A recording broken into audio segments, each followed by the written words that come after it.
Rain. Icy raindrops struck his face, once twice, like someone impatiently patting his cheek. Zhang Wei's consciousness drifted through a haze of chaos. Am I dead? No, the dead wouldn't feel cold, nor would they feel hungry. Zhang Wei forced his eyelids open, his blurred vision slowly came into focus. Cold rainwater slid down his cheek and trickled into his collar, sending a bone-chilling shiver through him. He struggled to sit up, pressing his palms into the ground, but they sank into slick, sticky mud. Rainwater mingled with earth, soaking him through. What the hell is going on? Zhang Wei opened his mouth to curse, but found his throat parched, and smoking the sound that emerged was a hoarse, faint whisper barely audible. He looked down at his hands. They were small, thin, dirty little hands packed with mud beneath the fingernails with several small cuts on the back. These were definitely not the hands of a lifelong keyboard warrior shut in. An absurd thought crept into his mind. Could it be that I've transmigrated? Before he could think it through, a violent wave of dizziness crashed over him. His stomach was hollow, nothing inside but gastric acid. Only then did he realize how truly broken this body was. Starvation, cold, hypothermia, every negative status stacked to the limit. Someone's here. A voice called from nearby, carrying both a childlike quality and an alertness no child that age should possess. Zhang Wei strained to turn his head. 3 small blurry figures appeared in his hazy vision. The rain was too heavy to see clearly. Only vaguely 3 children could be made out, 2 boys and 1 girl, all wearing tattered clothes, standing in the rain and staring at him. It's a girl. The orange-haired boy was the first to run over, crouching beside Zhang Wei, reaching out to check his breathing. She's alive but in bad shape. A girl? Talking about whom? Zhang Wei's mind was foggy, he hadn't caught on yet. The light blue-haired girl walked over, as well crouching down, and looking at Zhang Wei's mud-covered face with a hint of pity in her eyes. Beside her, the red-haired boy stood in silence, his strange eyes flickering faintly in the shadows. Yahiko, she's not going to make it like this. The blue-haired girl said softly, we have to bring her back. But Konan, we can barely feed ourselves. The orange-haired boy named Yahiko scratched his head, swallowed his words mid-sentence, then sighed. Forget it, we can't just leave someone to die. Nagato, give me a hand. The red-haired boy nodded silently. Zhang Wei wanted to speak, to ask who they were, to ask where this was. But his mouth opened, and not a single syllable came out. His consciousness drifted away like a kite with a broken string, farther and farther. The last image he saw was the blue-haired girl's worried eyes and her outstretched hand. Then the world plunged back into darkness. When consciousness returned, Zhang Wei felt a trace of warmth. The campfire baked her skin, driving out the bone-deep chill. The air carried a faint scent of firewood and the aroma of rice porridge. Rice porridge. Zhang Wei's stomach clenched reflexively. He forced his eyes open and found himself lying on a crude ground mat, straw and torn cloth beneath him, a patched old coat draped over his body. Above him was rough stone. Not far away, a campfire crackled and popped, casting the whole cave in flickering light and shadow. I'm actually transmigrated. Before he could process this information, a face leaned in close. Short light blue hair clung damply to her cheeks. Brown pupils reflected the firelight like 2 transparent glass beads. In her hands, she held a chipped bowl containing a thin white porridge, so watery it could nearly mirror a reflection. You're awake. The girl's voice was soft, as if afraid of startling him. How do you feel? Zhang Wei opened his mouth to answer, but found he had no strength even to speak. His cracked lips hurt at the slightest movement. Don't try to talk, yet have some porridge first. The girl carefully brought the chipped rim of the bowl to his lips. Drink slowly, don't choke. Warm rice soup slid down his throat like a current of warmth, spreading through his limbs. Though thin and almost tasteless for a body pushed to its limits, it was heaven-sent relief. Zhang Wei drank greedily. The bowl was empty in no time. After finishing, he felt some strength return and leaned against the cave wall to look around. The cave was small, the campfire occupying the center. In one corner was piled some broken old junk. Orange-haired Yahiko was crouching by the cave entrance. Red-haired Nagato sat on the other side of the fire, head lowered, occasionally stealing glances. Where did you come from? The blue-haired girl set down the empty bowl and asked softly. How did you end up collapsed out there alone? Where's your family? Your village? A barrage of questions came at once. Zhang Wei didn't know how to answer. He opened his mouth and said, Who are you? The instant the words fell, he froze. The voice was wrong. Not the slightly hoarse adult male voice he was used to, but a clear, childish, soft, girlish voice. A girl's voice. Zhang Wei's brain crashed for a full 3 seconds. He stiffly lowered his head to look at his body. Beneath the torn collar was a small, flat, undeniably feminine body, slender arms, tiny palms, and a barely perceptible. At the chest, a chill shot from his feet straight to the top of his head. She, abruptly reached down toward her own crotch. Empty. Nothing there. In that instant, Zhang Wei heard the sound of his own world collapsing. What's wrong? Konan was startled by her reaction. You look so pale. Are you feeling unwell again? Zhang Wei slowly raised his head and looked at the face before him. Short light blue hair, brown pupils, delicate and refined childish features. That face was almost identical to the one she had just seen reflected in the chipped bowl's water. The only difference was the color of their hair. One was blue, one was red, like looking in a mirror. Zhang Wei's lips trembled. Only one thought remained in her mind. One second I was staying up playing games, the next I've become a red-haired little girl who looks just like Konan in the world of Naruto. And judging by this situation, she looked again at the blue-haired girl before her, then at orange-haired Yahiko by the cave mouth, and red-haired Nagato by the fire. This is the land of rain, the war orphan trio, the future founders of the Akatsuki. And she, a former shut-in from her past life, had become a red-haired girl who appeared from nowhere in this shinobi world and had been picked up by Konan herself. Zhang Wei drew a deep breath, then slowly exhaled. Calm down. Stay calm. Figure out the situation first. She raised her head, those purple eyes nearly identical to Konan's, but slightly different in color, gazing at the blue-haired girl before her. Her voice trembled slightly. Where's this? Before Konan could answer, Yahiko had already swaggered over. This is the land of rain. The cave we're staying in for now. How about you? Whose child are you? Why were you alone outside? Was your village attacked? Another barrage of questions. Zhang Wei's mind was a tangled mess with no idea how to fabricate an answer. She couldn't exactly say, my name is Zhang Wei, I'm a man 26 years old, I stayed up late and died of exhaustion and woke up like this. Just then Nagato, who had been silent all this time, suddenly spoke. He stared at Zhang Wei's damp red hair, his voice low and carrying a faint, barely perceptible anticipation. Your hair. It's red. Zhang Wei was startled, following his gaze to look down at her own hair draped across her shoulders. It was indeed red, glowing with warm color in the firelight. Nagato's gaze burned as something seemed to be stirring in those strange eyes. I also have red hair. He looked at Zhang Wei as if waiting for some answer. Zhang Wei. Hey, don't look at me with those eyes, buddy. I know the Uzumaki clan has been wiped out, and I understand you want to find someone from your clan, but I really don't know you. Well, okay, this hair really is the same color as Nagato's. She opened her mouth to say something, but saw Konan reach out and gently brush the stray hair from her forehead. The gesture was tender, unlike anything a 7- or 8-year-old child should do. Then Konan stared at her face for a long moment, a flash of surprise in her brown eyes. Yahiko. Nagato. Look at her face. Yahiko came over, tilted his head, then let out a surprised, huh, as his eyes bounced between Konan and Zhang Wei. She looks just like you, Konan. Not looks like. Konan stared at Zhang Wei's face, her voice trembling slightly. Almost identical. Firelight danced in the cave, illuminating two nearly identical faces. One had blue hair and brown eyes. One had red hair and purple eyes. After a long silence, Konan suddenly reached out and gently grasped Zhang Wei's small, cold hands, her voice turning unusually serious. What is your name? Zhang Wei was tongue-tied, mind racing. How would she know what she was called now? What name should she make up? Who was the original owner of this body? Where did she come from? Why was she alone in the rain? Seeing her silence, a flicker of heartache passed through Konan's eyes. She thought the girl had been frightened or had lost her memory to the war. She bit her lip, examined Zhang Wei's face again, then said softly, if you don't have a name, may I give you one? Zhang Wei was stunned. Konan looked at her, the corners of her mouth curving into a small smile. My name is Konan. From today on, you are my little sister. Huh. Yahiko's eyes went wide. Konan, aren't you moving way too fast? Even Nagato looked up, a trace of surprise in his eyes. Konan ignored them, looking seriously at Zhang Wei with a determination no child her age should possess. It's dangerous here, very dangerous. One person can't survive alone. Together we can survive. Will you stay with us? Zhang Wei looked at the face identical to her own, strange emotions churning inside her. A 7- or 8-year-old girl herself, barely surviving the war, yet still picking up a stranger and saying she'd take her as a little sister to care for. This is Konan. The Konan who would one day burn everything with 600 billion explosive tags for her comrades. Zhang Wei opened her mouth to answer, but a mechanical chime suddenly rang in her mind. Ding. Heavenly Mandate rewrite system activated. Detected host has formed a bond with key plot characters.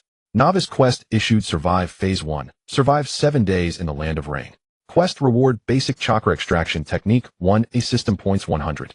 Zhang Wei. Oh right, there's also a system. Quite the complete transmigration package. She raised her head, looking at Konan's earnest face before her, then at the wary yet curious Nagato by the fire and Yahiko at the entrance, complaining, but with no trace of real objection in his eyes. In the dim cave, she suddenly felt that this wretched transmigration wasn't quite so wretched after all. Okay, she heard herself say in that unfamiliar voice. I'll stay. Konan's eyes curved into a smile, like the first ray of sunlight breaking through after the rain. Chinatsu awoke to a rustling sound. Outside the cave, the sky remained a dull gray, with rain falling in an endless patter. The campfire was nearly extinguished, leaving only thin wisps of smoke and faintly glowing embers. A damp scent of firewood hung in the air. She rubbed her eyes and sat up. Her strength had recovered somewhat since yesterday. At least the dizziness had faded, and the churning in her stomach had eased, though that thin porridge had hardly been enough to sustain her. The cave was empty. Konan was gone, Yahiko was gone, Nagato was gone. Chinatsu stared blankly for a moment, then caught the sound of rain pattering at the cave entrance and the distant murmur of voices. She braced herself and walked to the cave entrance, leaning against the rock wall to peer outside. 3 small figures were walking away into the rain. Konan was in front, her short pale blue hair quickly soaked by the rain and clinging to her cheeks. Yahiko walked beside her, gesturing as he spoke about the day's plans, while Nagato followed silently in the rear. None of them looked back. Chinatsu opened her mouth to call out, then closed it. No matter. She looked down at her own small hands. Pale, slender, nothing like the hands of an adult man. Chinatsu drew a deep breath and slowly exhaled. My name is Chinatsu. From today, I am Chinatsu. When Konan had named her last night, those brown eyes had shimmered with earnest light. She had said the name Chinatsu, sun no Natsu, 1,000 summers. As if it were a sliver of summer sunshine hoped for across 1,000 overcast days. Chinatsu thought the name was quite nice. Better than Zhongwei. She retreated back into the cave, sat down on a rock beside the fire, rested her chin in her hands, and gazed blankly at the dancing flames. It was still raining outside. Rain country, true to its name. The sky was forever overcast, and the rain came and went as it pleased, never granting a moment of dryness. The air carried the scent of damp earth, and clothes were always half dry and half wet, sticky and uncomfortable against the skin. Chinatsu sighed. Her current situation could be summed up in 4 characters: utterly destitute. A broken cave, a pile of dry grass, a cracked old pot, 3 malnourished war orphans like herself, plus a newly activated system. Oh right, the system. Chinatsu closed her eyes and silently called out system in her mind. A semi-transparent panel immediately appeared before her eyes, glowing with a faint blue light, like a game UI interface. Destiny rewrite system. Host Chinatsu. Previous life, Zhongwei. Current status: weak, hungry, fatigued, mild hypothermia. Current mission: survive phase 1. Survive 7 days in rain country, remaining 6 days, 23 hours. Mission reward: basic chakra refining technique, 1 system points, 100 current points, 0. Truly simple and brutal, isn't it? Survive. It sounds simple, right? But in a place like rain country, for a weak little girl of 7 or 8 with no combat ability and no survival skills, those 3 words, survive, were far heavier than they sounded.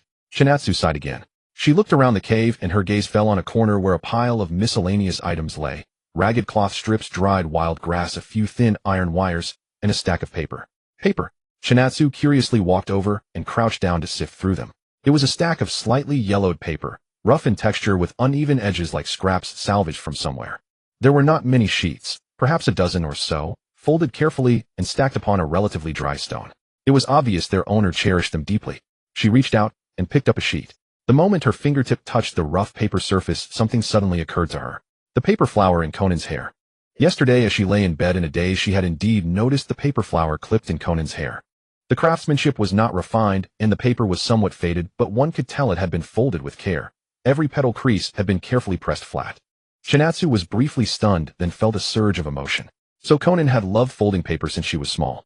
The future angel, the woman who could blanket the sky with 600 billion explosive tags. Her starting point had been those small folding hands. From folding paper flowers, to folding explosive tags, to developing the entire paper element secret art system. So the source of everything began here. Chinatsu turned the paper over in her palm. She could also fold paper. More precisely, she had learned it during craft class as a child. But the kinds she knew were limited. Just a few paper airplanes, paper boats, fortune tellers, and paper cranes. She thought for a moment and tried tracing gestures on the paper with her fingers, recalling the motions from her childhood. The paper was folded in half, opened, then folded again along the diagonal, and step by step, she pressed out the creases, following the moves she remembered. The motions were clumsy. These small hands were not yet nimble enough, and the original body's fingers had probably never folded paper before. The coordination between her fingers was somewhat clumsy. But Chinatsu had an adult soul living in her head. Her patience and fine motor control were still stronger than a real 7-year-old's. She folded it bit by bit, aligning the corners of the paper, pressing the creases flat, flipping it over, and folding again. About 5 or 6 minutes passed. A white crooked paper crane lay in her palm. Chinatsu held it up to look at it, and couldn't help but laugh. One wing higher than the other, the tail crooked too. It looked oddly funny. It looks ugly, she muttered to herself in that soft, sweet, girlish voice. If her old buddies from her previous life could see her now, a red-haired little Lolita who looked just like Konan, holding a crooked neck paper crane, they'd probably roll on the floor laughing. Thinking of this, Chinatsu's smile widened a fraction more. She looked at the paper crane in her hand, figured she had nothing better to do, and decided to keep folding. Maybe she could make a decent one this time. So she unfolded the paper crane and started over. Once, twice, 3 times. With each attempt her technique grew a bit more practiced, and the result looked more and more like something. She set the folded paper crane on the stone in front of her, tilted her head, and examined it. Finally starting to look right.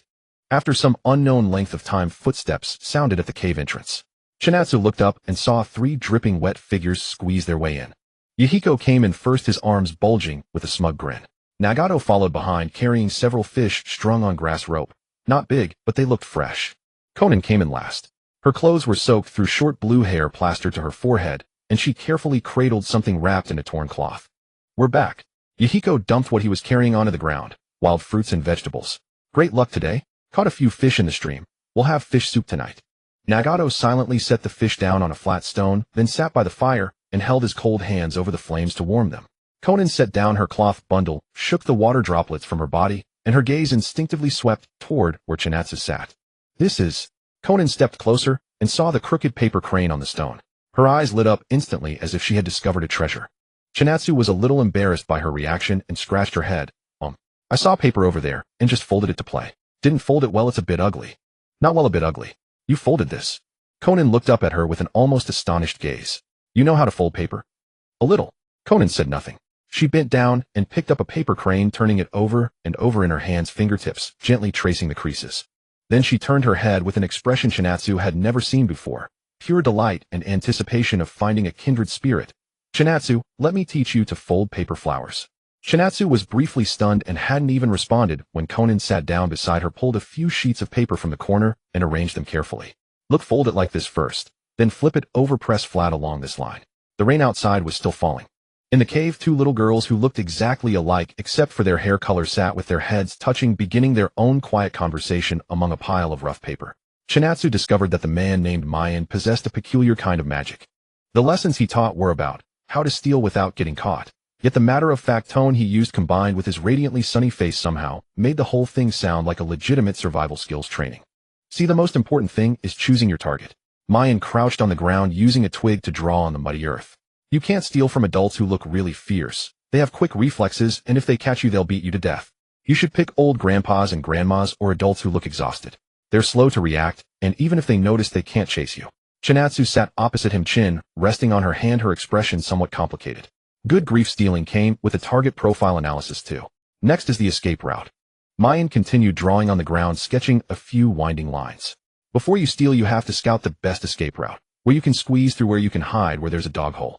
You need to check everything in advance. Don't end up stealing and finding yourself in a dead end. That's it for you. Chinatsu nodded, thinking to herself that this was true. In her past life, watching those crime films, how many criminals were caught because they weren't familiar with the terrain. Then comes running. Mayan stood up, striking a sprinting pose.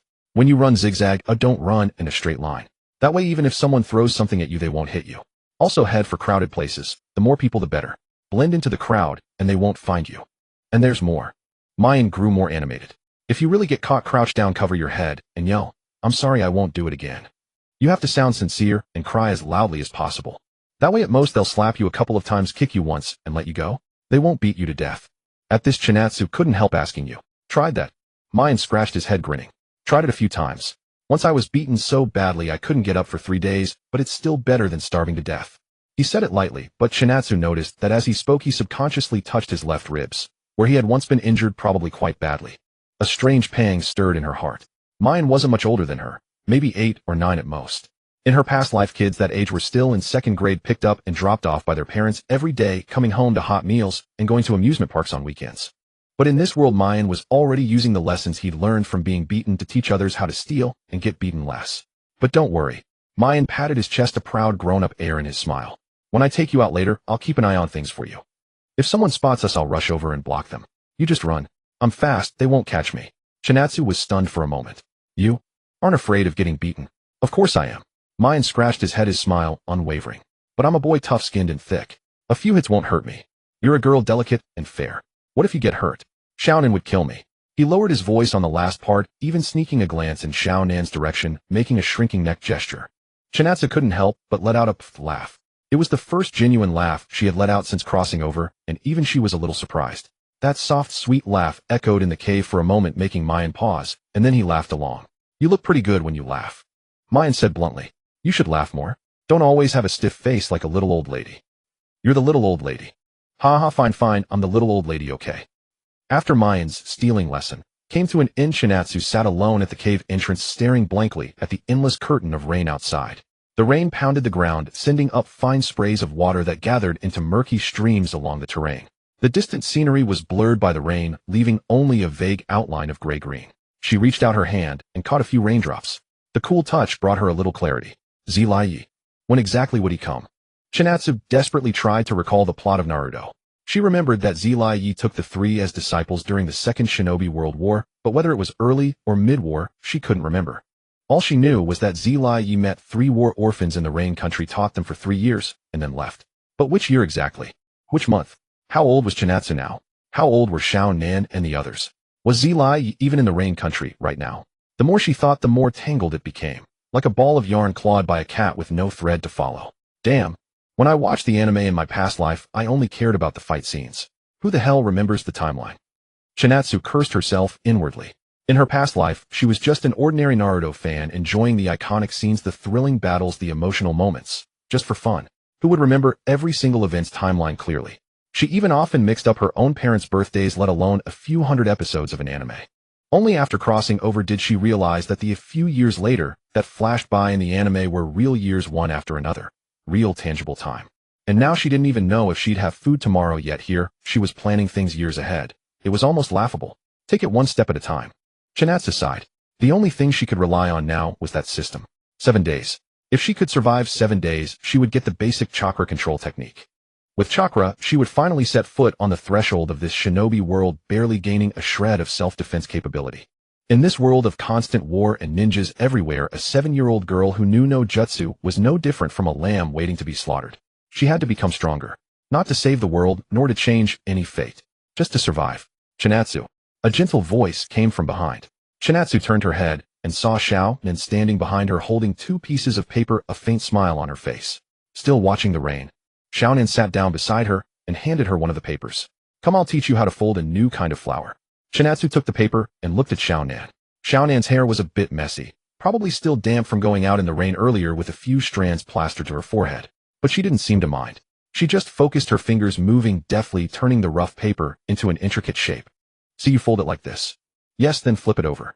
Chinatsu followed her movements step by step. Her fingers were already more agile than yesterday, though still a bit clumsy. At least she wouldn't tear the paper anymore.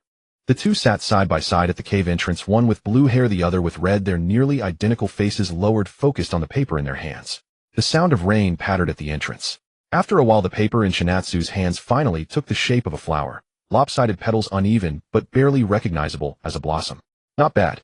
Xiao Nan took it and looked it over, nodding. It's already very good for a first try. Chinatsu felt a little embarrassed. It's still a bit crooked. You'll get better with more practice. Xiao Nan handed the flower back to her, then suddenly reached out and gently placed her hand on top of Chinatsu's head. Chinatsu's body instantly stiffened. Head pat. A scene flashed through her mind in her past life. When she played the Naruto mobile game, whenever she was hit by an opponent's opener, a tiny head-patting emoji would pop up above her character.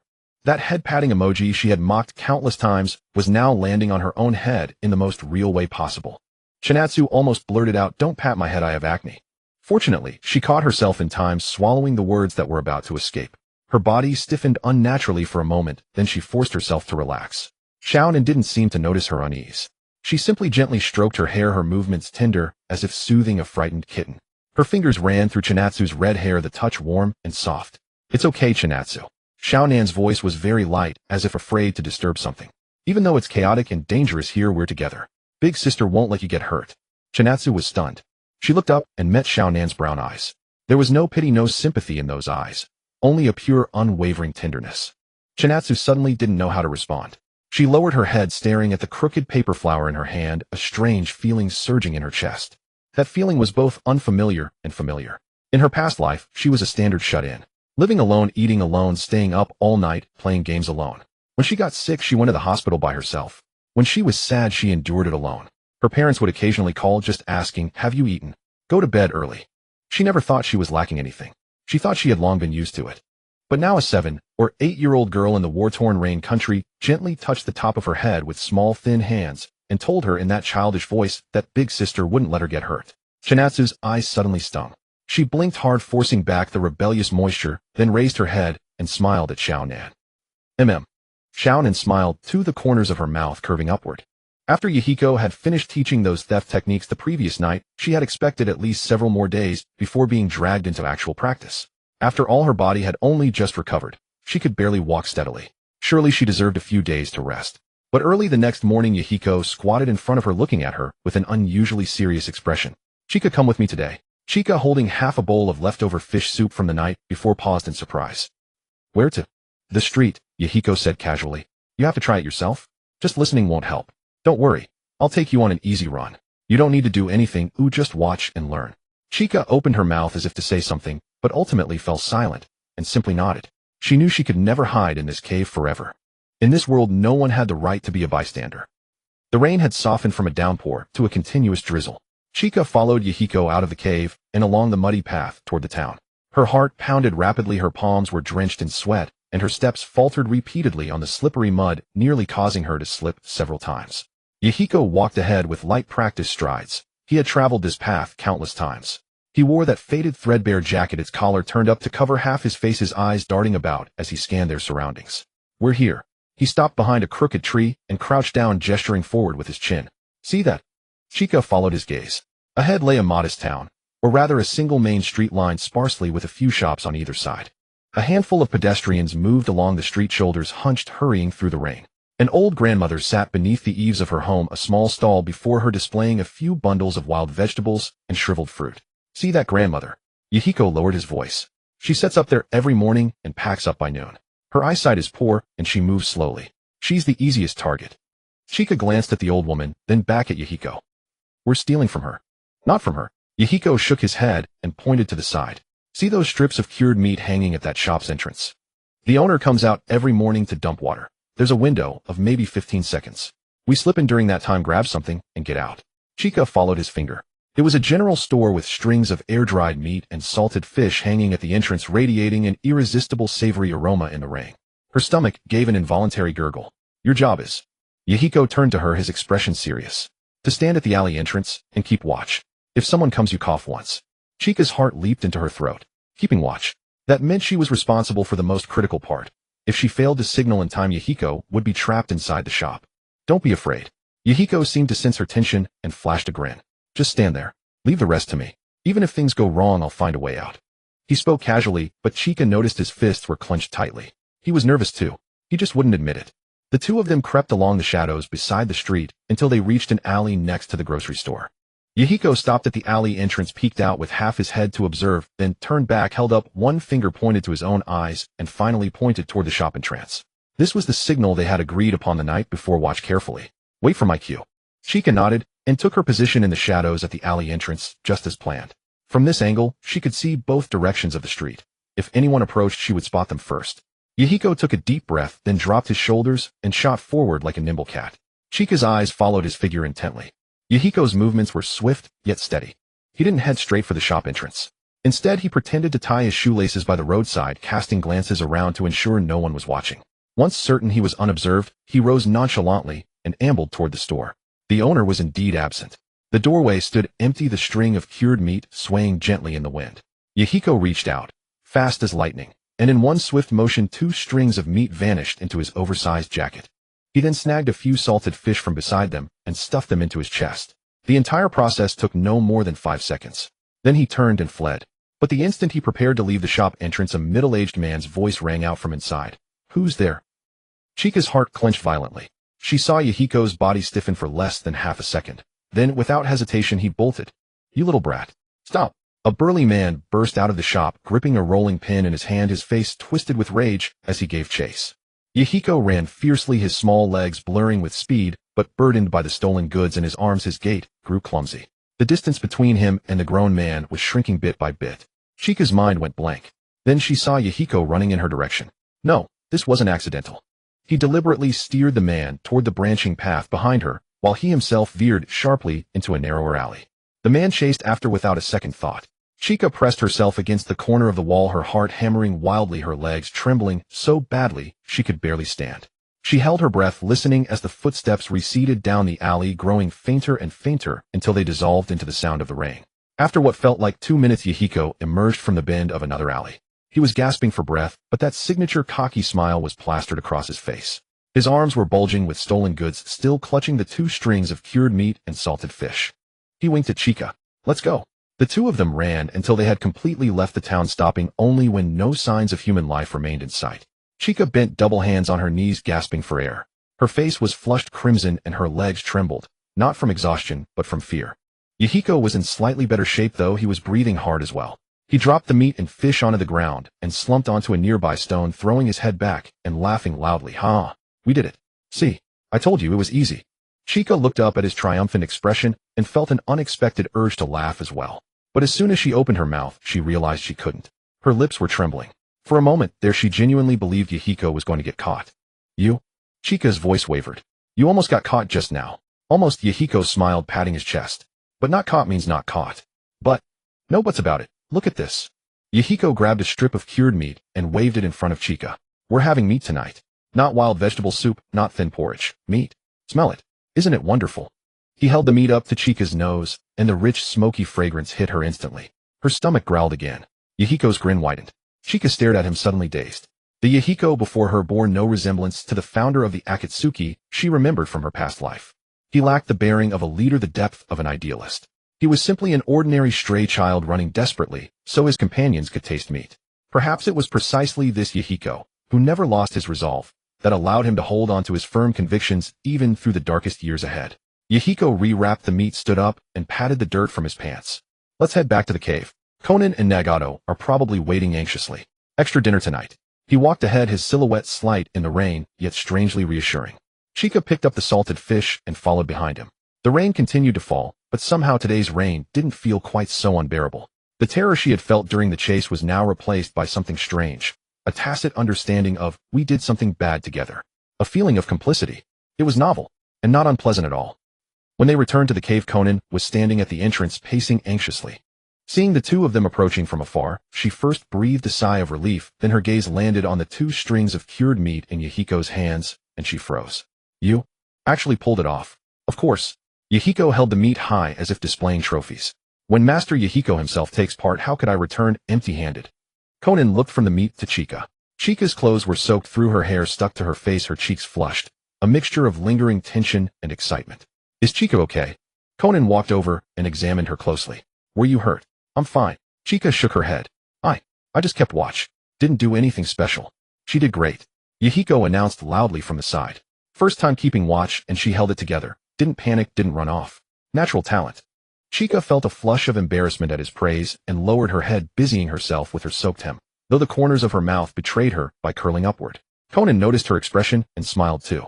That's good. She reached out and gently patted Chika's rigid shoulders. You worked hard. Welcome back. Chika looked up at the faint smile on Konan's face, a face so similar to her own, and that strange feeling surged within her again. She had been praised, not because she was exceptionally capable, but simply because she hadn't been a burden.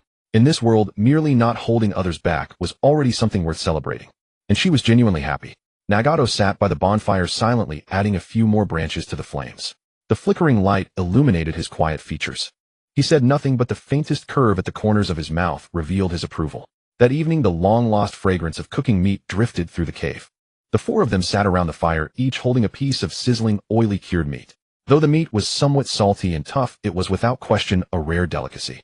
Yahiko, his mouth full, mumbled through a bite, Tomorrow I'll get some rice. We'll make meat porridge. No one objected.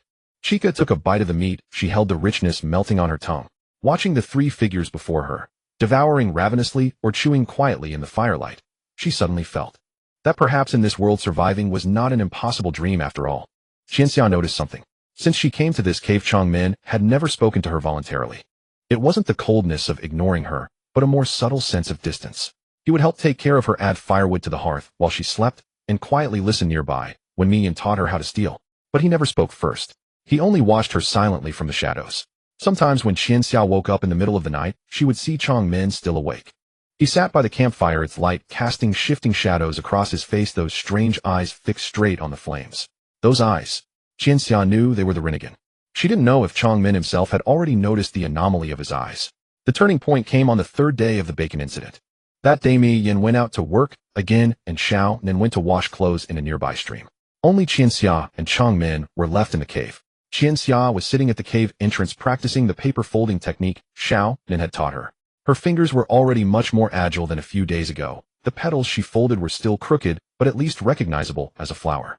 She was absorbed in wrestling with the paper when she suddenly heard light footsteps behind her. Turning around, Qianxia found Changmin standing not far behind her. She didn't know when he had come. He also held a piece of paper in his hand, his expression a bit nervous, as if he had mustered great courage to come over. You? Changmin spoke, his voice very low with a rawness of someone not used to talking to people. This thing you're folding. Can you teach me? Qianxia was taken aback. This was the first time Changmin had spoken to her voluntarily. Sure, she said, coming back to her senses. She scooted aside to make room for him. Sit down, I'll teach you. Changmin hesitated for a moment, then sat down beside her. The two sat side by side at the cave entrance with about a fist distance between them. The sound of rain pattered outside, and the air was filled with the scent of damp earth. Qianxia slowed down her movements, teaching Changmin step by step how to fold paper. Changmin studied very seriously, mimicking her every move almost mechanically, but his hands were clearly not adept at such delicate work. The paper was crumpled in his grip, and the shape he folded was miles away from a flower. Qianxia couldn't help but smile at the crumpled paper in his hands. Changmin's face reddened slightly, but he said nothing, only lowering his head to continue wrestling with the paper. After a moment of silence, Changmin suddenly spoke. His voice was very soft, as if talking to himself. Your hair is red. Qianxia's movements paused. Mine is red too. Changmin said, his fingers unconsciously rubbing the edge of the paper. I've hardly met anyone with the same hair color as me since I was little. Qianxia didn't speak. She vaguely sensed that Changmin wanted to say something. Once Mi Yin and I saw a woman with red hair on the street. Changmin's voice was calm, yet carried an indescribable emotion. Mi Yin told me to go ask her if she was my clan member. I mustered up the courage and caught up, but when that woman turned around and looked at me, she said, "Get lost, you dirty little brat." Qianxia's fingers curled slightly. After that I stopped asking, Changmin said, lowering his head. The firelight cast a glow on his face, making the strand of red hair hanging down shine a little. Anyway, asking was useless. The cave fell silent. Only the sound of drizzling rain outside and the occasional crackle from the campfire remained. Qianxia opened her mouth wanting to say something, but she herself didn't know what to say. Actually, your clan is called the Uzumaki clan, an ancient family that once flourished, renowned throughout the world for their powerful sealing arts and immense chakra. They are distant relatives of the Senju clan and have countless connections with Konohagakure. But that clan has been destroyed. Amid the wars of the shinobi world, the political struggles, and the silence of that village called Konoha that failed to protect them, the Uzumaki clan had become a historical term. Changmin was probably one of the last Uzumaki clan members in this world. And now Qianxia was one too. Should she tell him? Qianxia's fingertips tightened slightly. The plot she knew told her that Changmin's longing for his origins was one of the core pain points running through his character. If she told him the truth, what would Changmin think?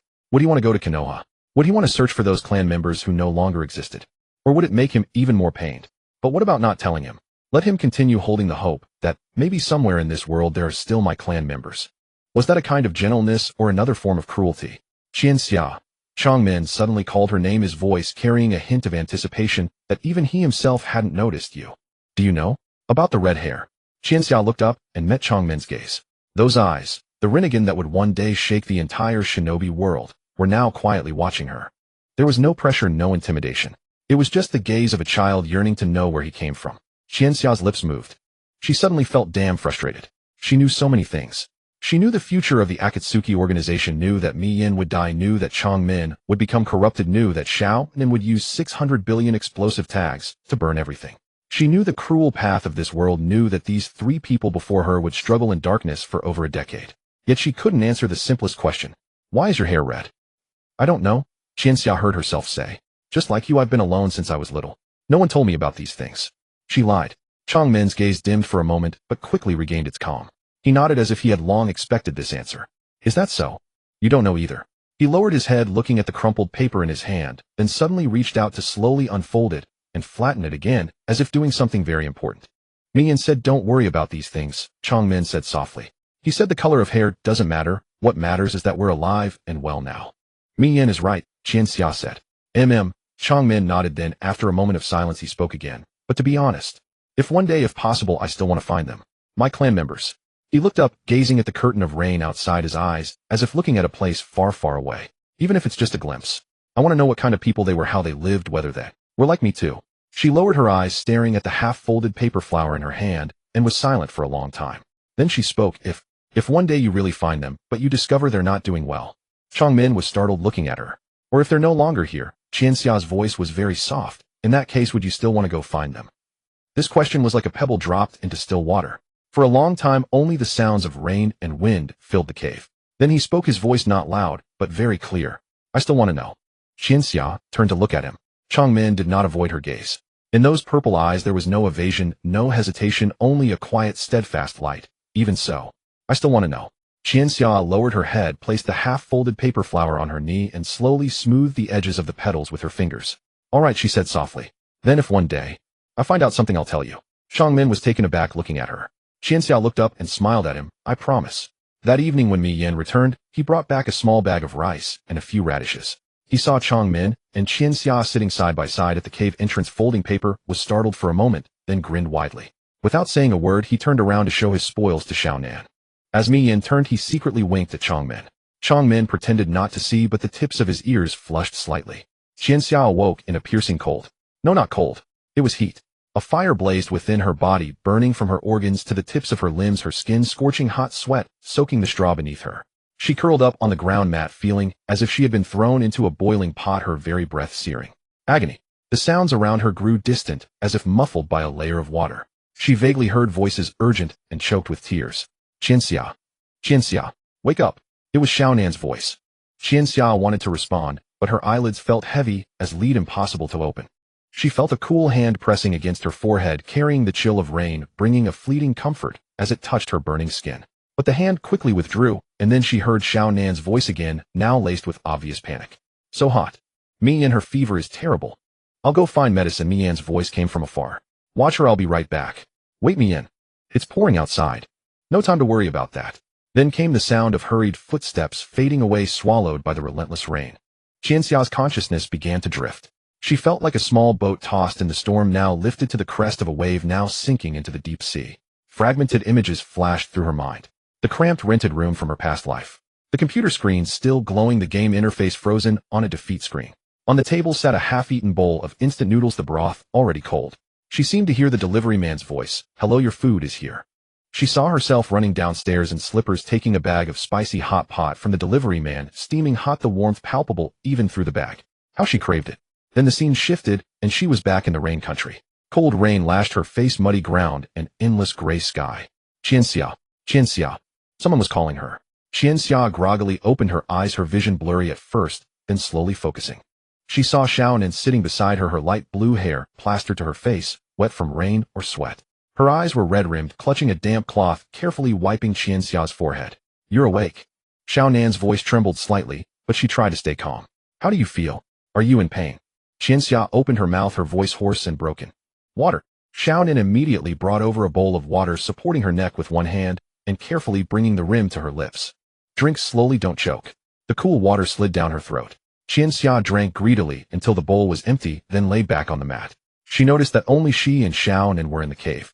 Mi Yin and Changmin were gone. Mi Yin went out to find medicine. Xiaonan said softly, as if reading her thoughts. Changmin went to fetch river water. He said cold well water could lower the fever. Xiaonan's face looked pale, with dark circles under her eyes, her lips white, hair disheveled and dripping. Clearly she hadn't slept all night. You haven't slept at all. Qianxia's voice was hoarse. Xiaonan didn't answer, only lowered her head, dipped the cloth in cold water, wrung it out, and placed it on Qianxia's forehead. Don't talk, just rest, she said softly with a calmness beyond her years. I'll stay with you. Qianxia looked at the weary expression on that face, which was identical to her own. So painful. You don't have to take care of me like this. I'm not your real sister. I'm not even from this world. I'm just a stranger who inexplicably crossed over into your life. But she couldn't say it. Not just because her throat hurt. Even if she did, Xiaonan would probably just fall silent and continue changing the cloth on her forehead. The fever came fiercely but receded slowly. In the following hours, Qianxia's consciousness oscillated between lucidity and delirium. At times she felt Xiaonan feeding her water, at times someone changing her clothes soaked through with sweat. Xiaonan helped her into a clean jacket. The jacket was Mi Yin's, worn but dry, still carrying the residual warmth of the campfire. Sometimes she muttered uncontrollable nonsense. Team 7. Ming Rin's with you. This month's rent isn't paid yet. Don't want instant noodles anymore. Her words were slurred and fragmented, even she didn't know what she was saying. But Xiaonan always responded gently no matter what she said, with a soft voice. I know, it's okay, you'll be fine soon. That voice was like the only light in the darkness. After an unknown time, Qianxia woke again to find the cave eerily quiet. The campfire blazed brightly, casting a warm orange glow throughout the cave. Mi Yin and Chong Min leaned against the rock wall by the entrance, seemingly asleep. Beside Mi Yin lay a large bundle of unknown herbs still caked with soil freshly dug from outside. And Xiaonan. Qianxia turned her head and saw Xiaonan sleeping beside her mat. Her hand hung by the bedside, fingers still clutching a damp cloth, the water stains on it glinting faintly in the firelight. Her breathing was steady, her eyelashes casting a small shadow in the firelight, her face bearing a light trace of exhaustion. Even in sleep her brows were slightly furrowed, as if worried about something. Qianxia watched her quietly. The campfire crackled in the cave. The rain outside continued, but had eased. Suddenly she felt a faint ripple in her mind. The system panel was automatically appearing. Ding. Newbie mission survive, phase 1, survive for 7 days in the rain country. Mission status almost complete, remaining time 2 hours 37 minutes.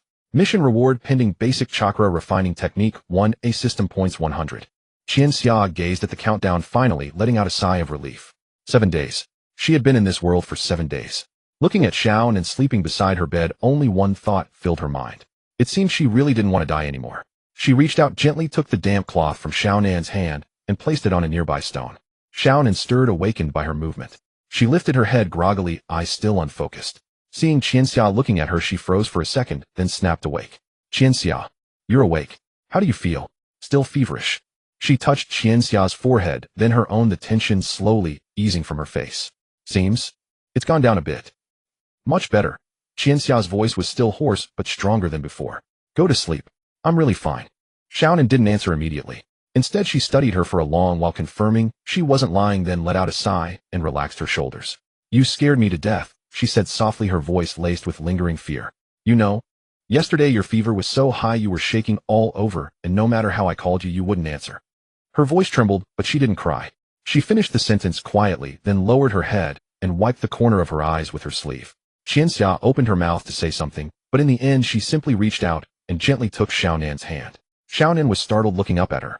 Qianxia said nothing, just held the small cold hand tightly. Xiaonan paused for a moment, then squeezed back.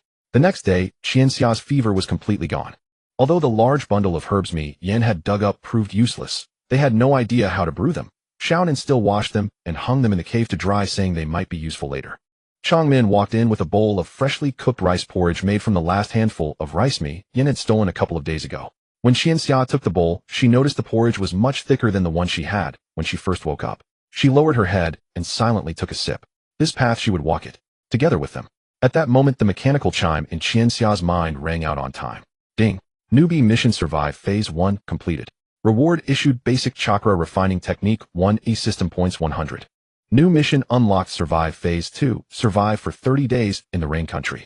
Mission reward, basic body arts introduction 1, system points 300. Detected that host's physical condition is recovering. It is recommended to begin chakra training after regaining strength. Qianxia held the bowl of porridge, a faint smile curling at the corners of her lips. Soon, she would soon truly embark on the path of cultivation in this world. Qianxia waited a full 2 days before finally finding an opportunity to be alone. It wasn't that she distrusted Konan and the others, quite the opposite. It was precisely because she trusted them so deeply that she dared not let them witness what she was about to do. She had no way to explain how she suddenly possessed something called the chakra refinement technique. She couldn't tell them, there's a system in my mind that gave me this cultivation method. So she could only wait. She waited for a morning when Yahiko and Konan went out to find food and Nagato went fishing by the river. Only then would she be alone in the cave. Qianxia stood at the cave entrance waiting until the figures of the other three had completely vanished into the rain. Only then did she turn and walk back into the depths of the cave, sitting cross-legged by the bonfire. She took a deep breath and closed her eyes. The system panel unfolded in her semi-transparent vision. Basic chakra refinement technique. Description: the most fundamental chakra refinement method in the ninja world, suitable for beginners. Through meditation, guide the physical energy of the body and the mental energy of the spirit to blend at a specific ratio, generating chakra within. Cultivation method: close your eyes and focus your mind, sense the flow of energy within, and guide the two energies to converge and merge at the dantian below the navel. It looked simple enough, but putting it into practice was far from easy. She followed the instructions, closed her eyes, adjusted her breathing, and tried to sense the energy within. At first she could feel nothing, only the pounding of her own heartbeat and the ceaseless drumming of rain outside. Patiently, she continued to empty her thoughts. 1 second, 2 seconds, a minute, 2 minutes. Just as she was about to doubt whether she lacked talent altogether, she suddenly felt it. A trace of extremely faint, warm, flowing sensation slowly rose from deep within her abdomen. The feeling was extraordinary, as if a small stream of warm water was gently coursing through her body, spreading along some invisible path. It was neither blood nor nerve signal. It was a completely unfamiliar, yet profoundly natural energy. Joy surged within Qixia's heart, and she quickly steadied her mind, carefully guiding that energy as it circulated through her body. Following the method described in the system, she attempted to draw forth another strand of energy, one more oriented toward the mental plane, and guide it to converge with the physical energy at her dantian. The moment the two energies touched, bang, something exploded within her. A torrent of energy far more powerful than before surged from her dantian, racing wildly along her meridians toward every limb and bone. That energy was warm, abundant, and bursting with vitality, like a river whose gates had been thrown open, instantly filling her entire body. Qixia's eyes snapped open, and she looked down at her hands. Upon her fingertips, a layer of pale blue chakra light was gently pulsing. Her heart pounded wildly, barely able to believe what she saw. This was chakra. She extended her finger and gave a gentle wave. The pale blue light traced a faint luminous arc through the air before slowly dissipating. Qixia stared blankly at her fingertips, suddenly overwhelmed by the urge to weep. In her past life, she had been nothing more than an ordinary shut-in good at only gaming and ordering takeout. But in this life, she possessed chakra, an energy that had existed only in the realm of anime fantasy, and now it flowed truly within her veins. This was merely the beginning. She could sense that her chakra reserves ran far deeper than what she had just displayed. That single burst had been nothing more than drawing a single scoop from a vast reservoir. The immense chakra inherited from the Uzumaki bloodline lay dormant within her, patiently waiting to be awakened and put to use. Qixiao closed her eyes and once again sensed the chakra reserves within her body, then couldn't help but mentally gasp at what she discovered. Though she had no real benchmark for comparison, her intuition told her that her chakra reserves were likely several times greater than that of ordinary ninja her age. If a typical genin's chakra was a cup of water, hers was probably a bucket, a 7-year-old's bucket. So this is the bloodline of the Uzumaki clan. Qixiao murmured, her emotions tangled. She had finally acquired the means to survive in this world. Yet at the same time she understood that she couldn't reveal this secret. Not yet. A 7-year-old war orphan spontaneously mastering chakra refinement without a teacher, and with such an astonishing amount. If anyone with designs on this knowledge learned of it, the trouble would far outweigh any benefits. She needed to find a way, not only to cultivate and grow stronger herself, but also to naturally introduce Konan and the others to chakra. Qixiao sat beside the bonfire, lost in thought. When the three returned that evening, Qixiao had already regained her composure. She sat at the cave entrance, a piece of paper in her hands, as if folding origami flowers. In truth, she was using this quiet posture to subtly sense the gentle flow of chakra through her entire body. The sensation was incredibly comfortable, like a warm little stream had appeared within her. Qixiao, look what we found. Konan's footsteps approached, her voice brimming with barely contained excitement. Qixiao looked up to see Konan carefully unwrapping a cloth bundle. Inside were several wild eggs, small but 6 in total. Found them in the grass by the river. Konan's eyes sparkled. We can boil eggs for dinner tonight. Watching the smile bloom across Konan's face, so similar to her own, Qixiao couldn't help but smile back. That's wonderful. Yahiko walked over from behind a thick branch slung over his shoulder with several freshly caught fish hanging from it. He said as he walked, save the eggs for breakfast tomorrow. Tonight, we'll stew the fish first. Nagato, go build up the fire. Nagato silently nodded and carried several pieces of dry firewood into the cave. The firelight illuminated all 4 of their faces. Qixiao watched them busy themselves in the flames and quietly made a decision in her heart. She would teach them the method of chakra refinement. But not yet. She needed the right moment, one that wouldn't arouse their suspicion while allowing her to introduce it naturally. She needed to fabricate a believable excuse. A ninja scroll she had found, or perhaps a passing wandering ninja who had casually taught it to her. Whatever the case, she had to find a suitable pretext. Qixiao lowered her head, pretending to continue folding paper flowers, yet the corners of her mouth quietly curled upward. Ding. Host has successfully refined chakra. Cultivation mission unlocked. Basic chakra proficiency reached LV1. Current progress 7,100. Mission reward unlocked. Chakra attribute detection points 50. The change began on a rainy afternoon. That day Yahiko went to the town as usual to case the joint, but when he returned his expression was off. He placed the few dry flatbreads he had stolen from his bosom on the stone, but instead of boasting about his exploits as he usually did, he crouched by the campfire and remained silent for a long time. Chinatsu noticed his abnormality. After a long while, Yahiko finally raised his head and spoke his first words. There are a lot of refugees in the town. Refugees. That word fell like a stone into the midst of the 4 of them. From where? Konan put down the paper in her hand and asked softly. I don't know. Yahiko shook his head. There are people everywhere, families with children, some injured. They said a war has broken out in the west. Several small countries are fighting. I didn't catch which ones exactly. War. Konan repeated the word in a low voice, her violet eyes dimming. It's starting again. She said again. Chinatsu sat in the corner, hugging her knees, not interrupting. Her heart beat faster because she knew what the war in Yahiko's mouth meant. The Second Shinobi World War was unfolding. Over the following days, the situation became increasingly evident. First, the number of people in the town grew. The once desolate streets were now crowded with unfamiliar faces. They carried tattered bundles, led gaunt, sallow-faced children, and their eyes held a bewilderment and fear that Chinatsu had never seen in her previous life. Then supplies grew scarce. The cured meat and salted fish that once hung at the entrance of the grocery store were gone, replaced by a broken wooden board that read, "Temporarily closed." The rice shop's door was tightly locked, its windows nailed shut with planks, as if fearing someone might smash them open. Yahiko's work became increasingly difficult. Sometimes he would be out all day and return empty-handed, having stolen nothing. "There are too many looters," he said, sitting by the campfire, his voice muffled. "Those refugees are even more aggressive than I am. They just charge into shops and grab things, and the owners can't stop them. Once I saw a group smash open the door of the rice shop, each of them carrying a sack of rice, and running off." He didn't finish, but Chinatsu could read the unspoken words from his expression. In such chaos, the advantage they had as children had vanished. Adults shoved them, refugees pushed them aside, and even people who saw them approaching would warily guard their belongings. They were no longer the lowest of the low in the rain country, because more desperate people were flooding in. 2 days later, a corpse appeared in the town.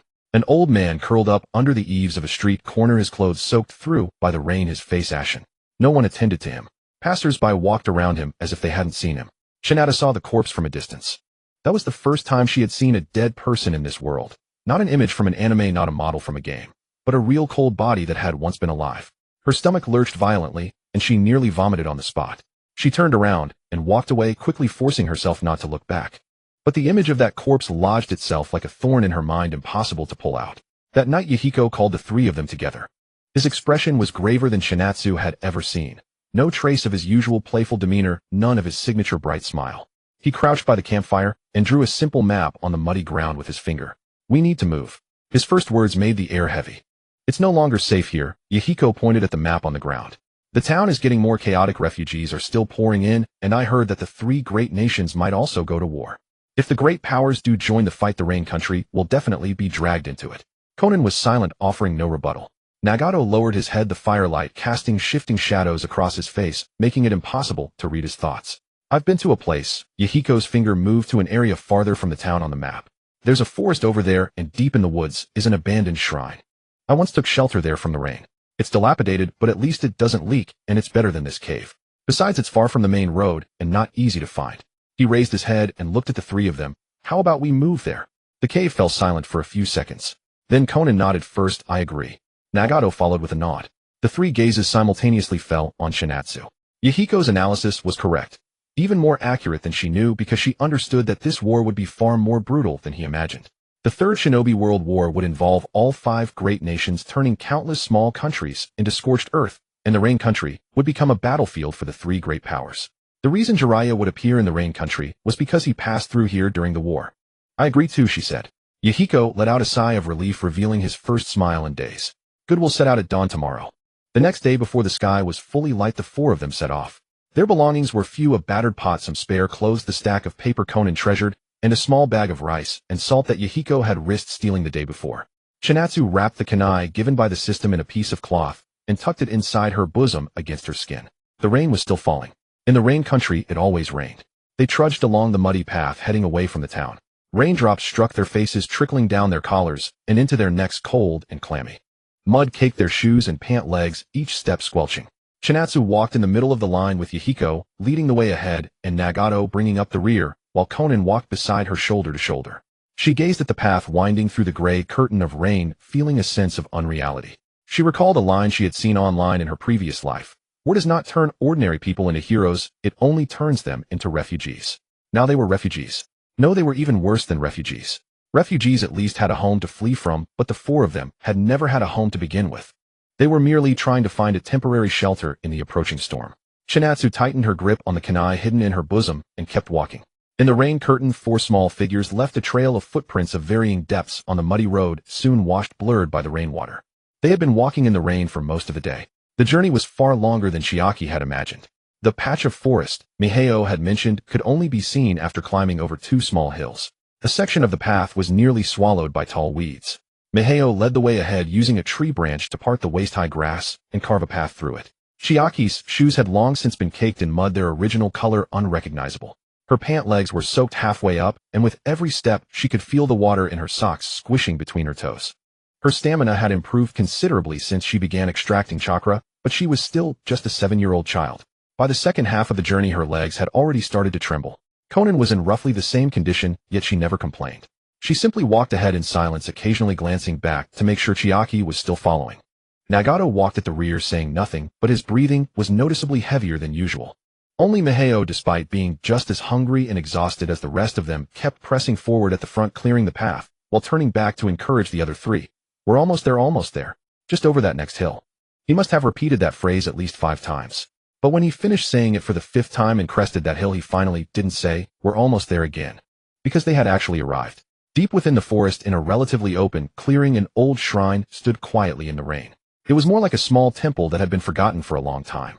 Most of the roof tiles were missing, exposing the rotting wooden beams beneath, but the main structure remained intact. The walls were built of stone and looked quite sturdy. The paper doors at the entrance had long since rotted away, revealing a dark void within. A stone staircase lay before the shrine, covered in moss with clumps of wild grass growing from the cracks. Stone lanterns stood on either side of the steps, one of which had toppled and shattered into pieces, its surface gleaming from the rain. "What do you think?" Miheo stood at the shrine's entrance with his arms spread wide, as if presenting some magnificent masterpiece. "I told you so, it's livable." Chiaki stood at the foot of the steps looking up at the shrine. Honestly, the shrine was far better than she had imagined. Though dilapidated, its foundation was solid, stone walls and wooden beams, far superior to the drafty, leaking cave they had been staying in before. She followed Miheo inside and found the interior more spacious than it appeared from the outside. The main hall was roughly 20 square meters with wooden flooring partially rotted in places, but mostly solid enough to walk on. Tattered cushions and a legless offering table sat in the corner, while thick layers of dust and spiderwebs coated the walls. Most importantly, Chiaki looked up and carefully examined the ceiling. It didn't leak. The only damp spot in the entire main hall was a small stain in the northwest corner. Everywhere else was dry. "Tonight we won't have to sleep on wet ground." Miheo plopped down on the relatively clean wooden floor with a long sigh. "I'm exhausted." Konan didn't sit down right away. She surveyed the shrine's interior, set down her belongings, and began cleaning silently, dragging out the rotted cushions from the corner, brushing spiderwebs from the walls with her hands, and righting the offering table. Chiaki joined her, and together they quickly cleared a livable space in the main hall, one sweeping while the other organized. Nagato returned with dry firewood he had gathered outside and built a fire in the center of the room. The flames banished the shrine's darkness and brought back a long-felt warmth. The 4 sat around the fire, drying their rain-soaked clothes and hair. "This place is really nice," Konan said softly, her tone carrying a rare note of relaxation. "Much better than the cave, right?" Miheo immediately grew smug. "I found this place ages ago. I just thought the cave was fine back then, so I didn't move." As Chiaki listened to their chatter, her gaze drifted to the wall. She noticed some faint carvings on the innermost wall of the main hall. The markings were old and covered in thick dust. Without close inspection, they would seem like natural weathering cracks in the wall. But as Chiaki's eyes swept over them, a strange feeling suddenly rose within her chest. She stood up, walked to the wall, and brushed away the dust with her hand. Beneath the dust, a complex pattern of runes was revealed. The runes were arranged in spirals, concentric circles converging inward with a circular mark at the very center, like a whirlpool or perhaps a sun. Chiaki's fingers hovered above the runes without touching them. Her heart skipped a beat. She recognized this mark. This was the symbol of the Uzumaki clan. In the lore of the ninja world, the Uzumaki clan crest was a spiral pattern symbolizing their power and their art of sealing jutsu. Though she could not decipher the specific meaning of these runes, their spiral arrangement and the central whirlpool mark matched her memory perfectly. Was this a remnant of the Uzumaki clan? No, not a ruin, just an abandoned shrine. But whoever owned this shrine had carved the Uzumaki runes into the walls, which meant either Uzumaki people had once lived here or this shrine had some connection to the Uzumaki clan. She reached out and gently touched the runes on the wall with her fingertip. The moment her skin made contact, a faint warmth spread from the stone. It was not her imagination. Those runes still retained some lingering energy. "Chiaki, what are you looking at?" Nagato's voice came from behind her. Chiaki turned around and found Nagato standing behind her without her noticing. His gaze passed over her shoulder and landed on the runes on the wall. Nagato stared at the whirlpool-shaped mark, his pupils contracting slightly. After a long moment, he asked in a voice so quiet it was barely audible, "What is this?" Chiaki looked at him. There was surprise in his eyes, confusion, and something she could not quite read, something like anticipation. Chiaki was silent for a moment, then shook her head. I don't know either. Probably just marks left by someone long gone. She lied again. But deep down she had a vague premonition. This shrine was far more than just an ordinary shelter. That night the four of them ate their first meal in the new home inside the shrine. The meal was simple. A pot of thin rice porridge cooked from rice Maheo had acquired, paired with a few wild vegetables picked by the roadside, served without even a pinch of salt, utterly bland. Everyone ate in silence. Maheo was the first to collapse after finishing lying down on the prepared pile of dry grass, and soon falling into steady snores. He was truly exhausted today, having led the way for most of the day, while constantly encouraging the others. Konan was sleepy, as well, leaning against the wall, her eyelids growing heavy. But Chiaki had no desire to sleep. She sat by the fire pretending to dry her hair, while her eyes kept drifting toward the wall etched with runes. Her fingertips could still recall the warmth she had felt upon touching the runes. If those were indeed sealing jutsu runes of the Uzumaki clan, then what was their purpose? What were they sealing? Or what were they protecting? She did not know. Perhaps this shrine held even more secrets than she could imagine. Nagato beside her was also awake. Sitting on the opposite side of the fire, his gaze, just like hers, was fixed on that same wall. The flames danced, illuminating the spiral runes on the wall and the thoughtful look in Nagato's eyes. He said nothing. Chiaki knew he had felt it too. This abandoned shrine seemed like some silent resonance, echoing the same vivid crimson hair that crowned both of their heads. On the third day after moving to the shrine, Chiharu developed a habit. Every morning, while the other three were still asleep, she would quietly get up and practice chakra cultivation. Behind the shrine was a small clearing surrounded by woods, the ground thick with fallen leaves, and overhead interlaced branches formed a natural canopy. She chose this spot for cultivation because it was quiet and not easily discovered. The morning air was moist from the recent rain, cool and fresh. Chiharu sat cross-legged on the thick layer of leaves, closed her eyes, and sank her consciousness into her body. The flow of chakra had become much smoother than at the beginning. She could clearly sense the warm energy rising from her dantian, slowly circulating along the meridians within her body. With each cycle, her control over the energy grew stronger. On the system panel, the proficiency number was steadily increasing. Basic chakra proficiency, LV 124,100. At this rate, it should reach LV 2 in about a week. Then she would unlock attribute detection and finally know her chakra nature. Chiharu felt a little anticipation at the thought. Fire release, wind release, or lightning release. According to the Uzumaki clan's tradition, they were best at sealing techniques, but as for basic attributes, it shouldn't be water release, right? The rain country already had too much water. Having water release would be too fitting. She was about to continue the next chakra cycle when suddenly a glaring red warning box popped up in her mind. Without warning, fate warning. Hostile units detected approaching this area. Number 2 combat power assessment, Jinin level. Estimated contact time approximately 12 minutes. Suggestion: immediately lead companions to hide and evacuate. Do not engage. Chiharu's heart clenched. She opened her eyes, pupils trembling. Hostile ninja. Approaching. Not refugees, not wanderers. Ninja. Real trained killer ninja. The image of the old man's corpse she had seen in town that day flashed through her mind. If the old man had died of starvation or illness, those targeted by ninja would only end up worse. She sprang up from the ground, not bothering to brush off the leaves, and ran back to the shrine. Get up. Everyone get up. Chiharu's voice startled the three still asleep. Yahiko rolled over and jumped up, still drowsy, but his hand instinctively gripped the wooden stick beside him. What's wrong? Someone's coming.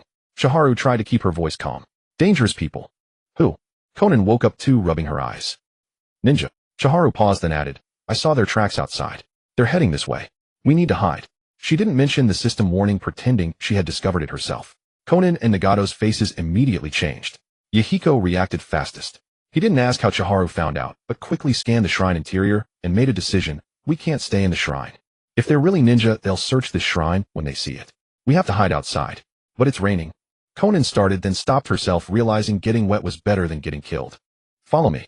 Yahiko rushed to the door, crouched behind the frame, and peered out. There's a dense forest to the west. The trees are thick enough to hide in. Move fast. Step in the mud to avoid leaving footprints. The four of them took no luggage. There was no time. Chiharu only grabbed the kunai and stuffed it into her clothes, then followed Yahiko out of the shrine. The rain continued. The sound of rain masked their footsteps and erased their tracks. They plunged into the dense forest west of the shrine and found a natural hollow deep in the thicket. By crouching, they could be completely hidden by bushes and weeds. Chiharu crouched at the front, carefully parting a cluster of leaves to create a gap, and stared fixedly at the shrine. In her hand was only a single kunai. The enemy was 2 trained genin. She couldn't even perform the simplest jutsu. Time passed second by second. The sound of rain, the wind, her own breathing. Then two black figures emerged from the other end of the forest and stood on the open ground in front of the shrine. They were two adult men dressed in dark clothes with no visible headband insignia. But their movements and stance, that calm ready-to-strike posture, could not be mimicked by ordinary people. Chiharu held her breath. The two did not enter the shrine immediately. They stood there for a while observing the surroundings. One of them bent down to look at the ground. Chiharu's heart leaped into her throat. He was looking at the footprints they had left at the shrine entrance. But the rain had been falling for a while, blurring the footprints. The man straightened up, said something to his companion, and then they both entered the shrine. About 2 or 3 minutes later, the two came out of the shrine. One of them was holding something. Chiharu squinted and recognized it. It was a dried biscuit they hadn't had time to take. The man brought it to his nose, sniffed, and said a few words to his companion. The other nodded and swept his gaze around the area. Chiharu immediately lowered her head. Even her breathing became lighter. She could feel that gaze passing over the bushes where they were hiding. 1 second, 2 seconds, 3 seconds. Then footsteps resumed. Chiharu cautiously lifted her head and saw the two figures already turning away. Their backs soon disappeared into the curtain of rain as if they had never been there. Chiharu remained crouched for a long time until the red warning on the system panel disappeared automatically. Only then did she let out a long, deep breath. She realized her back was soaked through, unable to tell if it was rain or cold sweat. Are they gone? Yahiko whispered in her ear. They're gone. Chiharu's voice was hoarse. The four of them waited a while longer in the thicket, making sure the two wouldn't return before crawling out of their hiding place one by one. They were drenched to the bone. Konan asked softly, who were they? I don't know. Yahiko shook his head, his expression grave. But they're not Rain Country Ninja. Rain Country Ninja wear headbands with a raindrop pattern. Those two had nothing. Rogue Ninja? Nagato asked. Maybe. Or scouts from another country, Yahiko said. Either way, their presence here means this area is no longer safe. The four returned to the shrine in silence. As Chiharu stepped inside, her gaze fell on the talismans on the wall, then moved away. She looked at the rumpled luggage. The two had gone through their belongings, but finding nothing valuable, had taken only a dry biscuit and left everything else untouched. Chiharu stood in the center of the shrine, silent for a long time. This was her first real experience of the danger in this world. If not for the system warning, she dared not think of the outcome. Chiharu tightened her grip on the kunai hidden in her clothes. She had to get stronger as fast as possible. After the first ninja incident, the atmosphere in the shrine had changed. No one spoke it aloud, but everyone knew deep down that the safe house they had come to rely on was not actually safe. Those two could return at any moment, or other ninja might happen upon this place. The shrine kept the rain out, but it could not shield them from the watchful eyes of shinobi. Yahiko began venturing out each dawn to scout the surrounding area, returning only after confirming all was clear. Konan packed their belongings more compactly, ready to grab them and flee at a moment's notice. Nagato took on more of the watch duties, often sitting alone at the shrine's entrance, quietly listening to the sounds within the forest.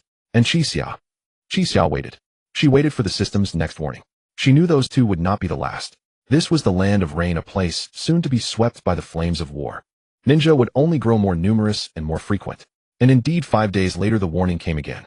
That afternoon, as Chisya was helping Konan gather the dried wild vegetables inside the shrine, a sudden red light flashed across her mind. Fate warning. Hostile units detected approaching this area. Quantity 3, combat capability assessment, Genin level. Estimated time to contact approximately 18 minutes. Recommendation: immediately lead companions to conceal and evacuate. Do not engage. 3. One more than last time. With the experience from the first encounter, she would not panic as she had before. She set down the wild vegetables in her hands, turned her head, and spoke in as calm a voice as she could manage. I feel it again. Yahiko, who was mending a broken blade he had found, looked up. What? That feeling? I had it before the ninja came last time. Chisya pointed to her own temple. I can't quite explain it, but suddenly my heart feels uneasy, as if someone is making their way here. She had fabricated an explanation that sounded reasonable. Yahiko stared at her for a moment without speaking immediately. Chisya expected him to doubt her. After all, feeling uneasy was such a vague reason. But Yahiko merely fell silent for a few seconds, then set down the blade in his hands and rose to his feet. Let's go. Konan paused in surprise. Now. Yahiko's tone was resolute. Better to believe it and be safe than not believe and pay the price. Last time Chisya said someone was coming, and 2 ninja really did appear. This time she says she has the feeling again. I trust her. He cast a glance at Chisya, his eyes holding something she had never seen in Yahiko before, a trust forged through careful consideration. Chisya was momentarily stunned by that look, then quickly pulled herself together. The forest to the west, the place we hid last time. This time we go deeper, stay away from the edge. Good. Without another word, Yahiko picked up the broken blade he had yet to repair. Let's go. The four moved as quickly as possible into the dense forest west of the shrine. This time, they went far deeper than before. Yahiko led the way, clearing a path until they reached a low-lying area thick with vines, where he finally stopped. The bushes here towered over human height, with vines hanging from the trees like a natural curtain completely concealing what lay within. The four slipped behind the vines, crouched low, and held their breath. This time they waited even longer. Approximately 20 minutes later, footsteps echoed from afar. Not two this time, but three. 3 men clad in dark clothing emerged from the forest, their steps steady, their gazes sharp. Ninja tool pouches hung at their waists, short swords strapped to their backs. The man at the front wore a headplate. Chixia narrowed her eyes and made out the symbol etched upon it. It was a metal headband bearing an emblem, 2 mountain peaks flanking a narrow gorge. The Wagakure, the hidden stone village. Yahiko saw the headband as well, his pupils contracted slightly. IWA ninja appearing here. This meant the land of Earth had formally extended its reach into the land of rain. These were not wandering ninja, not the stragglers of a minor nation, but regular shinobi of one of the 5 great villages. The 3 stone ninja did not head directly for the shrine. They halted around the shrine's perimeter, fanning out as they searched for something. One of them crouched to examine traces on the ground. He rose and signaled to the other 2, pointing toward the shrine. The 3 moved in a fan-shaped formation, slowly closing in. Chixia's heart rose to her throat. She could tell these 3 moved with far more professionalism than the 2 wandering ninja from before. They were not here for a casual sweep, they were executing a systematic search. The 3 entered the shrine. A few minutes passed, and then they emerged. The lead ninja stood at the shrine's entrance and spoke a few words. Though the distance made his words unintelligible, his tone carried clear impatience. The other 2 also circled the shrine and shook their heads. The leader frowned, scanning the surrounding forest once more. Chixia felt that gaze nearly piercing through the vines that concealed them. She held her breath, not daring to blink. But the man ultimately found nothing and turned away, leading his companions back. This time they moved slowly as though verifying something. Only when the 3 figures had completely vanished beyond the far end of the forest did Chixia dare to breathe. "They're gone," she whispered. Yahiko did not answer immediately. Crouched behind the vines, his gaze fixed on the direction where the 3 had disappeared, he spoke after a long pause. "Those were IWA ninja." Chixia acknowledged. "IWA ninja appearing here." Yahiko's voice was low, weighed down with suppressed gravity. "It means the land of Earth has come attacking." Chixia remained silent. This war would not end soon. IWA Sunakanoa. The 5 great villages would pull one after another into the conflict. In the coming years, the land of rain would become a scorched wasteland. Chixia. Yahiko suddenly called her name. She looked up to find him gazing at her, his expression so serious it seemed unlike that of a child of 8 or 9. "That feeling of yours has saved us twice," he said. "I don't know how you do it, but from now on, whenever you have that feeling, just say so directly. No need to explain. We trust you." He had said, "We trust you." Not, "I trust you," but "we." Yahiko, Konan, Nagato. In this world, they had no one to rely on, no adults to turn to, no village to protect them. They had only each other. Chixia lowered her head, fell silent for a moment, then whispered softly, "All right." That evening, after the 4 returned to the shrine, Yahiko took a piece of charcoal and drew a horizontal line on the pillar at the shrine's entrance. "1," he said. "From now on, every time we successfully evade danger, I'll draw a line." He looked at the simple charcoal mark, then turned his head and grinned broadly. "Once this pillar is full of lines, I suppose we'll have figured out how to survive." Chixia watched his forced light-hearted smile and said nothing. This pillar would likely fill up far too soon. The 3rd warning arrived sooner than Chinatsu had anticipated. It had only been 3 days since the last appearance of the Yini ninja.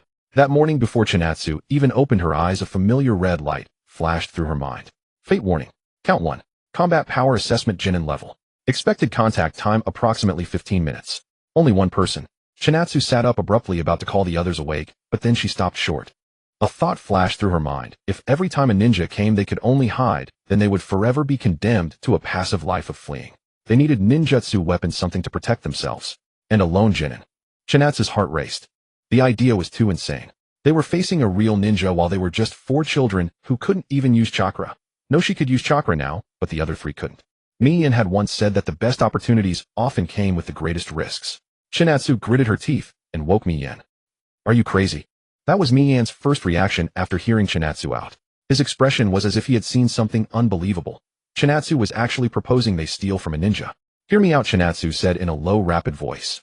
"I just had that feeling again, but this time it's only 1 person, and he's coming in our direction. He'll likely pass by the shrine. If we set up a trap in advance." "A trap?" Mi-yen interrupted. "But we don't know how to make one." "I do," Chinatsu said. That wasn't an empty boast. Just a moment ago she had quickly scanned the exchange list in the system. Most of the items were beyond her means, but there was one of the most basic options that was just within her reach. Basic trap deployment essentials remnant page. Effect: obtain basic trap knowledge, including simple rope snares, rockfall traps, and camouflage concealment. Cost 50 points. Remaining points 100.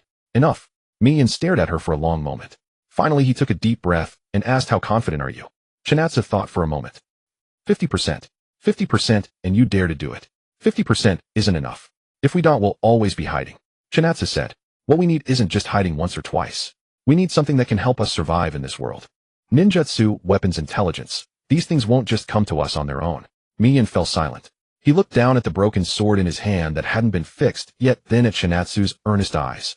Then he looked up, grinned, and said, all right, let's do it. Chinatsu confirmed the exchange in the system with her mind. In an instant, a foreign stream of information flooded into her mind. The technique of making a rope snare, the selection of support points, the combination of camouflage materials, all stuffed directly into her brain. She shook her head, digested the information, and began giving orders. Changmin, go cut some branches as thick as a thumb, flexible, ones not too brittle. Shout and find some vines, the stronger the better. Mian, come with me, I need your help to dig a shallow pit. The four of them quickly set to work. Chinatsu chose a path on the west side of the shrine, the most natural route from the woods to the shrine. If the ninja was coming from that direction, he would likely pass through here. She selected a large tree with dense foliage along the path and fixed a simple rope snare mechanism at the fork of the trunk. The snare was woven from vines with the other end tied to a branch. If anyone stepped on the trigger mechanism on the ground, the snare would tighten and hoist them up. It wasn't a sophisticated trap. A real ninja could easily break free. But Chinatsu's goal wasn't to catch him, it was to create a moment of chaos. She only needed that moment. After the trap was set, the four of them hid in the bushes on both sides of the path. Chinatsu crouched in the left bush, gripping the kunai tightly. Her heart pounded, her palms were slick with sweat, but she forced herself to calm down. She opened the system panel and glanced at the task progress. Basic chakra proficiency, LV 131,100. Not enough yet. She still needed more time to grow stronger. But before that, she would use this method to gain more capital for their survival. Time passed minute by minute. Then footsteps came. One person, walking from the depths of the woods, steady and unhurried. Through the gap in the bushes, Chinatsu saw the figure of a man in gray clothes, wearing a Yanin village forehead protector, a bulging ninja tool pouch at his waist, and a short sword on his back. He walked along the path, eyes straight ahead, not appearing particularly vigilant, probably because he thought such a remote place held no danger. He reached the trigger point of the trap. Chinatsu held her breath. The man stopped less than a step away from the trigger point. He looked down at the ground, his gaze falling on a patch of disturbed soil. Although Chinatsu had tried to make the camouflage look natural for an experienced ninja, the freshness of that soil was clearly different from its surroundings. Chinatsu's heart sank. Found out. The man didn't act immediately. He stood still, slowly scanning the surrounding woods, his right hand already on the short sword at his waist. Then he spoke, his voice hoarse and low. Come out. No one moved. I know you're nearby. The man's voice carried an impatient tone. A bunch of brats think a lousy trap can fool me. Come out, I don't kill children. Chinatsu's mind raced. He was bluffing. If he had really confirmed their positions, he wouldn't have stood there. He would have attacked directly. He was just testing. But the problem was, if they didn't come out, what would he do? He would search the area, and as long as he searched carefully, they would be found sooner or later. Chinatsu gritted her teeth. She turned her head and made a gesture to me, Yin, across the way. The signal they had agreed upon. I'll draw his attention, you attack from behind. Yin saw the gesture and shook his head desperately. Chinatsu ignored him. She took a deep breath and stood up from the bushes. The man's gaze instantly locked onto her. Seeing that it was only a 7- or 8-year-old red-haired girl emerging from the bushes, a flicker of surprise crossed his eyes, but his hand didn't relax. Are you alone? Chinatsu didn't answer. She stood there, hands hanging at her sides, palms slick with sweat. The man frowned and took 2 steps toward her. Just as he took the second step, the branches behind him suddenly snapped.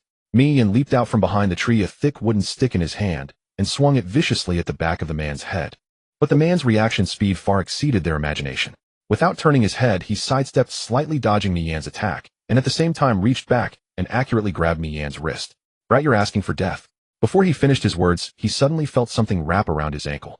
He looked down and saw a vine snare that had been placed in the fallen leaves under his feet. When he had sidestepped to dodge, he had stepped right into the snare. It was Chinatsu's second trap. She had never expected the first trap to succeed. The obvious trap was meant to attract attention.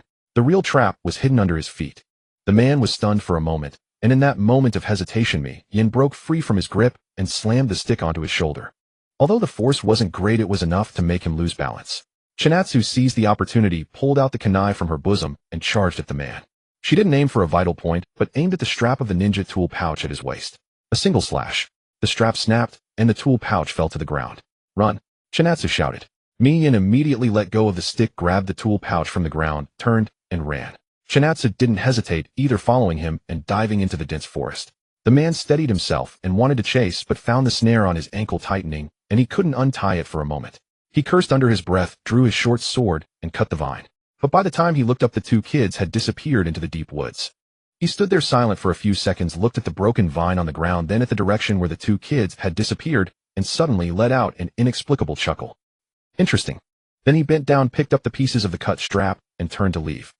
Chinatsu and Mi Yin ran who knows how far without stopping until they couldn't run anymore and collapsed under a big tree. Both were gasping for breath. Mi Yin raised the tool pouch in his hand, shook it in front of Chinatsu with a look of ecstatic relief. We did it. We really did it. Chinatsu leaned against the tree trunk, her heart still pounding, but the corners of her mouth couldn't help lifting. The two opened the tool pouch. The contents were richer than expected: 3 kunai, a dozen shuriken, a small roll of bandages, 2 military ration pills, and a folded yellowed, old map. Chinatsu picked up the map and unfolded it. It depicted the terrain of Yuji country and surrounding areas marked with symbols and characters she couldn't understand. She couldn't understand all of it, but she noticed several locations circled in red on the map. One of them was not far from their current position. This map was more valuable than those tools. That night, another charcoal mark appeared on the pillar at the shrine entrance. Drawn by Mi Yin. The second time, he said. Then he looked at the 3 charcoal marks, the first from the rogue ninja, the second from the Yanin trio, and the third from today's lone Yanin, and couldn't help but laugh. Just over a month, and already 3 marks. Chinatsu sat by the campfire holding the old map looted from the tool pouch, her gaze fixed on the red circle, saying nothing. In the days following the capture of the ninja tool pack, Qixia had been studying that map continuously.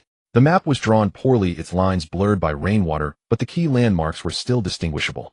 The location of the shrine was marked in an inconspicuous corner, and the red circles she had counted amounted to 4 scattered across different positions on the map. One of the red circles lay closest to the shrine, roughly half a day's journey to the northeast. Qixia hesitated for a long time, but ultimately decided she had to investigate. Yahiko initially opposed the idea. That's a location marked by ninjas. Who knows what danger lies there? What if it's their stronghold? That's exactly why we need to go, Qixia replied simply. If it's a stronghold, we'll know which areas to avoid. If it's a supply point, we might find useful materials. That map wouldn't have red circles without reason. Yahiko couldn't persuade her otherwise and eventually relented. However, he insisted on accompanying her and brought Nagato along as well. So early the next day, the 3 of them set out, leaving Konan to guard the shrine. The location marked by the red circle turned out to be a low rolling hillside. The trees there were far sparser than those around the shrine, with the ground blanketed in scattered stones and exposed bedrock. Rainwater gathered into thin rivulets that carved their way through cracks in the rocks and flowed into depressions below. Qixia led the way, clutching the map and constantly cross-referencing it with the terrain as they moved forward. Yahiko followed a few paces behind, his grip firm on the short blade he had finally managed to repair. Nagato brought up the rear, silently scanning their surroundings for any threats. Then Qixia caught a faint scent. It was a metallic tang cutting through the smell of rain and damp earth. She stopped in her tracks. Do you smell that? Yahiko halted, as well, inhaling sharply, his expression darkening. Blood. They slowed their pace, carefully maneuvering around a massive boulder. What lay beyond made them stop cold. A cluster of bodies sprawled across waterlogged mud in the depression ahead. Qixia's pupils contracted sharply. For bodies in varying combat gear lay scattered, some prone, others on their backs, swollen from the rain. The blood around their wounds had washed pale, yet the fatal nature of their injuries was unmistakable. 2 wore headbands bearing the symbol of a Wagakure. The other 2 bore the hourglass insignia of Sunagakure. Qixia's stomach churned violently. She had seen death before, in news reports, online, in films and television. She had witnessed countless deaths. But those were abstract deaths on screens detached from her reality. Now, mere meters away, actual corpses lay in the mud. She could read the expressions frozen on their faces. One young man's eyes remained half-open, pupils dulled and unfocused. Behind her, Yahiko gasped sharply, and Nagato's breathing grew strained. An uneasy silence stretched between them. Yahiko broke it first. He tightened his grip on his blade, stepped forward, and spoke with a strained but steady voice. Search them for anything usable. Hurry up, don't dawdle. Qixia remained frozen, watching him approach before forcing herself to move after several tense seconds. She knelt beside one of the IWA ninja corpses. His face showed no signs of suffering. He must have died quickly. A deep slash across his chest had pierced through his combat uniform and flesh. Qixia gritted her teeth, suppressing the wave of nausea rising in her throat. Reaching out, her fingers brushed against the damp fabric. It was cold. Rain had saturated the cloth, making it indistinguishable from any waterlogged garment. She untied the ninja's tool pouch and emptied its contents: a handful of shuriken, a length of bandage, and an empty ration pill wrapper. She gathered the items and rose to her feet. Throughout the entire process, she refused to meet the corpse's vacant gaze.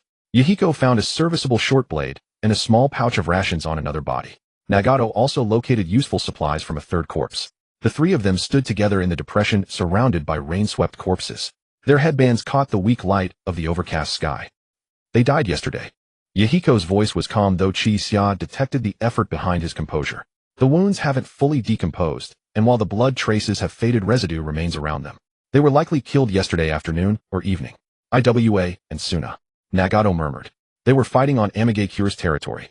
Chi-Xia remained silent. This was war. Not the glorious battles of anime, not the statistics of video games, but something visceral, cold, and merciless.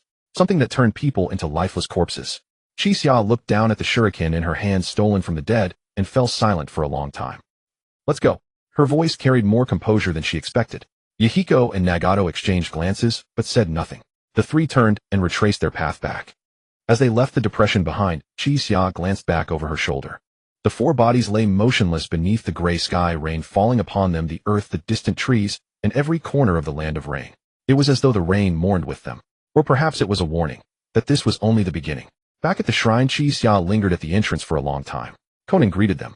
Seeing the supplies they had brought, she initially exhaled in relief, but when she caught sight of their expressions, she swallowed whatever she had been about to say. She said nothing. She silently took the items, organized them, and then poured each of them a bowl of hot water. Chi-Xia held her warm bowl and sat by the fire in silence for a long time. Then she glanced up at the spiral symbol carved into the wall before lowering her gaze once more. Her hands trembled slightly, not from cold, but from the effort of suppressing her nausea. There was no regret. She had to adapt. In this world, death was not an anomaly, but an inevitability. If she couldn't accept that she would not survive, Chi-Xia gripped her bowl tighter, slowly pushing down the surging sickness. A phrase came to mind. Survival of the fittest. She had to become that survivor. Chi-Xia had made her decision. This decision was not a spur-of-the-moment impulse. It came after days of careful deliberation. Ever since she saw those four corpses, a heavy stone had been pressing down on her heart. War was approaching. The Wagakure and Sunagakure were already clashing on the lands of the Land of Rain, and Konoha could join the fray at any moment. For now they were safe, but this safety was fragile, like a piece of paper soaked through by rain, ready to crumble at the slightest touch. They needed power. Not just her own strength, but the combined strength of all four. Chi-Xia sat alone on the open ground behind the shrine, her chakra flowing slowly through her meridians. After this period of training, she had become adept at gathering chakra to any part of her body. She had tried concentrating it in her soles to jump higher and farther, and in her arms to noticeably enhance her strength. This was the most fundamental use of chakra physical enhancement. If an ordinary adult could apply chakra to this extent, they would be at the level of a genin in taijutsu. Chi-Xia's chakra reserves now far exceeded those of her peers, but her body was still too small. Her base strength and speed were too low. Even with chakra enhancement, she couldn't defeat an adult genin. But at least she was no longer a defenseless ordinary child. And Xiao Nanmiyan and Changmin were still just ordinary kids. Chi-Xia closed her eyes, running through various possibilities in her mind. If she didn't teach them, they might get hurt, or even die, in some future conflict. But if she taught them, would history change? When Jiraiya met them, would they still be the same three war orphans? Once the butterfly effect was set in motion, the plot, she knew, might no longer be reliable. Chi-Xia opened her eyes, gazing at the gray sky. Then she stood up, brushed the leaves off her pants, and walked back to the shrine. She had made up her mind. To hell with the plot. Her first priority was to keep these three alive. I found this near those hills last time. Chi-Xia placed a thin rag-wrapped booklet in front of the three. Calling it a booklet was generous. It was just a few pages roughly bound together with thin vines, the edges wrinkled from rain. It really did look like something scavenged from somewhere. Chi-Xia had spent half the night making this prop. She couldn't say a system in my head taught me, so she invented a story about finding a training manual. To make it more believable, she had deliberately aged the pages, soaked them in muddy water, then dried them by the fire, so they looked like something abandoned for a long time. Mian picked up the booklet, flipped through it, and frowned. What is this? Chakra extraction technique, Chi-Xia said. All three of them froze. Chakra extraction technique. Xiaonan repeated the term, her purple eyes showing a hint of confusion. You mean that power of ninjas? Chi-Xia nodded. I tried it. It works.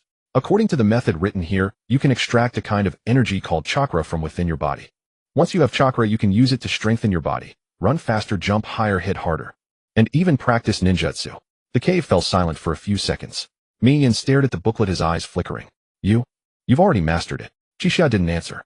Instead, she reached out and picked up a kunai lying nearby. She gathered chakra at her fingertips, then squeezed hard. A shallow dent was left on the metal blade of the kunai. All three saw it. Mi Yan's eyes widened, his mouth slightly agape, unable to close for a long moment. You? He pointed at Qixiao, then at the kunai, his voice cracking. When did you learn? Why didn't you tell us earlier? I started practicing after I found the booklet. About 10 days ago, Qixiao said, sidestepping the issue. I didn't tell you because I wasn't sure it would actually work. Now that I'm sure, I dare to show it to you. Mi Yan opened his mouth as if to say something else, but then closed it again. He looked down at the rough booklet, then back at Qixiao, took a deep breath, and spoke in a serious tone. Can we learn this? That was exactly what Qixiao had been waiting for. Yes, she said. I'll teach you. That night, Mi Yan was the first to try. Following Qixiao's oral instructions, he sat cross-legged by the campfire, closed his eyes, and tried to sense the energy within his body. Qixiao sat across from him, correcting his breathing rhythm while observing his progress. Xiao Nan and Chongmin sat nearby, watching in silence. After about 10 minutes, Mi Yan suddenly opened his eyes, his face lit with an incredulous excitement. I felt it. That warm feeling in my belly. Qixiao was even more surprised than he was. So fast. She knew extracting chakra wasn't easy. The first time she tried it had taken her nearly 2 minutes just to sense the energy, and she had the system's help.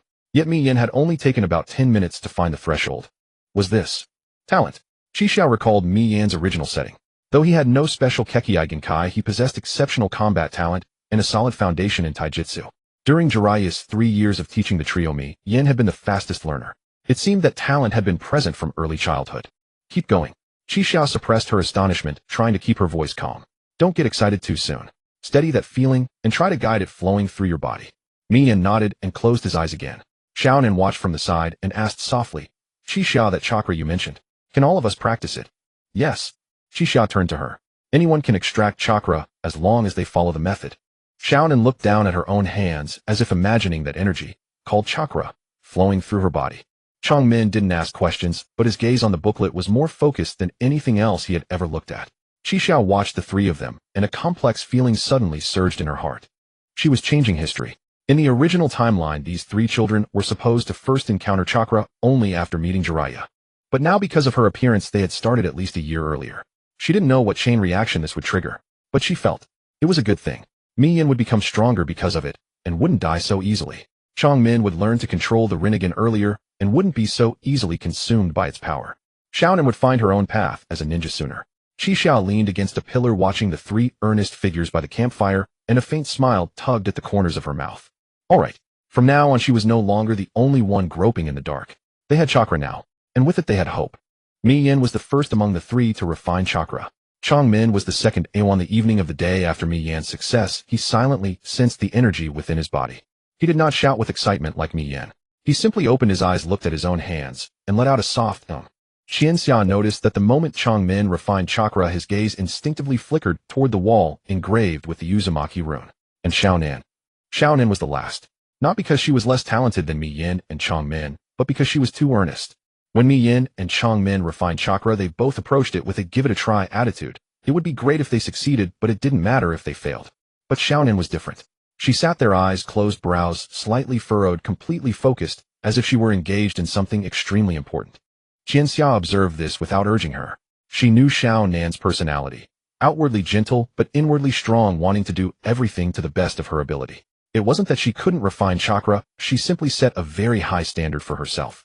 Sure enough, on the evening of the 3rd day, as Qianxia was arranging dried wild vegetables at the shrine entrance, she suddenly heard a very soft gasp from inside.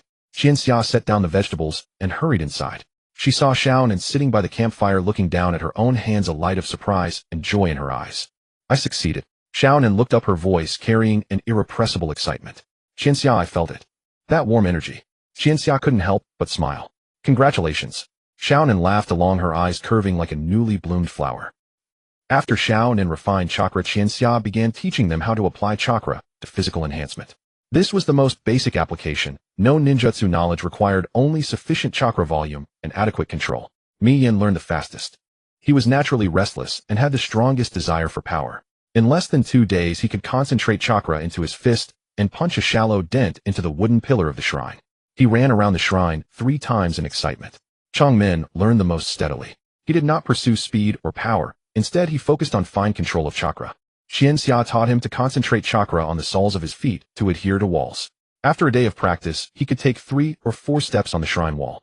Though he eventually fell off, he didn't make a sound, just dusted himself off and continued practicing. And Xiao Nan. Xiao Nan took a path no one had expected. That afternoon, as Qianxia was training in the open space behind the shrine, she suddenly heard Xiao Nin calling her. She returned to the shrine and found Xiao Nin sitting in her usual paper folding corner, holding a paper flower. The flower looked ordinary, no different from the ones they usually folded. But Qianxia noticed a faint, extremely weak blue light flickering between Xiao Nan's fingers. Qianxia's steps halted. Qianxia. Xiao Nin looked up, her expression both puzzled and curious. I just tried to inject chakra into this flower. And then, she released her hand. The paper flower did not fall. It floated in the air. Though it was only a brief moment, about a second, the paper flower truly left her hand, lingered in the air for a while, and then drifted lightly to the ground. Qianxia's mind buzzed. Her first thought was paper release. Xiao Nan's paper release. In the original work, Xiao Nan's paper release secret technique was a unique ninjutsu she developed herself. She combined chakra with paper to create a paper release technique capable of transformation, division, attack, and defense. And now Xiao Nan, a 7-year-old girl who had only refined chakra for less than a week, had already intuitively touched that threshold. Though it was just making a paper flower float for a second, it was a signal. Qianxia's heart surged with an indescribable excitement, but she forcibly suppressed it, not wanting to scare Xiao Nan. How did you think to inject chakra into paper? Qianxia asked. Xiao Nan looked down at the paper flower on the ground, thought for a moment, and said, I don't know. I just thought since chakra can strengthen the body, it should be able to strengthen other things too, right? The thing I use most often is paper, so I tried it. She looked up, meeting Qianxia's eyes with uncertainty. Is this correct? Qianxia took a deep breath. Then she crouched down, picked up the paper flower, placed it in Xiao Nan's palm, and looked seriously into her eyes. Yes, she said. Very correct. Xiao Nan blinked, then the corners of her mouth slowly lifted, revealing a happy smile, tinged with a small sense of accomplishment. Qianxia looked at that smile, and a thought suddenly surged in her heart. Perhaps there was no need to wait for Zilayi to appear. Xiao Nan would bloom with her own light earlier than in the original story. That evening, Qianxia sat at the shrine entrance holding the old map confiscated from a IWA shinobi. Her gaze fell on the 4 red circles on the map. She had already visited the first red circle. There were only corpses, nothing else. But there were still 3 red circles. 2 of them, she could roughly guess what places they were. They could be supply depots, reconnaissance outposts, or even traces left from battlefields. But the 3rd red circle. The location marked by the 3rd red circle was at the edge of the map, near the direction of the Land of Fire. Qianxia stared at that red circle, a vague guess forming in her mind, but she dared not confirm it yet.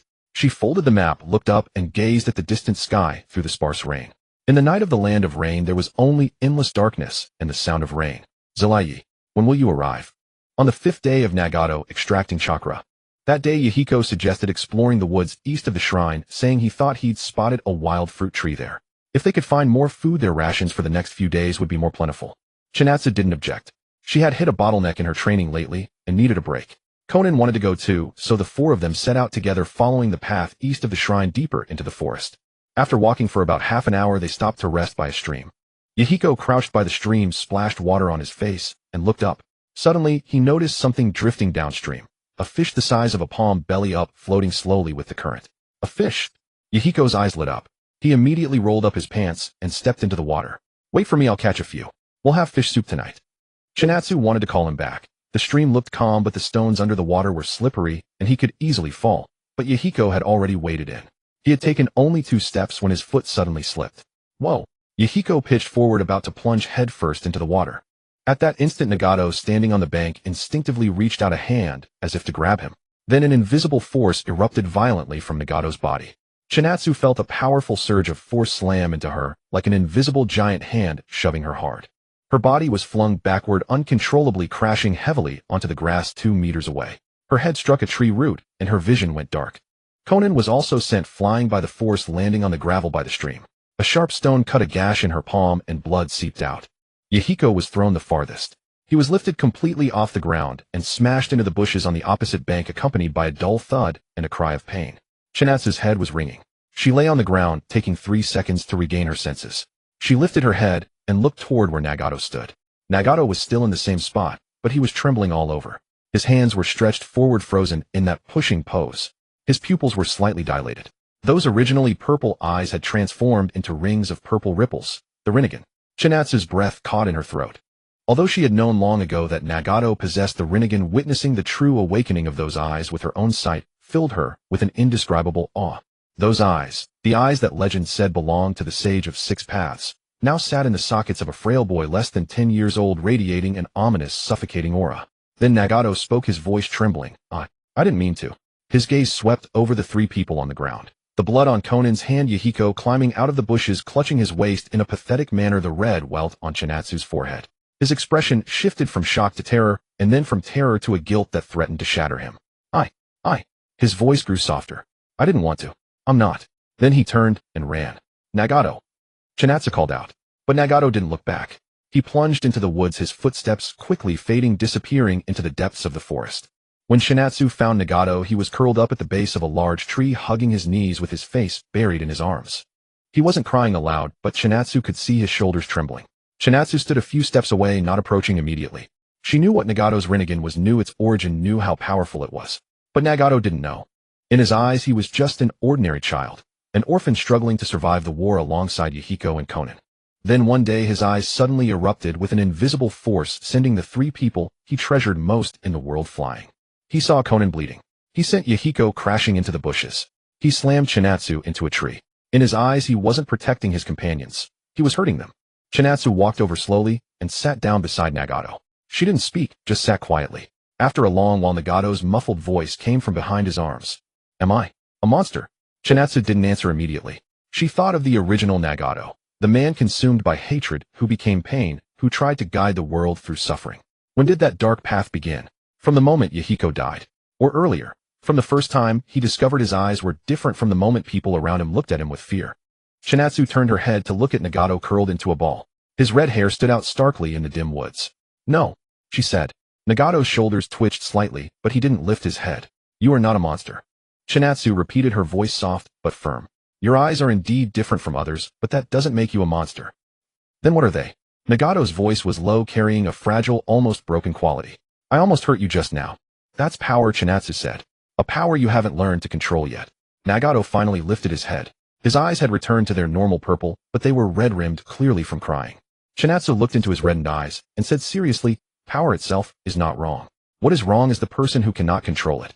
But I don't even know what it is. Then learn slowly, Chinatsu said. No one is born knowing how to control everything. When Yahiko first used chakra to strengthen his fists, didn't he knock himself down? Konan's paper flowers could only float for a second. We all start from the beginning. Nagato didn't speak, just stared at his own hands. Chinatsu reached out and took his cold hand. Nagato stiffened, then looked up in surprise at Chinatsu. That push of yours did send us flying, Chinatsu said. But did you notice? Yahiko crashed into the bushes, but wasn't hurt. Konan's hand was cut by a stone, not by your power. I hit the tree root, but it's just a bruise. Nagato was stunned. Your power is indeed strong, Chinatsu said, looking into his eyes. But you controlled it unconsciously. You didn't aim for vital points, you didn't use full force. Your body instinctively protected us, not harmed us. Protected? Nagato repeated the word in a low voice. Protected. Chinatsu nodded. You acted when you saw Yahiko about to fall. The method was a bit rough, but you were saving him. Nagato looked at Chinatsu's earnest eyes, opened his mouth as if to say something, but his throat seemed blocked. After a long moment, he finally spoke, his voice hoarse and faint. Really, Chinatsu said. I promise. Nagato's eyes reddened again. He lowered his head and blinked hard, several times, forcing back the stubborn moisture. Chinatsu didn't let go. She held his hand until he stopped trembling. That night the four of them sat around a campfire in a somewhat heavy silence. Yahiko had a small bandage made from a clean cloth wrapped around his arm. A scratch from a branch when he fell into the bushes, not serious, but quite noticeable. Nagato kept his head down, not daring to look at Yahiko. Yahiko noticed. He stood up, walked over to Nagato, reached out, and ruffled his hair vigorously. Hey. Nagato was startled by the gesture. You're something else, kid. Yahiko grinned, his tone exaggerated. That move just now sent me flying. How did you do it? Show me again. Nagato was stunned.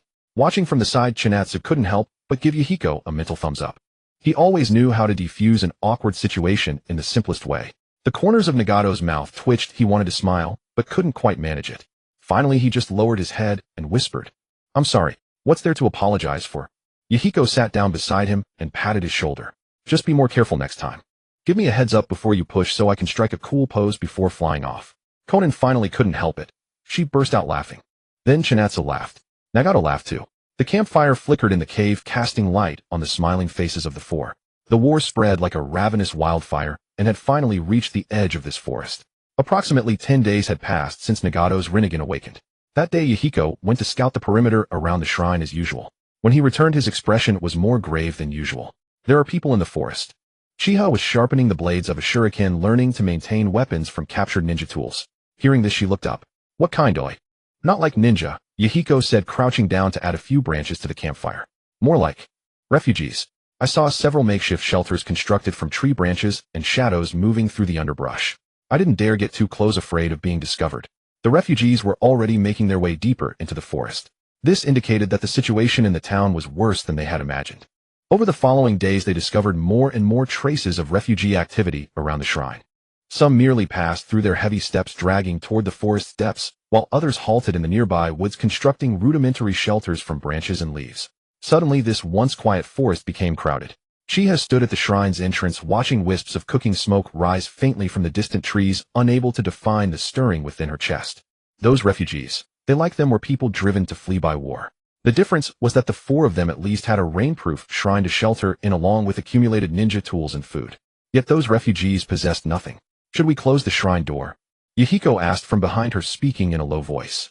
If someone discovers this place, if they find us, we open the door. Chiha replied. Yahiko paused, caught off guard. She turned to face him. We're refugees too. If one day we reach a dead end and see a closed door, what would you think? Yahiko fell silent for a moment. By the third evening, Chiha discovered an old man in the woods east of the shrine. He had collapsed in the mud beside a path, his clothes in tatters, his frame as thin as kindling. His eyes were half closed, his breathing shallow, lips cracked and white, evidence he hadn't eaten in days. Chiha crouched and tested his breath. He lived, though barely. After a brief hesitation, she slid one arm beneath his shoulders and half dragged him back to the shrine. Yahiko stared at the stranger Chiha had brought, momentarily stunned, then, without a word, rushed forward to help guide the old man toward the firelight.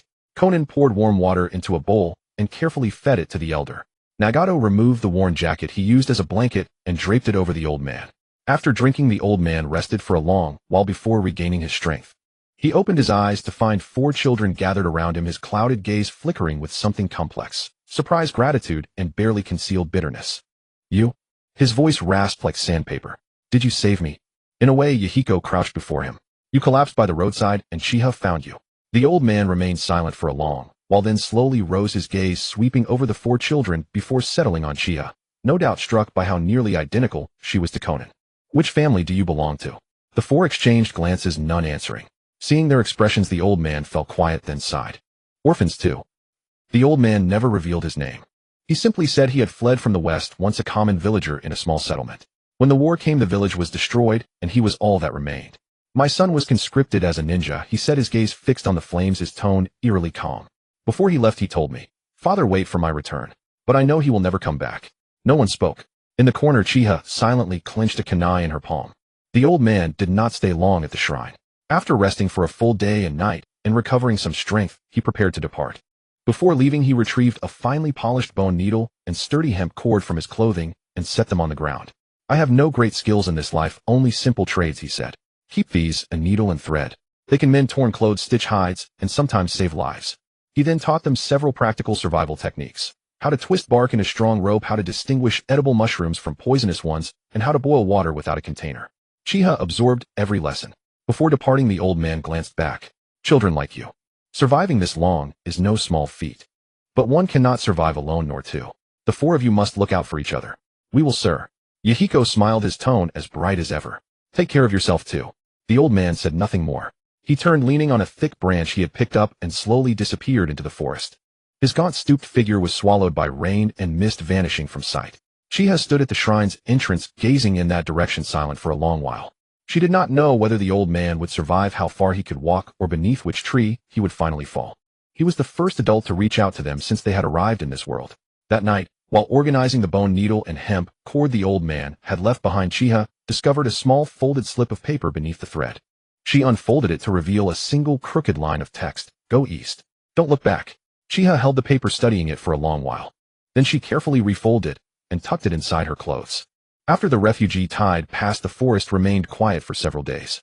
Perhaps the refugees had found a place to settle further away, or perhaps the resources in the surrounding area had already been plundered dry.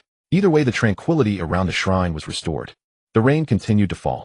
The rain of the rain country never seemed to cease. But on this day, the downpour had mercifully lightened to a fine mist, and the air was filled with the scent of damp earth and vegetation.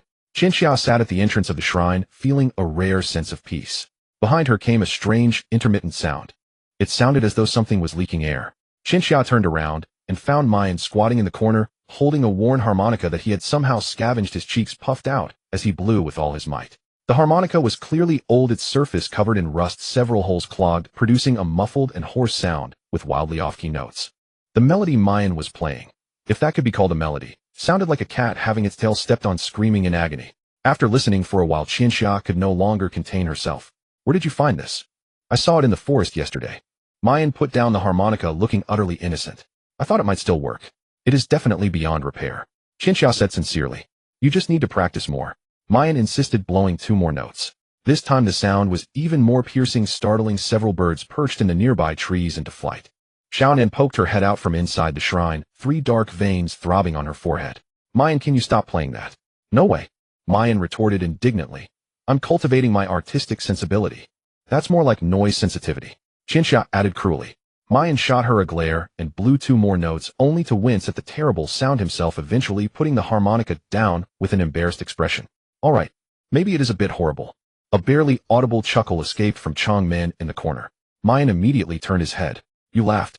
You just laughed. You clearly found it funny too. Changmin instantly returned to his usual expressionless face. I did not. You did. I didn't. You did. Watching the 2 of them bicker like elementary school students, Qianxia couldn't help but curve her lips into a smile. This kind of noisy commotion within this cold and damp shrine somehow felt unexpectedly comforting. In the afternoon, Xiaonan took out a piece of paper and sat beside Qianxia. Qianxia, I'll teach you how to fold a new kind of flower. Qianxia put down the kunai in her hand and took the paper. Over this period of time, she had learned several folding techniques from Xiaonan, from the simplest paper flowers to slightly more complex layered petals. She could now produce results that were quite respectable. But what Xiaonan was teaching her this time was different from before. Her fingers flew gracefully, the paper transforming rapidly in her hands, not into a flower, but into a small shape with wings. Is this a butterfly? Qianxia asked. Yes. Xiaonan placed the folded paper butterfly in her palm and gently blew on it. The butterfly's wings trembled slightly, as if coming to life. I learned this from an older sister in town. She said if you fold 1,000 paper butterflies, you can make a wish. Qianxia gazed at the paper butterfly in silence for a moment, then bowed her head and began to follow Xiaonan's steps, folding her first butterfly. Her fingers had grown considerably more nimble since she first arrived. Although she could not yet match Xiaonan's fluid mastery, at least the butterfly she produced was decently shaped, with symmetrical wings and defined antennae. She placed the folded butterfly in her palm and blew gently upon it. The butterfly's wings trembled faintly. Qianxia looked at the paper butterfly, and a wave of indescribable emotion surged within her heart. Fold 1,000 paper butterflies, and you can make a wish. If that were truly the case, what would she wish for? Her gaze swept across the shrine. Mayan was still struggling with the broken harmonica. Changmin sat quietly in the corner, watching them fold paper, and Xiaonan had her head bowed, carefully flattening the wings of the last butterfly. The wish she wanted to make was right before her eyes. By early evening, Mayan finally gave up on the harmonica and stuffed it into a corner. He squatted by the bonfire, poking at the flames with a branch, and suddenly said, Hey, once the war is over, what do you all want to do? The question came rather unexpectedly. Xiaonan pondered for a moment. I want to see a place with sunshine. A place where it doesn't rain every single day. Mayan nodded and turned to Changmin. And you? Changmin was silent for a while. I want to go to the other side of the sea. The seaside? Mayan was taken aback. Have you ever seen the ocean? No, Changmin replied. That's exactly why I want to see it. Mayan smiled. Then let's go together when the time comes. Then he looked toward Qianxia. Qianxia, what about you? Qianxia thought for a moment and said, I want to live alongside you all until that day comes. She spoke calmly, as if stating an obvious fact. But those words left the other 3 silent for a few seconds. It was Mayan who finally broke the silence. He nodded vigorously, speaking with an uncommon earnestness. We will. We definitely will. The firelight danced within the shrine, casting the shadows of 4 people. They sat around the bonfire, each absorbed in their own activities. Mayan had finally abandoned his quest with the broken harmonica. Xiaonan had strung the folded paper butterflies onto a thread and hung them from the crossbeam. Changmin quietly added firewood to the flames, and Qianxia leaned against a pillar, watching it all unfold.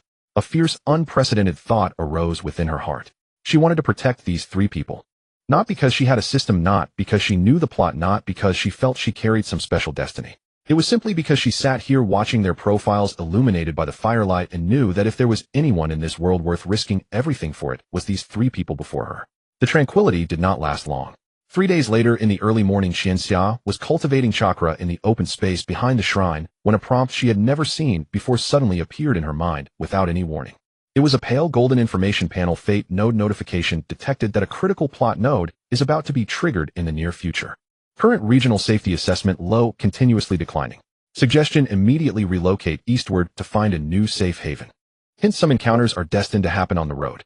Qianxia stared at that prompt for a long time.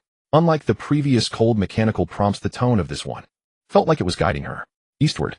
Her fingers unconsciously reached into her pocket, touching the neatly folded note left by the old man. Go east, don't look back. The same direction. Qianxia closed the system panel, stood up, brushed the dirt off her hands, and walked back to the shrine. When she reached the entrance, she found that Mi Yin was already awake. He wasn't patrolling as usual. Instead, he sat by the campfire, an old map taken from the Yin shinobi spread out before him, his brow furrowed, his fingertip lightly tapping on a certain spot on the map. Hearing Qianxia's footsteps, he looked up, his gaze more complex than usual. Qianxia, you're just in time, he beckoned. I was about to discuss something with you all. His tone made Qianxia's heart skip a beat. She walked over and sat down by the campfire. Xiao Nan and Chong Min were also called over. Xiao Nan still held a half-folded paper flower in her hands, while Chong Min silently put down the wooden stick he had been whittling. The four of them sat around the map, their shadows cast by the firelight onto the scarred walls. Mi Yin didn't beat around the bush and went straight to the point. I've scouted the perimeter a few times these past few days. His voice was lower than usual, lacking its customary lightness. Signs of shinobi activity have appeared both to the west and north. Not just one or two, but squads. At least 3, sometimes 5 or 6. Once I was lying behind a dirt slope and saw an Yin squad passing along a ridge less than 200 meters away. Their swords still had fresh blood on them. He paused, his finger tapping their current location on the map. It's no longer safe here. Those shinobi aren't just passing through. No matter the reason, if they thoroughly search these woods, this shrine won't hide us for long.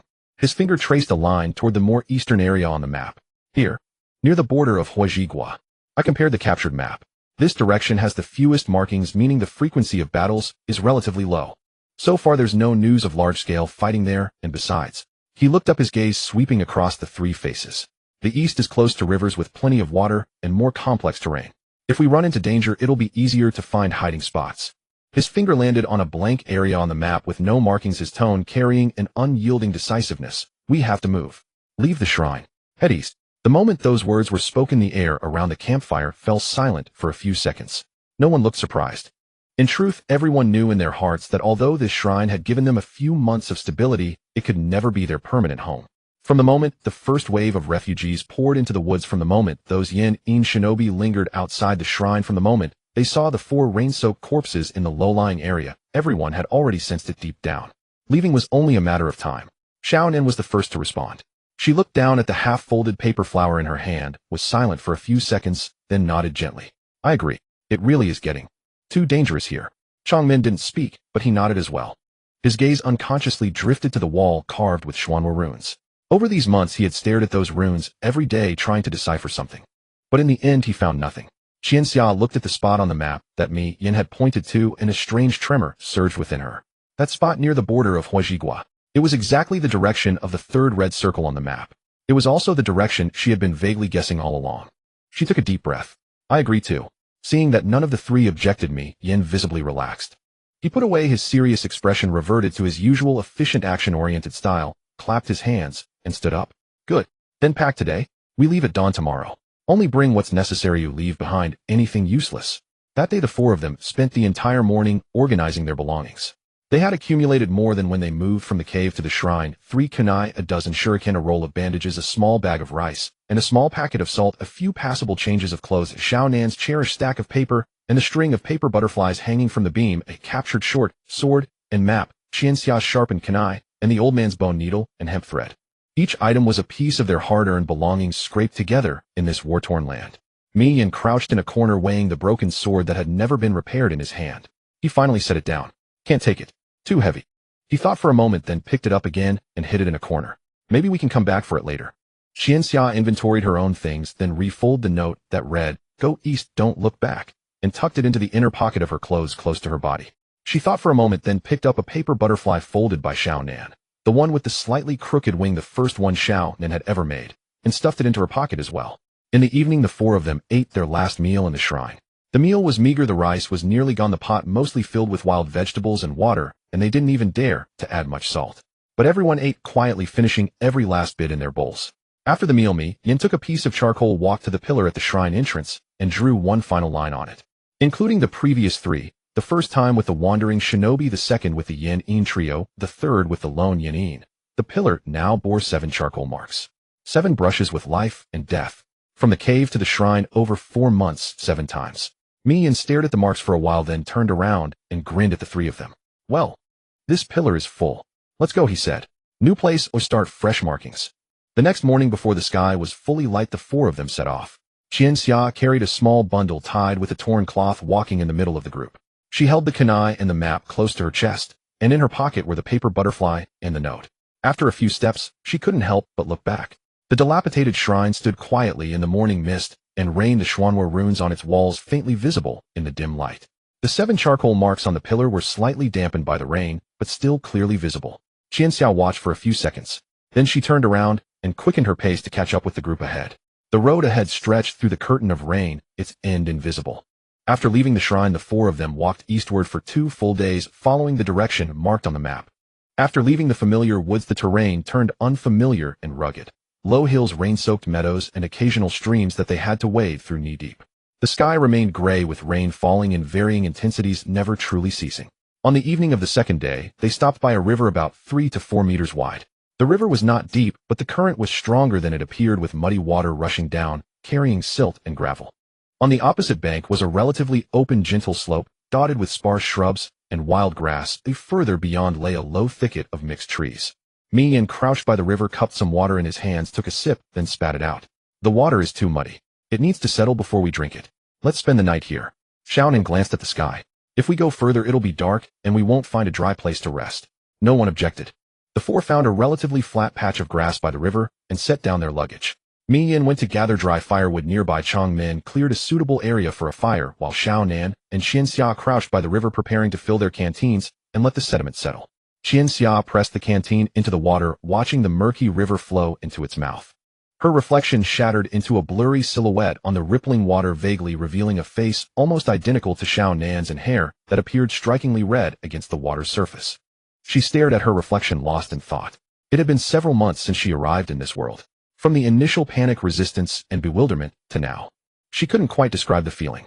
She had grown accustomed to this body, to this voice, and to the red hair she saw every morning upon waking. But sometimes, especially in quiet moments like this, she would still feel dazed. Was the Zhang Wei from her past life, who huddled in a rented room, gaming all night, truly the same person as the red-haired girl, crouching by the river, washing her hands? She shook her head, casting aside those distracting thoughts, and was about to stand up. Out of the corner of her eye, she noticed another reflection on the river's surface. It was the reflection of an adult man with long white hair that stood out sharply against the gloomy sky. Qianxia's body instantly froze. She did not turn around immediately, but her hand instinctively pressed against the kunai tucked at her waist. Then she heard a voice, low, casual, and tinged with a hint of laziness, belonging to an adult man. The water in that river is too muddy. Half a li ahead, there's a tributary with much cleaner water. Qianxia whirled around. On the opposite bank, about a dozen paces away, stood an adult man. He was tall, taller than Qianxia had imagined, with long white hair cascading over his shoulders and a forehead protector engraved with the character U on his forehead. His face wore a lazy expression, with 2 red lines extending from the sides of his nose to his chin. He was clad in a red coat and wooden clogs, making him stand out starkly against the gloomy hues of the U country. He carried a huge scroll on his shoulder and a coil of rope at his waist, looking like a weather-beaten traveler who had just passed by. White hair, red coat, forehead protector with you. Zilai Yi. He had really come. At this moment, when she was completely unprepared, crouching by the river, hands covered in mud, hair plastered wetly against her face, he simply appeared. Xiaonan also noticed the man. Her body tensed slightly, but her expression remained fairly calm. Mian had already set down the firewood and was quietly reaching for the short sword at his waist. Changmin stood up silently, positioning himself in the middle of the other 3. The 4 children, each in their own way, were on guard against this sudden stranger. Zilai Yi. He had clearly noticed their tension. He did not move forward or make any threatening gesture, but simply stood there looking down at the 4 children camping by the river. His gaze first swept over Mian. Orange hair, wary eyes holding firewood, but his stance was already ready to shift into combat at any moment. Then Changmin, red hair, taciturn, standing in the middle of the group, a protective formation. This kid was interesting. Then Xiaonan. Blue short hair, purple pupils, clutching a piece of paper, her expression unnaturally calm for a child her age. Finally, his gaze fell on Qianxia. He looked at Qianxia, then at Xiaonan. Then a subtle expression appeared on his face. His eyebrows slightly raised, his lips curving into a hint of amusement. Oh, he spoke, his tone carrying a note of keen interest. Twins. Zilai looked at them, then at Mi Yin and Chong Min, his gaze circling among the 4 children. Then, as if reaching a conclusion, he nodded to himself. 4 war orphans camping in the wilds of the Yu country carrying ninja tools and having refined chakra. You kids are quite bold. His tone held no malice, but rather a hint of curiosity. Mi Yin did not relax his guard, his hand still rested on the short sword. Who are you? Zilai looked down at him, then grinned. That iconic smile, part roguish, part heroic. My name is Zilai. He said it casually. But Qianxia knew what this name meant in the ninja world. One of the 3 ninja of Mu Yi. A legendary ninja. The future teacher of the 4th Hokage. Also the future teacher of these 3 children. She stood there, palms sweating. Zilai's gaze fell back on her, and Xiao Nan. His sharp eyes held a scrutinizing look. Not malicious, but more like the assessing gaze of a seasoned ninja evaluating something. You kids. He paused. How about you treat me to a meal? I'll treat you to a bath. The question was so sudden that Mi Yin was taken aback. Oh. I said I'll treat you to a bath. Zilai repeated, pointing to a direction in the distance. There's a small hot spring ahead. Not big, but soaking in it in this lousy weather is better than anything. In exchange, you treat me to a meal. He glanced at the pitifully thin wild vegetable soup in the pot, then at the children's frail frames and shrugged. Of course, if you don't have much to eat, I can also treat you to a meal. Qianxia stood still, watching the white-haired man on the opposite bank. Rain fell on his shoulders on his red coat, but he seemed completely indifferent. Her heart was racing. The gears of fate had finally begun to turn. Mi Yin hesitated and glanced back at Qianxia. Qianxia did not hesitate long. She took a deep breath and spoke, her voice steadier than she had expected. All right. Zilai raised an eyebrow, seemingly surprised that the most taciturn red-haired girl was the one to respond. Qianxia looked at him and added, but you have to answer a question first. Go ahead. Why are you here? Zilai was taken aback, then laughed. Not a perfunctory or casual laugh, but genuinely amused. You little brat, you're quite cautious. After his laughter subsided, he answered Qianxia's question. I'm looking for someone. A student who is very important to me. His gaze drifted into the distant curtain of rain, as if looking at some faraway place. Just passing by here and saw a few soaked kittens. Thought I might lend a hand. He looked down, meeting Qianxia's purple eyes, a faint smile playing at the corner of his mouth. Is this answer satisfactory? Qianxia said nothing. Rain fell on the 4 of them on the river, and on the white-haired man standing on the opposite bank. He had come for them. Qianxia averted her gaze, lowered her head, and whispered softly, a voice only she could hear. Satisfied. The hot spring Jiraiya had described was even better than he had said. It was hidden in a small valley surrounded by rocks upstream of the river, modest in size, about 3 or 4 meters square, but the water was natural spring water, rising with a steaming mist appearing like a warm wound in the earth amidst the gloomy hues of the rain country. The spring water gushed from the crevices of the rocks, carrying a faint scent of sulfur, and overflowed along the low-lying areas to merge into the nearby stream. Qianxia stood by the hot spring, gazing at the rising steam, feeling a moment of daze. A hot spring. How long had it been since she last soaked in one? No. She should say, as a former shut-in who spent her previous life holed up in a rented house playing games, she had hardly ever been to a hot spring. But in this world, amidst the endless rain of the rain country, this pool of steaming water felt as unreal as an illusion. Yahiko couldn't wait to take off his coat and step into the water, only to be scalded and let out a yelp. Hot. Serves you right. Konan crouched by the bank, testing the water temperature with her hand. It's naturally hot when you first get in. You have to ease into it. Yahiko grimaced as he adjusted for a while, but eventually submerged himself completely, letting out a contented sigh. This is amazing. Who would have thought the rain country had a place like this? Nagato didn't get into the water immediately. He sat on a rock by the bank, took off his shoes, and dipped his feet into the water, quietly savoring the warmth. His gaze was lowered, revealing nothing of his thoughts. Qianxia also entered the water. The warm spring enveloped her small frame, driving away the bone-penetrating chill of the past days. She leaned against the rock at the edge of the hot spring, letting out a long breath, feeling her shoulders finally relax a little. Jiraiya sat on the other side of the spring, a towel draped over his shoulder, lounging lazily against the rock, looking like a giant white toad soaking in hot water. He closed his eyes, wearing an expression of contentment, completely unconcerned about bathing in a hot spring with 4 unfamiliar children. Qianxia knew he was not relaxed at all. He seemed to lean casually, but his position allowed him to see all 4 of their movements. He closed his eyes, but his ears were alert. Every time he shifted his posture, he ensured his hand was no more than an arm's length from the scroll on the bank. This was a ninja who would not lower his guard, even while soaking in a hot spring. Qianxia silently averted her gaze, not letting her observation last too long. After a long while, Jiraiya opened one eye, looked at the 4 of them, and then spoke in a casual tone. You kids have always lived in the rain country. Here it comes. Qianxia's nerves tensed slightly, but her expression remained unchanged. Yahiko responded the quickest, his tone the most natural. You've been here since we were little. What about your family? Gone. Jiraiya was silent for 2 seconds, didn't press further, just nodded, and changed the subject. So how do you get by? Find food, find a place to stay. Yahiko's answer was still brief, but not a lie. Sometimes we manage to steal something, sometimes we're lucky enough to catch fish. Stealing is not good, Jiraiya said offhandedly without any reproach in his tone, just a casual remark. If we don't steal, we starve. Yahiko answered with righteous conviction. Jiraiya glanced at him and didn't refute. After a brief silence, his gaze shifted to Konan. What about you? What's your name? Konan. Conan's reply was very concise, carrying a cautious politeness. Konan.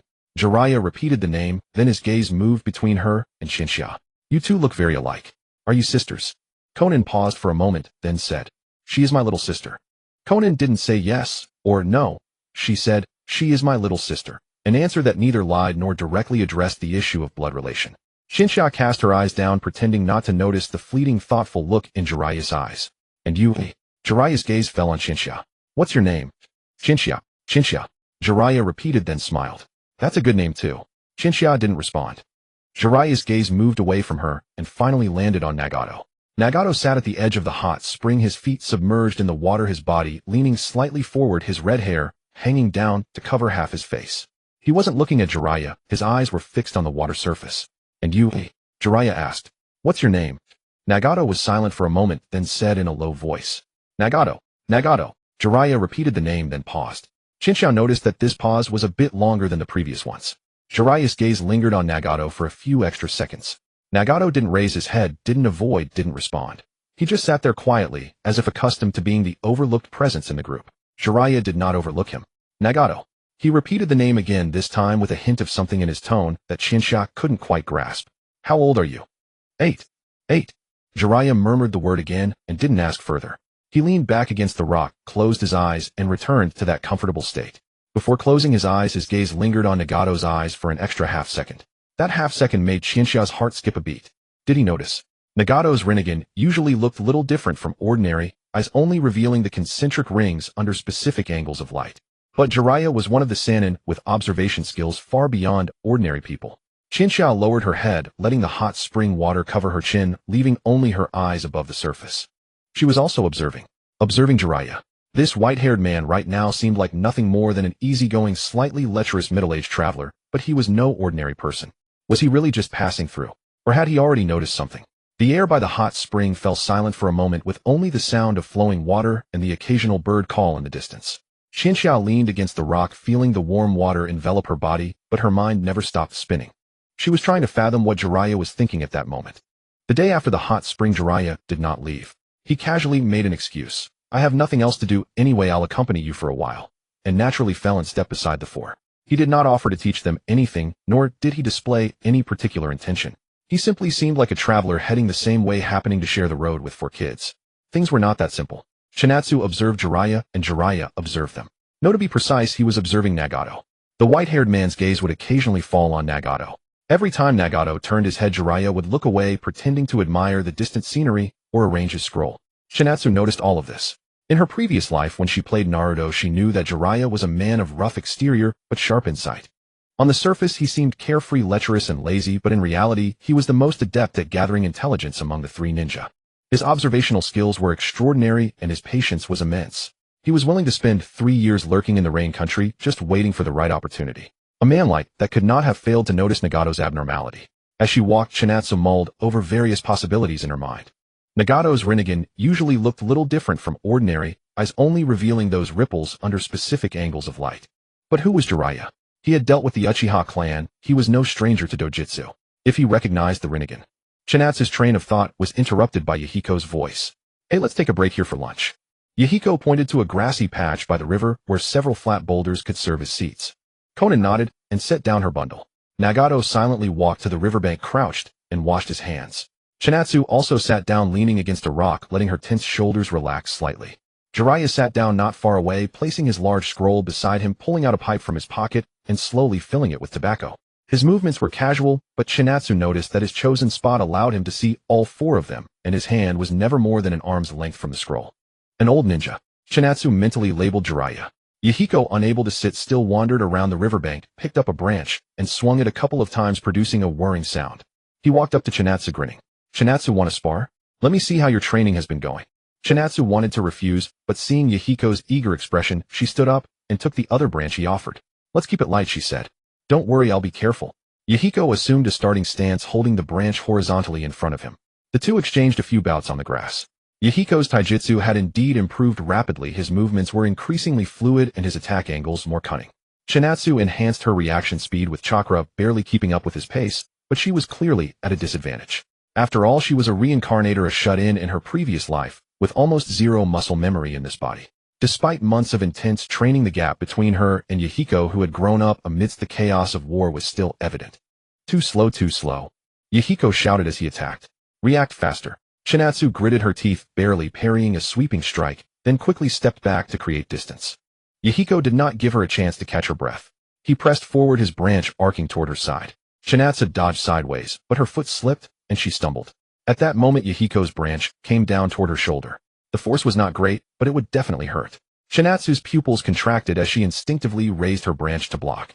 Just then Nagato, who stood nearby, moved. Without thinking, he lunged forward, extending his hand. A surge of power erupted from him. This time it was even clearer and more focused than the previous time at the shrine.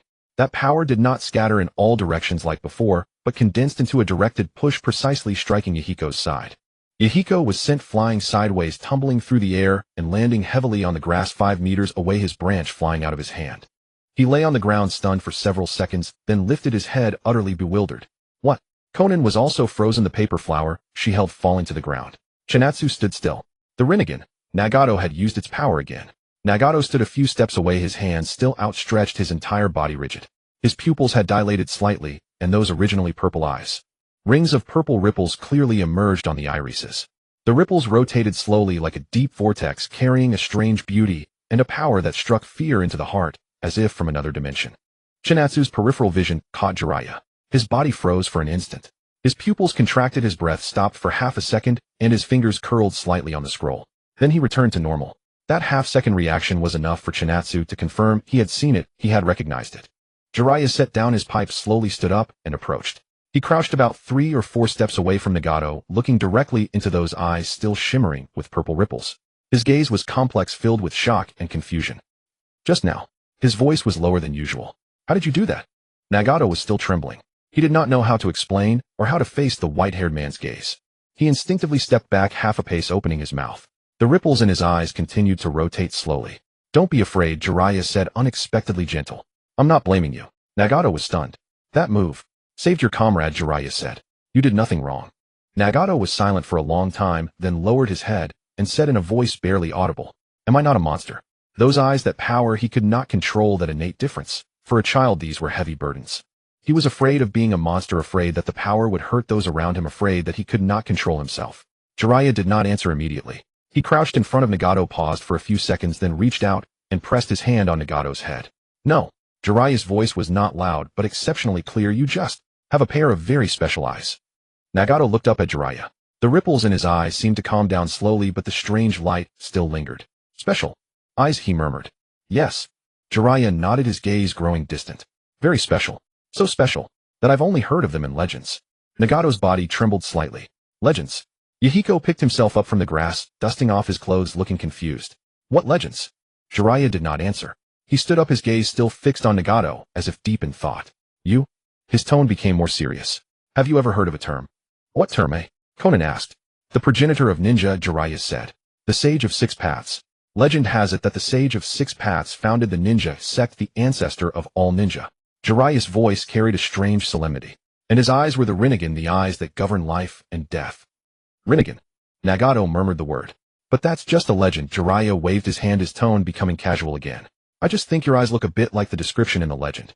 He patted Nagato's shoulder, then turned and walked toward the river, his back to the 4 children, gazing at the slowly flowing water. Don't overthink it, he said. Having a special ability isn't a bad thing, he said. What matters is how you use it. His voice sounded somewhat ethereal over the murmur of the river. You used it to protect your comrade just now, right? That's enough. That afternoon, Jiraiya did not ask Nagato any more about his eyes. He resumed his lazy demeanor as if nothing had happened. But his gaze would occasionally fall on Nagato, as if he was pondering something. In the evening, the 4 ate dinner around a makeshift campfire. Jiraiya did not join them, but sat alone on a large rock, not far away, his back to them, staring blankly at the gray sky in the distance. His silhouette looked somewhat lonely in the twilight. Yahiko held his bowl and whispered, "What does that guy really want?" "I don't know." Konan shook her head. "But he doesn't seem malicious." "Not malicious." Yahiko frowned. "He's a Konoha ninja. Konoha and the Rain Country. He saved us." Nagato suddenly spoke, his voice very low. "By the river he didn't hurt us. And today he didn't. He didn't treat me like a monster." Yahiko was taken aback, looking at Nagato, then at Jiraiya's distant silhouette. That night Chinatsu woke up in the middle of the night and found that Jiraiya was not at his sleeping spot. She sat up and saw a faint red glow by the riverbank, the light of his pipe. Jiraiya sat on a rock by the river, smoking alone, his silhouette unusually silent in the darkness. The moonlight was obscured by clouds, and only the faint red glow of the pipe flickered on the river. The sky over the Rain Country was always gray, and even at night, few stars were visible. The Rinnegan, the Sage of Six Paths. The prophecy. Jiraiya believed in prophecies, in the prophecy of the great Toad Sage, that he would take a disciple who would bring immense change to the shinobi world. And Nagato with the Rinnegan. Could he be the disciple foretold in the prophecy? The next morning at dawn, Xianxia was awakened by Mi Yan's voice. Get up, get up. That white-haired uncle said he's going to teach us something." Xianxia opened her eyes to see Mi Yan standing before her with an expression of pure excitement. Sunlight filtered through the gaps in the clouds, casting a glow on his orange hair. "Teach us." "What?" "I don't know. He said we'll talk when everyone's awake." Mi Yan turned and ran to call the others. "Hurry up, get up." Xianxia sat up and rubbed her eyes. She saw Ziyi already standing not far away, leaning against a tree, holding his pipe in hand with a half-smile playing on his face. His gaze swept across the four of them, finally resting on Changmin for a second. "All awake?" he asked. The four nodded and stood before him like students awaiting a teacher's lecture. Ziyi put away his pipe, straightened up, crossed his arms, and looked down at them. "I've been observing you for 2 days," he began, his tone more serious than ever before. "You have talent, potential, and some special qualities." His gaze fell on Changmin again. "But you lack proper guidance." He paused as if weighing his words. "I'm not a good man nor a proper ninja," he said. "But I know some things that I can teach you." "You?" He looked at the four children, his gaze lingering on each face. "Are you willing to learn from me?" Mi Yan was the first to react. His eyes lit up instantly. "You mean, you want to take us as disciples?" "You can put it that way." Ziyi shrugged. "Of course I won't teach for free. You'll be responsible for finding food, washing clothes, running errands. All the chores are yours." "No problem." Mi Yan almost shouted. "I'm willing." Xiaonan glanced at Mi Yan, then at Ziyi, and nodded. "I'm willing too." Changmin said nothing, but he nodded as well. Ziyi's gaze finally fell on Xianxia. She looked at him, her mind racing. This was a turning point of fate. She took a deep breath, lifted her head, and met Ziyi's eyes directly. "I'm willing." Ziyi looked at her, the corners of his mouth lifting slightly. "Good," he said. "Then we start from today." He turned and walked eastward, his red coat fluttering in the wind. "Follow me, kids. You still have a long way to go." The four children exchanged glances, then quickly followed. The sky of the Rain Country was still gray and overcast. The place Ziyi took them to was a hidden valley. It was hidden in a hilly region east of the Rain Country, with an entrance that was a narrow mountain crevice barely wide enough for one person to pass through sideways. After passing through the crevice, the view opened up to a small basin surrounded by steep cliffs about half the size of a football field. In the center of the basin was a clear pool formed by mountain springs seeping through cracks in the rock wall. By the pool grew a few low shrubs, and the ground was covered with sparse wild grass. The cliffs were covered with vines, providing natural cover for this hidden space. "I found this place while scouting earlier." Ziyi stood by the pool looking around. Secluded location, ample water, no signs of large-scale battles nearby. "It's good enough for a training ground for now." Mi Yan looked around, curiosity brimming in his eyes. "How did you find a place like this?" "Experience," Ziyi replied succinctly. "In the Rain Country, finding such places is a basic survival skill." He turned to face the four children, his expression turning serious. "Since you've decided to learn from me, let's set a few rules first." He raised one finger. "First, you do whatever I say. No bargaining, no slacking off." A second finger.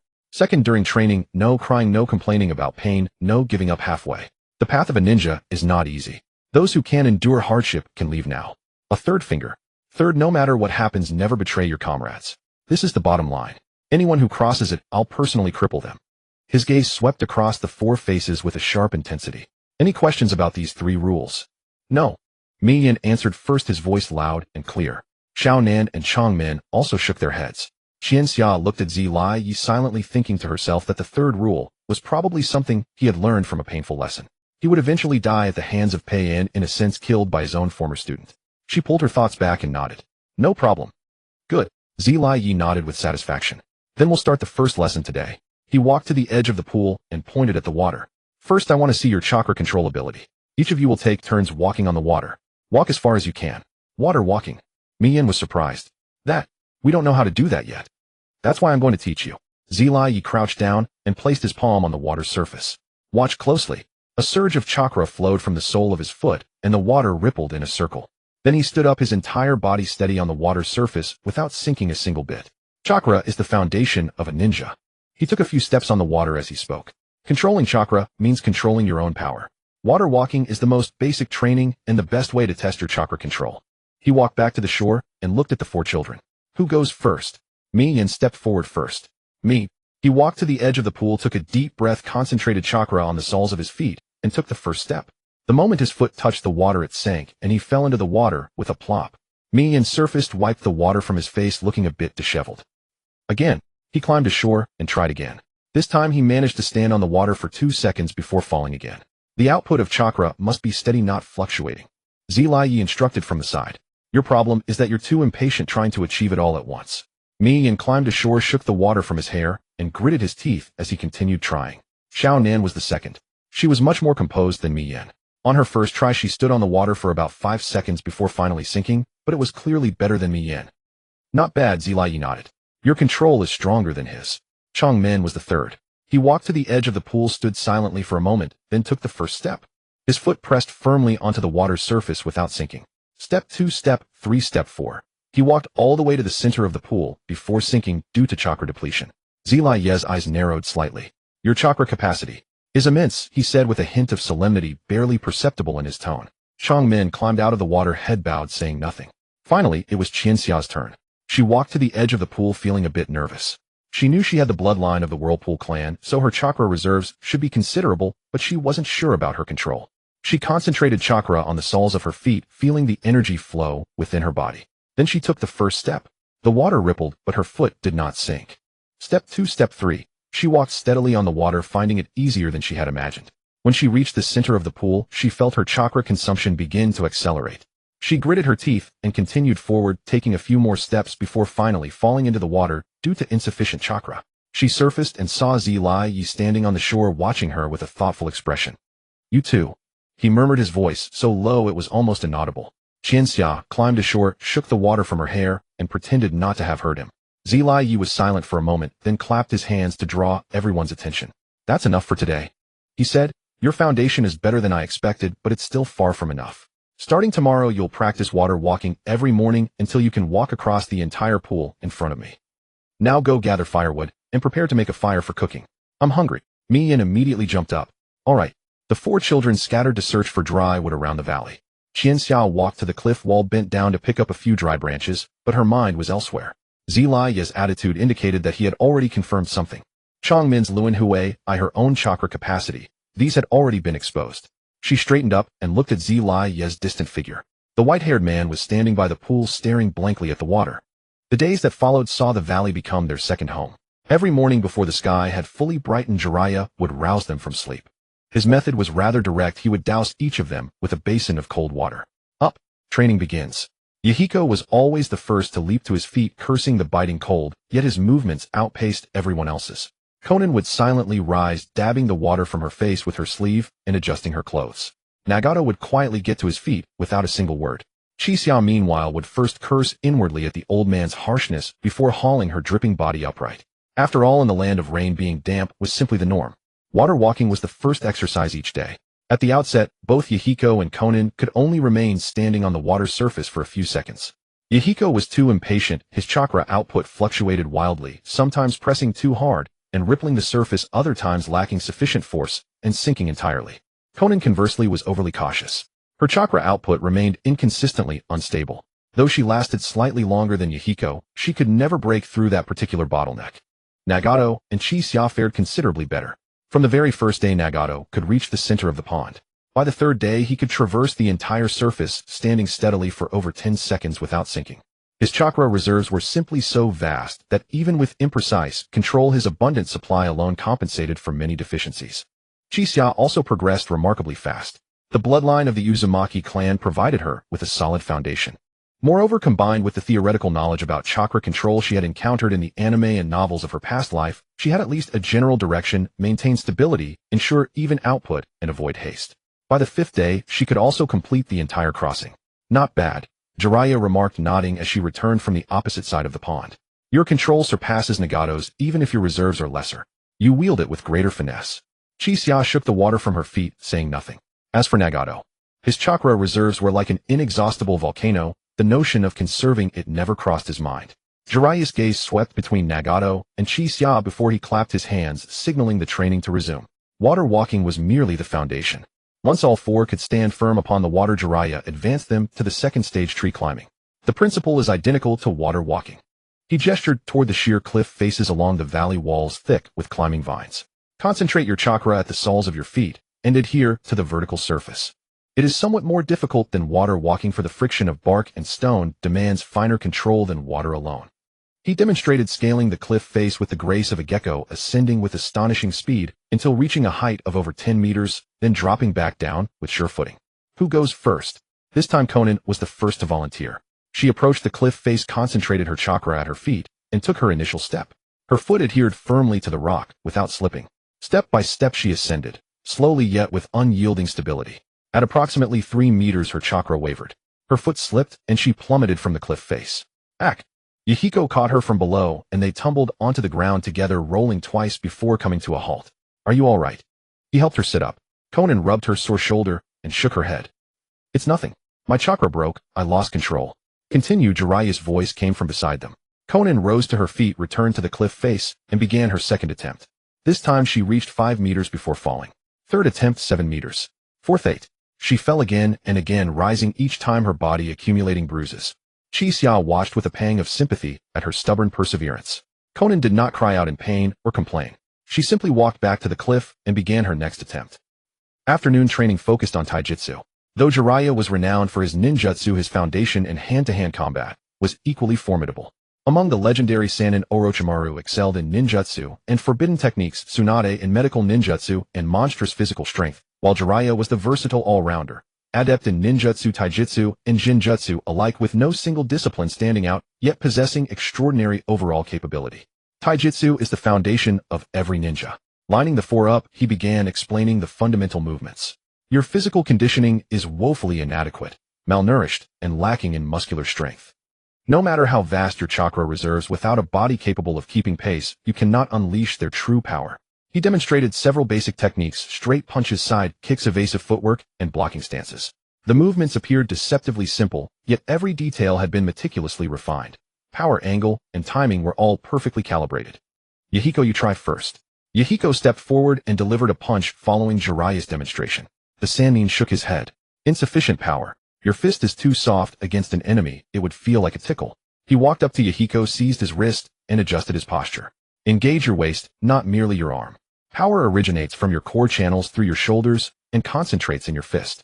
Again, Yahiko adjusted his stance and struck once more. This time the punch emitted a sharp crack, its force markedly greater. Better, Jiraiya acknowledged. Keep at it. At least 100 punches daily. Yahiko grinned and began repeating the motion endlessly. When it was Nagato's turn, Jiraiya's expression grew subtly complicated. Nagato's taijutsu foundation lagged far behind Yahiko's. His frame was thin, his muscle strength lacking, his movements stiff, and his reaction sluggish. Yet Jiraiya offered no rebuke. Instead, he patiently corrected his posture again and again. Your physical condition pales in comparison to Yahiko's, Jiraiya finally said. But your chakra reserves can bridge that gap. Learn to concentrate chakra at your points of impact, using it to amplify both power and speed. That is the combat style most suited to you at this stage. Nagato nodded. Konan's taijutsu fell somewhere between Yahiko and Nagato. Her movements flowed more smoothly than Nagato's, though she lacked Yahiko's raw power. Jiraiya taught her a different approach, emphasizing agility. You are lighter than Yahiko and more nimble than Nagato, he explained. In hand-to-hand combat, do not meet force with force. Learn to evade and counterattack. Use speed and angle to compensate for your lack of strength. Konan listened intently, committing every point to heart. Finally, it was Chixia's turn. Jiraiya regarded her, his expression carrying a complex undertone. Your situation is somewhat unique, he began. Your chakra reserves are comparable to Nagato's, yet your control is far more refined. Your physical conditioning surpasses as though it falls short of Yahiko's. And your reaction speed. He paused. Honestly, it is rather peculiar. Chixia's fingers curled slightly. Sometimes your reactions are remarkably swift, faster than one might expect from a child of 7. Sometimes, however, they lag considerably. The reason her reaction speed appeared so contradictory lay in the fact that two souls shared her body, the instinctual responses of a 7-year-old girl and the cognitive habits of an adult from her previous life. When bodily instinct preceded conscious thought, her speed surged. When she paused to strategize mentally before acting, her pace slowed. This duality was an unavoidable consequence of her transmigration, and a flaw she could never fully conceal. From now on, do not overthink during training, Jiraiya concluded. Let your body move first, and let your mind follow. In ninja combat, instinct often proves more valuable than deliberation. Chixiao nodded. I understand. As the sun dipped toward the western horizon, the vines upon the cliff faces cast elongated shadows in the twilight. Today's training had drawn to a close. The four of them, bodies aching with exhaustion, made their way toward the campfire at the valley's center. Yahiko was already complaining of sore legs. Konan rubbed the bruises upon her shoulder. Nagato walked in silence, and Chixiao trailed behind, her thoughts still revolving around Jiraiya's earlier words. Reaction speed was indeed a problem. She had to find a way to overcome this duality, to harmonize her bodily instincts with her cognitive habits more seamlessly. In the crucible of real combat, such a deficiency could cost her life. Evening fell, and the four of them sat around a campfire sharing a simple meal. A pot of wild vegetable porridge and a few small fish caught from the stream grilled until golden and crisp, wafting a faint, appetizing fragrance. Yahiko gave the largest fish to Konan, saying, "You fell the most. You need the nourishment." Konan did not refuse as she took it and ate in small measured bites. Jiraiya sat a short distance away, leaning against a boulder, pipe in hand, drawing on it slowly. He had not joined them at the fire nor partaken in their idle chatter. Instead, he lingered a few steps apart, gazing blankly at the dim gray rock face in the distance. His silhouette in the twilight seemed heavy with silence. A corner of his crimson haori lifted in the wind, revealing the black garment beneath. Yahiko muttered between bites, "That old man trains us mercilessly. I fell at least 10 times today." "Only 10. Nagato said softly, the back of his hand bearing fresh scratches from the rock. "I fell 15 times. You climbed higher than me, of course you fell more." Yahiko grinned and nudged Nagato with his elbow. "But seriously, you're tough at climbing trees. Reach that high on your first try." Nagato lowered his head and took a sip of porridge. "But Konan fell the most." Yahiko turned his head toward her. "At least 20 times right." On Konan's shoulders were crude bandages woven from leaves and vines, and a large bruise darkened her elbow, faintly visible in the firelight. Indeed, she had fallen the most. Chixiao watched her and suddenly spoke. "Konan, your shoulder." "It's fine." Konan looked up and smiled faintly. "Just a few falls. It'll heal in a few days." "Tomorrow I'll find some herbs to apply for you," Chixiao said. "I saw some near the rock wall. Good for stopping bleeding and reducing swelling." Konan glanced at her, her eyes soft, then nodded. "All right." Chixiao bowed her head and continued drinking her porridge. Even if she urged Konan to rest, the girl would never listen. She had known that stubbornness in the girl from the very first day they met. The campfire flickered in the night, casting their 4 shadows long and slender across the ground. From the distant woods came the calls of nocturnal birds, crystal clear in the quiet evening air. Chixiao finished the last mouthful of her porridge, set the bowl down, and found her gaze drifting unconsciously toward Jiraiya's back. What was he thinking about? After dinner, Jiraiya suddenly spoke. He tucked his pipe into his robe, rose to his feet, brushed the dust from his clothes, and waved to the 4 of them. "Come with me." His tone was more serious than usual, stripped of its customary laziness. The 4 exchanged glances, set down their bowls and chopsticks, and followed him. Jiraiya led them to a flat boulder deep within the valley. It spanned roughly 4 or 5 meters across, its surface smooth and level like a natural stone bed. He walked to the center of the rock, turned, and faced the 4 children. They stood before him, uncertain of what he would say. An unusual silence hung in the air. Even the sound of distant water seemed to have dimmed. Jiraiya sat upon the rock, his gaze sweeping over each of their faces one by one. Then he spoke. "I've decided. I will stay in the land of rain for 3 years." His voice was not loud, yet it struck like a stone cast into still water. All 4 froze. 3 years. Yahiko was the first to recover, eyes wide. "You're going to train us for 3 years?" "Yes." Jiraiya nodded calmly. 3 years is enough time to turn you from clueless brats into proper ninja." He looked at each of the 4, his gaze lingering on every face. "After these 3 years, you will have to make a choice," he said. "Whether to remain in the land of rain or go elsewhere. Whether to walk the path of the ninja or follow another road. I will not make that choice for you. But within these 3 years, I will teach you everything I know." His tone grew grave. "The path of the ninja is not an easy one. You will bleed. You will be wounded. You will see death. You will know suffering. If you cannot bear it, you may leave at any time. I will not stop you." His gaze sharpened, his voice dropping lower. "But if you stay, you must be prepared to give everything." Chixiao looked at Jiraiya, a strange tide rising within her chest. 3 years. She knew perfectly well why he would stay for 3 years. In the original story, Jiraiya spent 3 years training the trio before departing. Those 3 years were the crucial period in which Yahiko, Nagato, and Konan transformed from war orphans into genuine shinobi. It was also the time when their values took shape and their dreams first sprouted, even though Jiraiya himself was unaware of his fate. After a few seconds of silence, Yahiko spoke first. "I'm not leaving." His voice was far more serious than usual. The joking ease and carelessness were gone. He met Jiraiya's eyes and spoke those 4 words slowly and deliberately. Konan also spoke. Her voice was quiet but clear. "Neither will I." Nagato was silent for a moment. Then he raised his head, looking at Jiraiya. His voice was low but firm. "Nor will I." Jiraiya's gaze finally fell upon Chixia. She looked back at him into those eyes that seemed so much deeper in the fading twilight. Her arms crossed over her chest, her expression cold. "Nor will I leave." Jiraiya looked at her, the faintest curve touching his lips. "Good. Then it begins today," he said. "In 3 years' time I will see what kind of people you have become." He rose to his feet, stepped forward, and placed a hand on each of their shoulders in turn. Finally, he patted Chixia's shoulder. He looked into her violet eyes, paused for a long moment, and spoke only one sentence. "You carry something within you. Something you do not yet understand yourself. Within these 3 years, try to unearth it." Chixia hesitated for just a moment. Jiraiya turned and walked toward his sleeping area, raising a hand behind him without looking back. "Train at 5 tomorrow morning. Don't be late." His figure quickly vanished into the dusk, leaving only the soft whisper of footsteps on gravel. The 4 stood where they were, looking at one another. Then Yahiko broke into a wide grin. 3 years. We're going to train for 3 whole years. There was an uncontrollable excitement in his voice, as though he had glimpsed a bright future. He clapped Nagato hard on the shoulder, then pounded his own chest, pacing back and forth with boundless energy. Konan smiled as well. It was a small smile, merely the faintest upward curve of her lips, yet genuine, a sense of long-forgotten peace.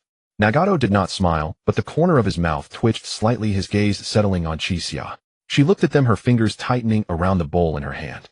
3 years. In these 3 years, she would become a true ninja. And after 3 years, she would change their fate, no matter the cost. That night, Chixia lay on a crude bed of straw, staring up at the black rock ceiling above her.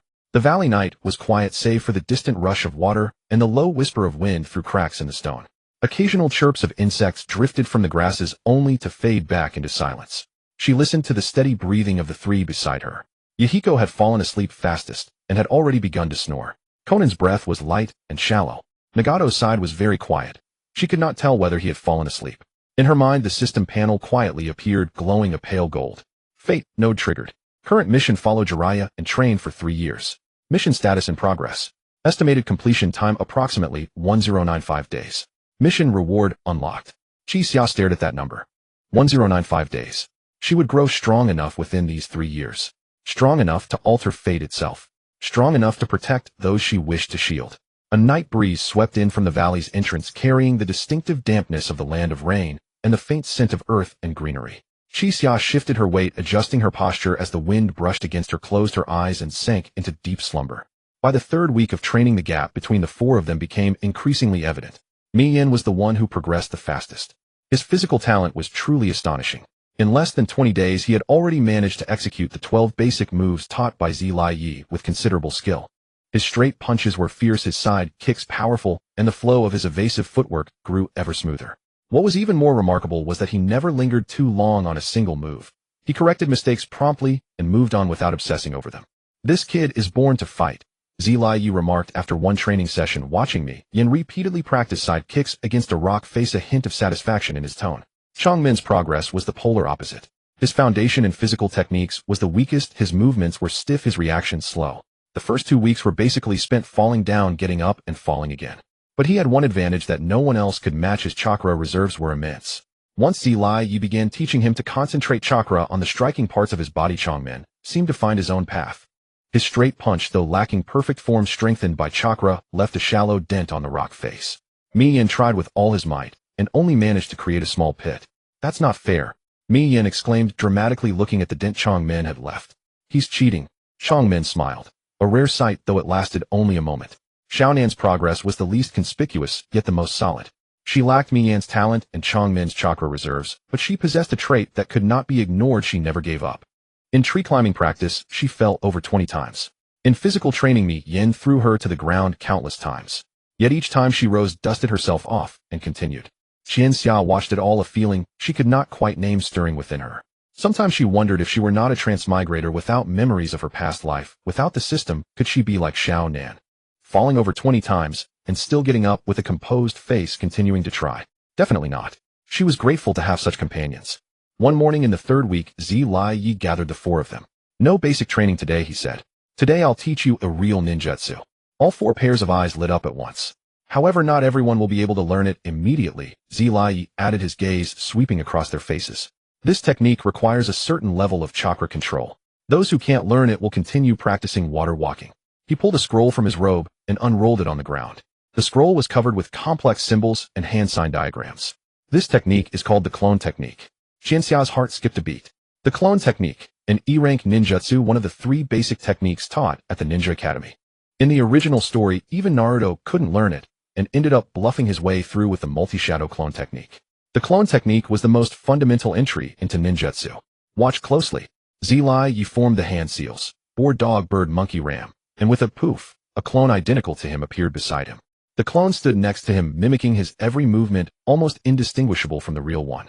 This is the clone technique, said Yi, dispelling the clone and looking at the 4 of them. Try it one by one. Miyan was the first to step forward. He followed the seals sequence Yi had taught, clumsily twisting his fingers. Hand seals were still unfamiliar to him. His fingers wouldn't obey, either crossing in the wrong order or lacking the proper pressure. He tried 3 times, but nothing happened. Steady your hands, Yi guided from the side. Forming seals is not just mimicking gestures, it's guiding the flow of chakra. Your chakra control isn't refined enough yet. Keep practicing. Miyan gritted his teeth and tried twice more, still without success. Next, Xiaonan stepped forward. She was a bit more proficient than Miyan, but she only managed to produce a puff of white smoke. Nothing materialized. Not enough chakra, Yi said. Your control is sufficient, but your chakra reserves are too low. Keep practicing. Xiaonan nodded and stepped aside. It was Chongmen's turn. He took a deep breath and slowly formed the seals. His fingers moved unhurriedly, boar, dog, bird, monkey, ram. With a poof, a clone appeared beside him. It lasted only 2 seconds before dissipating, but it was a success nonetheless.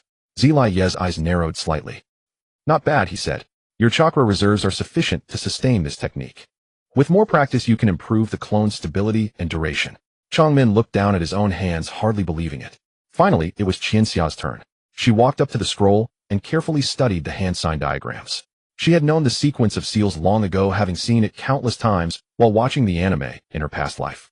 But she had never actually practiced it. She took a deep breath and brought her hands together. Boar, dog, bird, monkey, ram. Her fingers were more agile than she had expected.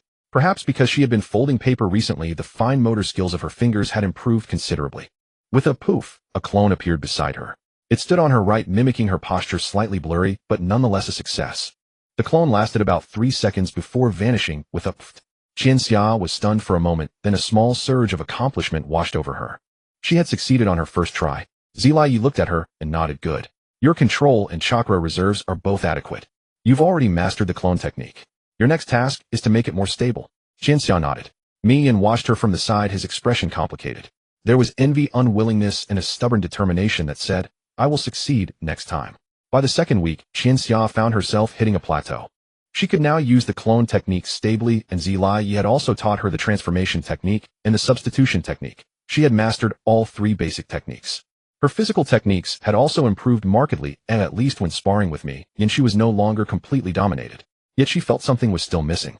She had ample chakra, precise control, could use basic techniques, and could fight physically, but all these abilities remained at the level of knowing, without forming something truly effective for combat. She began to ponder the words Yi had spoken earlier. There are things within you that you yourself don't know.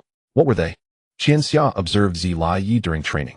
She watched how he walked, stood, breathed, and maintained a posture ready to strike even in the most relaxed state.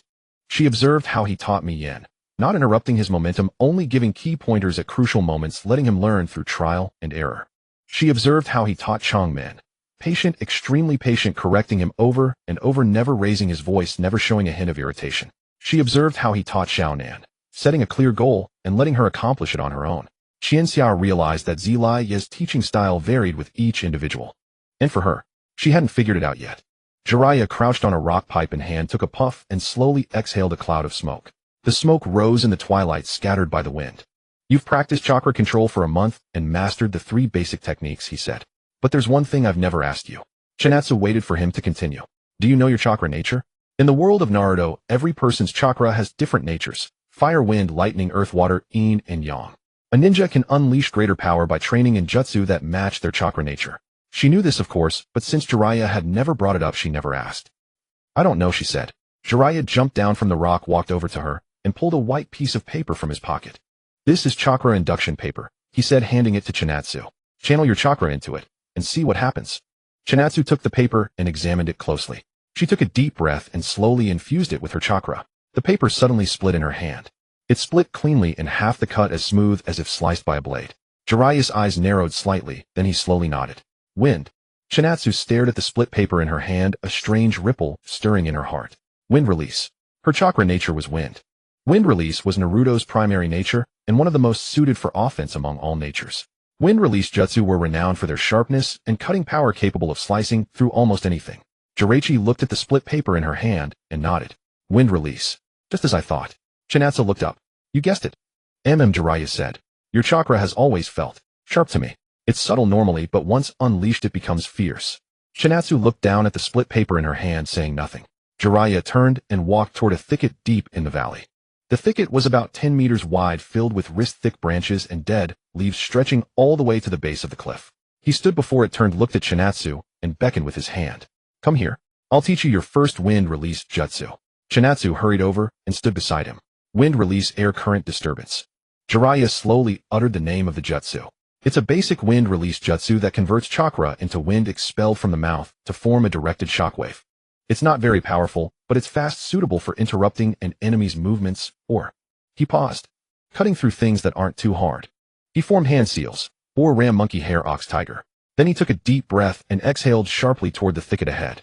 Wind release air current disturbance. A stream of invisible air erupted from his mouth, like an unseen blade howling forward. The thicket ahead shuddered violently. Then 3 or 4 finger-thick branches snapped cleanly off. The cut ends were smooth as if sliced by a sharp blade. Jiraiya straightened up and dusted off his hands. See, that's the principle of this technique. Convert chakra into wind, compress it, then release it. With your control and chakra reserves, in theory, learning this technique shouldn't take long. Chinatsu looked at the severed branches, a surge of desire rising in her heart. This was the first offensive jutsu she would learn in this world. Now you try. Jiraiya stepped aside, standing a few paces behind her. Follow the hand seal sequence I just used. Focus your chakra in your throat and chest, then exhale it all at once. Chinatsu walked up to the thicket and stood still. She recalled Jiraiya's hand seal sequence, then her hands quickly formed the seals. Boar, ram, monkey, hare, ox, tiger. Her fingers were much more agile than a month ago. The 6 seals flowed in one smooth motion. Then she took a deep breath, focused her chakra in her chest and throat, feeling the energy gather and compress within her. Wind release air current disturbance. She exhaled sharply.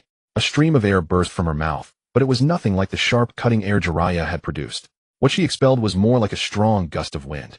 It rustled the leaves of the thicket ahead, sending a few dead leaves tumbling and spinning through the air before slowly drifting down. Not a single branch snapped. Chinatsu froze for a second, then a wave of dizziness hit her. Nearly a third of her chakra had been drained in an instant. Jiraiya walked over to her, looking at the thicket where only a few leaves had been blown off, showing neither disappointment nor surprise. Converting chakra into wind on your first try, that's already good. He said, your problem isn't a lack of chakra, it's insufficient compression. The key to wind release is compressing the chakra to its absolute limit before releasing it. The harder you compress, the greater the power. He picked up a fallen leaf from the ground and held it in front of Chinatsu. Blow this leaf away. Chinatsu hesitated for a moment, but complied. She took a deep breath and blew on the leaf. The leaf flew a short distance before drifting down. Jiraiya nodded. Now try using chakra. Focus it in your palm, and with all your strength, slap this leaf. Chinatsu did as instructed. She gathered chakra and slapped the leaf in the air. With a sharp crack, the leaf flew far away, but it didn't split. Jiraiya shook his head. No, I didn't mean for you to hit it with your hand. Oh, I meant for you to hit it with wind. Chinatsu looked at him, puzzled. The essence of wind release is turning your chakra into an invisible blade, Jiraiya explained patiently. What you need to do is not push it with wind, but cut it with wind. Ponder the difference yourself. He stepped back a few paces, leaving the space to her. Your task for today is to cut a leaf with wind. Chinatsu looked down at the scattered dead leaves on the ground, squinting slightly. Cutting a leaf with wind. It sounded simple. She picked up a dead leaf and placed it on a nearby stone. Then she stepped back a few paces, took a deep breath, and formed the seals again. Boar, ram, monkey, hare, ox, tiger. Wind release air current disturbance. This time she deliberately compressed her chakra, preventing it from spreading too wide. The air stream from her mouth was more concentrated than the first time, like a thin, elongated pillar of wind. The dead leaves on the ground were blown into the air, tumbling a few times before slowly falling. But still none of them split. Chinatsu gritted her teeth and tried again. A second time, a third, a fourth. Each attempt drained a significant amount of her chakra, and she needed several minutes of rest between each try to recover. But the leaf remained intact. Don't use brute force, Jiraiya's voice came from beside her. Feel the flow of the wind. Have you noticed that every time you exhale the air current is scattered? Chinatsu thought back to her previous attempts and realized Jiraiya was right. The wind she created from her chakra began to disperse the moment it left her mouth like a blunt blade striking a target. It could leave a dent, but couldn't cut through. What you need to do is... Jiraiya walked behind her and adjusted her stance. Compress the wind inside your mouth. Let it already be the shape of a blade while it's still in your mouth. Then expel it. Chinatsu closed her eyes, trying to sense the flow of chakra within her body.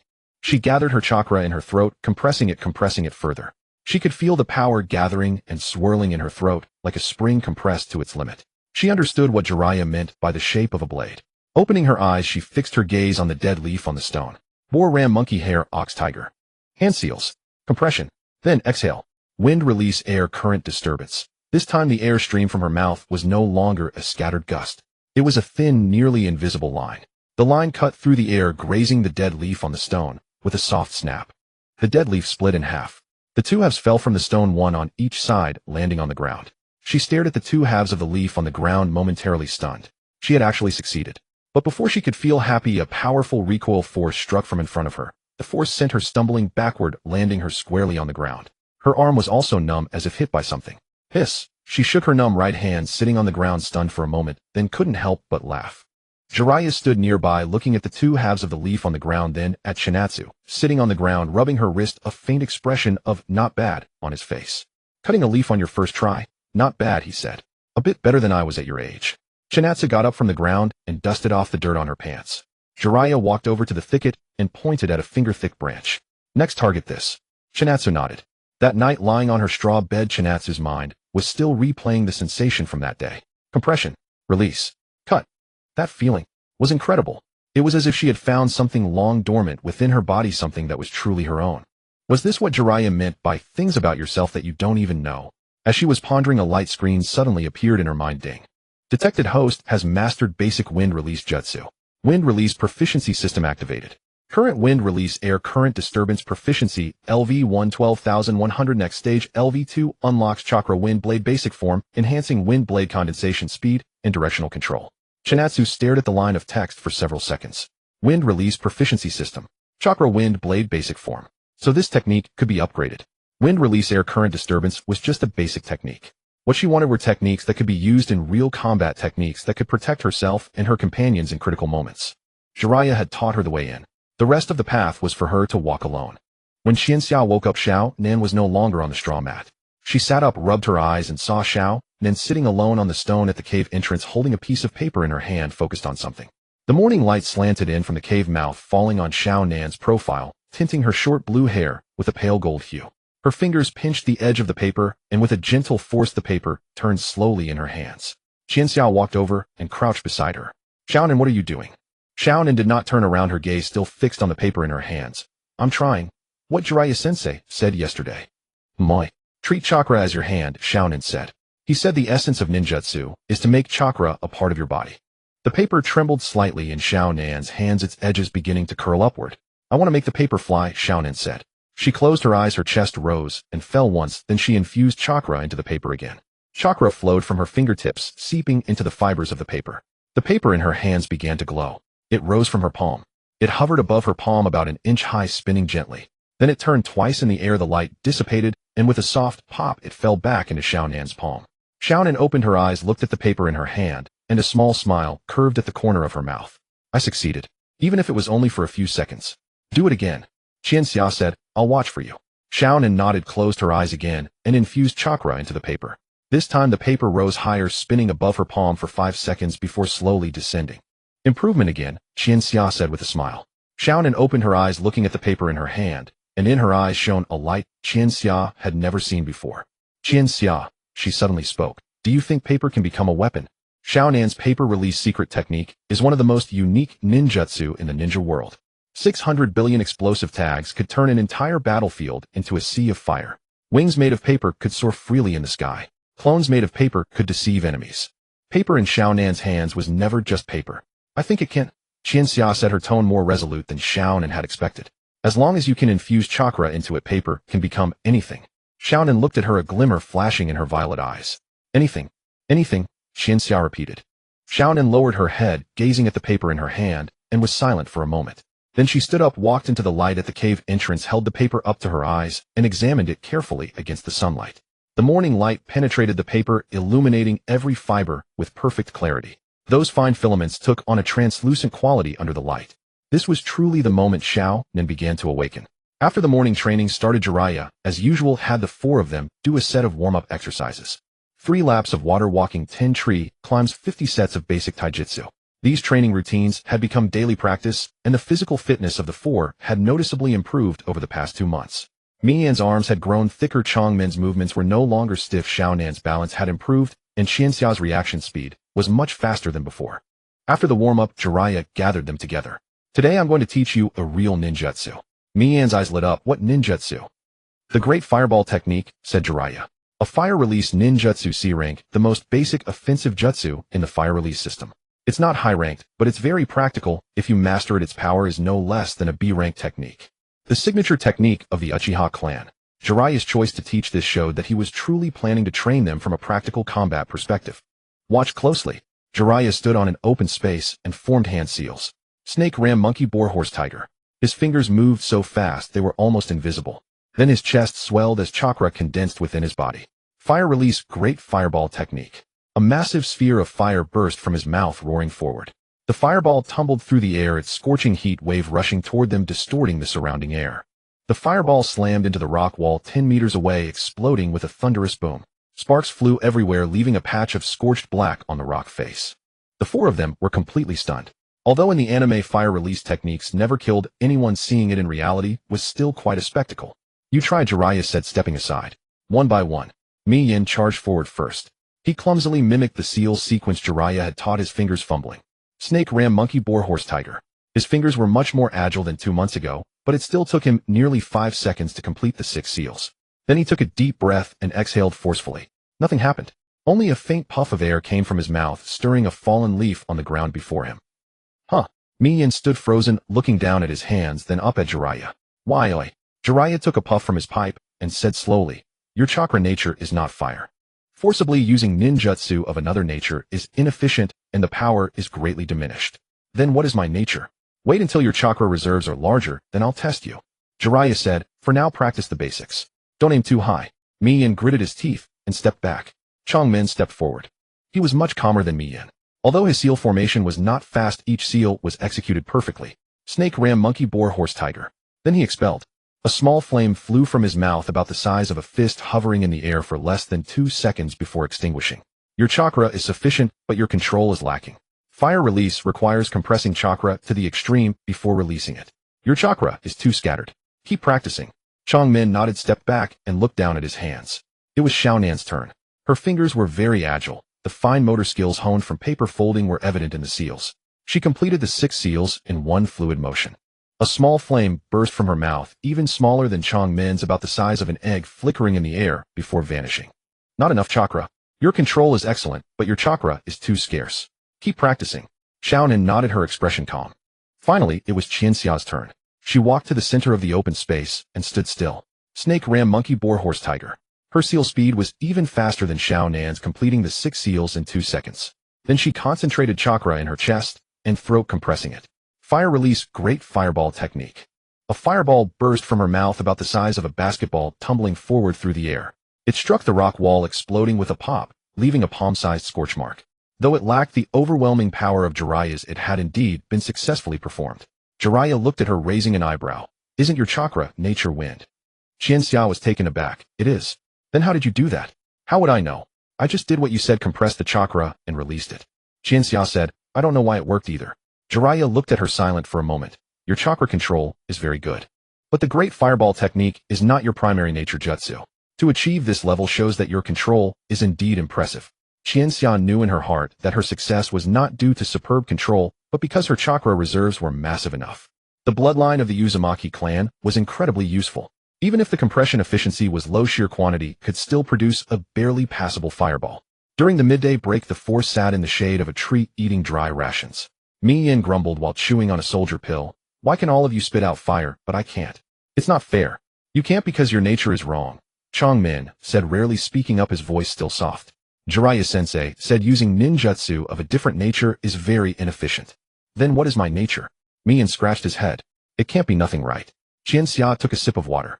She only knew that Mian's combat style leaned toward taijutsu and speed attacks. She had never seen him use any flashy ninjutsu. In the mobile game, he had used water release and something else. Xiaonan sat quietly, eating her food, not speaking. Her fingers unconsciously moved gently on her knees. Xiaonan, Qianxia called to her. Xiaonan snapped back to reality. Huh? Your paper. You already made it fly this morning, didn't you? Xiaonan was stunned for a moment, then lowered her head, a slight smile curving at the corner of her mouth. Yeah, that's the most amazing thing, Qianxia said. Anyone can learn fire release, but making paper fly, only you can do it. Xiaonan looked up at her. Mian also leaned in. Yeah, Xiaonan, that ability to make paper fly. I think it's super cool. Much cooler than any fireball. Chongmin nodded as well. Xiaonan looked at the three of them, and the smile on her lips deepened. Thank you. After the afternoon training ended, Chiharu noticed that Konan did not go to the river to wash her face as usual, but instead walked alone to an open area at the edge of the valley. That place was some distance from the training ground, surrounded by overgrown weeds. A dead old tree lay slanting on the ground, its trunk covered with moss. Konan stopped in front of the dead tree, took out a piece of paper from her bosom. Then she began to try. She placed the paper in her palm, infused it with chakra, and attempted to make it levitate. The paper fluttered in her palm a few times like a butterfly stirred by the wind, but it never left her palm. She tried 5 times and failed 5 times. Chiharu stood at a distance watching. That morning's training of the great fireball technique, Yahiko failed, Nagato barely succeeded, Chiharu succeeded as well, but only Konan performed the worst among the 4. Although no one said anything, knowing Konan's personality, she must be struggling with herself inwardly. She was not jealous, but unwilling to be left behind. She just didn't want to hold them back. Chiharu watched Konan trying again and again, watching the paper dance, spin, and slip from her palm. Konan's chakra reserves were too low. This was her fatal weakness. Among the 4, Yahiko's chakra level was above average. Nagato and Chiharu were monsters on the level of the Uzumaki clan. Only Konan was an ordinary orphan from the Rain Country, with no special bloodline, no inherent advantages. Chiharu turned and went back into the cave. She sat on her straw bed, took out a piece of paper from her bosom, which Konan had given her earlier for practicing origami. Chiharu held the paper up to her eyes, aligning it with the light from the cave entrance, carefully examining the fine fibers. She closed her eyes and infused her chakra into the paper. She could feel the chakra flowing through the fibers of the paper, like water seeping into parched earth. The paper grew slightly warm in her hand, and its edges began to curl. She opened her eyes and looked at the paper in her hand. The paper was floating above her palm, slowly rotating like a fallen leaf lifted by an invisible hand. She succeeded. Chiharu looked at the paper in her hand, and suddenly a thought occurred to her. Konan's paper release secret technique was developed by herself. No one taught her, there were no scrolls to consult, no prior experience to draw upon. She started completely from scratch, relying on her love and persistence for paper, step by step developing her own ninjutsu. Chiharu looked at the paper in her hand, a thought gradually taking shape in her mind. She needed to let Konan know that the path she was on was the right one. In the evening, when Chiharu went to the open area again, Konan was still there. Her fingers were already a bit red, and repeatedly infusing chakra had made her fingertips slightly swollen, but she still didn't stop. Scattered on the ground were more than a dozen pieces of paper, some already crumpled, some blown into the grass by the wind. Chiharu walked over and squatted down beside her. Konan. Konan looked up at her, her eyes tired, but mostly stubborn. Chiharu, I've tried many times. Konan said, her voice a bit hoarse, but I always fail. Chiharu picked up a piece of paper from the ground, placed it in her palm, infused chakra into it. The paper fluttered in her palm, then slowly rose, floating above her palm, gently rotating. Chiharu. She looked at the paper in Chiharu's hand. You can do it too. Watching you practice so much, I learned it. Chiharu said, then looked into Konan's eyes. Konan fell silent. This was indeed a bit discouraging. Have you noticed? Chiharu continued. With the same chakra infusion, the same method, I can't make the paper fly better than you. It's not about chakra amount nor about control. This is a talent unique to you. Konan looked at the little girl before her, a glint shining in her purple eyes. Teacher Jiraiya said that everyone has their own path. Chiharu said, Yahiko's path is taijutsu and combat. Nagato's path is powerful ninjutsu. Your path is paper release. She handed the paper to Konan. Don't compare with others. The path you walk, others cannot walk. Chiharu tried to comfort Konan, but the Konan before her was not what Chiharu imagined. In Konan's eyes, the Chiharu before her radiated a kind of light extremely dazzling. Her gaze was almost locked on Chiharu, or Chiharu's way of speaking was so adorable. Steadying her heart, Konan spoke. Thank you, Chiharu. Chiharu smiled, stood up. I'll help you pick up the papers blown away by the wind. When she finished picking up the last piece of paper and turned around, Konan stood in front of the dead tree holding a piece of paper in both hands and closed her eyes. A blue chakra glow emanated from her fingertips, and the paper slowly rose in her palm higher and higher. It rose all the way above her head. The paper stopped in midair. It floated above Konan's head, slowly rotating, its edges refracting tiny glimmers in the afterglow of the sunset, like a feather ignited by sunlight. Konan opened her eyes, looked up at the paper floating in the air. She smiled. Chiharu stood in the distance watching this scene. Jiraiya's words from before suddenly surfaced in her mind. This girl is walking a path that no one has walked before. That evening when the four of them were sitting around the campfire eating dinner, Jiraiya suddenly spoke. Konan, how long did you stand in front of that dead tree this afternoon? Konan was taken aback. I'm not sure. 3 hours. Jiraiya said. I saw. Jiraiya took a puff from his pipe, slowly exhaled a cloud of smoke. That technique you made, the one that makes paper fly, have you given it a name? Konan looked up at him, shook her head. Then call it paper release. Jiraiya said, paper release Sprout. Yahiko and Nagato also looked up at her. Sprout. Konan repeated the name. Why call it Sprout? Because you planted a seed today. Jiraiya said, his gaze falling on her. This technique will become your unique weapon in the future. Konan looked at him, her eyes lighting up. Chiharu sat beside her, lowering her head to drink the porridge in her bowl, unable to suppress the smile curling at the corners of her mouth. Jiraiya was right. That night Chiharu lay on her straw bed staring at the dark rock ceiling above. She thought of another question. Konan's paper release secret technique truly matured only after Yahiko's death. That pain and despair, like a catalyst, caused a qualitative transformation in her ability. Ding. Detected key character ability awakening. Konan, paper release secret technique prototype has manifested. Current status paper release, Sprout, LV1. Potential rating S. Tip: the growth path of this ability has deviated from the original timeline. Subsequent development will be influenced by the host's actions. Deviated from the original timeline. The butterfly effect has already begun to manifest. Yahiko seemed spurred on by Konan's progress, training with a desperation he had never shown before. Every morning before dawn he was the first to rise, drilling basic taijutsu movements against the rock wall again and again, refusing to stop even after the skin on his knuckles had worn raw. That kid Yahiko, he's burning with something inside him. One day Jiraiya sat on a rock smoking, watching Yahiko sweat through the open ground, and said it offhandedly. Chiyaka understood well enough. 4 of them had trained together under Jiraiya. Nagato could breathe fire, Chiyaka herself could breathe fire, and Konan had even developed paper release. It was only Yahiko who couldn't even spark a small flame. He never said it aloud, but he must have been anxious inside. Nagato's condition was the exact opposite of Yahiko's. Since accidentally unleashing that repelling force by the stream, last time Nagato had grown excessively cautious during training. He dared not exert himself, dared not let his guard down. Every time he performed a jutsu, it was as though a brake had been applied, keeping his chakra within an extremely narrow margin of safety. Jiraiya saw it all. Chiyaka also knew that Nagato feared losing control once more. That kind of power was beyond his command. And whatever cannot be controlled will eventually harm those he cares about. That thought terrified him more than any enemy ever could. Jiraiya paired Yahiko and Nagato together, and Chiyaka and Konan together, rotating for sparring practice. From the start, the sparring between Yahiko and Nagato was thoroughly one-sided. Yahiko's taijutsu had advanced too quickly, his movements growing sharper, his rhythm accelerating, leaving Nagato barely able to keep up, forced entirely onto the defensive. Don't just block. Yahiko lunged forward with a punch, which Nagato caught with both arms. Counterattack. How am I supposed to train if you won't fight back? Nagato said nothing, stepped back twice, and reset his defensive stance. Yahiko frowned and charged again, sweeping a side kick toward Nagato's waist. Nagato sidestepped cleanly, but made no attempt to counter. Yahiko halted in place and stared at Nagato. What's wrong with you today? You're holding back. Nothing. Nagato murmured. Yes, you are. Yahiko pressed relentlessly. Weren't you able to use that? The power of those eyes of yours. Last time? How powerful that technique was. Just try it again. Nagato's expression flickered. He lowered his head, staring at his own toes. Yahiko opened his mouth to say more, but Jiraiya's voice rang out from nearby. Enough. Yahiko, go spar with Chiyaka. Nagato, come here.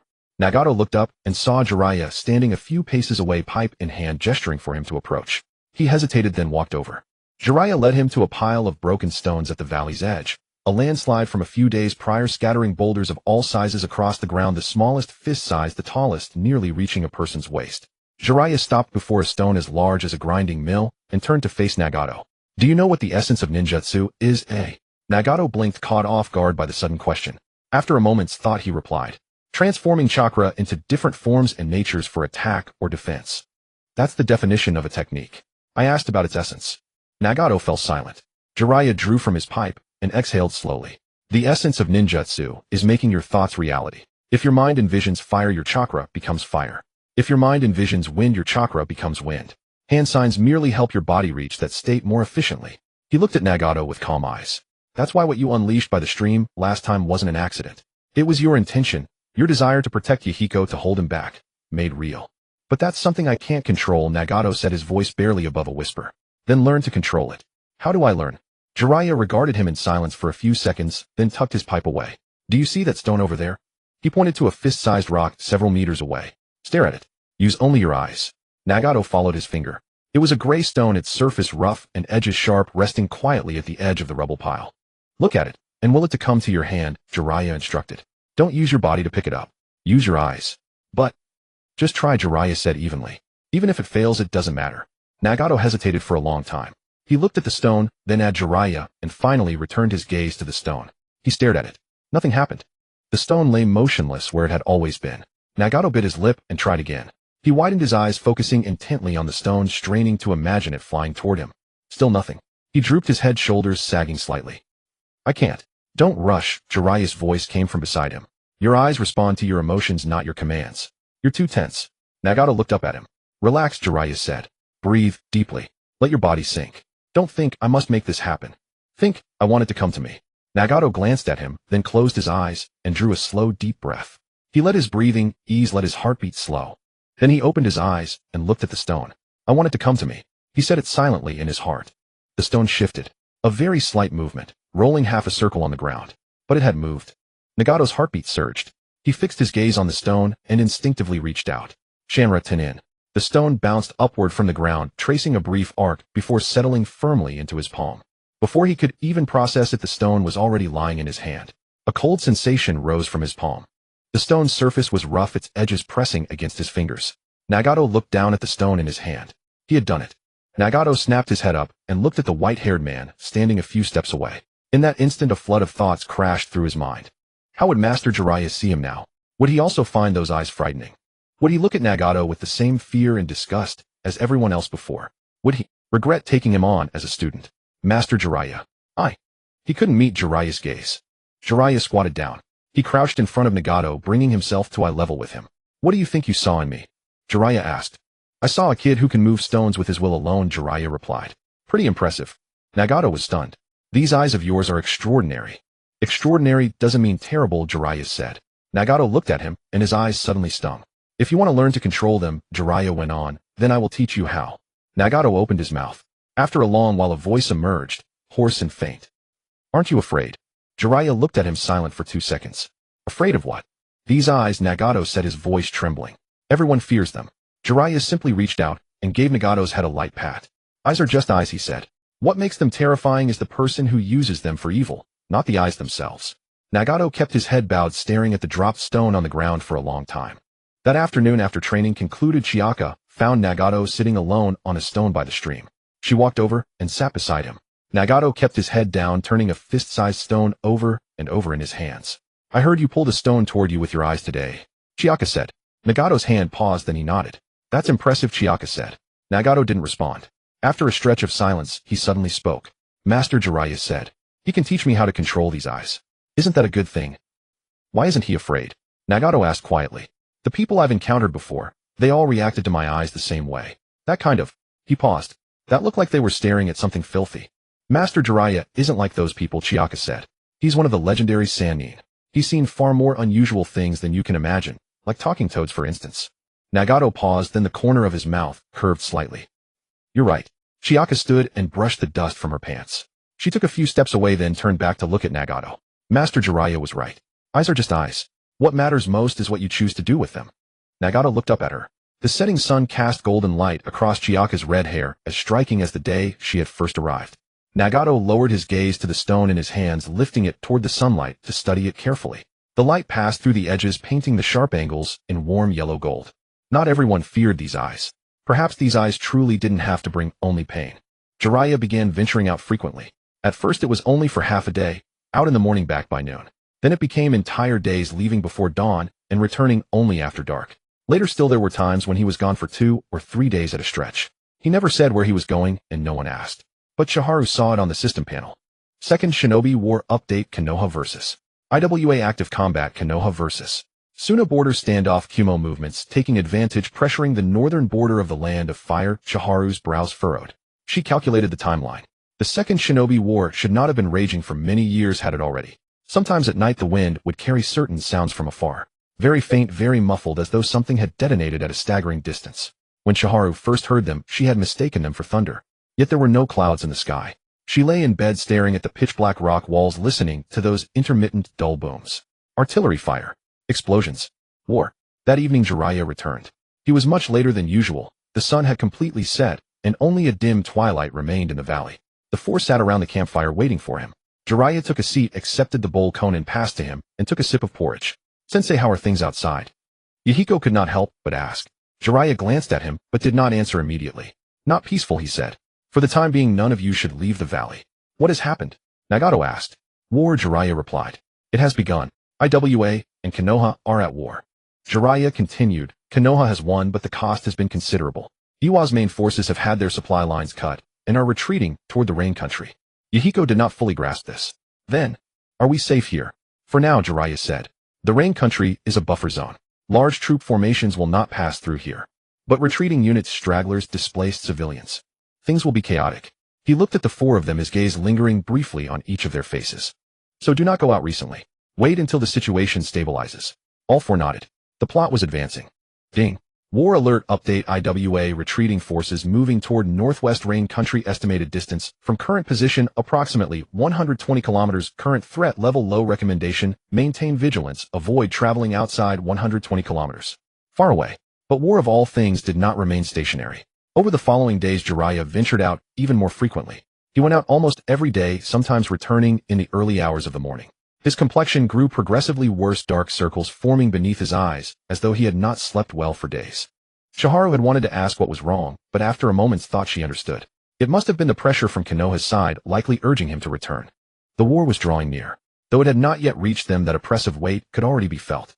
On the evening of the third day, as Chiharu was washing her face by the river, she heard a dull boom in the distance.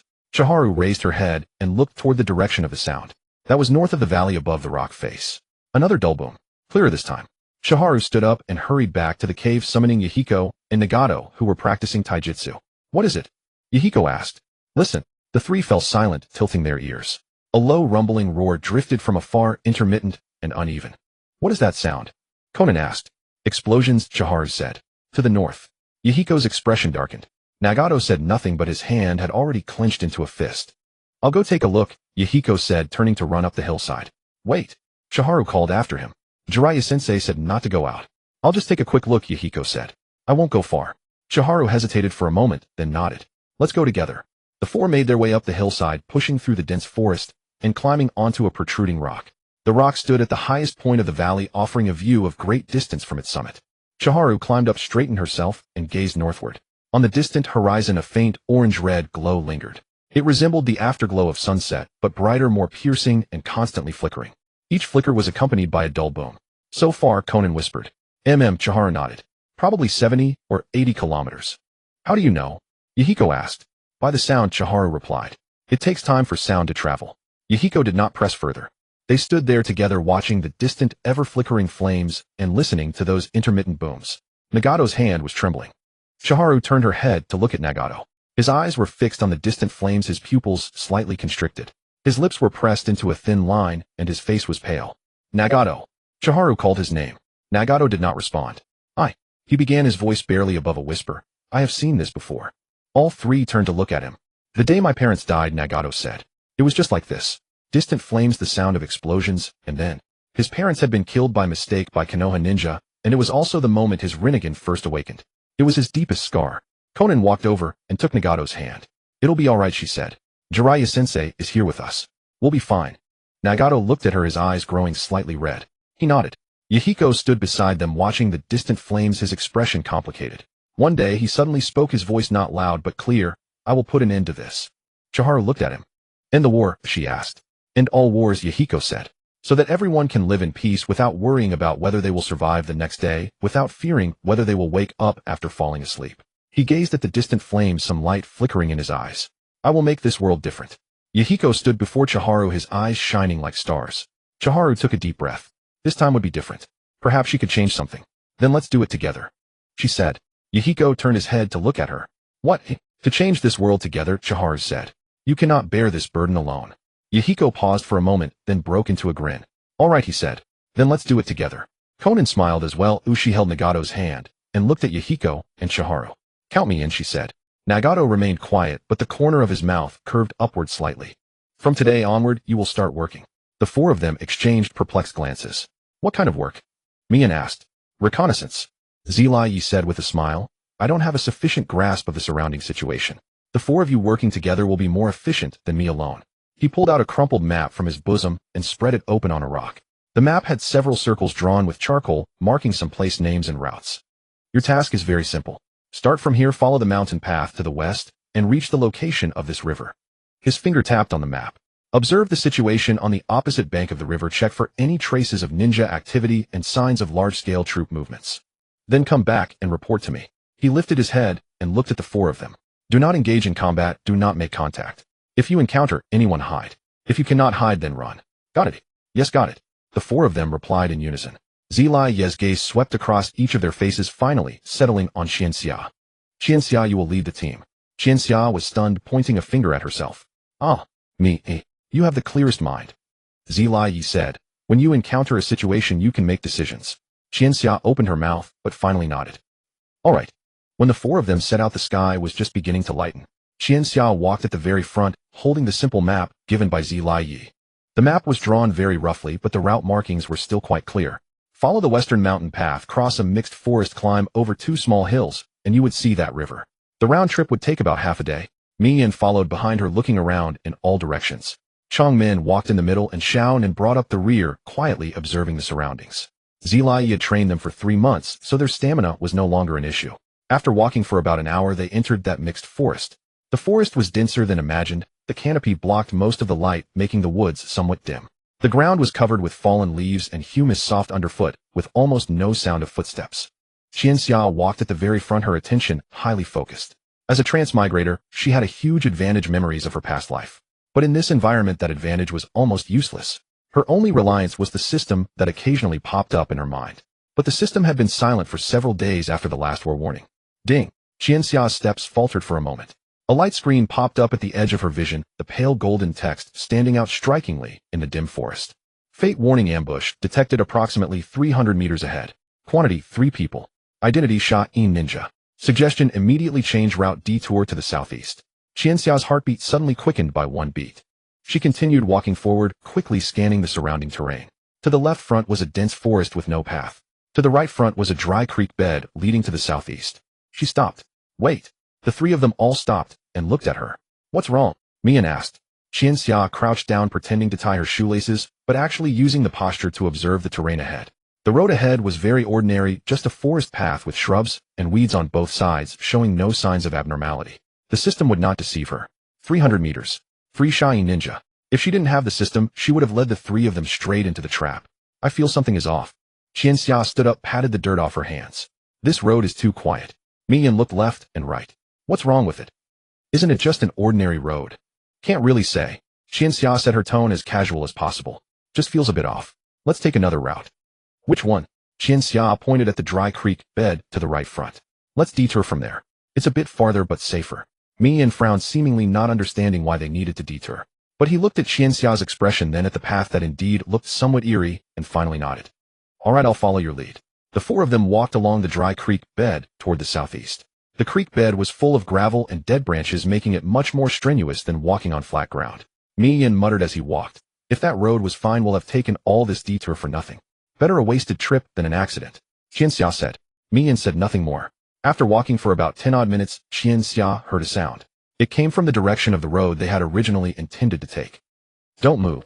She lowered her voice and raised her hand. The 3 of them immediately stopped and crouched down.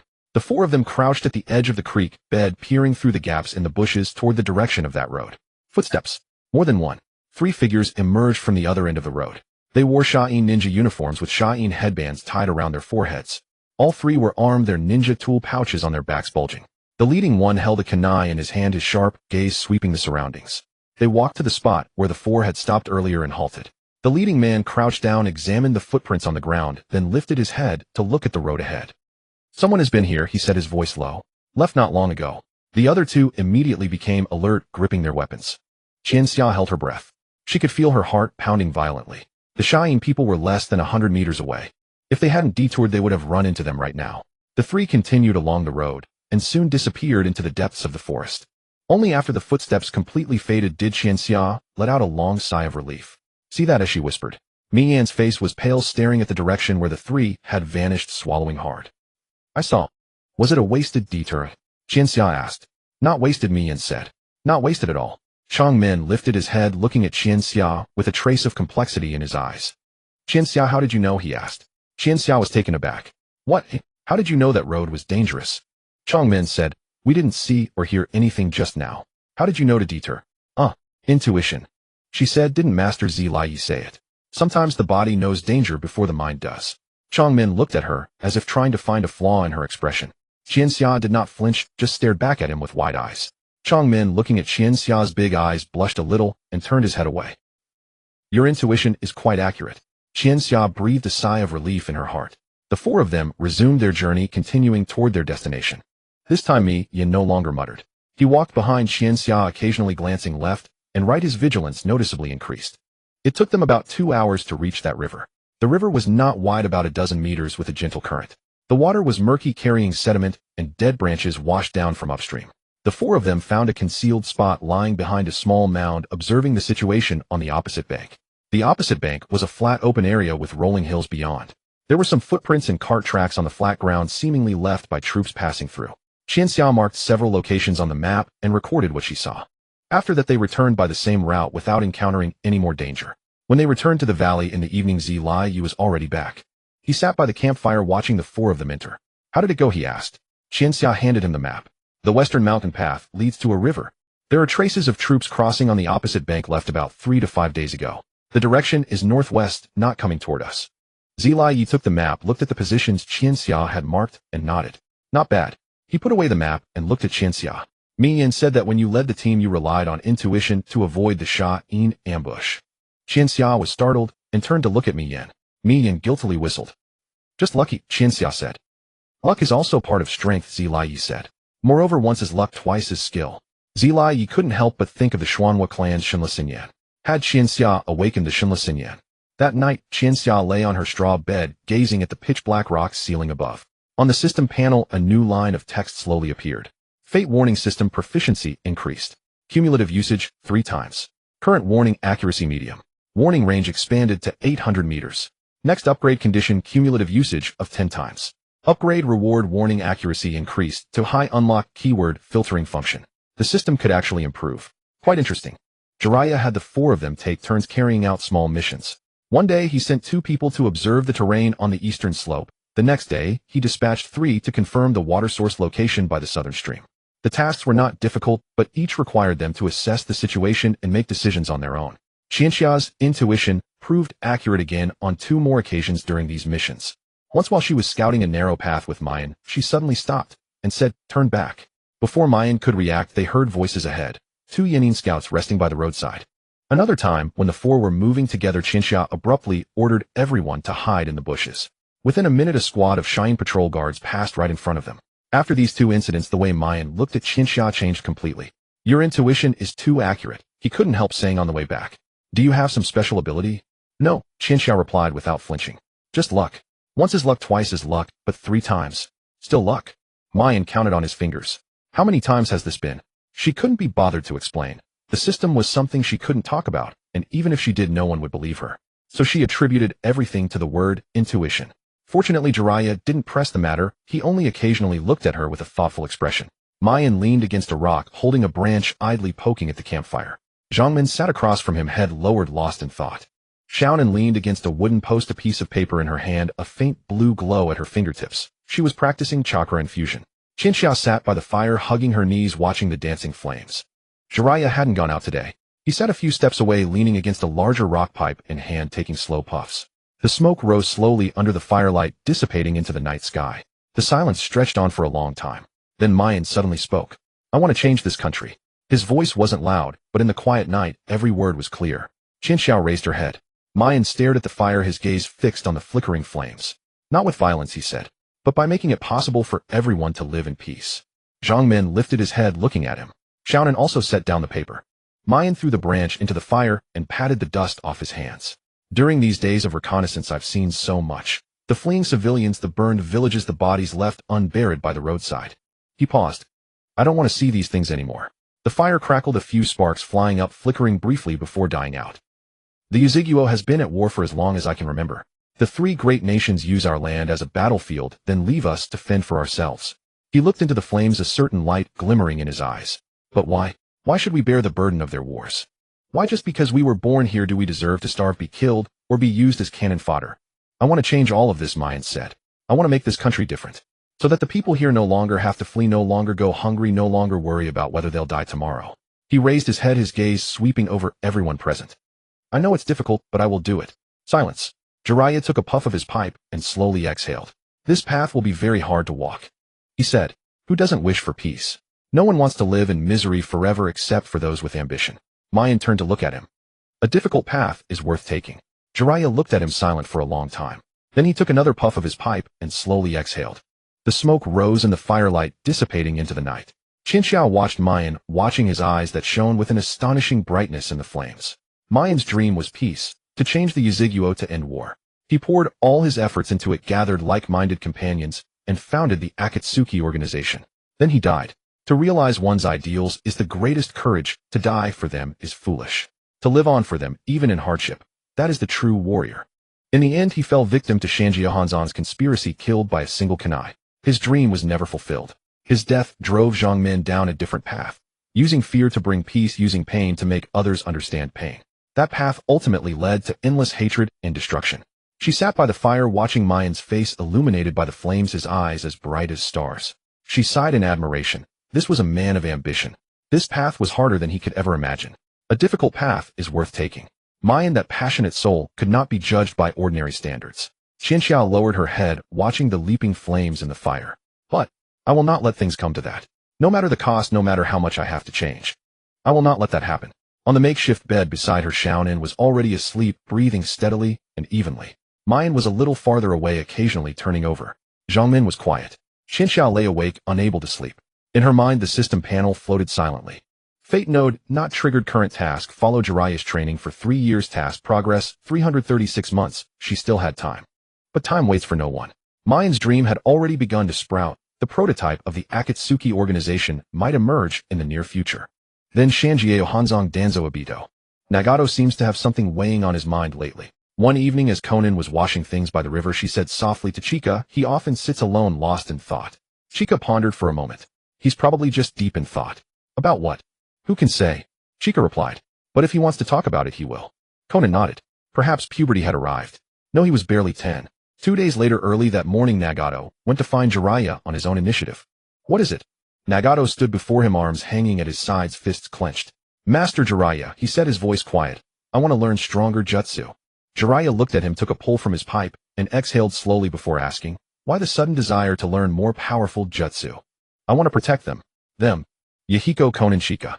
Nagato said, his voice still low, but every word articulated with precision. During our last reconnaissance mission, I found myself wondering, what if we had encountered real enemies instead of sand village patrols? What could I possibly do? He looked straight into Jiraiya's eyes. I could do nothing. I couldn't even perform a decent jutsu. Jiraiya remained silent. I refuse to be powerless anymore, Nagato said. I won't hide in the shadows the next time danger strikes. I want to protect them. Morning light filtered through the valley entrance, casting itself across Nagato's profile. Jiraiya watched him in silence for a long while. He tucked his pipe into his robe and rose to his feet. Come with me. Jiraiya led Nagato to a pool deep within the valley. The pool was modest in size, fed by mountain spring water, shallow enough to reach only the knees, its crystal clarity revealing the sandy bottom and tiny fish darting among the stones. Jiraiya stood at the water's edge, turned around, and faced Nagato. Do you know your chakra nature types? Nagato paused, then shook his head. No. Then let us find out. Jiraiya pulled a chakra testing paper from his robe and handed it to Nagato. Channel your chakra into it. Nagato took the paper, glanced at it briefly, then closed his eyes and slowly infused it with chakra. It grew damp. As though soaked in water, the entire sheet softened and turned from white to a pale gray. Water, Jiraiya nodded. Your primary nature is water. Nagato gazed at the waterlogged paper in his hand, lost in thought. Water release is among the most suitable natures for defense and support, Jiraiya said. You possess a considerable amount of chakra. Once you master water release, you will be able to perform techniques others cannot. He bent down and scooped a handful of water from the pool. The essence of water release lies in merging your chakra with water, then directing it. The water in his palm gathered and spun, eventually condensing into a sphere the size of a fist hovering just above his open hand. Watch closely. He thrust the water sphere forward. It traced an arc through the air, struck a stone at the center of the pool, and burst apart with a sharp crack, sending spray flying in all directions. This is a fundamental water release technique. Water release water bullet jutsu, Jiraiya said.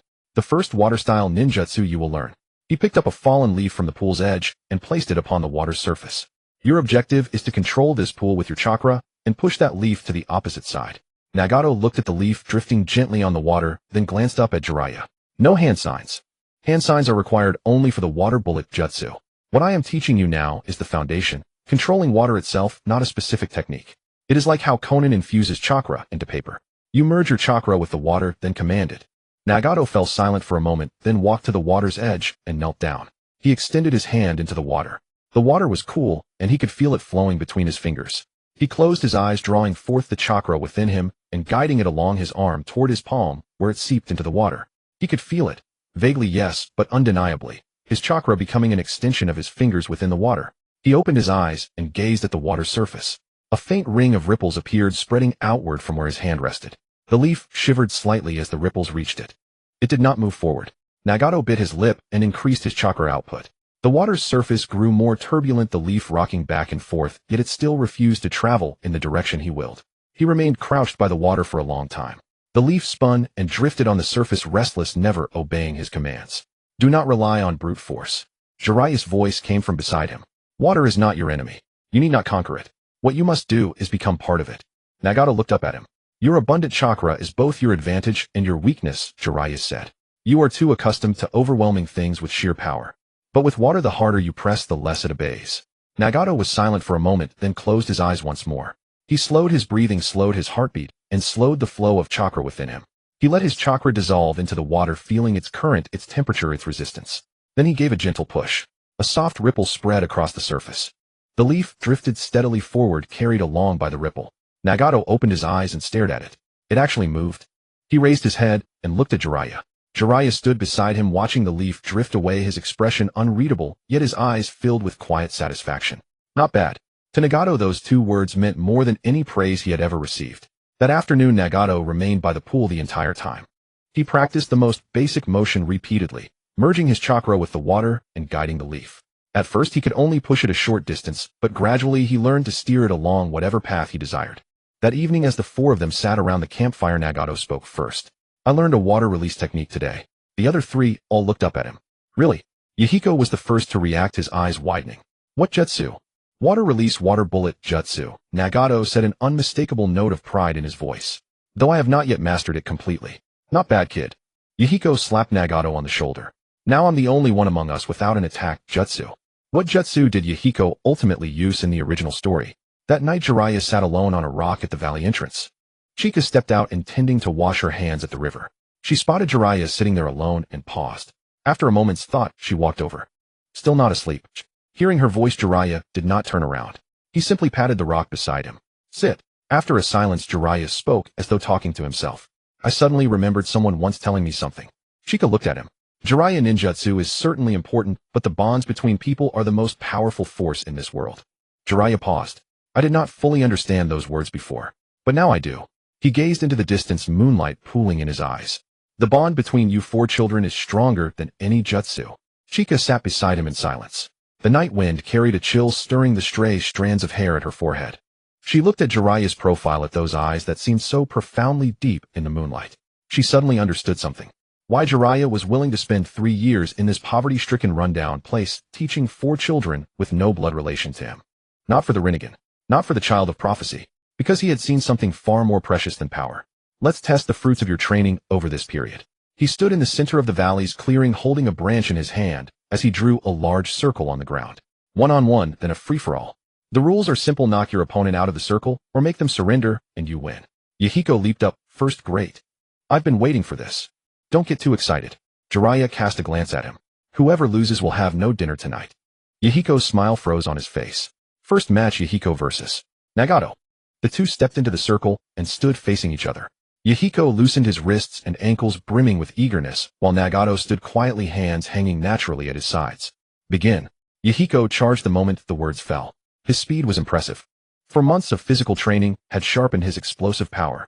In a few strides he closed the distance and launched a straight punch aimed at Nagato's chest.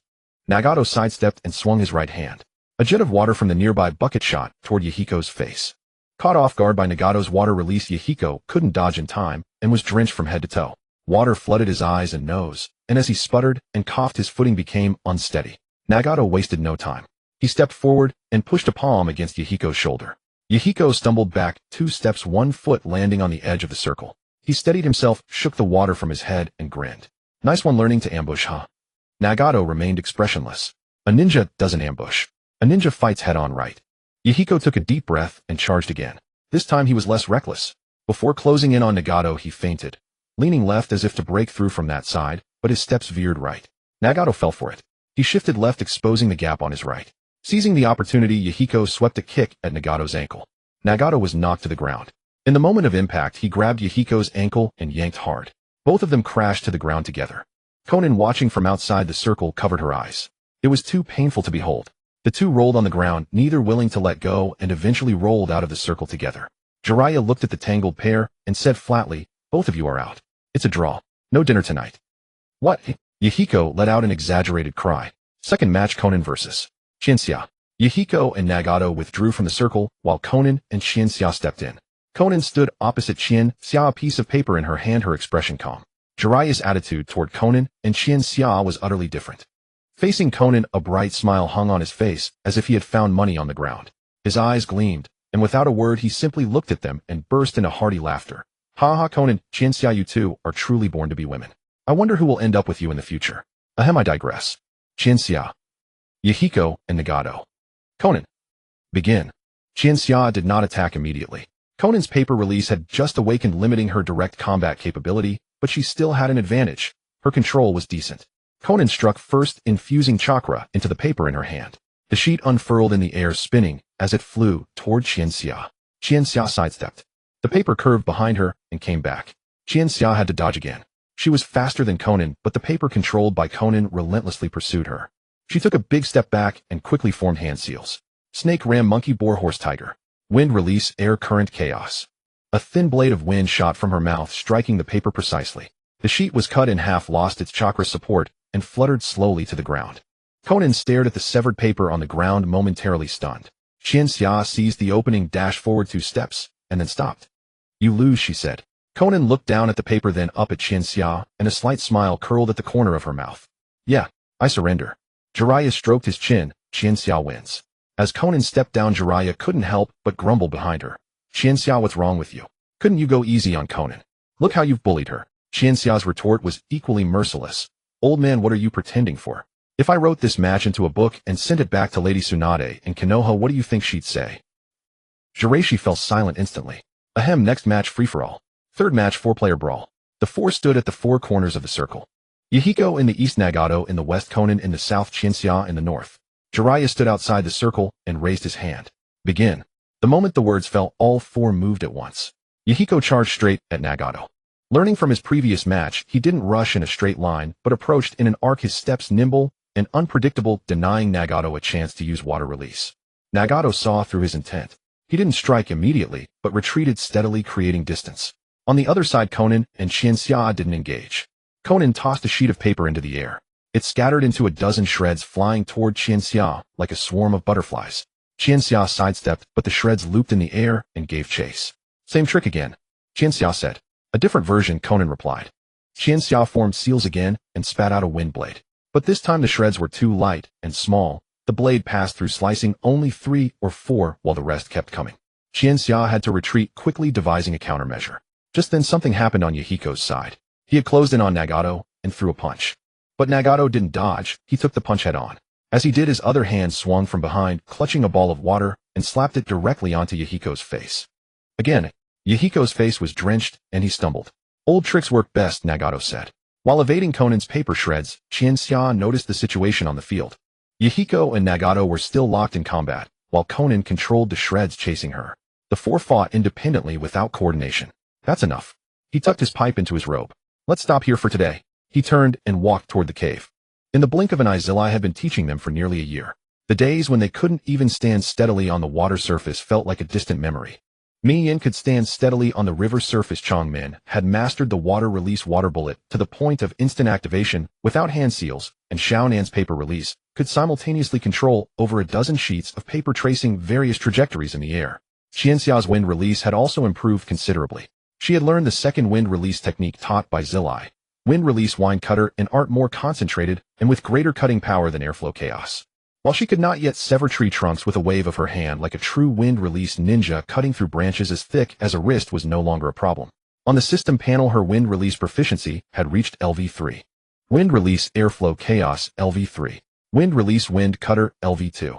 Total chakra B rank far beyond peers of the same age.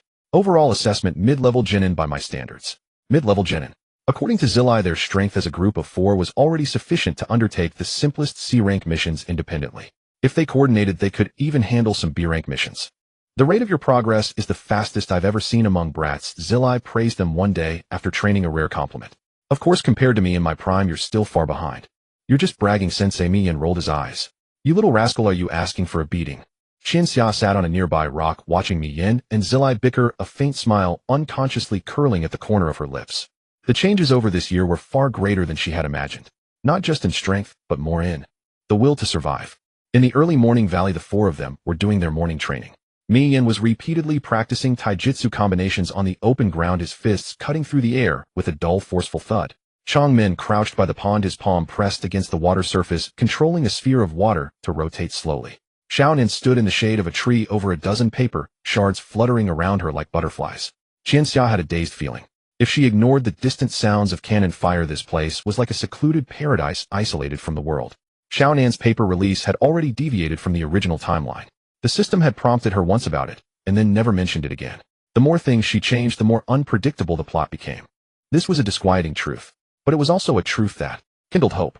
Because if the plot could be changed, then Mi Yan's death, Chong Min's descent into darkness, Xiao Nan's fate, all could naturally be altered. Perhaps.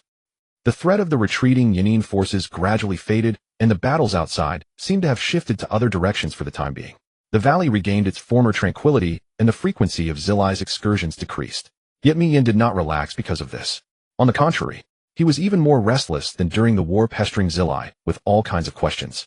Not about ninjutsu, but about the structure of the ninja world. Sensei, why are Huo Ziguo and Feng Ziguo at war? Because both want to be the top dog. Zilai, with a pipe in his mouth, leaned against a rock and squinted at the clouds in the sky. Feng Ziguo wants to seize Huo Ziguo's land, and Huo Ziguo refuses to give it up. Both sides believe they are in the right, and when they couldn't reach an agreement, they started fighting. What about Ziguo? Why aren't they involved? They were involved. They just didn't gain any advantage and pulled back. So war is. Everyone grabbing stuff. Mi Yin asked, frowning. Zilai exhaled a puff of smoke. What do you think? Mi Yin thought for a moment and shook his head. I don't think it's that simple. Oh, tell me about it. If it were just grabbing stuff, wouldn't it be over once they got what they wanted? Mi Yin continued. But the war has been going on for so long, and no one has taken anything from anyone. So many people have died, and nothing has been resolved. Zilai glanced at him and remained silent. Then why not sit down and talk? Mi Yin pressed on. Everyone has lost so much. Instead of continuing to fight, why not negotiate, make concessions, and at least stop the deaths? Sitting down to talk requires conditions, Zilai said slowly. Only when both sides are equal in strength do they have the qualifications to negotiate. If one side is stronger, why would the strong negotiate with the weak? Mi Yin fell silent. So if you want others to negotiate with you, you must first have the capital that forces them to the table. Zilai continued. This capital could be military force, economic power, connections, or the support of the people. If you have nothing, you don't even have the right to sit at the negotiation table. Mi Yin lowered his head, staring at the ground, and thought for a long time. Chong Min, who had been listening quietly on the side, suddenly spoke up. What about Yuziguo? What capital does Yuziguo have? Zilai looked at Chong Min, paused for 2 seconds, and said, Yuziguo has you. All 3 were stunned. What do you mean? Mi Yin asked. Exactly what I said. Zilai took a drag on his pipe. The great nations have no shortage of people, resources, or money. But what they lack are young people truly willing to fight for their land. He exhaled a cloud of smoke, his gaze sweeping over the 3 faces. You 3. No, you 4. He glanced at Qianxia, who was practicing wind release in the distance. If you can truly achieve what others cannot, then Yuziguo will have hope. Mi Yan's eyes lit up. He pressed, how exactly? How can just a few people change the entire country for the better? Zilai thought for a moment and said, What do you think Yuziguo needs most right now? A stable environment. Miyan ventured, it's not lacking money, supplies, or people, but it's constantly at war. One war ends, another begins with no end in sight. And who do you think is fighting these wars? Ninja. Correct. Ninja fight, and civilians suffer. Zilai said, so if one day Yuziguo can truly possess the strength of a great nation, then Yuziguo will have the qualification to negotiate with them. Great nation. Strength. Miyan repeated these words several times, savoring them. Then how can this strength be established? He continued, by building a village like Maya. Yuziguo already has the Yuin village, Zilai said. But establishing an organization starts with a single person. A gleam of enlightenment flashed in Miyan's eyes. He lowered his head and stared at his own hands. Qianxia, listening to the conversation from a distance, said nothing. Of course she knew what was on Miyan's mind. Change Yuziguo, end the war, bring peace. These words, ever since he spoke them by the campfire, had been taking root and sprouting in his heart. And Zilai's answer, seemingly casual, was actually pointing him in a direction. A sufficiently powerful organization. Qianxia lowered her head. Akatsuki. That evening Qianxia saw Miyan sitting alone on a rock at the entrance of the valley. He held a crumpled piece of paper in his hand, writing something on it with a charcoal pencil. Qianxia stood in the shadow of the cave, watching from afar. Miyan wrote with great concentration, his brow slightly furrowed, and his lips pressed into a thin line. He would pause, occasionally stare at the content on the paper for a moment, then lower his head and continue writing. The wind tousled the stray hairs on his forehead. Qianxia watched for a long time. This boy, not yet 10 years old, was sketching the outline of a future in his own way. An outline she knew, one named Akatsuki. But in the end she simply turned around and walked back into the cave. Some seeds should not be artificially stifled, even if she knew what this seed would grow into in the future. Because that was Miyan's dream. The first and most pure dream of his life. Yahiko had already begun gathering information. He no longer contented himself with the fragmented descriptions from Jiraiya. He started to understand the world through his own means. Every time he went out on a mission, he deliberately observed. He observed the condition of the villages he passed by, the state of the fleeing civilians, and the behavior and attitudes of the shinobi. He even took the opportunity during supply runs to the town to chat with the vendors and passers-by, inquiring about news from outside. There's another war going on over there. Once after returning, he sat by the campfire and said, the townspeople said that Konoha and Awagakure clashed again at the border. Many have died. Isn't war a normal thing? Konan asked. Normal, but that doesn't make it right. Yahiko said, holding a piece of paper densely covered in writing. I've noticed a problem. What? Every time there's a war, it's ordinary people like us who suffer. Yahiko looked at the paper in his hand. Great nations wage war, and small nations bear the brunt. The rain country caught in the middle gets ravaged every time. After the war they leave, and in the end it's the civilians of the rain country who suffer. He looked up at Konan. This is unfair. Konan did not reply. Why should the people of the rain country pay for the wars of others? Yahiko's voice carried a suppressed emotion. Why just because we were born here must we live in this kind of life forever, eh? Chinatsu sat nearby, listening to Yahiko's words, saying nothing. She noticed the paper in his hand. It was filled with many words. She couldn't make out all of it, but she could vaguely see a few terms. Power, unity, bargaining chip, peace. And in one corner covered by Yahiko's hand, only half a character was visible. Xiao. Chinatsu looked at Yahiko's profile. The firelight danced on his face, and his eyes were bright. A pure light untainted by any impurity. Yahiko truly believed he could change the world. He did not know how difficult the path ahead would be. He did not know how many conspiracies and betrayals awaited him. He did not know that the comrade he trusted most would take a different path due to his death. He did not know that the organization he founded would eventually become a monster of a different kind. For now he was still just a boy with a dream. She wanted to say, don't be too optimistic, the world is not that simple, to say some things cannot be solved by ideals alone, to say, do you know what you will face in the future? But in the end she pursed her lips and did not utter these discouraging words. How could the current Yahiko possibly heed such advice? Besides, what right did she have to crush his dream? She was a time traveler, of course she knew what the future held. But Yahiko did not know. He sincerely believed that he could change this country, end the war, and bring peace. This pure conviction was something she, a shut-in who had witnessed countless societal beatings in her past life, would never possess. So she kept her mouth shut. She watched Yahiko scribble and sketch on the paper, watching the hastily drawn lines and characters. The evening afterglow streamed in from the valley entrance, falling on Yahiko's profile. His brows were slightly furrowed, his lips pursed, completely absorbed in drawing on the paper, not even noticing Chinatsu approaching. Chinatsu stood a short distance behind him, watching the messy lines under his pen. Yahiko seemed to sense someone watching him. He turned around, saw Chinatsu standing behind him, grinned, and instinctively folded the paper. What are you looking at? Just doodling, Yahiko said, stuffing the paper into his chest. She had already seen it. In one corner of the paper, a character repeatedly, traced with charcoal, was exposed. Xiao. That character had been written many times by Yahiko, the strokes growing thicker and darker, as if he wanted to imbue the word with power through repeated tracing. Chinatsu averted her gaze. She walked over to the campfire and sat down, hugging her knees, watching the leaping flames. Yahiko Xiao. Before her time travel, she had never imagined she would be sitting in the Valley of the Rain country watching a boy less than 10 years old write that world's name on a piece of tattered paper. The name that would one day make the entire shinobi world tremble. At its very origin, it was an organization born solely for peace. The first Xiao? It was the pure dream of a few young people with ideals wanting to change their country's destiny. Chinatsu lowered her head and looked at her own palm. What could she do? That was Yahiko's ideal, his reason for living the brightest part of his short life. How could she bear to extinguish it? All she could do was watch as the seed sprouted, and then one day in the future when the storm came, stand in front of it. That night Chinatsu couldn't sleep. In her mind the system panel hovered silently. Detecting fate node. Major fate node detected. Node name Sprout of Xiao. Current status not activated. Estimated activation time 1 to 2 years. Related characters Yahiko, Nagato, Konan. Related events. Organization founding member, recruitment, unification of Rain Country. Warning: this node is a key plot point of the original work. The degree of intervention will affect subsequent fate direction. Chinatsu gazed at the words on the system panel and fell into thought. The degree of intervention will affect the subsequent fate direction. She had already altered the timeline of Conan's paper release Awakening. If she continued to change more things, what would the future become? The butterfly effect meant that every detail she changed would push the future one step away from its original trajectory. If she deviated too much, the advantage of her past life memories would gradually disappear. By then she would be like everyone else, fumbling forward in this cruel world. But if she didn't change anything? She took a deep breath and slowly exhaled. If she could save them, what did it matter if she lost the advantage of foreknowledge? The memories of her past life were never a necessity for her survival in this world. She had the system, the Uzumaki bloodline, and the ninjutsu taught by Jiraiya. The path ahead had to be forged with her own fists, her own steps. The system text continued to float. Intervene at the current node. Option 1, no intervention. Let Yahiko develop on his own, the organization will form naturally. Option 2, mild intervention. Provide advice and guidance at appropriate times, but do not change the core direction.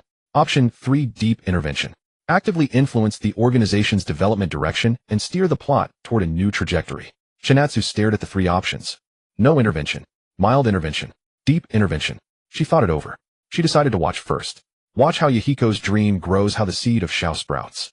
When the time truly came for her to make a choice, she would make it. For now, Yahiko was still that pure boy, single-mindedly wanting to change his country. She didn't want to taint this pure ideal with the memories of her past life. The words on the system panel flickered. Choice recorded. Current mode observation will inquire again when a key node is triggered. Chinatsu closed the system panel. Above her head, the cracks in the rock walls spread like a giant spiderweb extending into the darkness. She turned her head and looked at Yahiko not far away. Yahiko was already asleep, his breathing even and steady. In his arms, he still held the paper covered with the character Xiao. Chinatsu looked away. Jiraiya's 3-year promise still had more than 2 years left.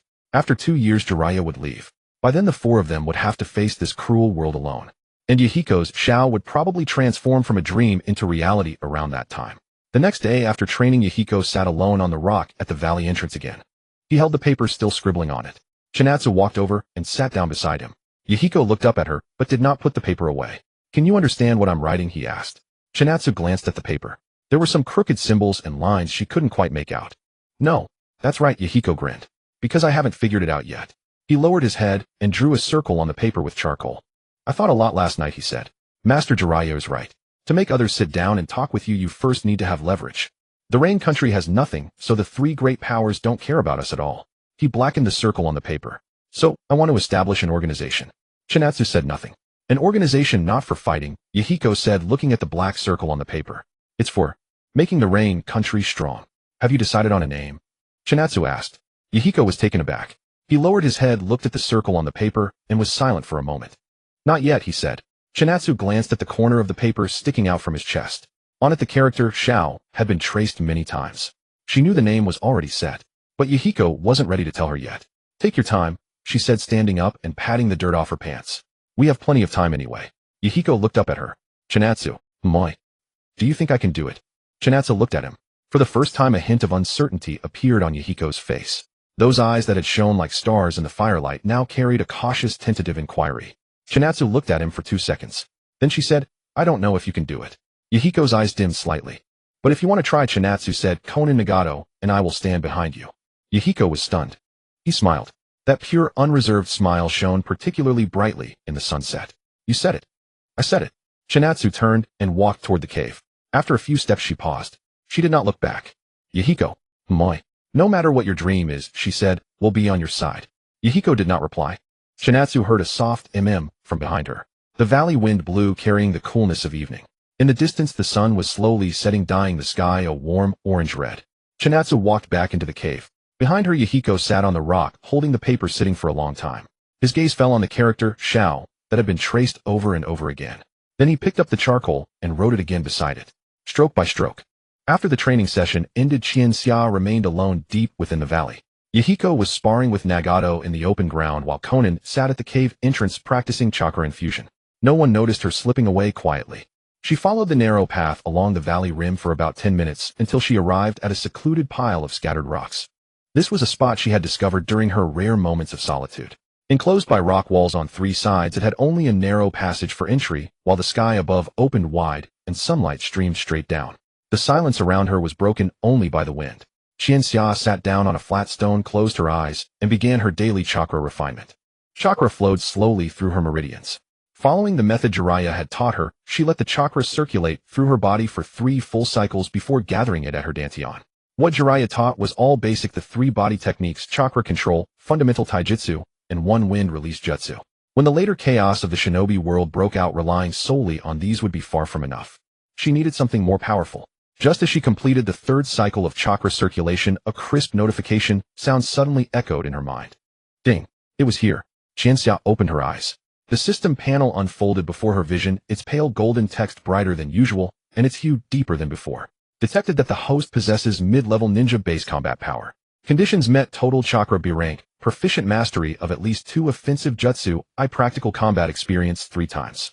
The mid-level exchange list has been unlocked. Current available points 2,400. Qianxia froze for a moment. Mid-level exchange list. She remembered that when the system had first activated, the exchange list contained only basic items, chakra refinement technique, basic taijutsu, elementary trap knowledge, and detailed explanations of the 3 body techniques. Those things had indeed helped her considerably, but ever since Jiraiya began teaching them ninjutsu, she had seldom used the system's exchange function. What Jiraiya taught was far superior to the basic stuff in the system list. But the mid-level exchange list. Qianxia felt a little anticipation. She extended her finger and tapped the flashing mid-level exchange list button in the void. The text on the light screen rapidly shifted, and rows of entries unfolded one after another. Qianxia's pupils contracted slightly. Ninjutsu category. Wind Release Great Breakthrough C rank, 800 points. Wind Release Beast Wave Palm C rank, 1000 points. Wind Release Whirlwind Fist C rank, 900 points. Water Release Water Dragon Bullet B rank, 1800 points. Earth Release Earth Flow Wall C rank, 900 points. Lightning Release Ground Runner C rank, 1000 points. Fire Release Phoenix Sage Fire C rank, 800 points. Taijutsu category. Leaf Whirlwind C rank, 600 points. Shadow Dance Leaf C rank, 800 points. Gentle Fist Fundamentals C rank, 1200 points.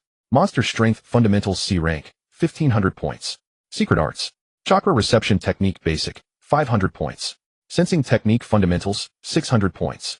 Medical Ninjutsu Palm Rejuvenation Introduction, 1500 points. Sealing Arts category. Sealing Arts Basic Edition Uzumaki Clan Heritage, 1800 points. Qianxia's gaze stopped on the last entry. Sealing Arts Basic Edition Uzumaki Clan Heritage. Uzumaki Clan. That name was like a magnet firmly gripping her gaze. Uzumaki Clan. The source of this body's bloodline. Since she had transmigrated into this world, she had not thought much about this matter. But she was now a member of the Uzumaki clan. Her crimson long hair and enormous chakra reserves. These traits constantly reminded her of the body's lineage. Only at this moment did she truly realize that the Uzumaki clan was more than just a title. The Uzumaki clan also possessed its own inheritance. Sealing Arts. Qianxia took a deep breath and opened the detailed information for that entry. Sealing Arts Basic Edition Uzumaki Clan Heritage. Rank CB increases with proficiency. Contents. Fundamental Theories of Sealing Arts. Chakra Sealing Method Basic. 4 Symbols Seal Introductory. 8 Trigrams Seal Introductory. Contract Seal Basic. Basic Sealing Talisman Drawing. Requirements: Uzumaki Clan Bloodline satisfied. Notice this heritage is a secret transmission of the Uzumaki clan. Those without Uzumaki bloodline learn at an efficiency reduced by 80. Exchange cost 1800 points. Qianxia stared at that line, her finger hovering above the exchange button. 1800 points. She had saved points for nearly a year, totaling 2,400 points. Exchanging for this sealing art would cost 3/4 of that. She hesitated for 2 seconds. Even while hesitating, her mind was already racing. What level of existence did sealing arts hold in this world? Sealing arts were among the most advanced skills, and the Uzumaki clan sealing arts were universally recognized as the strongest in the entire shinobi world. 4 symbols seal, 8 trigrams seal, dead demon consuming seal. These were names she had heard back in her previous life when she read the manga.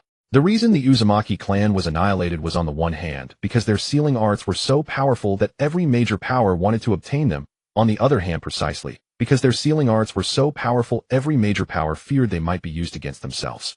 Powerful enough to be resented, powerful enough to be feared. Qianxia's finger paused above the exchange button. She looked up and glanced around. The pile of rocks was as quiet as ever, sunlight pouring down from above and casting dappled shadows on the ground. No one.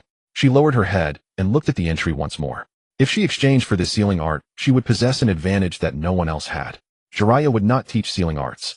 Though he was one of the legendary Sannin of Konoha, sealing arts were not his specialty. What he taught were ninjutsu, taijutsu, and sage arts, not sealing arts. Yahiko, Nagato, and Konan did not know sealing arts either. In the entire land of rain, the number of people who could use sealing arts could probably be counted on one hand. This meant that if she learned sealing arts, she would grasp an ability that others lacked. In this cruel world, the more trump cards one had, the greater the chance of survival. Moreover, Qianxia's gaze fell on the words, Uzumaki clan heritage. This was something her bloodline had left for her. She had transmigrated into this world, becoming a member of the Uzumaki clan, possessing the clan's bloodline and chakra. If she did not learn the Uzumaki sealing arts, it would be an abominable waste of heaven's bounty. It would be like transmigrating into the Uchiha clan and not learning how to use the Sharingan. Stupid. Qianxia no longer hesitated. She reached out her finger and tapped the exchange button in the void. Confirmed exchange, sealing arts basic edition, Uzumaki clan heritage. Points consumed 1,800. Points remaining 600. Transmitting heritage information. A warm sensation poured in from the top of her head, flowed down her spine, and spread throughout her body. Qianxia closed her eyes. Vast amounts of information flooded into her mind like a tide. The volume of information was immense, yet Qianxia discovered that she could comprehend and absorb it surprisingly quickly. Perhaps it was due to the bloodline of this body. The Uzumaki bloodline was naturally suited for learning sealing arts, just as the Uchiha clan was naturally suited for the Sharingan, and the Hyuga clan for the Byakugan. Qianxia opened her eyes. In her mind, those pieces of information had already been deeply engraved into her memory. She raised her hand and looked at her palm. Her fingers were slender, and her palms bore thin calluses, marks left from years of training. She clenched her fist. Sealing arts. She had already mastered the Uzumaki sealing arts. Although it was only the basic edition, it was already sufficient. All that remained was practice. Qianxia jumped down from the stone and looked around. She picked up a fist-sized stone and weighed it in her palm.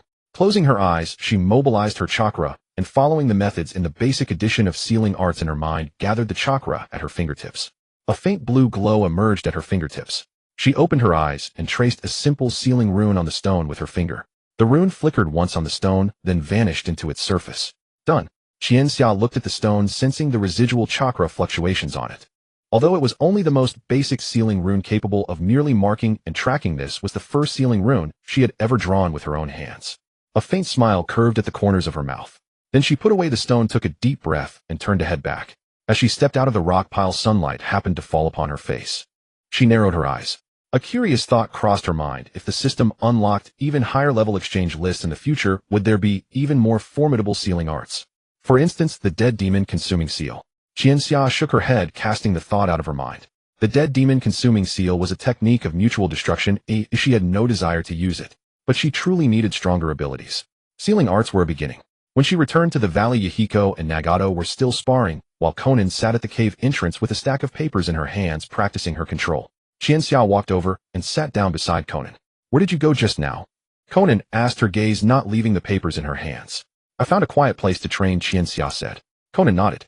Qianxia leaned against the rock wall at the cave entrance, watching Yahiko and Nagato exchange blows in the open ground while her mind wandered to the sealing arts she had just exchanged for. 4 symbol seal, 8 trigrams seal, contract seal. These techniques all required extensive practice to truly master. Jiraiya had been somewhat different lately. The Jiraiya of old would never have been like this. He was either drinking, bickering with Yahiko, or secretly writing his novel Ika Ika Paradise. In short, he was never idle. But recently he had been idle more and more often. Jiraiya had once said he would stay in the rain country for 3 years. The 3-year period was coming to an end. Xianxia stood in the shadow of the cave entrance, watching Jiraiya's back. The wind stirred his robes, making him look somewhat lonely. What did these 3 years in the rain country mean to him? For the 4 of them, Xianxia, Yahiko, Nagato, and Konan, these 3 years had been fate-changing. From war orphans who could barely get enough to eat, they had become ninjas capable of self-preservation. These 3 years had given them the capital to survive. And for Jiraiya, he was one of the legendary 3 ninja of the Leaf Village, a figure of legend. He should have been doing more important things in more important places. Perhaps on the battlefield, perhaps teaching the elite of the Leaf Village, perhaps searching for the child of prophecy he spoke of. He had spent 3 years in this impoverished, war-torn rain country on 4 orphans who had no connection to him. Jiraiya's feelings for the 4 of them were probably not merely those of a teacher and students. The 4 of them sat around a campfire eating, while Jiraiya sat to the side with his bowl, slowly sipping his porridge. After a long silence, he suddenly spoke. "You guys, you don't need me anymore." Yahiko's chopsticks froze in midair. He looked up at him. "Teacher, what are you talking about?" Jiraiya smiled, but did not answer directly. "Yahiko, how many genin can you defeat alone now?" 2 or 3. Yahiko scratched his head. "If they're the ordinary kind." Nagato thought for a moment. 3 to 4. He was holding back. If he used the Rinnegan, he could kill a whole crowd at once. Konan said softly, "I can probably handle 3 genin at once, or stall a chunin." Jiraiya nodded, then looked at Xianxia. Xianxia was silent for 2 seconds. "No problem with anyone below chunin." Jiraiya put down his bowl, leaned against the rock wall behind him, and swept his gaze across the 4 faces. "You 4 are still under 10, but your strength already matches the genin of the Leaf Village," he said. "If you work together, even an average chunin is no match for you." His tone was calm. "It's been less than 3 years. In another year or 2 you'll truly be able to stand on your own. Then why did you say we don't need you anymore?" Yahiko asked, a hint of unease in his voice. Jiraiya was silent for a moment. "Because I've taught you almost everything I can," he said. "The rest isn't something I can teach, it's something you have to learn on your own in real combat." Yahiko opened his mouth, wanting to say something. Nagato lowered his head, and Konan did the same. Xianxia sat in the corner saying nothing. Jiraiya was leaving. Indeed. The next morning before training began, Jiraiya called the 4 of them before him. "I'm leaving." The air in the valley seemed to freeze. Yahiko was the first to react, his voice urgent. "Teacher, didn't you say 3 years? There's still another month." Jiraiya interrupted him, smiling. "I said I'm leaving in a month, not right now. There's still 1 month." Jiraiya said, "In this month I won't teach you any new jutsu." "Then what will you teach?" "How to survive." Jiraiya's smile faded, his expression turning serious. He rarely showed this expression, and when he did, it meant what he was about to say was important. No matter how many jutsu you learn, if you're outmatched, you're outmatched. When you face a truly strong enemy, your goal isn't to defeat him, but to survive his assault. He looked at the 4 of them and spoke slowly and deliberately. "In this month, I'll teach you only 3 things. First, how to deal with a Jonin-level opponent. Second, how to escape from a hopeless situation. Third, how to conceal your chakra signature." On the first day of training, Jiraiya had Yahiko attack him with full force. Yahiko didn't hesitate, he charged straight in. 3 years of training had transformed his speed and strength, allowing him to cover a dozen meters in just a few strides, his fist aimed directly at Jiraiya's face. Jiraiya merely tilted his body slightly, and Yahiko's fist brushed past his ear. In the same instant, Jiraiya's finger gently tapped Yahiko's chest. Yahiko froze completely. His eyes wide, he remained in his punching stance, unable to move. "Pressure point striking," Jiraiya said. "A basic taijutsu technique. It's more than enough for you kids." He released the pressure point, and Yahiko gasped for breath, stepping back. "A Jonin-level opponent has far more chakra, faster reaction speed, and greater combat experience than you," Jiraiya said. "The jutsu you know they know. The jutsu you don't know they know too. Engaging them head-on you have no chance." "Then what should we do?" Yahiko asked. "Don't fight them head-on," Jiraiya said. "Use the terrain, use traps, use everything you can. The weakness of a Jonin isn't their strength, but their confidence. They think they're sure to win." He crouched down and drew a simple map of the terrain on the ground. "If you're facing a Jonin, the first thing you do is not attack, but run. Create distance, use the terrain to create obstacles, make it hard for him to get close. If you really can't escape, find a way to make him underestimate you. Act weak, pretend to be injured, pretend your chakra is exhausted. When he lets his guard down, strike his weakest point with your strongest attack." Yahiko listened intently. "What are the weakest points?" "Eyes, throat, joints," Jiraiya said. "And the groin of a male ninja." Yahiko's expression became somewhat awkward. "Don't think it's dishonorable," Jiraiya said. "On the battlefield, only the living have the right to talk about honor. The dead are nothing." The next day, Jiraiya taught about escaping. Escaping is not shameful. Jiraiya stood in the clearing. If you can't win, run. That's the most basic rule of survival. He taught them how to use trees and bushes to change direction in the forest, how to weave through rocks to make pursuers lose sight of them, and how to hide their scent and tracks in water. When fleeing, don't run in a straight line. Use obstacles to change direction. If your pursuer is faster than you, create obstacles. Knock down trees, kick up dust, even take off your jacket and throw it in their face. As he said these words, his expression was serious with none of his usual joking manner. Most importantly, don't look back when you're running. Looking back wastes time, makes you lose balance, and makes you crash into obstacles. Your eyes should only look ahead, the road ahead, the path to survival. What Jiraiya taught was not any glorious combat technique, but shortcuts to survive in this cruel world. These things were not taught at the Leaf Village's ninja academy. But for them living in the Rain Country, these were more important than any high-level jutsu. The Rain Country was not a place that followed rules. Surviving was everything. From the 3rd day to the 25th, Jiraiya drilled these 3 things over and over. He had Yahiko play the role of a Jonin, Nagato practice escaping, and Konan practice hiding her signature. Then they switched. Nagato played the Jonin, and Xianxia practiced escaping. The 4 took turns playing different roles, repeatedly practicing these 3 skills. Yahiko could now change direction 7 times in a row through the forest without slowing down. Nagato could compress his chakra signature to the point of being almost imperceptible. Konan had learned to use paper release to create decoy clones to confuse pursuers. Xianxia combined the technique of hiding her signature with sealing arts. She drew a simplified sealing talisman on her body, which could temporarily suppress the massive chakra fluctuations of the Uzumaki clan. When Jiraiya saw her sealing technique, he raised an eyebrow slightly, but didn't ask much. When did you learn that? Self-taught, Xianxia said, without changing expression. Jiraiya glanced at her, but didn't press further. The sealing arts of the Uzumaki clan, not bad. Keep practicing. Xianxia nodded. On the 27th day, after training that day, Jiraiya called the 4 of them around the campfire. Tomorrow is my last day here. No one spoke. I'm leaving the day after tomorrow. Xianxia lowered her head. Jiraiya looked at them, his gaze lingering on each face for a moment. In my life, I've taught many students, he said, his voice calm. You 4 are the ones I'm most proud of. His voice was steady. Not because your talent is exceptional, nor because your progress is so fast. Jiraiya said, but because you made me see hope. He looked at Yahiko. The future of the Rain Country might truly be changed because of you. Jiraiya withdrew his gaze, picked up his sake flask, and took a big gulp. All right, enough sentimental talk. Tomorrow, the last day, I'm going to teach you something I've kept up my sleeve. What? Yahiko asked. Jiraiya put down the flask, grinned, and showed his white teeth. Summoning jutsu. On the 28th day, Jiraiya taught them the basics of the summoning jutsu, toad summoning.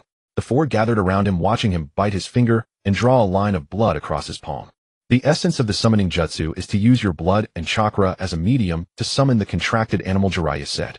The contract I signed is with the Toad clan of Mount Miyaboku. He formed hand seals and pressed his hand to the ground. In a puff of white smoke, a small toad the size of a fist appeared on the rock. This is Gamakichi, Jiraiya said. He had the 4 of them take turns signing the summoning contract with the little toad. Xianxia looked at the faint blood mark on her palm, feeling a bit dazed. Summoning jutsu. In the early morning, Xianxia woke up very early. The sky was not yet light, and a thin layer of mist still hung over the valley. She walked out of the cave and saw Jiraiya already standing on the rock at the valley entrance. He was facing away from her, looking at the distant horizon that was turning pale. Xianxia walked over and stood beside him. After a moment of silence, she spoke. Jiraiya-sensei. Thank you. Jiraiya turned his head and glanced at her. Xianxia lowered her head, not meeting his eyes. Thank you for teaching us for 3 years. Jiraiya didn't say anything. After a long while, he reached out and gently patted her head. Live well. Xianxia looked up at him. Jiraiya smiled. All 4 of you live well. No matter what happens, don't give up. Xianxia nodded. Perhaps it was because she had grown used to this body. Something warm and wet swirled in her eyes, but she forced herself to hold it back. She couldn't cry. She wasn't a child anymore. Today was Jiraiya's last day in the Land of Rain. She had already bid him farewell the day before, but that had been a private goodbye. The formal farewell was reserved for today. Chiaki sat up and began to gather her belongings, though there was scarcely anything worth packing. She walked to the cave entrance and was met by a wall of rain and mist. The valley lay shrouded in a gray curtain of downpour, the distant trees and rocks gleaming as if freshly washed. On the training posts, water droplets traced steady paths along the carved grooves. Chiaki drew a deep breath, the cool, damp scent of rain filling her lungs. Turning around, she saw that Yahiko was already awake. He sat motionless on his bedding, his gaze fixed on the cave entrance with an emptiness that suggested he was lost in thought. Neither spoke. After a while, Nagato and Konan also woke. The 4 packed in silence, no one breaking the quiet. The sound of rain filled every silence. Jiraiya stood upon the rocks at the valley's entrance, his long white hair soaked and clinging to his back. His red coat had absorbed the rain, its color deepening almost to black. He stood with his back to the cave, gazing into the distance, a sight that met Chiaki and the others as they emerged. Jiraiya's back. Teacher. Yahiko spoke first. His voice was low yet clear, even above the rain. Jiraiya turned. Rain streamed down his face as he grinned. Everyone's awake. The 4 stood at the cave mouth watching him. Jiraiya leapt down from the rock and approached them. His eyes moved from Yahiko to Nagato, and Konan finally resting on Chiaki. I'm leaving, he said. No preamble, no idle words. Jiraiya always spoke plainly. Yahiko opened his mouth as though to say something. Jiraiya raised a hand to stop him. I know what you're about to say, but don't. He smiled faintly. All things must come to an end. You for no longer need me. The road ahead is yours to walk on your own. Yahiko's lips moved silently. He was silent for a long time. Then he said, thank you. He would not beg him to stay, would not cry or plead. He would simply accept it. Jiraiya studied Yahiko, the lines around his eyes deepening slightly. You're a good kid. Don't let the land of rain down. Then he looked toward Nagato. Nagato kept his head bowed, raindrops sliding from his crimson hair. Teacher. His fingers curled into fists. Jiraiya reached out and gave his shoulder a firm pat. You've grown far stronger in 3 years. Believe in yourself. Nagato kept his head down. Only after a long while did he murmur, take care. The words were so faint they nearly vanished beneath the rain. Jiraiya's hand lingered on his shoulder for a moment before he withdrew it. He turned toward Konan. She stood beside Chiaki, a paper flower clutched in her hand. It was folded with exquisite precision, petals layered delicately, far more beautiful than the ones she had taught Chiaki to make 3 years prior. After 3 years of practice, her origami skills had surpassed her earlier work. She held the paper flower out toward Jiraiya. For you. Jiraiya took the flower and examined it in his palm. Rain had dampened its edges, yet the white petals held their form. His gaze lingered on it for a few seconds. Thanks. Jiraiya carefully tucked the paper flower inside his coat. I'll keep it safe. Konan nodded and stepped back, falling silent. Then Jiraiya turned to Chiaki. He looked at her. Chiaki looked back. Rain slid down from Chiaki's crimson hair, her vision slightly blurred. Silence. Jiraiya studied her, raising an eyebrow. What's wrong? Nothing you want to say to me? Chiaki drew a slow breath. There was really nothing left to say. After a moment's thought she spoke, take care, Toad Sage. Jiraiya froze for a moment. Then he laughed. A genuine hearty laugh that carried far through the rain, shaking droplets from his clothes. Toad Sage. He repeated the name, shaking his head with a wry smile. When did you come up with that nickname for me?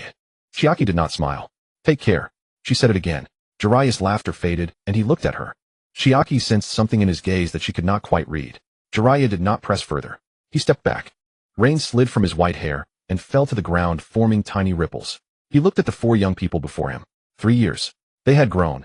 Taller, stronger, their eyes alight with purpose. Jiraiya drew a deep breath. Then I'm going. He turned and began walking out of the valley. His posture was unchanged from 3 years ago. Long, confident strides, his get clicking sharply against the wet ground. Konan stood beside Chiaki, her paper forgotten in the rain. The white figure grew smaller in the gray curtain of falling water. Jiraiya's departure was inevitable. He had his own path to walk, just as they had theirs to walk as well. Jiraiya's back grew smaller and fainter. The rain intensified until the world dissolved into a sheet of gray mist. The white-haired man's silhouette grew increasingly blurred, shrinking into the downpour. Chiaki suddenly remembered a scene from her past life, one she had seen in an anime. After Jiraiya's death, Naruto walked the streets clutching a melted popsicle. At the time, that image had not moved her much. But now she thought she might understand what Naruto had felt. Though Jiraiya was still alive, she wondered whether he would ever return to the land of rain. She believed he would, even if they would meet again in the future. Chiaki thought once more of Jiraiya's fate. She shook her head hard, forcing those images from her mind. Do not think about things that have not yet happened. Jiraiya was already far away. In the rain, his outline had become indistinct. Then even that shadow disappeared. Only rain remained. Rain that fell without cease. The 4 stood at the valley's entrance, watching where Jiraiya had vanished. The wind drove rain into the valley, splashing against their young faces. Yahiko raised a hand to wipe the water from his face. Let's go, he said. His voice was rough. We're heading back. He did not look behind him, turning instead toward the cave. Nagato followed in his footsteps. Konan stood for a while longer before slowly turning. Chiaki was last. She averted her gaze, turned, and followed Konan. Inside the cave, the campfire had died out. The 4 sat upon their respective bedding. Chiaki looked down at her palm. She gathered a trace of chakra at her fingertips and drew a small sealing rune in her palm. It flashed once, then faded. Teacher Jiraiya. She whispered the words silently in her heart. Thank you. From here on we walk our own path. After Jiraiya left, they lived for another half-year. Half a year. Not long, but not short either. Yet it was enough for them to fully adapt to life without him. During those 6 months, they moved once. The original cave was discovered by a group of roaming ninjas in the 3rd month after Jiraiya's departure. The 4 of them fought and won, but Shinxia felt it was no longer safe and suggested relocating. They now lived in an abandoned hunter's wooden cabin. Calling it a cabin was generous. It was just a few planks nailed together with a thatched roof and several holes in the walls that let the wind through. But it was better than the cave because it had a real door, even if the door was crooked and had to be lifted and jammed shut. The cabin sat in a small hollow surrounded by gentle slopes covered in bushes and weeds with only a narrow path leading in and out. Easy to defend, hard to attack, Yahiko said. Chinchou thought he was just happy to have a door that made it feel like home. Over the half year the four of them grew like wild grass. The foundation Jiraiya had laid for them began to truly bear fruit during these 6 months. Yahiko's taijutsu could now match a Chunin.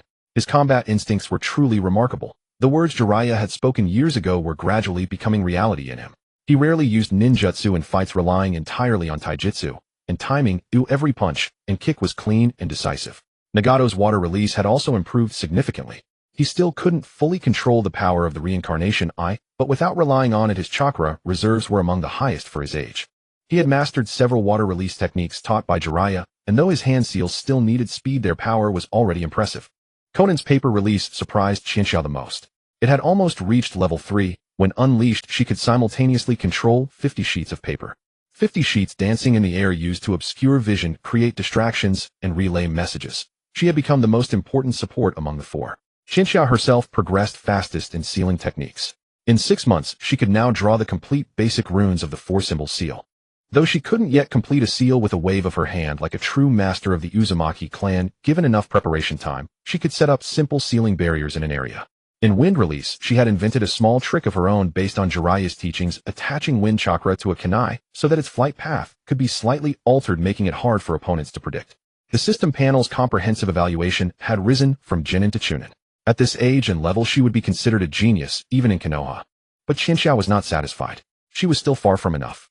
The real enemies were those Jonin-level fighters, and the man known as the demigod. Every time Chinchou thought of that name, she felt there was never enough time for training. One evening after dinner the four of them sat on the open ground in front of the cabin. Summer was ending, and the evening breeze carried a hint of chill. For once the rain country had a day without rain. The sky was pale gray, clouds hung low, but at least no water was falling. Yahiko sat on a fallen log holding a stack of papers. The papers had been written and rewritten many times, covered in dense characters, some areas rubbed with erasers until the surface was fuzzy. His expression was focused, brows slightly furrowed, lips pressed into a line. Nagato leaned against a tree nearby, quietly gazing at the distant ridge. Konan sat on the cabin threshold, folding a paper flower in her hands. Chinchou sat next to Yahiko and glanced at the papers in his hand. The papers were covered in crooked lines and symbols resembling a map or some kind of plan. She could vaguely recognize a few words. Base, route, contact method. Yahiko looked up at the sky. I have something to tell you all. His voice was not loud, but his tone was serious. Konan stopped her hands and looked up at him. Nagato also drew his gaze back from the distance. Chinchou watched him without speaking. Yahiko took a deep breath, then spread the papers on the ground in front of them. It was a large sheet covered in drawings. There were maps, annotations, and tree-like diagrams that looked like organizational structures. Though crudely drawn, it was clear that Yahiko had put a lot of thought into it. I've been thinking about one question for the past 6 months, Yahiko said. After teacher Jiraiya left, what should we do next? His gaze swept across the three of them. Just survive? He paused. Or do something? Yahiko looked down at the paper on the ground. I visited some nearby villages these past 6 months, seeing how people live, he said. His voice began to grow firm. And I've seen those roaming ninjas who clearly have the strength, but only bully the weak.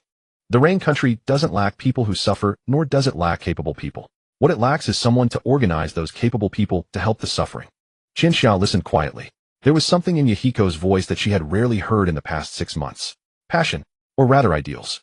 I want to start an organization, Yahiko said, looking up at them. The air after the rain carried the moist scent of earth, and Yahiko's eyes were brighter than the campfire. Not for war, not for territory, not for power. To make the Rain Country a better place. After he finished, he was silent for a moment, as if gathering courage. I know it sounds foolish. How old are we? What can we do? I don't even know which direction the Hidden Rain Village is. He chuckled again. But I want to try. Nagato looked at him silent for a few seconds. Then he said, I'm in. Yahiko was taken aback. You're not even going to ask what exactly we'll do. What do you want to do? Nagato asked. Yahiko opened his mouth, pointed at the paper on the ground. What I just said. Organize, help others. Nagato said, I'm in. Yahiko stared at him for a few seconds, then smiled. You bastard. Konan also nodded and said, I'm in too. You all. Yahiko looked at the three of them, his voice hoarse. Chinchou sat beside him, watching Yahiko's eyes still glowing in the twilight. Akatsuki, the original Akatsuki, just aiming to make the Rain Country better. Chinchou sighed silently in her heart. I've become one of the founders of Akatsuki. Even I wouldn't dare write this plot. Chinchou watched Yahiko as he continued outlining his plan. First, we unite the people in the surrounding villages. Chinchou didn't interrupt him. She listened quietly as Yahiko rambled. Pure ideals, pure faith, a pure desire to make the world a better place. What a beautiful wish. If she stood by Yahiko's side, would this path be different? Maybe not, but it would be better than doing nothing. Yahiko kept talking, growing more excited, the light in his eyes shining brighter. Chincha, what do you think? Chincha snapped back to reality. She looked at Yahiko at the pure light in his eyes. She remembered Jiraiya 3 years ago and the moment before he left when he patted her head and said, "Live well." Chincha nodded. "Okay, I'm in too." She didn't say much else. But Yahiko was already delighted. He grinned, his face wearing an expression she had never seen before, the look of a dream just beginning. In front of the cabin, twilight deepened. Yahiko's papers were spread on the ground, covered with his dreams. Wind blew from afar, carrying the scent of rain-soaked earth and the fragrance of grass and trees. At this moment, Akatsuki was still weak. No fearsome reputation, no power to chill the heart, no hidden hands across the ninja world. Only the dream of one boy and 3 companions willing to dream with him. Chincha watched Yahiko draw a new mark on the map, his pen scratching against the paper. She watched his dream take shape on the paper. Then she looked down and pointed to a spot on the map. "Isn't this too close to the hidden rain village?" Yahiko looked down, scratched his head. "It does seem a bit close. I'll change it." He picked up his pen and moved the mark a little to the side. Chincha watched him quietly. Akatsuki, the original Akatsuki, founded at this moment. On the 3rd day after the founding of Shao, their first mission came knocking at their door. Qianxia was practicing sealing talismans in the open space behind the wooden cabin, while Mi Yin was crouching alone at the cabin's entrance, scrawling and erasing on a map, muttering to himself. Then an old man arrived. The old man had come from beyond the mountain, around 60 years old, withered like a dry branch. He walked along the path to the cabin and saw Mi Yin crouching at the doorway. "Someone lives here now." Mi Yin looked up, startled as well. Yes." The old man sized up Mi Yin, then glanced at the cabin and the surrounding area, his gaze sweeping over Qianxia before finally settling back on Mi Yan's face. "Are you ninjas?" Mi Yin thought for a moment, then nodded. "That's right." The old man was silent for a few seconds, then said something that caught Mi Yin off guard. "Can you help us fight a battle, eh?" Mi Yin blinked. "Huh."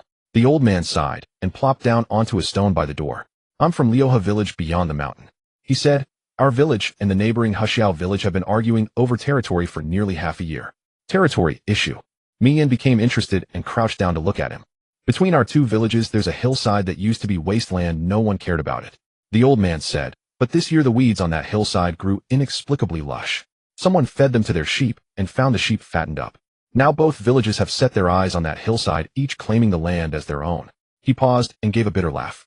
"Our 2 villages have never gotten along, and this just added fuel to the fire. A few days ago we already had a fight and 5 or 6 people were injured. If this continues, someone might get killed." Mi Yin listened attentively, his brows slightly furrowed. "So you want us to help you fight?" he asked. "Not to help us fight," the old man said. "It's to have you fight a duel. Whoever wins decides which is better than the 2 villages killing each other."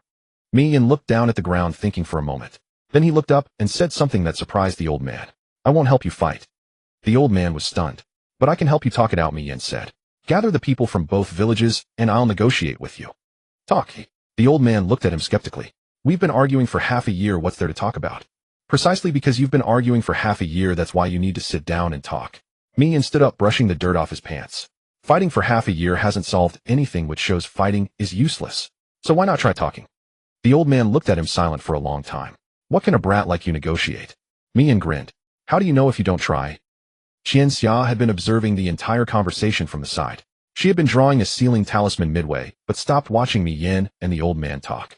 A mission really delivered itself. 2 villages fighting over territory. This kind of thing is all too common in the land of rain. In times of war, land is the lifeblood. Whoever occupies more land can produce more grain and raise more sheep. Such conflicts often have deep-seated grudges not easily resolved with a few words. But Mi Yin had already accepted. The old man left, saying he would go back and inform the other village, and they would meet at the foot of the hillside tomorrow noon. Mi Yin returned to the front of the cabin, his expression both excited and nervous. "You heard that right?" he asked.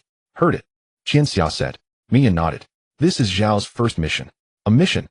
Qianxia asked. "They didn't even mention any reward." "That's not important," Mi Yin said. "What matters is that someone came to us for help." He looked down at his own hands and clenched his fists. "This is a good start, I suppose." The next noon, Qianxia followed Mi Yin to the foot of the hillside. Chongmin and Shaonan did not go along. Mi Yin said that if too many people went, it would make them seem threatening and hinder negotiations. Qianxia asked Mi Yin why he brought her. Mi Yin said, "You're smart. If I can't carry on the conversation, you can help me recover." Qianxia was speechless. On the open ground at the foot of the hillside, the people from both villages had already arrived. Lioha village had sent 7 or 8 people led by a middle-aged man in his 40s with a hatchet tucked into his belt and an unfriendly expression. Huxia village also brought a similar number, led by a man of the same age, arms crossed with a gloomy face. The two groups stood about 10 meters apart. The air was thick with tension. Mian stood in the middle. In front of him were 2 groups of adults, each towering over him, everyone stronger and capable of punching him away with a single blow. Qianxia stood under a tree not far away, hands in her pockets, looking like a bystander. But she was holding a kunai in her hand. If things really escalated to a fight, she had to ensure Mian could escape unscathed. Mian took a deep breath. Then he spoke. Uncles and elders, I am Mian. His voice was not loud, but in the silent air, everyone could hear him. I heard you've been arguing over this hillside for half a year. No one spoke. I came today not to help anyone fight. I'm here to help you think of a way so that both villages can use this land without fighting. The leader of Huxiao village sneered away. What way? The land is there. They say it's theirs, we say it's ours. It's that simple. It's ours. The leader of Lioha village immediately retorted, our people have been grazing sheep on this hillside for over a decade. Grazing sheep makes it yours. Then our people have also cut firewood on this hillside. Cutting firewood counts. Your people cutting firewood is stealing from us. Stealing from you. You don't even have a boundary marker. What makes you think it's yours? Because we used it first. Using it first makes it yours, eh? Then if I stand on this land now, is it mine? You're being unreasonable. You're the ones being unreasonable. The two men grew more agitated, their voices rising. The people from Lioha village stepped forward 2 paces, and the Huxia village people also stepped forward 2 paces, not to be outdone. Mian stood in the middle, spreading his arms to block both sides. Wait, he shouted. Stop arguing. Both leaders looked at him simultaneously. Mian looked at them, caught his breath, and then said a sentence. Do you think this land will grow bigger if you keep arguing? No one answered. No, Mian answered himself. The land won't grow bigger, not even if you argue 10,000 times. Then what do you suggest? The leader of Huxiao village asked. Mian didn't answer directly, but asked a question instead. How many households are in Huxiao village? The leader of Huxiao village was taken aback, thought for a moment. Over 30 households. Many people raise sheep. About 10 households. Mian nodded, then turned to the leader of Lioha village and Lioha village. Over 40 households, also about 10 households raising sheep. Mian lowered his head and thought for a moment, then looked up and said, I have a proposal. Both leaders looked at him. I've looked at this hillside. It's not small.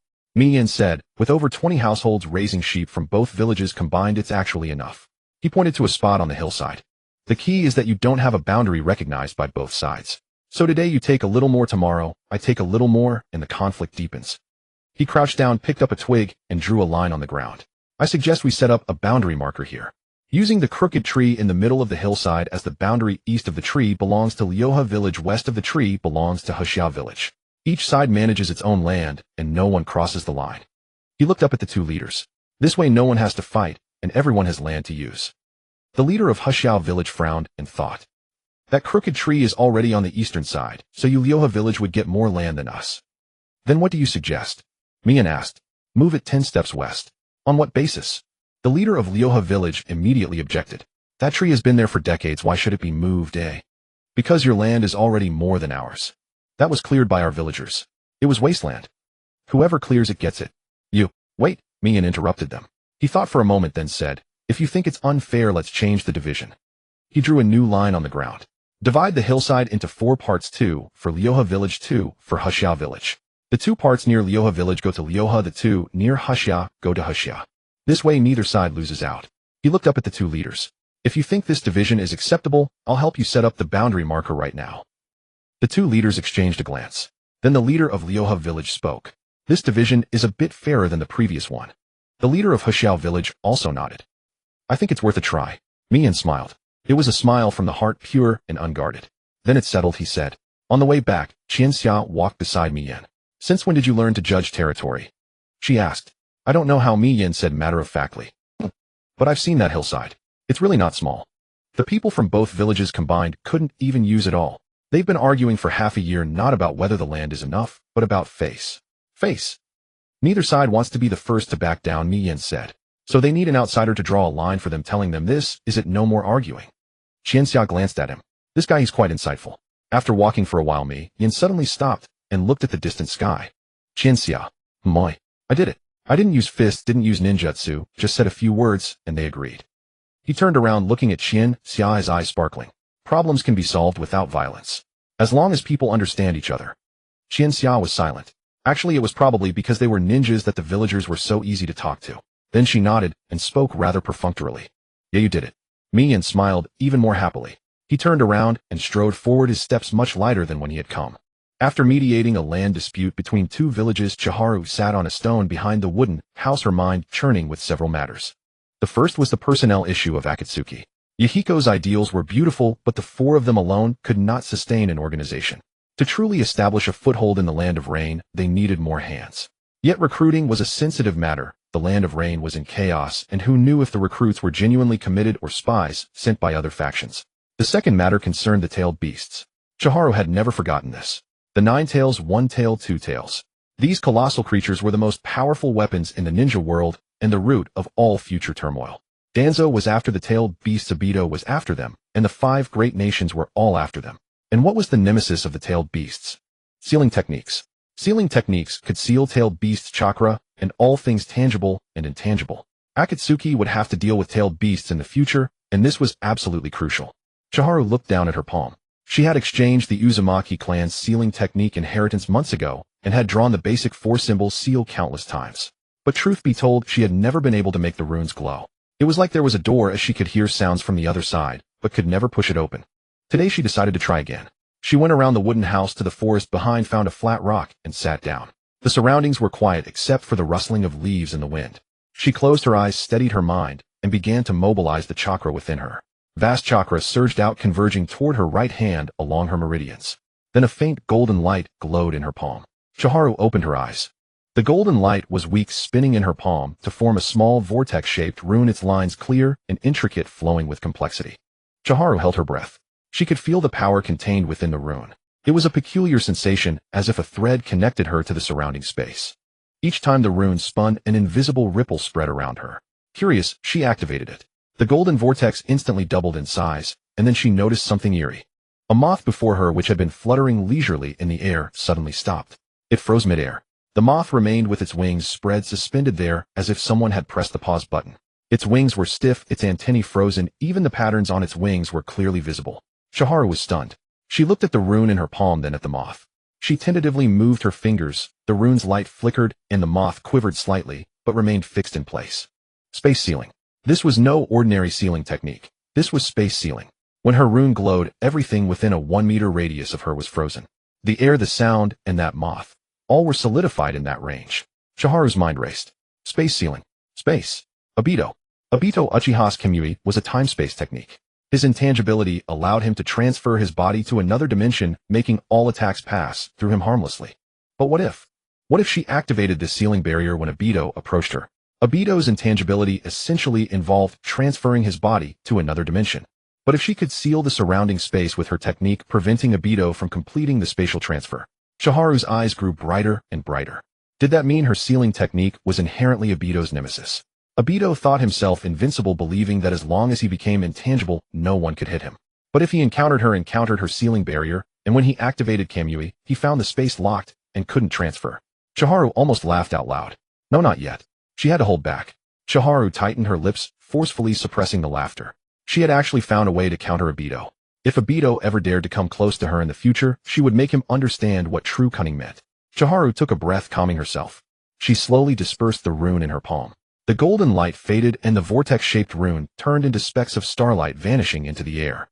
The moth was released from its bindings. It flapped its wings in panic, spiraled in the air a few times, and then fled swiftly. Chiharu sat still, looking down at her palm. So this was sealing technique. So this was the power of the Uzumaki clan. What a wonderful feeling. A system notification sounded in her mind. Ding. Detected host successfully condensed sealing rune. Sealing technique proficiency system has been activated. Current level LV1 beginner. Skills mastered. 4-symbol seal. Beginner can form a sealing barrier within a 1-meter radius, effective against small creatures. Seal drawing basic, can draw basic sealing talismans. Tip: this is the power of the Uzumaki clan. Use it well. Chiharu looked at the panel text, a hint of a smile curling at the corner of her mouth. LV1, just a beginner. A diameter of only 1 meter, effective only against small creatures. Sealing techniques were different from other ninjutsu. Their sealing was extremely high. 4-symbol seal, 8 trigrams seal, adamantine sealing chains, dead demon, consuming seal. In the Uzumaki clan's inheritance, advanced techniques could seal tailed beast souls and even the Shinigami. Chiharu stood up from the rock. She pondered how to train this technique further. If 1 meter was not enough, she would train it to 2 meters, 5 meters, 10 meters. If the duration was only a few seconds, she would train it to dozens of seconds, minutes. As for being effective only against small creatures, she would train it to work against ninja jonin and even-tailed beasts. The Uzumaki clan's sealing technique. She had finally grasped the handle of that door. She walked out of the forest, skirted around the bushes, and followed the path back. When she reached the wooden house, Yahiko was already up, squatting by the door, brushing his teeth. Seeing Chiharu emerge from the forest, he mumbled through a mouthful of foam, "You are. Where did you go?" "Morning practice," Chiharu said without flinching. Yahiko didn't ask further, rinsed his mouth, and squatted back to look at his map. Chiharu entered the wooden house and sat down on her bedding. She looked down at her palm, which still seemed to retain the warmth of that golden light. She recalled the moth that had been frozen earlier. "Obito, you'd better pray we never meet on the battlefield, or else you'll be in for a nasty surprise." Chiharu curled her lips, closed her eyes, and began her daily chakra refinement. After the boundary dispute between Ryoha village and Hushiao village was resolved, word spread like wildfire through the surrounding villages. The first to come seeking them out were a few road construction workers who had been cheated out of their wages. They had heard about a youth named Mayan who had helped resolve the boundary issue between the two villages and followed the trail to their wooden house, asking if he could help them as well. Without hesitation, Mayan set out. He led the workers to the contractor and went through their accounts item by item, murmuring a few words that Chika couldn't quite make out. 3 days later, the workers returned carrying half a bag of rice, saying they had recovered part of their wages, while the rest was given as a thank you gift. Chika asked what exactly he had said to the contractor. Mayan scratched his head. "I just told him those men are mine now." Chika shot him a look. "That's all you said?" "Yeah." He asked who I was. I said my name is Mayan. Then he just gave it to us. What kind of joke is this? So simple. Could he be the reincarnation of Ajura? After that incident, people started coming to their door. At first, they were ordinary folk, farmers' day laborers, those bullied with no recourse. They came to Mayan seeking one thing: they had heard he could help. He never turned anyone away. But as time went on, not all who came were ordinary people. A young man in a tattered ninja outfit stood outside the wooden house. He claimed to be a wandering ninja with no village to call home, having drifted through the land of rain for 3 years, never knowing where his next meal would come from. He had heard an organization here was recruiting and wanted to join. Mayan looked into his eyes and asked 3 questions. Why do you want to join? What are you willing to do for the land of rain? Can you accept not slaughtering the innocent? The wandering ninja thought for a long time before answering in 3 words, "I am willing." Mayan let him stay. The wandering ninja became the 5th member of Akatsuki. Chika silently committed to memory his name, his face, the way he walked, the drifting quality of his gaze when he spoke. In the days that followed, more and more people came. Sometimes 2 or 3 a day, sometimes days went by with no one at all. Among them were young wandering ninjas, refugees whose homes had been destroyed by war merchants looking for a powerful patron, and a few half-grown children who had heard there was food to be had and simply showed up. Mayan filtered them one by one, keeping only those who had something to offer. Without realizing it, the division of labor among the 4 of them had taken shape. Mayan handled negotiations and recruitment. With a few words, he could make strangers lower their guard inexplicably, and with a few more, he could draw out their deepest sincerity. More often than not, those who came to join were won over by Mayan first. Konan took charge of logistics and communications. She kept Akatsuki's supplies meticulously organized, recording every ration of grain and every shuriken issued with absolute precision. When Mayan went out to negotiate, she also handled messages and errands. Her paper release technique proved exceptionally useful for communication. A single folded paper could carry word exactly where it needed to go. Chika took on intelligence analysis and risk assessment, work she had claimed for herself. Each new arrival was observed by her from the shadows for 3 days. She studied how he ate, where his eyes wandered when conversing, what he did when alone. She had the system's warning function set to maximum sensitivity, so any hint of ill intent would be detected immediately. So far, the system had never triggered an alert. But there was one thing Chika had never anticipated: some joined Akatsuki, not for Mayan, nor for any ideal of changing the land of rain. They came for her. That afternoon, Chika was crouching by the stream behind the wooden house, washing her hands. 2 figures dressed as wandering ninjas approached along the path. 1 man, 1 woman, both carrying ninja tool pouches, their gear suggesting at least Chunin-level prowess. They circled past the front of the house, without seeking out Mayan, went straight around the back, and stopped before Chika. She looked up at them. "Can I help you?" The male ninja looked to be in his early 20s, wearing an expression Chika couldn't quite read. He crouched down to her level, his voice unnaturally gentle. "Little sister, you are a member of this organization, aren't you? We heard you are recruiting and came all the way here." Chika flicked the water from her hands. "Talk to Mayan. We know about Mayan, but we would much rather speak with you." The female ninja crouched on the other side, beaming. "We heard you can handle things all by yourself. We would like to follow you." Chika watched them crouched on either side of her, their expressions sincere, their eyes burning with eager devotion. She fell silent for 3 seconds. Then she brushed the dirt from her pants, and gestured toward the wooden house. Go find Mayan.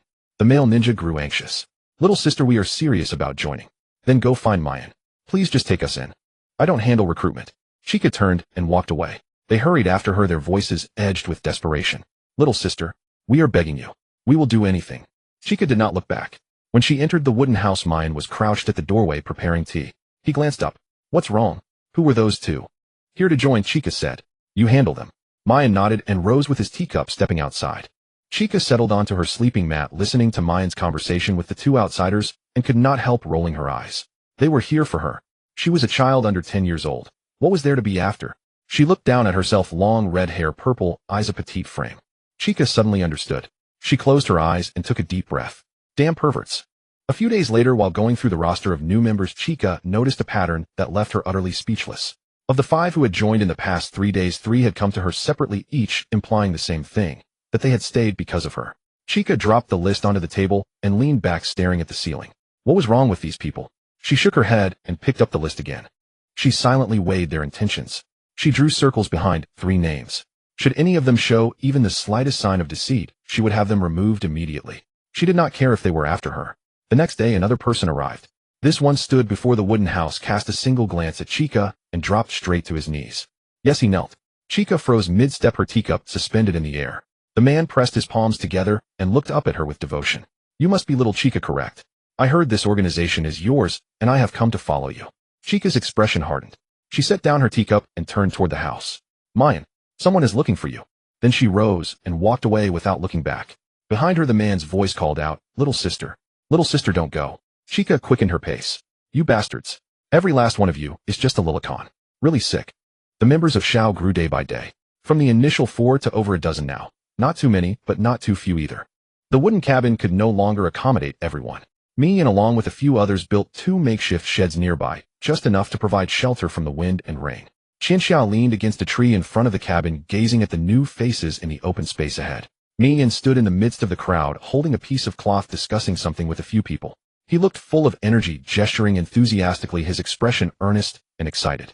Changmin stood beside him, occasionally chiming in, while Xiaonan sat on the doorstep of the cabin, folding paper in her hands, lifting her head from time to time to glance at the situation. Everything seemed normal, until a crisp notification sound rang in Qianxiao's mind. Ding! Qianxiao's body stiffened slightly. Fate warning, Salamander Banzong has noticed the activities of the Shao organization. It is recommended to keep a low profile. Qianxiao's eyes narrowed. Banzong. She remained leaning against the tree, without moving, her face revealing no expression, but her mind was already racing. How long had it been since Shao was founded? From the time Mi Yin drew the first plan on that tattered piece of paper until now, it had been at most 2 or 3 months. Banzong already knew. Qianxiao's heart sank. She had originally thought that Shao, with its small-scale activities in a place like the Rain Country, where small organizations were everywhere, would never attract Banzang's attention. After all, someone of Banzang's caliber had countless matters to manage.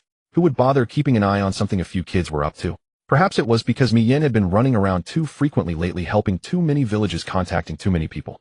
Or perhaps among the rogue ninjas who joined there were Banzang's informants. Or perhaps Banzong had been keeping an eye on this area all along. Regardless, Shao had been spotted. Qianxiao narrowed her eyes slightly. That said, Banzong knew, but didn't make a move. It meant that in Banzang's eyes at the moment, Shao was just a bunch of kids playing house. Not worth his personal intervention, nor even worth sending someone to warn them. Like a person who sees a few ants moving their nest by the roadside. He might pause to glance, but he wouldn't squat down to poke the ant nest. Qianxiao couldn't tell whether this feeling of being underestimated was good or bad. On the bright side, Shao still had time to develop. Once Shao grew to the point where Banzong felt threatened, there would be no escape. Qianxiao leaned against the tree, her mind racing. The system had said to keep a low profile. She needed to find a way to get Mi Yin to tone it down, at least not make such a big show. But Mi Yan's momentum had just picked up, telling him to hold back might not be something he would accept. Just as she was thinking, Qianxiao suddenly felt 2 gazes fixed on her. She turned her head slightly. To her left stood a woman in her early 20s, wearing a faded old shirt, her eyes sparkling as she stared at Qianxiao's face. When she noticed Qianxiao turning her head, she immediately flashed a bright smile. To her right stood a man of about the same age, with a crew-cut, a short blade tucked at his waist, and a serious expression on his face. But his eyes betrayed him. He was also staring at Qianxiao. These 2 were the man and woman who had blocked Qianxiao by the stream back then. The woman was called Fuzi, and the man was called Shanji. Ever since that day when Qianxiao sent them to find Mi Yin, they had actually joined Shao and performed very actively, eagerly taking on any task. But the problem was that every time they finished their work, they would come and linger near Chinxia, saying nothing, just standing there. Chinxia asked them why they always followed her. Fuzi's answer was, following you gives us peace of mind. Shanji's answer was, you look like you need protection. Chinxia wanted to say at that moment, do I look like I need protection? I am from the Xuanhua clan with explosive chakra levels and knowledge of sealing techniques. Do I need the protection of two Chunin? These two had completely appointed themselves as Chinxia's personal guards. For instance, right now, Chinxia merely narrowed her eyes and Fuzi immediately noticed. She leaned in and asked in a low voice, Lady Chinxia, are you feeling unwell?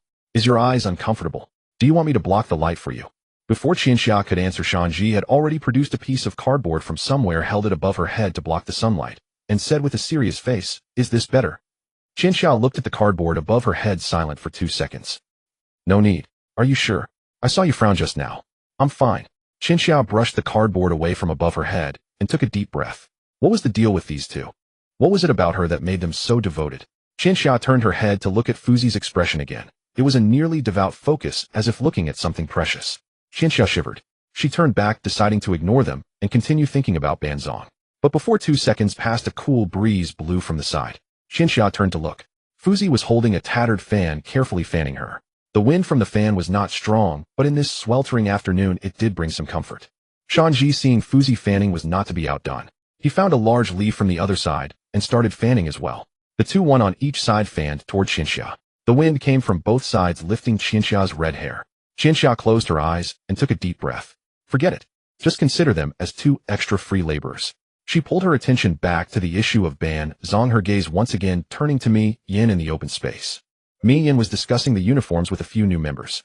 Zhao's members should have a unified appearance from now on. Mi Yin held a piece of gray cloth, gesturing on a few people. If we go out like this, others will know at a glance that we are from Shao. A rogue ninja asked, what color? Mi Yin thought for a moment. Red. Red is too eye-catching. Another member said, we are in covert operations. Wearing red would be asking for death. Then black. Black is too common. Oh, every ninja on the street wears black. Mi Yin scratched his head, a bit troubled. Chinxia, leaning against the tree, heard their conversation and couldn't help but twitch the corner of her mouth. Zhao's uniform was a black robe with red auspicious clouds, which when worn by Zhao's members was one of the most recognizable outfits in the ninja world. But that was a matter for much later. The current Shao was destitute, unable to even gather a decent piece of cloth. What was there to discuss about uniforms? Chinxia shook her head, about to say something when Fuzi leaned in again. Lady Chinxia, what color do you think they should wear? Without turning her head, Chinxia said black. Black? Why? Because it doesn't show dirt easily. Fuzi paused for a moment, then nodded vigorously. That makes sense. Black is indeed practical for not showing dirt. Shanji echoed from the side. Lady Chinxia is right, black is the most practical. Chinxia glanced at them. Forget it. Chinxia turned back, leaned against the tree again, her gaze falling on the gray, hazy horizon in the distance. Shao had been targeted. She needed to find a way to make Mi Yin keep a low profile to avoid attracting Banzang's attention before Shao truly grew strong. She lowered her head and looked at her empty palm. Her sealing techniques were just at the beginner level. Not enough. Far from enough. Fuzi, seeing Chinxia looking at her palm, thought she was worried about something and quickly leaned in, whispering, Lady Chinxia, don't worry, we are here.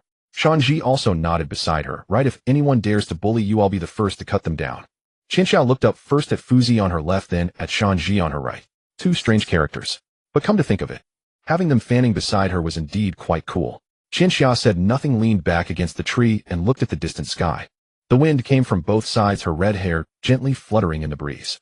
Though these two had their quirks, it was better than having no one. Chinxia let out a breath. Low profile. Keep a low profile for now and see later. Chinatsu turned over onto her side, gazing at the faint moonlight filtering through the window. She needed to talk to Yahiko. This wasn't a problem she could solve alone. Yahiko was the core of Akatsuki. If he refused to hold back, her words would be meaningless. She had to make him understand the gravity of the situation. Only when the moonlight outside gradually dimmed and the horizon began to glow with the pale light of dawn did she finally drift into a restless sleep, closing her eyes for a brief while. The next morning, as Chinatsu was washing up by the stream behind the wooden cabin, she spotted Yahiko crouching in the open space nearby, talking to a few new members. Chinatsu spat out the water in her mouth, wiped her face, and stood up, casting a glance in that direction. Yahiko looked up, saw her, grinned, and waved. Chinatsu. Perfect timing. Come take a look at this.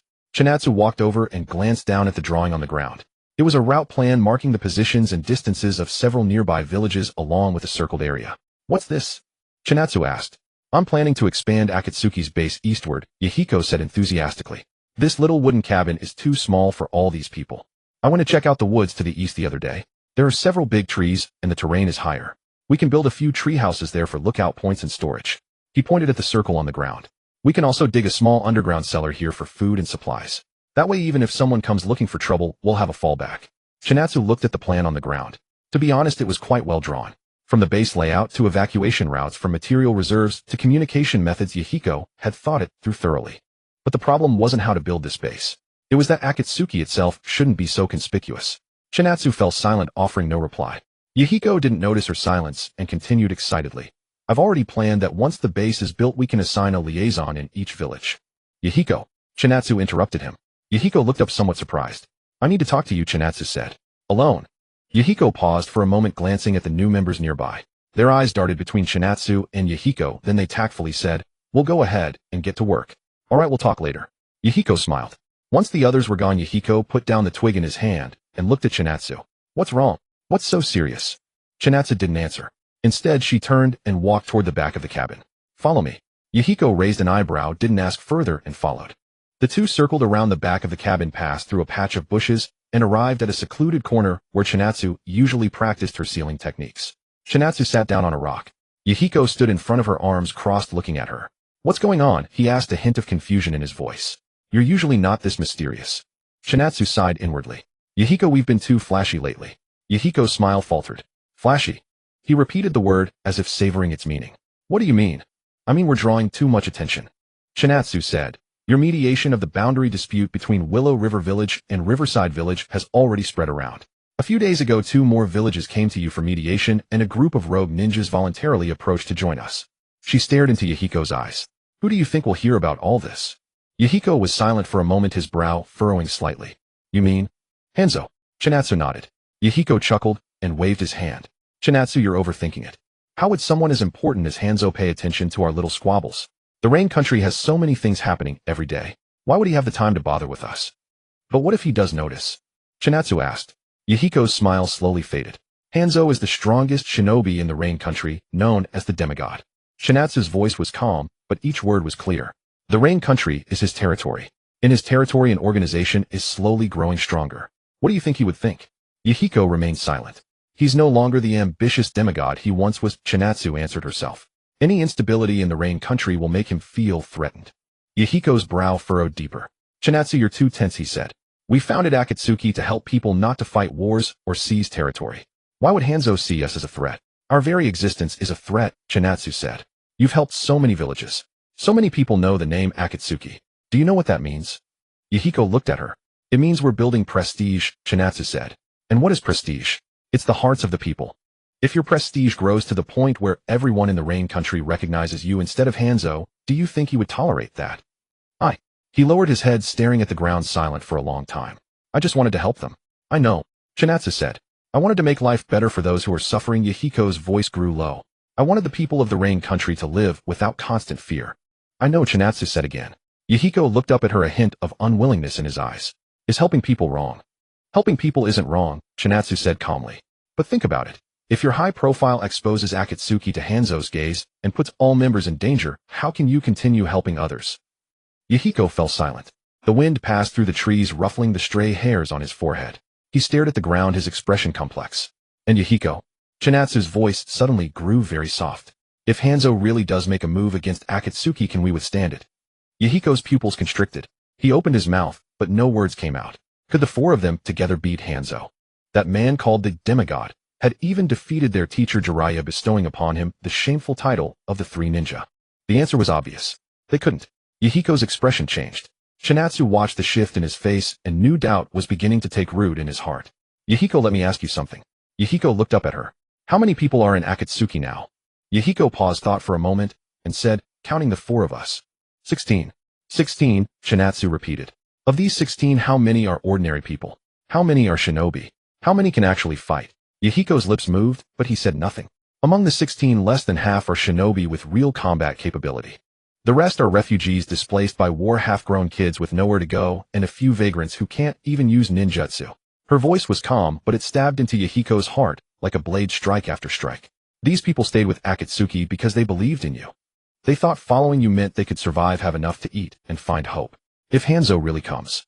Chinatsu stared into Yahiko's eyes. She spoke each word deliberately. Can you guarantee they will live? Yahiko's face darkened completely. He bit his lower lip, his fists clenched tightly. So what do you want me to do? He asked, his voice hoarse. Disband Akatsuki. That's not what I mean, Chinatsu said. We can still help people, but we need to change our approach. Yahiko looked at her. You've already divided the members into regional management, right? Keep that, but don't use Akatsuki's name. Let each member help people as individuals without flying the banner of Akatsuki. Stay low for now. Don't let new members go around saying they're from Akatsuki. Don't make uniforms. Don't do anything flashy. Keep developing, train, recruit. But when recruiting, be more cautious. Verify the background of every new member. Chinatsu looked at Yahiko, her voice softening. Yahiko, I'm not asking you to give up your dream. I just want you to live long enough to realize it. Yahiko lowered his head, lost in thought. Do you really think Hanzo will notice us? Chinatsu looked at him and found it somewhat amusing. It's not a matter of thinking, Yahiko. I'm certain. Hanzo will definitely notice us. Her tone was firm without a trace of hesitation. Why are you so sure? Chinatsu paused for a moment. Because on the day I joined Akatsuki, I already prepared to be Hanzo's enemy. Her voice was soft, but it struck Yahiko's heart like a thunderbolt. Chinatsu looked up at the sky obscured by the canopy of leaves. The rain country is Hanzo's territory. Any power that grows in his territory will draw his attention. Whether you want to help him or replace him, as long as you have strength, he will keep his eyes on you. She looked back at Yahiko. Akatsuki isn't strong enough, yet so Hanzo won't act. But we can't wait until he feels threatened to start thinking of a solution. By then it will be too late. Yahiko looked at her into those violet eyes.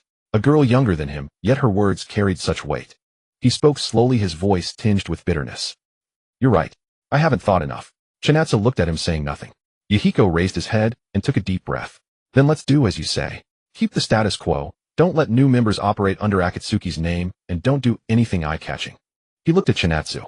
But development can't stop. Train, recruit. We have to get stronger at least. At least when Hanzo really does notice us, we'll have the ability to fight back. Chinatsu nodded. Good. Yahiko looked at her, then let out a bitter smile. You know, Chinatsu. Sometimes I really feel like you think much further ahead than I do. Yahiko stood up and exhaled deeply. All right, I'm going out to get some air.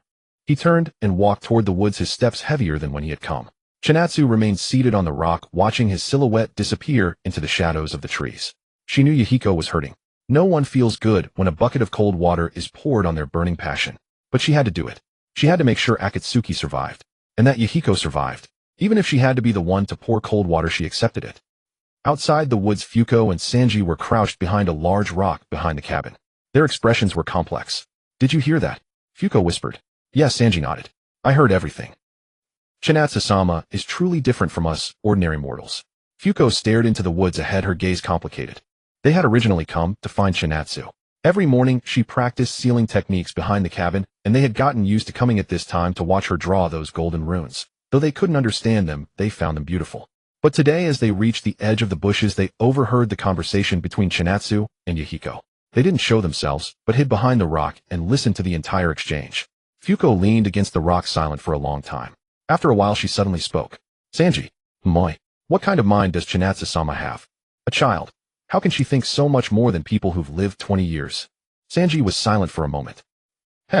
Because Chinatsu-sama is a god who will bring light to the rain country. Fuko's eyes widened as she looked at him. Sanji's gaze was fixed on the direction where Chinatsu sat, his eyes filled with undisguised adoration. Following a god is never wrong. Fuko nodded vigorously. I think so too. She stood up, looking at the faint figure in the woods, her eyes shining. Such foresight, Chinatsu-sama. Truly, remarkable foresight. Deep in the woods, Chinatsu still sat on the rock, staring at her own palm. She suddenly sneezed. What was that? She rubbed her nose, muttering in bewilderment. After Yahiko agreed to keep a low profile, the atmosphere within the Akatsuki did change somewhat. New members no longer announced their affiliation to everyone they met, and the few who had been clamoring for a uniform fell silent. When Yahiko went out to mediate disputes, he did not use the Akatsuki's name, but acted as a private individual. The Akatsuki seemed to have vanished. Yahiko moved the training to a deeper location, 2 li east of the wooden cabin, a hidden valley covered with shrubs and vines. Yahiko and a few capable members spent 2 days clearing the valley, removing weeds and rubble to reveal a flat area nearly half the size of a football field. This will be our new training ground from now on. Yahiko stood in the center of the valley, hands on his hips, surveying the surroundings with a satisfied nod. Chinatsu stood at the valley entrance, sizing up the environment. It was indeed a good spot. What do you think? Yahiko turned to look at her, his tone carrying a hint of seeking approval. Not bad, said Chinatsu. Not bad. Yahiko's face fell. I spent 2 days clearing this out, and all you give me is not bad. Chinatsu ignored him, walked straight into the valley, crouched in a corner, and pressed the soil with her finger. The hardness was moderate. Drawing runes should be fine. She silently calculated in her mind, then looked up and scanned the valley's perimeter. If she set up an early warning barrier here, her gaze traced along the rock walls, estimating distances and ranges in her mind, then sketching a rough layout in her thoughts. But soon she shook her head. No, right now she alone couldn't cover such a large area. She had to expand her range first. The four-symbol seal wasn't the kind of technique that naturally grew stronger with more practice. It required precise chakra control, a deep understanding of rune structures, and the ability to fully construct that complex spiral pattern in one's mind. She closed her eyes and reviewed the inherited knowledge from the system. The four-symbol seal in essence used chakra to construct a closed barrier in space. The size of the barrier depended on the amount of chakra infused and the stability of the rune structure. If the structure wasn't stable enough, no matter how much chakra was poured in, it would only cause the runes to collapse when they could no longer bear the strain. So the key wasn't the amount of chakra, but the stability of the rune structure. Chinatsu opened her eyes and spread her palm again. Instead of rushing to form the runes, she first began drawing in the air with her index finger. Stroke by stroke, meticulous and precise. Golden chakra flowed at her fingertip, leaving faint trails in the air, intersecting, overlapping, gradually forming a complex spiral pattern. Chinatsu focused completely, her finger movements growing steadier. A faint hum vibrated through the air. The golden rune materialized fully before her, slowly rotating, radiating rings of soft light. Chinatsu tentatively infused more chakra into the rune. It began to expand slowly. The golden light quivered slightly, but the rune structure did not collapse. Chinatsu's eyes brightened. It was working. She continued infusing chakra carefully. 1.5 meters. The rune began to waver, the golden light at its edges flickering. Chinatsu steadied her mind. She didn't force it further, but let the rune stabilize within that range. Only after the light stopped flickering did she push onward. 1.6 meters. 1.7. 1.8. The rune trembled violently, the golden light dimming and brightening as if about to disperse at any moment. Chinatsu knew this was the limit. She didn't push it. Taking a deep breath, she slowly dispersed the chakra. The rune flickered twice in the air, then dissolved into specks of starlight. Chinatsu sat still, propping her chin with her right hand, thinking. 1.8 meters, nearly double what it was before. Though still short of the 3-meter target, at least she was headed in the right direction. She curved her lips, slightly stood up, and flexed her stiff fingers. Just then she heard footsteps behind her. Chinatsu turned around. Nagato stood at the valley entrance, holding a jug of water, looking at her with a hesitant expression. You? Practicing sealing techniques? He asked. Chinatsu nodded. Nagato was silent for a moment, then walked over and sat down beside her. Without a word, he handed her the water jug. Chinatsu took it, drank a sip, and handed it back. They sat quietly for a while. Then Nagato spoke. That thing you're practicing. Is it the Uzumaki clan's sealing technique? Chinatsu's movements paused. She turned her head to look at him. Nagato's gaze fell on the empty space where she had drawn the runes. How do you know? Chinatsu asked. Before he left, Jiraiya-sensei told me some things. Nagato lowered his head. He said my red hair isn't a coincidence. That you and I are from the same clan, the Uzumaki clan. He paused. He also said if I was curious I could ask you. That Jiraiya. He'd left this little move before departing. She looked at Nagato, at his downcast eyes, and the red hair the same as hers. Do you want to learn? Chinatsu asked. Nagato looked up at her, surprise flickering in his eyes. Can I? Why not? Chinatsu said. You're also from the Uzumaki clan. Sealing techniques are your bloodline inheritance. I've only been exposed to them a few days longer than you. Nagato was taken aback, then lowered his head, the corner of his mouth twitching as if he wanted to smile, but didn't. Thank you. Chinatsu didn't waste words. She immediately drew on the ground with her finger. Watch closely. This is the most basic sealing rune. She drew very slowly, explaining as she went. The core of sealing techniques is using chakra to construct a closed barrier in space. The runes guide chakra to flow along a specific trajectory, forming a stable structure. The most fundamental characteristic of the Uzumaki clan sealing runes is the spiral structure. All sealing techniques are derived from the spiral. Nagato watched with intense concentration, his eyes not blinking, following the movement of Chinatsu's finger. After finishing the drawing, Chinatsu looked up at him. Try it. Nagato nodded, spread his palm, and began drawing a rune in the air, imitating Chinatsu's movements. His movements were very slow, even slower than Chinatsu's first attempt. Nagato focused entirely on the rune, his finger tracing through the air. Just as the rune was about to take shape, it trembled, and then scattered completely. Nagato stared at the dissipating golden light, a trace of frustration in his expression. That's normal, Chinatsu cut him off. When I first drew, I couldn't even make a straight line. You got it to form on your first try. That's already better than me. Let me try again. This time he drew even slower. Every line was drawn with care. At turns he would pause to confirm the direction before continuing. Chinatsu watched from the side without disturbing him. Nagato's chakra control was far stronger than hers. Although his rune drawing was still unsteady, his control over chakra was very fine. The flow was smooth, and even with almost no fluctuation. No wonder Jiraiya said he had good control. Chinatsu silently marveled. The Uzumaki clan coupled with the Rinnegan's blessing. This kid's talent and chakra control was leagues above hers. When Nagato reached the final stroke, a fine layer of sweat had formed on his forehead. The last stroke fell. A soft hum sounded in the air. A pale golden rune materialized fully before Nagato, rotating slowly. Though its light was still faint, the structure was complete and did not collapse. Nagato stared at the rotating rune, speechless for a long moment. It worked, Chinatsu said. Nagato turned to look at her, excitement in his eyes. It worked. Chinatsu nodded. Keep practicing. Practice until you can draw this rune effortlessly. Nagato nodded vigorously. Chinatsu stood up, about to walk away, then stopped. She turned to face Nagato. Nagato. Nagato looked up at her. Chinatsu pointed around the valley. I want to set up an early warning barrier around this valley. She walked to the rock wall and knocked on it. If anyone approaches the valley from outside, the barrier will sense it immediately and alert us. Nagato stood up and walked to her side. I can't set up this barrier alone, Chinatsu said. The area is too large, my chakra can't sustain it. But if we work together, maybe it's possible. Nagato looked at the rock wall, silent for a while. He had just learned sealing techniques. Was this right? But Chinatsu wanted to do it, and he wouldn't refuse. He nodded. All right. Chinatsu looked at him, the corner of her mouth curving. Then let's begin. Over the next few days, Chinatsu and Nagato spent almost all their time in the valley. Yahiko came to check once. He saw the two crouched on the ground, each holding a branch, drawing dense runes on the earth. The entire valley floor was nearly covered. What are you two doing? Setting up a barrier, Chinatsu said without looking up. What barrier? Why do you care? Even if I told you, you wouldn't understand. Get going. Don't bother us.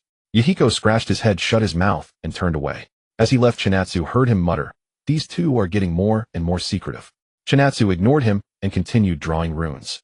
Setting up the barrier was more complex than she had imagined. The early warning barrier required a ring of runes drawn along the entire edge of the valley with a node placed at intervals. All nodes were connected by chakra to form a complete sealing network. If any node was triggered, the entire network would sense it. Chinatsu was responsible for designing the rune structure, while Nagato helped draw the repetitive lines.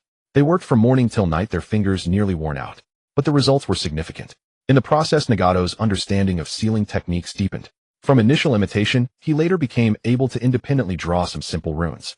On Chinatsu's system panel, the sealing technique proficiency was slowly increasing. Sealing technique proficiency LV-182, close to LV-2. On the afternoon of the 7th day, they finally finished the last rune on the final rock face. Chinatsu stepped back and looked at the dense rune lines covering the valley. All the runes were connected, forming a vast sealing network. From above, the entire valley seemed encased in a golden net. Ready? Chinatsu asked. Nagato stood beside her and nodded. They both extended their hands, simultaneously injecting chakra into the main rune at their feet. A pale golden light ignited from the main rune, then rapidly spread along the lines on the ground. In a few seconds, the entire valley was bathed in golden light. Then the light gradually receded, and the rune lines faded, disappearing into the ground and rock walls. The valley returned to its original state. Chinatsu closed her eyes and sensed. Every line of the barrier was clearly perceptible in her awareness. She could feel every node at the valley's edge, the trajectory of chakra flowing in the air. If anyone approached from outside and touched the barrier's perimeter, she would know instantly. Chinatsu opened her eyes and let out a long breath. Done. Nagato stood beside her, also looking around with an expression of wonder. This is the Uzumaki clan's sealing technique. It's amazing. A chime sounded in Chinatsu's mind. Ding. Detected host has completed barrier setup in cooperation with an Uzumaki clan companion. Sealing technique training efficiency cooperative mode activated. When training with an Uzumaki clan companion, sealing technique proficiency gain rate increased by 30. Chinatsu paused, then the corner of her mouth lifted. Such a bonus existed. She turned her head to glance at Nagato beside her. Nagato was still staring at the valley entrance, as if still sensing the barrier's presence. After the warning sealing array was set up, Chinatsu's days became slightly easier. At least now, she didn't have to worry about someone sneaking into the valley without her knowing. This gave her some peace of mind. However, there was one thing Chinatsu had always wanted to figure out. Fuko and Sanji. Ever since they joined the Akatsuki, they had been utterly devoted to her, almost too good to be true. Chinatsu had suspected them before. In the early days of the Akatsuki, she had discreetly observed nearly every new member, and Fuko and Sanji were no exception. But after all this time, she found that the two were indeed innocent. They didn't slack off, steal, or pry into the Akatsuki's secrets. They did whatever task was assigned, and then lingered near her like two loyal dogs. Chinatsu had used the system to scan them, and it hadn't triggered any warnings. This meant they weren't spies and bore no ill intent. But the question remained, why were they so good to her? Just because she was a little girl with red hair. Chinatsu felt that reason didn't hold water. The rain country was full of wandering orphans, and while red hair was rare, it wasn't enough to make someone kneel in loyalty at first sight. There must be another reason. That afternoon, after returning from training in the valley, as Chinatsu approached the wooden cabin, she heard two voices from the creek. It was Fuko and Sanji. Chinatsu hadn't intended to eavesdrop, but as she drew near she caught a few key words. Really looks like that person. Not just looks, identical. Chinatsu stopped. She stood behind a tree, tilted her head, and glanced toward the creek. Fuko and Sanji sat side by side on a rock by the stream, both wearing dazed expressions. Fuko lowered her head, twisting a blade of grass between her fingers. I saw Chinatsu again today. The way her red hair glowed in the sun. It's exactly like the one who saved us back then. Red hair, violet eyes, Sanji said. In the entire rain country, I've only seen two people with those features. One is Lady Chinatsu. The other. Fuko didn't finish. But Chinatsu sensed something was off. She didn't step out but stayed hidden behind the tree, listening quietly. Sis, Sanji suddenly spoke. Have you ever thought that Lady Chinatsu might be that person's daughter? Or have some blood relation? I've thought about it, Fuko said. But I'm afraid to ask. She tossed the grass blade into the creek and watched it drift away. If I asked and Lady Chinatsu thought we followed her only because of someone else, that would be terrible. We follow Lady Chinatsu because she herself is worthy of following. Even if she had no connection to that woman, I would still be with her. Me too, Sanji said. He paused then added, but every time I see Lady Chinatsu, I remember that day. Me too. Chinatsu stood behind the tree, having heard the entire conversation. Her brow furrowed slightly. That woman. Red hair, violet eyes. Only two people in the entire rain country had such features. What did that mean? Did she actually have a mother? She thought for a moment, then stepped out. Fuko heard footsteps first and turned sharply. Seeing Chinatsu emerge from behind the tree, her expression changed instantly. Lady Chinatsu. Sanji stood up, as well, looking nervous. Chinatsu walked up to them, observing their flustered state. After a few seconds of silence, she spoke. I've heard everything. Fuko and Sanji exchanged glances, their faces awkward. About that woman, Chinatsu said. Who is she?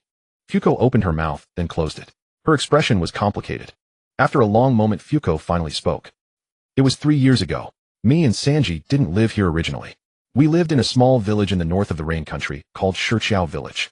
It was small with maybe 20 or 30 households by a river. We grew crops. Life was poor, but we managed. Chinatsu listened quietly. That autumn a squad of ninja came to our village. Fuko's voice grew low. I don't know which village they were from. They entered without a word and started killing. She paused and took a deep breath. My father was the first to die. He was carrying a hoe at the village entrance, asking who they were. A ninja casually threw a shuriken, and he fell. Sanji beside her lowered his head, clenching his fist, silent. I grabbed Sanji and ran toward the back mountain. Behind us were screams and crying. Fuko's eyes began to redden. I didn't dare look back.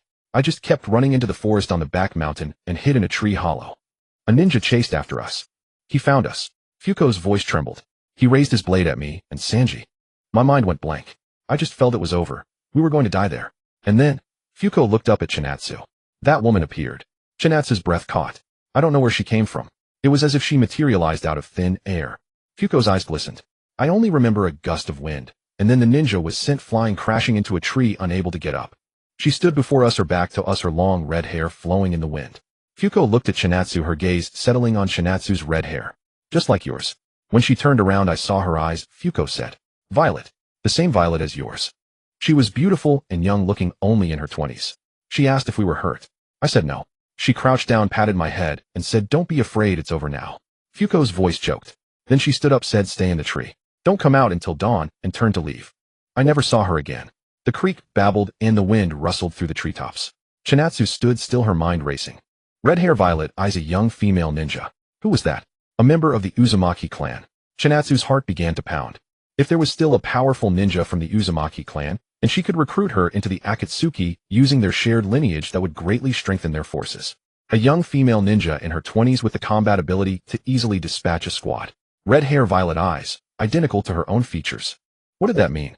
Chinatsu's thoughts were a mess. She looked down at Fuko's reddened eyes, at the complex emotions in them, gratitude, nostalgia, and a hope she dared not voice. You really look like her. Fuko's voice was very soft when she said this. Chinatsu looked up at her. Silence. I'm not her, Chinatsu finally said calmly. The person you spoke of saved you.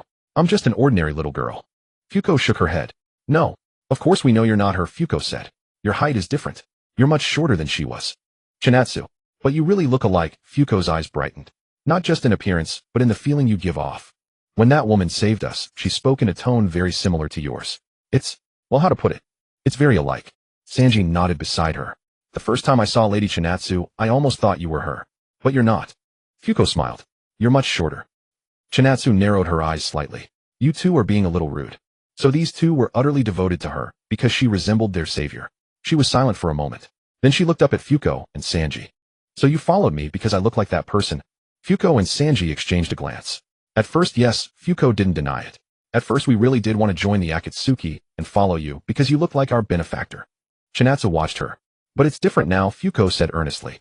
After spending time with you I found that you are just as good as our benefactor. That day we heard what you said to Lord Yahiko. Sanji suddenly spoke up. You understood the future of the Akatsuki, that we need to stay low and be wary of Hanzo. Fuko nodded firmly. So we follow you not just because you look like that person. It's because you yourself are worthy of following. Chinatsu looked at Fuko then at Sanji. Both their expressions were sincere without a hint of falsehood. Chinatsu sighed inwardly. So it wasn't a Lilicon thing. She had thought they were like her. But it turned out they had mistaken her for another Uzumaki woman. How to put it? A mix of relief and complexity. But whatever. Loyalty was real. That was what mattered. No matter why they had come. Chinatsu turned and walked a few steps toward the cabin, then stopped. Without looking back, she said, if one day I find the person who saved you, I'll let you know. Fuko and Sanji were stunned. If she's still alive, I'll arrange a meeting. Then Chinatsu walked away. Behind her came Fuko's tearful voice, Lady Chinatsu. Chinatsu didn't look back, just waved her hand. She walked along the path back to the cabin, her red hair gleaming in the afternoon sun. When she reached the cabin door, a chime sounded in her mind. Ding. Hidden side quest triggered, clue to Uzumaki clan survivor. Summary: a young female ninja with red hair and violet eyes once appeared in the northern rain country, suspected to be a survivor of the Uzumaki clan. That woman saved Fuko and Sanji 3 years ago, and then disappeared. Her current whereabouts are unknown. Suggestion: pursue this clue to obtain information on the whereabouts of Uzumaki clan survivors and related inheritance. Quest status not accepted. Chinatsu stood at the cabin door, staring at the information panel, blinking. A survivor of the Uzumaki clan. Interesting. Every day, Xianxia practiced her sealing techniques in the valley, her proficiency steadily advancing until she was but a hair's breadth away from level 2. Before she could breach that threshold, the first real mission of the Shao organization arrived. A member of the Shao rushed into the valley, informing her that Yahiko requested her immediate return to the wooden hut for a business discussion. Upon her return, a middle-aged man in a gray shirt stood before the hut. His skin was tanned, his hands calloused, the unmistakable mark of a seasoned trader. A young attendant lingered beside him. Yahiko crouched on the ground, a map spread before him. This is Boss Saibwa, he introduced. A merchant traveling between the rain country and the fire country. He has a batch of medicinal herbs to deliver to Luyuan town and seeks an escort. Boss Saibwa scrutinized Xianxia, a flicker of doubt crossing his eyes at the sight of a girl barely 10 years old, but he refrained from comment. Xianxia knelt to examine the map. The route wound through a hilly region where a band of rogue ninjas had recently ambushed 2 caravans. How much are you paying for the escort? Xianxia asked. 30,000 Rio. She calculated swiftly. The Shao now had over a dozen members, their daily expenses sustained solely by Yahiko's meager reserves, which were nearly depleted. 30,000 Rio was worth accepting. Will you follow our commands throughout the journey? Boss Saibwa nodded eagerly. Yahiko grinned. All right, we'll take the job. At dawn the next day the team set out. Yahiko led, accompanied by Qianxia Shao, Nen Chongmen, Fu Zi, and Shanji, 5 in total. Boss Saibwa drove a donkey cart, his attendant perched on the shaft. After half a day's travel, they reached the edge of the hilly region by noon. Yahiko raised his hand, signaling a halt. The terrain was more treacherous than expected, undulating hills thick with shrubs severely obstructing visibility, ideal for an ambush. Shao Nen released paper butterflies to scout ahead. After confirming no anomalies for 50 meters, the group slowed and continued. An unnatural silence enveloped them, no birdsong, no insect chirps. Qianxia's instincts screamed a warning. Yahiko in the lead suddenly stopped and listened intently. Then his expression shifted. We've got trouble. No sooner had the words left his lips than 3 figures burst from the right hillside, ragged ninjas with cloth masks. The leader, a bald man wielding a rusty broadsword, sneered. Well, a fat sheep delivered right to our doorstep. The other 2 flanked the caravan, cutting off escape. Yahiko drew a short blade, stepping forward. We're a passing merchant convoy. If you need money, we can negotiate. Spare the talk. The bald man hefted his sword onto his shoulder. Leave the goods scram, and we won't hurt you. Yahiko did not yield. Xianxia, standing behind, quickly assessed the bandits. All were Chunin level. The bald one was strongest, but only marginally. Growing impatient, the leader waved his hand, and 2 shuriken whistled toward Yahiko. Yahiko sidestepped, his blade slashing at the bald man's face. Combat erupted in an instant. Fu Zi engaged the left bandit Shan, Ji intercepted the right. Xiaonan manipulated paper butterflies from the rear to disrupt the leader. Yahiko clashed with the bald man in a blur of steel and blood. A gash opened on his arm, staining his sleeve crimson. Qianxia's eyes locked onto the right bandit. As Shan Ji traded blows with him, she noticed a habitual flaw, a split-second pause after each attack. She gripped her kunai, not charging at the bald man, but pivoting and sprinting toward the right. The bandit scoffed at the sight of a little girl. Kid, get lost. Before he could finish, Qianxia was upon him, her palm open. Golden runes blazed in her palm. His laughter died in his throat. His eyes widened, his body instinctively recoiling, but it was too late. Her palm pressed firmly against his chest. Boom! Golden light erupted like an invisible net, instantly enveloping him. The bandit's body seized. His arm still raised, his leg mid-step, frozen solid, unable to move a muscle. Only his eyes could shift. They were filled with terror. Qianxia counted silently, 1 second, 2 seconds. Enough. Water-style water dragon bullet. She sidestepped. A colossal water dragon roared from behind her, its chakra pulsing with precision, slamming into the immobilized bandit. Boom. Water exploded in all directions. The bandit was hurled into a tree trunk, crumpled to the ground, and knocked unconscious. The battle froze in that instant. A B-rank ninjutsu. The bald man's eyes bulged as he watched his comrade flung away, disbelief etched on his face. He exchanged a glance with the remaining bandit. Both saw the same message: something's wrong. These kids are not normal. Retreat. The bald man bellowed, parrying Yahiko's blade and fleeing. The other bandit broke free from Fu Zi's hold and vanished into the bushes. The fight was over. Qianxia stood still, slowly withdrawing her palm, her heart racing. A surge of exhilaration. Her first real combat sealing technique had only immobilized the enemy for less than 2 seconds, but on the battlefield 2 seconds were enough to decide everything. Yahiko approached, clutching his wounded arm. He glanced at the fallen bandit, then at Qianxia. Qianxia, what was that technique you used? Qianxia blinked, her expression unchanging as she uttered 2 words: body binding technique. Body binding technique. Yahiko was stunned. What kind of technique is that? Teacher Zilai never taught us that. It's a ninjutsu I invented myself, Qianxia said innocently. I compress chakra into my palm and press it into someone to temporarily immobilize them. Yahiko's face contorted with exaggeration. Qianxia, what kind of monster are you? None of your business. Changmin stood nearby, a faint twitch at the corner of his mouth. He knew it was a sealing technique, but sensing she might not want to reveal it, he said nothing. Xiaonan approached, checked the unconscious bandit, then looked at Qianxia. Seeing she was unharmed, she relaxed. Fu Zi rushed over, grabbing Qianxia's hand. Qianxia-sama, are you hurt? Did that man's blade touch you? I'm fine. Really? Did your hand recoil when it glowed? No, I'm truly fine. I'm fine. Shanji also came over, crouching to scrutinize her from head to toe. Only after confirming she was unharmed did he exhale. Qianxia-sama, please let us handle dangerous tasks from now on. You are the core, you cannot act recklessly. Qianxia's temple throbbed. Fine, next time it's your turn. Understood. The convoy resumed its journey. Boss Saibo drove the donkey cart, his spirits vastly improved. He even hummed a tune. Qianxia walked at the rear, gazing at her palm in the sunlight. Golden runes flickered and vanished. The sealing technique proved even more effective in combat than she had imagined. If she could immobilize an enemy for 10 seconds, 20 seconds. Cough, that would be too absurd. The enemy would be as good as dead. A faint smile curved her lips. Qianxia, hurry up. We need to reach the next village before dark. Coming. She trotted to catch up with the group. After completing the escort mission, Zhao's reputation in the surrounding villages grew even further. Before leaving, Boss Wabo went around praising everyone, saying that although these children were young, they fought with unmatched ferocity, especially the red-haired girl who with a single slap pinned a Chunin to the ground, unable to move. When Chika heard this, the corner of her mouth twitched. A single slap that left someone immobilized. How could that description sound so off? She had no time to dwell on it. After returning, she immediately plunged back into her training in sealing techniques. The real combat had helped her grasp some fundamentals. The speed at which she could condense runes had noticeably increased, and the flow of chakra became smoother. Previously, she had to first outline the complete rune structure in her mind before acting. Now her hands moved faster than her thoughts. The moment the idea came, her fingertips began drawing automatically. On the system panel, the sealing technique proficiency jumped to 92. Just a little more. She felt she could break through the barrier at any moment and step into LV2. But fate did not grant her that time. Chika had just returned from training in the valley and was crouched by the stream behind the wooden hut, washing her hands. The water was cold. She shook off the water droplets and was about to stand up when she suddenly sensed an unusual commotion in front of the hut. Footsteps filled with a sense of oppression, unlike the scattered steps of ordinary people. After 3 years of training under Jiraiya, Chika had developed an instinct for judging footsteps. The rhythm of those steps belonged to a shinobi. And not just any ordinary shinobi.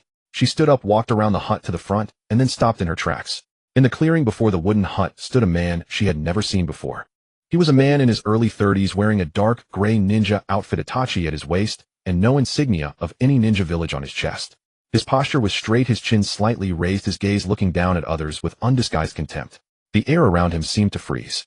A few members of the Akatsuki stood at a distance, their eyes wary, none daring to approach. The aura emanating from that man instinctively oppressed these mostly ordinary people and rogue ninjas who made up the Akatsuki.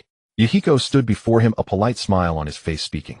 But the man's expression remained indifferent, a faint mocking smile at the corner of his mouth. Chika stepped closer and stood at the edge of the crowd. The man seemed to sense something. He turned his head, his gaze passing over Yahiko's shoulder, and glanced at her. Just one glance.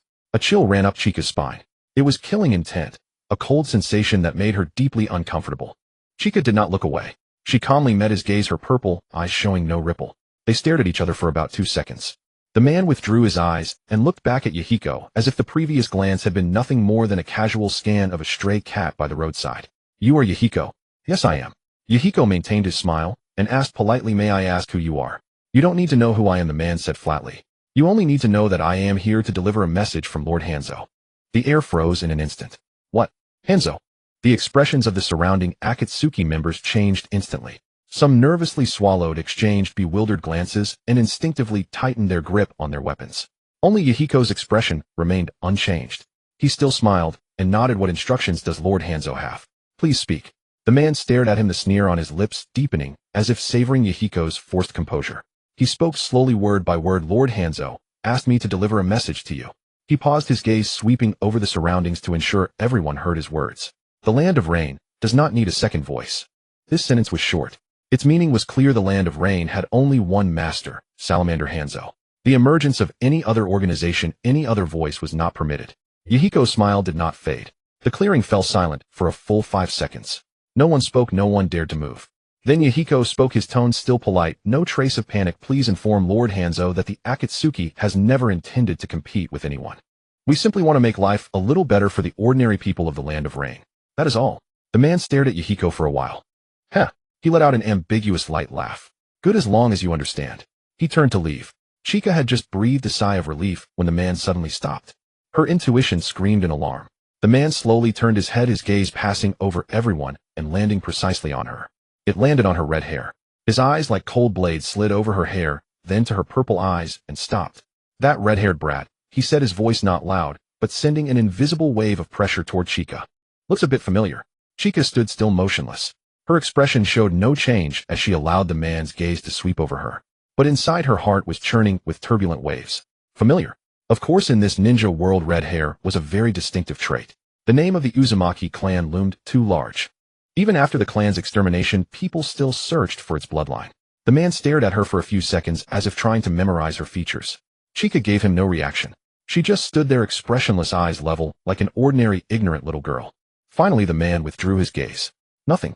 He turned and strode away. The sound of footsteps gradually faded, disappearing at the end of the forest path. In the clearing, still no one spoke. After a long while, Yahiko let out a long breath.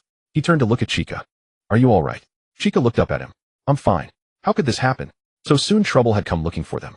Chika was baffled. But looking at her own red hair, she felt a sense of resignation. The Uzumaki clan. In the ninja world, those 4 words alone meant trouble. Suddenly, a crisp notification sound echoed in Chika's mind. Ding. Fate warning updated. Salamander Hanzo's tolerance toward the Akatsuki has decreased. Current status alert. Suggestion: strengthen concealment measures, avoid direct conflict with Hanzo's direct forces. Current base location has been exposed. Recommend immediate relocation. Fate note approaching. Subsequent choices will affect the survival direction of the Akatsuki. Chika stared at the information panel for a few seconds.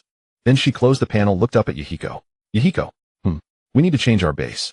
Chika said this location is no longer safe. Yahiko led Akatsuki to relocate their base, moving deeper into a dense forest further east. Relocating the base wouldn't solve the root problem. Hanzo had already fully noticed them. Everyone had a different answer to this question. We already have over 20 people, so why are we still hiding and skulking around? The speaker was a wandering ninja named Oishi, in his 20s, one of the second batch of members to join Akatsuki. He was quick-tempered, strong in combat, but also had a short fuse. Just because Hanzo sends someone to say a few words, we move out. Oishi's voice carried obvious displeasure. So next time do we have to piss our pants just from hearing his name? Oishi, keep your voice down. Another member urged him in a hushed tone. What's there to keep down? Am I not speaking the truth? Oishi's voice grew even louder. What are we afraid of? Hanzo might be strong, but he's just one person. We have over 20 people. Why fear one man? Who do you think he is? A mere genin. He's the demigod. So what if he's a demigod? He's not a real god. Even if he were, with over 20 of us, a single spit from each would drown him. Chinatsu's eyelids twitched. Who recruited this Oishi? So audacious. She heard Yahiko's voice inside, calm and gentle, as always. Oishi, I understand your feelings, but it's not that simple. Then tell me how complicated it is. Oishi cut him off. Yahiko, I respect you, but I think we're being too cowardly. We've helped so many people, done so much good. Why should we hide from someone we've never even seen? The hunting lodge fell silent for a few seconds. Then another voice spoke up from an older member named Abe, who was steady and composed. Oishi, let me say something. Hanzo has been the absolute ruler of the Rain Country for so many years, and it's not just reputation. We have no idea how many men he commands, how many experts he has. If you rush out to confront him head-on, now how is that any different from walking to your death? So you're saying we hide forever? That's not what I mean. Then what do you mean? Chinatsu stood outside the hunting lodge listening to the entire conversation. Oishi represented the thoughts of some members who believed Akatsuki already had enough strength and should no longer hide. Most of those who joined Akatsuki were wandering ninjas and war refugees. They joined to find a strong backing, not to continue living in hiding. On the other hand, Abe represented the more cautious ones. They knew Hanzo was not to be trifled with and believed the priority now was survival, not confrontation. Both viewpoints had merit, but they were contradictory. When Chinatsu walked into the hunting lodge, everyone turned to look at her. Oishi was startled when he saw her, then said, Chinatsu, you're just in time. Tell us, shouldn't we show some backbone? Chinatsu didn't answer. Instead, she walked to a corner and sat down. Yahiko sat across from her, his brows deeply furrowed. When he saw her enter, his eyes carried a hint of pleading. He didn't know which way to choose either. Chinatsu looked at his expression and understood. Yahiko was the kind of person who excelled at uniting people and guiding them toward a common goal. But when everyone's directions diverged, he didn't know how to choose. He didn't want to hurt anyone's feelings, yet he had to make a decision. She was silent for a long moment, then spoke. Let me ask you a question. Everyone looked at her. What do you think Akatsuki is? Oishi was taken aback. Akatsuki is us, isn't it? It's these people. Right, said Chinatsu. But Akatsuki is also a thread in Hanzo's eyes. She stood up, walked to the center of the lodge, and swept her gaze across everyone present. Hanzo's message is clear. He doesn't want to see another organization in the Rain Country that can speak with authority. Whether we do good or bad, in his view, our very existence is a provocation. So the problem we face now is not about being tough, but about how to survive. Oishi opened his mouth as if to say something, then closed it. Chinatsu continued. If we choose to confront Hanzo head-on right now, I can tell you the result: we cannot defeat him. Hanzo is no ordinary ninja. He is one of the top powerhouses in the ninja world. Even if all 20 plus of us attack together, we might not even scratch a single hair on his head. Oishi's face changed color, but he didn't argue. But if we keep hiding and do nothing? Chinatsu turned her gaze toward Abe. Then Akatsuki has no reason to exist. We founded Akatsuki to help the people of the Rain Country. If we stop doing anything out of fear of Hanzo, then what's the difference between Akatsuki and nothingness? Abe fell silent too. Chinatsu looked at both sides and understood something in her heart. This problem couldn't be solved by choosing one side. She turned to face Yahiko. I have an idea. Yahiko looked up. Go on. Split Akatsuki into 2 parts. Chinatsu's voice was not loud, but in the quiet lodge, every word was clear. She looked at Yahiko. One part led by you will continue doing what we do now. Mediating disputes, escorting caravans, helping ordinary people solve their problems. Help people when needed, show ourselves when needed. This part is the face of Akatsuki, so the people of the Rain Country know that Akatsuki still exists. Then she paused. The other part. She looked at Nagato. Led by me and Nagato, will pick a few trustworthy people and train in secret. No appearances, no public activities, no contact with anyone. Do only one thing: become stronger by any means necessary. The lodge was silent. Everyone stared at her, digesting her words. Chinatsu continued. The public face accumulates goodwill and resources. The shadow face accumulates combat strength. In the open, Akatsuki will be an ordinary mutual aid organization helping mediate disputes. In the shadows, we build strength. If Hanzo really moves against us, we'll have the ability to strike back. She looked around. This way, those who want to help can continue helping, and those who want to grow stronger can focus on that. The two sides don't interfere with each other, each doing its own duty. The lodge was silent for a long time. Then Oishi spoke, his voice much quieter than before. You mean? We split into 2 groups. Not split into 2 groups, Chinatsu corrected him. It's the same group, just doing different things. Like a hand, there's a palm and a back. Oishi looked at her with a complicated expression and finally said no more in opposition. Yahiko sat across from her, still silent. He watched Chinatsu, standing in the center of the lodge, calmly laying out the plan. Her tone was steady, her reasoning clear without any hesitation, as if she had already thought about this 1,000 times in her mind. He felt that Chinatsu was more suited to be the leader than he was. When no one knew which way to go, Chinatsu could point out a path for everyone. And that path was often right. Chinatsu is right. Yahiko spoke, his voice a little hoarse, but firm. Let's do it as Chinatsu said. He stood up, his gaze sweeping across everyone present. From today, Akatsuki will have two sides, the light and the shadow. The light side is my responsibility. The shadow side is under Chinatsu and Nagato. Every member chooses for themselves. Those who want to stay on the light side follow me, those who want to go to the shadow side follow them. I have only one request: no matter which side you choose, we are all still members of Akatsuki. The lodge fell silent again. Then Abe spoke first. I'll follow Chinatsu. Oishi was startled, looking at Abe. I'm getting old, no good for fighting, but I'm skilled in stealth and reconnaissance. Abe looked at Chinatsu. Lady Chinatsu probably needs someone like me, right? Chinatsu nodded. Oishi gritted his teeth, then finally slapped his thigh. Then I'll go to the shadow side too. Didn't you just say you wanted to be tough on the light side? Someone teased him with a laugh. Oishi's face turned red. I can be tough on the shadow side too. Laughter rippled through the lodge. The tense atmosphere relaxed. Chinatsu stood in the corner, watching the members declare their choices one by one. Some for the light side, some for the shadow side. Though the scene was a bit chaotic, it was still under control. She let out a faint sigh of relief. Since Akatsuki was destined to grow strong and nearly change the entire ninja world, why not take this chance and guide its direction? If Akatsuki was destined to become a blade, then that blade should be held in her hands. If Akatsuki was destined to walk a certain path, then she could at least ensure that path would not lead to Yahiko's death. She looked up, gazing at the sliver of moonlight filtering through the lodge window, her eyes calmer than ever before. After the decision to split into overt and covert branches, Akatsuki's operational methods underwent significant changes. Those on the surface followed me, continuing their activities in the surrounding villages, mediating disputes, and escorting merchant caravans. Kept their sphere of operations deliberately small, avoiding any action that might draw Hanzo's attention, maintaining an extremely low profile. Those in the shadows, however, followed Qianxiao and Changmin, vanishing deep into the dense forest. They trained in the most basic and tedious exercises: chakra control, taijutsu, and coordinated positioning. Daisher initially complained, claiming it was no different from what he had practiced as a rogue ninja. Qianxiao replied with only one sentence: "Can you defeat Changmin's water dragon bullet?" Daisher fell silent. "If you can't, then train the basics." Daisher shut his mouth and obediently trained. But what Qianxiao cared about most was not training others. It was her own sealing techniques.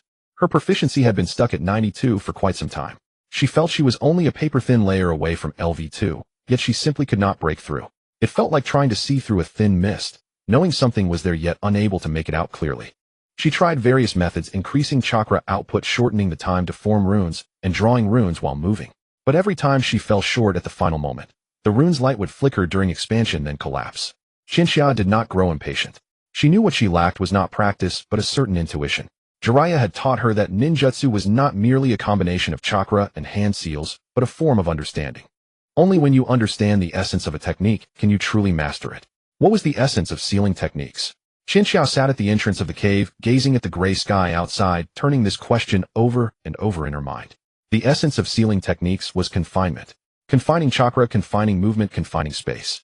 She closed her eyes and reconstructed the four symbols, seals, runic structure in her mind. The spiral lines slowly rotated in her mind, each node glowing.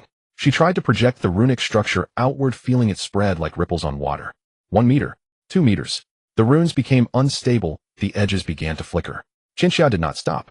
She continued, pushing outward, sensing every subtle tremor in the runic structure under pressure. Suddenly she understood. She had been trying to push the runes rather than guide them.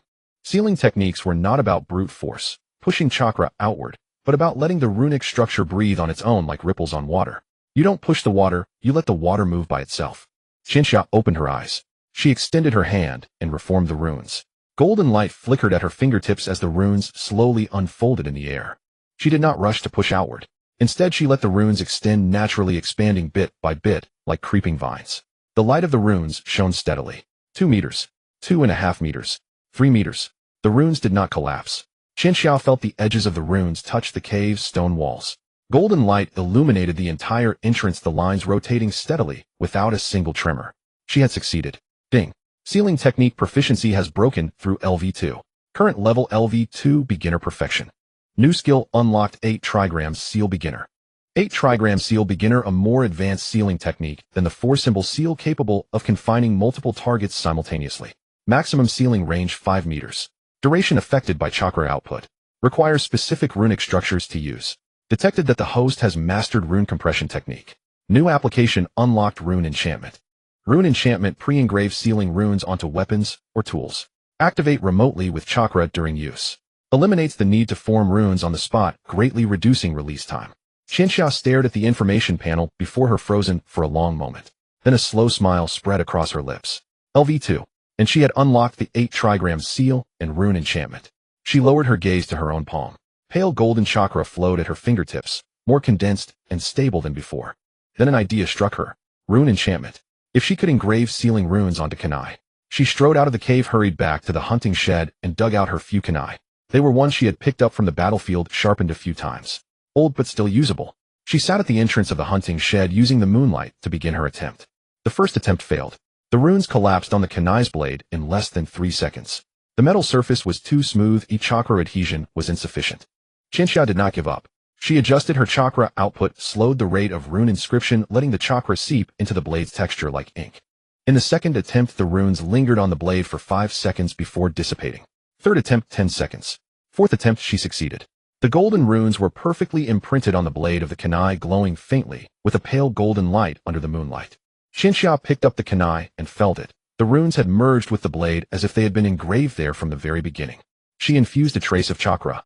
The runes on the blade lit up. She flicked her wrist, throwing the kunai, which embedded itself into a tree 5 meters away. Upon impact, the runes burst into golden light, rapidly expanding to envelop an area roughly 1 foot square on the trunk's surface within a sealing barrier. 1 second. 2 seconds, 3 seconds, 4 seconds, 5 seconds. The runes dissipated. Qianxia walked over to examine the mark on the trunk. On the bark, covered by the sealing barrier, a faint layer of golden patterns remained, as if scorched. The corner of her mouth lifted. It worked. Not just useful, it was incredibly effective. Imagine in battle, she throws several kunai, each one triggering a sealing barrier upon impact.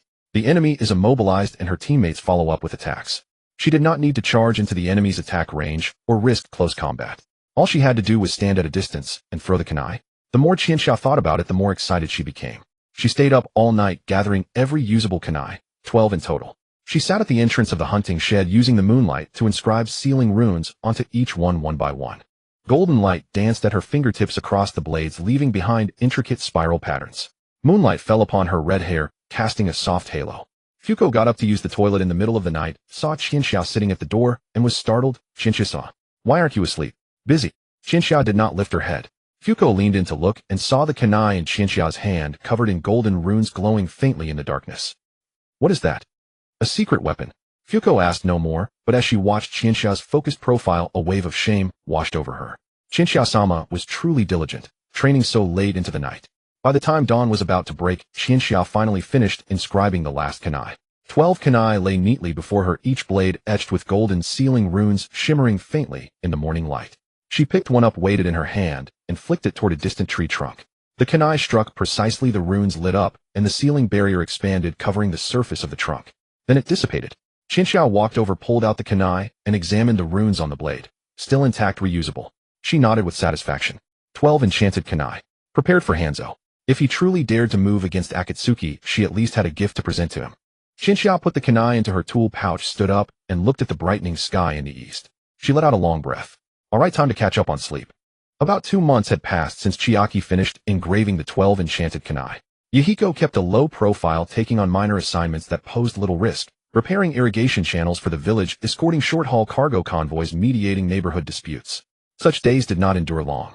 A front-affiliated member stumbled into the camp, his body drenched in blood, his left arm hanging limp, his palms caked with dried streaks of crimson. Chiaki's pupils contracted sharply. Chiaki-sama. Upon seeing her, the member's voice was so hoarse he could scarcely form words. We were attacked near Yanajigawa village. Chiaki rushed forward several paces, steadying him as she swiftly assessed his wounds. A deep slash on his left arm exposed bone, the blood having soaked through half of his sleeve. There were numerous abrasions across his body, but the gravest injury was a gash on his back that ran diagonally from his right shoulder to his left waist. Were it not for the resilient constitution of a ninja, that single strike would have claimed his life. Who did this? Chiaki's voice was heavy. I don't know. The member gritted his teeth, enduring the pain as he spoke. The three of us headed to Yanajigawa village this afternoon to deliver medicinal herbs. On our way back, 5 figures burst from the forest, said not a word and attacked without hesitation. Fear lingered in his eyes. They were incredibly strong. Not once did we get the chance to fight back. Yamato was struck in the chest and is still unconscious over in the hunting tent. Abe's leg was broken. Chiaki's fists clenched tight. She ordered the wounded to be carried inside for treatment and remained standing outside the tent herself. The evening breeze carried the metallic tang of dried blood into her nostrils. Gazing toward the distant treetops, her heart turned to ice. 5 attackers. No warning. Immediate assault. This was not robbery. This was a deliberate ambush. Only one name surfaced in her mind, Hanzo. Shortly thereafter, Yahiko returned. Upon seeing the 3 wounded men lying in the tent, his expression darkened. Yamada's chest was wrapped in thick bandages already soaked through with blood. He remained unconscious. Abe lay on a straw mat nearby, his right leg shattered below the knees, sandwiched between 2 wooden boards, beads of sweat forming on his forehead from the agony. The third injured man, the one who had run back to deliver the message, leaned against the wall, his face completely drained of color. Yahiko stood at the entrance of the tent watching the scene unfold, his expression gradually hardening into fury. He turned, teeth clenched. Who did this? Chiaki stood behind him. I don't know. The messenger said 5 attackers, no insignia visible, struck without warning. Their movements were clean and precise, not like ordinary bandits. Then it was Hanzo's men. Yahiko's voice trembled with suppressed rage. Who else would dare lay a hand on our people? His fists clenched audibly, his shoulders trembling slightly. Yahiko was truly enraged. I'm taking people to fight back, he said, his voice quiet but firm. Find those 5 men, beat them soundly, and let them know we are not to be trifled with. Yahiko turned to face her, the fire in his eyes nearly uncontrollable. Chiaki, our people were attacked. 3 are lying wounded here. Abe's leg is shattered. I cannot simply let this pass. Chiaki regarded him in silence for several seconds. Attacking now would play right into Hanzo's hands. Yahiko's brows drew together. Do you think this was part of his plan? Whether or not he orchestrated this directly is irrelevant. Chiaki's voice was calm to the point of coldness. What matters is that if we strike back now, we openly declare war against him, and he will have the perfect excuse to annihilate us. So we just accept this. Yahiko's voice rose. Let them attack us with no consequence. I never said we would do nothing. Chiaki met his gaze word by word. I will investigate this matter. Yahiko froze. I will take Fusako and Sanji with me, Chiaki said. 3 of us will be less conspicuous and far more mobile. We do not need a direct confrontation. We only need to find evidence of Hanzo's involvement, and then we will have legitimate grounds to act. Yahiko stared at her, opening his mouth before finally saying, this is far too dangerous. What nonsense is that? Is it more dangerous than storming Hanzo's location head-on? Chiaki countered. Yahiko fell silent. Trust me, Chiaki said. I will not engage them in open combat. I am only seeking evidence. Yahiko was silent for a long while before finally nodding. The following day before dawn had fully broken, Chiaki set out with Fusako and Sanji. All 3 donned the plainest gray cloth garments, concealing their ninja tools beneath their clothing. To any observer, they resembled 3 ordinary refugees fleeing their homes. The journey from their base toward Amigakure typically required half a day via the main road, but Chiaki chose a nearly invisible path unseen on most maps, weaving through dense forest and rolling hills. Fusako and Sanji followed behind Chiaki, maintaining a silent and steady pace. After approximately 2 hours of travel, Chiaki suddenly came to a halt. Ding. Fate warning, 3 individuals ahead, 300 meters. Chakra intensity, Chunin level. Detour recommended. Chiaki raised her hand in a stopping gesture. Fusako and Sanji immediately crouched and held their breath. Chiaki listened carefully for a moment before leading the pair in a detour to the left. After circling roughly 500 meters, she glimpsed through a gap in the trees 3 individuals in gray ninja uniforms passing along the path ahead, patrolling in the direction of Yanajigawa village. Chiaki memorized their uniform details, weapon loadouts, and patrol formations before leading Fusako and Sanji onward. Another hour of travel, and the system issued its second warning. Ding. Fate warning, 4 individuals ahead, 200 meters. 2 Chunin, 2 Genin. Communication devices detected. Concealment advised. Chiaki led the pair to take cover by the roadside. Within half a minute, 4 ninja passed less than 10 meters from their hiding spot. One of them carried a scroll on his back, a communication scroll used to relay messages. These individuals were weaving a net around the periphery of Amigakure. The third patrol appeared when they were still 3 ri from Amigakure. This time there were only 2, but their chakra signatures were markedly stronger. One of them, by Chiaki's assessment, was nearing the level of a Tokubetsu Jonin. She guided Fusako and Sanji behind a large boulder, waiting until the patrol had moved far enough away before cautiously peeking out. Amigakure lay ahead. Chiaki crouched behind a thicket on a rise, and through the gaps in the leaves, she saw with her own eyes for the first time the heart of the land of rain. The silhouette of Nagato emerged faintly against the ashen, overcast sky. Towering steel structures rose abruptly from the earth, piercing the gloomy heavens. Those steel edifices were crisscrossed with pipes, and scaffolding resembling a colossal metallic beast crouched across the land. The village was encircled by high walls punctuated at regular intervals by watchtowers. Chiaki squinted and counted. Along the stretch she could see alone there were at least 4 watchtowers, each manned by ninja. The defenses were tight, tighter than she had imagined. Fusako lay beside her whispering, "Chiaki-sama, shall we draw any closer?" Chiaki shook her head. No need. She had seen what she wanted to see. The patrol density around Nagato was far higher than normal, with 3 layers of patrols covering the perimeter in alternating rotations, leaving almost no blind spots. Chiaki cast one final glance at the silhouette of Nagato before turning away. "Retreat," she murmured. The 3 of them withdrew silently from the rise, retracing their route through dense forest and hills, returning to their base as dusk settled. Yahiko had already been waiting for some time at the entrance of the tent. Upon seeing them return, he hurried forward. "Well, Chiaki stepped into the tent, picked up a water jug from the table, and took a long drink. She set the jug down and met Yahiko's gaze. There are at least 3 layers of patrol around Nagato's outer perimeter.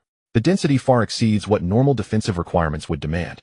Chiaki wiped a trace of water from the corner of her mouth. "Those people were likely sent out to track down our position. The 5 who attacked our front-affiliated members today were probably patrol personnel testing our reactions." She brushed her thumb across her lips, her voice steady. "Had we recklessly struck back, the next wave of patrols would have descended upon us without hesitation." After a long pause, he finally spoke. "Then what do we do?" Chiaki regarded him, pondering for a moment. "Continue hiding. They will find us sooner or later. Open warfare. That is impractical as well. Our current strength still falls short compared to Hanzo's. And your opinion?" "My opinion is this," Chiaki said. "Hanzo is still probing, which means he does not yet fully understand our capabilities. As long as he remains uncertain of our strength, he will not commit his full force. The longer this drags on, the more time we have to prepare." She reached down and touched the ninja pouch at her waist where the 12 enchanted kunai rested. "Let them come," Chiaki said. "Once they arrive, none of them will leave alive."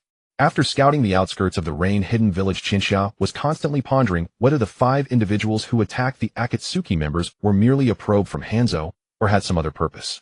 If it was a probe, what was Hanzo trying to uncover? The combat strength of the Akatsuki? Or something else? She felt something was off. Why would a figure of Hanzo's caliber bother sending people to test an organization composed of mere children? With just a few elite jonin dispatched, or even if he personally intervened, the Akatsuki would be utterly annihilated. Yet he only sent a token force to skim the surface, striking and then retreating. Was this truly Hanzo's style? Chinatsu decided to venture there once more. This time she took no one with her. Fuzi and Shanji would surely have forbidden her from going alone, so she simply did not inform them, slipping out of the hideout before dawn a solitary figure. One person moved faster and more stealthily than 3. She navigated swiftly along the route she had mapped out before evading the 3 layers of perimeter patrols. With the aid of the system's early warning, she reached the high ground on the outskirts of the rain-hidden village just before dawn. This time she did not halt to observe. She intended to infiltrate. The walls of the rain-hidden village were tall, but scaling them was not difficult for a shinobi. She selected a blind spot with the longest patrol interval, vaulted over the wall, and landed lightly within a patch of shadow inside. The interior of the rain-hidden village was even more oppressive than its exterior suggested. Narrow streets were flanked by towering steel structures with rainwater dripping from pipes and scaffolding coalescing into murky streams on the ground. Dim streetlights cast hazy halos in the mist. Chinatsu moved swiftly along the building shadows, each step timed to the sound of rainfall to mask her footsteps. After advancing a short distance, she heard voices coming from around the corner ahead. She instantly darted into a narrow alley, held her breath, and listened intently. 2 men's voices were conversing. "Sent another squad out today?" one asked. "Yeah, the 3rd squad," the other replied. "That lord has been keeping a close watch on that little organization lately. Can't blame him. You know his temper." "True." Chinatsu narrowed her eyes in the darkness. "That lord said there are 2 redheads in the Akatsuki." The first voice said casually, "He hates red hair the most. Since the Akatsuki won't obey, they'll be wiped out together." "What?" Chinatsu's mind went blank for a fraction of a second. Hates red hair. Wiped out. She had believed Hanzo saw the Akatsuki as a threat to his authority, that he wanted no other voices in the land of rain, that he intended to make an example of them. She had even considered whether Hanzo had discovered Nagato's Rinnegan. Never did she imagine that the reason Hanzo moved against the Akatsuki was because of red hair. No, it wasn't just that the Akatsuki had red-haired members, it was that Hanzo already hated red hair, and the Akatsuki happened to be caught in the crossfire. What an absurd reason. Qianxia bit her lower lip. She quickly recalled the original storyline. Hanzo's suppression of the Akatsuki occurred after Yahiko had grown up roughly 7 or 8 years after Jiraiya had left. But that was far in the future. Now only a little over a year had passed since Jiraiya's departure, and the Akatsuki had been established for less than a year. Yet Hanzo had already set his sights on them. This was several years ahead of the original timeline. Qianxiao's mind raced. The butterfly effect had already manifested, and more violently than she had imagined. Was it because of something she had changed?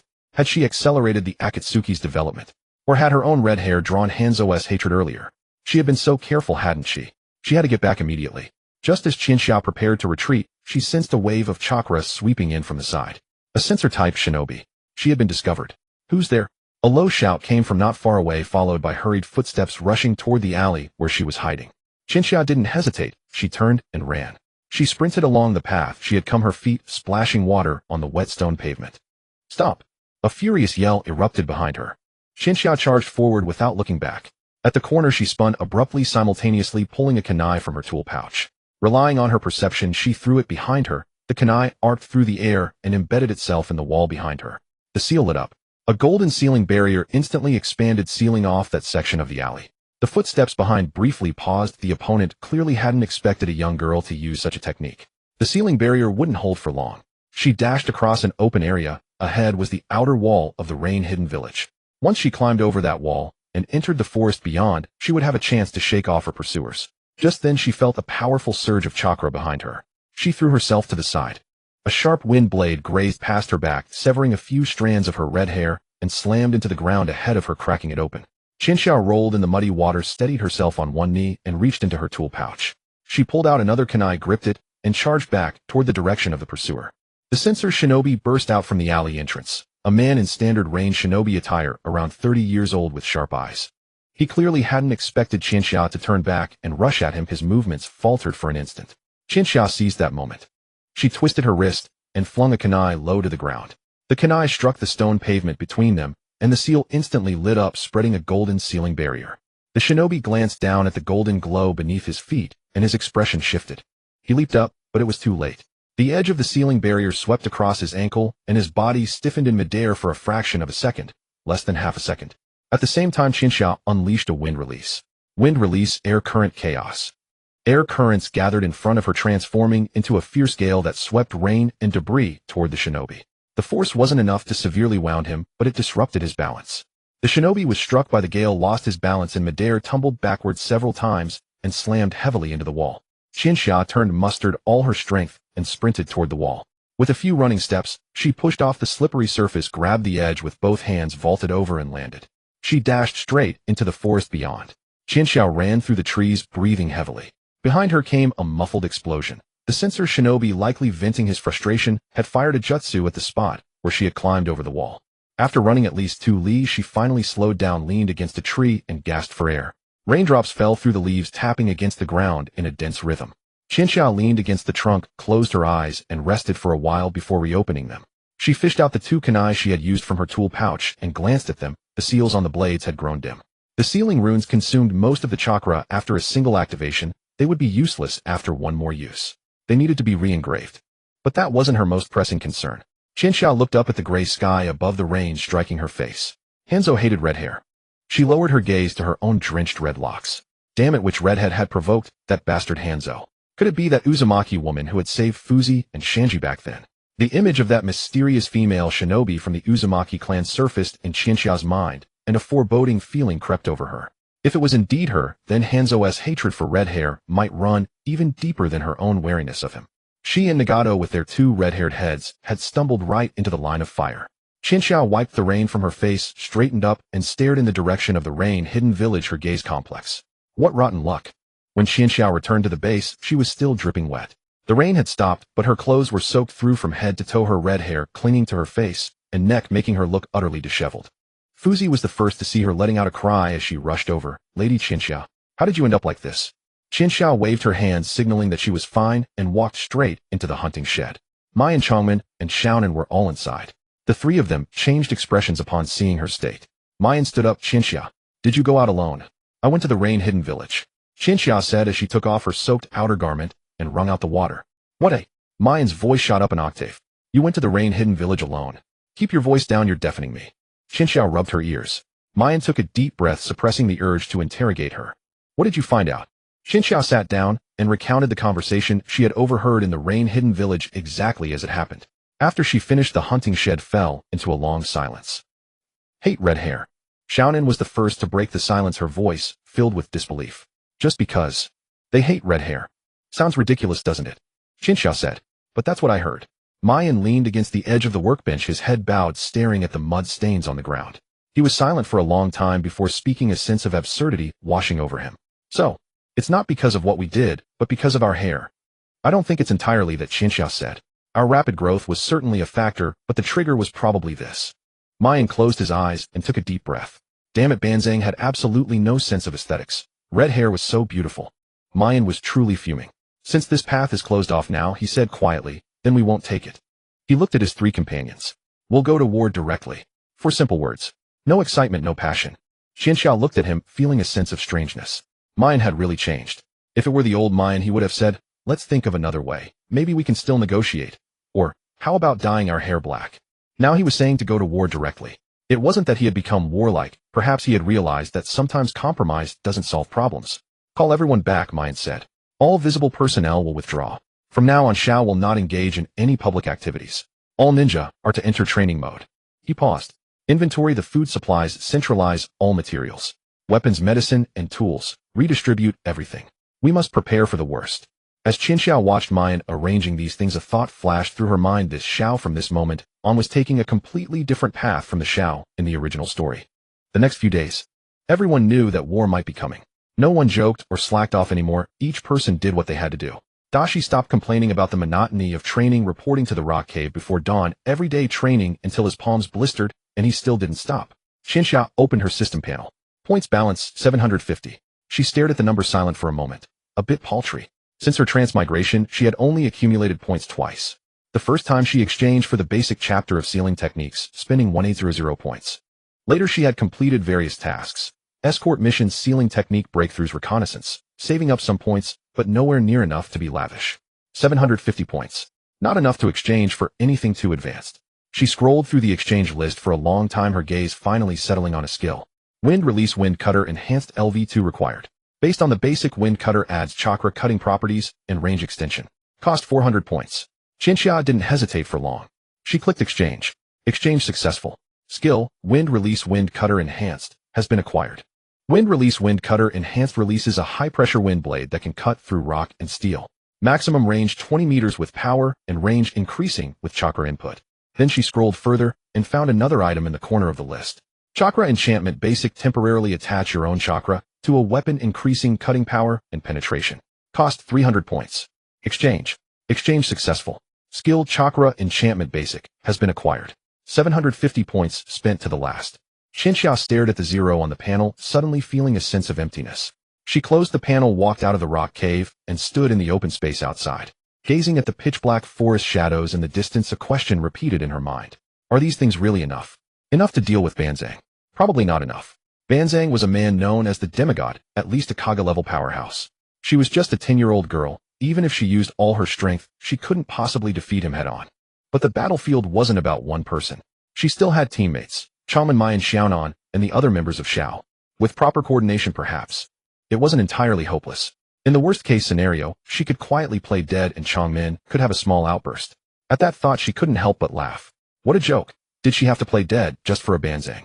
The night breeze blew over, a bit chilly. Qinxiao stood there gazing at the dark, oppressive skyline, doubting herself for the first time.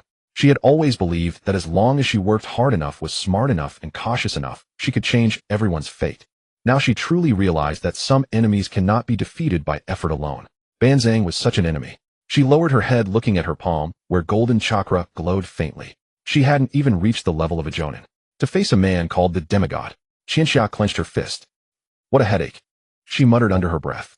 Qinxiao turned around and went back into the rock cave. On the table was the dinner left for her by the other three, a bowl of cold vegetable porridge and half a hard rice ball. She sat down, picked up the rice ball, took a bite, and chewed for a long time before swallowing. She stared at the flickering oil lamp on the table. This was probably the last calm before the storm. The four of them sat together and had a simple dinner. Mayan, while eating, was counting the inventory list, muttering about how long the food supplies would last. Changmin sat beside him quietly chewing his rice ball, occasionally responding. Xiaonan pushed a bowl of soup toward Qianxia, gently stroking her head, urging her to drink more. Qianxia held the warm soup, looking at the scene before her. For kids who hadn't grown up yet discussing how to fight the strongest man in the rain country. A bit absurd, but that was reality. Qianxia lowered her head and took a sip of the soup. It was no longer hot, but it warmed her stomach. An unexpected figure appeared at the periphery of the stronghold. A chunin wearing the uniform of Amigakure village stood outside the cordon, holding a letter in his hand, his face expressionless. Dashur was the first to spot him, nearly launching an attack, but was stopped by Fuzi. When Fuzi rushed into the hunting shed to report, Qianxia was crouched on the ground, engraving a new sealing kanai. At the words, Amigakure village, her fingers halted. Yahiko put down the supply list, stood up, and walked out of the hunting shed. Qianxia followed behind him, a freshly carved kanai held between her fingers. The chunin, seeing Yahiko emerge, didn't waste words, directly handing over the letter. A personal letter from Lord Hanzo, he said. Please have Mr. Yahiko review it personally. Yahiko took the letter, and the chunin turned and left without another word. Yahiko looked down at the envelope in his hand. An ordinary white envelope, its seal stamped with a red wax insignia, bearing the emblem of Amigakure village. He tore open the seal, pulled out the letter, and scanned it quickly. His expression shifted from wariness to surprise, and from surprise to excitement. Sensing something amiss, Qianxia leaned in to glance at the letter's contents. The letter was brief, written in a courteous tone. In essence, it stated that Hanzo had heard of Akatsuki's recent deeds in the Rain Country, and was intrigued by Yahiko's ideals. He wished to invite Yahiko along with 3 of his core companions to Amigakure village to discuss the possibility of cooperation in person. The wording was polite, the attitude sincere, even carrying a hint of appreciation. After reading the letter, Yahiko's eyes lit up. Look. He handed the letter to Qianxia, his voice barely containing his excitement. Hanzo, he's willing to talk with us. Qianxia took the letter and read it through twice from beginning to end. The handwriting was neat, the wording polite, without any condescending tone. This letter was written with great care. Yet precisely because it was too carefully crafted, Qianxia found it suspicious. Who was Hanzo? He was the absolute ruler of the Rain Country. Cooperate with them? Impossible. But Yahiko clearly didn't think so. He was already pacing in circles, his face radiating an irrepressible excitement. I used to think Hanzo was an unreasonable man, but now I realize I misjudged him. He's willing to understand our ideals, willing to talk to us. That means there's hope. He stopped, looking at Qianxia with gleaming eyes. Qianxia, if Hanzo is willing to support Akatsuki, we can truly establish a foothold in the Rain Country. Qianxia rolled her eyes. She ran through the letter's contents in her mind again, recalling the conversation she had overheard in the alleys of Amigakure village that day. He hates red hair the most. Since Akatsuki won't obey, we'll just clean them all up. Clean them up. That was Hanzo's true intention. This letter was nothing but bait. Qianxia lifted her head, meeting Yahiko's bright eyes. This fool. He believed everything he was told. Yahiko. Qianxia spoke, her voice calm. We can go, but on my terms. Yahiko looked at her. What terms? Qianxia didn't answer directly. She folded the letter and placed it back into the envelope. First, gather everyone. 10 minutes later, all core members were assembled in the hunting shed. Qianxia stood in the center, holding the letter, her gaze sweeping over everyone present before she spoke. This letter from Hanzo is an invitation to negotiate in Amigakure village. Yahiko nodded beside her, still smiling. But I don't trust Hanzo. Yahiko's smile froze. Qianxia's voice was not loud, but it cut through the silence of the shed. When I infiltrated Amigakure village before, I saw with my own eyes how Hanzo treats those who defy him. Just hearing that we have 2 with red hair, he wanted to have us eliminated. Now he sends a polite letter saying he wants to cooperate. Do you think that's credible? The shed fell silent for a few seconds. Nagato was the first to shake his head. Whatever Hanzo's intentions, he agreed with Qianxia. Konan also gently shook her head. She felt the same. Qianxia continued, so we can go to the negotiation. But we must do it as I say. She raised her first finger. First, we need backup stationed outside. Fuzi, take 3 people skilled in concealment and lie in ambush on the outskirts of Amigakure village a day in advance. If we don't come out within 2 days, or if you see a signal flare, don't come in to rescue us. Just retreat, go into hiding, and wait until the dust settles. Fuzi's face paled, but she nodded firmly. Qianxia raised her second finger. Second, everyone must carry a signal flare. The 4 of us, 1 each. The moment something goes wrong, fire the flare immediately. It's not about saving anyone. At least let the others know you're in trouble. She took 4 homemade signal flares from under the workbench and distributed them to Yahiko, Nagato, and Konan. Yahiko tried to speak as he took his, but Qianxia didn't give him a chance. Third. Qianxia raised her third finger, her gaze turning sharp. Once inside Amigakure village, stay alert at all times. No matter what Hanzo says or does, keep your guard up. Don't eat anything he offers. Don't act alone. If Hanzo requests a private meeting with anyone, refuse. She looked directly at Yahiko, speaking each word deliberately. Especially you. You are the core of Akatsuki. If Hanzo wants to take a hostage, you'll be his first target. Yahiko's expression turned peculiar. He was silent for a long moment, then spoke. Chinchia, don't you think you're overthinking this? If Hanzo really wanted to attack us, why bother writing this letter? Wouldn't it be simpler to just send his men? Chinchia looked at him, her eyes growing cold. Yahiko, listen to me. If Hanzo genuinely wanted to cooperate, he would have shown goodwill when the messenger arrived, not threatened us, first sent people to attack our members, and only then invited us with a letter. Do you think a normal person would act in that order? Yahiko scratched his head.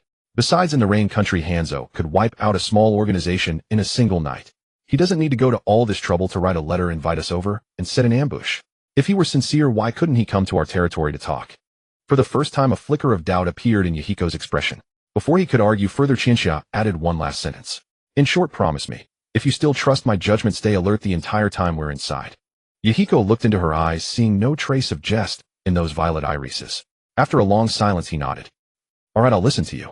Chinchia let out a small sigh of relief. That night, she sat outside the hunting shed, engraving ceiling kunai under the moonlight. She worked while mentally replaying the scenario. If Hanzo had set a trap, how would he spring it? The more she thought, the more she felt this negotiation was fraught with danger. Yet she also knew they had to go. If they didn't, Akatsuki would be branded as too weak to face Hanzo, and not only Hanzo, but other factions watching from the sidelines would grow restless. Going was a risk. Not going was a slow death. Chinchia sighed and continued carving the kunai. She had little confidence. If Hanzo really made a move. Just then Yahiko stepped out of the hunting shed holding a bowl of hot water. He sat down beside her and handed her the bowl. Still thinking about the letter, Chinchia took the bowl, but didn't drink, holding it in her hands for warmth. Yahiko was silent for a moment, then spoke, his voice much deeper than during the day. Actually, I also think the letter came too conveniently. Chinchia turned to look at him. Had this fool finally caught on? Yahiko didn't meet her gaze, instead staring ahead. But we have to go, don't we? Chinchia paused, then nodded. Yeah, we have to go. Yahiko gave a bitter smile and scratched the back of his head. Oh well, maybe Hanzo really has seen the light, understood our ideals, and decided to cooperate. After all, everything Akatsuki does is for the good of the Rain Country. As the leader of the Rain Country, why wouldn't he support that? Chinchia shot him a fierce glare. This idiot, he really thought too much. Yahiko flinched, shrinking back at the murderous look in her eyes, and clamped his mouth shut. Just saying. Chinchia averted her gaze, lowering her head to continue carving the kunai. Hanzo inviting us, there is definitely not to talk about cooperation. Yahiko watched her, his lips parting. Chinchia's fingers traced along the blade of the kunai, golden runes flickering and fading in the moonlight. The gates of Amigakure slowly swung open before the four of them. Chinchia stood behind Mayan, her gaze sweeping across the surroundings. The scene was much the same as when she had infiltrated before. The difference was that today the streets were almost devoid of pedestrians, as if they had been cleared in advance. A ninja clad in a black robe waited inside the gate, and upon seeing them enter, he gave a slight bow. Please follow me, the four of you. Lord Hanzo is already waiting in the council chamber. Chinchia followed behind the man, her fingers lightly resting on her ninja tool pouch. She could sense many ninjas lurking in the vicinity. Their average density was more than double what it had been during her last infiltration. Indeed, it was an ambush. She showed no sign of abnormality, staying quietly in the group, her gaze lowered, her expression demure. The council chamber lay in the central area of Amigakure, a massive circular building that resembled an iron pot, turned upside down. Once inside, the interior was far more spacious than the exterior suggested. A gigantic iron chandelier hung from the high dome, dozens of candles burning on its frame, casting flickering shadows. At the center of the council chamber stood a long table. On the other side of the table, a man was waiting. The moment Chinchia's gaze fell upon him, her pupils contracted slightly. Hanzo of the Salamander. This was her first time seeing this man, known as a demigod, in person. He wore a dark purple ninja outfit, a black chainmail vest over it, and a scythe wrapped in bandages hung at his waist. Not as imposing as I imagined. Chinchia frowned. He wore a red, breathing mask, the iconic salamander poison gas filter, leaving only his eyes visible. When Hanzo saw them enter, his gaze first fell on Mayan, then swept over Chongmin and Shaon, and finally landing on Chinchia. His eyes lingered on her red hair for about half a second. Then he looked away. Welcome. Hanzo spoke, his voice somewhat muffled through the breathing mask, but his tone was surprisingly polite. I have been waiting for you for a long time. Mayan stepped forward and gave a slight bow. Lord Hanzo, thank you for inviting us. I am Mayan, and these three are my companions, Chongmin, Xiaonan, and Chinchia. Hanzo nodded and made a gesture for them to sit. Let us sit and talk. The four of them took their seats in turn. Chinchia chose the spot nearest the door and farthest from Hanzo, her gaze maintaining a harmless, downcast posture. Her perception was fully activated. The fluctuations of chakra in the council chamber spread out like an invisible web unfolding in her mind. She could sense at least 8 ninjas lurking in the shadows around the chamber, each with chakra levels above the rank of Chunin, and 2 of them were close to Jonin. Hanzo did not strike immediately. He chatted with Mayan. I have heard quite a bit about what your Akatsuki has been doing in the Land of Rain recently. Hanzo's tone was casual. Repairing the irrigation canals for Willow River Village, escorting merchant caravans through the war zone, mediating disputes between villages. Well done. Mayan's eyes lit up at these words. Lord Hanzo flatters us. We are merely doing what little we can. Little. Hanzo let out a soft laugh. In this era, there are not many left who are willing to do these little things. His tone carried a perfectly measured appreciation, neither overly enthusiastic nor cold, like an elder acknowledging the efforts of a junior. Mayan's posture visibly relaxed, and he spoke more. He began to introduce Akatsuki's philosophy, how they helped the civilians of the Land of Rain resolve disputes without violence, and gradually brought more people to join. Hanzo listened, nodding, occasionally asking questions now, and then behaving like a genuinely interested collaborator. Qianxia sat beside them, her face expressionless. Inwardly she sneered. Too clumsy an act. Only a naive fool like Mayan would fall for it. The conversation proceeded smoothly. Hanzo raised almost no objections, expressing understanding and support for every idea Mayan proposed, even offering to provide some resources and assistance. Mayan grew increasingly excited, his voice louder. Qianxia listened, her vigilance at its peak. Too smooth. So smooth it felt as if someone was deliberately steering things in a favorable direction. Sure enough, about an hour into the conversation, Hanzo glanced at the sky outside the window and spoke. It's getting late, he said. I have prepared dinner.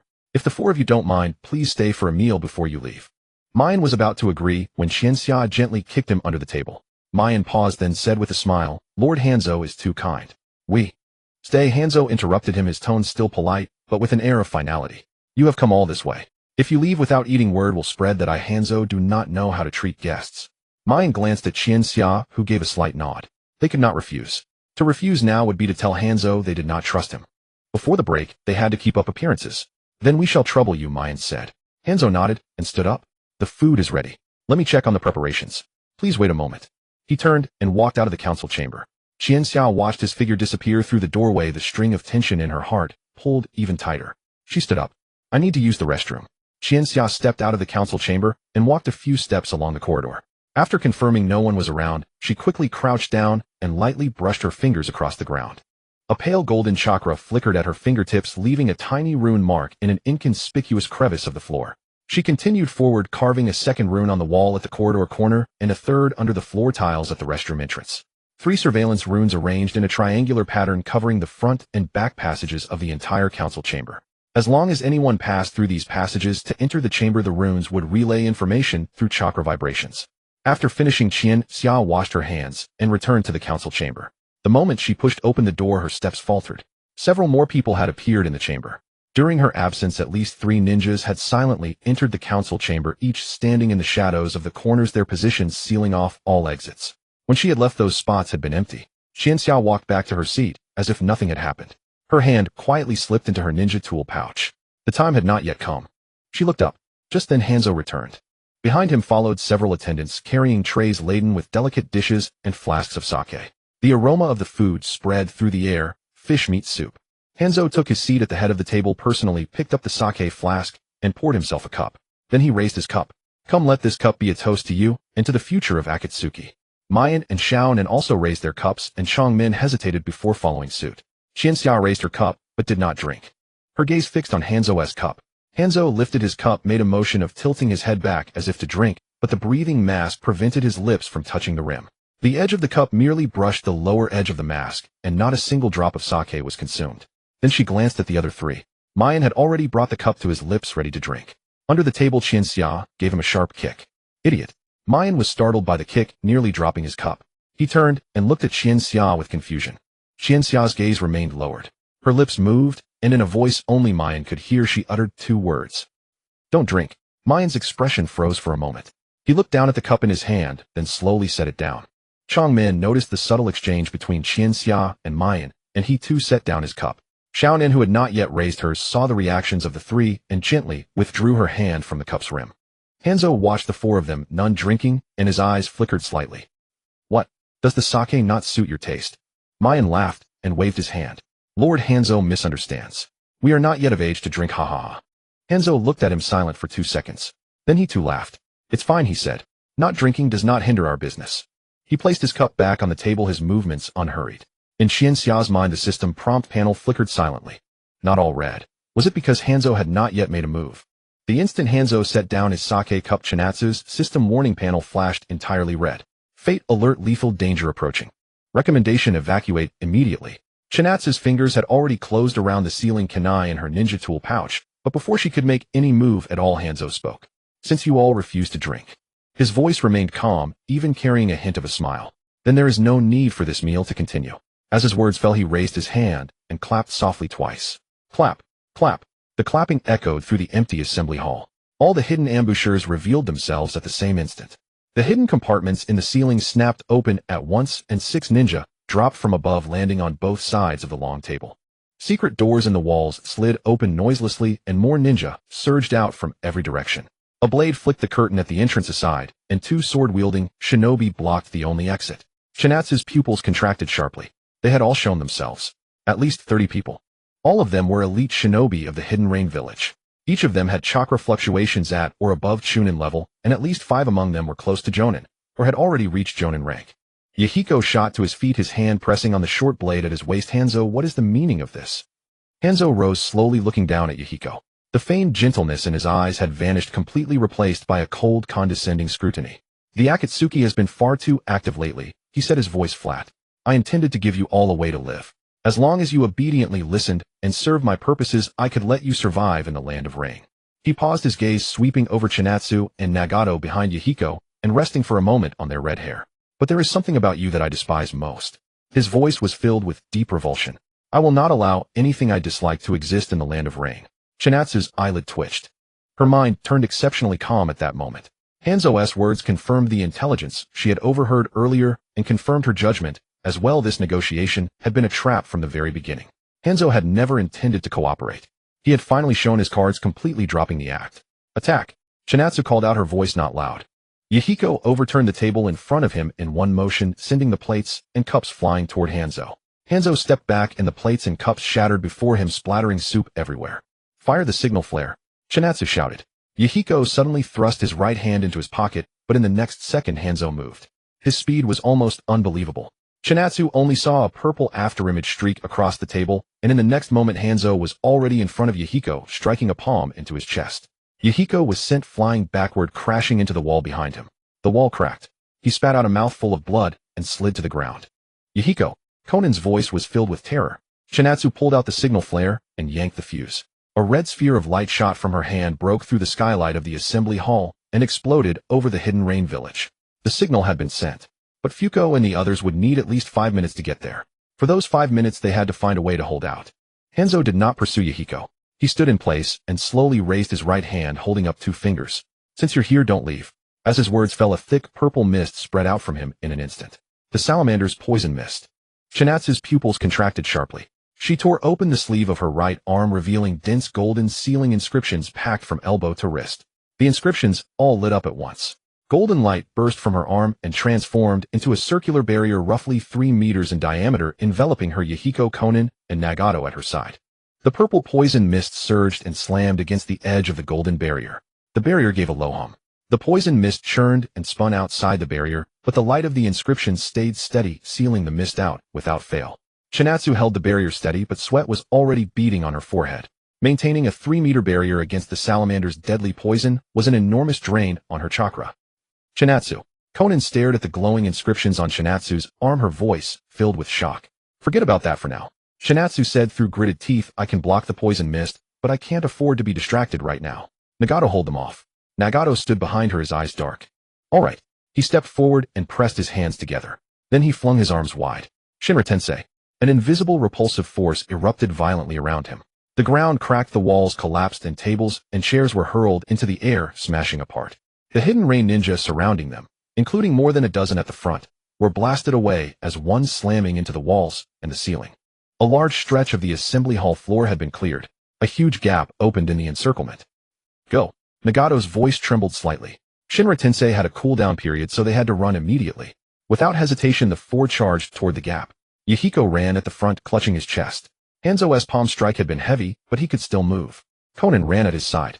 With a sweep of both hands, dozens of sheets of paper flew out of the pouch at her waist, spun in the air, and formed a paper shield that blocked several shuriken fired from the side. Chinatsu ran at the very back, the inscriptions on her right arm still glowing as she maintained the barrier behind her. The poison mist was sealed outside, but the ninja who had not been felled by Shinra Tensei were already starting to pursue. She whipped out a sealing kunai with a backhand toss. The kunai lodged in the ground in front of the pursuers. Its inscriptions lit up and a golden sealing barrier unfolded, freezing the two ninja at the front in place. 2 seconds. The four burst through the main door of the assembly hall and plunged into the narrow streets of the Hidden Rain village. More ninja surged in from all directions, on the rooftops, at the corners, and the alleyways. The Hidden Rain village had become a disturbed anthill, though every shinobi converged on their position at the same instant. Chinatsu looked back as she ran. Hanzo had not personally come after them. Fortunately, if Hanzo didn't act, their chances would be far greater. Yahiko ran at the front, clutching his injured chest and breathing hard. Konan kept releasing paper butterflies to obstruct the pursuers. Nagato's hands flashed through hand signs, and a water dragon bullet rose from the water channel beside them, slamming into the group of chasing ninja. The four retreated, while fighting weaving through the narrow alleyways of the Hidden Rain village. Chinatsu stared ahead, her mind racing. She was not familiar with the layout of the Hidden Rain village. The last time she infiltrated, she had only circled the outskirts. Now, running for her life, she had lost all sense of direction. All she knew was that they had to run toward the edge of the village. As long as they could break through the outer wall and enter the forest beyond, they would have a chance to lose the pursuers. But the pursuers were too fast. The Hidden Rain shinobi knew their own village's terrain too well. Every time the four thought they had shaken them off, several ninja would appear from another alleyway the next second to cut them off. Worse still, Chinatsu could feel the inscriptions on her arm dimming. The salamander's poison mist was extremely adhesive. The mist lingering in the air continuously drained her sealing barrier. Every time the poison mist struck the barrier, it carried away a portion of the chakra within the inscriptions. She couldn't hold out much longer. At that moment, 5 shurikens suddenly shot out from a side alley. Their angles were vicious and their speed was extreme. Konan sensed the danger. She twisted her body sharply, and paper release condensed into a paper shield before her. But there were too many shuriken. Two slipped through the gaps in the paper shield and flew straight at her back. Yahiko saw it. Without hesitation, he turned and lunged, shielding Konan with his left arm. Thunk, thunk. The 2 shurikens sank deep into his left forearm, and blood gushed out instantly. Yahiko let out a muffled grunt and swayed. Konan jerked her head around, saw the shuriken embedded in his left arm, and the blood dripping from his fingers, and her eyes flew wide. Yahiko. I'm fine, Yahiko said through gritted teeth, his voice trembling. Chinatsu stopped in her tracks. Konan stopped too. Chinatsu, what are you going to do? She turned around, facing the group of ninja chasing them. The golden inscriptions on her right arm blazed with one final burst of light before fading. She crouched down and slammed her right palm onto the ground. 8 trigrams, seal modified. Golden chakra spread rapidly across the ground, centered on her palm. A huge circular formation of inscriptions appeared on the ground, its spiral patterns extending outward layer by layer. The 3 ninja at the head of the pursuit could not stop their momentum and stepped into the formation's range. Chinatsu snapped her head up. Rise. 3 pillars of golden light rose from the edges of the formation, sealing the 3 ninja in place. In an instant, golden chakra coiled around their bodies, leaving them unable to move. Horror filled the eyes of the 3 ninja. Chinatsu didn't give them another glance. She withdrew her hand, turned, and ran. Go. The 4 began sprinting again. With her current chakra reserves, the 8 trigram seal could only hold them for 10 or so seconds. But 10 or so seconds was enough to widen the distance. The 4 charged around the last corner, and finally the outer wall of the Hidden Rain village appeared ahead. As long as they could get over that wall. The 4 were about to accelerate when they suddenly sensed a suffocatingly powerful chakra closing in from behind. Chinatsu gritted her teeth. Damn it. It was Hanzo. When the 4 of them had scaled the outer wall of the rain-hidden village, the sealing seal on Chinatsu's arm finally went out. They couldn't hold out anymore. But at least, the concentration of the poison mist had dropped significantly in the open area. They could breathe without the barrier now. The 4 of them sprinted into the dense forest outside, following a dried riverbed northeast. Yahiko's left arm was still bleeding, each step leaving crimson drops on the ground. Konan had nearly exhausted most of her paper reserves, and her chakra was running dangerously low. Nagato's condition was even worse. The Shinra Tensei he'd just unleashed had drained enormous amounts of his chakra, and the Rinnegan's power was becoming unstable. One eye was so painful he couldn't force it open, and his vision was already blurring. Chinatsu's chakra was also running on fumes. She glanced back. Hanzo was following behind at an unhurried pace, completely composed.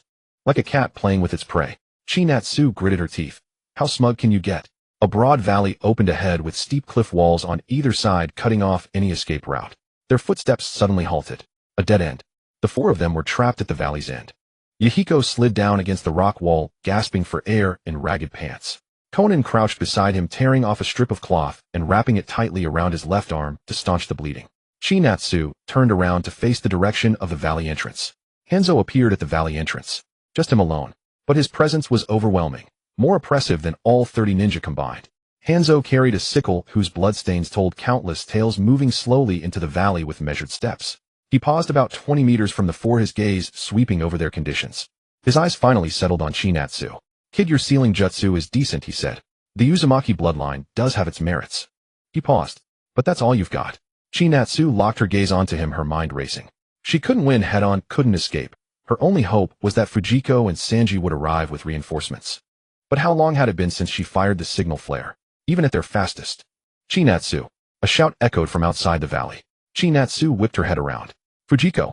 Fujiko appeared at the valley's rim with 3 elite ninja Sanji right behind her. All of them bore the marks of battle. Clearly they'd come at full speed. Fujiko's expression shifted instantly at what she saw below. Chinatsu-sama. We came to, don't come down. Chinatsu shouted. Bring ropes. Fujiko hesitated for just a moment before understanding. She unfastened the rope from her waist, and working with Sanji anchored it securely high above before tossing the other end down into the valley. Chinatsu turned to Nagato. Nagato, use your biggest water release to flood the valley entrance. Nagato's hands began forming seals. His chakra was nearly depleted, but he could still muster one large-scale water jutsu. Water release, great waterfall technique. The ground at the valley's entrance trembled violently as a massive torrent of water burst from underground, carrying mud, sand, and stones surging toward Hanzo. The volume was enormous. While it wouldn't harm him directly, it would create a quagmire at the entrance, blocking his passage for the time being. Hanzo stepped back to avoid the main force of the water. Now, go. Chinatsu turned and sprinted toward the rope. Konan helped Yahiko to his feet, while Nagato followed close behind. Chinatsu reached the rope's end and grabbed hold, preparing to climb. Hanzo leaped over the rushing water. He was too fast. The waterfall technique barely delayed him. He bounded across the wave crests, heading straight for the group. His target was Yahiko. Damn it, why does he always go after Yahiko? Chinatsu's adrenaline surged. She released the rope, spun around, drew a sealing kunai from her ninja pouch, and threw it. Hanzo easily dodged the first 2. The third grazing blow struck his left arm. Golden runes ignited the moment they touched his skin. Hanzo's movement stalled for an instant. Though the sealing barrier never fully activated, the rune's power seeped into his chakra flow, suddenly slowing his speed. Chinatsu seized the opening. Her body reacted before her mind could catch up. She lunged at Hanzo, drawing her final kunai from her waist, channeling every last shred of her chakra into the blade. Hanzo was immobilized for a second, maybe less. But this moment might be their only chance. She charged forward, raising the kunai high and aiming straight for his throat.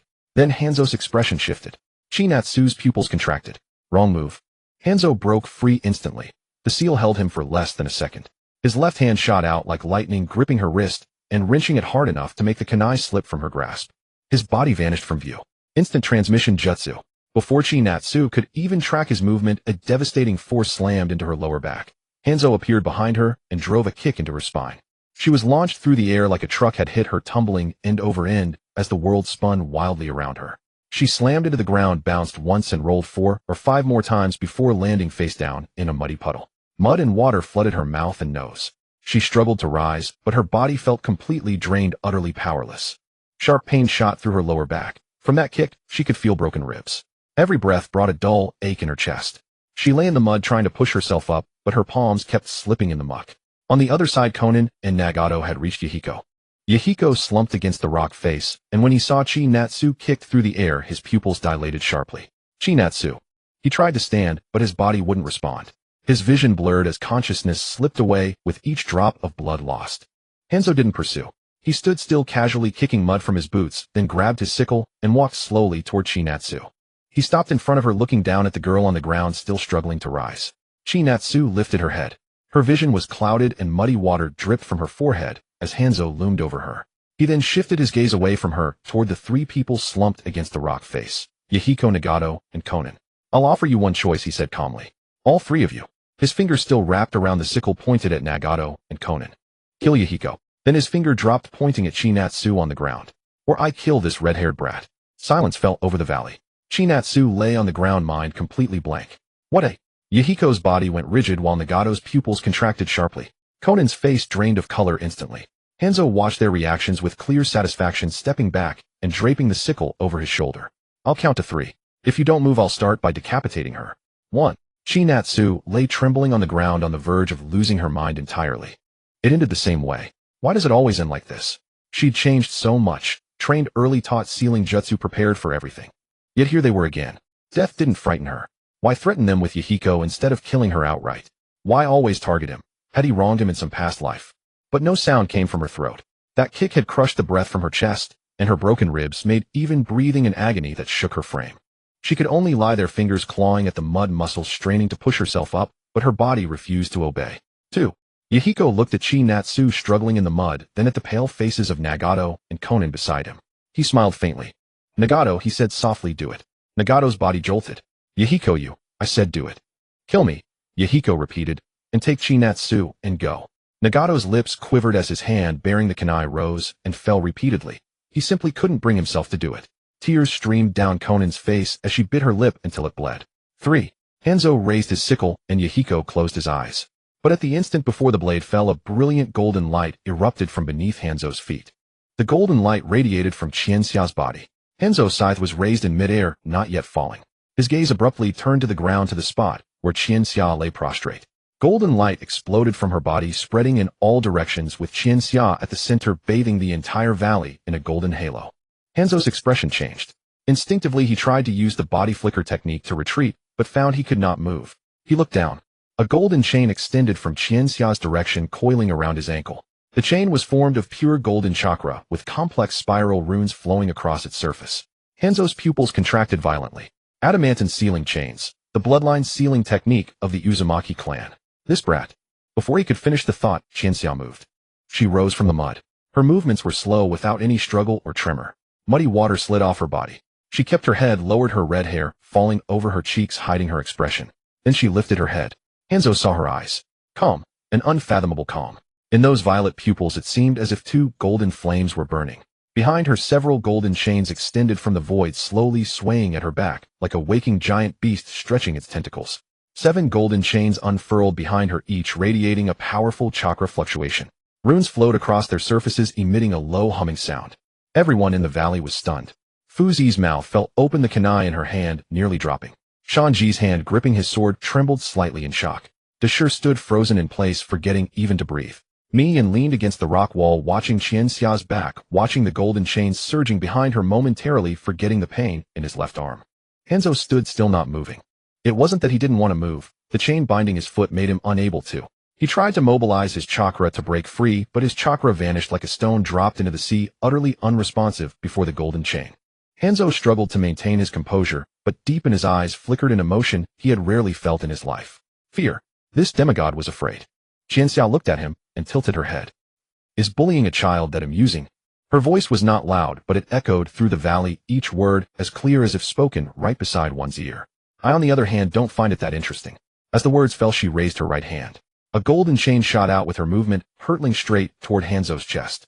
Hanzo turned sideways to dodge, but with his ankle bound, his range of movement was extremely limited. He could only barely evade the first chain's attack. Seeing this, Qianxia let out a cold snort. 5 chains attacked simultaneously from different angles, weaving an impenetrable golden net around Hanzo. He swung his scythe to block, but the moment the chains collided with the blade, he felt a tremendous impact force transmitted through the chains, numbing his hands. This power. This was not the power of an ordinary Uzumaki brat. Qianxia looked down at her own hands, feeling the surging chakra within her body. The ribs that Hanzo had broken earlier had somehow healed. The fractured area felt warm and was rapidly recovering. The chakra that had been depleted was now so abundant it seemed about to overflow. No, not just abundant, it was several times greater than before. She could feel her heart pounding powerfully in her chest, and with each beat a surge of warm chakra flowed through her blood to every part of her body. It felt as if some switch inside her had been turned on. At the same time, her range of perception expanded wildly. 10 meters, 50 meters, 100 meters. The entire valley fell within her perception, and it continued outward 300 meters, 500 meters. She could even sense the commotion in Yuin village, the ninjas in turmoil and panic rushing toward this direction. She could perceive the color, intensity, and location of each person's chakra.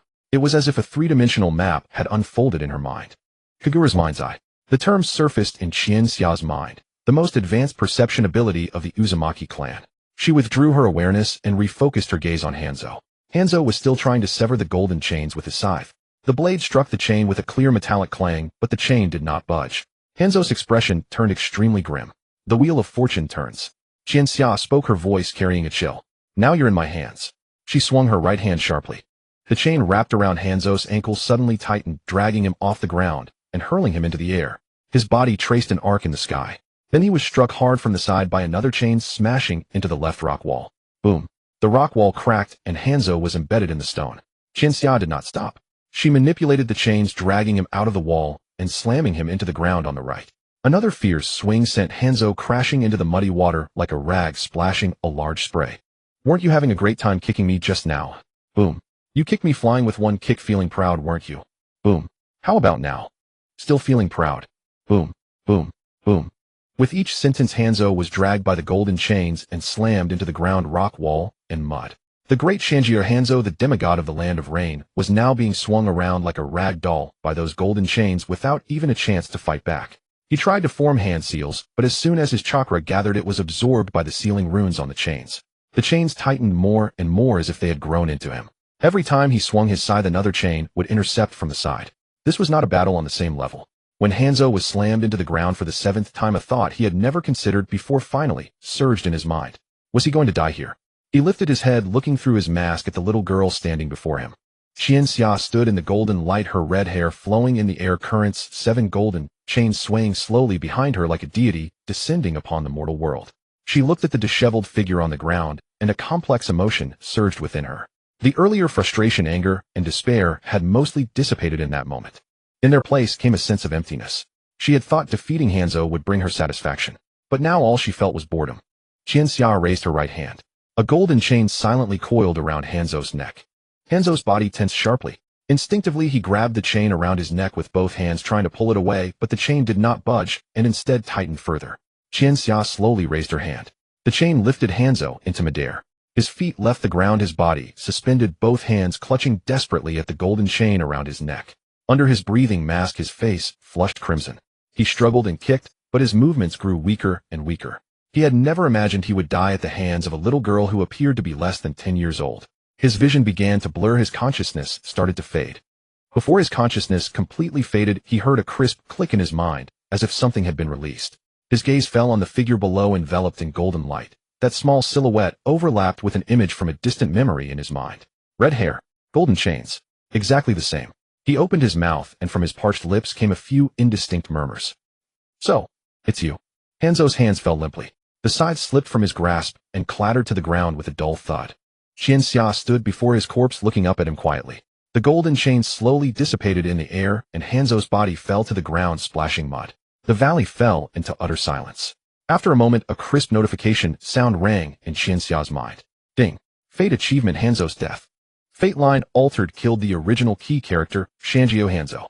Points reward, 3,000. Current points, 3,000. In her heart, she wondered, what did Hanzo's last words mean? So, it's you. Standing before Hanzo's corpse, Chiharu's mind echoed with those words. Before she could delve deeper, the mind's eye of the Kagura caught a cluster of rapidly approaching chakra signatures. Many of them. Over 20. Chiharu lifted her gaze toward the valley entrance, golden radiance still swirling around her. The adamantine sealing chains had not fully retracted, 2 golden links drifted behind her, poised to strike again. Fuko slid down from the cliff above and hurried to Chiharu's side, her expression tense. Lady Chiharu, the ninja of the Hidden Rain Village, are coming. At least 20 of them. They'll be here any moment. Chiharu nodded silently. She turned and glanced at Yahiko, who was slumped against the rock wall, half conscious. Blood loss had left his face as pale as paper. Konan crouched beside him, one hand pressed over the wound on his left arm, stained crimson. Chiharu averted her gaze and looked toward the front of the valley. At the entrance, figures of ninja began to emerge. In less than 10 seconds, over 20 rain ninja appeared at the valley entrance. They wore the standard issue forehead protectors and dark combat uniforms of the Hidden Rain Village, gripped kunai in their hands, and every face was taut with tension. They saw Hanzo's corpse. The air froze. The leading rain ninja stood at the front, a man in his 30s with a scar that ran from his forehead to his chin. He looked down at Hanzo's body on the ground. His pupils first contracted violently, then his entire body stiffened. Lord Hanzo. Dead. His gaze slowly lifted from the corpse and landed on the little red-haired girl standing beside it. The golden chakra light still swirled around her, and those chains danced languidly behind her. The scar-faced man's throat moved. His voice was laden with disbelief. You killed Lord Hanzo. No answer. She merely gazed at him calmly. That tranquil stare instilled in the scar-faced man an unprecedented pressure, the condescending oppression of a superior looking down on an inferior. The scar-faced man's hand clutching the kunai trembled slightly. Just then a young rain ninja behind him suddenly charged forward, his face twisted with grief and fury. Avenge Lord Hanzo. He held a short sword and lunged straight at Chiharu. Chiharu did not move. She did not even turn her head toward the charging ninja. The golden chain behind her stirred. It shot out at a speed almost imperceptible to the naked eye and pierced straight through the young ninja's chest. The golden chain emerged from his back, trailing a string of blood droplets. The young ninja's movements froze midair. He looked down at the bloody hole in his chest, then collapsed limply to the ground. The valley fell into dead silence once more. The remaining rain ninja stared at their fallen comrade, then at Chiharu, standing in the golden radiance. She had not moved a muscle, nor had her expression changed. Casual. Indifferent. Killing was as nonchalant as crushing an ant. The scar-faced man's forehead began to sweat. He was Hanzo's trusted lieutenant. He knew how formidable Hanzo was. If Hanzo had been killed by this red-haired brat before him, then charging forward would only end him like that impulsive young man. He did not want to die. Chiharu finally spoke. From now on, the Hidden Rain village is officially under Akatsuki's control. She paused, her gaze sweeping slowly over all the rain ninja present. If anyone has objections, speak now. The valley was eerily quiet. No one spoke. No one moved. Chiharu looked at them, then raised her right hand slightly. A golden chain shot out violently and slammed into the ground. Boom. The ground trembled violently. A deep trench extended before Chiharu, over 10 meters long and half a meter deep, with golden chakra embers still smoldering along the edges of the cracked rock. The rain ninja collectively flinched. The scar-faced man swallowed hard, his throat dry. His mind raged in turmoil. Hanzo had shown him kindness. He had been promoted by Hanzo. But now Hanzo was dead. If he charged, he would only die in vain. He did not want to die. He still had a family. In the end, he made his choice. The scar-faced man slowly bent his right knee, knelt on one knee, and lowered his head. Lady Chiharu. His voice was low, but in the silent valley, every word was clearly audible. The rain ninja behind him exchanged glances, hesitated for a moment, then a second ninja knelt down. Lady Chiharu. In less than half a minute, all 20+ rain ninja knelt on one knee, lowered their heads, and spoke in unison. Lady Chiharu. The sound echoed through the valley, startling a flock of birds into flight. Chiharu stood before them, the golden chain slowly dissipating behind her, the golden light gradually receding into her body. She looked at the kneeling rain ninja, her face expressionless. Submission to the strong was acceptable. She nodded slightly. Is there anyone skilled in medical ninjutsu? She pointed to Yahiko, who had collapsed into unconsciousness against the rock wall. Heal him. The scar-faced man looked up and nodded hastily. Yes, yes. He turned to look behind him. Oh no. Hurry. A young ninja seeming just over 20 quickly stood up, ran to Yahiko's side, and knelt down. He formed hand seals, and a pale green medical chakra enveloped the wound on Yahiko's left arm. Chiharu walked over to Yahiko and watched the medical ninja tend to his wound. Konan crouched beside him, her hands still stained with blood, her eyes slightly red, but she held back her tears. Nagato stood on the other side, his vision still blurry, but he forced his eyes open to watch Chiharu approach. His lips moved. Chiharu. Chiharu glanced at him and guessed what was on his mind. Just moments ago, they had been fleeing for their lives, chased like dogs by Hanzo. The next second, she had killed Hanzo and taken over the Hidden Rain village. The reversal was far too swift. Nagato opened his mouth, wanting to say something, but did not know what to say. He looked at Chiharu, at her cold face, as if seeing this sister for the first time. The Chiharu who usually liked to complain was a bit cowardly and seemed soft and delicate. So this was the power hidden within her. Konan looked up at Chiharu, her eyes also complex. She said softly, Yahiko's bleeding has stopped. Chiharu looked down at Yahiko. His breathing had already steadied. The medical ninja's treatment was effective. She nodded. Let's go. Chiharu turned to face the group of rain ninjas still kneeling. To the Hidden Rain village. The scar-faced man quickly stood up and respectfully stepped aside. Lady Chiharu, this way. Chiharu stepped forward, walking between the two rows of kneeling rain ninja. Her red hair fluttered gently in the wind. Fuko and Sanji followed behind her, exchanging a glance that conveyed the same emotion, awe. They had mistaken her. No, they had not mistaken her. That red-haired female ninja, their benefactor, was Lady Chiharu. It must be her. Nagato and Konan walked at the rear. Nagato supported Yahiko, who had regained some consciousness, but was still weak, leaning half his weight on Nagato. Konan looked back at the valley. She suddenly felt a sense of unreality.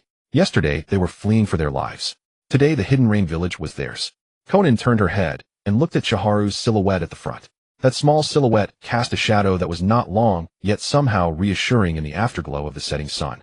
She suddenly recalled a rainy night several years ago. Back then, she had also seen a little red-haired girl collapsed in the rain. She had saved her. And now that little girl walked at the front, protecting them, leading them toward the Hidden Rain village. Konan lowered her head, a slight curve forming at the corner of her mouth. Let's go, Nagato, she said softly. Nagato nodded, supported Yahiko, and followed the group. The road from the valley to the hidden rain village was not long. Yet Chika walked slowly. It was not because she was too tired to move. She was simply lost in thought. Kawano Ichiro, the range shinobi with the scarred face, led the group at the front, glancing back from time to time to check Chika's expression, afraid that this esteemed figure might be displeased with the route. But all he saw was an expressionless face revealing neither joy nor anger. By the time the gates of the hidden rain village came into view, the sky had fallen completely dark. The guard at the village entrance first breathed a sigh of relief upon seeing Kawano Ichiro return with the group, but then his expression turned puzzled when he noticed the group of children covered in mud and reeking of blood. Captain Kawano, these people are. Kawano Ichiro waved his hand expressionlessly. Don't ask. Spread the word, Titan security tonight, and no one is to leave without permission. Though the guard was filled with questions, seeing Kawano Ichiro's grim face, he dared not press further and hurriedly nodded before relaying the order. Kawano Ichiro led Chika and the others through the main street of the hidden rain village, heading toward the tallest building at the village center, the Rain Shadow Tower, Hanzo's place of work. Chika stood before the building looking up at it, a structure of dark gray stone masonry that seemed especially massive in the night, with a tattered banner flying atop the roof. Replace it tomorrow, Chika said. Kawano Ichiro froze for a moment, then quickly nodded. Yes, Lady Chika. He pushed open the door and stepped aside to let her enter.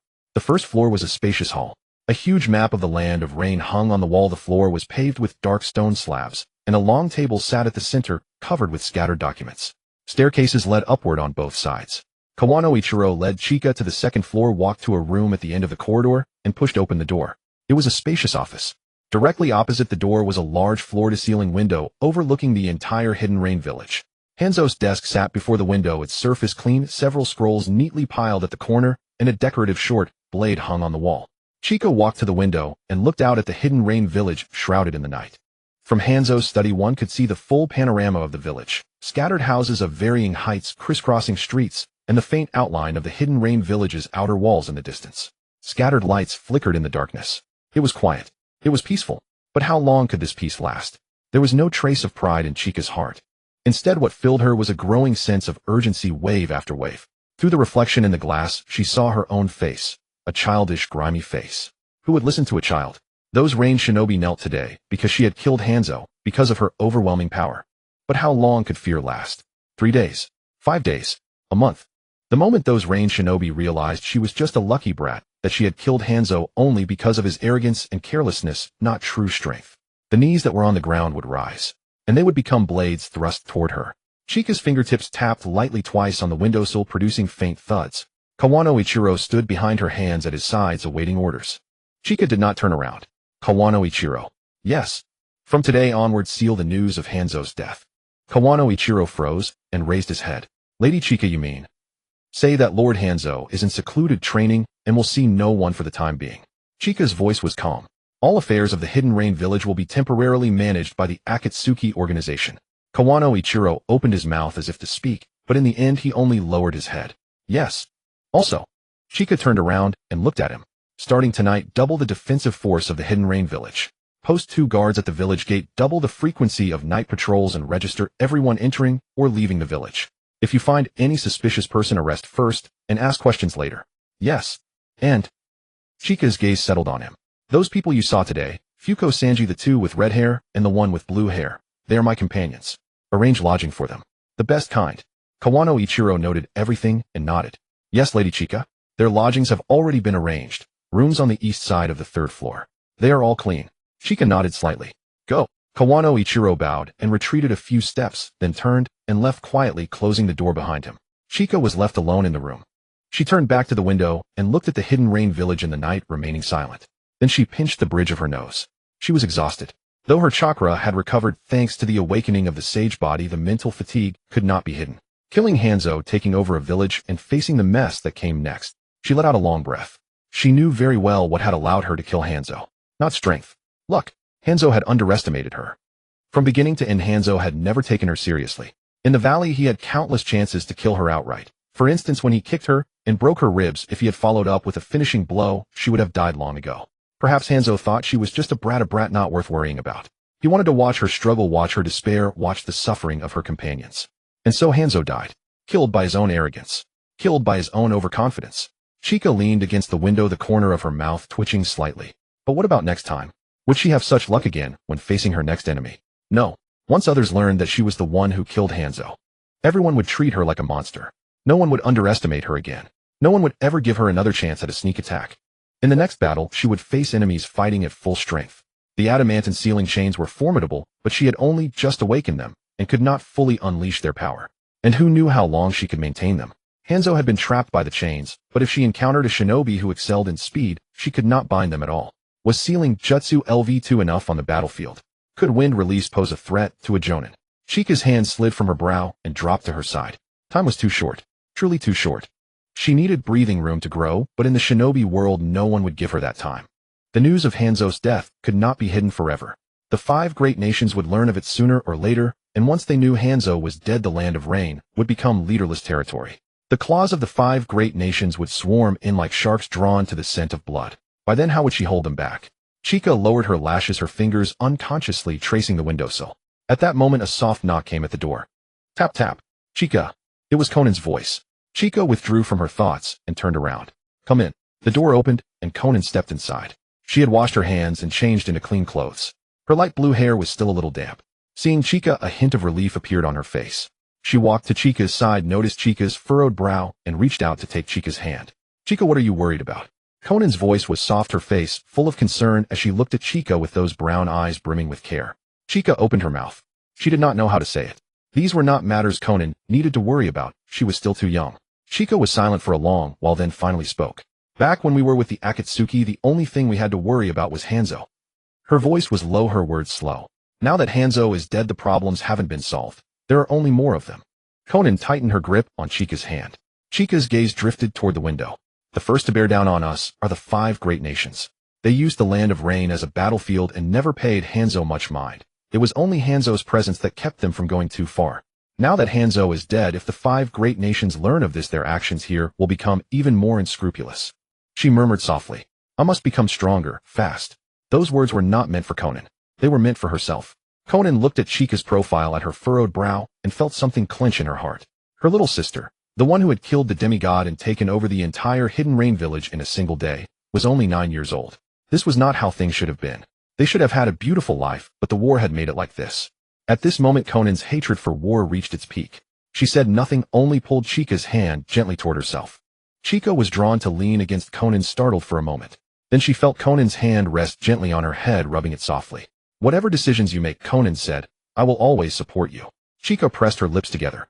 The furrow between her brows eased slightly at that moment. And outside the door Nagato leaned against the corridor wall, head lowered, right hand unconsciously touching his right eye. He had heard everything. He had been in the corridor ever since Chika entered that room. He lowered his head, looking at his right hand. The fingers touching his right eye pressed down slightly.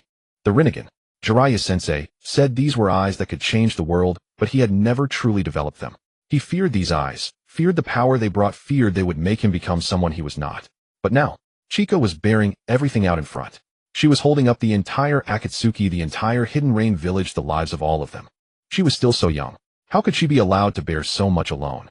Nagato lowered his hand and clenched his fist. He raised his head, looking through the window at the end of the corridor at the lights of the Hidden Rain village in the night, his gaze resolute. No matter how terrifying those eyes were, he would turn them into his own strength.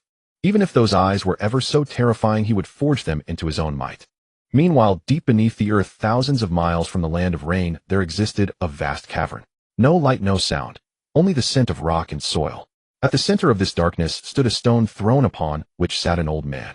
His skin was withered like tree bark, a tangled mane of white hair fell to his shoulders, and his body was pierced by tubular connectors linking him to the colossal demonic statue of the outer path behind him. Though his eyes were closed, the oppressive aura emanating from his form made the entire space feel heavy and suffocating. Uchiha Madara. He was not yet dead, merely too old, so old that he needed the life force of the demonic statue to sustain his heartbeat. In the darkness, a shadow rose silently from the ground. It was a pitch-black substance gradually coalescing into the silhouette of a human. It had no facial features, only a pair of yellow eyes that gleamed in the dark. Madara-sama. Black Zetsu's voice was low and raspy, echoing through the hollow underground chamber. Madara did not open his eyes. Speak. Black Zetsu bowed his head slightly. There has been movement with the Rinnegan in the land of rain. Madara's brow twitched faintly. Is Nagato in trouble? No, Black Zetsu said. It's not Nagato. It's a girl from the Uzumaki clan who is with him. Oh. Madara's eyes slowly opened a slit. 3 Tomo Sharingan rotated leisurely in the darkness. Hanzo is dead, Black Zetsu reported. Killed by that girl using adamantine sealing chains. The underground space fell silent for a few seconds. Then Madara let out an ambiguous chuckle. Adamantine sealing chains. Another Mito Uzumaki. His tone was flat. But that's all it is. Madara closed his eyes again. As long as the Rinnegan remains intact, nothing else matters. Black Zetsu lowered his head. Yes. His body slowly sank into the ground, disappearing into the darkness. Just before he fully vanished, his gaze flickered toward the direction of the land of rain. Those yellow eyes betrayed no emotion. Killing Hanzo. That was rather interesting.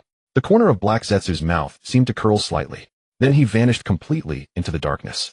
The next morning in the Hidden Rain village, Qianxia woke before dawn. Her mind was too burdened with thoughts. Even if her body craved sleep, she could not rest. She lay in bed staring at the ceiling for a while, then got up, washed her face, and brushed her teeth. When she stepped out of her room, the hallway was silent. Kawano Ichiro had arranged the rooms on the third floor's east side meticulously. Konan and Yahiko next door, Nagato's room at the end of the corridor. Qianxia gently pushed open Yahiko's door and peeked in. Yahiko was still asleep, his breathing steady, his complexion much better than the previous night. Konan was dozing by his bedside. Qianxia softly closed the door without waking them. She descended the stairs to the first-floor lobby, where Kawano Ichiro was already waiting. Qianxia-sama. He immediately straightened up. You are up early. Qianxia glanced at him and noticed the bloodshot eyes. Clearly he had not slept much. You stayed up all night. In such critical times I dare not be lax, Kawano Ichiro replied honestly. Qianxia nodded, wasting no words on pleasantries. What she needed now was execution, not courtesy. Kawano Ichiro, I have a question. Please ask. Where is Hanzo's summoning beast, that salamander? Kawano Ichiro was taken aback. He had not expected this question. You mean? Ibuse-sama. Ibuse. Qianxia looked at him. That salamander is called Ibuse. Yes, Kawano Ichiro nodded. It is Hanzo-sama's summoning beast, a giant salamander that dwells in the marsh outside the Hidden Rain village. Hanzo-sama fed it every month, and there were caretakers assigned to it. Qianxia nodded thoughtfully. Take me there. Kawano Ichiro's eyes widened. Qianxia-sama, you intend to? I intend to tame it. Qianxia's voice was calm. Kawano Ichiro opened his mouth, but the words stuck. That salamander was Hanzo's summon, ferocious and untamable. No one but Hanzo could approach it. Yet looking at Qianxia's expressionless face and recalling the young rain shinobi whose chest had been pierced by a single chain yesterday, he swallowed his protest. Yes, Qianxia-sama. This way, please. Kawano Ichiro led Qianxia out of the east gate of the Hidden Rain village, following a muddy path for about 20 minutes. The air grew increasingly humid. A faint foul odor began to permeate the atmosphere, thickening with every step. Qianxia wrinkled her nose. Finally, Kawano Ichiro stopped before a marsh. We have arrived. Qianxia stood at the edge of the marsh, surveying the gray-green swamp. Dead branches, rotting leaves, and murky bubbles floated on the surface. The marsh was vast, at least the size of a football field. The air was heavy with a stench of decay. From time to time, a string of bubbles rose from the mud, bursting to release an even more pungent odor. Ibuse-sama dwells in this marsh, Kawano Ichiro said, his voice edged with instinctive tension. It usually sleeps at the bottom, but if disturbed. He did not finish. The implication was clear. Qianxia stood at the marsh's edge, her gaze sweeping across the wide expanse of water. She took a deep breath. Then she lifted her foot and took a step toward the marsh. Qianxia-sama. Kawano Ichiro was startled. Don't get too close. The marsh will swallow you. Qianxia ignored him. She stood on the firm ground at the marsh's edge, weaving hand signs. Summoning technique, reverse invocation. In truth, she knew no such technique. But she had her own methods. Qianxia closed her eyes, concentrated chakra at the soles of her feet, then stomped the ground sharply. A wave of golden chakra radiated from her, spreading outward into the depths of the marsh like a stone cast into still water. Within 3 seconds, the marsh's surface began to churn violently. Kawano Ichiro's face turned pale, and he instinctively retreated several steps. The water at the center of the marsh swelled abruptly, like a hill rising from beneath the earth. Murky sludge slid down the swelling sides, revealing the dark, gray skin underneath. Then a giant salamander emerged at the center of the marsh. How large was it? At least 10 meters in length. Its gray-black skin was covered in wrinkles, its limbs short, and thick claws deeply embedded in the marsh's mud. Its flat head bore 2 small eyes on either side, now coldly fixed on the red-haired little girl at the marsh's edge. Its mouth was half open, revealing a dark red cavity, and a faint purple toxic mist slowly seeped from the depths of its throat. Ibuse. Hanzo's summoning beast, a giant salamander that had lived for decades. It looked down at Qianxia, its cold eyes filled with irritation and hostility at being disturbed. Qianxia stood at the marsh's edge, looking up at the massive creature. Hanzo is dead. Ibuse's eyes narrowed slightly. Its small eyes stared at Qianxia for a long moment, as if confirming whether this red-haired brat was joking. But Qianxia's expression remained calm. You? Ibuse's voice turned colder. With you? Its mouth slowly widened. Purple toxic mist burst from its throat like a venomous snake lunging toward Qianxia. Qianxia did not dodge. Her right hand formed a single seal. Sealing technique, air barrier. Golden runes unfolded before her in an instant, weaving into an impenetrable sealing net. The purple toxic mist struck the net and was firmly blocked. The moment Ibu's attack was halted, surprise flickered in its eyes. Qianxia gave it no time to react. Her right hand clenched. Adamantine sealing chains. Golden chakra exploded from her body. For golden chains shot out from behind her, tracing arcs of gold through the air and hurtled directly toward Ibu. Ibu tried to evade, but it was too large and its movements in the marsh were slow. The golden chains locked its mouth shut, forcing the toxic mist back. The remaining chains looped around Ibu's body like a massive lasso, then tightened abruptly. The chains sank deep into the salamander's wrinkled skin, and golden runes began to glow. Ibu struggled, thrashing its enormous body, splashing mud and water everywhere. But with every movement, the chains tightened further. And the more it struggled, the more it felt the chakra emanating from those chains. Vast, profound, bottomless like an ocean. Ibu's struggles gradually weakened. Her immense chakra overflowed from her body. Kawano Ichiro stood not far away, his legs trembling slightly. He had felt Hanzo's chakra before. Hanzo's chakra was already formidable, but the chakra inside this little girl, its sheer volume made his scalp tingle. More than Hanzo. Kawano Ichiro swallowed hard, cold sweat trickling down his scar. Qianxia paid no attention to his reaction. She looked at Ibu, her voice still calm. I'll give you one last chance. Sign a summoning contract with me. You can continue to live here, still be cared for. Nothing changes for you, except that you gain one more contractor. Ibu's small eyes fixed on Qianxia. This red-haired brat was not bluffing. She was serious. If it refused, those chains would strangle it to death right here. Slowly Ibu lowered its enormous head. Fine. Its voice carried reluctance, but more than that, resignation. Qianxia released the chains. The golden bindings dissolved slowly in midair. She took a blank contract scroll from her ninja tool pouch, bit her thumb, and inscribed her name on the scroll. Then she placed it before Ibu. Ibu glanced at the scroll, then at Qianxia. It lowered its head and pressed a contractual mark onto the scroll. The scroll emitted a golden glow. The summoning contract was sealed. Qianxia rolled up the scroll and brushed the non-existent dust from her hands. Good. She turned and walked away, not looking back at Ibu. Kawano Ichiro, let's go. Snapping out of his shock, Kawano Ichiro quickly followed. Yes, Qianxia-sama. He hurried after her, but couldn't resist glancing back at the giant salamander in the marsh. Ibu remained in the swamp, its massive body half submerged in muddy water, looking docile. Kawano Ichiro turned forward, gazing at the silhouette walking ahead. A thought struck him. His decision to kneel yesterday might have been the most astute choice of his entire life. On the way back from the swamp to Yuing village, Qianxia was deep in thought. He Yilong followed behind her, wanting to speak several times, but seeing Qianxia's contemplative expression, he swallowed his words. The two walked back to the Yuing building in silence, one after the other. Qianxia returned to the office on the second floor, stood by the window, and watched the gradually brightening sky outside. The morning in Yuing village possessed a peculiar tranquility. The remnants of last night's rain still lingered on the rooftops, glistening with a moist sheen in the morning light. A few birds perched on the distant eaves, chirping softly. She leaned against the window frame, her fingertips lightly tapping the sill, her mind racing. The second great ninja war. It had already ended, hadn't it? She strained to recall the vague fragments of memories from her past life.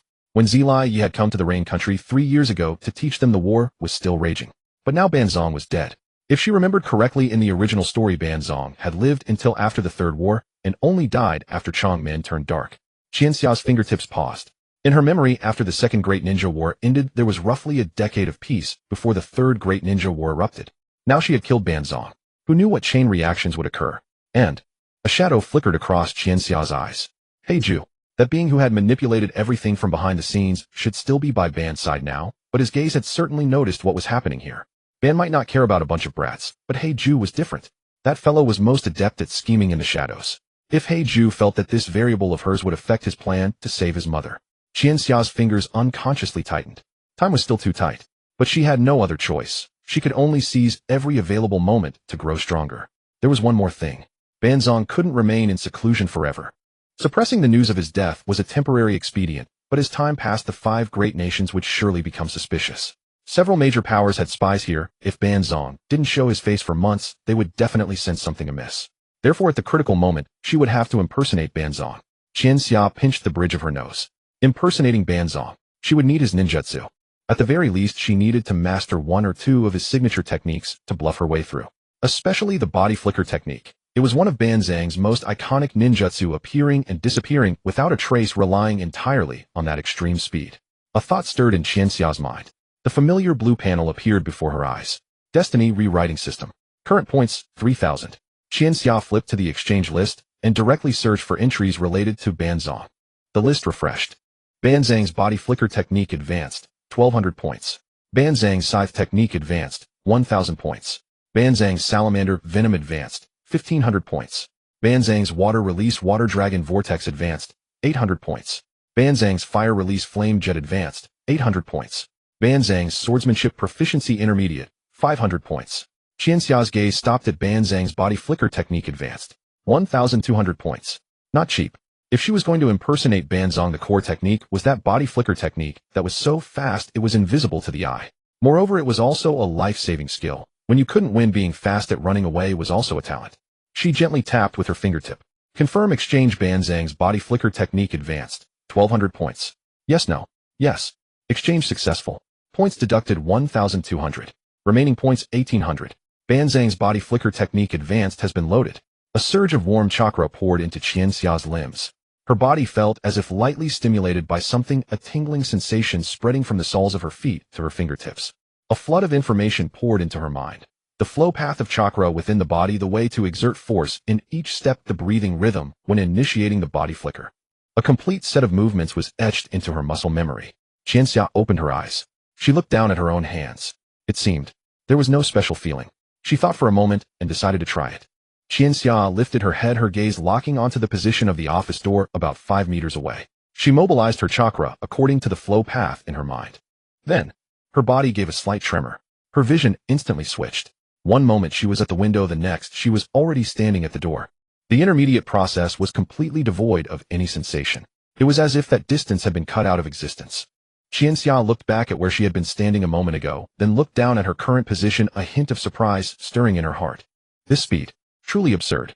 No wonder Banzang could be so composed on the battlefield.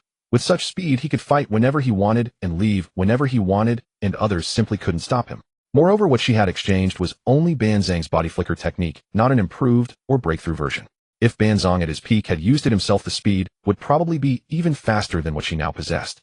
Qianxia silently gave this skill a high rating in her heart. 1,200 points, well worth it. She pushed open the office door and walked down the stairs. He Yilong was still waiting in the first-floor lobby. Upon seeing Qianxia come down, he immediately straightened his posture. Qianxia walked up to him, stopped, and looked into his eyes. He Yilong. Yes. For now, the affairs of Yuing Village will be handled by you temporarily. He Yilong was stunned for a moment, as if he hadn't quite processed what was said. Qianxia-sama, what do you mean? I have made myself very clear. Qianxia's tone was calm. You are an old-timer in Yuing Village, familiar with everything here. Personnel, finances, defense mission assignments. You understand these matters better than I do. When I am away, you will handle the daily affairs. He Yilong's lips twitched. He had worked under Banzang for over a decade, and was one of Banzang's most trusted confidants. But trust aside, Banzang had never given him real management authority. All important decisions required Banzang's personal approval, and he was at most an errand runner. But now, the entire management authority of Yuing Village was about to be placed in his hands. He Yilong took a deep breath. He knelt on one knee, lowered his head, and his voice carried a seriousness he had never shown before. Qianxia-sama, rest assured this subordinate will not betray your trust. Qianxia looked at him and nodded slightly. She had things to do, she would leave first. As soon as the words left her mouth, her body flickered faintly on the spot. He Yilong only felt a blur before his eyes. Qianxia's figure had already vanished. Before him, there was no one, only an extremely faint breeze brushing against his cheek. He Yilong's mind went blank for a second. Then he abruptly turned his head to look toward the direction outside the Yuing building. No one. He turned his head back again, scanning the hall all around. Nothing. Not even a shadow. He Yilong remained kneeling on the ground, maintaining his previous posture, his entire body frozen, as if turned to stone. What had he just seen? Was that Banzang-sama's body flicker technique? Sweat began to bead on He Yilong's forehead. Who exactly was she? Yesterday she killed Banzang-sama, today she subdued Jing Fu, and now even Banzang-sama's body flicker technique. Had she known it before? No, if she had known this move in the valley, she would have used it long ago. That meant she had just learned it. This was too terrifying. He Yilong dared not think further. He slowly stood up from the ground, looked in the direction where Qianxia had disappeared, and let out a long sigh. Regardless, his current boss was that red-haired kid, and this boss seemed much stronger than Banzang-sama. He Yilong straightened his collar, turned, and walked toward the desk on the side of the hall. He was going to start working. At that moment, Qianxia was already standing on the rooftop of the Ewing building. The morning breeze lifted her red hair. She looked down at the rain ninjas already moving about on the streets below, silently evaluating the effect of the body flicker she had just performed. The speed was fine. The distance was sufficient as well. But the consumption was greater than expected. She couldn't use it many times in succession or her chakra would run low. Qianxia stood on the roof for a while, then jumped down, landing in the shadow of the first floor, and pushed the door to enter the building. She walked to the door of Mi Yan's room and gently pushed it open. Xiaonan was already awake, sitting by the bed using a damp towel to wipe the sweat from Mi Yan's forehead. Hearing the door, she turned her head, saw it was Qianxia, and revealed a faint smile. "You're awake." Qianxia entered, glanced at Mi Yan. "How is he?" "Much better," Xiaonan said. "The medical ninja said the wound is healing well. A few more days of rest, and he can get out of bed." Qianxia nodded. Then she walked to the bedside, sat down, and looked at Mi Yan's face, still in slumber. Mi Yan had survived. Banzong was also dead. The Akatsuki had taken over Ewing village. Everything was changing. Qianxia lingered in Mi Yan's room for a while, confirming that his injuries were indeed healing before rising to leave. As she stepped out of the room, Xiaonan followed her and tugged at her sleeve in the corridor. "Where are you going?" Xiaonan's eyes carried a hint of concern, though she did not voice it. Qianxia knew what she was worried about. Qianxia looked into her eyes, feeling a warmth in her heart. "To the training ground," she said. "I need to cultivate. I can't just stay here doing nothing." Xiaonan opened her mouth as if to say something, but in the end, she simply nodded. "Don't overexert yourself." Qianxia acknowledged and turned to descend the stairs. The training ground was situated behind the Yueying building, an independent enclosed courtyard. It was surrounded by tall stone walls covered in scratches from kunai and shuriken, some shallow, some deep, old and new interwoven. In one corner of the courtyard stood several wooden dummies riddled with blade marks and slashing scars. Some dummies had their arms completely severed, exposing the cracked wood within. A faint scent of rust lingered in the air. Qianxia walked to the center of the courtyard and looked around. Her gaze fell upon the weapon rack in the corner. The dark wooden structure held several weapons, two spare sides with well-maintained blades that gleamed coldly in the light, a few neatly arranged kunai on the lower shelf, and a short sword whose scabbard was wrapped in worn hemp rope. The most striking was the scythe in the center. It was larger than the others, with a dark metal handle polished shiny from long use, and a blade that flowed in a smooth arc. Banzang's scythe. He Lang had returned it here. Qianxia walked over, reached out, grasped the handle, and lifted the scythe from the rack. She frowned. This scythe was too large. The handle was longer than her forearm, and the blade extended above her shoulder. Given her current stature, the handle was too long, and the blade too heavy. Holding it felt like wielding an oversized iron rod. She attempted to swing, but the movement was clearly awkward. The center of gravity was completely off, and the blade nearly scraped the ground as it passed by her side. Qianxia stood still for a moment, holding the scythe. If she went into battle with this weapon, she would trip over herself before ever landing a blow. She pondered, then formed hand seals. Transformation technique. With a puff, the white smoke dissipated. Qianxia's body transformed into that of an adult man draped in a black cloak, wearing Banzang's iconic mask respirator and a deep purple sash around his waist. An aura of cold heaviness emanated from the figure. Though it was merely a transformation technique, her physique and silhouette were now almost identical to Banzang's. Qianxia looked down at herself. The transformation altered not only her appearance, but also her height and arm length. She picked up the scythe again, weighing it in her hand, and the blade cut a steady arc through the air. Now it felt much more natural. The scythe no longer gave that dissonant sense of a child swinging a giant hammer. The weight and length were just right. Qianxia took a deep breath and assumed the opening stance she remembered from Banzang's memories. Left foot forward, body slightly angled, the scythe held diagonally behind her right side, blade facing outward. Then she began to practice. The blade slashed down from upper right to lower left, tearing through the air with a heavy whistle. Before the momentum faded, she twisted her wrist and swept the blade horizontally from right to left, swift and fierce. The scythe spun around her waist, and she pushed it outward with the rotational force, carving a wide arc. An upward slash.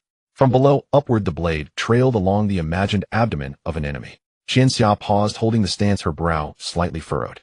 Her movements seemed acceptable, and the power application was not gravely wrong, but every strike felt stiff. She wiped the sweat from her forehead and stopped to think carefully. She realized that she was merely imitating Banzang's swinging posture, the angle of his strikes, and the rhythm of his power release. But imitation was just imitation.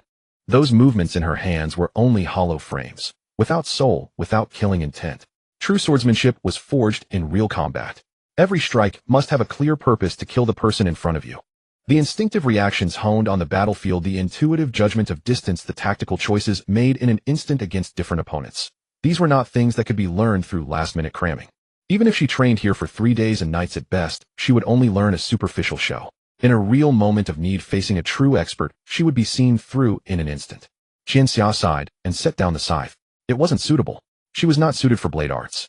Her natural talents lay in sealing techniques and chakra control, delicate work that required precise manipulation and understanding of chakra.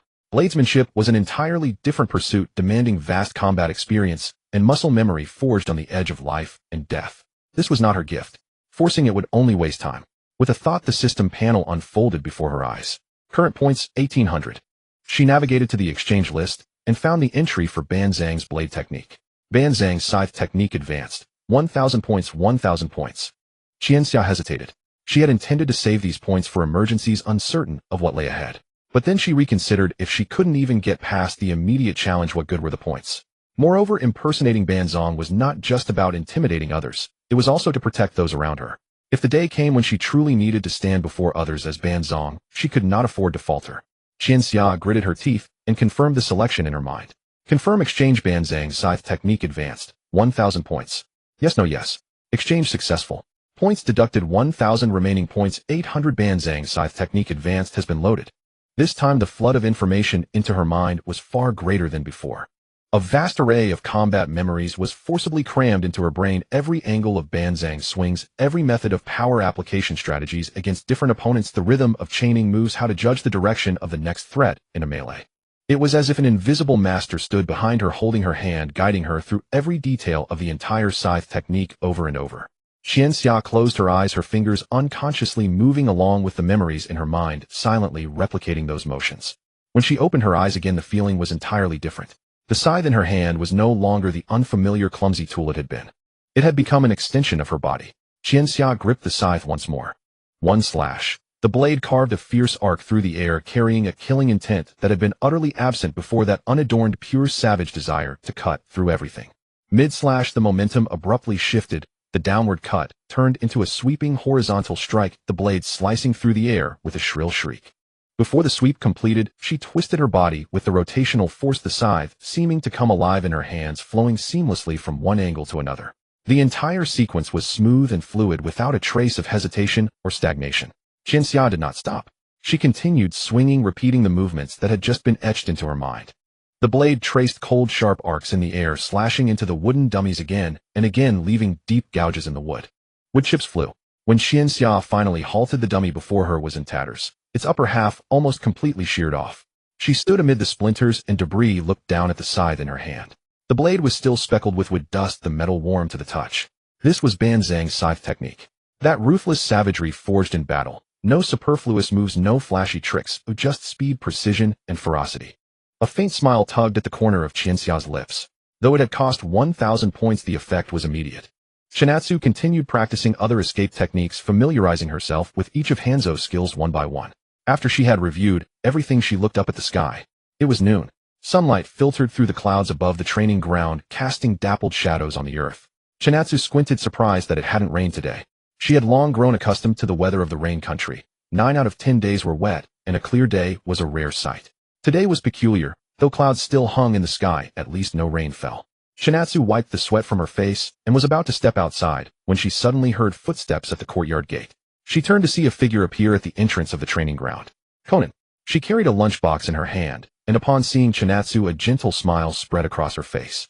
Chinatsu froze for a moment. Then she noticed there was someone else behind Konan, Konoichiro. Konoichiro stood a few steps behind Konan, a forced smile plastered on his face. A look that seemed caught between the urge to laugh and the fear of doing so, wanting to leave, but not daring to. He stood there awkwardly, unsure of where to put his hands or feet. Chinatsu glanced at the lunchbox in Konan's hands, then at Konoichiro's strained grin, and she quickly grasped the situation. Lady Chinatsu, Konoichiro hurried forward to explain, I originally came to deliver your lunch. Before he could finish, Konan interrupted, I met him downstairs. He said he wanted to bring you food, so I took it. Konoichiro nodded vigorously beside her, his awkward smile growing even more pronounced. He had planned to seize the opportunity of delivering lunch to make a favorable impression on his new boss. After all, showing thoughtfulness and attentiveness could never hurt. But he had run into Konan on the way. When Konan saw the lunchbox in his hand, she asked, Is this for Chinatsu? And then naturally extended her hand. Konoichiro's mind raced. This little girl bore an almost identical face to Lady Chinatsu, clearly sisters, and he dared not refuse. So he resignedly handed over the lunchbox and followed Konan all the way to the training ground, hoping to at least explain himself to Lady Chinatsu in person, lest he leave a bad impression. Thus the current scene unfolded. After hearing the story, the corner of Chinatsu's mouth twitched slightly. Konan carried the lunchbox to Chinatsu, found a clean large stone by the edge of the training ground, and set it down. As she unfastened the clasp, she said, "You've been practicing all morning, you must not have eaten yet." Chinatsu stood beside her watching Konan skillfully open the latch, and couldn't help tilting her head. "Konan, you could have let Kuno and the others handle this. You didn't need to waste your time making a special trip." Konan's movements paused. She didn't look up, but her voice grew slightly louder. "This isn't a waste of time." Chinatsu was taken aback. Konan continued arranging the dishes inside the box, her voice sounding as if she had gathered her courage to speak. I want to do something for you too." Finally, she lifted her head and met Chinatsu's gaze. Those brown eyes held earnestness, persistence, and a trace of bitterness. "You're the younger sister, yet now I'm the one being taken care of." Konan's voice tightened slightly. "I know I can't help much with the important things. I can't do anything. But I want to try." She lowered her head, staring at the arrangement of the dishes, her voice growing softer. "I'll train hard too. But for now, I want to do what I can for you." The training ground fell silent for a few seconds. Chinatsu looked at her at Konan's slightly reddened eyes and felt something lodge in her throat. "You've already done so much. When I could barely hold on, you held my hand and said you'd support me. That itself was a source of strength. The meals you've cooked were the first truly warm thing I tasted after coming to this world." Chinatsu didn't say these words aloud. She merely smiled faintly. "All right, just one word." Hearing it, Konan's eyes grew even redder. She quickly lowered her head, fidgeting with the chopsticks in the lunchbox, and murmured, "Sit down and eat before it gets cold." Chinatsu sat down on the large stone. Konan sat down beside her, handed her the chopsticks, then felt something was missing.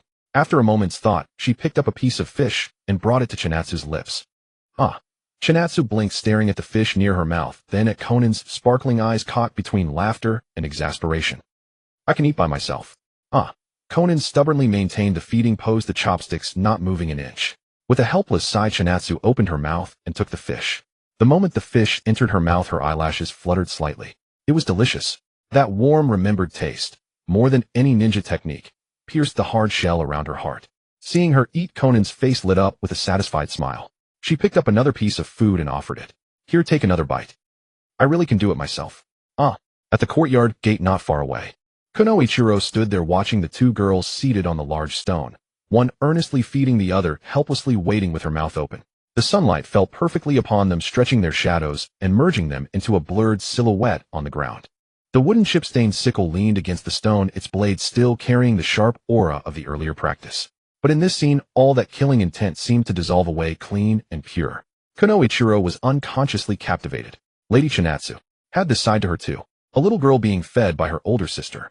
Watching Chinatsu's cheeks puff slightly as she chewed, a thought suddenly surfaced in Kunoichiro's mind. She's actually quite adorable. The instant this thought emerged, Kunoichiro shuddered violently. As if struck by lightning, a chill ran from the soles of his feet straight to his crown. Adorable. What was he thinking? That was his boss. Kunoichiro shook his head vigorously, trying to banish that terrible thought, then turned around, facing away from the training ground, and took a deep breath. Don't watch what you shouldn't. Don't think what you shouldn't. Kunoichiro wanted to live a few more years. Inside the training ground, the sunlight was just right. Swallowing the food, Chinatsu glanced at Konan, who was intently picking up dishes for her. A corner of her heart that had always been taut quietly loosened. Chinatsu accepted the rice ball Konan handed her, chewing as she spoke in a muffled voice. "Kawanoichiro." Kawanoichiro, who had been lost in thought at the entrance of the courtyard, snapped to attention the moment he heard Chinatsu call his name. "Don't leave just yet." Kawanoichiro's body stiffened. Countless thoughts raced through his mind. Had he accidentally spoken that thought out loud? Or had Lady Chinatsu noticed him sneaking a glance? Was she going to punish him? His expression flickered, but his body reacted, instinctively bowing immediately. "Yes, Lady Chinatsu." Chinatsu glanced at him without further explanation and continued eating her rice. Konan, however, showed no particular reaction to Chinatsu's words. Her attention was entirely focused on whether Chinatsu had eaten enough. She picked up a piece of pickled radish and brought it to Chinatsu's lips. Chinatsu obediently opened her mouth, chewed, and swallowed. This meal was more than she had expected to eat. Back when she was wandering, even one meal a day was a luxury, and she often went half-starved. Now that she was in Rain Shadow Village, food was plentiful, but her stomach had grown accustomed to that state of deprivation. Faced with the entire lunchbox Konan had brought, she managed to finish it all. Chinatsu gazed at the half-empty container, a sense of awe stirring within her. So this was her true appetite. She had simply been hungry for too long. Her stomach shrunk from starvation. Konan, seeing Chinatsu had nearly finished, wore a satisfied smile. She stood up, fastened the latch on the lunchbox, and lifted it. I'll head back now. Chinatsu looked up at her. Aren't you going to train a bit? I will, Konan said. I'll practice paper jutsu on the other side. Yahiko is still lying down, and I need to take care of him. Konan turned and left the training ground, her short light blue hair swaying gently in the sunlight, quickly disappearing beyond the courtyard gate. The training ground fell silent. Only Chinatsu and Kawano Ichiro remained. Chinatsu didn't stand up immediately. Instead, she sat on the large rock, slowly digesting her meal. She remembered that exercising right after eating was bad for the stomach. Kawano Ichiro stood a few paces away, but his inner turmoil was far from calm. He had no idea why Chinatsu had kept him behind. Was she going to ask about village affairs, assign a new mission, or had she actually heard what he muttered earlier? The more Kawano Ichiro thought, the more uneasy he became, and the scar on his face twitched involuntarily. He stole a glance at Chinatsu's profile. She sat on the rock, her red hair fluttering gently in the breeze, her purple eyes half closed, appearing utterly harmless. About 5 minutes passed. Chinatsu hopped off the rock, brushed the grass and dust from her clothes, and turned to face Kawano Ichiro. Come. Kawano Ichiro was taken aback. Huh, spar with me. Kawano Ichiro froze for a full 2 seconds, then instinctively looked around to confirm they were the only two in the training ground before asking uncertainly. Me, eh? Chinatsu frowned. Obviously, there's only you and me here. What am I supposed to spar with a ghost? Kawano Ichiro was left speechless. Chinatsu didn't give him time to gawk. She formed hand seals. Transformation jutsu. With a puff of smoke, the white mist cleared. Hanzo the salamander. The black cloak, the iconic mask respirator, the deep purple belt. Almost identical to when Hanzo was alive. Kawano Ichiro's pupils constricted sharply, and he instinctively took half a step back. His reaction was understandable. The sight was jarring. He had watched this man die just yesterday, and now he stood before him again alive. Anyone would be shaken. But the shock wasn't over. After transforming into Hanzo, Chinatsu didn't pause for a moment. She instantly activated the body flicker jutsu. Kawano Ichiro only saw a blur, and Chinatsu's figure vanished from her spot. Every hair on his body stood on end. Years of combat instinct made him spin around, and sure enough, Chinatsu was already kicking from his side, aiming for his lower back. Kawano Ichiro's body jerked, and he threw up his arm to block the blow. A dull thud echoed. He staggered back 2 steps, his arm tingling, but inwardly he breathed a sigh of relief. Good, not much strength. Kawano Ichiro stared at the Hanzo-clad Chinatsu before him, an indescribable awkwardness twisting in his gut. What was this? He was sparring with Lady Chinatsu, yet the face he saw was Hanzo's, giving him the eerie illusion that Hanzo had come back to life. Every move felt wrong. Don't get distracted. Chinatsu's voice came from behind the mask, carrying the same low, heavy tone as Hanzo's, due to the transformation. A chill ran down Kawano Ichiro's spine. But he had no time to dwell on it. Chinatsu's second wave of attacks was already upon him.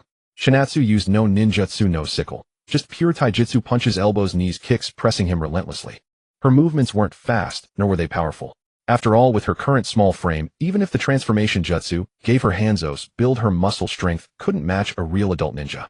In the midst of battle, Chinatsu became increasingly aware of one thing: Kawano Ichiro had survived this long for a reason. His defense was rock solid.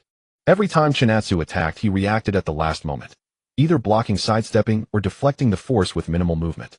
Her kick, straight punches, and elbow strikes were almost all blocked. Moreover, while blocking, Kawano Ichiro was analyzing her rhythm, attempting to grab her wrist several times. Chinatsu grew more immersed, her movements accelerating. Her understanding of taijutsu was shallow. In previous fights, she relied on ninjutsu, sealing jutsu, or system-awarded skills to overwhelm opponents. She had almost no experience sparring purely with physical reactions and tactics. Against a veteran jonin like Kawano Ichiro, every exchange taught her something new.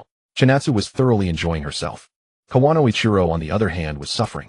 Chinatsu's taijutsu was at most chunin level, and her strength was that of a child. He could handle it without much difficulty. What truly tormented him was the psychological aspect.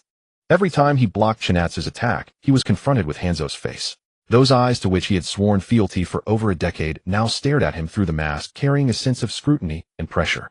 Even though he knew it was Chinatsu, the ingrained fear and reverence for Hanzo couldn't be erased in a day or two. This intense dissonance gave him a feeling of transgression, as if he were committing some heinous act. Kawano Ichiro gritted his teeth, inwardly lamenting. This Lady Chinatsu really knew how to torment him, sparring while wearing Hanzo's face. She was having fun, but who was going to handle the psychological burden on her sparring partner? They exchanged over a dozen more rounds on the training ground. Thud. Another solid collision. Kawano Ichiro blocking a side kick, both of them stepping back. Chinatsu stopped and deactivated the transformation jutsu. The white smoke dissipated, revealing the red-haired little girl once more. She was panting slightly, a thin sheen of sweat on her brow, but her eyes held a rare sense of satisfaction. Kawano Ichiro watched Chinatsu revert to her original form, the awkwardness in his heart finally easing. He let out a quiet sigh of relief. Chinatsu brushed the dust off her hands and looked up at Kawano Ichiro. That's enough for today. Kawano Ichiro immediately bowed. Yes. Chinatsu tilted her head as if contemplating something, then added flatly, not bad. By the time he processed her words, Chinatsu had already turned and walked toward the courtyard gate, leaving him with only the back of her head and her flowing red hair swaying in the wind. Kawano Ichiro stood in the empty training ground, watching her retreating figure. This new boss, she was truly wild. After Chiaki left the training ground, Ichiro stood in the courtyard for a while longer, watching to make sure that little ancestor wouldn't double back. Only then did he exhale deeply and relax his tense shoulders. He glanced down at his arms. The spots where he'd blocked still tingled with numbness, but what weighed on him more was mental exhaustion. Trading over a dozen rounds with Chiaki wearing Hanzo's face had drained him more than an entire day of patrol duty. Ichiro shook his head and turned to leave the training ground. There was still so much work ahead. Since Chiaki had handed over the day-to-day management of Amigakure to him, tasks had been piling up one after another. While Hanzo was in power, many matters were kept in check through sheer intimidation. Nobody dared to act recklessly. Now that Hanzo was dead, and though news of it had been tightly sealed, those undercurrents that had long been suppressed were already beginning to stir quietly. As Ichiro walked, he mentally ran through the list of matters that needed attending, to an inventory of Amigakure supplies, adjustments to the patrol rotations, verification of the tax grain remittances from several affiliated villages. His head bowed in thought. He was suddenly interrupted by a voice ahead of him. Captain Kawahoe. The voice was neither loud nor cold, yet the moment Ichiro heard that title, his steps came to a halt. In ordinary circumstances, this man called him Kawahoe. Only on formal occasions, or when pickering at him, did he use captain. Ichiro raised his head and saw a man emerging from the shadows of the corridor beside the rain shadow building. The man wore a dark gray shinobi vest with a katana at his waist. He was lean and wiry, with high cheekbones and narrow, shrewd eyes that carried a calculating gleam. Kikuwa Kikunasuk. A Tokujonin of Amigakure, he was primarily responsible for external intelligence and infiltration operations. Under Hanzo's command, he had been among the few who could report directly to Hanzo without going through Ichiro. Ichiro's heart skipped a beat, but his face betrayed nothing. Instead, he offered a natural smile. Kikunasuk, when did you return? This morning. Kikunasuk approached him and scanned him from head to toe. I returned from a mission and came to report to Lord Hanzo. But when I arrived at the office, Lord Hanzo was not there. I waited for quite some time, but still failed to see him. He paused, his gaze settling on Ichiro. I did see you giving orders in the first floor lobby, arranging the patrol rotation and supply distribution. Kikunasuk's eyes narrowed slightly. Captain Kawahara, where is Lord Hanzo? Ichiro's heart skipped a beat. Here it comes. His mind raced, but his expression remained composed as he replied calmly. Lord Hanzo has been developing a new jutsu recently and requires secluded cultivation, so he has temporarily entrusted me with the daily administration of Amigakure. Kikunasuk fell silent for 2 seconds after hearing this. Then he smiled. But there was no warmth in that smile. You're lying. Ichiro's eyelid twitched. Kikunasuk took a step forward, his voice lowering, yet every word dripping with undisguised suspicion. You and I both know what kind of person Lord Hanzo is. He just decides to go into seclusion and hands over the management of Amigakure to you. He snorted coldly. I've been serving under Lord Hanzo for more than a day or two. When did he ever trust someone to this extent? Entrust you with management. Why not entrust it to me? A cold sweat began to form on Ichiro's back, but he grit his teeth and kept his composure from breaking. Kikunasuk showed no sign of letting it go. He pressed another step closer, his voice carrying an interrogative edge. And, what about those children? Ichiro's heart tightened once more. When I returned yesterday, I saw several children going in and out of the rain shadow building. One with red hair, one with blue hair, and another with orange. What do children have any business coming and going from the rain shadow building at will? Ichiro opened his mouth to explain, but Kikunasuk gave him no chance. His voice dropped suddenly, laced with danger. Lord Hanzo has always disliked outsiders entering the rain shadow building. That much you should know better than anyone. And yet now, his eyes narrowed, his gaze sharp as a blade. A couple of brats wandering freely inside the building while you've taken over Lord Hanzo's authority. Could it be that? He left the rest unsaid.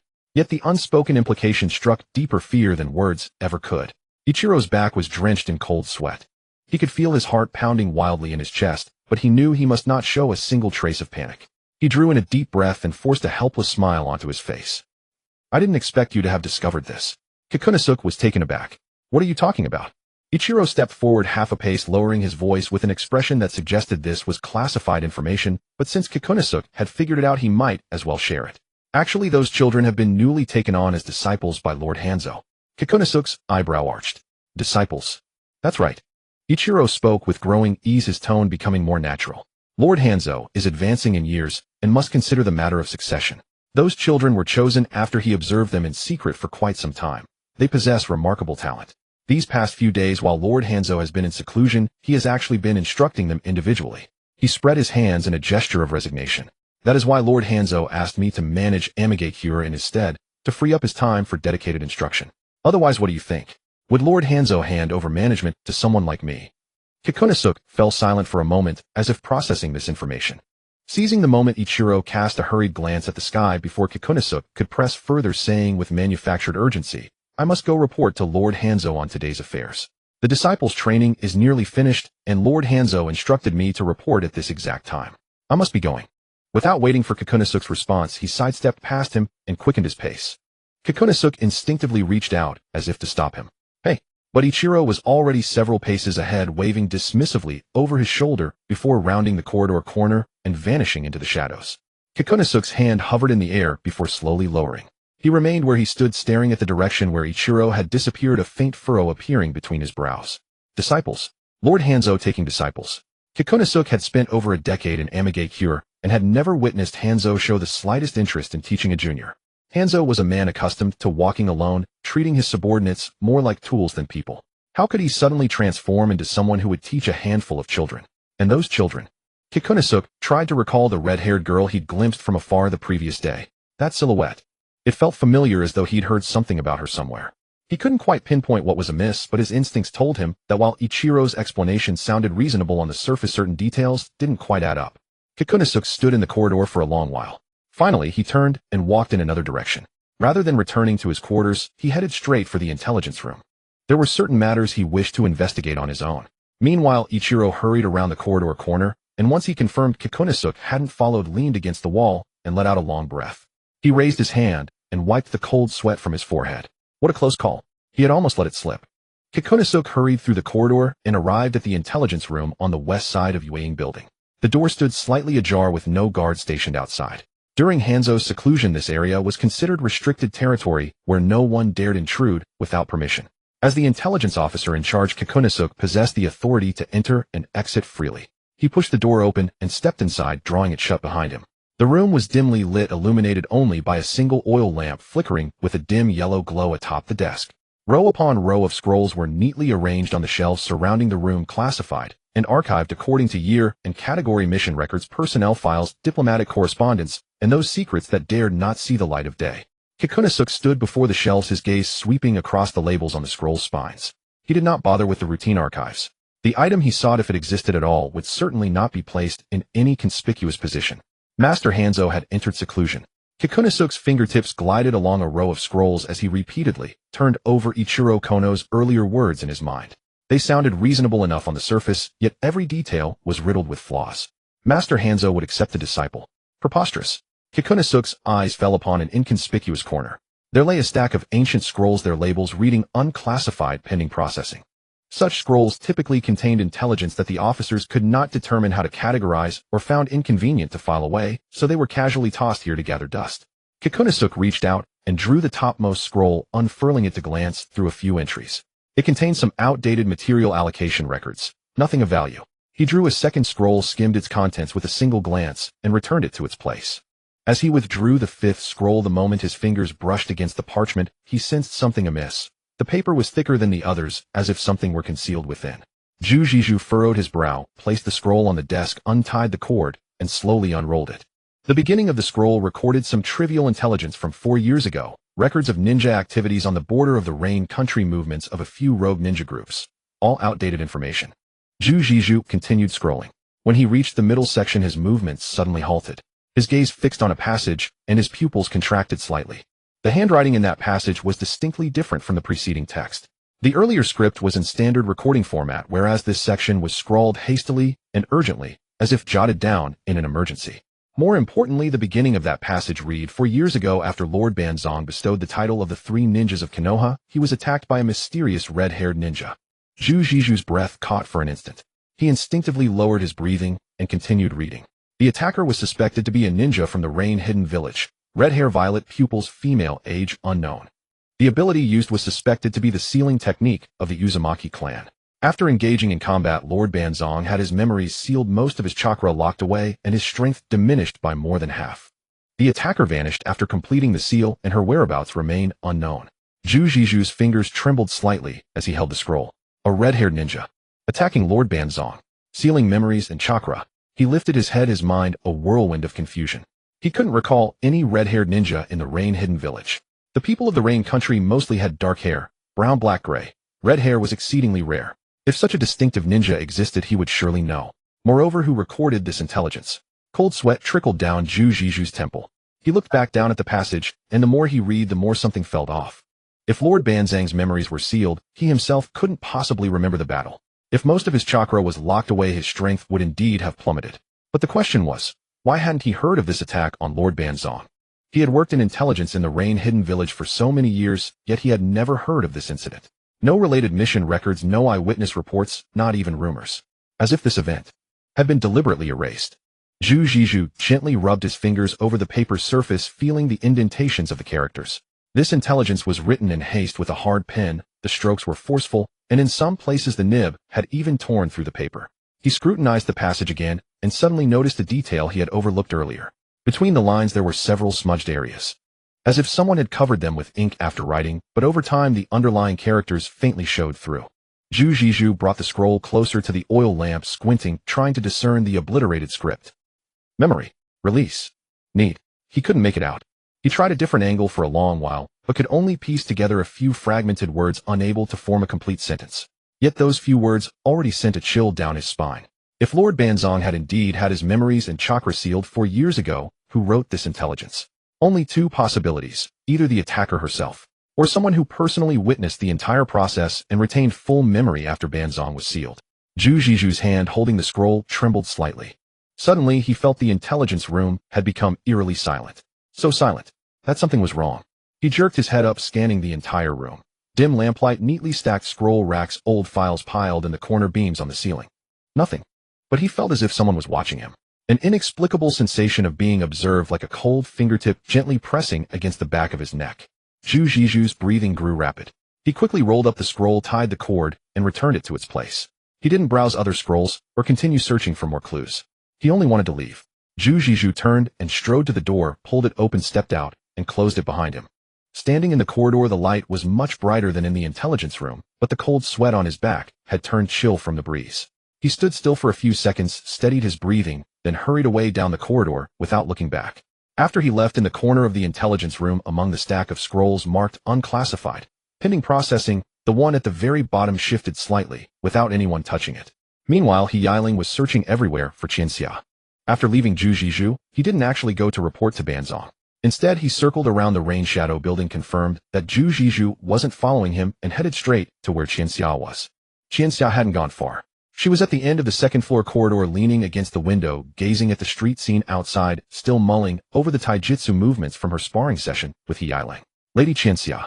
He Yiling strode over quickly, his expression much more tense than it had been in the training ground. Qianxia turned her head and glanced at him, noticing the sweat still glistening on his forehead. What's wrong? He Yiling lowered his voice and rapidly recounted his encounter with Zhu Jiju, the questioning, his explanation, and Zhu Jiju's suspicious look at the end.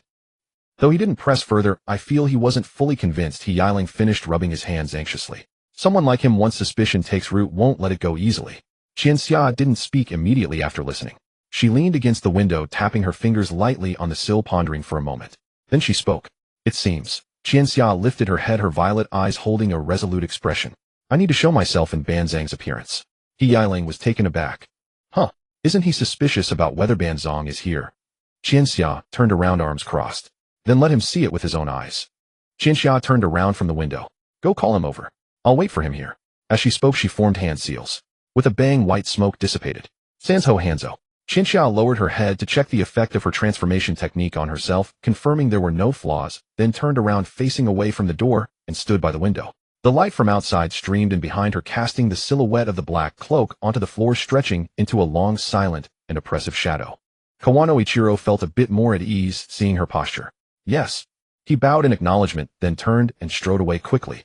As he walked out of the rain shadow building, Kawano Ichiro took a deep breath. He had to intercept Kikunosuk before he stirred up trouble. Once that man grew suspicious, he would act swiftly. He had surely already ransacked the intelligence room. Next, he would either sound out other high-ranking officials or try to verify whether Hanzo's seclusion was real. Kawano Ichiro quickened his pace. He hadn't walked far along the street when he spotted Kikunosuke's figure at a fork in the road. The man was walking slowly, head lowered, his steps a bit unsteady, as if lost in thought, completely unaware that Kawano Ichiro was approaching him. Kikunosuke. Kawano Ichiro called out to stop him. Kikunosuke jerked his head up. The moment he saw Kawano Ichiro, a flicker of barely perceptible panic flashed in his eyes, but he quickly suppressed it, replacing it with a calm expression. He stopped, raised an eyebrow, and said with a hint of mockery, "Captain Kawano, weren't you supposed to report to Lord Hanzo? Why are you out so soon?" Kawano Ichiro didn't take the bait and said directly, "Lord Hanzo wants to see you." Kikunosuke's expression froze for a moment. "What? Lord Hanzo wants to see you?" Kawano Ichiro repeated in a steady tone. "Weren't you the one who wanted to see him? Now he summons you." Kikunosuke stood still, his mind racing. Hanzo wants to see him. At this time, he had just come out of the intelligence room, just finished reading that secret record about the red-haired ninja, and just begun to suspect that Lord Hanzo's seclusion might have hidden motives. And now Hanzo wants to see him. Was it a coincidence? Or did someone know he had gone to the intelligence room? Kikunosuke's heartbeat quickened, but he showed no sign of it on his face. He simply nodded and said calmly, "All right, I'll go right away." Kawano Ichiro stepped aside and made a gesture of invitation. As Kikunosuke passed by him, his gaze lingered on Kawano's face for a moment. The two walked one after the other toward the rain shadow building. Neither spoke along the way. Kikunosuke's mind never stopped churning. He recalled the intelligence he had just seen, the record of Hanzo being attacked by a red-haired ninja 4 years ago with his memories and chakras sealed. If that intelligence was real, could it be that the current Lord Hanzo might be attacked again by that ninja, perhaps even losing his life? The tips of Kikunosuke's fingers turned slightly cold. He thought of the back view of that little girl with red hair. Though he had only seen her from a distance, the color of that red hair made it hard not to link her to the description in the intelligence: red hair, purple pupils, female. Could it be that the so-called Hanzo's seclusion wasn't actually Hanzo? Instead, it was that red-haired brat impersonating him. Kikunosuke's heartbeat grew faster, but he forced himself to calm down. No, impossible. Lord Hanzo's body flicker technique, his aura, that instinctive, terrifying pressure, that was not something a brat could fake. But if Lord Hanzo really had his memories and power sealed, then wouldn't the current Lord Hanzo be extremely weak? Kikunosuke felt as if he were walking on a tightrope with a bottomless abyss beneath his feet. He looked up. The rain shadow building was already before him. Kawano Ichiro pushed open the door and stepped aside to let Kikunosuke enter. "Lord Hanzo is waiting for you in the second-floor office," Kawano Ichiro said. Kikunosuke nodded and walked up the stairs. Second floor. At the end of the corridor, the familiar wooden door was ajar. Kikunosuke stopped in front of the door, took a deep breath, and raised his hand to knock. "Lord Hanzo, your subordinate Yoshikawa Kikunosuke requests an audience." There was a 2-second silence inside. Then a low voice with the distinctive quality of a masked respirator came through. "Enter." Kikunosuke pushed open the door and stepped inside. The office's furnishings were exactly as he remembered. A dark wooden desk, a map of the rain country on the wall, a weapon rack in the corner, a coat rack by the window, and the figure standing before the window. A black cloak, a deep purple belt, and a masked respirator. The figure had its back to him, gazing out at the rain shadow village. The glow of the setting sun streamed in through the window, gilding the silhouette with a golden-red outline. "Hanzo." Kikunosuke knelt on one knee and bowed his head. "Lord Hanzo." The person at the window did not turn around immediately. The room was silent for a few seconds, with only the sound of the wind brushing past outside. Then the low voice spoke again. "Kikunosuke, your subordinate is here. I heard you were looking for me." Countless thoughts flashed through Kikunosuke's mind. The scroll in the intelligence room, the attack 4 years ago, the sealed memories, and chakra, the back of that red-haired little girl. But his answer came without hesitation, spoken respectfully. "Your subordinate merely hadn't seen Lord Hanzo for many days and was concerned. I inquired about your whereabouts from Captain Kawano." The person at the window responded nonchalantly. Then he slowly turned around. The outline of the masked respirator, the eyes that seemed to glimmer in the shadows, and that intangible pressure, all identical to the Hanzo in Kikunosuke's memory. Standing at the window, Chinatsu looked at Kikunosuke kneeling on one knee and felt a secret relief. Fortunately, she had previously exchanged for Hanzo's body flicker technique and sickle technique, and she had enough understanding of Hanzo's tone and demeanor. The transformation technique could mimic appearance, but to imitate Hanzo's aura, she had to rely on her observations of Hanzo's remaining belongings and habits over the past few days. Still, this should be enough to fool him, she thought. Maintaining Hanzo's indifferent and steady tone, Chinatsu spoke. "You've returned from your mission. You've worked hard. Go rest. If there's anything you can relay it through Kawano later." Kikunosuke, head still lowered, replied, "Yes, Lord Hanzo." He rose, took 2 steps backward, then turned and walked out of the office, gently closing the door behind him. Only after stepping out of the rain shadow building and standing on the street outside did Kikunosuke feel that his back was drenched in cold sweat. He looked back at the second-floor window of the rain shadow, building his heart a mix of emotions. Lord Hanzo was still the same Lord Hanzo. But Kikunosuke touched the item he had taken from the intelligence room. Before leaving the intelligence room, he had copied a section of that scroll and hidden it inside his clothing. He needed to think carefully. There must be some connection between these events. After leaving the rain shadow building, Kikunosuke did not go directly home. He stood on the street for a moment, then glanced back at the second-floor window. Lord Hanzo was indeed there, just as always, gazing down from the window at the hidden rain village. His bearing, his presence, even his voice were indistinguishable from memory. But the knot in Kikunosuke's heart had never fully come loose. The fragments kept knocking against one another in his mind, unable to assemble into a coherent image, yet his instincts insisted that matters were far from simple. Kikunosuke averted his gaze and turned toward a different direction. He decided to pay a few calls, people who had lived in the hidden rain village long enough and stood close enough to Lord Hanzo. He first visited the logistics office, found a long-serving clerk, and chatted idly about old matters from years past. Then he went near the training grounds and traded a few words with several veterans of the patrol squads. His topics were scattered, drifting from one thing to another like a man merely reminiscing. But every sentence was imperceptibly pulling in the same direction. For years ago, in the time after Lord Hanzo had bestowed the title of Konoha's Three Ninja, had anything out of the ordinary happened? The old-timers all shook their heads, saying they could no longer recall. It had been too long. Kikunosuke did not press them. He smiled and changed the subject. But his heart grew heavier by the moment. Couldn't remember. He had spent more than a decade in intelligence work in the hidden rain village. He was more sensitive to such reactions than anyone. They were deliberately avoiding it. What were they avoiding? Leaving the training ground, Kikunosuke turned into an alley beside the rain shadow building. He had heard that a few ninja had just returned from a blockade mission ordered by Kono Ichiro a couple of days ago. They were close to Kono, said to be a team he personally led. If something really had happened to Lord Hanzo, those people should know something. Kikunosuke waited at the mouth of the alley for a while, and sure enough saw two ninja in standard hidden rain flak jackets emerge from deep within the alley. He recognized one of the faces, a chunin under Kono who usually coordinated the patrol squads. "Yo, long time no see." Kikunosuke greeted him, naturally, a genial smile on his face. "Back from your mission. You must have worked hard." The chunin was momentarily startled at the sight of Kikunosuke, then nodded quickly. "Lord Kikunosuke, you've returned as well. Just got back a couple of days ago." Kikunosuke fell into step beside them, his tone as casual as if they were neighbors catching up. "Lord Hanzo entered seclusion recently, so Captain Kono must be running himself ragged. You two have been bearing the brunt of it." The chunin's expression tightened slightly, and he exchanged a glance with his partner. "Yeah, Captain Kono really has been busy lately." Kikunosuke noted the exchanged look, and something stirred inside him. But he showed nothing out of the ordinary, only continuing with a smile, "Who knows how long Lord Hanzo's seclusion will last. You work under Captain Kono, so your information should be better than ours. Have you heard any inside news?" A thin sweat broke out on the chunin's forehead. He opened his mouth as if about to speak, but in the end only hedged, "We just do whatever Captain Kono arranges. We don't know much about the rest." "I see." Kikunosuke nodded, not pressing the matter. He smiled, said goodbye to the two men, and turned to leave the alley. Yet the instant he turned away, the smile melted from his face. He had seen those two reactions all too clearly. They were afraid. Afraid of what? Kikunosuke's fingertips went faintly cold.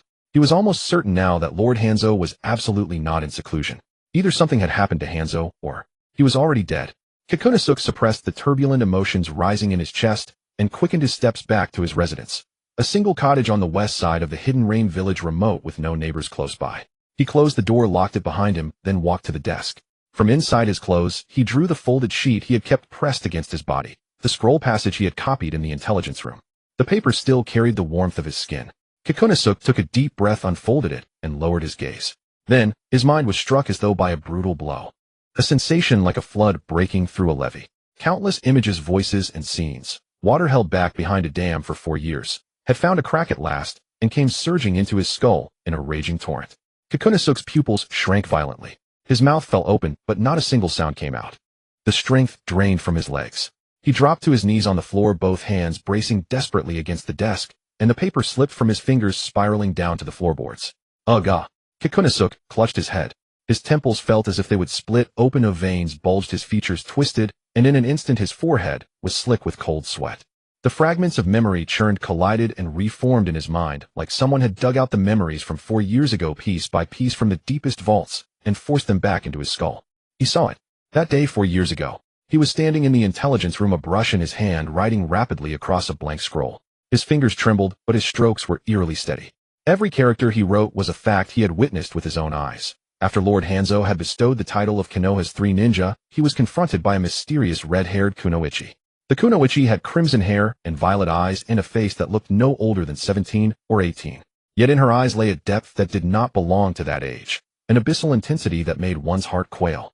She struck only once. Golden chains unfolded from behind her, as though alive, and before Lord Hanzo could react they had coiled around his body. The instant Hanzo's chakra touched those chains it was suppressed. That arrogant demigod in front of that red-haired girl did not have even a trace of room to resist. Kikunosuke hid in the distance, his heart nearly leaping from his throat. He was certain the girl would kill Hanzo. Instead she only glanced down at Hanzo bound in the chains, then said in a voice so calm it bordered on indifference, "How weak." Then she turned her head, and her gaze passed with unerring accuracy across the hundreds of meters between them, landing precisely on the place where Kikunosuke was hidden. Kikunosuke would never forget that look. Those violet eyes held a complexity he could not understand. She started walking toward him. Kikunosuke wanted to run, but his body simply refused to obey. The red-haired girl stopped in front of him, looked up at his face, then reached out and pressed her index finger to his forehead. "You have seen something you should not have seen." Her voice was not loud, but every word fell into his ears with perfect clarity. "But I need you to remember some things, and I need you to forget some things." She withdrew her hand, turned around, and said without looking back, "When I need you to remember, I will naturally make you remember." The golden chains withdrew into her body. Hanzo collapsed to the ground unconscious. The red-haired girl gradually walked away into the setting sun, finally disappearing at the edge of his vision. As for Kikunosuke, he stood there unmoving while the memory of that battle in his mind, as though wiped away with an eraser, turned blurred and broken piece by piece until it disappeared completely. He only remembered that he was supposed to write an intelligence report, so he returned to the intelligence room and wrote the scroll. When he set down the last character, he had no memory at all of why he had written it. He stuffed the scroll into a stack of unfiled documents, then closed the door of the intelligence room as though such a thing had never happened. Ugh! Kikunosuke's head snapped up and he gasped for air. His back was soaked through with cold sweat, his clothes clung to his skin as if he had just been dragged out of the water. He knelt on the floor, hands braced on the ground, staring at the sheets spread out on the floorboards. His own handwriting from 4 years ago. So that was it.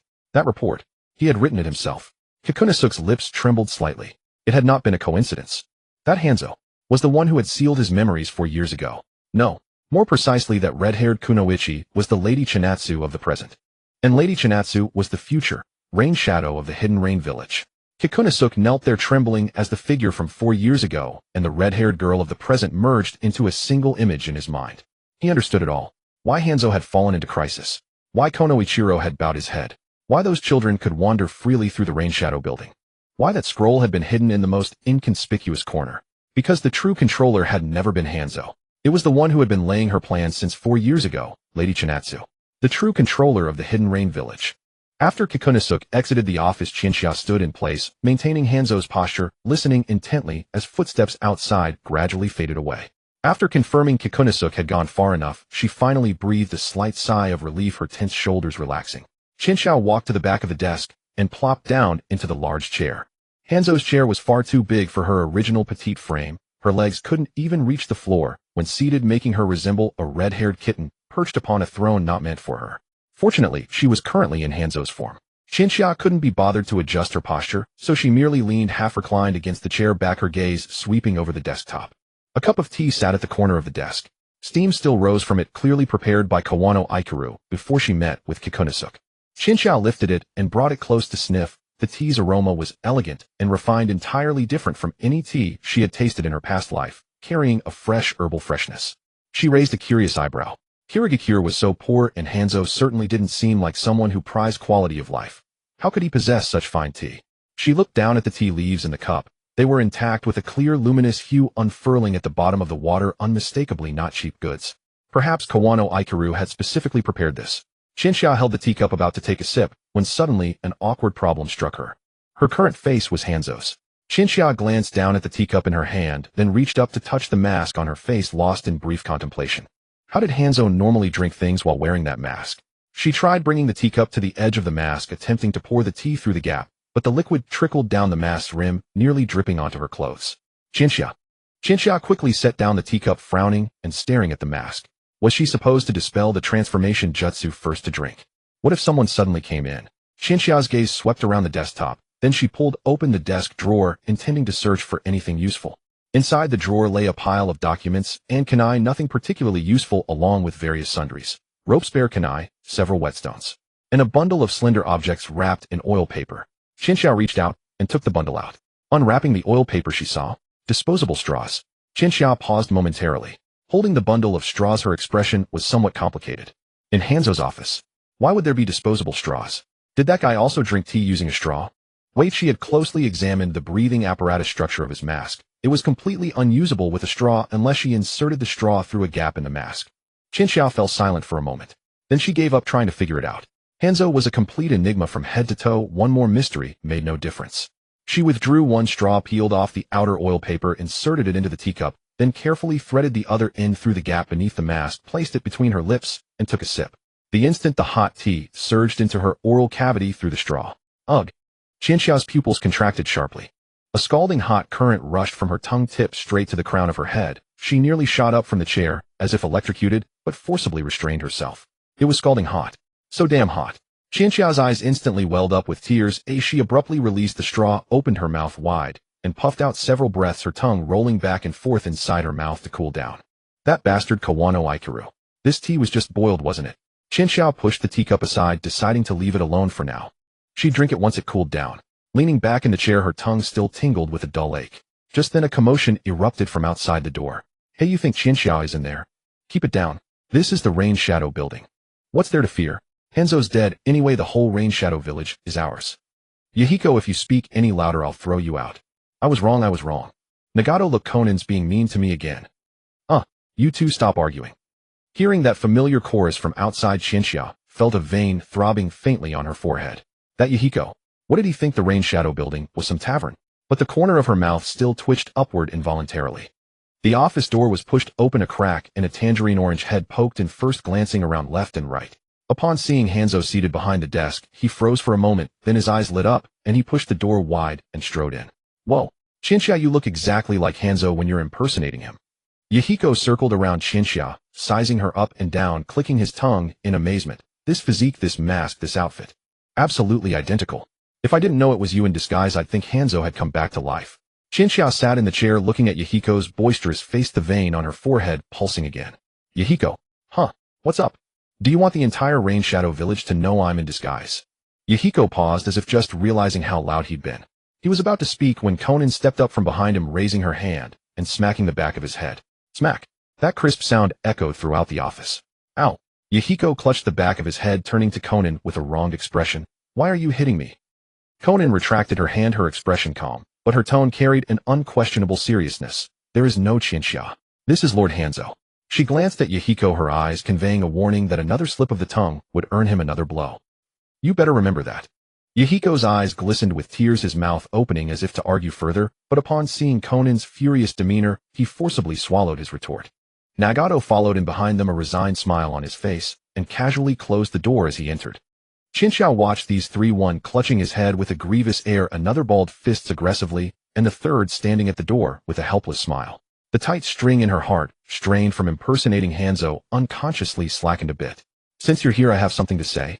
Chinxiao cleared her throat and continued in Hanzo's deep voice. From now on, your identities are to be Hanzo's newly taken disciples. Konan nodded without objection. Nagato also nodded. Only Yahiko piped up again. But isn't our sensei Master Jiraiya? Chinxiao. She felt her temples throbbing. Yahiko. Yes. If anyone asks about your identities in front of you, you state that you are Hanzo's disciples. This matter requires, and there is no need for you to elaborate on Master Jiraiya's matters. Do you understand? Yahiko blinked his eyes as if digesting Chinxiao's words. Then he asked very sincerely, then if someone asks why we took Hanzo as our master, what should I say? Chinxiao took a deep breath. Just as she was about to answer, Konan had already raised her fist again. You just need to behave yourself. Ouch! Yahiko received another blow, tears welling in his eyes as he retreated several steps, clutching his head and looking at Konan with a wronged expression. Konan, why are you so violent? You weren't like this before. Konan withdrew her fist expressionlessly. Forced by you. I only asked one question. You asked too many questions. Yahiko, overwhelmed with grievance, turned to see Nagato standing nearby and hastily ducked behind him, poking out half his head. Nagato, look at me. You need to control her. Nagato stood between the two, wearing an awkward smile, raising both hands in a gesture of surrender. You two. Don't drag me into this. Chinxiao stood before the desk watching these three bicker and play as usual, and the corner of her mouth involuntarily curved upward. These three really. She shook her head. Qinxiao watched as Mayan, clutching his head with a grievance-stricken expression, cowered behind Nagato. She couldn't help but chuckle, but the smile was hidden behind Hanzong's mask. She cleared her throat and spoke in Hanzong's low, resonant voice. Xiao and Nagato, you must keep an eye on Mayan and not let him speak recklessly. Understood, Lord Hanzong. Xiaonan responded immediately, her tone solemn and fully immersed in her role. Nagato also nodded. Understood, Lord. A Lord Hanzong. He stumbled slightly over the title, obviously still unaccustomed to it. Only Mayan poked his head out from behind Nagato, staring at Qinxiao in disbelief. Qinxiao, what do you mean? I'm not an idiot. Qinxiao behind the mask gave him an ambiguous smile, saying nothing, just watching him silently. Mayan, unnerved by her meaningful gaze, was about to protest further when he suddenly felt a chill down his back. Xiaonan had already soundlessly appeared behind him, her fist raised. Mayan. Xiaonan's voice was eerily calm. I told you, call him Lord Hanzong. Mayan spun around sharply, and upon seeing Xiaonan's expressionless face and clenched fist, his pupils constricted. Wait a second. Too late. The fist came down. Thump. A dull thud echoed through the office. Mayan crumpled to the floor, lying flat, like a squashed frog, limbs splayed, finally silent. Xiaonan withdrew her fist, blew on the non-existent dust, and without changing her expression, bent down, grabbed Mayan by the collar, and dragged him toward the door like a sack of potatoes. Mayan, being dragged across the floor, his head thumping against the wooden boards with a rhythmic thud, mumbled incoherently. Violence. Where's the gentle girl I once knew? Where did she go? But his voice grew fainter. Xiaonan, without looking back, dragged Mayan out of the office, leaving a crisp, decisive silhouette. Nagato stood at the door, glancing at Mayan being hauled away, his foot even caught on the threshold, then turned back to look at Qinxiao behind the desk, offering a helpless smile. Well, we'll be off then. Nagato followed, closing the door behind him. The office finally fell silent. Qinxiao stood still, listening to the fading footsteps outside, mingled with Mayan's muffled protests and Xiaonan's cold scolding. She shook her head involuntarily. That fool Mayan. When will he ever wise up? But it's fine. With Nagato keeping watch and Xiaonan keeping him in line, even if Mayan runs his mouth, he probably won't stir up any major trouble. Qinxiao withdrew her gaze and looked down at the cup of tea on the desk, now completely cold. Forget it, she wouldn't drink it. She canceled the transformation technique, reverting to her original form with a puff of smoke, then plopped down into the spacious chair, staring at the ceiling for a while in a daze. From outside the window, the occasional chirping of birds could be heard.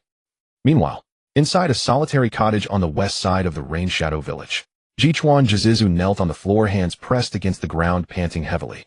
His back was completely soaked with cold sweat, the dark gray clothes clinging to his skin, outlining the contours of his back as it heaved with rapid breaths. Sweat from his forehead trickled down his cheeks, gathered at his chin, and dripped onto the floor, leaving a small, dark patch of moisture. The room was dim, with only a sliver of slanting sunlight streaming in through the window, casting a long shadow of him kneeling on the floor. Those memories that had surged like a tide finally receded. Jizizu slowly lifted his head, his gaze falling on the piece of paper spread out on the floor a few steps away. Now he remembered everything. The figure of the red-haired girl 4 years ago and the Hanzong he saw in the office today perfectly overlapped in his mind. The same person. No, rather, they were one and the same. Lady Qinxia. She had done it deliberately. When she sealed his memories 4 years ago, her words, "When I need you to remember," were not just casual remarks. Today, summoning him in the guise of Hanzong was precisely the trigger for the seal. Her future self needed him to remember now. And so he did. Jizizu slowly rose from the floor, steadying himself against the table. His legs were still weak, and a numb ache spread from his knees. He walked to the water vat, picked up a wooden ladle, scooped out half a ladle of cold water, raised it high, and poured it directly over his face. The icy water flowed down his face, dripping onto his collar, sending a shiver through him, but it also thoroughly woke him up. He put down the ladle, wiped his face roughly with his sleeve, then stood in the center of the room, hands on his hips, and began to reorganize his thoughts. First, Hanzong was indeed dead, killed by Lady Qinxia. That was beyond doubt.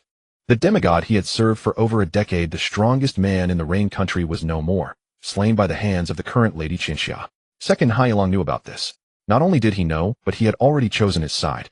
He had become Lady Qinxia's acting executor in the Rain Shadow village, sealing off information, managing affairs, arranging defenses, and fielding doubts from all sides, doing it all flawlessly. Though he had been startled in the middle, overall there had been no major blunders.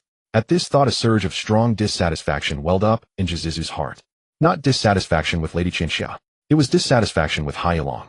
Such a huge matter. That high fellow hadn't breathed a single word to him. Jichuan Jizizu had worked in intelligence for over a decade in the Hidden Rain village, and his attachment to the village was deeper than anyone's. When Hanzong was alive, he had devoted himself wholeheartedly, risking life and limb for Hanzong. Every mission was completed at the peril of his life. Every piece of intelligence was obtained only through desperate struggle. Now that Hanzo was dead, Lady Qianxia's takeover of the Rain Shadow Village might not be a bad thing for the Hidden Rain Village. No, rather it was a good thing. He had personally witnessed Lady Qianxia's strength 4 years ago. It was nothing Hanzo could compare to. When Lady Qianxia truly matures, just how high could she reach? Jizizu dared not even imagine. If Lady Qianxia was willing to lead the Hidden Rain Village, the village's future would be even brighter than Hanzong's era. Perhaps even ruling the entire ninja world was not impossible. But that high fellow. Jizizu gritted his teeth, his fists clenching unconsciously. He had treated him like an outsider, keeping him in the dark. All those years of camaraderie as colleagues, all those battles fought side by side, were they all for nothing? Jizizu took a deep breath, forcing himself to calm down. He was not someone easily swayed by emotions. The most important quality for an intelligence operative was composure. His current agitation was merely the result of the double shock of the recovered memories and Hai's concealment. He sat down again, poured a glass of cold water, drank it slowly, and then began to think from another angle. Lady Qianxia had not simply erased his memories. With her ability, she could have done that, or even made him forget forever, or simply killed him to silence him. But she didn't. She chose to seal them, and then unsealed them 4 years later. This showed that Lady Qianxia trusted him. At least she was willing to give him a chance. Jizizu's hand holding the cup froze in midair. He suddenly realized something. Lady Qianxia appeared to be still young. Though her strength far surpassed her peers, and she could even kill Hanzo, truly controlling the entire Hidden Rain Village required more than just power. She needed people. People who were truly loyal to her. People who could play a role in every corner of the Hidden Rain Village. Hai Yilong had already taken the lead, securing management authority and becoming Lady Qianxia's first executive. That was indeed Hai's skill, and he had to admit it. But intelligence and infiltration. Jizizu's eyes sharpened. Hai had no hand in that. This was precisely his domain, Jichuan Jizizu's territory. He had been in intelligence for over a decade, and within the Hidden Rain Village's intelligence network, he was the core. Who was reliable, who needed surveillance, which channels could be used to transmit messages, which places could be used to plan informants. All of this was in his mind. Lady Qianxia needed these, and he could provide them. Jizizu stood up and walked to the window. Outside, the sky had begun to darken. Scattered lights flickered on the streets of the Rain Shadow Village, and the Rain Shadow building stood tall in the twilight, with warm light glowing from the second-floor windows. Lady Qianxia should still be there. Jizizu touched the folded paper in his bosom. The transcribed scroll content and the restored memories were all safely stored there. He pushed open the door and stepped out. Wearing only plain clothes like an ordinary villager, he melted into the dusky streets. He had things to do, but not tonight.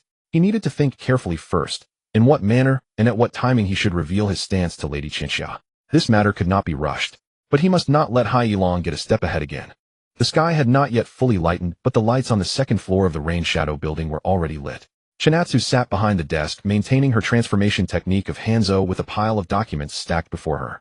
Outside the window, sporadic birdsong could still be heard, and on the distant streets, only a few early rising villagers were moving about. Chinatsu held a pen in her hand, signing the name Hanzo on one document. After finishing, she picked up another, quickly scanned it, and signed again. Beside her lay a stack of already processed documents and another untouched pile. Her brows had been furrowed ever since she sat down. In her past life, she had merely been an ordinary shut-in, waking up naturally every day. After being transported here, although she had endured hardships during the war, those were physical and survival-based struggles, nothing like this. She had never dealt with bureaucratic documents before. These files were all filled with trivial daily affairs of the Rain Hidden Village, which walls needed repairs, insufficient patrol supplies, disputes between families over land boundaries, requests for subsidies from ninjas' families. Each matter seemed minor, but when piled together, they became overwhelming. Chinatsu signed a material allocation form, while silently cursing in her mind. How could she still have to clock in at 8 in the morning, even after being transported to the Naruto world? In her previous life, working at 8 was bad enough, but now she was the leader of the Rain Hidden Village, yet she still had to start at 8 with no weekends, no overtime pay, and not even a place to slack off. She finished signing one document, placed it on her right, and picked up the next from her left. Kono Ichiro sat at a low table nearby, also with some documents spread before him, but they were mostly unimportant ones. Those that required Chinatsu's final decision, he would honestly place before her, not daring to act on his own. He lowered his head to handle his own work, while secretly glancing up to observe Chinatsu's expression. Chinatsu's face, bearing Hanzo's features, was mostly hidden by a mask, but the impatience in her eyes was palpable, even from 3 meters away.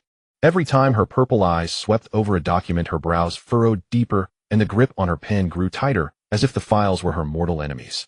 Kono Ichiro silently lowered his head, even further, barely daring to breathe. He certainly wouldn't risk angering the new boss at this moment. After several days of interaction, he had figured out Chinatsu's temperament. This young lady was usually easygoing, but if you disturbed her while she was handling official business, her gaze could kill. Konoichiro had no doubt that if he dared to say the wrong thing at this moment, Chinatsu might throw him out the window. He quietly handled his own documents, striving to become an invisible presence. The office fell silent for a while, with only the sound of paper rustling and pen tips scraping against paper. Then Chinatsu flipped to a certain document. She had initially just glanced at it, habitually ready to sign, as the previous few were all similar routine reports with nothing special. But when her eyes landed on the content, her movements froze. Chinatsu frowned, carefully read the document from beginning to end, then flipped back to confirm the date and submitter's information. After confirming she hadn't misread, she lifted her head and looked at Konoichiro. Konoichiro shuddered, immediately put down his pen and turned around. Yes. His reaction speed was as if a spring had been installed under his seat. Chinatsu waved the document in her hand, her tone displeased. What is this document about? Konoichiro quickly leaned in to take a look, and his heart skipped a beat. It was a report on a public security incident in the village. The content was straightforward. A few days ago, in a residential area east of the rain-hidden village, several children aged around 10 had ganged up on a younger boy. They pinned him to the ground, snatched the half-piece of dry bread he had in his hand, and spat on him before leaving. The beaten boy's face was bruised and swollen, with a split at the corner of his mouth, and his left eye was so swollen it could barely open. These injuries were solely because the bullies thought he was an easy target. The boy's parents had both died in previous conflicts between the rain-hidden village and other nations. Chinatsu slapped the document onto the table. The sound was not loud, but the coldness in it made the office temperature drop a few degrees. Bullying an orphan whose parents died on the battlefield. Does rain-hidden village have such a tradition as well? Konoichiro broke out in a cold sweat on his forehead. He opened his mouth, wanting to say something to explain, but found there was nothing to say. The facts were clear in black and white on the document. This Lady Chinatsu, the report was just submitted by the subordinates, and I haven't had time to handle it yet. Chinatsu didn't wait for him to finish. She grabbed the document and flung it directly at Konoichiro. The document arced through the air, pages fluttering, and landed with a slap on the low table in front of him, even making the pen jump on the table. Konoichiro trembled at the sound, his shoulders hunching. Deal with it seriously. Chinatsu's voice was not loud, but each word struck like iron on a plate, carrying an unyielding coldness. An orphan, his parents died for the village. Their children should not be treated like this. Chinatsu looked at Konoichiro, her purple eyes holding only a cold, clear decisiveness. If we let this kind of thing slide, who will be willing to risk their lives for rain-hidden village in the future? Who will dare entrust their lives to this village? Konoichiro quickly nodded, picking up the document with both hands, as if it were a hot potato, his movements even clumsy. Yes. I will handle it immediately. It will be dealt with seriously. Chinatsu glanced at him, said nothing more, lowered her head, picked up her pen, and continued processing the next document. Konoichiro hurriedly retreated to his low table, placed the document on top, and looked down at its contents, his eyes gradually turning cold. Bullying. Fine, very well. Though Konoichiro wasn't exactly a saint, having such an incident occur in rain-hidden village would bring shame to the entire village. Moreover, the new boss had just taken office and was setting rules. On the first day, Lady Chinatsu had entrusted him with management authority, a sign of trust. On the second day this happened, it was a slap in his face. These reckless little brats had really walked right into the line of fire. Konoichiro closed the document, stood up, and said in a low voice to Chinatsu, Lady Chinatsu, I'll go handle this matter first. Chinatsu didn't lift her head, merely giving a faint Konoichiro turned and quickly walked out of the office. As he stepped out of the rain shadow building, the cold morning wind hit his face, slightly cooling his nervous and heated mind. He stood at the entrance, glanced down at the address recorded in the document in his hand, and narrowed his eyes. Those little brats. Konoichiro strode toward the address marked on the document. A cold smile curled at the corner of his mouth. He would make sure those bullying kids remembered this morning well. Konoichiro stepped out of the rain shadow building as the early morning sunlight just crossed over the opposite rooftop, casting a slanting patch of light and shadow on the street. He clutched the report on the bullying incident, pondering from which angles to approach the handling. He was considering the background of those little brats, the attitudes of their respective parents, and how to handle them to both deter and avoid excessive backlash, when his peripheral vision suddenly caught a familiar figure approaching from the street corner. Kikuwa Kikunasuk. Konoichiro's steps paused slightly, but quickly returned to normal, forcing a polite smile onto his face. Kikunasuk. So early, what are you doing here? Kikunasuk was dressed in neat dark gray casual clothes, without a tachi at his waist, his hair neatly combed, looking as if he had just come from home, not like he was on an urgent mission. Hearing Konoichiro's voice, he stopped, turned around, and wore a calm, unhurried smile. Of course, reporting on my work. Kikunasuk reached up to adjust his collar, his movements unhurried, carrying a faint air of leisure. Then he let out a soft laugh, his gaze sweeping over Konoichiro, and added in a measured tone, Captain Kawano, you should go about your business. Kawano Ichiro's smile froze for a moment. He felt that Kikunosuke's attitude was strange today, lacking the sharpness of doubt and scrutiny it had before, instead carrying a calmness, as if he knew something that Kawano didn't. Kawano Ichiro had no time to dwell on it. His mind was still preoccupied with the bullying incident and the obvious displeasure on Chinatsu's face this morning. I'll be going then. Kawano Ichiro nodded and brushed past Kikunosuke. After a few steps, he glanced back at Kikunosuke's figure heading toward the rain shadow building, clicking his tongue inwardly. Lady Chinatsu is in a bad mood right now. Kikunosuke, choosing this time to report, if you walk into the line of fire, it's not my concern. Then he shook his head, averted his gaze, and quickened his pace toward the residential area. Kikunosuke entered the rain shadow building, crossed the first-floor lobby, and ascended the stairs to the second floor. The corridor was quiet, with only the soft echo of his own footsteps on the wooden floor. He stopped at the office door, took a deep breath, composed his expression to ensure his smile was neither too ingratiating nor too casual, then raised his hand and knocked. Knock, knock. There was silence for 2 seconds. Then came a rustling sound, followed by the soft noise of paper being brushed against. Then that low voice with the distinctive texture of a mask respirator sounded. Enter. Kikunosuke pushed open the door and walked in. Hanzo. Lady Chinatsu sat upright behind the desk with an open file spread before him, a pen in hand, his posture correct, and gaze focused, appearing to be diligently handling official business. It was a classic picture of the rain shadow diligently working. Kikunosuke's gaze swept over the file. It was placed upside down.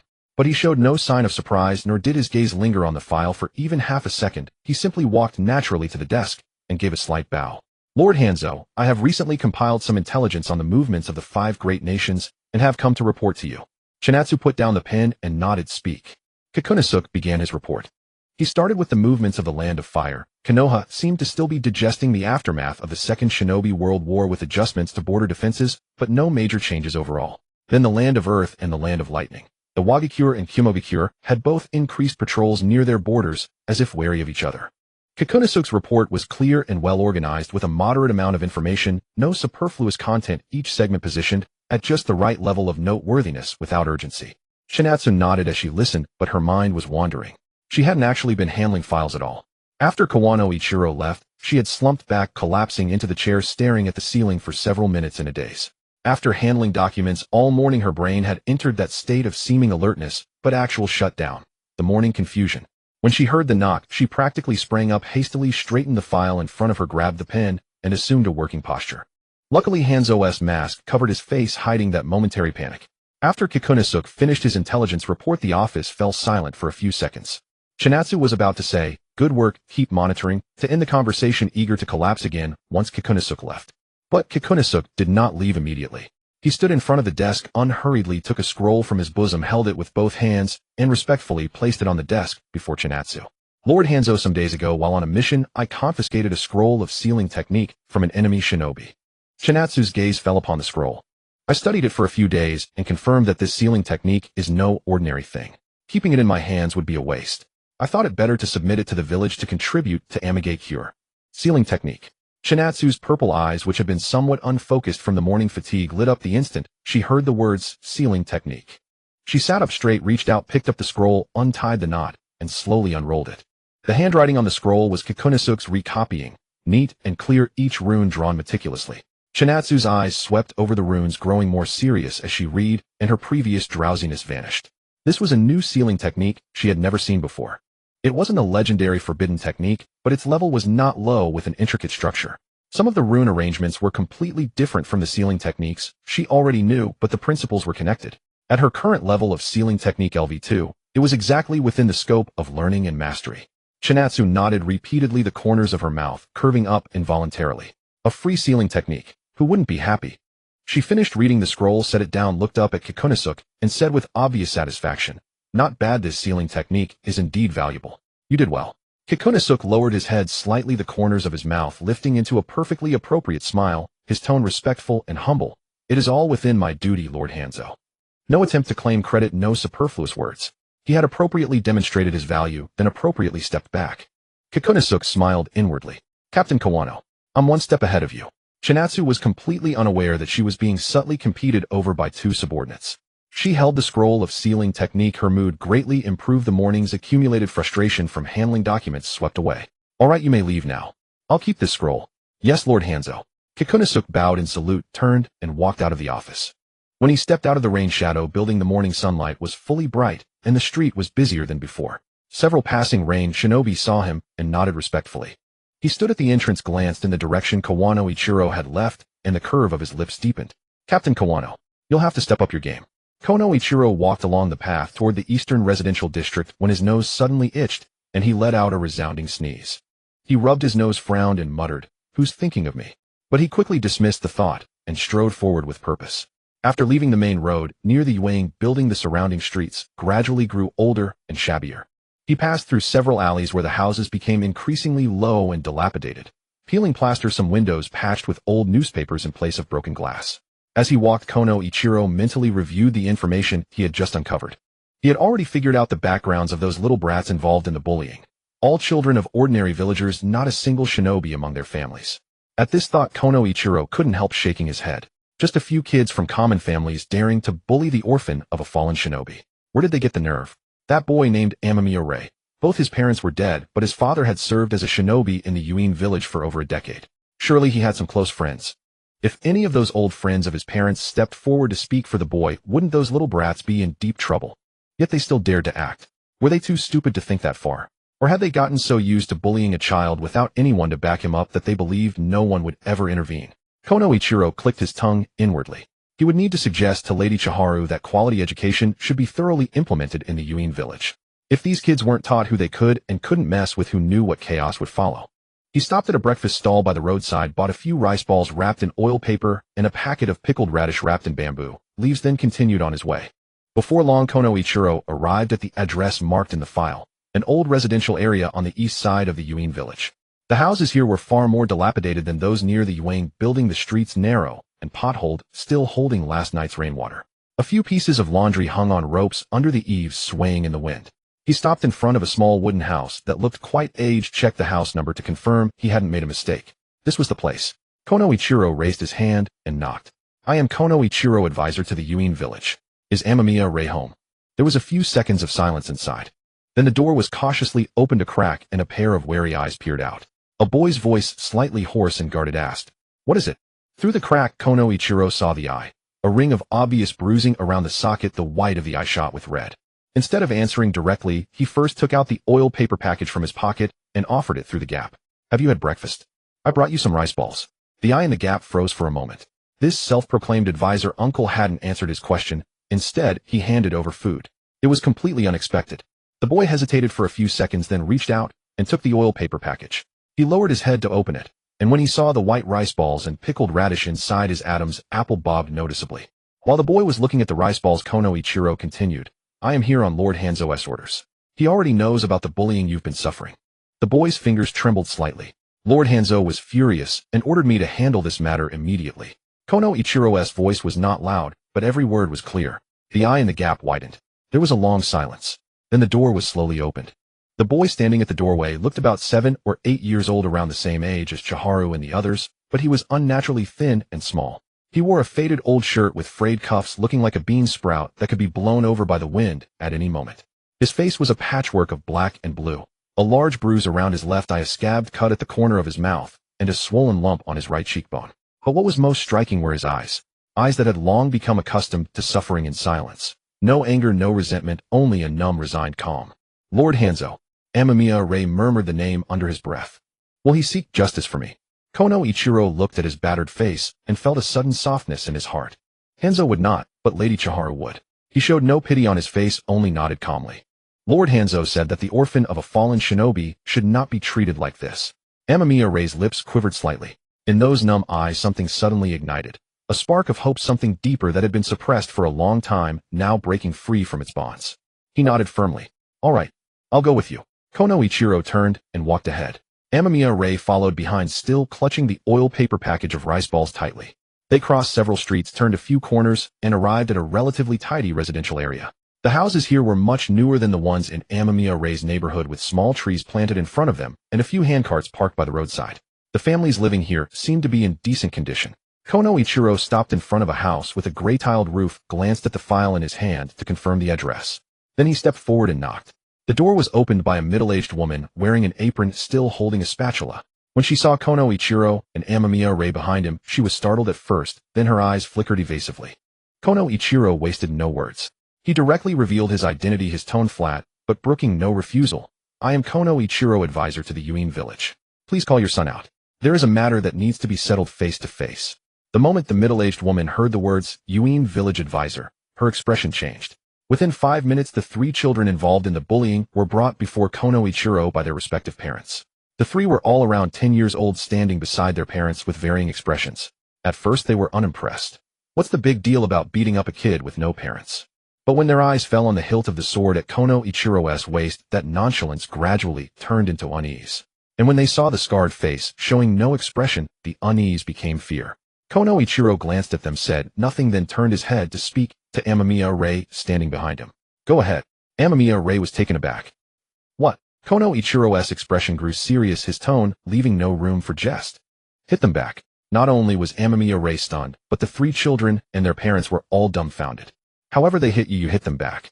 For every punch they gave you, you return one. For every time they stole your food. Kono Ichiro paused, sweeping his gaze over the 3 parents. Your meals for this week will be provided by their families in turns.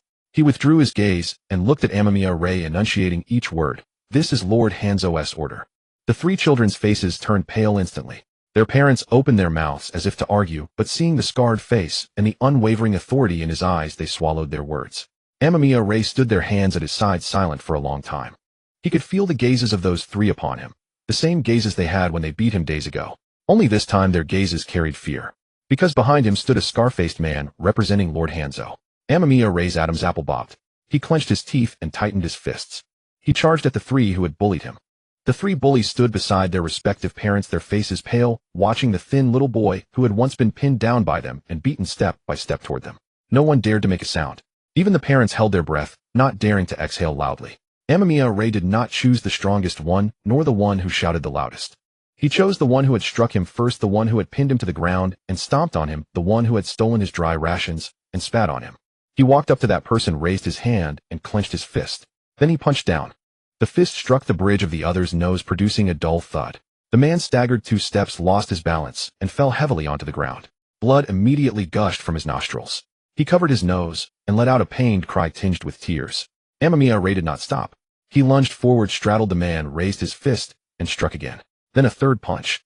A 4th punch. His movements were utterly unskilled. He was just a child who had never learned any combat techniques, venting his anger in the most primitive way. Each punch was thrown with all his strength. As he kept hitting, his vision blurred. Tears streamed down his cheeks, mingling with snot and dripping onto the bully's clothes. His fists grew weaker and his movements slower, but he still kept punching down. He didn't know how many punches he had thrown. After his parents died, the nights he spent alone in a dilapidated house, hungry and cold, the despair of being cornered in an alley by village children, beaten and kicked with no one to help him. The days after being robbed of his only food, when he curled up in a corner licking his wounds on an empty stomach. The bitterness of watching other families where parents cooked and washed clothes while he could only stare blankly at the cold stove. All the grievances that had nowhere to be spoken, no one to confide in, the grievances he thought no one would ever care about or stand up for him. At this moment, they all surged forth. They turned into tears, into hoarse cries, and were released with each punch he threw. Woo-ah! He cried, he hit, he shouted. His voice was hoarse and indistinct. Even he didn't know what he was yelling.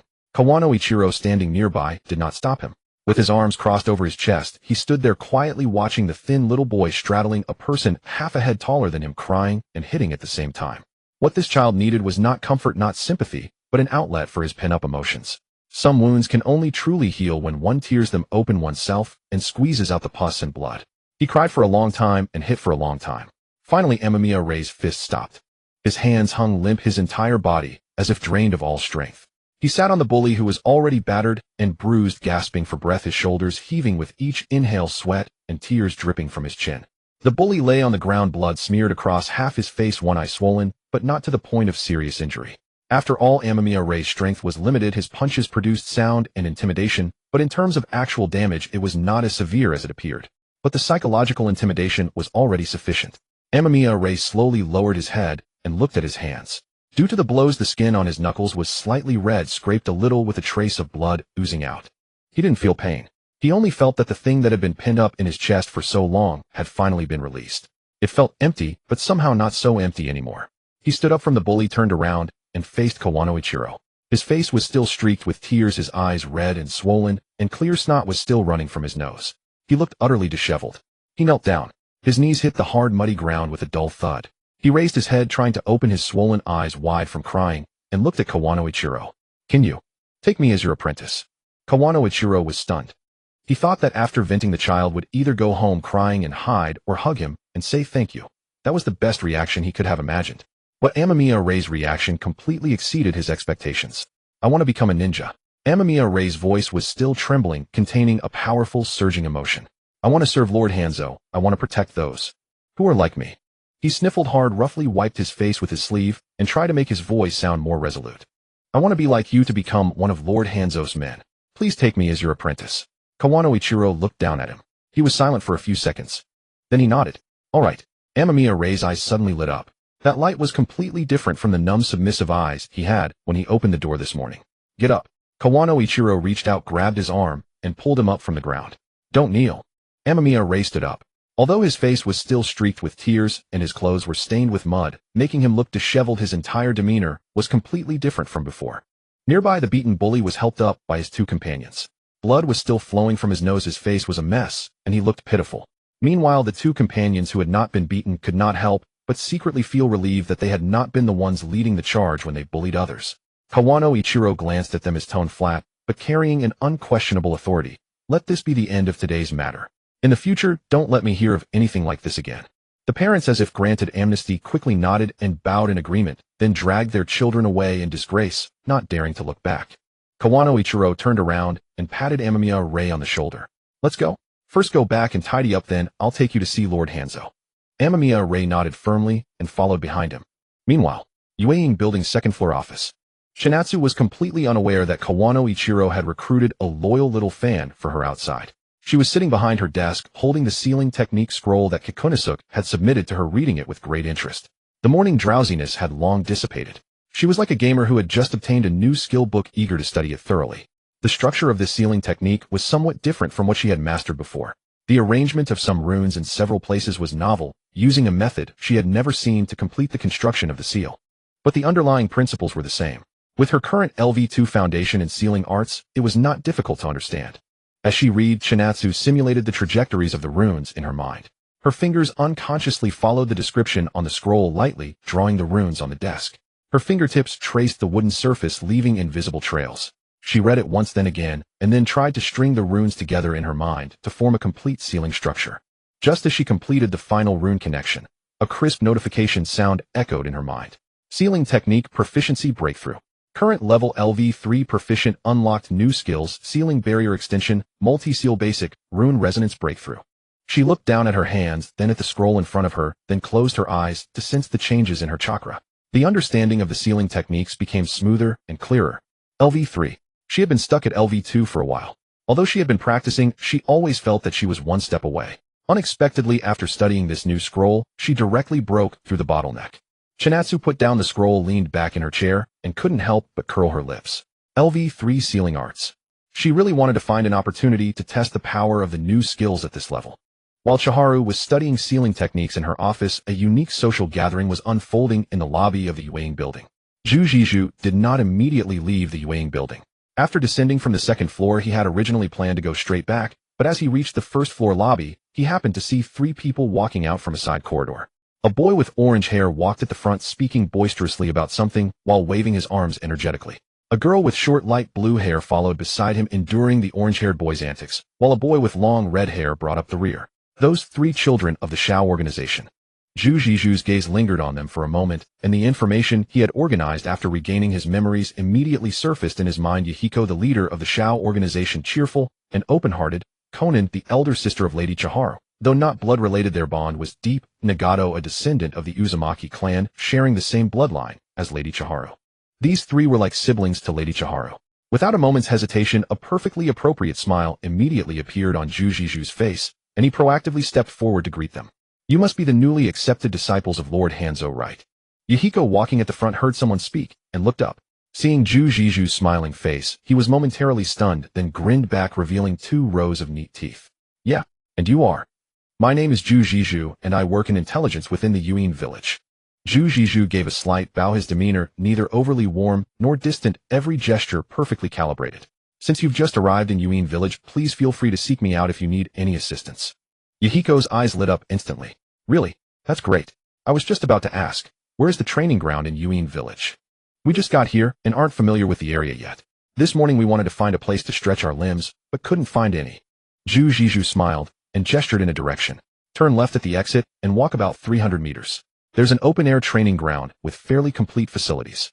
If that's inconvenient, there's also Lord Hanzo's private training ground behind the Yueying building, but that requires his permission to use. Oh, great. Yahiko nodded repeatedly, his smile radiant as if glowing. Thank you, brother Zhu Zhizhu. The address came naturally and warmly, as if they had known each other for a long time. Zhu Zhizhu was slightly taken aback by the term. It had been a long time since anyone had called him brother with such casual sincerity. Those under Hanzo either addressed him as Lord Zhu Zhizhu or Captain Zhu Zhizhu, their tones always carrying an invisible barrier of distance. Yahiko so direct. An even more genuine smile unconsciously spread across Zhu Zhizhu's face. The two of them stood there in the lobby chatting. The conversation flowed from training grounds to the layout of Yuin Village, from the village's layout to the recent weather in the rain country, and from the weather to amusing anecdotes from Yahiko's past days of wandering.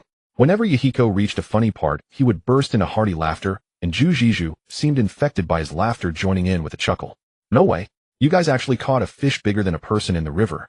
Of course. Though it got away in the end, the splash from its tail was taller than me.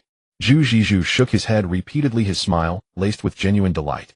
He had worked in intelligence for over a decade, dealing with all sorts of people. Daimyos, merchants, rogue ninjas, spies from various nations. He excelled at showing each person the side they wanted to see. But chatting with Yahiko, he found he didn't need to put on any act. This boy possessed a natural charisma that made one want to keep talking with him. Nagato stood behind Yahiko, listening quietly, occasionally nodding in agreement when Yahiko exaggerated something, but never interjecting. His gaze swept over Zhu Zhizhu a few times, but without any obvious wariness or rejection. Konan stood slightly farther back, her gaze lingering on Zhu Zhizhu for a longer time. Her eyes were calm, but her mind was assessing. This person. She had never seen him before. The very identity of intelligence chief made her wary. In Konan's understanding, members of the intelligence department should be cautious and keep their distance from everyone. Approaching them voluntarily and acting so friendly seemed a bit abnormal. Konan kept a mental note, but showed no change in expression. When Yahiko got too carried away and was about to reveal something about the Shao organization's internal affairs, she quietly stepped forward half a step and gently tugged at his sleeve. Feeling the tug, Yahiko glanced down at Konan's fingers and immediately realized he had said too much. He quickly stopped and changed the subject. Konan's face remained expressionless, her gaze once again sweeping over Zhu Zhizhu's face. Though she still had reservations about his identity and motives, his words were indeed useful. The question about the training ground that Yahiko had asked, she had also wanted to know. As a special jonin, regardless of his purpose in initiating the conversation, his willingness to answer their cultivation queries was not a bad thing. Jiraiya had only taught them for 3 years. In those 3 years, he had indeed crammed everything he could into them. Chakra control, the 3 basic techniques, fundamental taijutsu, and various practical combat experiences. But these were, after all, only the basics. Transforming those basics into true strength required time and more guidance. Now an experienced jonin-level figure had proactively offered to help them. Refusing out of suspicion would be unwise. Thinking this, Konan relaxed her guard slightly. Yahiko, on the other hand, had already completely regarded Zhu Zhizhu as someone trustworthy. What he enjoyed most was this feeling of mutual trust between people. No scheming, no probing, just simple conversation, laughter, and the sense that the other person was someone worth befriending.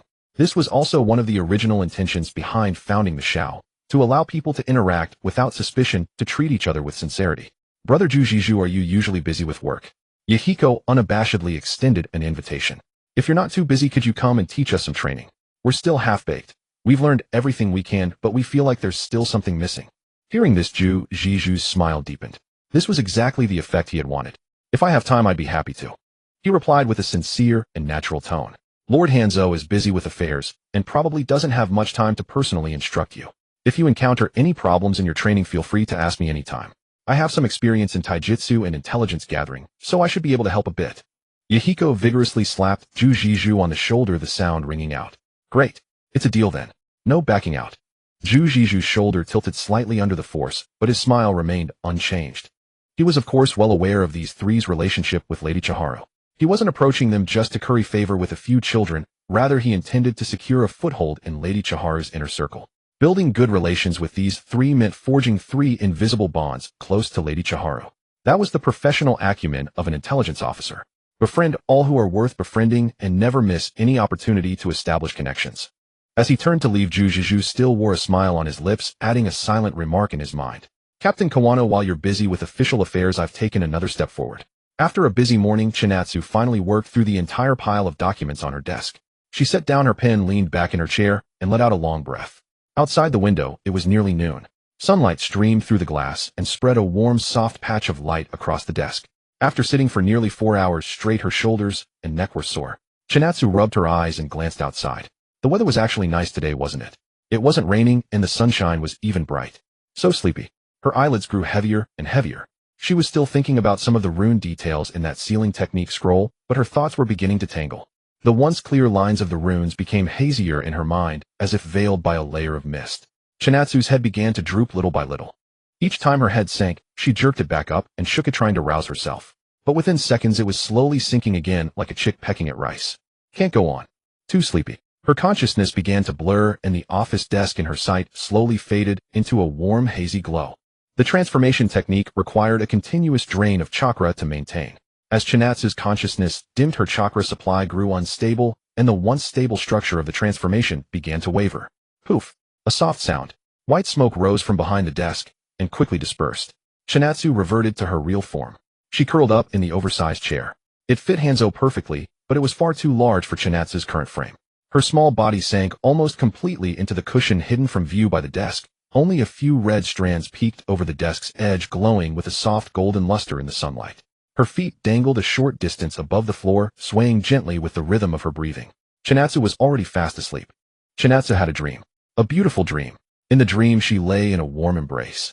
The sunlight was gentle, a soft breeze brushed by, and the air carried a faint scent of paper, ink, and sweet fruit. She opened her eyes in a daze and saw a beautiful face. Pale blue hair fell around her face, the ends faintly curled, glowing with a soft sheen in the sunlight. Brown eyes were looking at her with gentle affection, the corners of the mouth lifted in a reassuring smile. It was Konan, but she seemed different from the Konan she knew now. Why was this Konan an adult? Her face had lost all childish softness, her features had become delicate and defined. The awkwardness of youth was gone, yet she still wore that gentleness Chinatsu knew best. She wore a fitted white crop top that bared her midriff, her waist slender and graceful, with dark trousers below. She looked both dashing and tender. She was even a little more beautiful than the Konan preserved in Chinatsu's memory of the original story. Little sister, open wide. Ah, Konan's voice was as soft as a feather drifting onto her ear.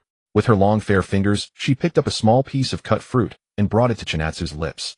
The fruit was translucent, suffused with a faint pink sheen. It looked like a peach, or perhaps some fruit Chinatsu couldn't name, and it gave off a fresh, sweet fragrance. Chinatsu opened her mouth in a daze. The fruit touched her tongue, sweet and juicy, with a refreshing coolness that spread from the tip of her tongue to her throat, slid down her esophagus, and made her feel as though that sweetness had washed through her whole body. Delicious. An involuntary grin spread across Chinatsu's face, a silly, happy smile. Lying in this grown-up Konan's arms, she felt completely enveloped in tenderness. She didn't have to think, didn't have to do anything. All she had to do was open her mouth and eat. All the responsibilities and pressure weighing on her shoulders, and all the resentment over dealing with paperwork at 8 in the morning vanished at that moment. With half-lidded eyes and fruit still in her mouth, she mumbled vaguely, "Mama." Two figures standing nearby also slipped into the corner of her vision. Yahiko with his orange-yellow hair and Nagato with his long red hair. Each of them held an enormous fan, the kind of huge palm leaf fan you only saw in period dramas, several times bigger than their heads. They stood on either side of Chinatsu, fanning her in slow, steady strokes. Yahiko fanned her, while grinning, flashing a row of white teeth. "Chinatsu, just rest. Nagato and I are here. If anyone dares to bother you, I'll punch them for you." Nagato stood on the other side, saying nothing, but a rare faint smile touched the corner of his mouth as he waved his fan at an unhurried pace. His gaze came to rest on Chinatsu, carrying a composed, tranquil warmth in his eyes. Sunlight poured down from above, a breeze brushed against her cheek, and Konan's hand picked up another piece of fruit and offered it to her lips. Chinatsu looked at the three of them, and an indescribable contentment surged through her heart. This was so nice. If only it could stay like this forever. In the real world, Chinatsu let out the same laugh. The laugh was not loud, drowsy, and a little silly, and it drifted from the oversized chair behind the desk, echoing softly in the quiet office. Outside the door, Kono Ichiro had arrived at the second-floor office with the cleaned-up Amami array. On the way over, Kono Ichiro had bought him a new shirt on a whim. It wasn't made of fine material, but it was far more presentable than his old one. The injuries on his face had also been given simple treatment. The bruises remained, but the blood was cleaned off and his hair was smoothed back with water. He looked much more alert than he had that morning. About to meet Lord Hanzo, the man who had stood up for him, he felt both grateful and nervous, his heart beating much faster than usual. Kono Ichiro stood before the door, raised a hand, and knocked lightly. Knock knock. There was no answer inside. Kono Ichiro waited for a few seconds, then knocked again with a little more force. Lord Hanzo. Still no answer. Kono frowned. Had Lady Chinatsu gone out? Was she not in the office? He pressed his ear to the door and listened. There seemed to be some faint sound inside, but he couldn't quite tell. Just as he was hesitating over whether to push the door open and look inside, he noticed Amamiya Ray staring fixedly at the crack of the door. He followed Amamiya Ray's gaze. The office door hadn't been shut completely. When Chinatsu entered that morning, she had merely pulled it closed, failing to latch it fully, leaving a gap about 2 fingers wide. Through that gap, the floor beneath the desk could be faintly seen, and also a pair of small feet dangling in midair, gently swinging. The feet were very, very small, clad in ordinary dark cloth shoes with clean soles. Their size was clearly not that of an adult, not an adult man, and even among adult women, feet that small were rare. Kono Ichiro's eyelid twitched sharply. Instinctively, he followed those feet upward toward the desktop. At the edge of the desk, a small lock of red hair peeked out, glowing with a soft sheen in the light from the window. That was Lady Chinatsu's hair color. Kono's heart lurched. Had Lady Chinatsu transformed back? And from the sound of it, there was no movement at all inside. Could she have fallen asleep? He raised his hand again, knocking much harder than before. Bang, bang, bang. Lord Hanzo. At that, even a sleeping pig would have woken up. In the office chair, Chinatsu was still immersed in her beautiful dream. In the dream, Konan offered her another piece of fruit. She opened her mouth to take it. Yahiko fanned her from one side, and Nagato stood quietly on the other. Everything was perfect. Then a burst of urgent knocking yanked her from the dream. Chinatsu's eyes flew open. She blinked in confusion. It took her about 2 seconds to realize where she was, the office in the Amikage building. She had dozed off while processing documents just moments ago. She looked down at her hands. Fair, tiny fingers, not Hanzo's large hands, calloused and scarred. Chinatsu's pupils shrank abruptly. She reached up and touched her face. What she felt was the familiar texture of her own small face. Chinatsu went rigid. Oh no. The transformation technique she had maintained the whole morning had automatically dispelled while she slept. From outside the door, Kono Ichiro's voice came again, this time clearly urgent. Lord Hanzo, are you in there? Chinatsu drew a deep breath, jumped off the chair as fast as she could, and the instant her feet touched the ground, her hands had already formed the seals. Poof! White smoke surged up in the office. When it cleared, Hanzo was already standing by the desk again. Chinatsu quickly straightened the collar of the cloak, made sure the mask was in place and the clothes were neat, then strode to the door and pulled it open. Outside, Kono Ichiro had his hand raised to knock again. Seeing the door open, he hurriedly lowered his hand and took a half step back. Lord Hanzo. Chinatsu answered calmly in Hanzo's low voice. What is it? Kono Ichiro, with a composed expression, stepped aside, revealing Amamiya Ray behind him. Lord Hanzo, regarding the bullying incident this morning, I have finished handling it. This child is the orphan who was being bullied. He wanted to come and thank you in person. Amamiya Ray stood behind Kono Ichiro, his entire body stiff with nervousness, head lowered, not daring to meet Lord Hanzo's eyes. The feet he had seen through the door crack, that flash of red hair, and the silly laugh he had heard outside the door. Those sights and sounds were etched deep into his mind. Lord Hanzo. That laugh was so cute. Those feet were so small. And the red hair. Amamiya Ray's heart was pounding. Chinatsu stood at the doorway, her gaze settling on the boy Kono Ichiro had brought. He was small and thin, with fresh marks on his face, standing there clutching the hem of his clothes with both hands. So this was the orphan child who had been bullied. Chinatsu's gaze lingered for a moment on the bruise on his face, and she sighed softly inwardly. Yet not a trace of emotion leaked into her voice. She said flatly, come in. With that, she turned and walked back behind the desk, settling once again into the broad chair with a natural, fluid movement. Kono Ichiro followed her in and stood to one side, hands folded before him in a respectful posture. Amamiya Ray hesitated for a moment, then stepped in as well, stopping about 3 steps away from the desk. His head was lowered, his gaze fixed on the shoes of her Hanzo form. Those black Hanzo-style shinobi boots. Amamiya Ray's mind was racing. The feet he had seen through the crack in the door a moment ago had been very, very small, shod in a pair of plain dark cloth shoes dangling under the desk and swaying gently. Their size looked in every way like the feet of a little girl. But Lord Hanzo, who now stood before him, was wearing black shinobi boots several sizes larger than those cloth shoes. Moreover, that laughter he had heard outside the door, no matter how he thought about it, it was not a sound a dignified demigod would make. How had Lord Hanzo become an adult? Could it be that Lord Hanzo could actually transform? A child form and an adult form? Amamiya Ray fell into deep thought. Chinatsu sat in the chair, waited a few seconds, and when he did not speak, asked in Hanzo's tone, what's your name? Amamiya Ray did not react. What is your name? Chinatsu repeated. His shoulder twitched slightly as if he were being pulled out of deep thought, and he quickly answered. Amamiya Ray. Chinatsu nodded. I already know about the matter. Kono said you wanted to come and thank me in person.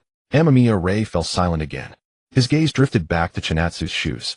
He was genuinely, earnestly thinking about whether these boots and the small cloth shoes from earlier were the same pair. Chinatsu looked at the boy before her head lowered and wordless, staring fixedly at her shoes, and a huge question mark appeared in her mind. What was with this kid? Was he simple? Say something, will you? What are you looking at my shoes for? Are there flowers on them? Or were my shoelaces untied? Chinatsu subconsciously glanced down at her boots. Oh, there were no laces. The office fell silent for about 5 seconds. Kono Ichiro stood nearby watching Amamiya Ray's absent-minded look and then glancing at Chinatsu's face, which was unreadable behind its mask. His heart gave a lurch. He quickly coughed twice. Ahem. Ahem ahem. The two coughs sounded especially loud in the quiet office. Amamiya Ray shuddered, snapped his head up, and took a quick glance at Lord Hanzo before him. The masked face betrayed no expression, but the eyes revealed above the mask were calmly watching him. Amamiya Ray hurriedly lowered his head again, his voice much louder than before. Thank you, Lord Hanzo. Thank you for doing justice for me. I will train hard under Teacher Kono, and one day become a useful shinobi to repay your kindness. Chinatsu watched as he finally spoke without staring at her shoes and secretly breathed a sigh of relief. From now on no one will bully you anymore. Chinatsu said in Hanzo's tone, then paused, and added, you call him Teacher Kono. Amamiya Ray nodded vigorously. Yes, I want to become a shinobi. I want to serve Lord Hanzo, then study hard under him. Yes. Amamiya Ray's voice carried an eagerness to prove himself. Chinatsu nodded. Kono Ichiro stepped forward at the right moment and gave a slight bow. Lord Hanzo, I will take him back down now. If there is any follow-up needed on today's matter, I will report to you promptly. Kono Ichiro turned and left the office with Amamiya Ray. The office fell quiet again. Alone in her chair, Chinatsu sat in a daze for a while. That wonderful dream just now. Grown-up Konan feeding her fruit so gently while Yahiko and Nagato fanned her from the side had been such a beautiful scene, but once it was interrupted by the knocking, it could no longer be continued. She tried closing her eyes and recalling it, but all that remained in her mind was a stack of documents, a bullying report, and that silly boy who had stared at her shoes. Chinatsu leaned back against the chair, looked up at the ceiling, and sighed deeply. The Konan in the beautiful dream had been so gentle. She didn't want to stay in the office anymore. Chinatsu adjusted Hanzo's cloak, made sure the mask and clothes were all properly in place, and then strode out of the office. At the open-air training ground on the eastern side of Amigakure, Kikunosuke stood in the center of the training ground with 3 people, Yahiko, Konan, and Nagato. This was the open-air training ground he had told them about that morning. The midday sun had not yet climbed to its zenith. The sky above the training ground was a pale blue, and from time to time a few white clouds drifted slowly by. There is still some time before lunch, Kikunosuke said as he stood opposite the 3, loosening his wrists and shoulders, his joints emitting faint clicks. A slight smile tugged at the corner of his mouth. How about I use this chance to test your skills? Yahiko's eyes lit up instantly, his whole body as if set ablaze. Really? Big brother Kikunosuke is going to fight us. It's not a fight, it's guidance. Kikunosuke corrected, then smiled. If you can touch me, even once you win. Hearing this, Yahiko immediately rolled up his sleeves, revealing 2 arms that were not particularly thick, but still quite firm. You said it. No going back on your word. Konan stood behind Yahiko silent. She also wanted to know exactly how much real strength this man, who called himself a special jonin, possessed. Nagato stood at the back, flexing his fingers as his knuckles cracked softly. His gaze had already locked onto Kikunosuke's footing and center of gravity, a combat habit Jiraiya had taught them. Observe your opponent before the fight begins. Kikunosuke stood opposite them empty-handed and beckoned to the 3. Come on, all 3 at once. Yahiko grinned, exposing 2 neat rows of teeth. Then he moved. Yahiko stomped off the ground and shot forward like an arrow released from a bow, his right fist aimed straight at Kikunosuke's face. The punch came with the sound of wind, fast and vicious. Kikunosuke only tilted his head slightly. Yahiko's fist swept past his ear without even brushing his hair. Yahiko's pupils shrank slightly, but he did not stop in midair. The moment he landed, he twisted his waist and delivered a sweeping kick at the side of Kikunosuke's knee. At the same time, Konan moved. She flung her hands up, and more than a dozen slips of paper flew from her sleeves, rapidly spreading apart in the air, as though alive, silently circling toward Kikunosuke's rear and flanks from different directions. The edges of those paper slips shimmered faintly with chakra. Although they could not cut, yet if they stuck to his eyes or wrapped around his hands and feet, they would be enough to distract him.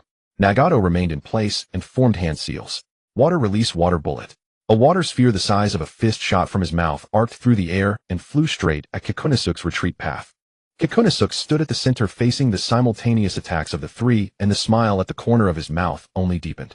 He sank slightly, and then, before Yahiko's sweeping kick arrived, he vanished. It was not the body flicker technique. It was merely an extremely standard step back so fast that by the time Yahiko's kick hit empty air, his foot had not yet completely landed. Yahiko's sweeping kick cut through air, and his body tilted slightly forward from inertia. At that instant, Kikunosuke had already appeared 2 meters away, precisely evading the paper slips Konan had sent from the side and Nagato's water bullet. The paper slips and the water bullet collided in midair, and a number of the slips were soaked and fluttered to the ground. Kikunosuke stood a few steps away, calm and unhurried, his breathing not even slightly disturbed. Good reactions and decent coordination, he remarked with a note of genuine approval in his voice, but your attack intentions are too obvious. Before you make a move, your eyes and shoulders move first. An experienced shinobi already knows where you intend to strike before you even act. Yahiko steadied his feet, turned around, and looked at Kikunosuke's smiling face. Far from feeling discouraged, the fighting spirit in his eyes burned even hotter. Again, he charged forward once more. Kikunosuke dodged and wove between the three, occasionally raising a hand to block Yahiko's fist or twisting aside to avoid Konan's paper slips flying in from a blind spot. His movements were fluid and effortless, every shift landed exactly in the gaps between the trio's attacks. He moved like a swimming dragon. Not once did they touch him. Dodge, block, and every so often a few words of guidance. Yahiko, your lower stance is unstable. Your leg strength training needs to be intensified. Konan, the angle of your paper slips can be lower. Attacking the knees and ankles is more effective than attacking the upper body. Nagato, your chakra control is good, but you rely too much on ninjutsu.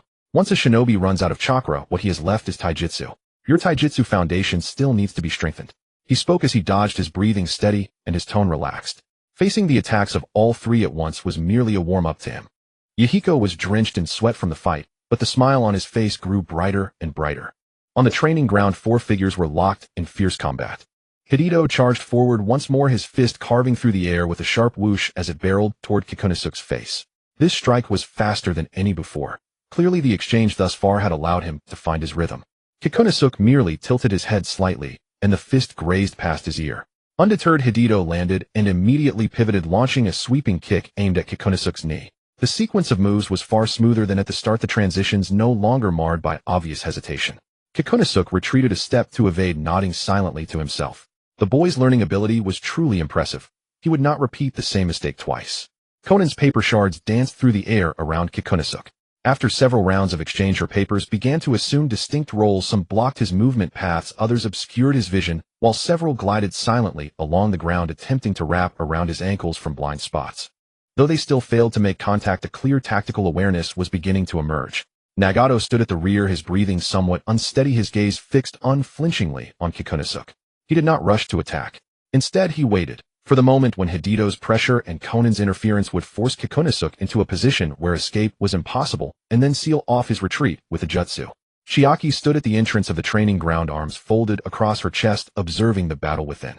That Kikunosuke truly has some skill. Facing 3 opponents simultaneously, his breathing remained completely steady. And he genuinely held back, absolutely no intent to counterattack. Such composure cannot be feigned without sufficient strength to back it. Chiaki's gaze followed Hidito's figure, her thoughts murmuring silently. Kikunosuke, come on, kick him. Hidito's entire back is open in front of you, and you won't even lay a hand on him. If I were in your position, I'd have already struck. But I suppose it's fine. This is guidance, not an actual fight. Her gaze shifted to Nagato. Nagato's ninjutsu is flowing well, his chakra control steadier than before. The speed and precision of his water release have improved considerably since his training under Jiraiya. Not bad at all. Then her eyes fell upon Konan. Konan's paper manipulation was more graceful than ever, her fingers dancing through the air, the paper shards moving as if alive, tracing fluid arcs through the atmosphere. Her expression was focused and earnest, a thin sheen of perspiration gathering at her temples, yet her movements remained flawless. Watching Konan's earnest demeanor, Chiaki's lips curled involuntarily upward. Konan, using her paper release, truly is rather endearing. Hee. Even as she mused internally, Kikunosuke suddenly parried Hidito's incoming punch, used the force to retreat 2 steps, then turned slightly and bowed respectfully toward the training ground's entrance. Lord Hanzo. His voice was low, yet every person present heard it clearly. Hidito, already preparing to close in for another round, froze at those words. Lord Hanzo. He turned his head along Kikunosuke's line of sight, gazing toward the entrance. And then he lost his footing entirely. Still carrying the forward momentum of his charge, his foot caught on a small divot he himself had created upon landing earlier. His balance shattered. Whoa! Splash! Hidito hit the ground flat on his face, kicking up a small cloud of dust. Chiaki, standing at the entrance, saw the scene, and her brow twitched involuntarily. That fool. All recklessness and no sense. Can't even stand steadily. She had just been praising his progress in her thoughts, and now he's face down in the dirt. Konan spotted Chiaki at the entrance, her face lighting up, the corners of her mouth curling upward almost against her will. But mindful of the occasion, she hurried forward, inclined her head slightly, and addressed her with respectful deference, "Lord Hanzo." Chiaki nodded to her, her eyes carrying a gentleness, a warmth that could be felt even behind the mask of tenderness shared only between them. She walked over to Hidito, who lay sprawled on the ground, bent down, seized him by the back of his collar, and lifted him into the air as one might pick up a misbehaving kitten. Hidito dangled from his collar, feet kicking at empty air. Dirt smudged his face, blades of grass clung to his hair. He looked both wretched and comical. "Let's go. I'll take you all to eat." Chiaki spoke with an air of quiet authority, brooking no argument. Then she turned to Kikunosuke, standing nearby. "Kikunosuke, you're coming too." Kikunosuke paused slightly. He had not expected Lady Chiaki to invite him to dine with them. He had been planning to find an excuse to leave so as not to intrude upon their time together. But Lady Chiaki had spoken first. Of course he would not refuse. Kikunosuke offered a measured smile and bowed. "Yes, Lord Hanzo." Dining alongside Lady Chiaki was a golden opportunity to draw nearer, something he welcomed with all his heart. Chiaki turned and walked toward the training ground exit, carrying Hidito by the collar, while Konan followed quietly at her side. After being carried several paces, Hidito finally snapped out of his dazed stupor. He realized he was being dragged through the air like a scrawny chick, collar pressing against his neck. Painful, yes, but far more humiliating. "Put me down. I can walk on my own." Chiaki ignored him and continued forward. "I'm serious. Put me down right now. This is so embarrassing." Hidito's voice took on a pleading edge. "Gee, Lord Hanzo, let me walk, please." He nearly called out Chiaki by name and corrected himself at the last moment. But Chiaki showed no sign of relenting. Hidito began thrashing wildly in midair, his legs kicking about like a fish landed on shore. "Put me down, put me down, put me down." Annoyed by his squirming, Chiaki simply stopped and dropped him. Unprepared, Hidito landed squarely on his rear. "Oof." Chiaki glanced down at him, and a measured tone came from beneath her mask. "Then walk yourself." Hidito sat on the ground, rubbing his bruised backside, and watched Chiaki's retreating figure with a pout. "Fine, I'll walk. I'm not a child anymore." Konan passed him with an unreadable expression, casting a single downward glance. Their eyes met for less than half a second before Hidito scrambled to his feet, brushed the dirt from his pants and the grass from his clothes, and hurried after them. Nagato brought up the rear. Seeing Hidito's dusty, disheveled state, the faintest upturn of his lips flickered across his face, then vanished as composure returned. Kikunosuke trailed behind the group. This scene was entirely different from what he had imagined. After leading the group away from the training ground, Chihiro walked along the streets of Amigakure for some time. Walking through the town, she realized she knew almost nothing about the eateries in Rain Village. Her usual range of movement was basically between the Rain Shadow building and the training grounds. She didn't even know what shops lined this street. Chihiro walked steadily at the front, her expression unchanged, but her eyes quickly scanned the shop signs on both sides of the street. Bakeries selling roasted flatbread, stalls serving dango izakayas. None of them seemed suitable for bringing children. Finally, her gaze came to rest on a shop front with a half-worn Norin curtain hanging at the entrance. The sign simply read two characters, ramen. A flicker of interest crossed Chihiro's mind. In Kanahagakure, there was Ichiraku Ramen, a legendary establishment in the ninja world, Naruto's absolute favorite, practically one of the village's most iconic landmarks. She wondered what the ramen in Amigakure might taste like. She stopped and turned her head to look at the shop. The storefront was unremarkable, narrow and modest. The Norin curtain fluttered gently in the breeze, revealing warm yellow light within. No customers waited in line outside, but the faint sounds of simmering broth and chopping vegetables drifted from inside. "Let's have ramen," Chihiro said, and without waiting for anyone's response, she lifted the curtain and stepped inside first. A middle-aged man in a white apron was bent over slicing green onions. Hearing the door chime, he looked up out of habit and called out, "Welcome in." Then his voice caught in his throat. "Lord Hanzo." The middle-aged man's face visibly drained of color, and the cleaver in his hand nearly slipped from his grasp. Chihiro was accustomed to such reactions by now. She waved her hand dismissively and spoke as calmly as she could. "Don't be so nervous. I'm just here for a bowl of noodles." The middle-aged man blinked in surprise, then quickly nodded, his voice still trembling slightly. "Why, yes. Right away, Lord Hanzo. Please take a seat." Chihiro found a spot at the counter and sat down. Small Nagato naturally sat to her right, while Nagato quietly took the seat beside small Nagato. Mayo was about to sit to Chihiro's left, but Kikunosuke, as nonchalant as ever, beat him to it and claimed the spot. Mayo scratched his head, sensing something odd about senior brother Kikunosuke, but he didn't dwell on it, and instead circled around to sit beside Nagato on the other side. "Hey boss, can I order anything on the menu?" Mayo leaned forward eagerly the moment he sat down, peering at the handwritten menu on the wall. The boss quickly nodded. "Absolutely, you can order whatever you like. Feel free to order anything you want." Chihiro glanced up at the menu on the wall, Miso ramen, soy sauce ramen, salt-flavored ramen, with optional toppings like chashu pork, soft-boiled eggs, bamboo shoots, and nori. The prices were all reasonable, quite affordable by Amigakure standards. You all order what you want, Chihiro said. Mayo immediately raised his hand. I'll have miso ramen. With extra chashu. Make it a large. Small, Nagato said coolly. Soy sauce ramen. Nagato. Salt-flavored ramen. Kikunosuke smiled at the boss. I'll have the same as Lord Hanzo. Chihiro. You already know what I'd order, don't you? Chihiro paused, her eyes scanning the menu briefly, then casually pointed to something she figured couldn't go wrong, soy sauce ramen with a soft-boiled egg. Why yes, coming right up. The boss turned and busied himself in the kitchen, his movements noticeably sharper than usual. Boiling noodles, scalding the chashu, slicing green onions, plating everything in one smooth sequence. Clearly he wanted to get Lord Hanzo's order out as fast as possible. During the wait, Mayo curiously examined the shop's interior. Though small, the place was immaculate. No dust on the cutting boards, condiment bottles arranged neatly in a row. The boss was clearly a meticulous person. Hey boss, how long has this shop been open? Mayo asked, casually resting his elbow on the counter. The boss answered while tending the pot, his tone more relaxed than before. About 7 or 8 years. In a place like Amigakure, staying open that long isn't easy. 7 or 8 years. Your skills must be excellent then. Haha, you flatter me. It's mostly just the neighbors being generous and coming back. Before long, steaming bowls of ramen were served. 5 large bowls were set before the group in turn. The broth shimmered with a thin layer of oil, its rich aroma rising straight to their noses. The chashu was sliced to a perfect thickness and neatly arranged along the rim. The soft-boiled eggs, halved with golden yolks, slowly oozing out green onions, and shredded bamboo shoots scattered throughout. Just looking at it was enough to whet the appetite. Chihiro looked down at the appealing bowl of ramen in front of her, then glanced at Mayo, who had already snatched up his chopsticks and pressed his palms together, murmuring, "Itadikamasu." She picked up her own chopsticks as well. Then she froze. Because she had forgotten again. She couldn't lift the face mask to eat. Chihiro's chopsticks hovered above the bowl, her entire body, as if frozen in place. Kikunosuke noticed the scene. His gaze lingered on Chihiro's suspended chopsticks for less than a heartbeat, and then almost simultaneously, he spoke naturally.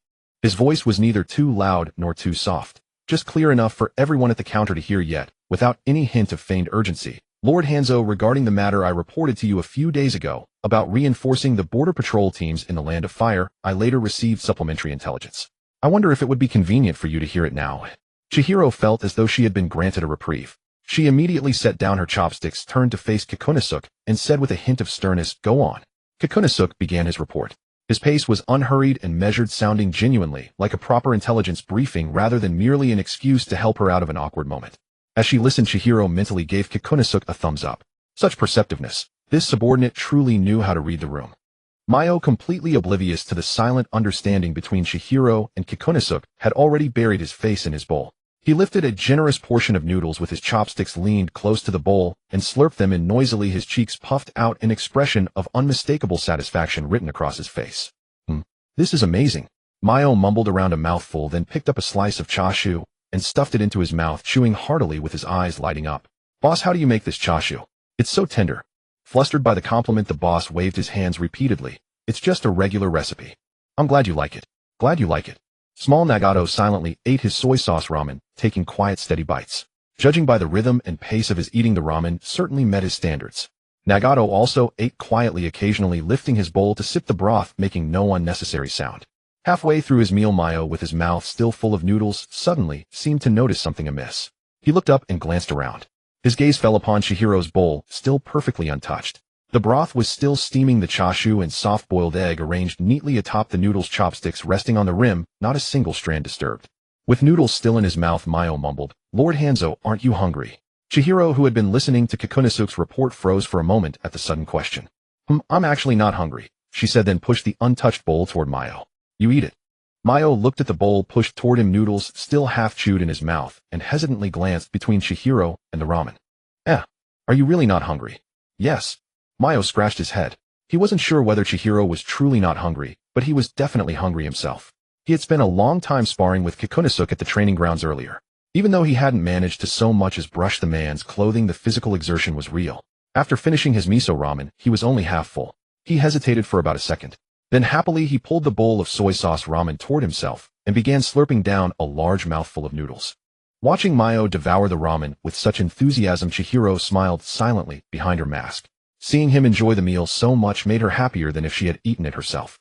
Chinatsu's bowl had already been emptied by Yahiko, and his own bowl of miso ramen with extra chashu was likewise gone. He sat back against the chair, patting his belly with satisfaction, his face radiating the bliss of a thoroughly enjoyed meal. Watching his contented state, Chinatsu felt a chuckle welling up inside, but she pulled her thoughts back to reality. It was time to pay the bill. She reached into her pockets. Her pockets were empty. She patted the other side. Still empty. Beneath her mask, Chinatsu's expression froze slightly. She suddenly remembered. Back when she was still with the Akatsuki, all the money she earned from missions had been handed over to Konan for management. Later, after arriving at the Rain Shadow Village, she had lived and eaten entirely within the Rain Shadow building, and anything she needed was simply arranged through Kawanishi Ichiro. She had no real use for money. So now she didn't have a single coin on her. Seated where she was, Chinatsu remained perfectly still on the surface, while inwardly panic was already mounting. What should she do? Put it on the tab and pay next time? No way. As the leader of the Rain Shadow Village, letting food be bought on credit would be utterly humiliating if it got out. Then there was Konan. She must have brought money. But she was Hanzo now. How could the half-god let a disciple pay for his meal? Chinatsu's gaze swept quickly over the people beside her, finally landing on Kikunosuke. Kikunosuke was sipping tea leisurely, his posture calm and unhurried, seemingly unaware of what was about to unfold. Chinatsu subtly signaled to him without a word. Kikunosuke's hand holding the teacup paused slightly. Chinatsu then tilted her chin toward the shop owner, her eyes carrying an unmistakable suggestion. You know what this means. Kikunosuke remained silent, teacup in hand. He had indeed seen her gaze shifting from the shop owner back to him. The implication was already clear. Chinatsu-sama. Hadn't she forgotten her wallet? A faint curve lifted the corner of Kikunosuke's mouth. Without hesitation, he set down his teacup and spoke before she could open her mouth. Today, sharing a meal with Lord Hanzo has been my great honor. His tone was sincere and polished, carrying a perfectly measured smile. Please allow me to cover this. It would not be fitting for Lord Hanzo to bear the expense himself. Chinatsu felt a wave of relief surge within her chest. But she could not show it too obviously. She lifted her hand, slightly gesturing a polite refusal. There is no need. I will handle this. Lord Hanzo must not be so modest. Kikunosuke's tone was firm yet reverent. You toil day and night over the village's affairs. For a humble subordinate like myself to have the opportunity to treat you to a meal is already a profound honor. Chinatsu hesitated for a moment, then slowly lowered her hand and nodded. Very well then. In her heart, she silently added, very well, Kikunosuke. I will definitely repay you for this. Kikunosuke rose and walked to the counter, producing his wallet from his robes to settle the bill. Konan, seated nearby, cast a glance back and forth between Chinatsu and Kikunosuke, her eyes harboring a thoughtful gleam. After settling the bill, Kikunosuke returned to his position near the entrance and gave a slight bow. Lord Hanzo, there are still matters at the intelligence division requiring my attention. I must take my leave. He knew precisely when to stay and when to depart. The post-meal stroll was time meant for Chinatsu-sama and her companions. As a newly sworn intelligence chief, his presence at this level was just right. One more step forward would cross the line. Chinatsu nodded. Yes, go ahead. Kikunosuke offered respectful nods to Konan, Yahiko, and Nagato in turn, then lifted the Norin curtain and disappeared down the street. Watching his figure vanish beyond the curtain, Chinatsu quietly awarded him another point in her book. The group stepped out of the ramen shop and ambled slowly back along the street. It was rare for the afternoon to be free of rain in the Rain Shadow Village. The sky hung a pale gray with occasional threads of sunlight slipping through gaps in the clouds, casting dappled shadows upon the damp cobblestone path. The street was not crowded. Occasional rain shinobi passing by would quickly bow their heads upon seeing Hanzo before hurrying onward. Street vendors were packing up their stalls, and a few dog barks echoed from somewhere in the distance. Yahiko walked ahead, still savoring the flavor of the ramen. That shop's chashu was truly excellent. We should go again next time. Nagato walked beside him, listening quietly and nodding occasionally. Chinatsu trailed a few steps behind, savoring the rare peacefulness after a meal when she suddenly felt someone approaching at her side. Konan had somehow drawn up alongside her, without warning, her steps perfectly synchronized. Chinatsu turned her head about to ask what was wrong. Konan pulled a stack of bills from her robes and quickly pressed them into Chinatsu's hand. Chinatsu looked down. It was 2,000 ryo. She froze, then looked up at Konan. Konan's expression remained calm, but the corners of her mouth carried a faint, knowing smile. She tilted her head close to Chinatsu's ear and whispered in a hushed voice. This is your allowance from your big sister. Then she straightened and winked at Chinatsu. In those brown eyes lay a tenderness and slyness that only Chinatsu could understand. Chinatsu opened her mouth to say something. She truly didn't need money. Kikunosuke had already paid. But gazing into Konan's bright, sparkling eyes, all words lodged in her throat. Her cheeks flushed instinctively. Heat climbed from her face all the way to the tips of her ears. If not for the mask covering her, her embarrassment would have been plainly visible. Chinatsu's gaze drifted awkwardly away to distant rooftops, puddles by the roadside, the back of Yahiko's head. She found herself unable to look at Konan directly. Then she murmured softly, "Thank you, sister." Her voice was barely audible, yet Konan heard her. The smile on Conan's lips deepened, her eyes shining like stars fallen into water impossible to look away from. She said nothing more, simply withdrawing her gaze and continuing to walk beside Chinatsu, as if nothing had happened, her steps light and carefree. Chinatsu gripped the 2,000 ryos still warm from Conan's touch and felt as though the bills were burning her hands. Head bowed, she stared at her shoe tips, the flush on her face refusing to fade. Down the street, a gentle breeze swept past, lifting the edge of her hair. Ahead, Yahiko called out loudly, "Hey, hurry up. There seems to be someone selling dango in front."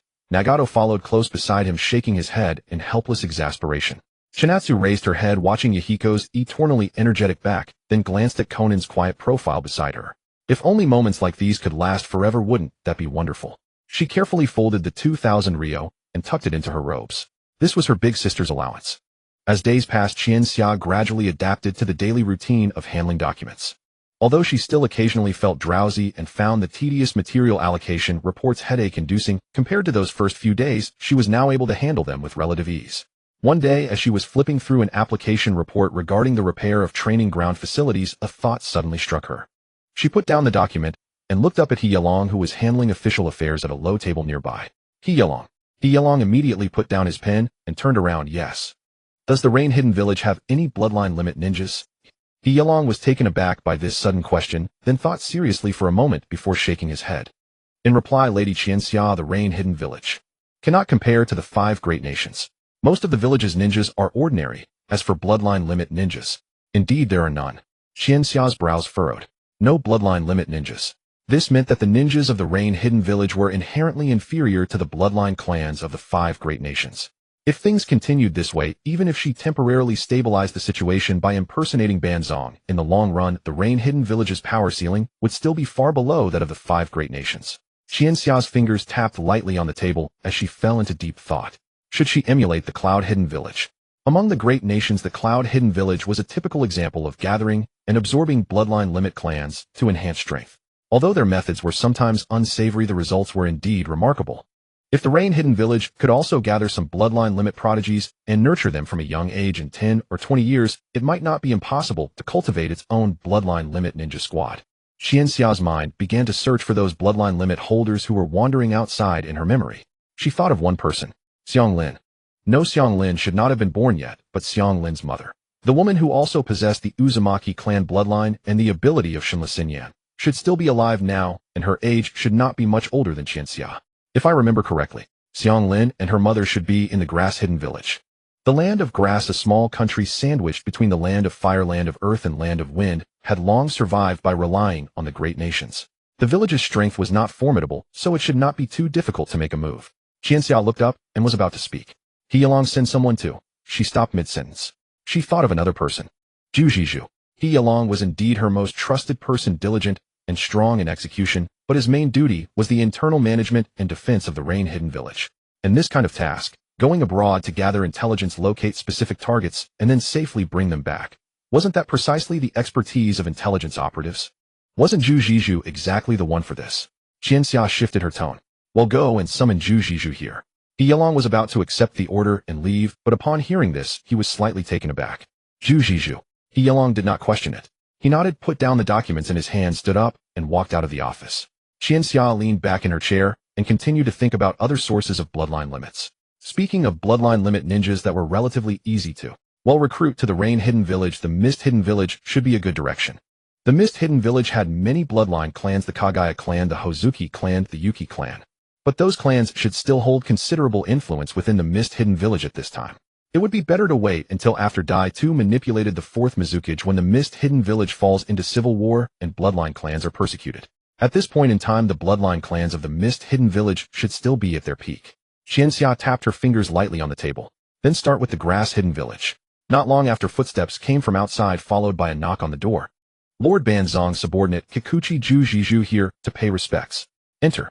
Zhu Zhizhu pushed the door open and walked in, his steps steady with a perfectly respectful expression on his face. He approached the desk and bowed slightly. Lord Banzong, you sent for me. Qianxia straightened up, looked at Zhu Zhizhu, and spoke in Banzang's tone.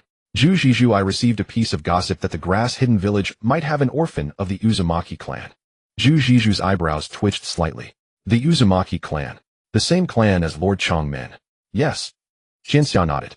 It just so happens that Chongmin is also from the Uzumaki clan. I want you to go to the grass-hidden village and investigate whether this rumor is true. If there really is such a person. Qianxia paused. Bring her back. Zhu Ziju's face remained calm, but inside waves were stirred. Lady Qianxia had entrusted him with such an important mission. Not Heilong. This meant that Lady Qianxia had begun to trust him. Wasn't this exactly what he had been pursuing all along? To secure a foothold in Lady Qianxia's inner circle, earn her trust, and become her indispensable right hand. Zhu Ziju's peripheral vision unconsciously glanced at Heilong, who stood nearby with a calm face, but a complicated heart. A slight smile almost curled at the corner of his mouth, but he suppressed it in time. Zhu Ziju lowered his head and said in a solemn and firm tone, Yes, Lord Banzong. I will complete the mission. He turned and left the office, his steps lighter than when he had entered. The office fell silent for a moment. Heilong stood still, head lowered. The fingers holding the documents tightened slightly. He had not expected Lady Qianxia to entrust such an important mission to Zhu Ziju instead of him. However, he said nothing. He knew his place and understood that Zhu Ziju's expertise was indeed more suited to this task, but the feeling of being outshone still left a bitter taste in his heart. Qianxia noticed Heilong's change in mood. She put down the pen in her hand, leaned back in her chair, and looked at Heilong. Suddenly she smiled. Though the mask hid it from Heilong's view, her tone carried obvious lightness and reassurance. Heilong. Heilong raised his head. Yes. Don't feel disappointed. That task was given to Zhu Ziju because intelligence work is indeed more suited to him. Heilong quickly shook his head.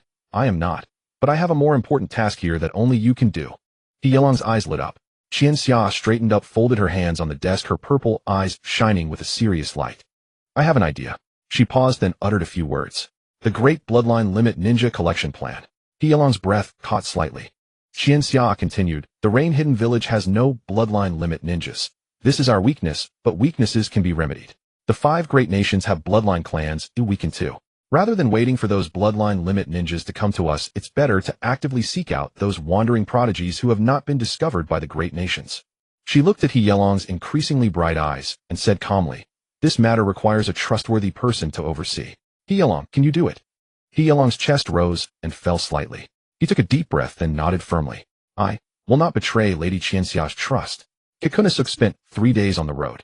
Departing from the land of rain, he crossed the border of the land of fire, slipped past the patrol points of several major nations, shinobi, and trekked through the wilderness of the land of grass for most of the day, finally arriving at Kusagakure in the evening of the 3rd day. Kusagakure was roughly half the size of Amagakure, with low, worn-out buildings and streets that were not particularly crowded. A few street vendors were packing up their stalls, an old man was repairing farm tools at his doorway, and several children chased a dog through the mouth of an alley. The overall atmosphere was less oppressive than Amagakure's perpetual gloom. There was a touch of rustic tranquility. But that was all. Kikunasuk did not rush to carry out his mission. He first found a reasonably clean inn near the village entrance and checked in. At registration, he used an exquisitely forged merchant identity certificate.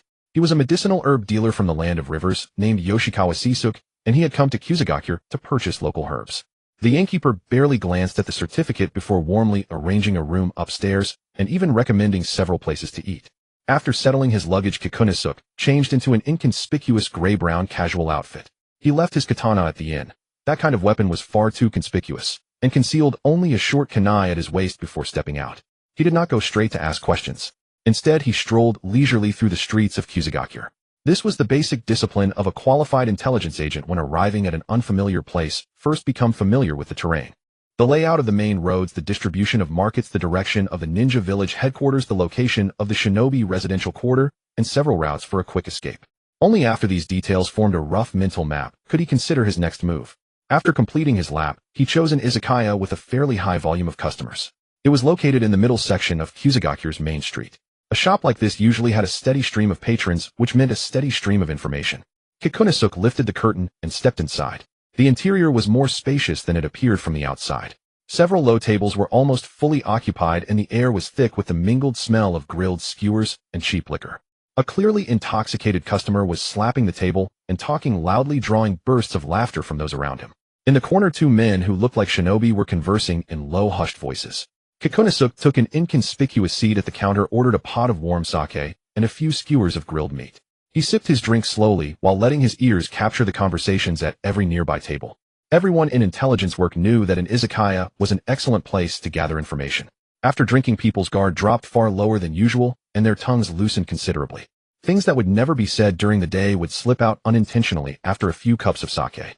At the table on the left, they were talking about how bandits along the land of grass border had grown bolder, lately robbing several merchant caravans.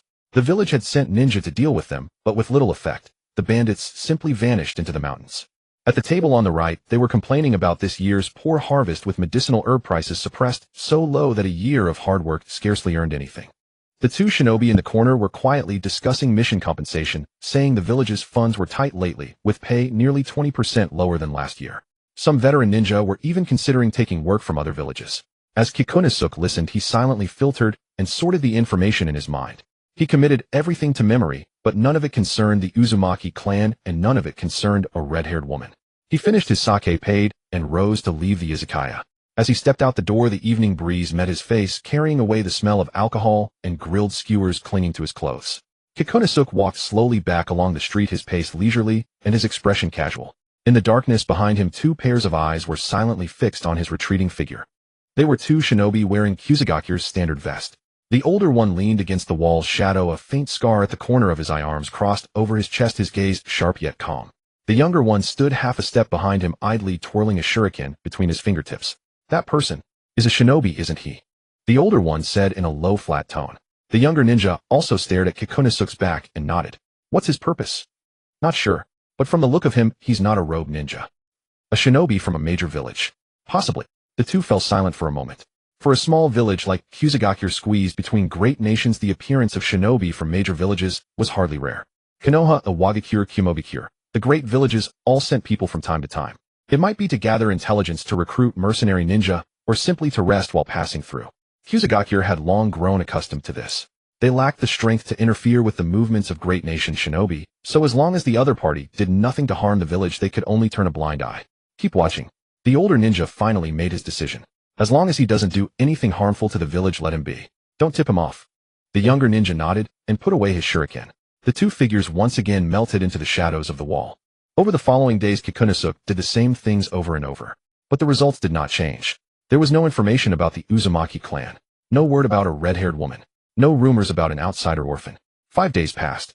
Kikunosuke sat on the edge of his bed at the inn, watching the sky gradually darken outside the window, and felt a rare stirring of anxiety. He had already been here 5 days. For a cross-border intelligence mission, 5 days was not particularly long. Truly complex intelligence operations often took months or even half a year. But this was the first mission Lady Chiyuki had entrusted to him.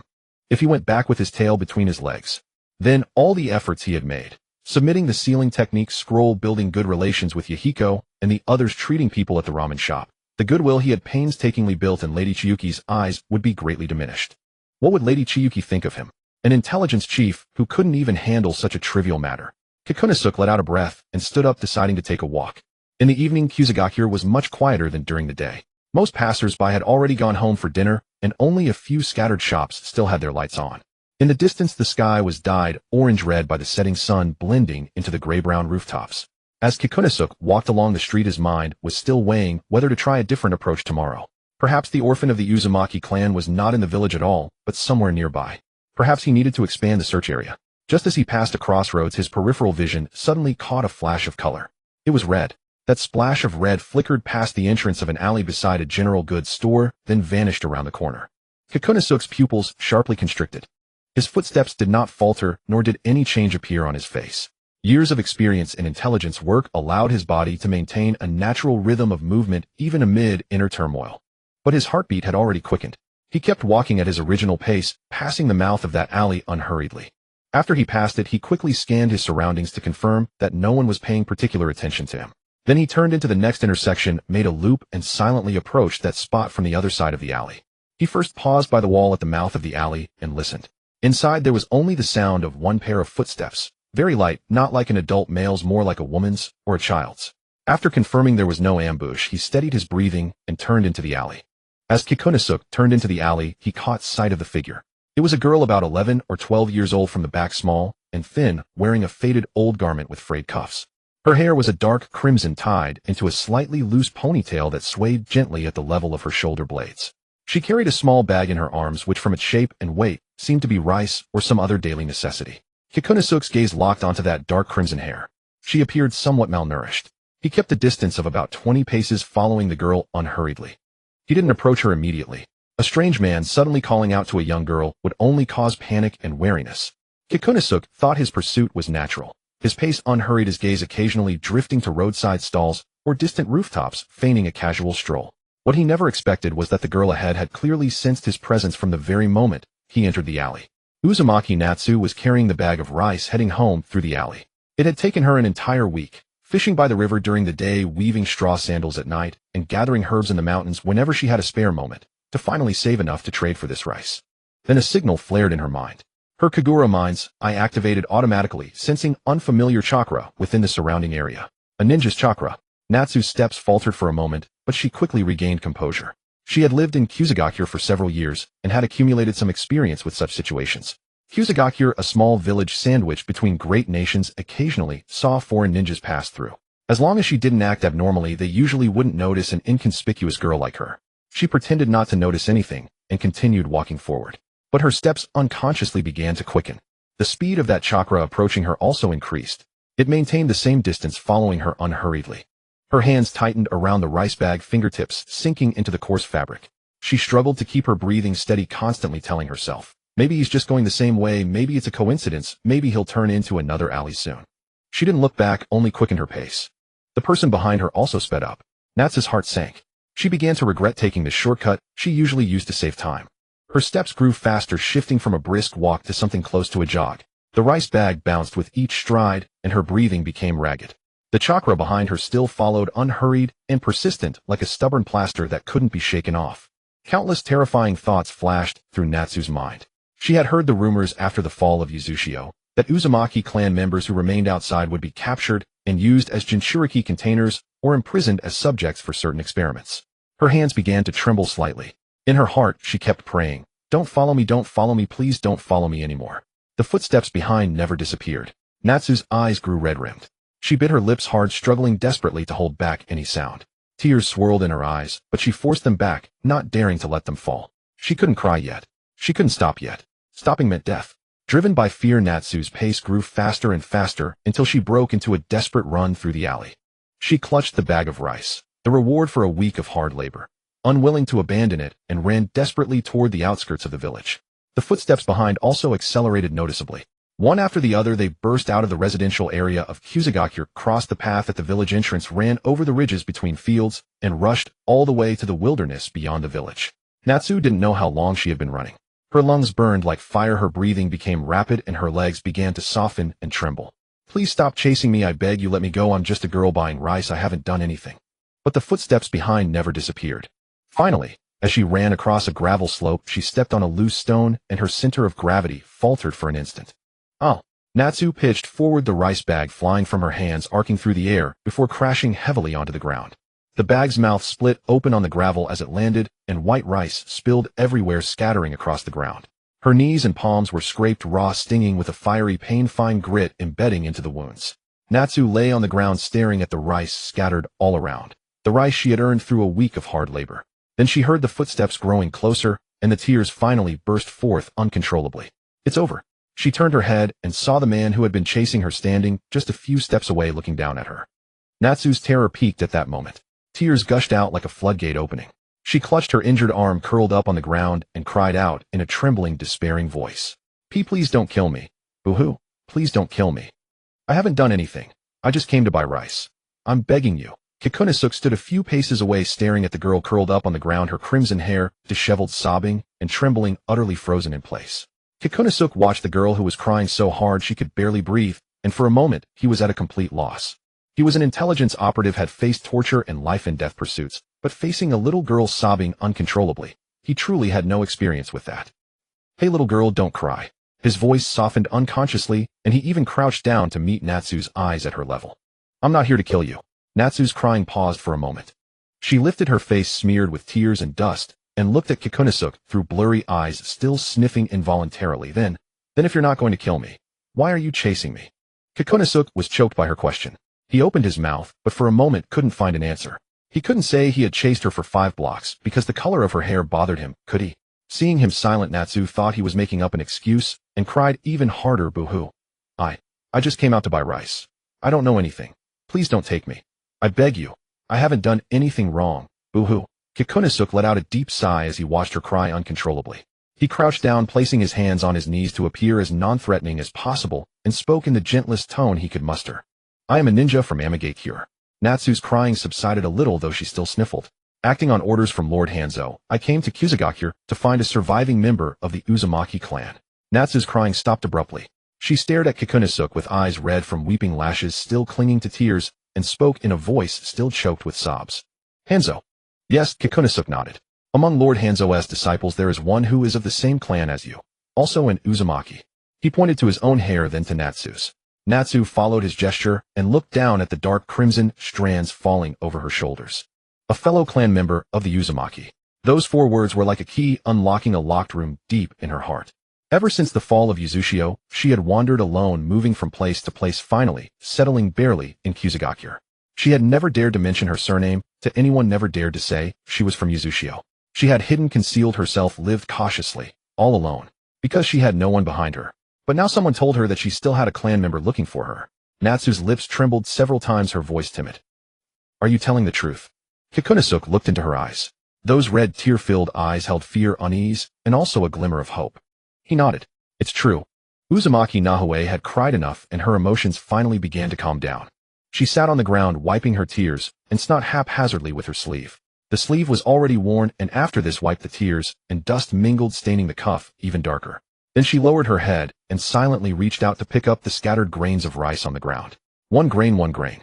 She carefully picked up the grains that had been dirted with sand and gravel, gently blew the dust off in her palm, and then placed them back into the torn rice bag. Kikunosuke stood nearby, watching her bent over picking up rice one grain at a time, and was stunned for a moment. The rice is already soiled. It's inedible. I'll buy you a new bag. Nahue shook her head, her hands never stopping. It's still edible. Her voice was still hoarse and nasal from crying, but her tone was stubborn, even obstinate. I'll wash it several times when we get back. Can't waste food. Kikunosuke looked at her earnest expression and suddenly remembered his own distant past. Before becoming a shinobi, before joining the rain-hidden village, he had been just like this. Back then he had no name. Just an orphan wandering through the war-torn rain country, surviving on scraps. Finding a half-moldy rice ball in the trash was considered good luck. He crouched down silently, reaching out to help Nahue pick up the rice. Nahue looked up at him, said nothing, then lowered her head and continued. Their fingers moved among the gravel and sand, picking up the grains one by one. Neither spoke, only the faint sound of rice grains hitting the bag occasionally broke the silence. After a while they had recovered about 70 or 80% of the rice. The rest was too mixed with sand to separate. Nahue looked at the torn rice bag, pursed her lips, tied the opening tightly, hugged it to her chest, and stood up. Her knees and palms were scraped, blood seeping through, but she paid no attention. Let's go. Kikunosuke also stood, dusted off his hands, then turned around and crouched down with his back to Nahue. Hop on. I'll carry you back. It'll be faster. Nahue looked at his broad back and hesitated for a moment. She wasn't used to being carried. Since the fall of the whirlpool country, no one had ever carried her. But she glanced at her scraped knees, then at the darkening sky, and finally stepped forward to lie on his back. She held the rice bag with one hand and gently rested the other on his shoulder. Kikunosuke waited until she was steady, then pushed off with his legs.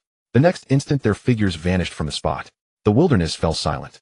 A few breaths later 2 figures silently appeared at the spot where Kikunosuke and Nahue had just been. They were the 2 grass shinobi who had been monitoring Kikunosuke. The younger shinobi looked around, his gaze finally landing on the scattered grains of rice on the ground, then at the direction Kikunosuke had disappeared. He couldn't help asking, Captain, are we just letting him take that Uzumaki away? Aren't we going to stop him? The older shinobi stood with arms crossed, expression flat, staring at the direction Kikunosuke had gone without any intention of pursuing. Idiot. His words were brief and blunt. The Uzumaki clan is a hassle anyway. That red-haired girl has been living in the village for so long. Who knows if she'll bring trouble upon us one day. Do you not know how the whirlpool country fell? The younger shinobi was taken aback, as if realizing the gravity of the situation. Now that someone's taken her away, it's just one less problem for us. Don't bother where she goes, or who took her. As long as the trouble doesn't land on our heads. The younger shinobi nodded in sudden understanding. Oh, I see. The captain is so thoughtful. Let's go. We're heading back. The older shinobi turned and vanished into the deepening twilight. The younger shinobi glanced once more at the direction Kikunosuke had disappeared, scratched his head, and followed suit. Their figures quickly faded along the path they had come. Meanwhile, Kikunosuke was carrying Nahue on his back, moving swiftly through the wilderness. His pace wasn't too fast considering he had a passenger and the bag of rice in her hands, as well as her scrapes that needed care. Nahue lay on his back, one arm around his neck, the other clutching the rice bag tightly. With every running stride, her body gently rose and fell. She remained silent for a long time, so long that Kikunosuke thought she had fallen asleep. Then she suddenly spoke.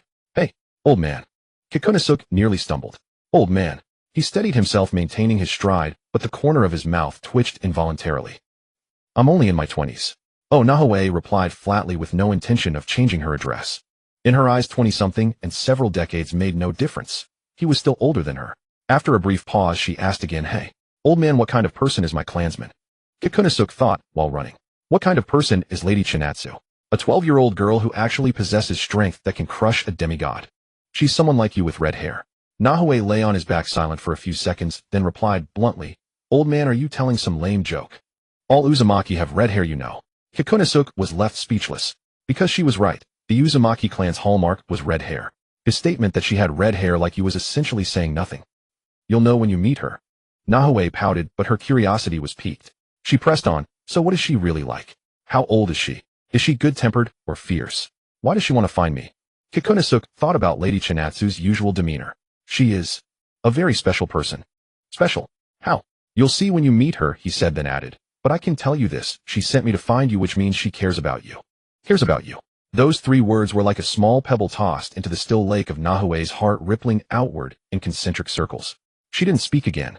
She lay on Kikunosuke's back, feeling the wind in her ears and the rhythmic rise and fall of his back muscles as he ran. Someone in this world still cared about her. Nahue, it buried her face in Kikunosuke's shoulder, her voice muffled, but carrying a faint, barely concealed hope. "Old man, how much further?" Kikunosuke felt the warmth and weight of the furry head on his shoulder, and the corner of his mouth curved involuntarily. He thought this mission felt pretty good. "Not far," he said.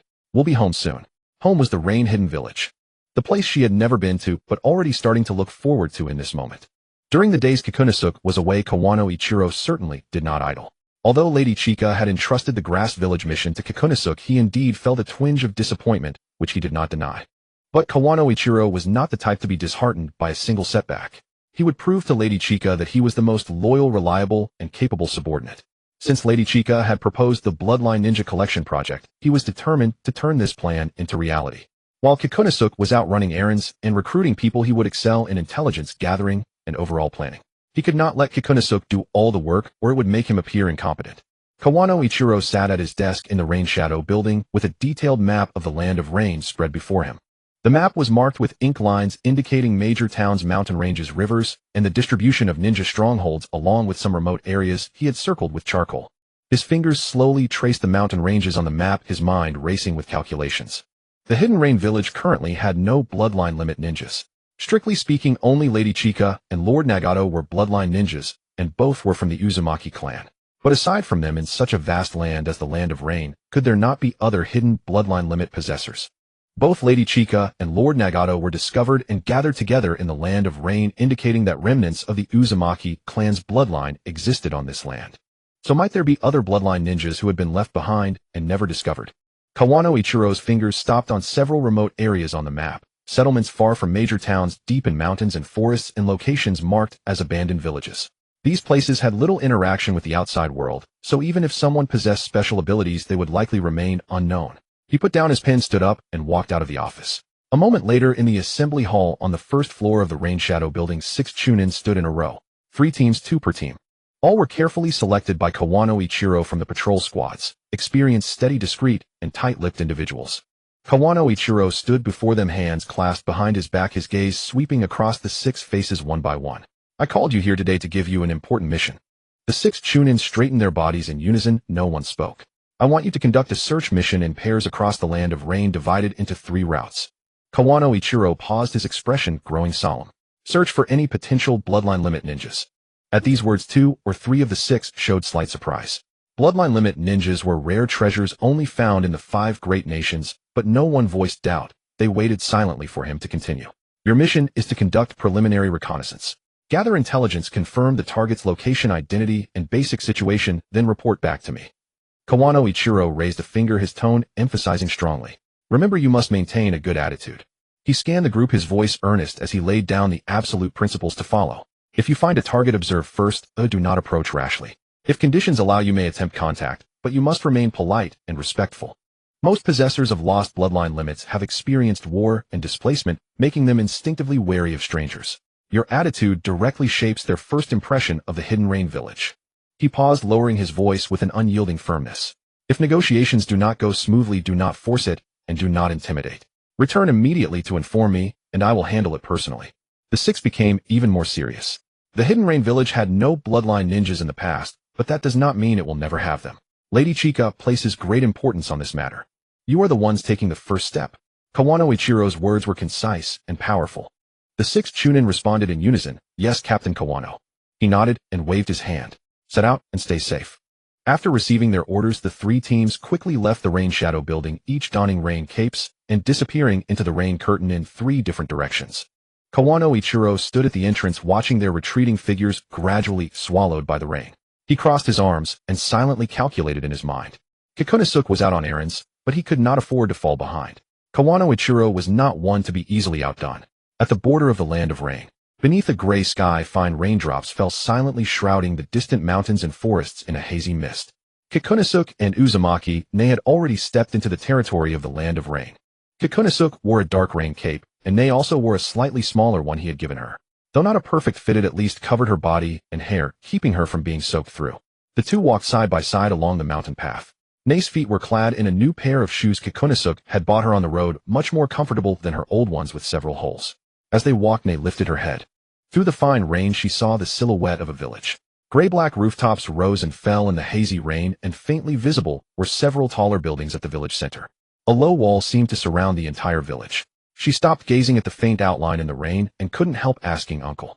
Kikunosuke had grown somewhat immune to the title, though every time he heard it, he still felt a twinge of subtle injury. Is the land of rain called the land of rain because it rains every day?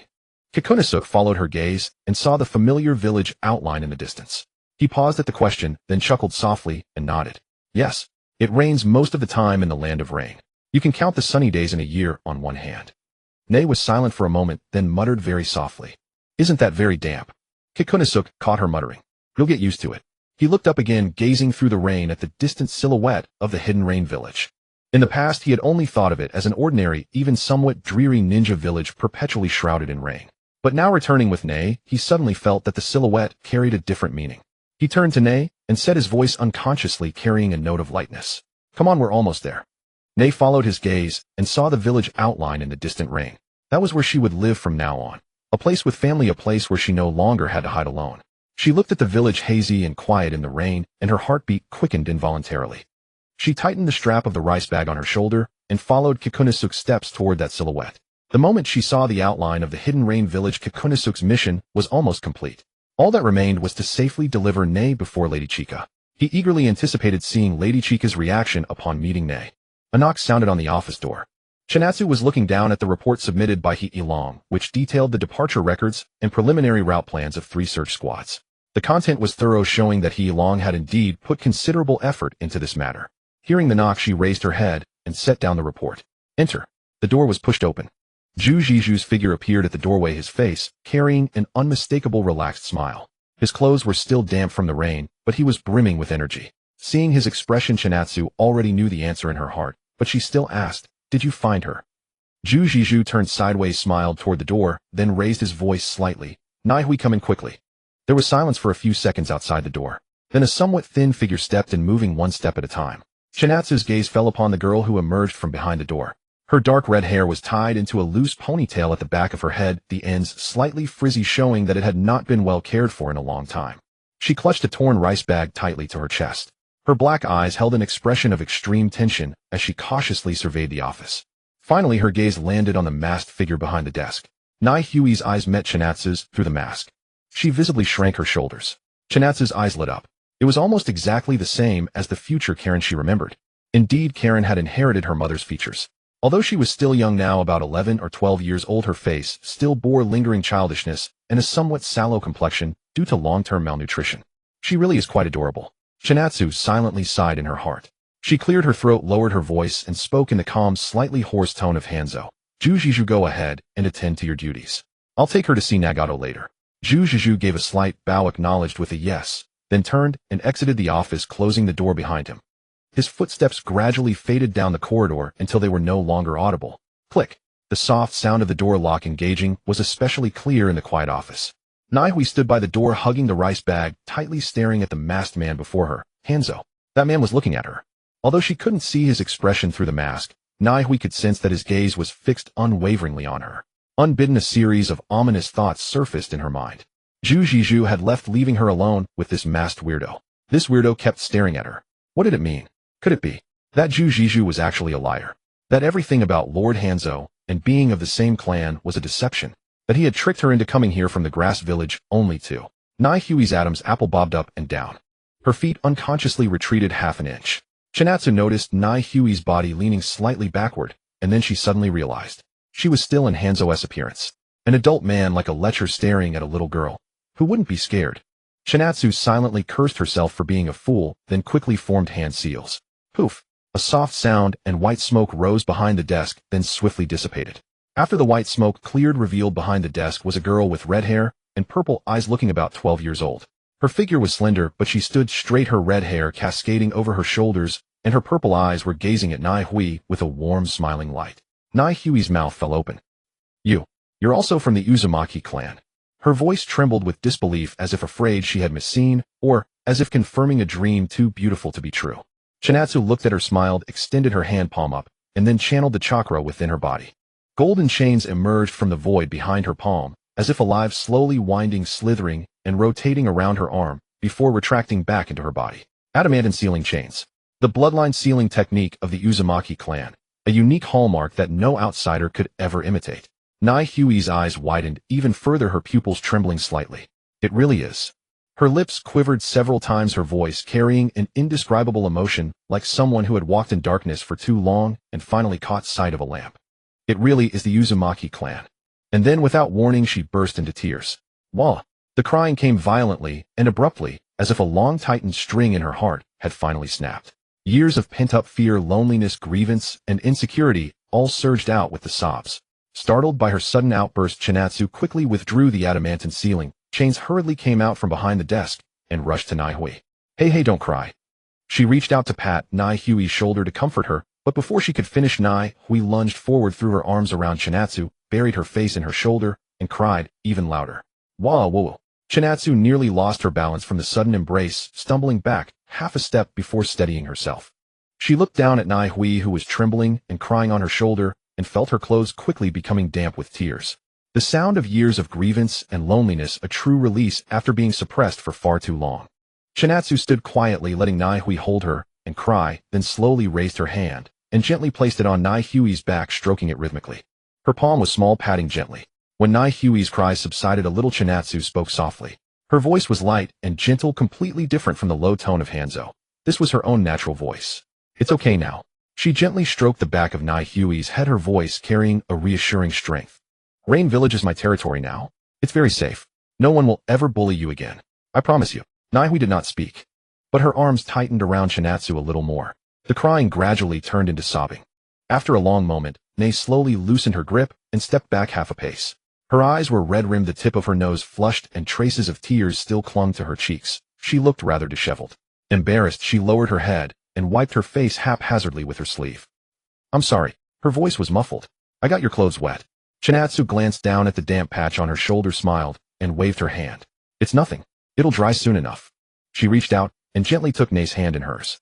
The warmth of her palm seeped through the contact. Nei's fingers were cool, with faint calluses at the tips. Chinatsu looked at her, her voice falling soft and low. All right. I'll take you to meet someone. Nei lifted her head. Her dark eyes were still shimmering with moisture, but she had calmed considerably. She blinked, a thread of nervous anticipation in her voice. Is it the person you mentioned this morning? Chinatsu nodded. His name is Nagato. Like us, he's from the Uzumaki clan, probably 2 or 3 years older. You two should get along nicely. Nei's eyes brightened for a flicker, but the light faded just as quickly, a shadow of unease creeping in. Will he like me? Chinatsu's heart gave a faint pang at those words. She squeezed Nei's hand. He'll be truly happy to meet you. Nei looked at her and nodded firmly. Chinatsu released Nei's hand and formed hand seals with both hands. Poof! When the white smoke cleared, she had once again taken on Hanzo's form. Nei had already seen it once, but she still couldn't help but freeze. There stood that intimidating masked figure once more. Chinatsu naturally took hold of Nei's hand. Let's go, Chinatsu said in Hanzo's low, husky voice, then hastily switched back to her own tone and added, Ahem, speaking in my own voice is far more comfortable. Nae's lips curved slightly at that, and she followed Chinatsu out of the office. The training ground was not far from the rain shadow building, just across 2 streets and around a row of rain-dripping eaves. Before Chinatsu had even pushed the door open, she could already hear the sounds of combat and clashing jutsu from inside. She didn't rush in. Instead, she paused and peered through the gap in the door. Inside the training ground, Yahiko and Konan were locked in fierce combat. That is, if one could call it combat. It looked more like Yahiko on the receiving end of a thorough one-sided beating. Konan hovered 7 or 8 meters above the ground, a pair of wings formed from sheets of paper spreading from her back. Under her chakra's precise control, the paper had arranged itself tightly into a pair of curved white wings, their edges glowing with a faint pale blue chakra shimmer. This was paper release, dance of paper. That same technique from the old days had now been developed by Konan to an entirely new height. She stood in the air, graceful and light. With every gentle flap of her paper wings, faint currents of air swirled around her, warding the fine drizzle half a meter away from her body. Yahiko stood on the ground, kunai in hand, looking up at Konan in the sky with unconcealed defiance. "If you're that good, come down here." Konan remained expressionless as she lifted a finger gently. Swish, swish, swish. Dozens of paper shards shot toward Yahiko like sharpened darts, cutting through the air with shrill whistles. Yahiko's pupils contracted. He formed hand seals rapidly. Earth release, earth-style wall. The ground heaved and a thick earthen wall rose before him, blocking every last paper shard. Thud, thud, thud. The paper shards buried themselves deep into the wall, leaving a dense colony of dents. A few had nearly pierced through its entire thickness, their tips protruding from the other side. Yahiko poked his head out from behind the wall, and seeing those paper shards embedded in it, couldn't help but suck in a sharp breath. "You're trying to murder your own husband, aren't you?"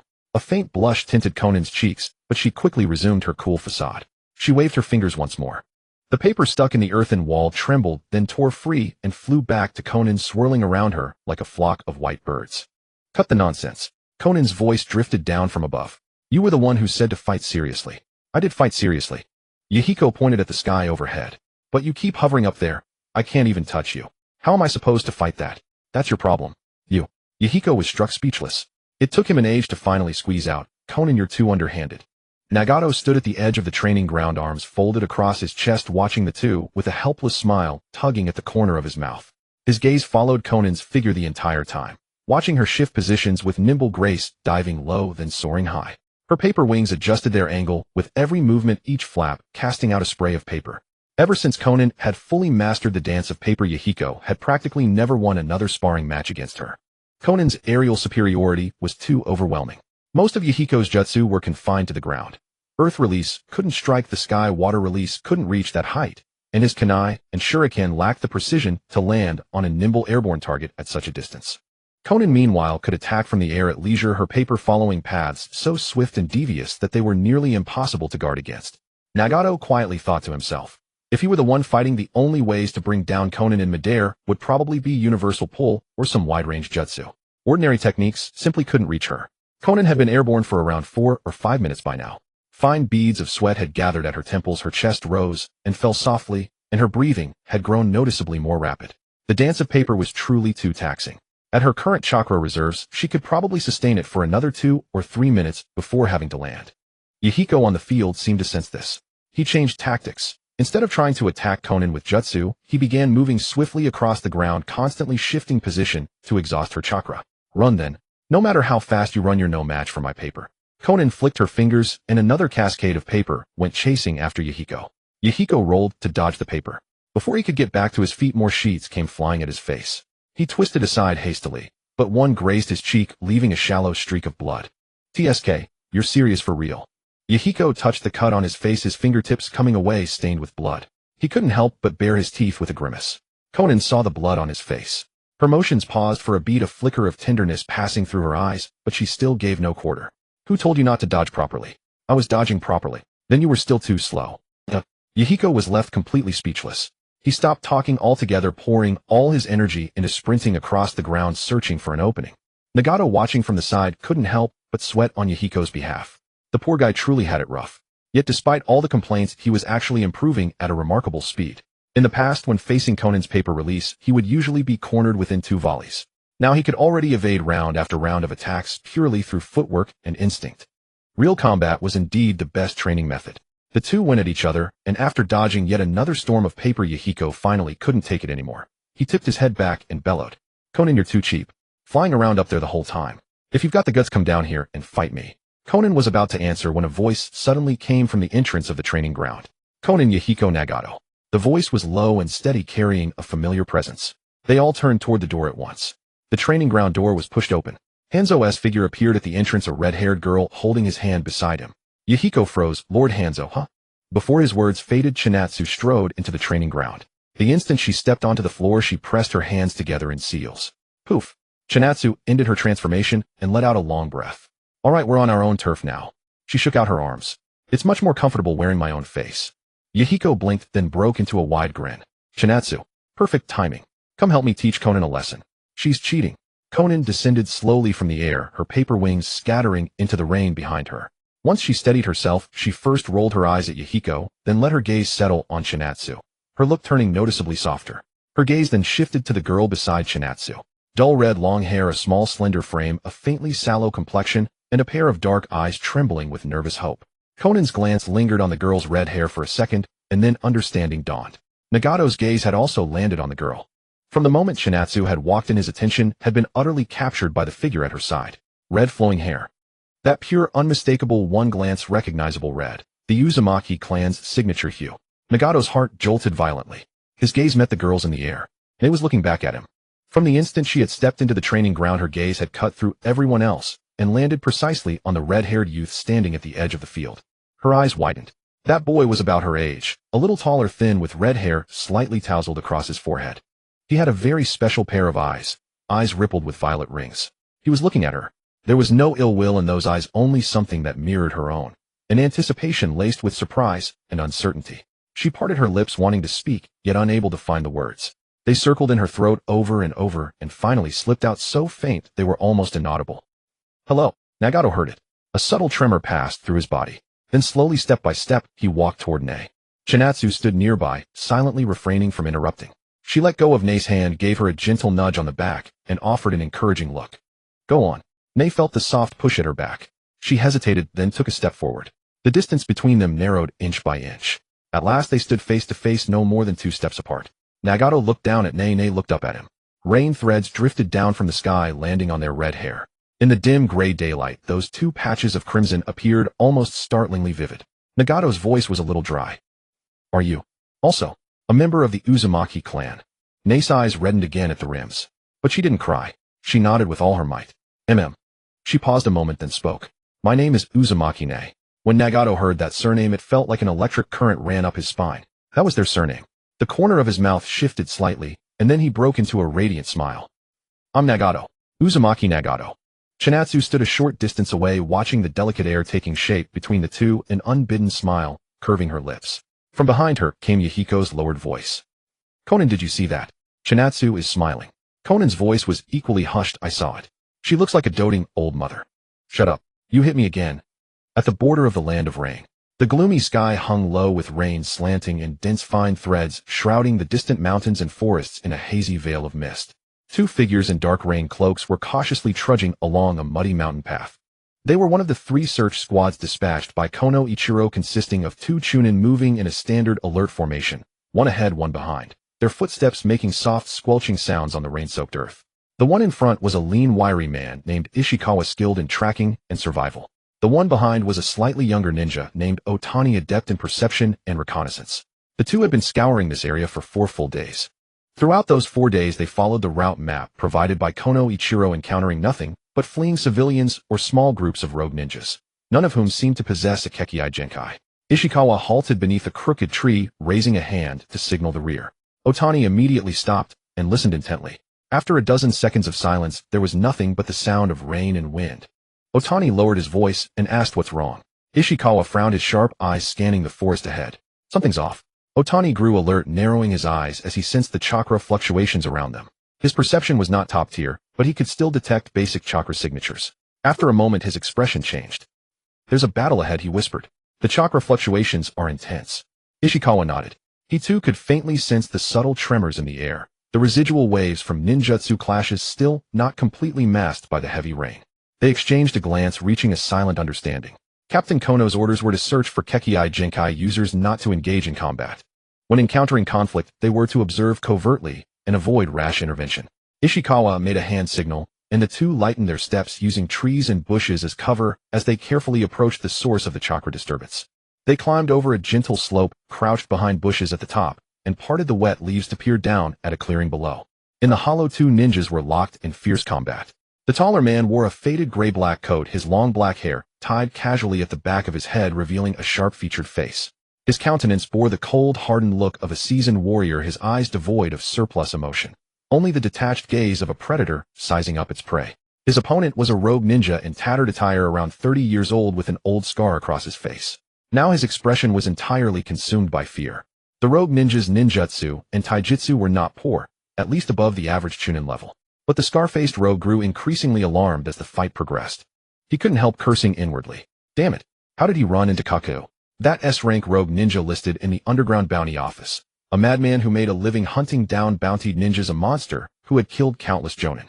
He never imagined that a mere wandering ninja like himself with a bounty of only a few 100,000 ryo would be targeted by a hunter of this caliber. It was a disaster from the heavens. Kakuzu's expression remained impassive, revealing little. He could have ended the fight quickly. He simply didn't want to damage the body's integrity. The completeness of a corpse directly affected its price when exchanged for money.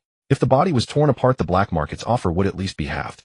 Kakuzu had calculated this clearly. The rogue ninja too realized this. Kakuzu's delay in delivering the killing blow was clearly because he was calculating how to sell the corpse at a good price. This only deepened the rogue ninja's terror. His eyes darted wildly around, searching for an escape route, but the area was surrounded by forest, and he knew well that with Kakuzu's speed, he could never outrun him.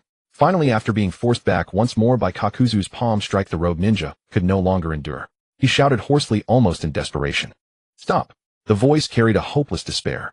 Surprisingly, Kakuzu actually halted. He stood still, letting the rain drip from the edges of his coat, his movement ceasing with clean precision, no trace of inertia from a sudden stop.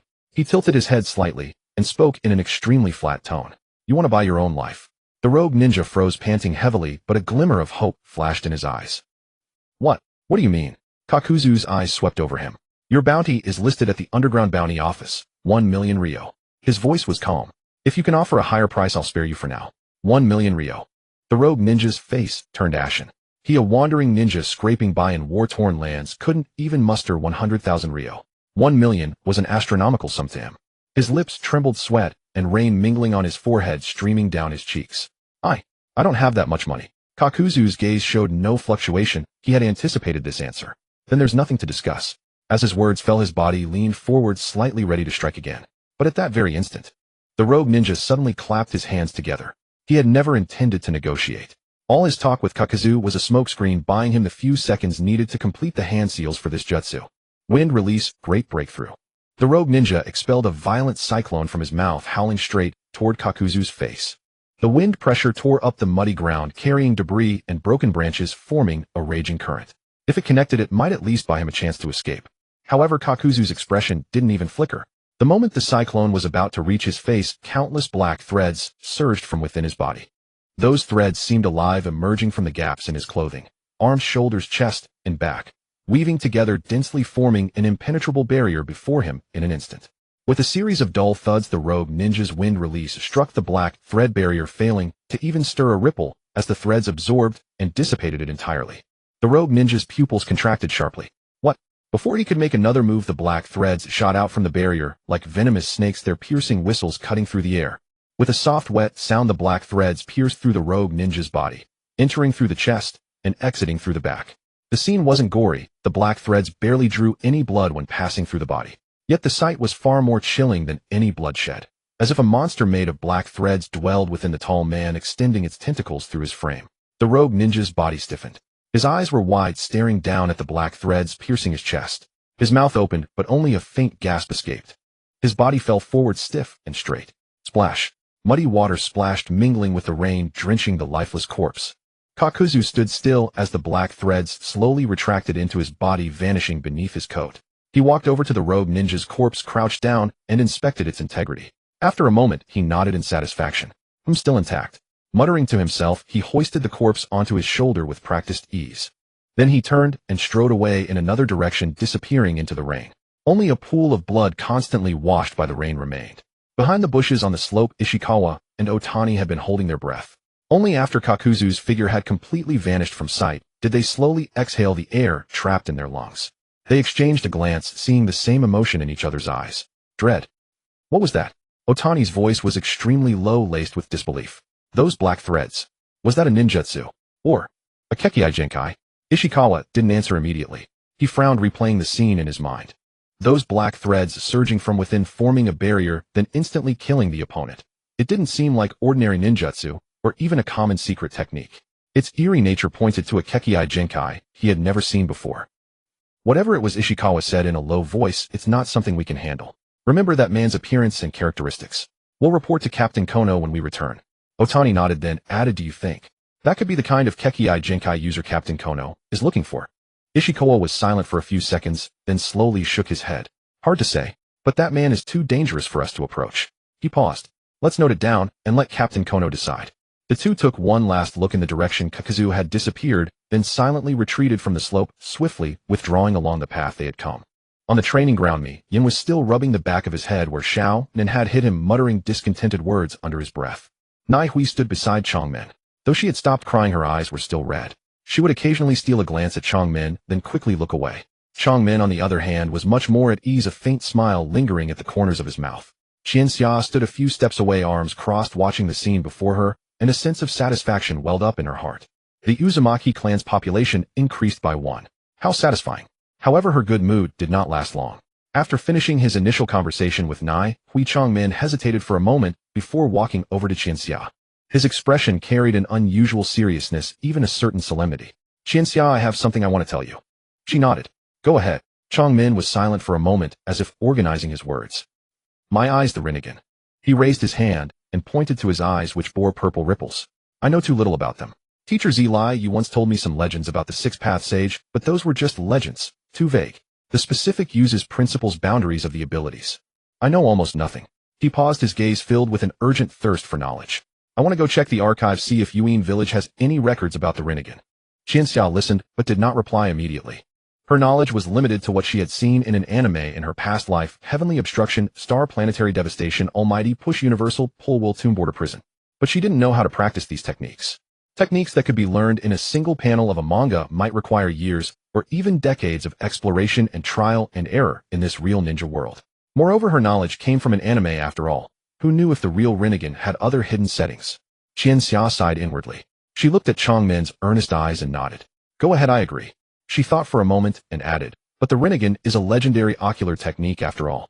Yuin village might not have relevant records. Don't get your hopes up too high. Chongmin nodded. I know, but even if there's just a clue, I'll be satisfied. Qianxia watched his retreating figure and silently added to herself. How could Yuin village possibly have records of the Rinnegan? Such things, probably not even a few decent documents remain in the entire ninja world. But, on second thought, she felt it might be good for Chongmin to look around on his own. Even if he couldn't find information about the Rinnegan, at least he could learn more about the history and secrets of the ninja world. Maybe there would be unexpected gains. She watched Chongmin's figure disappear through the training ground entrance, then withdrew her gaze, and turned to look at Yin and Xiao Nin, who were still bickering, and Nai Hui, who stood aside looking uneasy. Oh well, let's deal with the immediate matters first. Basement level of the Rain Shadow building. Archives. The environment here was completely different from the upper floors of the Rain Shadow building. The upper floors, though not luxurious, were at least clean and tidy with normal lighting and ventilation. But the basement archives were a completely different scene: dim corridors, mottled walls, and the air filled with a mixture of old paper and dust. On the walls of the corridor, chakra lamps hung every few steps, casting a dim yellow light that barely illuminated the path. Chongmin walked along the corridor to the end and pushed open a heavy wooden door. Squeak. The door hinge let out a groan. Behind the door was a room of about 30 or 40 square meters. Tall wooden bookshelves lined the walls, crammed with various scrolls, booklets, and documents. In the center of the room stood a dusty long table on which lay a few dried-out writing brushes and a dried-up inkstone. Chongmin stood at the doorway, his gaze sweeping over the labels on the bookshelves. Rain Country Geography. General History of the Ninja World Fragment. Directory of Ninja of Various Nations, Old Edition. Unclassified pending. He walked to the shelf labeled Ocular Jutsu Secret Techniques and found that the number of scrolls on this shelf was pitifully small. Only a sparse dozen or so, and most were just a few thin pages, forming a stark contrast with the thick volumes on the adjacent shelves. He casually pulled out a scroll and opened it. Investigations on the Legends of the Sharingan. The content was extremely sketchy, only a few pages long. It talked about the origin legends of the Sharingan and some basic characteristic descriptions, and much of it was speculative text starting with "it is said," or "rumor has it," with almost no substantive information. He flipped through a few other scrolls. The Byakugan and the Caged Bird was slightly more detailed than the Sharingan scroll, but most of it was basic information publicly released by the Hyuga clan, with not a single word about deeper content. The Legendary Rinnegan. Changmin's heart skipped a beat when he saw the title, but after opening it he found that this so-called intelligence had only 2 paragraphs. The first was a brief account of the legend of the Six-Path Sage, and the second was a sentence. The Rinnegan is speculated to be the final evolutionary form of the Sharingan, but lacks empirical evidence. Then it ended. Changmin put all these scrolls back in their places. He couldn't hide his disappointment. Just as Qianxia had said, these legendary ocular techniques had left no valuable records. He stood before the shelf silent for a moment, then turned his head to look at the adjacent unclassified pending area. It was a corner piled high with scrolls stacked haphazardly covered with a thick layer of dust. The edges of the topmost scrolls had yellowed and become brittle as if they would crumble at a touch. Changmin didn't hold much hope. He walked over, crouched down, and casually flipped through the top few scrolls. They were all outdated patrol reports and supply requisition records of no value. He set those aside and continued to dig deeper. Roll after roll. Most were just old, irrelevant documents. Changmin was almost ready to give up, but when he moved away the bottommost scrolls, his gaze fell upon an inconspicuous scroll in the corner. That scroll was far older than the others. The paper had taken on a deep brown aged hue, and the edges were worn, clearly showing its age. The binding cord of the scroll was not ordinary hemp rope, but a dark silk thread he had never seen before, which emitted a faint metallic luster under the dim light. What caught Changmin's attention was a strange pattern drawn on the scroll's cover. A circle. Inside the circle were concentric ripples. Changmin's breath caught. That was the pattern of the Rinnegan. He carefully reached out his hand. When his fingertips touched the scroll, he felt a slight warmth, as if in this cold, damp underground archive the scroll had maintained a strange temperature. He opened the scroll. When his eyes fell on the 3 characters at the beginning, his pupils contracted sharply. Rinnegan. It actually existed. Changmin's heart began to pound violently, and his breathing involuntarily quickened. He had prepared himself to return empty-handed, but had never expected to truly find what he was looking for. With trembling fingers, he held the scroll, his eyes rapidly scanning the text. The first half of the scroll recorded some descriptions of the Six-Path Sage's abilities, much more detailed than what he had seen on other scrolls, covering various applications of ocular techniques: repulsion, attraction, illusion, control, soul extraction. Though the description of each technique was not particularly detailed, it at least gave clear directions and principles rather than the vague, it is said, and rumors of the other scrolls. The more Changmin read, the more astonished he became. If what was recorded here were true, then the potential of the Rinnegan far exceeded his greatest imagination. These abilities, if he could truly master them, he would surely be able to help Qianxia. He would surely be able to protect me, Yin Xiao Nan, and Naihui. He would never let anyone get hurt again. With a nearly reverent attitude, he continued to turn the pages. The latter half of the scroll began to record more profound and obscure content, some parts of which he could barely understand. But when he reached the penultimate page, his gaze was firmly fixed on a huge pattern. It was a blood-red pattern of the Rinnegan. Unlike the ordinary Rinnegan, this I had 9 black magatama embedded between its ripples, arranged in a ring slowly rotating around the pupil. Just by looking at this pattern, Changmin felt an indescribable pressure, as if the eye were staring at him from the paper. Below the pattern were written 4 characters. Infinite Tsukuyami. Further down was a line of small annotation. The ultimate ocular technique exclusive to the Rinnegan. Upon activation, it can connect the consciousness of all humanity into a single dream, eliminating all conflict and division, achieving ultimate peace. Ultimate peace. Changmin's breathing grew even more rapid. He gripped the scroll tightly. Eliminate all conflict. Achieve ultimate peace. Wasn't that exactly what he and Yin had been pursuing all along? If this technique truly existed, if it truly could accomplish that, then would they still need to spend years, decades, even generations to change the Rain Country, to change the ninja world? Just this one technique would be enough. His heart thumped wildly, and his palms began to sweat. But his excitement did not last long. He forced himself to calm down and continued reading, because he knew in his heart that any technique this powerful could not come without a price. Sure enough, the scroll continued. To activate Infinite Tsukuyami, the following conditions must be met. First, the caster must be a Rinnegan holder. Second, the caster must become the Jinchuriki of the 10 tails. 10 tails. Changmin's brow furrowed. He only knew of the 9-tailed beasts from 1 tail to 9 tails. What was the 10 tails? He had never heard of a 10th-tailed beast. He continued reading. The 10 tails, the progenitor of chakra, the incarnation of the divine tree. In ancient times it ravaged the land, and was later sealed by the Six-Path Sage. Now the husk of the 10 tails still remains in the world. Its name is the demonic statue of the outer path. Changmin's pupils contracted slightly, his gaze fixed on those 4 characters. Demonic statue of the outer path. The demonic statue of the outer path is not the complete 10 tails, but merely an empty shell.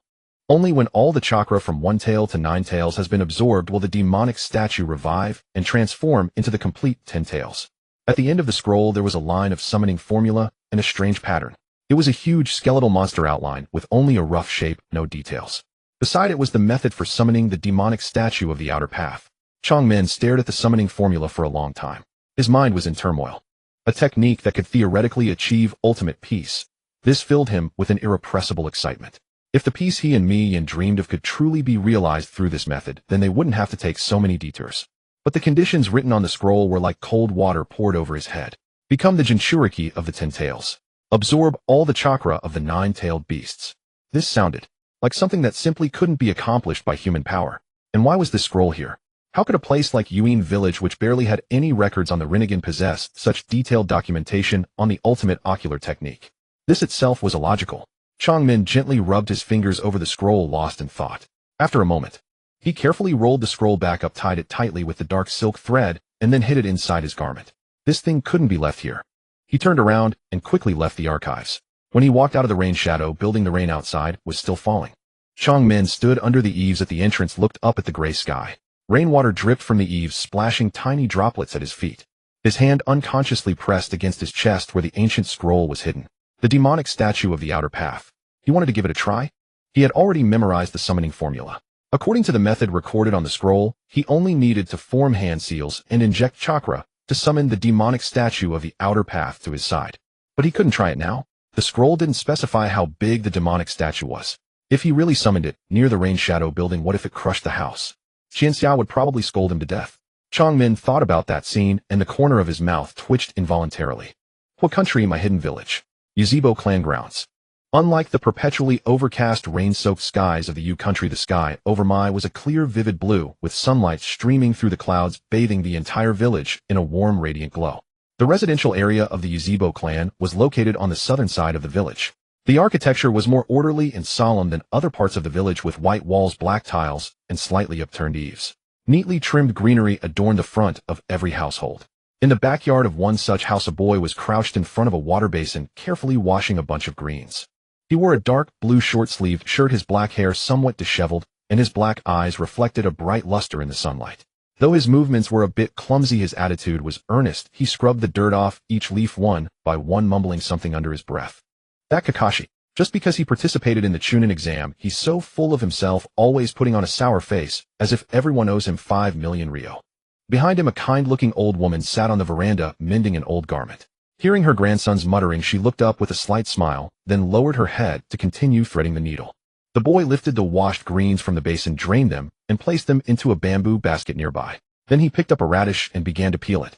Deep beneath this house, in a completely dark space, a patch of black substance clung silently to the wall, blending into the surrounding darkness. It had no aura, no chakra fluctuations. Suddenly the black substance trembled slightly. Then a low, muffled laughter echoed from the darkness. He triggered, huh? Changmin, you finally saw that scroll. Heiju pressed against the wall, slowly writhing in the darkness. Its shape constantly shifted, sometimes coalescing into a vague face, sometimes dispersing into a shapeless shadow. Everything was proceeding according to plan. From the moment Hanzo was killed by that red-haired brat, Heiju had been secretly adjusting his scheme. Its original plan was to let Changmin wander as a rogue ninja through the ninja world, slowly unlocking the power of the Rinnegan through suffering and despair, and then at the right moment plant the seed of the Moon Eye plan in his heart. But Hanzo's death disrupted its rhythm. That red-haired brat named Qianxia, after killing Hanzo, took Changmin and 2 other brats and directly took over the rain-hidden village. To Heiju, this was originally a variable, but it quickly realized that this variable might not be a bad thing. The resources of the rain-hidden village, intelligent scrolls, training ground supplies, were far superior to what Changmin could obtain as a rogue ninja. In the environment of the rain-hidden village, Changmin's growth might be faster, and the awakening of the Rinnegan would be greatly accelerated. So Heiju did not rush to intervene. On the night Changmin followed Qianxia into the rain-hidden village while everyone was unaware, it infiltrated the archive room on the first basement floor of the Rain Shadow building. Seeping through a crack in the wall, it placed the long-prepared scroll in the most inconspicuous corner. A special jutsu had been applied to that scroll. To the eyes of an ordinary person, it was just an old, ordinary scroll, indistinguishable from the other discarded documents in the corner. Only the wielder of the Rinnegan could sense the special fluctuation attached to it the moment they laid eyes on it. It was like an invisible beacon quietly lying in the deepest corner of the archive room waiting for the right person to find it. And Changmin, as expected, did not disappoint. Heiju slowly formed a vague face in the darkness, the curve of its mouth carrying a chilling pleasure. The contents of the scroll were written with careful measure. The first half was a record of true Rinnegan abilities, but the information was a mix of truth and falsehood. Fragments passed down from the era of the Sage of Six Paths combined with fabrications by Heiju himself. It was enough to help Changmin avoid many detours in training the Rinnegan. The second half was the real bait. Infinite Tsukuyami, a shortcut to peace. Heiju knew very well what the words ultimate peace meant to a boy who had grown up in war, witnessed countless separations and deaths, and harbored a dream of changing the ninja world. A seed that would take root and sprout under the right conditions, eventually devouring everything. Wait until Changmin discovers in reality how unattainable peace is through dialogue and communication. Wait until he realizes through repeated setbacks that some people in this world will never be persuaded until his idealism is ground down bit by reality, and then that seed will break through the soil. At that time, only a suitable trigger would be needed. For example, orchestrating the death of one of those three companions. Let Changmin in immense pain and despair fully embrace the Moon Eye plan. A perfect plan. With this thought, Heiju's vague face formed an even more sinister smile. In the darkness, its body slowly sank into the wall, soon vanishing without a trace. Above ground, Yuzebo Daitu was still talking with his grandmother in the backyard. Grandma, that Kakashi didn't come to school again today. The teacher asked me to bring the homework to her. He suddenly stopped what he was doing, raised his head, and looked around in confusion. For some reason, he felt a chill down his back just now. But when he looked back, there was nothing. The afternoon sun warmed the yard, and a gentle breeze stirred the wind chimes under the eaves, producing a clear, tinkling sound. Daitu scratched his head and continued peeling the radish. Rain Hidden Village. After leaving the archive room, Changmin went directly to Qianxia's office. When he pushed open the office door, Qianxia was sitting behind her desk, holding a cup of tea and flipping through some documents. Seeing Changmin enter, she set down her teacup and raised an eyebrow. Back so soon? Any findings in the archive? Changmin didn't answer. He closed the door, walked to the desk, and then took out the yellowed old scroll from his chest, placing it gently on the table in front of Qianxia. Qianxia's gaze fell on the scroll, her eyes stopping on the rippled pattern on the cover. Her pupils constricted almost imperceptibly. This is I found it in the deepest corner of the archive. Changmin's voice carried an unmistakable excitement. Qianxia, this records the abilities of the Rinnegan. And also infinite Tsukuyami. Qianxia took the scroll and slowly unrolled it. Her eyes rapidly scanned the text, from the description of the Sage of Six Paths abilities to the application of Rinnegan's dojutsu to the latter part about infinite Tsukuyami, the Ten Tails, and the Geto statue. Her expression remained unchanged, but the fingers holding the scroll tightened slightly. A name instantly came to mind. Heiju. Her heart sank. Heiju. When had this guy infiltrated the Rain Hidden Village? Her Kagura's mind's eye had been kept in a low-energy, always-on state since awakening. Though its range wasn't as wide as when fully deployed, it still covered the entire Rain Hidden Village. Any creature with chakra entering this range should be detected. But when Heiju left this scroll, she was completely unaware. Qianxia felt a chill creeping up her back. That's right, Heiju was a creation of yin-yang release. It had no ordinary chakra fluctuations. Or rather, its mode of existence had transcended what conventional sensory techniques could capture. Ordinary perception methods, including Kagura's mind's eye, were ineffective against it. Qianxia drew a sharp breath inwardly, but she did not show it on her face. Calmly, she closed the scroll, set it aside, then looked up at Changmin with a faint smile. Indeed, this is very valuable material. Keep it safe for now and study it carefully later. She paused. But Changmin, what's recorded here involves the Ten Tails and infinite Tsukuyami. These are not trivial matters. Don't attempt anything rash until you fully understand them. Changmin nodded, tucking the scroll back into his chest. I know, he said seriously. I won't do anything reckless. Qianxia looked at his earnest expression and sighed silently in her heart. Of course you won't. But Heiju will. She leaned back in her chair, her gaze drifting to the gray sky outside the window where raindrops slowly trickled down the glass. Heiju has already set his sights on Changmin. No. Heiju has been focused on the Rinnegan all along. And her current strength was far from enough to face that monster who had lived for over 1,000 years head on. Qianxia tapped her fingers silently on the desk twice. It seems she would have to find a way to get ahead of Heiju. Rain Shadow Building, first floor reception hall. Ishikawa and Otani stood side by side in the center of the room, their raincoats not yet fully removed, with the hems still dripping water. Kono Ichiro sat on the chair opposite them, his hands crossed on his knees, his expression focused and serious. That's the situation, Captain Kono. Ishikawa, being the more senior of the two, was responsible for the report. The person's height was estimated to be over 1.8 meters, with long black hair tied back, wearing a grayish-black old coat. We observed his battle against a wandering Ronin from the top of the slope, which lasted about 10 minutes in total. Otani added from the side. His fighting style was very restrained, relying mainly on taijutsu for exchanges, only using ninjutsu when the opponent employed it. He seemed to care about the integrity of the corpse, and when he finally ended the fight, he used a very bizarre ability. Ishikawa took over the conversation, his brow slightly furrowed, as if recalling the scene he had witnessed. Black threads, something like tentacles, surged out from his body and instantly pierced through that wandering Ronin's body. We're not sure if it was ninjutsu, a secret technique, or a Kekkai Genkai. Kono Ichiro did not immediately respond after hearing their report. He was silent for a moment, his mind rapidly searching for any ninja he knew that matched these characteristics. Suddenly a name came to him, and his pupils constricted slightly. Kakuzu. Ishikawa and Otani exchanged glances, both seeing confusion in each other's eyes. Kakuzu. Ishikawa repeated the name. Captain Kono, do you know this person? Kono Ichiro slowly exhaled, leaning back into his chair, his gaze growing somewhat complex. Yes, I've heard of him. An S-rank rogue ninja from Konan village, a familiar face in the underground bounty office. They say he's been in this line of work for many years and countless bounty ninjas have died at his hands. His abilities have always been a mystery. He paused, his gaze sweeping over their faces. You two are lucky to have come back alive. Ishikawa and Otani both involuntarily swallowed. Kono Ichiro pondered for a moment, then waved his hand. All right, good work. You may go rest now. Well done. Yes, Captain Kono. Both respectfully bowed and turned toward the door. Just as Ishikawa's hand touched the doorknob, the door was pushed open from the outside. The figure at the door made Ishikawa and Otani freeze for a second, then they quickly stepped aside, lowering their heads in greeting. Lady Konan. Standing at the door was none other than Konan. She wore a light gray ninja outfit with a standard Amigakure half-body cloak over it, and her light blue short hair was slightly damp from the rain clinging to her temples. Her posture was upright, her gaze calm, and compared to the girl who had been making paper flowers in the cave, she now exuded a composed aura. Konan gave a slight nod in acknowledgement of their greeting, then walked into the room. Ishikawa and Otani withdrew, closing the door behind them.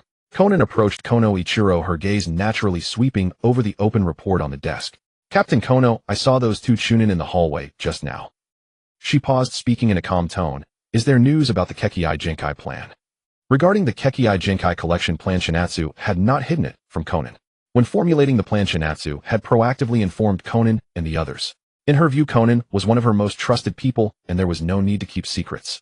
Thus, aside from her daily training, Konan would occasionally come to Kono Ichiro to check on the plan's progress and see if there were any new discoveries. Kono Ichiro stood up and gave a slight bow to Konan. Lady Konan, there is indeed a lead on a suspected Kekkai Genkai ninja. He chose his words carefully, however that person's identity is somewhat special. He is an S-rank rogue ninja. A rogue ninja? Yes. An S-rank rogue ninja from Konan village, active in the underground bounty office for years. His name is Kakuzu, with a vast record of bounty hunting kills, and he is extremely powerful. Konan's brow twitched slightly, but her expression remained largely unchanged. Can the Kekkai Genkai be confirmed? Not yet fully confirmed. Kono Ichiro answered honestly, his ability traits are quite peculiar. According to witnesses, black thread-like objects can extend from his body to attack, which doesn't seem like conventional ninjutsu.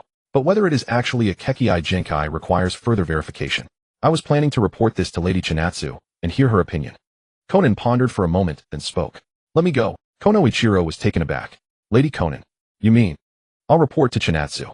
Konan said calmly, reaching out to pick up the report from the desk. You go about your business. The Kekkai Genkai search plan still needs your attention. I'll take care of this errand, so you don't have to trouble yourself, Captain Kono. Kono Ichiro understood her intention and nodded. Then I'll leave it to you, Lady Konan. Konan took the report, turned, and walked out of the reception hall. Second floor office.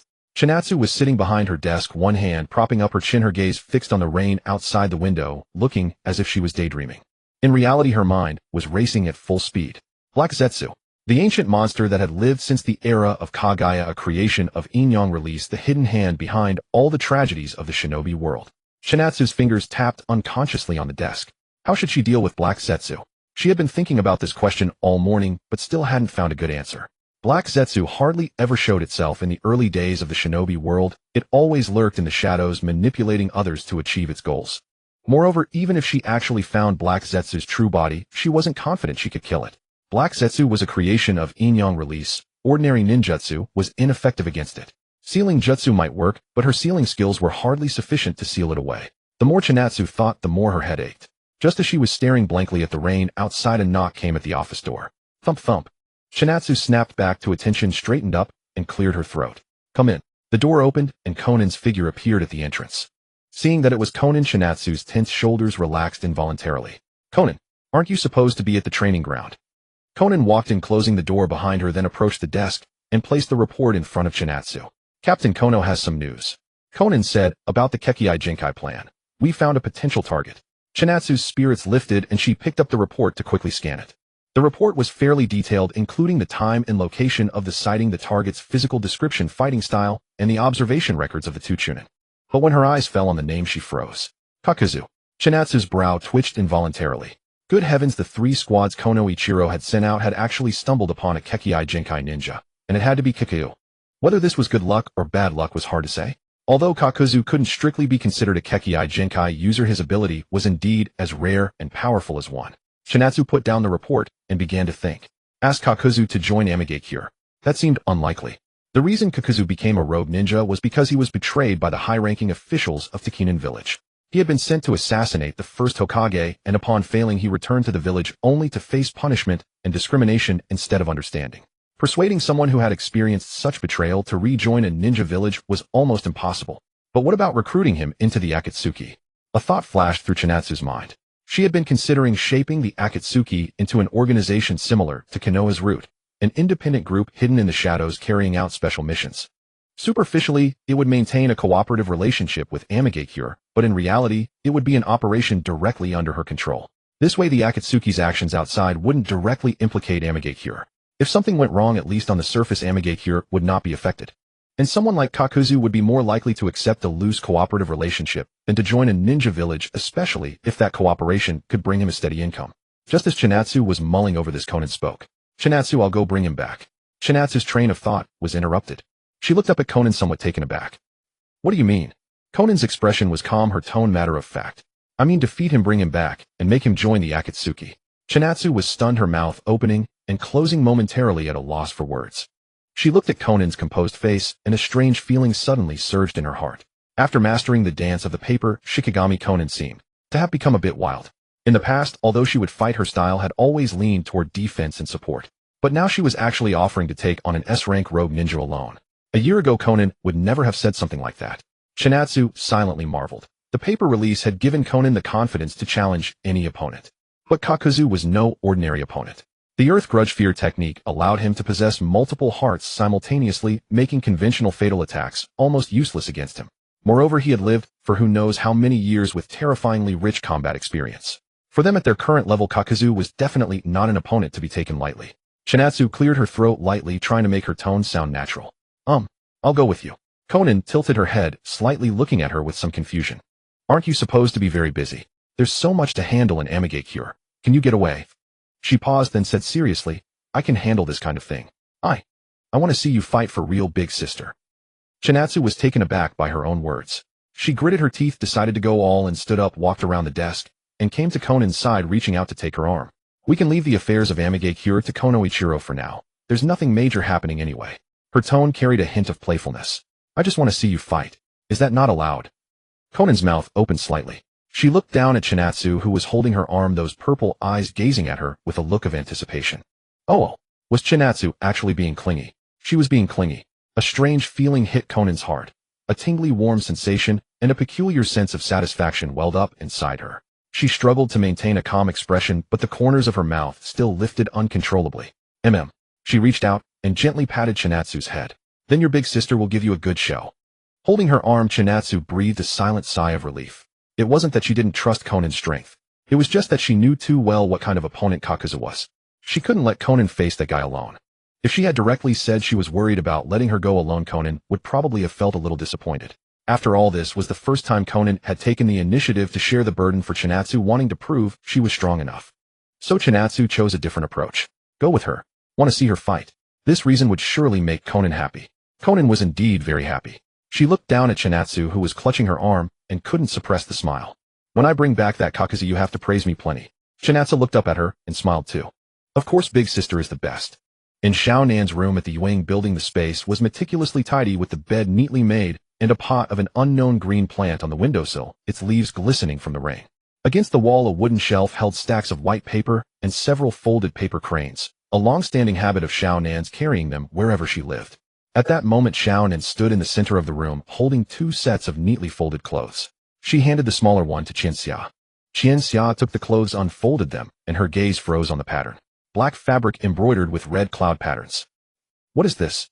The new uniform of the Xiao organization, Xiaonan said calmly. Since we're going to recruit Jiao Du as members of Xiao, we need something that shows our identity. Qianxia looked down at the Xiao robe in her hands, lightly rubbing the fabric. The texture was good, thick, finely crafted with neat embroidery of the red clouds. The last time Xiao members wore uniforms was during their wandering days back, then the so-called uniform was just a few black clothes bought from the market, crudely painted with crooked cloud patterns using white paint which would fade after a few steps. Qianxia lifted her head, her gaze falling on Xiaonan. Xiaonan had already put on her own Xiao robe. The black robe with red clouds hung on her, the hem reaching near her knees. She stood there, her gaze calm, her posture upright. The Xiao robe added a calm dignity beyond her years. Qianxia looked at her and felt a strange sensation surge within. She was almost indistinguishable from the image in the anime. Except for being a bit younger. She could almost imagine what she would become in a few years. Qianxia sighed inwardly and began to change clothes. She removed her outer garment and slipped the smaller Xiao robe over her body. The fabric conformed to her figure, slightly loose, but not hindering movement. The red cloud pattern rested on her chest, blending oddly harmoniously with her red hair and purple eyes. How does it look? Qianxia spun around in front of Xiaonan. Does it fit? Xiaonan studied her carefully, then reached out to adjust the collar and shoulder folds, nodding with satisfaction. It looks great. Qianxia smiled, glancing down at her own Xiao robe. Approaching Jiao Du as Xiao meant she couldn't use Hanzo's appearance. She was Qianxia, one of the founders of Xiao, and she had to appear before Jiao Du as a true Xiao member. Let's go, Xiaonan said. Qianxia nodded and followed behind Xiaonan. As they stepped out of the Yueying building, the rain was still falling. Xiaonan opened a white paper umbrella, and Qianxia stood beside her. Together they walked into the rain. According to previous intelligence, Jiao Du was often active near underground exchange houses across various regions, where he handled bounties, collected rewards, and accepted new missions. The two followed the route marked in the intelligence, passing through the outskirts of the Rain village, heading toward the exchange house. The distance was not far, but the roads in the Rain country were far from good. Qianxia followed, mulling over how to approach Jiao Du when they met. However, plans changed. On a mountain path, still some distance from the exchange house, Qianxia spotted a figure in the distance. It was Jiao Du. He had just exchanged his bounty and was about to leave. Xiaonan also saw him. She stopped. They met each other's gaze across the distance. Jiao Du naturally noticed the 2 strange-looking kids in black robes with red clouds standing on the mountain path ahead. One large, one small, both in black robes with red clouds. He frowned slightly, but quickly regained his composure, walking straight toward them without pausing. Xiaonan stood in the middle of the path, not moving aside. Jiao Du stopped a few steps in front of her, looking down at the little girl blocking his way. He looked her over, his gaze sweeping over the black robe with red clouds, then spoke. Don't block the way, kid. With that, he moved to bypass Xiaonan and continue on. He had just taken a new bounty at the exchange house and was eager to head to the target's location. The reward was high, and he didn't want to waste time on 2 random kids on the roadside. But just as he took his first step, several pieces of paper flew out from the side, embedding themselves diagonally into the road ahead, forming a line like a boundary. Jiao Du halted. He looked down at the paper fragments, then up at the girl who had thrown them. His expression wasn't angry, but rather one of scrutiny. Were these 2 kids out of their minds? Did he look like someone who would be stopped and called out to? Jiao Du, Xiaonan said, her voice calm and clear. I want you to join us. Jiao Du raised an eyebrow slightly. Us? His gaze swept between Xiaonan and Qianxia, his tone tinged with curiosity. Who are you? Xiaonan said. An organization that will bring true peace to this world. Jiao Du was silent for a moment. Then he laughed. The laugh was low and hoarse, but there was little mirth in it. Only a chilling mockery. Peace. He repeated the word, his gaze turning mocking. What do you know about true peace? His eyes fixed on Xiaonan's face. How many years had Jiao Du lived? He had seen war, betrayal, the darkest side of this shinobi world. He knew better than anyone that so-called peace was merely a word uttered by the strong when they were weary and had no place in the reality of this world. A brat still wet behind the ears, standing before him and talking about bringing peace. How ridiculous. Yet Xiaonan was not shaken by his attitude. Her expression gradually turned cold. The layer of calmness peeled away from her face, revealing the icy demeanor of a true shinobi as she stared at Jiao Du. Give your power to Xiao. She paused. This is the will of the gods. The moment the words fell, Xiaonan moved. She spread her arms slightly, and countless pieces of paper surged from her sleeves, and robe hems swirling and dancing in the rain, wrapping around her and lifting her up. Paper dance. The paper formed into wings behind her, carrying her lightly into the sky, hovering in midair, looking down at Jiao Du on the ground. Rain fell on the paper, but she manipulated chakra to flick it away, creating a domain of her own within the rain curtain. Jiaodu stood still looking up at the little girl suspended in the air. His expression. Qianxia, hiding a few steps away, quietly observed Jiaodu's reaction. She saw the corner of his mouth twitch slightly. Inside, Jiaodu was probably cursing wildly. Where did this Chinibyu kid come from? Qianxia silently agreed with that guess.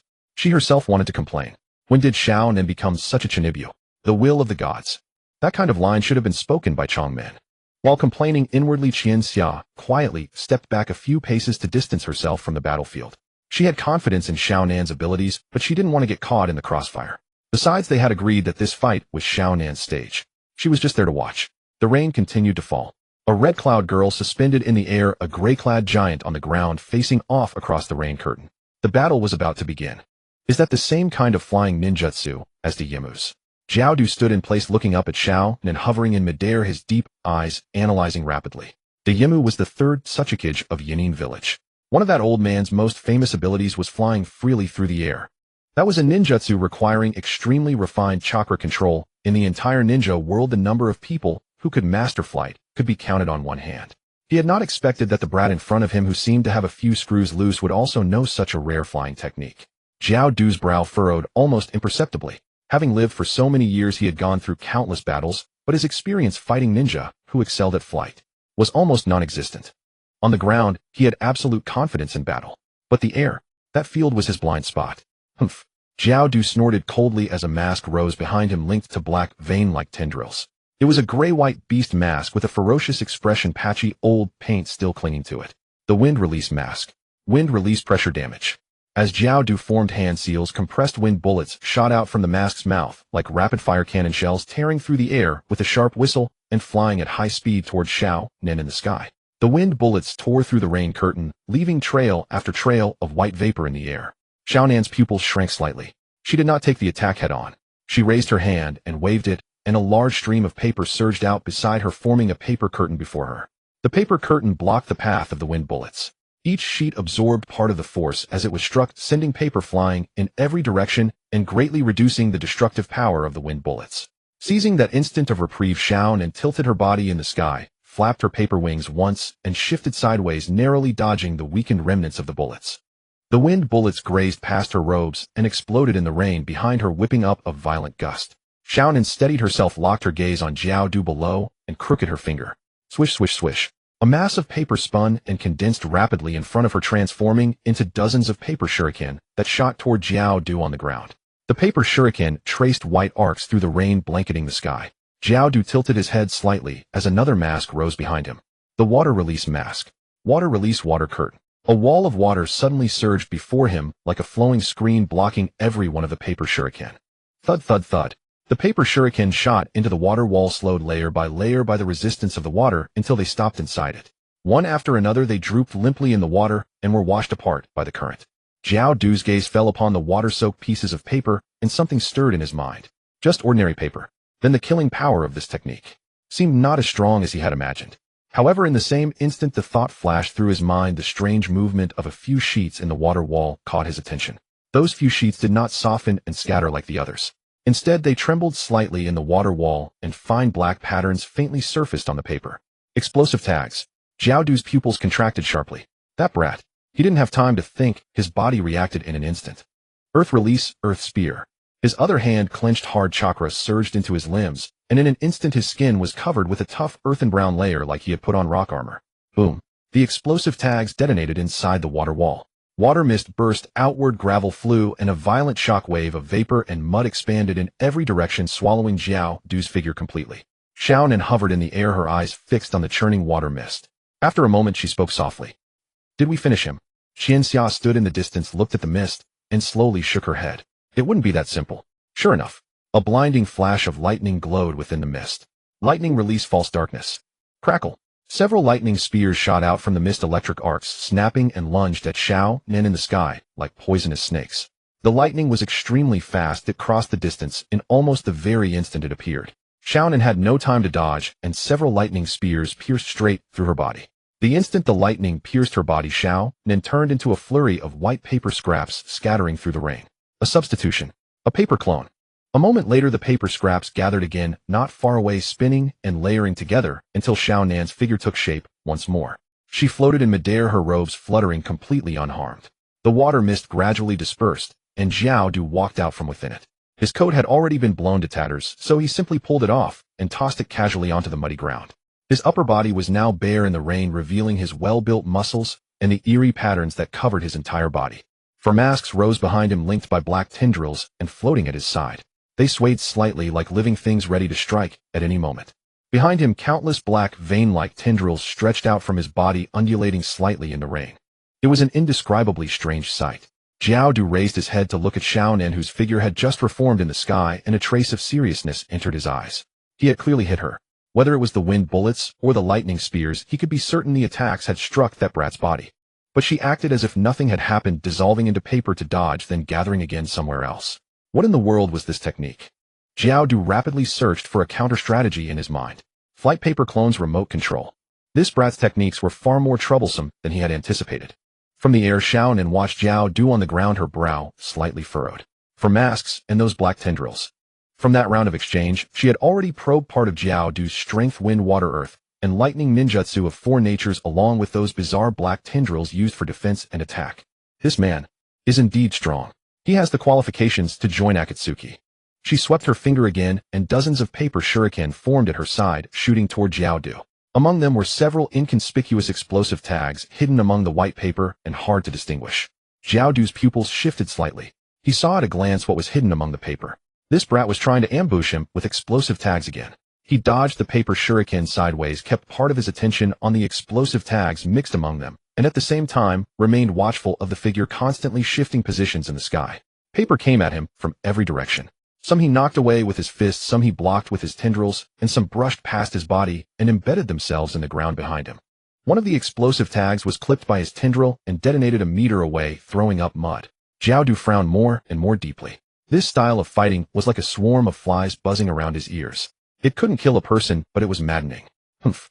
He snorted coldly formed hand seals and activated two masks at once. Fire release, searing migraine. The fire release mask opened its mouth wide, and a raging burst of fire poured out like a fire dragon sweeping forward. Wind release, pressure damage. Right behind it, the wind release mask followed, unleashing a blast of compressed wind that merged with the fire dragon. The wind fanned the flames. Fire and wind intertwined in the air, forming a violent storm of flame. Heat surged and churned, sweeping all of Xiao Nan's paper into its heart. The white paper curled, blackened, and burned away in the fierce flames, turning into a sky full of drifting ash that scattered with the wind. After the flame storm passed, everything around Xiao Nan was completely empty. Not a single piece of paper remained. Xiao Du stood on the ground, watching Xiao Nan in the sky with a calm expression. Xiao Nan floated in the air, looking at the empty space around her, and her expression sank little by little. Chinatsu, standing in the distance, watched the scene and frowned slightly as well. Xiao Du's strength was certainly not a hollow reputation.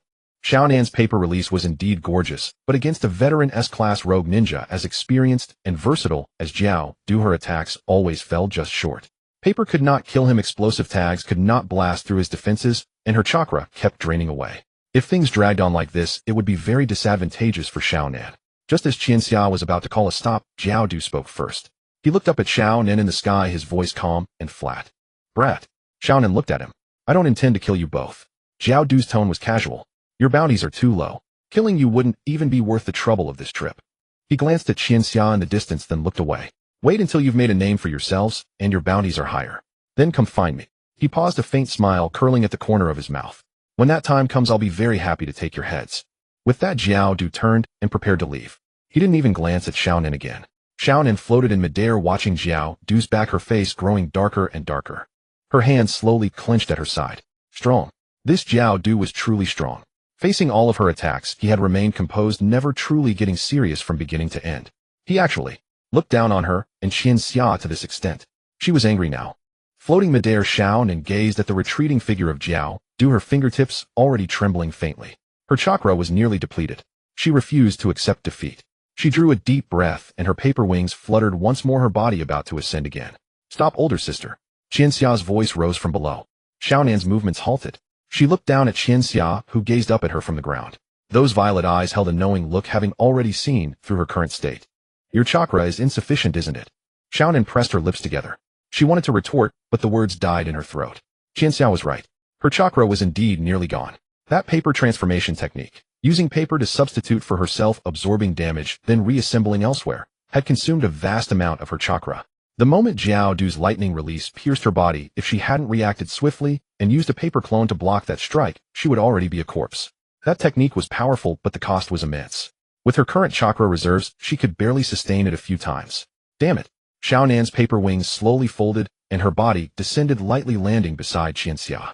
Her eyes still fixed on Jiao Du's fading silhouette, her gaze filled with reluctance and frustration. Qianxia walked over, reached out, and gently took her cold hand, squeezing it reassuringly. It's all right, older sister. Her voice was soft and gentle. You were already amazing. Xiaonan said nothing, only tightly gripping Qianxia's hand. And Qianxia paused, a hint of mysterious amusement in her tone. When we get back, I'll teach you a sealing technique that can solve your chakra deficiency problem. Xiaonan blinked, turning to look at Qianxia. A sealing technique. Qianxia nodded. It's called the Yin seal. It stores chakra accumulated over time in a mark on the forehead, releasing it all at once when needed. For you, it's absolutely perfect. Who created the Yin seal, she didn't know, but in the sealing art inheritance of the Xuanhua clan, this technique was indeed recorded.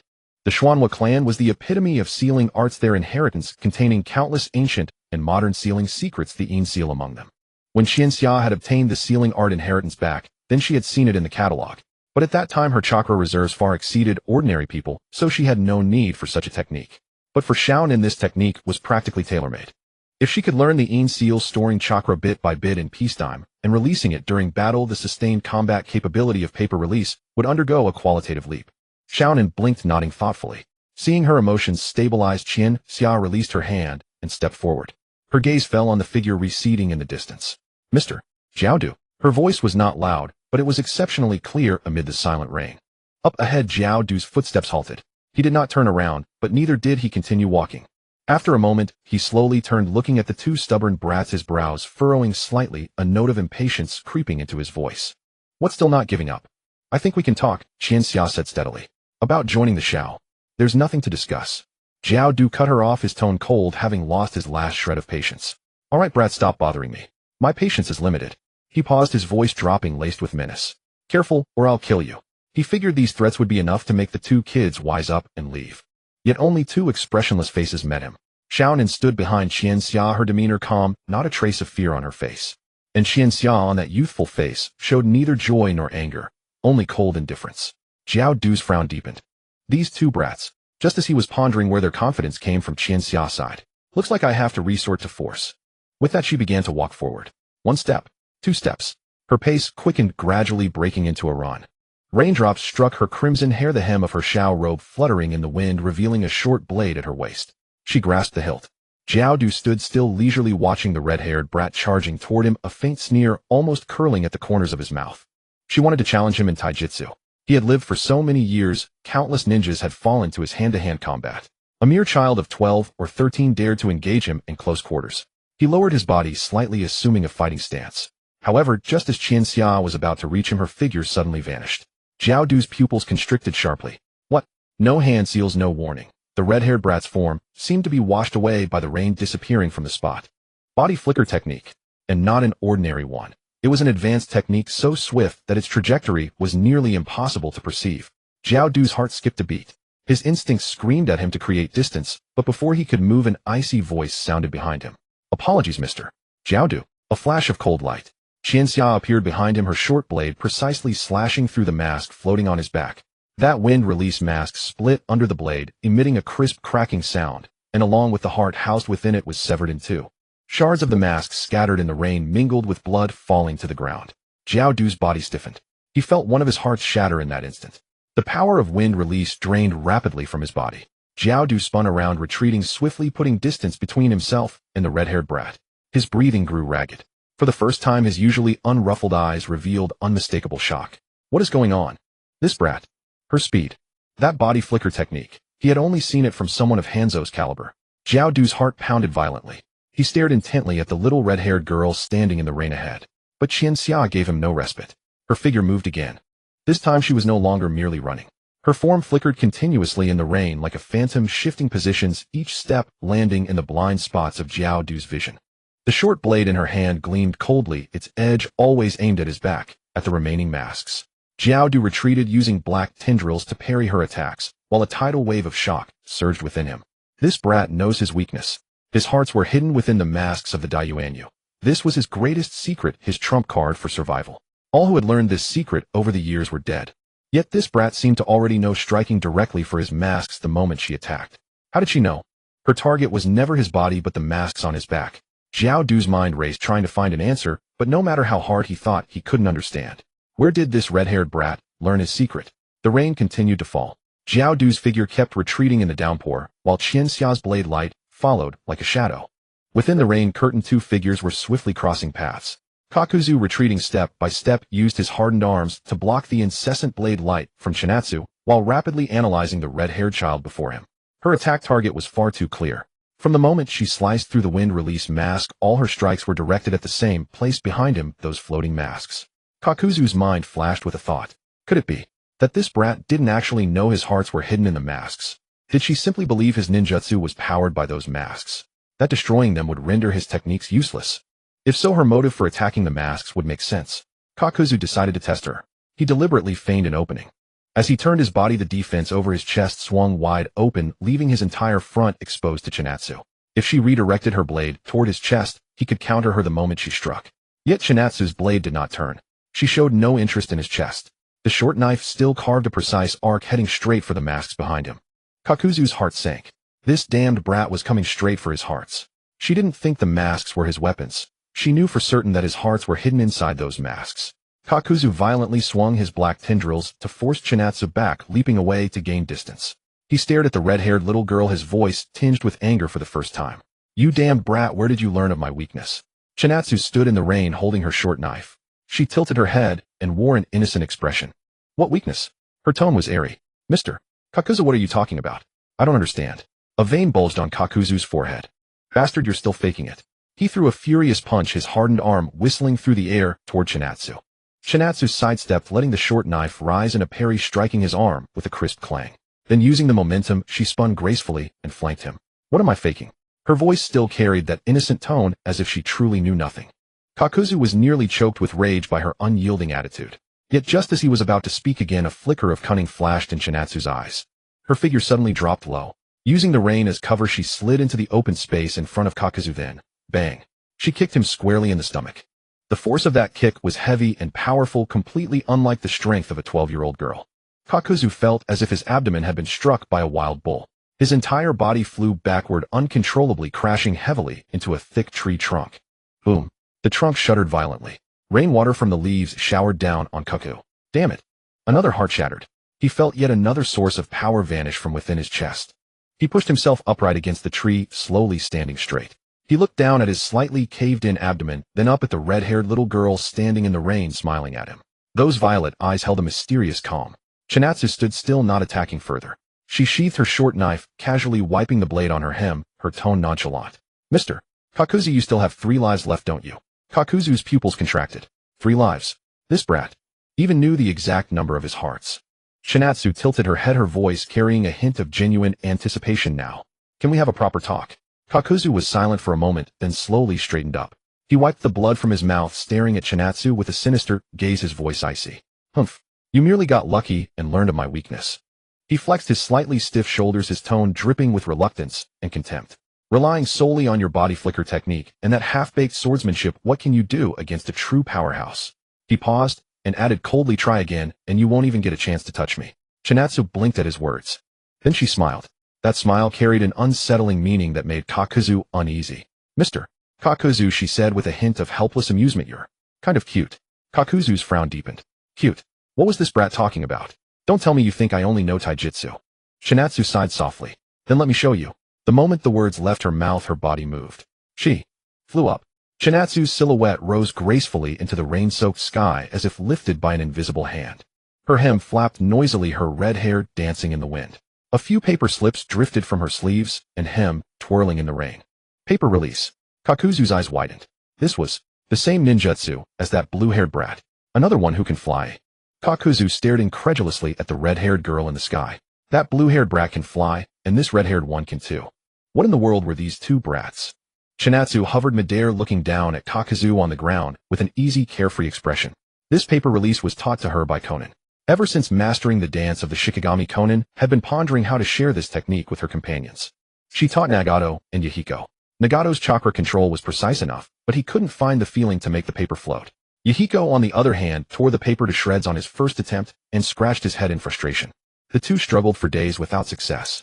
But Chinatsu, in just the time it took to drink a cup of tea, had the paper floating steadily above her palm. Konan was stunned for a long moment, then couldn't help but smile. Her little sister was truly different. At this moment, Konan stood behind, looking up at Chinatsu ascending into the sky, watching the paper wings fluttering behind her back. A smile involuntarily curved her lips. Her little sister was amazing. Whatever she taught, Chinatsu learned it in an instant. Even her most prized paper release, Chinatsu mastered it with astonishing speed. A surge of indescribable pride swelled in Konan's heart, because that was her little sister. In the rain, Kakuzu stood still, his face dark as he looked at the red-haired little girl in the sky. His perception told him that the amount of chakra hidden within this brat was astonishingly vast, far beyond what that blue-haired kid just now could compare to. That blue-haired brat's chakra, though not insignificant for her age, was still within normal bounds. When fighting her, Kakuzu could clearly gauge her limits. This red-haired kid was different. The chakra within her was like an ancient well with no bottom, calm on the surface, but who knew what lay hidden beneath. That magnitude even gave Kakuzu the faint illusion of facing those Kage-level powerhouses of yesteryear. More terrifyingly, her aura was remarkably steady. Having lived so many years, Kakuzu had seen countless genius ninjas and many monsters with astonishing chakra reserves. But those people mostly couldn't hide their edge. Those with vast chakra often carried a sense of pressure that you could feel when you got close. Yet this little girl before him had kept her chakra perfectly restrained from start to finish. If she hadn't deliberately revealed it, Kakuzu would never have noticed that this seemingly ordinary red-haired girl harbored such terrifying power inside. A 12 or 13-year-old kid who could conceal her chakra to this degree wield a body flicker technique of that level and precisely target his weaknesses. Who was she? For the first time, Kakuzu's mind was filled with so many questions about a single person. He had already lost 2 hearts, the wind release heart and the earth release heart. Now he only had 3 hearts left, and the little girl had already displayed 2 troublesome abilities, an extremely fast body flicker technique and a flight technique similar to her sister's. If she stayed in the sky and wore him down, with her massive chakra reserves, he couldn't outlast her. On the ground, he couldn't reach her and could only take hits passively. What frustrated Kakuzu most was that the kid had never shown a single opening. She held complete control of the situation. It had been a long time since Kakuzu felt this way. He cursed inwardly. Damn it, how could there be such a shameless person? Couldn't hit, couldn't escape, couldn't win a war of attrition. This suffocating style was even more maddening than those old poison users from back in the day. Kakuzu was silent for a moment. Rainwater dripped from his hair and chin. He stared at the red-haired girl in the sky, rapidly weighing the pros and cons in his mind. Continue fighting. He only had 3 hearts left. If the kid found another chance to destroy 1 or 2 more, he would be in real danger. He had lived over 100 years, painstakingly accumulated his skills and wealth. If he fell here to this brat, all the money he had saved would go to someone else. That absolutely couldn't happen. Kakuzu took a deep breath, breaking the stalemate first. Tell me about that Akatsuki, or whatever. His voice was still cold, but his tone no longer held the previous impatience. He paused and added a warning note. Don't feed me any nonsense about peace. Chinatsu, hovering in the air, silently breathed a sigh of relief at those words. It worked. She wasn't as composed as she appeared. Destroying 2 of Kakuzu's hearts earlier had relied on luck. Kakuzu, with over a century of life, had terrifying combat experience. The Earth Grudge Fear's tentacles were both offensive and defensive, and his 5 hearts gave him 5 lives. If she hadn't relied on her knowledge of Kakuzu's abilities from her past life and struck directly at the masks, she wouldn't have had an advantage in a direct confrontation. Moreover, her body flicker had succeeded largely because Kakuzu underestimated her. Who would expect a 12 or 13-year-old girl to use a technique at the level of Hanzo? Kakuzu was after all an S-rank rogue ninja. If he had taken her seriously from the start and fought with full force, Chinatsu wasn't sure she could win. She had won this battle through information advantage and surprise. Luckily, Kakuzu was now willing to talk. Suppressing her relief, Chinatsu put on a calm smile, folded her paper wings lightly, and landed gracefully on the ground. She stood a few steps away from Kakuzu, looking up at the tall man. Rain fell on her red hair, trickling from the tips. The hem of her Akatsuki robe was soaked with rainwater, but she paid it no mind, standing there with a composed bearing beyond her years. Rest assured, Kakuzu-san, our organization's goal is very practical. She paused, stressing each word. It's to make money. A flicker of emotion finally stirred in Kakuzu's normally still eyes. Money. That word held special meaning for him. He had seen too many ideals and beliefs, things that ultimately crumbled under the tests of betrayal and interest. In his youth, he had believed in those things too, risking his life for his village only to be cast aside as a pawn. From then on, he understood. Ideals, beliefs, honor. All deceptive lies. Only money was real, something that would never betray him. His gaze fixed on Chinatsu, waiting for her to continue. Noticing the change in Kakuzu's eyes, Chinatsu thought silently. If she had known, she could have just talked about money from the start. That fight earlier was a bit of a waste. But she also knew that if she had led with money, Kakuzu might not have taken her seriously. Without enough strength to back it up, a kid's words wouldn't even be heard. First show strength, then negotiate. Then your words carry weight. Currently, our organization accepts commissions from villages and merchant guilds handling matters they'd rather not deal with directly, and they pay us. She paused. Compared to you wandering aimlessly across the ninja world hunting bounties, it's more stable and simpler. Kakuzu said nothing, but his eyes clearly grew serious. Chinatsu pressed on. Plus, our rules are loose. If you're on the way, you can still continue your old trade as a bounty hunter. She smiled. It doesn't conflict. Kakuzu was silent. He didn't answer immediately, but quickly calculated in his mind. If he joined this organization, it would mean an additional stable income from commissions on top of his original earnings. As a bounty hunter for so many years, his biggest problem had been unstable income.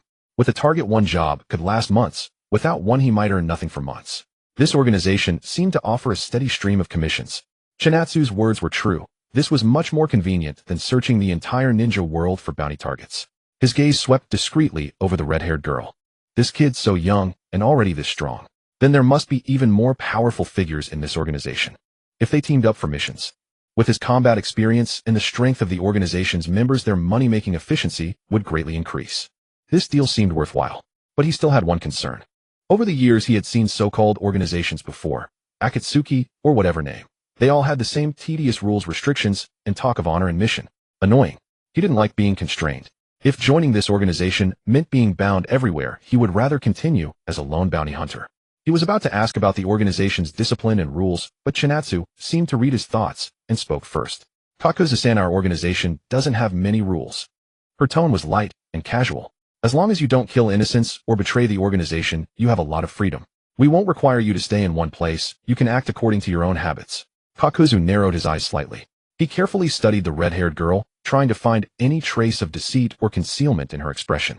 But those purple eyes showed only frankness and composure. After a moment of silence, he asked another question. What if an organization commission comes when I'm not here? We'll assign it to the right person based on difficulty, Chinatsu replied without hesitation. If you're not here, someone else will take it. When you return, we'll arrange new commissions for you. We never force anyone to take a mission they don't want. Kakuzu's brow relaxed slightly. This was more reasonable than he had imagined. He calculated again in his mind. From this perspective, joining the organization was all benefit and no harm. Stable income, loose rules, freedom of action, and the chance to team up with strong people to increase efficiency. Except for the one rule about not killing innocents, there were almost no constraints that bothered him. And that rule wasn't a big issue for him. He only killed targets with bounties. Bounty was his prey. He never wasted time killing people with no money. He was silent for a while, then spoke, his voice still cold, but his tone no longer as guarded. Tell me how the commission rewards are split. Hearing this, Chinatsu felt a complete relief and couldn't help but smile. It worked. This time it really worked. She suppressed her joy, kept a calm smile, and said lightly, that's easy to discuss. How many shares do you want, Kakuzu-san? We can negotiate. Kakuzu looked at her, didn't answer immediately, but his twitched almost imperceptibly. If you looked closely, it was barely a smile, just a tiny curve. For an S-rank rogue ninja like Kakuzu, who had seen through the world, to show such an expression meant he had at least some belief in the girl's words. The tense atmosphere had mostly dissipated. Konan, standing at a distance, watched Chinatsu and Kakuzu standing side by side in the rain, and finally relaxed her tense shoulders. Though she couldn't hear what they were discussing, she could see that Kakuzu's eyes no longer held the murderous intent from before. The confrontation had eased. The rain gradually subsided. It was a rare moment in the land of rain. The heavy cloud cover split open, revealing a sliver of grayish-white light from behind. 3 individuals made their way along the muddy mountain path, heading toward the hidden rain village. Chihiko led the way with light, brisk steps. Though the hem of her Akatsuki cloak had picked up a few mud splatters, she appeared to be in excellent spirits. Konan followed quietly at her side, while the towering figure of Kakuzu trailed behind, his expression as dark as storm clouds. The Akatsuki is an Amage cure. He remained silent for a long moment before speaking. Yes, Chihiko replied without turning around, her tone carrying a note of ease. Currently, Amage Cure is the only village with close ties to us, so it's more convenient to establish our headquarters near the Hidden Rain Village. Kakuzu fell quiet, processing her words in silence. The Hidden Rain Village. The name was familiar to him, though not well known. Throughout his long career, the Land of Rain had been little more than a minor nation squeezed between the great nations, lacking any real significance. While Amage Cure was the largest ninja village in the Land of Rain, it couldn't be considered particularly powerful when viewed across the entire ninja world. The village had managed to endure only because of Hosen's reputation as the semi-god. Kakuzu assessed Amigakure internally, strong on the surface but hollow within. After a moment of silence he asked, "By the way, who is the leader?" Chiaka turned back to him, offering a smile, laced with secrecy. "You'll find out once you meet them, Mr. Kakuzu." Kakuzu frowned slightly, but didn't press further. Having lived this long, patience was something he never lacked. They had arrived after all. He would see for himself what manner of person they dealt with. If the leader turned out to be incompetent, he would simply walk away. He had come purely for the additional income, with no binding contract tying him to this organization. Konan, walking beside Chiaka, felt a knot of nervousness tighten in her chest. She stole a glance at Kakuzu behind them, then back at Chiaka's retreating figure. What if Kakuzu learned that Yahiko was the Akatsuki's leader? Would he simply turn around and leave? Though Yahiko was one of her closest companions, his strength and presence didn't quite match the weight of leadership. A flicker of worry crossed her mind, but seeing Chiaka's confident composure eased her concerns somewhat. If Chiaka dared bring Kakuzu straight back, she must have a plan in place. Konan trusted Chiaka's judgment completely. The three of them passed through the outer edges of Amigakure and entered the village proper. After the rain, the hidden rain village carried a freshness that was absent on ordinary days. Shops along the street gradually opened their doors and water dripped steadily from the eaves, creating tiny splashes against the stone pavement. Occasionally villagers and ninja passing by would pause and bow respectfully upon recognizing Chiaka and Konan. Kakuzu followed behind, taking note of every detail. His brow furrowed involuntarily. These rain ninja.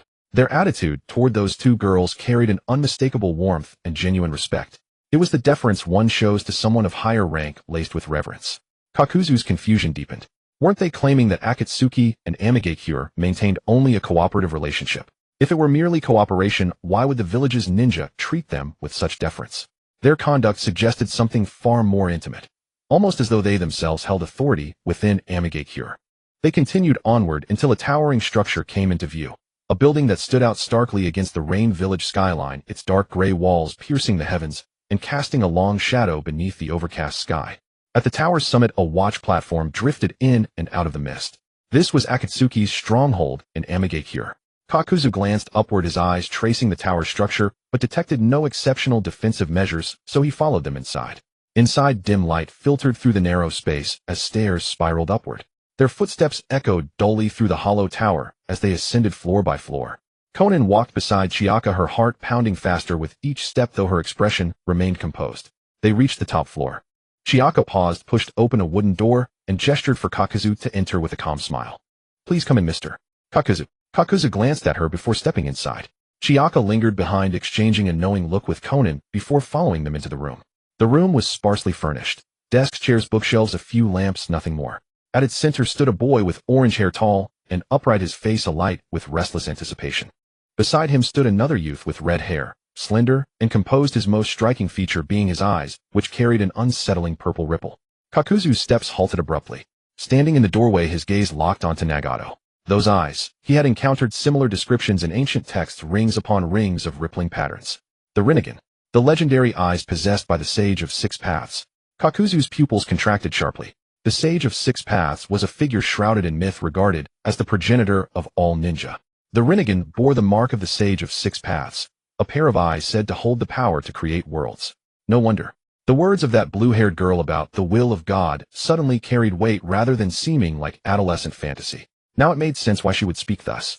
If this organization truly possessed a wielder of the Rinnegan, then God was not merely empty rhetoric. Kakuzu's thoughts turned to that girl who had shattered two of his hearts with body flicker techniques, her chakra impossibly vast, and the effortless confidence with which she wielded it. So that was it. Her confidence stemmed from this. Kakuzu's gaze slowly shifted from Nagato's eyes to the vibrant red hair cascading down his shoulders, then instinctively flicked to Chiaka behind him. Both bore the same crimson locks. What was the connection between them? Kin, or something else entirely? Kakuzu's mind raced through possibilities, each more unsettling than the last. This organization was deeper than he had imagined. Yahiko, standing within the room, lit up at the sight of Kakuzu entering. This must be the new member Chiaka had described. A remarkably powerful ninja indeed. He grinned widely and strode forward with enthusiasm, but his greeting caught in his throat before he could finish. "Hello, you must be the new..." Yahiko's words died mid-sentence, because Kakuzu hadn't even glanced his way. The towering man's gaze had been locked onto Nagato since the moment he crossed the threshold, as though Yahiko didn't exist at all. Yahiko's smile froze. He followed Kakuzu's line of sight and saw Nagato's impassive expression. He turned back to face Kakuzu. What was happening? Was there something on Nagato's face? What's with that stare? He muttered under his breath. Never seen red hair before. Kakuzu remained utterly silent. Nagato stood motionless at the center of the room, his Rinnegan fixing Kakuzu with an unreadable stare. Chiyaka had specifically instructed him in her message, not to speak, simply to observe Kakuzu. Nagato understood neither the reasoning nor the implication. He would follow her instructions regardless. Chiyaka's plans had never faltered. Kakuzu stood firm, meeting Nagato's gaze across the short distance between them. His expression grew grave, carrying a gravity he had never before experienced. Facing someone who wielded the Rinnegan, he dared not show the slightest hesitation. An eerie stillness settled over the room. Yahiko stood aside, acutely aware of being completely disregarded. He scratched his head and shuffled over to Chiyaka, speaking in a low voice tinged with mild offense. Chiyaka, why is this Kakuzu guy ignoring me entirely? Chiyaka glanced at Kakuzu, who remained transfixed on Nagato, then back at Yahiko's aggrieved expression, and couldn't suppress a smile. Just get used to it. Yahiko. He stared at the towering man who had entirely dismissed him, then at Chiyaka, whose enigmatic smile seemed to suggest she knew something he didn't. Something felt off, though he couldn't quite put his finger on what. Never mind. Chiyaka was always right. Yahiko decided to let it go and stepped back. Within the room, daylight filtered through the window lattice, casting a sharp line of shadow between Nagato and Kaku. Kakuzu's gaze remained fixed on Nagato, lingering long after all other movement had ceased. The room was so quiet that the sound of water dripping from the eaves outside could be heard.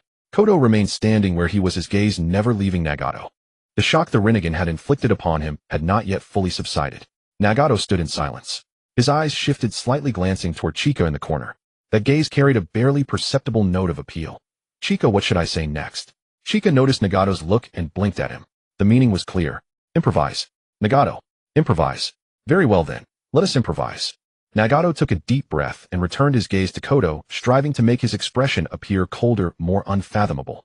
He recalled Chika's usual composed demeanor when disguising herself as Hanzo, mimicking it to reasonable effect, and spoke slowly. Welcome to our ranks, Kodo. His voice was deliberately lowered half a tone, carrying an affected depth and huskiness. Kodo gave a slight nod and said nothing more, quietly waiting for Nagato to continue. Nagato's gaze fixed directly upon Kodo. After a 2-second silence, he spoke in a cold tone. Akatsuki's objective is to collect all the tailed beasts and unleash the ultimate jutsu known as Infinite Tsukuyomi, bringing true peace to the shinobi world. He paused there, his gaze sharpening. Kodo, your power is of paramount importance. Silence fell over the room. Chika stood in the corner, her eyes widening in shock, nearly losing her breath. Brother, what are you saying? Her inner voice screamed frantically. This was the very core secret she had planned to reveal gradually once Kodo truly trusted Akatsuki, not blurt out in its entirety from the start. Who told you to spill everything at once? Chika flustered, her mind racing to devise a remedy. Her gaze darted between Nagato and Kodo, then she cleared her throat sharply. Ahem. Nagato, let me escort Mr. Kodo to his room first. She strained to make her voice sound calm and natural. After traveling such a long distance, Mr. Kodo must be weary. Saying this, she quickened her pace to Kodo's side, seized his sleeve without hesitation, and pulled him toward the door. Kodo followed her lead, his steps carried along involuntarily. Before departing, he glanced back at Nagato, his gaze lingering upon those Rinnegan for a moment before being led out of the room by Chika. Their footsteps gradually faded down the corridor. Inside the room, only Yahiko and Konan remained. Yahiko watched their departing figures, stunned for a long moment, then let out a heavy sigh and slumped into his chair like a deflated balloon.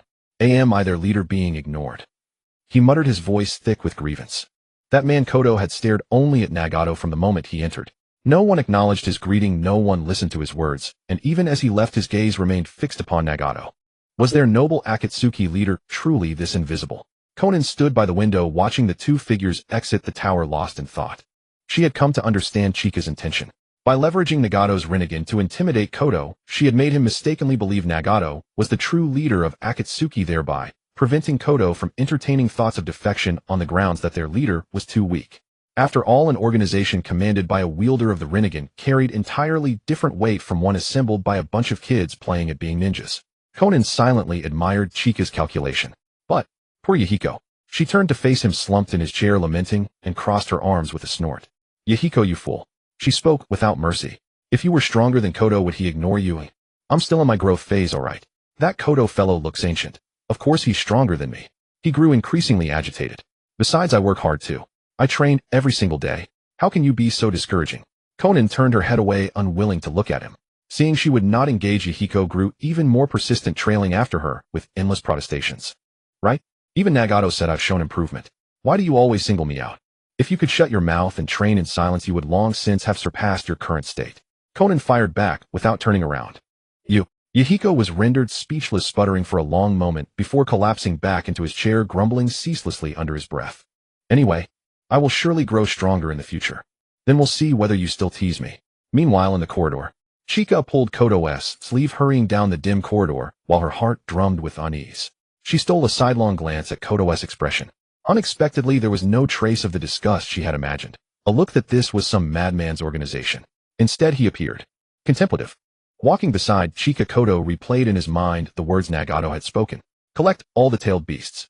Unleash infinite Tsukuyami. Achieve true peace. Though he did not know precisely what manner of jutsu infinite Tsukuyami was, the mere requirement of gathering all tailed beasts was enough to reveal how audacious this organization's ambitions were. Akatsuki's objectives were rather terrifying. But then, collecting tailed beasts would inevitably bring conflict with powerful enemies. And conflict meant war. War meant more opportunities to earn money. Moreover, missions of the caliber required to capture tailed beasts. How could the remuneration be anything less than substantial? His mind raced through calculations. If Akatsuki truly began operations, every commission involving tailed beast capture, village suppression, or confrontation with formidable foes would yield astronomical returns. The more Koto pondered, the more satisfaction he felt. It seemed joining Akatsuki had indeed been a wise choice. He gave a gentle nod, granting his tacit approval to the organization, and followed Chika toward his assigned room. Chika led Koto to the door of a neatly kept chamber, pushed it open, and stepped aside. Mr. Koto, this shall be your room. Should you need anything, do not hesitate to seek me out. Koto stood at the threshold, his gaze sweeping over the simple, yet immaculate furnishings, and gave a slight nod. He stepped into the room, but before closing the door, he suddenly glanced back at Chika. That fellow named Nagato. Is he your leader? Chika blinked, offering an enigmatic smile. If you believe so, Mr. Koto, then yes. Koto fell silent for a moment, made no further inquiry, and closed the door. Chika stood outside the door, exhaling deeply, her tense shoulders finally relaxing. She raised her hand to wipe away non-existent perspiration from her brow. That had been too close. The previous scene had nearly given her a heart attack. Nagato, you cannot simply improvise in such a manner. Fortunately, through sheer coincidence, Koto had been intimidated, and having sensed profitable opportunities, developed a measure of acceptance toward the organization.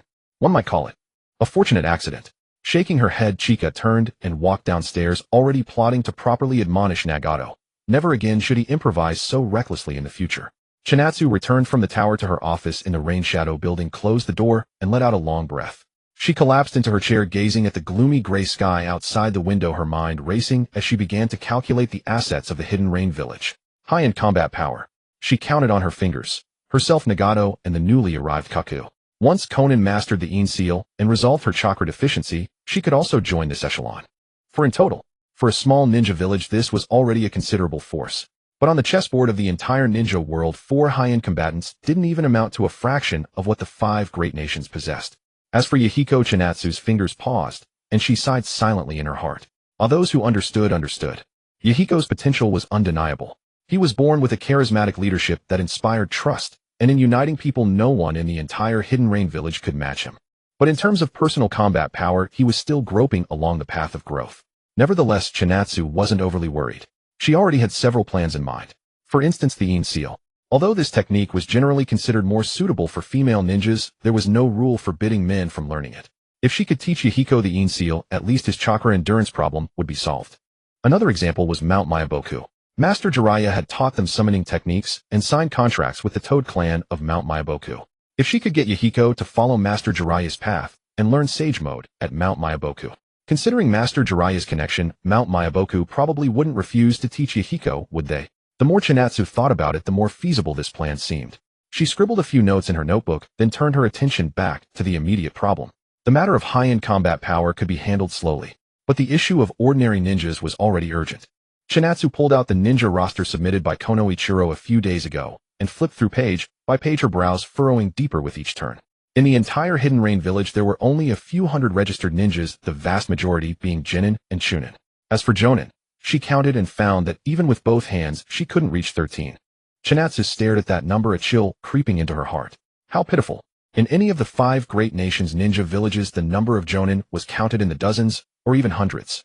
The Hidden Rain Village's assets didn't even amount to a fraction of theirs. And in the future, this village was supposed to stand against the 5 great nations. With such meager strength, forget about opposing them. If they sent a single brigade, the Hidden Rain village would be forced to its knees. This couldn't go on. Chinatsu massaged her temples and continued flipping through the roster. Suddenly a thought struck her. Wait, the Hidden Rain village didn't have a ninja academy, did it? She sat up straight, carefully recalling every building she had seen since taking over the village: the Rain Shadow building, training grounds, residential areas, commercial streets. She couldn't remember any structure resembling a ninja academy. Chinatsu's lips twitched. Hanzo, what have you done? Every ninja village in the 5 great nations nurtured their own young ninja seedlings from childhood. Konoha's Ninja Academy put out a steady stream of fresh blood every year. Yet the Hidden Rain village didn't even have a school, relying solely on older ninjas taking apprentices one by one. At this rate of training ninjas, when would they ever accumulate enough strength to rival the 5 great nations? If you want to rise to the rank of the 6th great nation, you should at least learn from them. The more she thought, the more urgent this matter became. She slammed the table and stood up, heading downstairs. On the first floor, she found Kono Ichiro, who was organizing patrol reports. Kono, I have an idea, Chinatsu said directly. I want to build a ninja academy. Kono Ichiro was taken aback, setting down his report and looking up at her. A ninja academy?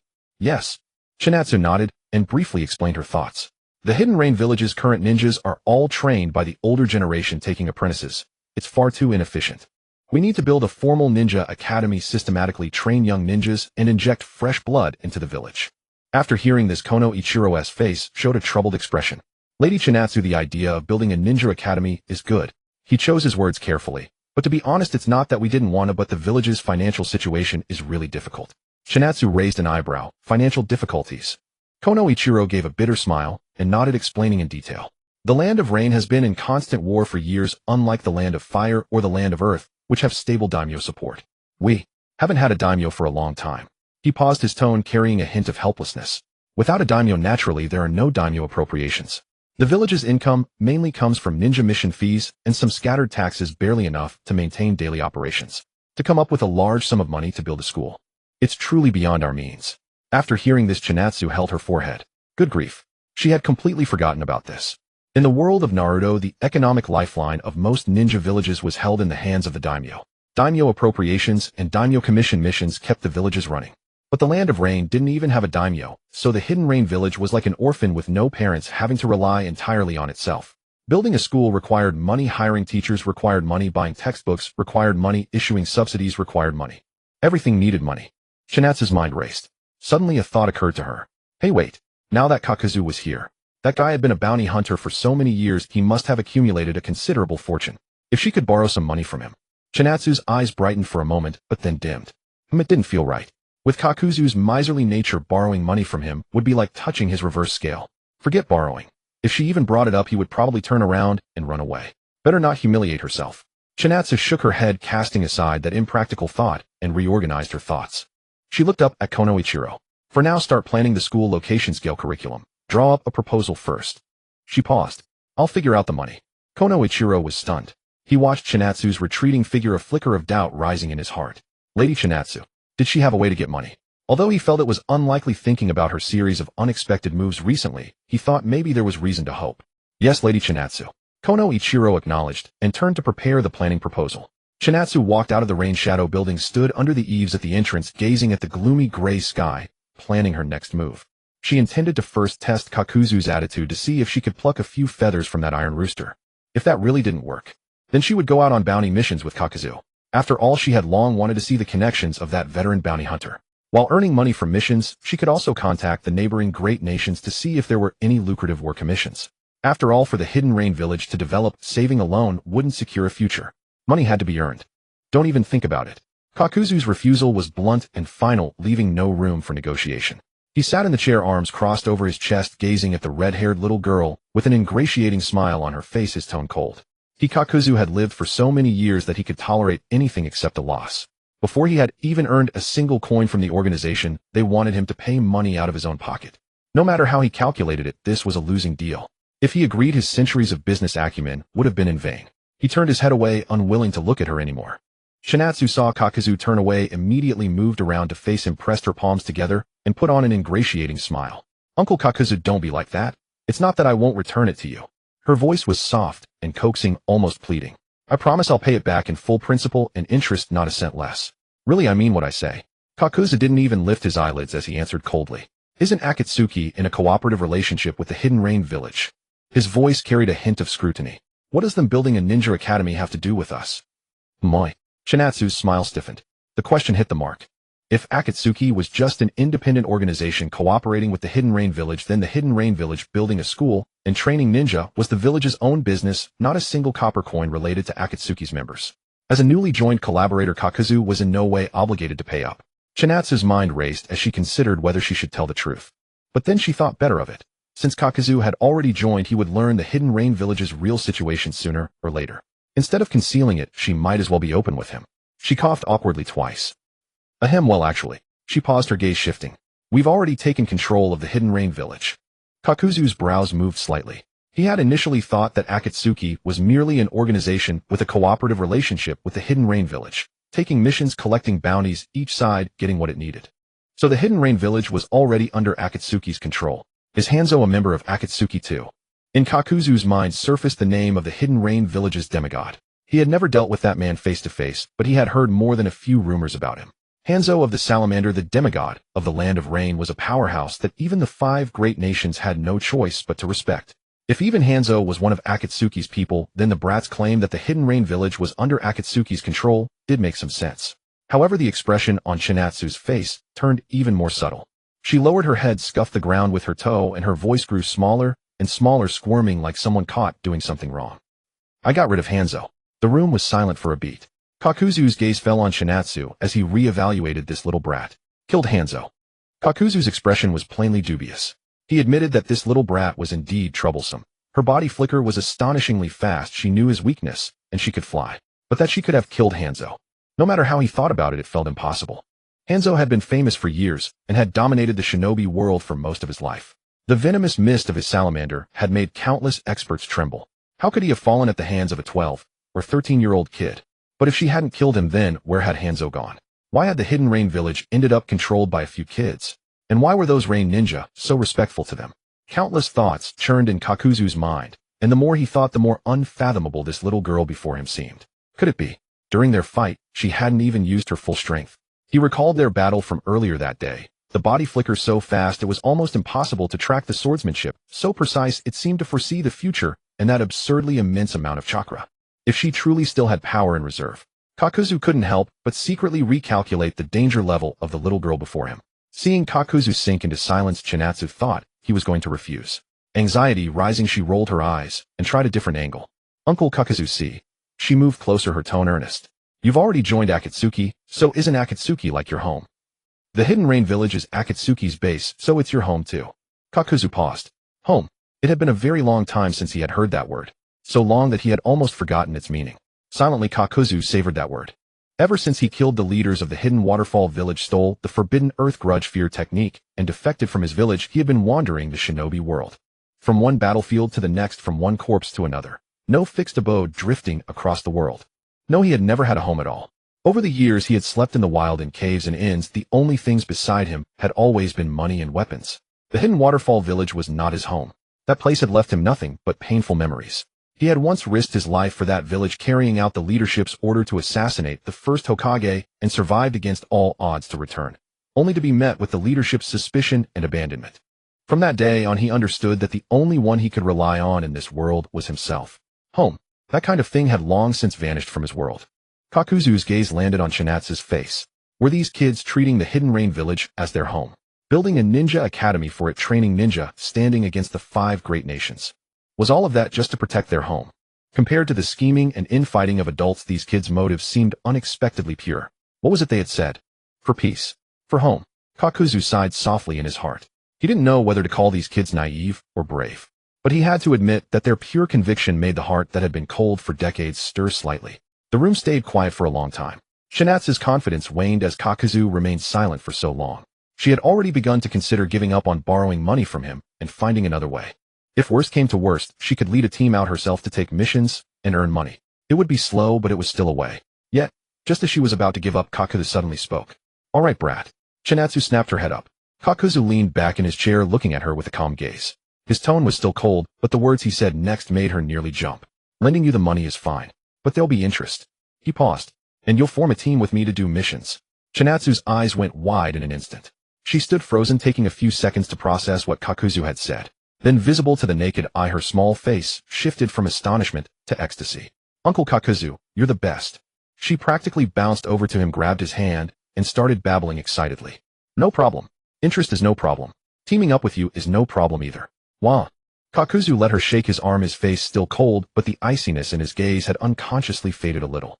Watching the red-haired little girl smile with eyes curved like crescent moons, he felt as if he were seeing himself from long ago. Back then he too had been just like Chinatsu, wholeheartedly striving for the hidden waterfall village, burning with the passion to make his village better. He remembered how he once would be overjoyed by the village's small progress and would treat every village matter as his own. But later, that passion was crushed by reality. He too had once possessed such a home. A faint subtle arc rose at the corner of Kakuzu's mouth, almost imperceptibly. Let him take a look then.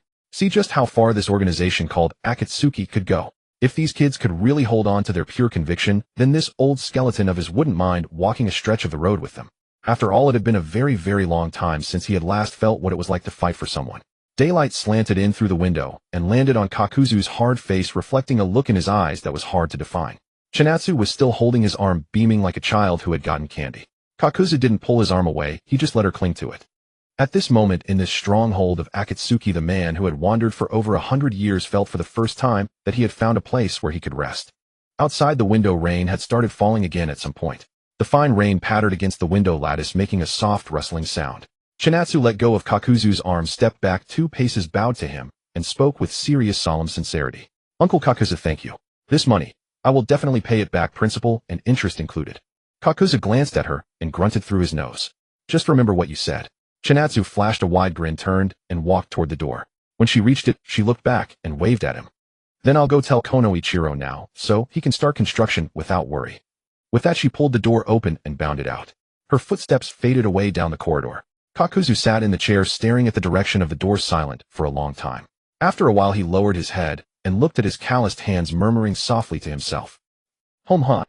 After leaving Kakuzu's room, Chinatsu descended the stairs with steps so light she might have been treading on clouds, hopping and bouncing all the way down. The smile on her face could not be suppressed no matter how hard she tried. As she passed through the corridor, she encountered 2 range shinobi. Seeing Lady Chinatsu laughing so cheerfully, they froze for a moment, then quickly bowed in salute while muttering inwardly. Lady Chinatsu seems to be in an especially good mood today. Paying no attention to their stares, Chinatsu walked straight through the corridor and found Konoichiro sketching at his desk. Konoichiro looked up at the sound of footsteps and was somewhat surprised to see her back so soon. He put down his pen, rose to his feet, and spoke respectfully. Lady Chinatsu, do you have any further instructions? Chinatsu waved her hand, a barely concealed smugness and joy written on her face, and her tone was as light as if she were humming a tune. You don't need to worry about the money anymore. Go ahead and plan as boldly as you like. Konoichiro was stunned for a moment, then his eyes flew wide. Lady Chinatsu, you already settled it so quickly. He had originally assumed that when Lady Chinatsu said, I'll think of a way to get the money, she would need at least a few days or even weeks to raise it. After all, the funds required to build a ninja academy were no small sum.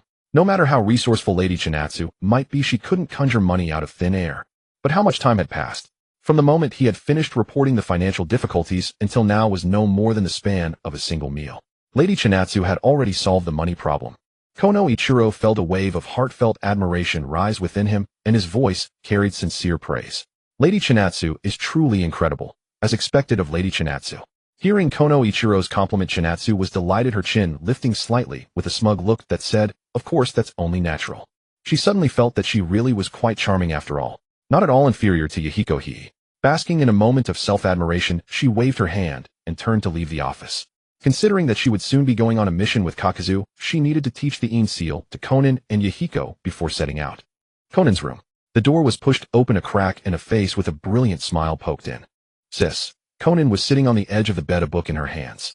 Looking up at the sound, she saw Chinatsu's face crinkled with laughter and the corners of her own mouth curved up involuntarily. She set down the book, stood up, and took Chinatsu's hand to sit beside her on the bed. Chinatsu, what has you so happy? Konan asked with a smile, a gentle curiosity in her voice. Hearing this, Chinatsu was like a floodgate had been opened, and she could not help pouring it all out in a rapid stream. I'm planning to build a ninja academy in the Hidden Rain Village so that ordinary children and wandering orphans can come in and learn ninjutsu and knowledge. But the village has no money, so I went to borrow from Kakuzu-sama. You know, I really thought he would never agree. With his personality, you've seen it. He's a stingy miser who wouldn't part with a single hair. But guess what? he actually agreed to lend it. Chinatsu grew more excited as she spoke, her eyes shining. What an incredible stroke of luck. Kakuzu-sama really is a good person. I used to think he was a bounty hunter who cared only about money and never about people. I never expected him to be so generous. Konan listened to Chinatsu's chattering without interrupting. She sat quietly beside her, a gentle smile on her lips.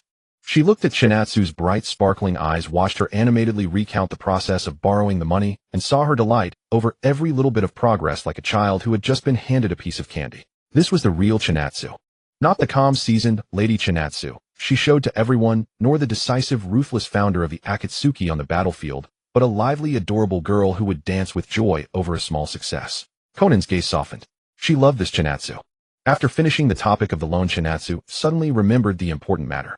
She quickly pulled a blank scroll from her bosom, spread it on the desk, picked up a brush, and began writing furiously. All right, sis. Didn't I say before I'd teach you the Yin seal? Since there's time now, I'll teach you right away. Her brush flew across the scroll, detailing the Yin seal's formation structure, the chakra circulation path, and the precautions for practice. Each and every point written out meticulously. Her handwriting was not particularly neat, but every symbol and annotation was clearly written. Since this was for Konan and Yahiko to train from, she put great care into it. Konan did not disturb her. She sat quietly to the side, watching her focused profile. After about the time it takes to drink a cup of tea, Chinatsu set down her brush, picked up the scroll, blew lightly on the undried ink, and handed it to Konan. There, this is the Yin seal. Konan took the scroll, her eyes sweeping over the densely packed techniques and annotations. Though she could not fully grasp the principles behind them all at once, she could feel the weight that this scroll carried. Once you've mastered it, teach it to Yahiko. Chinatsu wiped the ink from her hands and casually added, his chakra reserves aren't especially large either, so learning the Yin seal should help him. Konan nodded and carefully put the scroll away. Chinatsu stretched, flexed her wrist, which had grown a bit sore from writing, and spoke in a relaxed tone. I might need to go out with Kakuzu-sama for a few days. Please look after the village in the meantime. Konan's movements paused slightly. She was going out with Kaku. That S-rank missing mean. A faint unease stirred in Konan's heart. Although Kakuzu had been willing to lend money to Chinatsu at the end of the day, he was a vicious, murderous missing mean. As her older sister, she could not help but worry about Chinatsu going out alone with him, but she did not show it. Since Chinatsu had made this decision, there must be a reason for it. She did not ask any further. Instead, she reached out from behind Chinatsu, gently wrapped her arms around her, rested her chin on the hollow of Chinatsu's shoulder, and spoke in a voice that was soft yet steady. Chinatsu, go on ahead. Chinatsu's body stiffened slightly. Konan's voice came from beside her ear, carrying a reassuring warmth. The village, me, Yahiko, and the others, will take good care of it. She paused, her voice softening further. You must come back safe. Chinatsu was stunned for a second, then broke into a wide grin. She turned and hugged Konan back, her tone light. Of course. Outside the window, the rain pattered softly. In the room, the two girls held each other quietly like two leaves nestled together. The potted green plant on the windowsill, washed by the rain, glistened with a verdant, dripping green. On the third floor of the high tower, there was a somewhat spacious room. Along all four walls, several rows of wooden shelves were mounted, neatly lined with various peculiar tools and bottles. Some bottles contained liquids of different hues, casting a dim glow refracted by the overhead light. Inside certain boxes lay half-polished metal components, throwing fragmented shadows across the tabletop. Several unrolled scrolls and scattered papers lay nearby, densely covered with intricate runes and notes. A faint scent of metal and medicinal liquid hung in the air, unpleasant, yet not harsh. This was the room that Chi-Xia had specially allocated to Nagato for his research. Since discovering the scroll recording the Rinnegan in the archives, Nagato had thrown himself wholeheartedly into studying and developing its powers. Apart from his essential cultivation and rest, he spent the greater part of each day confined to this room, relentlessly pondering the scroll's contents and attempting to transform theoretical descriptions into practical jutsu. Among his achievements, one held the greatest significance: the communication technique. Nagato set down his tools and raised a freshly polished ring before his eyes, examining it carefully under the overhead light. It was a ring forged entirely of dark metal with the character 0 clearly engraved upon its surface. The ring's edges had been smoothed to a glossy finish, catching a fine metallic gleam in the light, revealing delicate marks left by careful craftsmanship. Though modest in size, the ring was exquisitely crafted. Nagato gazed at it, his fingertips brushing lightly across its surface as an involuntary smile touched his lips. This was a technique he had developed entirely on his own, harnessing the unique properties of the Rinnegan. Its principle was straightforward. Using the connection between Rinnegan users as a medium, inscribing a special jutsu upon the ring, allowing those who wore them to communicate and exchange intelligence across great distances. With this, no matter where Akatsuki members were scattered across the ninja world, they could share information instantly. Nagato gave it a plain name: the communication technique. Nagato and I, what does the zero on this mean? A clear voice from beside him broke into his thoughts. Nagato turned his head and saw Nei, who had apparently crept over unnoticed, now standing on her tiptoes and craning her neck to curiously inspect the ring on the table. Her dark eyes sparkled with that unmistakable childlike innocence and curiosity. She had been staying at the rain-hidden village for quite some time now. After this period of adjustment, the sallowness caused by long-term malnutrition had faded considerably from her face. Her complexion had grown healthier, and she appeared far more vibrant overall. Chixia had arranged her quarters. Konan had taken her to buy new clothes, and Yahiko occasionally brought her street snacks, sometimes a skewer of dumplings, sometimes a piece of malt candy. Each time Nei would be delighted for hours. The person she most liked clinging to was Nagato. Since Chixia was perpetually busy, Nei could rarely find her when she came looking. At the rain-hidden village, Nagato was one of her closest kin. Both shared the Uzumaki clan's red hair and possessed chakra reserves far surpassing ordinary shinobi. Somewhere deep within there existed an inexplicable kinship binding their bloodlines together. Nei always felt an extraordinary sense of security simply being near Nagato. Watching her curious expression, he smiled, picked up the ring engraved with zero, and gently waved it before her. This is a tool the Akatsuki uses to communicate and share intelligence. He explained patiently, his voice gentle. Once you wear it, you can contact other members no matter where they are. Nei's eyes instantly lit up. Wow, Nagato and I is so amazing. She offered her praise without restraint, her tone brimming with admiration and astonishment, as though he had accomplished something earth-shattering. Her voice rang clear and bright, echoing briefly through the quiet room. Nagato felt somewhat embarrassed by such direct praise, his ears warming slightly. He lowered his head, busying himself with the ring to conceal his discomfort. He was not particularly adept at handling straightforward compliments, especially when they came from an adorable child like Nei. But Nei was not about to let him off the hook. She leaned in even closer, both hands gripping the edge of the table, her tiptoes trembling slightly. Her eyes fixed intently on the neatly arranged rings, her tone carrying a hint of cautious expectation. Then, Nagato and I, could you make one for me? Nagato set down the ring and turned to look at her. He met her expectant eyes and slightly pursed lips. He reached out and gently rested his hand on her head, ruffling her hair.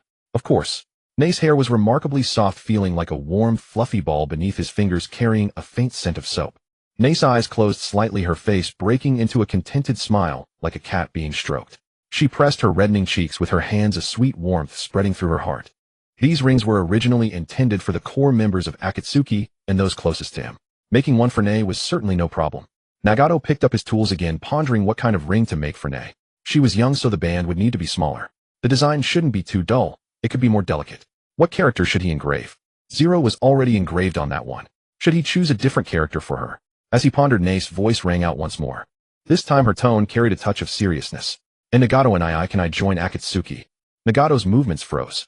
His hands still gripping the tool hovered in midair. After several long seconds, he slowly set it down, turned around, and faced Nei. He looked into those bright, expectant eyes and fell silent for a moment. Then he spoke, his voice softer than before. Nei, you are still too young. But, besides, joining Akatsuki is too dangerous. Nagato interrupted her, his tone gentle, yet firm, with an unyielding resolve. He was not simply dismissing her. He truly, from the bottom of his heart, did not want Nei drawn into these affairs. What kind of people currently made up the Akatsuki? There was himself, Chixia, Konan, Yahiko. But also bounty hunters like Kakuzu, ruthless and vicious. That man killed indiscriminately, treating human life as worthless, joining Akatsuki solely for money. Such people were only the beginning. As the organization grew more dangerous, complicated, and less virtuous individuals might join in the future. The path this organization would walk was destined to be fraught with hardship, stained with blood and mud. To think of letting a pure child like Nei remain among such people filled Nagato with deep concern. She was too innocent, like a blank sheet of paper untouched by ink. He refused to let her be stained with colors that could never be washed away. Nagato gathered his thoughts internally, then spoke again, his voice softer still. Nei simply stays safely in the rain-hidden village. He looked at her, his gaze carrying the warmth of an older brother. You have food, clothing, and someone to care for you. Live happily and peacefully. That is enough. He paused, his voice growing even lighter. The road to peace will surely be filled with suffering and hardship. Those burdens, let us who have already waded into the muck bear them. She was still so young. She deserved to walk a brighter path. Yet Nei remained unwilling to accept this. Blinking her eyes, she spoke again, her voice carrying a stubborn defiance. But Wanisama Chixia is inside too. She brought forth the most convincing example she could think of. A few days ago I saw Wanisama Chixia and Wanisama Konan going out on a mission wearing those Akatsuki cloaks. They looked so cool. Her eyes shimmered with longing as she gestured excitedly with both hands. The robe is black with red clouds, and it flutters beautifully in the wind. I want to wear an Akatsuki cloak too. Nagato was at a loss for words. Chisya. Could Chisya possibly be compared to Nei? Though Chisya appeared to be around the same age as Nei, Nagato could not fathom the depth of her true strength. All he knew was that within the rain-hidden village, Chisya had no rival. The sister who could slay Hawazu in desperate circumstances and subdue Kaku certainly did not fit the category of a mere child. Nagato sighed silently within himself, yet on the surface could only helplessly repeat the same words. You are still too young. Nei lowered her head, her small hands clutching at her clothes, falling sullenly silent. She understood. When Nagato and I said that he truly meant she would not be allowed to join Akatsuki. But she was roughly the same age as Wanisama Chisya, wasn't she? Why could Wanisama Chisya join, but she could not? Nei's young mind wrestled with these thoughts, each one deepening her sense of grievance. With her head bowed, she stared at the floor before her toes, sitting dejectedly aside in silence. Watching her crestfallen appearance, Nagato felt a pang of sorrow in his heart. He knew Nei simply wanted to be like Chisya to contribute to this home she had so hard won to prove her own worth. Yet he understood better than anyone that this path was not meant for her. He remained silent for a while, ultimately saying nothing more. Picking up his tools again, he bowed his head and continued polishing the unfinished ring. The room fell quiet save for the rustling of metal against sandpaper and the ceaseless rain beyond the window. After a long while, Nagato's voice broke through the tranquil sound of rain once more. The ring is finished. I will keep it safe for you for now. Nei lifted her head and glanced at him. Her eyes were somewhat red, but she ultimately nodded firmly. Yes. Her voice was faint, tinged with a sniffle she could not quite hide. Nagato did not turn around. Keeping his head down, he continued his work. He would watch over her carefully. Even if she could not join Akatsuki, he would protect this long-lost family member in his own way. This was his promise to her. Chinchia descended the stairs, her spirits soaring so high she felt as though she might float away. The scroll of the Een seal had already been handed to Konan, and the school funding issue was resolved. Kakuzu had agreed readily and straightforwardly, even spelling out the interest rates clearly. Everything was moving in a promising direction. She hummed a tuneless little melody, her steps light and breezy down the corridor. Her crimson hair swayed behind her with each stride, and the hem of her Akatsuki cloak fluttered gently. No natural gift for romance, such a slow reaction. She hummed a few bars, then felt the melody was off, paused to think, and switched to a different tune. Do-do-do-do-do-do. But it's contradictory. I like your foolishness. Oh, this song she had looped endlessly in her past life, its melody long etched into her memory. Even though no one in this world had ever heard this song, whenever she was in high spirits, she couldn't help but hum it unconsciously. She was humming along, lost in the melody, when passing a corner. Chinchia. Who do you like? A figure suddenly bounded out from behind the bend, shouting loud enough to shake the dust off the corridor walls. Chinchia was so startled that her entire body jolted, as if electrocuted, leaping into the air. Her heart nearly bounced right out of her throat. Her body reacted faster than her mind, and her hand flew back in a reflexive slap, landing squarely on the head of that suddenly appearing figure. Smack! The sound was sharp and resounding. Yahiko collapsed to the ground instantly. The words, "never getting up again," seemed to hover over his form. Yahiko lay face down, his occiput ringing, darkness clouding his vision. It took him a long while before he could regain his senses. He remained sprawled on the floor for quite some time, before managing to lift his head, gazing at Chinchia, with an expression of utter grievance, his voice tinged with tears. Wah! Chinchia, why are you so incredibly strong? He rubbed his numb scalp, still trembling with lingering fear. If not for the chakra protecting his body, he was convinced she could have killed him outright with just that one strike. When did this girl train to have such tremendous strength? Chinchia stood before him, hands on her hips, glowering down at him in displeasure. Are you out of your mind? Who told you to jump out like that? Yahiko looked up at her with a mournful face, his tone brimming with accusation. Wah! Chinchia, how can you be just as violent as Konan? Humph! Chinchia snorted. Who scared me first? If you have something to say, say it. Otherwise I'm leaving. As she spoke, she attempted to sidestep him. Yahiko quickly scrambled to block her path, grinning widely. No. I have something to say. Speak. Well, it's about Naihuet. Yahiko scratched his head, smiling awkwardly. She's been talking about missing you nonstop, saying she hasn't seen you in ages. If you're free today, why not go see her? Chinchia's steps halted. Naihuet. She suddenly remembered she hadn't visited that little girl for several days. She had been overwhelmed with tasks back to back, things lining up relentlessly, and she had almost completely forgotten about Naihuet. A trace of guilt surfaced in Chinchia's heart. To be honest, Naihuet had only recently arrived in the rain-hidden village, unfamiliar with everything around her. Though Konan, Nagato, Yahiko, and the others were taking care of her as their elder kinswoman, she ought to visit her more often. It was her negligence. With these thoughts in mind, Chinchia lightly kicked Yahiko, who was still lying on the ground. Get up and lead the way. Her tone had softened considerably compared to before. I happen to be free today, and I miss her too. Upon hearing this, Yahiko promptly sprang to his feet, brushed off the dust, and beamed with a brilliant smile. Right away. Let's go, let's go. Naihue is probably with Nagato right now. That girl clings to Nagato every day, more devotedly than she does to you.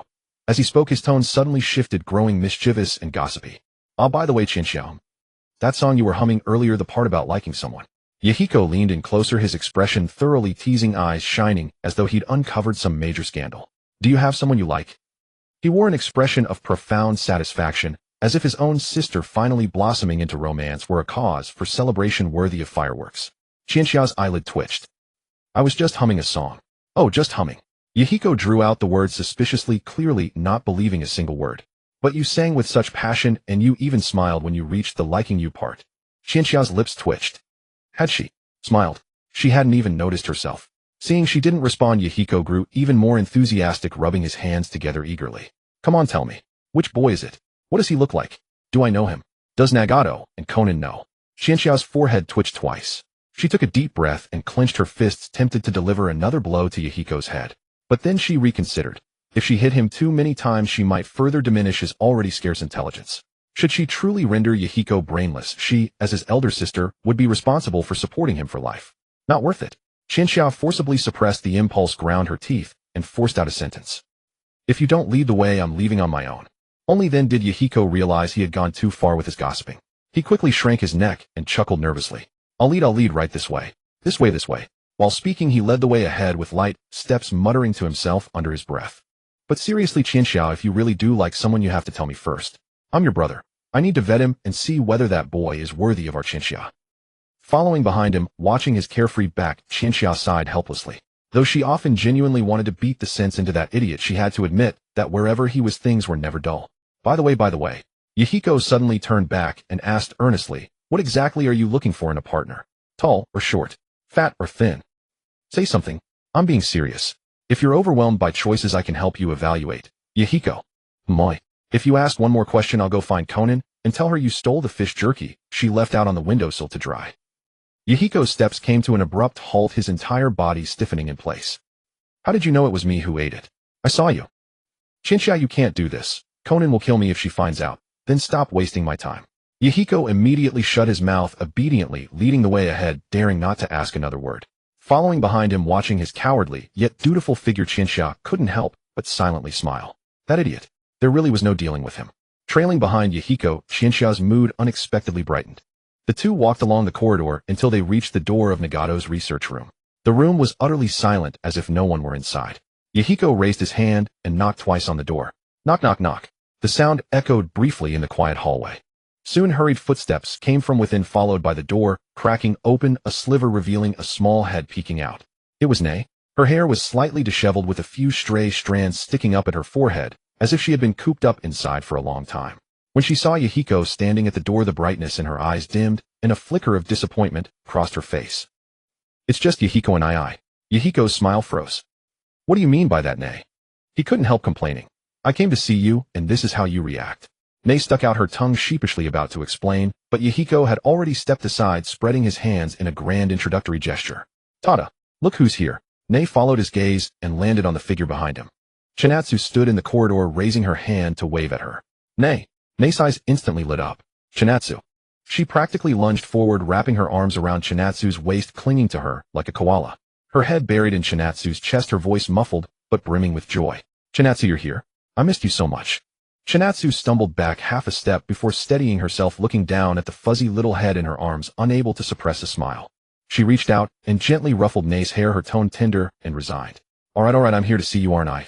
Nei was half a head shorter than Chinatsu, and now curled up in her embrace like a little animal that had finally found its owner, refusing to let go. Chinatsu had no choice but to carry her, shuffling step by step into the research room. Nagato had already stopped his work. Seeing Yahiko and Chinatsu enter, a smile spread across his face. He set down his tools, stood up, and nodded at them. Chinatsu, what brings you here? Yahiko, standing nearby, bristled at once. Nagato, what do you mean? Can't Chinatsu come to see you without a reason? Nagato blinked, then chuckled. Fair enough. He laughed a couple of times, said no more, and turned to retrieve 3 rings from a drawer, spreading them out in his palm. The 3 rings were identical to the previous 0 ring, jet black metal, exquisitely crafted. Each bore a different character engraved on the face. Nagato handed one to Yahiko. The ring was engraved with the character 0. Yahiko took it, turning it over in his hands, and asked curiously, what is this? Nagato didn't answer him, but turned to Chinatsu, offering the other two. One was engraved with sky, the other with north. Chinatsu, sky is for you, Nagato said, then pointed at the ring engraved with north. That north ring is for Kakuzu. He paused, then added, as for Konan's, let Yahiko take it to her later. Huh, why me? Yahiko looked baffled. Can't you deliver it yourself? Nagato ignored him and sat back down at his desk. Yahiko wanted to ask further, but a glare from Chinatsu silenced him, so he sullenly pocketed the ring. In truth, having Yahiko deliver Konan's ring was Nagato's little scheme. Normally the ring could have been passed to Konan through Nei or Chinatsu, as they all lived in the tower just a few steps away. But Nagato specifically tasked Yahiko with it. It was all because Yahiko was too dense. Nagato sighed inwardly, offered no further explanation, and turned to business. Chinatsu, this is a technique I've recently developed. I call it the communication technique. He pointed to the rings. Using the Rinnegan as a medium, it allows Akatsuki members in different locations to exchange information. However, he paused, a hint of regret in his expression. For now it can only work with me as the relay point, enabling one-way communication. Long-distance real-time conversations are still under development. Chinatsu looked down at the ring engraved with sky. In her palm, her thumb lightly stroking the surface, lost in thought. The communication technique. Using the Rinnegan as a medium to let Akatsuki members exchange information. She remembered that in the original work the Akatsuki had a highly developed long-range communication system, the art of the afterlife transference. That technique not only allowed members to converse across distances, but also projected images, enabling video calls. The communication technique Nagato had developed now was probably the precursor to the art of the afterlife transference. Chinatsu silently compared both, relied on the Rinnegan, both were for long-range communication. But Nagato's version was still at the passing notes stage, leagues away from video calls. She decided not to rush. Nagato's Rinnegan abilities were still being explored, and the communication technique was just beginning. In time, it would surely evolve into the full art of the afterlife transference. All right, Chinatsu nodded and put away the ring. I'll keep it for now. Nei, who had been silent in Chinatsu's arms, suddenly lifted her head. She looked up at Chinatsu, her eyes earnest, her voice cautious. Chinatsu, I want to join the Akatsuki. Chinatsu was taken aback. Huh? She looked down at Nei in her arms, momentarily at a loss. Why did this little girl suddenly bring this up? She instinctively raised her head and met Nagato's gaze. Nagato was watching her, shaking his head slightly. Chinatsu understood instantly. It seemed Nei had already mentioned this to Nagato, and he had refused. Now, finding no way through Nagato, the little girl was turning to her for a different opening. Chinatsu quickly weighed the options in her mind. No. Although Nei was a descendant of the Uzumaki clan with considerable talent and potential, she was far too young, her personality too naive, and she had never witnessed the true darkness of the shinobi world. Letting her join the Akatsuki, deal with people like Kakuzu, and get involved in dangerous missions. Chinatsu agreed with Nagato that it was unsuitable. She wagged her finger and spoke in a coaxing tone. No, you're still too young. Nei immediately let go of Chinatsu's arms, puffed out her cheeks, and looked defiant. That's exactly what Nagato and I said. She glared at Chinatsu, then turned to glare at Nagato, as if accusing them of conspiring to brush her off. Chinatsu and Nagato exchanged a glance, both seeing helpless amusement in each other's eyes. Yahiko, standing nearby, couldn't help but interject, Nei, don't rush. Wait a few more years, and maybe Chinatsu will agree. Nei huffed, and turned away, ignoring him. Yahiko, rebuffed, scratched his head with an awkward smile. Inside the room, the rain pattered against the window. Chinatsu looked at Nei's sulky face, helplessly curved her lips, and reached out to ruffle her disheveled hair. All right, don't be angry. When you're a little older, we'll consider it again, okay? Nei didn't turn back, but neither did she pull away from Chinatsu's hand. She only let out a subdued, "Mm." The light from the window filtered through the rain, casting a soft glow in the room. Yet the small thought in Nei's heart had not been extinguished by the refusal. One day she would definitely wear that black robe with red clouds. In the tower, Kakuzu's room. When Xianxia pushed the door open, Kakuzu was sitting by the window, holding a stack of bounty posters, flipping through them one by one, selecting his prey. Hearing the sound of the door, he looked up, saw it was Xianxia, and did not rise. He only raised an eyebrow. Xianxia entered the room, took out the ring engraved with the character North from her bosom, and presented it to Kakuzu. Mr. Kakuzu, from now on your code name is North, she said, then wiggled the ring engraved with the character Void on her own finger, a hint of pride in her tone. I am Void. Kakuzu's gaze swept over the ring on her finger, then fell upon the ring engraved with North before him. Without saying much, he silently picked up the ring and slipped it onto the middle finger of his left hand. The ring felt a bit tight on his hand. He adjusted its angle to make it more comfortable, then spoke in a gruff voice. Time to go out and take on a mission. He had already been in the rain village for a few days. During this time he ate well, slept well, and was even attended to, but this kind of comfortable life made him feel uneasy. Kakuzu had lived so many years and had never relied on anyone's charity. Everything he ate, wore, and used was earned by his own hands, one mission at a time. His conscience would not allow him to continue lying around in the rain village eating and waiting for death. He had to earn money. Moreover, he was going to bring this partner along. Kakuzu's gaze swept over Qianxia without a trace. This kid's flying ninjutsu would come in handy when dealing with targets that tried to flee. With her around, those bounty targets wouldn't be able to escape. Qianxia was taken aback by Kakuzu's words and spoke instinctively. Hey Uncle Kakuzu, are you in such a hurry? She blinked, a hint of coaxing in her tone. You've worked hard for so many years, why not rest a few more days? It's not like 1 or 2 days make a difference. Stop the nonsense. Kakuzu cut her off, his tone leaving no room for argument. Today you must come with me. Qianxia sighed. She had actually wanted to stay a few more days. The rain village had just begun to develop on the right track, and watching this village she had personally conquered grow better day by day, she felt some reluctance. But development required money, and money still needed to be earned. That old money grubber Kakuzu would never let himself idle. All right, you win, Uncle Kaku. Qianxia shrugged, helplessly conceding.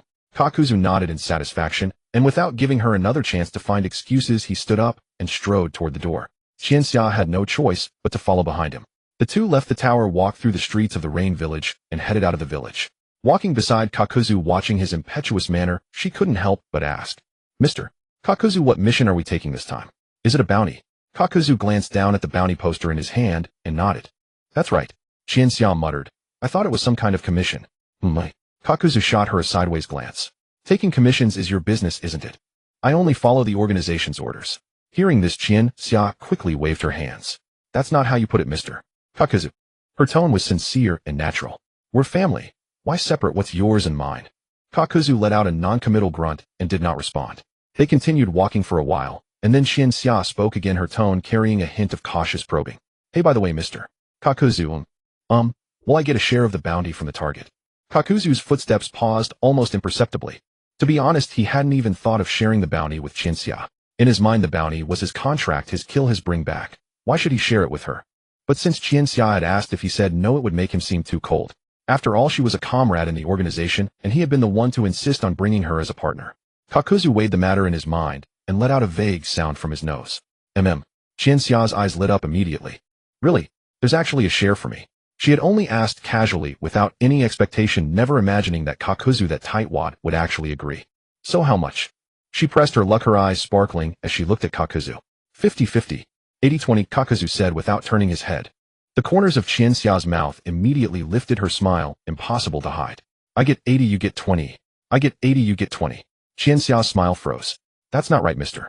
Kakuzu. She quickened her pace to catch up, looking up at him with wide eyes. You're being too unfair. I only get 20%. It should at least be 50-50. You're only responsible for not letting the target escape, Kakuzu said flatly. I'm the one who actually does the killing. But I contributed too. Your contribution isn't worth 20%. And so, bickering all the way, the two walked out of the rain village and headed along the muddy mountain path. The rain began to fall again. Fine slanting raindrops drifted down, striking the two's akatsuki robes, forming tiny droplets on the red cloud patterns.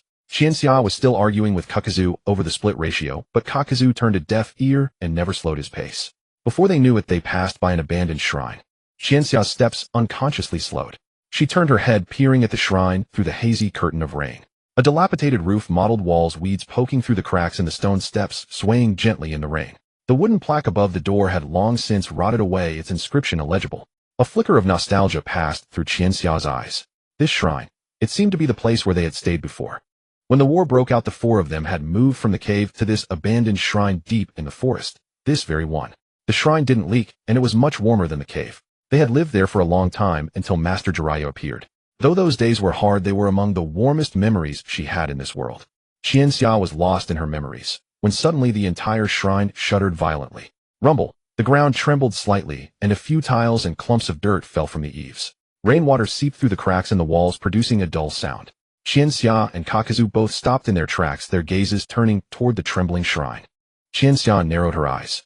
She sensed a sinister chakra seeping out from within the shrine. That chakra felt very wrong. Icy cold and full of malice, as if something long slumbering was slowly awakening. Qianxia's brow furrowed. She remembered the Uzumaki clan's runes she had seen on the shrine's walls back then. Could it be that beneath this shrine some demon was sealed? Standing beside Qianxia, Kakuzu's expression also grew grave. Unlike Qianxia, as soon as he sensed this icy chakra, his first thought was of the Uchiha clan. Having lived so many years, he had not lacked experience in fighting the Uchiha clan. The most distinctive characteristic of that clan's chakra was its coldness. like a chill seeping from the very bones with a texture that seemed to devour everything. And the degree of coldness in this chakra before him. Kakuzu's expression darkened. The owner of this chakra was definitely a very, very formidable enemy. The abandoned shrine trembled faintly in the rain. Qianxia and Zhao Du stood still, their gazes locked on the building that was undergoing a strange transformation. Neither dared to make a move. Suddenly, a burst of laughter came from within the shrine. The laughter arrived without any warning. Qianxia's body instantly tensed. Someone. She lowered her voice, her hand, already resting on the short sword at her waist. Zhao Du also narrowed his eyes, his thick arm slightly raised, ready to unleash Earth Grudge at any moment. The laughter echoed in the rain for a few seconds, then, as if sensing something, it suddenly rose. The pitch of the laughter turned sharply shrill, carrying a nearly manic delight. At the same time, a mass of black flame suddenly surged from within the shrine. The black flame had no temperature, yet it was more eerie than any fire. As if alive, it churned and condensed inside the shrine, quickly taking the shape of a spear. Boom. The black spear violently expanded, tearing the entire shrine apart from within. Debris scattered, wooden beams snapped, and dust shot into the sky. The abandoned shrine that once held Qianxia's warm memories collapsed in an instant, reduced to rubble. Amidst the swirling dust, a figure slowly emerged from the ruins. Qianxia squinted, trying to make out the figure through the flying dust. A girl. She wore a long, dark trench coat, its hem reaching her ankles, soaked through by the rain. On her head was an orange headband, revealing a pale, almost bloodless face. She looked young, thin, and exuded an aura of sickly pallor. What truly made both Qianxia and Zhao Du hold their breath were her eyes. 3 sharp, curved black shuriken arrows rotated slowly inward around the central pupil. Mangekyo Sharingan. Cold sweat broke out on Qianxia's forehead. The Uchiha clan. How could an Uchiha appear in this desolate, abandoned shrine? Moreover, the pattern of that Mangekyo. She carefully identified the shape of the 3 rotating blades.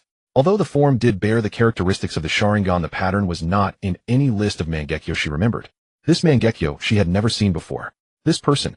Where the hell did they come from?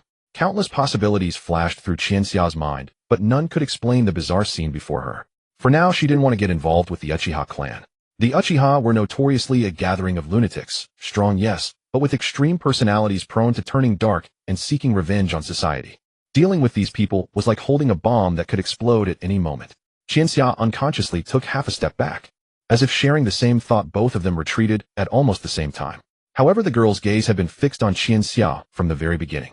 Her gaze pierced through the rain and dust, landing precisely on Qianxia's face, like 2 nails firmly fixed. Seeing Qianxia about to flee, she suddenly laughed. At first the laughter seemed normal, but gradually a sob mixed in, becoming intermittent, as if she were both laughing and crying. Why? Her voice was hoarse and trembling, carrying a spine-chilling grievance. Why do you run away when you see me? Why? Her tone grew softer and more ethereal. Why did you leave? Qianxia's pupils sharply contracted. What? Leave? What is she talking about? Does she know me? Qianxia's mind exploded in turmoil, but before she could sort out her thoughts, the girl moved. She covered half her face with one hand and slowly raised her lowered head. Blood tears. 2 crimson streaks of bloody tears slid down her pale cheeks, spreading faint red traces in the rain. The sight was so eerie it sent chills down the spine. Amaterasu. The girl spoke softly, her voice cold. Qianxia's pupils instantly shrank to pinpricks. Amaterasu. Isn't that? She had no time to think because the black flame had already appeared. But it wasn't aimed at Qianxia. It was aimed at Zhao Du. The black flame materialized on Zhao Du's right arm without heat, yet silently devouring flesh and blood. Zhao Du grunted, his entire arm instantly engulfed in black flame. Zhao Du. Qianxia was quick. Almost instinctively she drew her short sword and slashed down. A flash of blade, and Zhao Du's right arm, tainted with black flame, was severed at the shoulder. It fell to the ground, instantly consumed and burned to ashes by the black fire. Only the black flame remained silently pulsating in place, as if it would burn everything into nothingness. Zhao Du's pupils violently contracted. In all his long years he had seen countless fire techniques, but never one that continued burning after consuming its target. This was no ordinary fire technique. Ignoring the pain, Zhao Du grunted, and the earth grudge within him surged out, black tendrils churning and interweaving at the severed arm, quickly forming a new one. He looked up, his gaze toward the girl, now one of complete wariness. This Uchiha is not easy to deal with. The two stood side by side, assuming combat stances. It seemed this Uchiha had no intention of letting them leave. Qianxia took a deep breath, suppressing her shock, and spoke in a low voice. Who are you? The girl was stunned by the question. Then she laughed again. The laughter was a series of giggles, fragmented and intermittent, one overlapping another. Her lips stretched into an exaggerated grin, her breathing shallow, the laughter sending chills down one's spine. You actually don't know who I am. She tilted her head, speaking in a nearly morbid tone. Haha, I am Uchiha Guang. She paused, then added softly. Isn't this what you told me? Qianxia's pupils sharply contracted. Uchiha Guang. This name. She had never heard it before. In the world of Naruto, she didn't remember any Uchiha named Uchiha Guang. Moreover, when had she ever told this person her name? Qianxia's mind was in chaos, but she had no time to delve deeper. Because Uchiha Guang's figure had already disappeared from where she stood. The next instant she appeared beside Jiaodu, aiming for Jiaodu again. Qianxia's reaction was astonishingly fast. In the same instant Uchiha Guang vanished, she locked onto her landing point, her body acting before her mind. She raised her leg and kicked. Bam!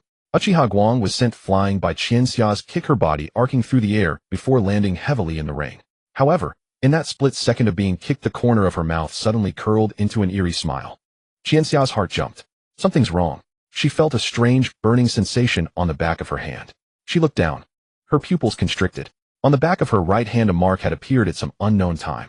3 sharp, curved black shuriken arrows circling inward around a central dot. It was precisely Uchiha Guang's Mangekyo pattern. Qianxia's breath caught for a moment. This mark was left when she kicked her away just now.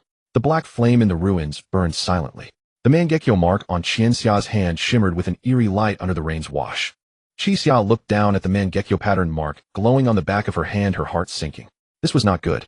The abilities of the Mangekyo Sharingan are as diverse as they come. Each pair is unique, and every power is notoriously formidable. The person before her, claiming to be Uchiha Guangbua, had just demonstrated Amaterasu, the black flames that consumed everything capable of overcoming even Kanito's earth grudge fear. Now another mark had appeared on her hand. Since Amaterasu was one of her abilities, this mark likely represented the power of her other eye. In Qixia's understanding, the Uchiha's dual eye abilities always complemented each other, paired with Amaterasu, Tsukuyami, or perhaps something else entirely. This is my 8,000 spears mark, dear. Uchiha Guangbua rose slowly from the rain, her tone light and airy as though speaking with innocent candor. She dusted off the mud clinging to her clothes, those eerie Mangekyo eyes fixed unblinkingly on Qixia. Anyone I mark, no matter where they are, I can drain their chakra. She tilted her head slightly, her tone suggesting, I'm telling you this. What can you possibly do about it? And then command them for my own purposes. Qixia's expression darkened completely. The meaning was unmistakable. She had become a mobile chakra reservoir for Uchiha Guangbua. The chakra within her body would be continuously siphoned away, transformed into this lunatic strength. Qixia's fists clenched involuntarily. And at that moment, Kanito struck. Seizing the brief interval while Uchiha Guangbua spoke, he silently activated his earth grudge fear. Black tentacles erupted from Kanito's back, like concealed arrows aimed directly at Uchiha Guangbua's heart. This strike was swift, precise, and ruthless, bearing absolutely no warning. Just as Kanito was about to land the hit, Uchiha Guangbua didn't even turn around. She merely let out a faint mocking laugh. Just like this. The moment her words fell, a colossal shadow suddenly rose behind her. It was a half-torso giant, entirely black, its skeletal frame wrapped in eerie, pulsating patterns. A towering skeleton forged from condensed chakra, shrouding Uchiha Guangbua entirely within its embrace. Susanoo. Thud. Kanito's earth grudge fear tentacles crashed against the Susanoo's skeleton with a muffled roar, yet left not a single scratch, as though striking an impregnable wall of steel. Kanito's pupils contracted sharply. What technique was this? Qixia's expression grew even grimmer. At the very instant Susanoo appeared, the rate at which her chakra was being drained increased dramatically. With every passing second, she could clearly feel her chakra being siphoned away. She quickly calculated in her mind. At this rate, within at most an hour her chakra would be completely drained. And that didn't even account for the chakra she had already expended in battle. If she kept fighting while being drained, she would simply be worn to death. Qixia grit her teeth. She couldn't continue like this. However, Uchiha Guangbua had already grown impatient. Her gaze shifted from Qixia to Kanito, her expression gradually hardening with malice. Her voice carried the fury of one affronted, each word deliberate and measured. You wretched creature fit only for a sty. She raised her hand, pointing directly at Kanito. Don't you know it's impolite to interrupt others mid-sentence? Before her words had even finished, the half-torso Susanoo's arm was already raised. A massive arm materialized, a longbow forged from condensed chakra, while the other hand knocked an arrow. That arrow was entirely wrapped in black flames. Amaterasu arrow. Draw the bow and knock the arrow, executed in one seamless motion. Whoosh! The black-flamed arrow tore through the rain curtain at blinding speed, carrying the shadow of death straight for Kanito's chest. Kanito's body instinctively attempted to dodge, but the arrow's velocity far exceeded his reflexes. Yet at that critical instant, Qixia's figure materialized out of nowhere, placing herself between the arrow and Kanito. Sealing barrier. She spread her hands wide, golden sealing runes flaring to life in her palms, as she instantly erected a translucent barrier, shielding both herself and Kanito. Boom. The Amaterasu arrow slammed into the sealing barrier, black flames erupting in all directions and scorching the barrier's surface with crackling intensity. Yet the flowing golden runes held firm, forcibly repelling the strike. The arrow's momentum exhausted itself, dissipating into the rain, leaving only lingering black flames. Uchiha Guanghua furrowed her brow. Her gaze swept back and forth between Qixia and Kanito, her tone carrying a hint of displeasure. Who is he to you? Qixia stood protectively before Kanito, sustaining the barrier, her voice ragged with heavy breaths. An ally. An ally. Your ally. Uchiha Guanghua repeated the word, her voice dropping suddenly icy. Then what about me? Her eyes widened sharply, the spinning blade patterns in her pupils accelerating, her entire demeanor surging with unleashed power in an instant. The half-torso Susanoo, roused by her emotional outburst, began to transform. It rose to its feet.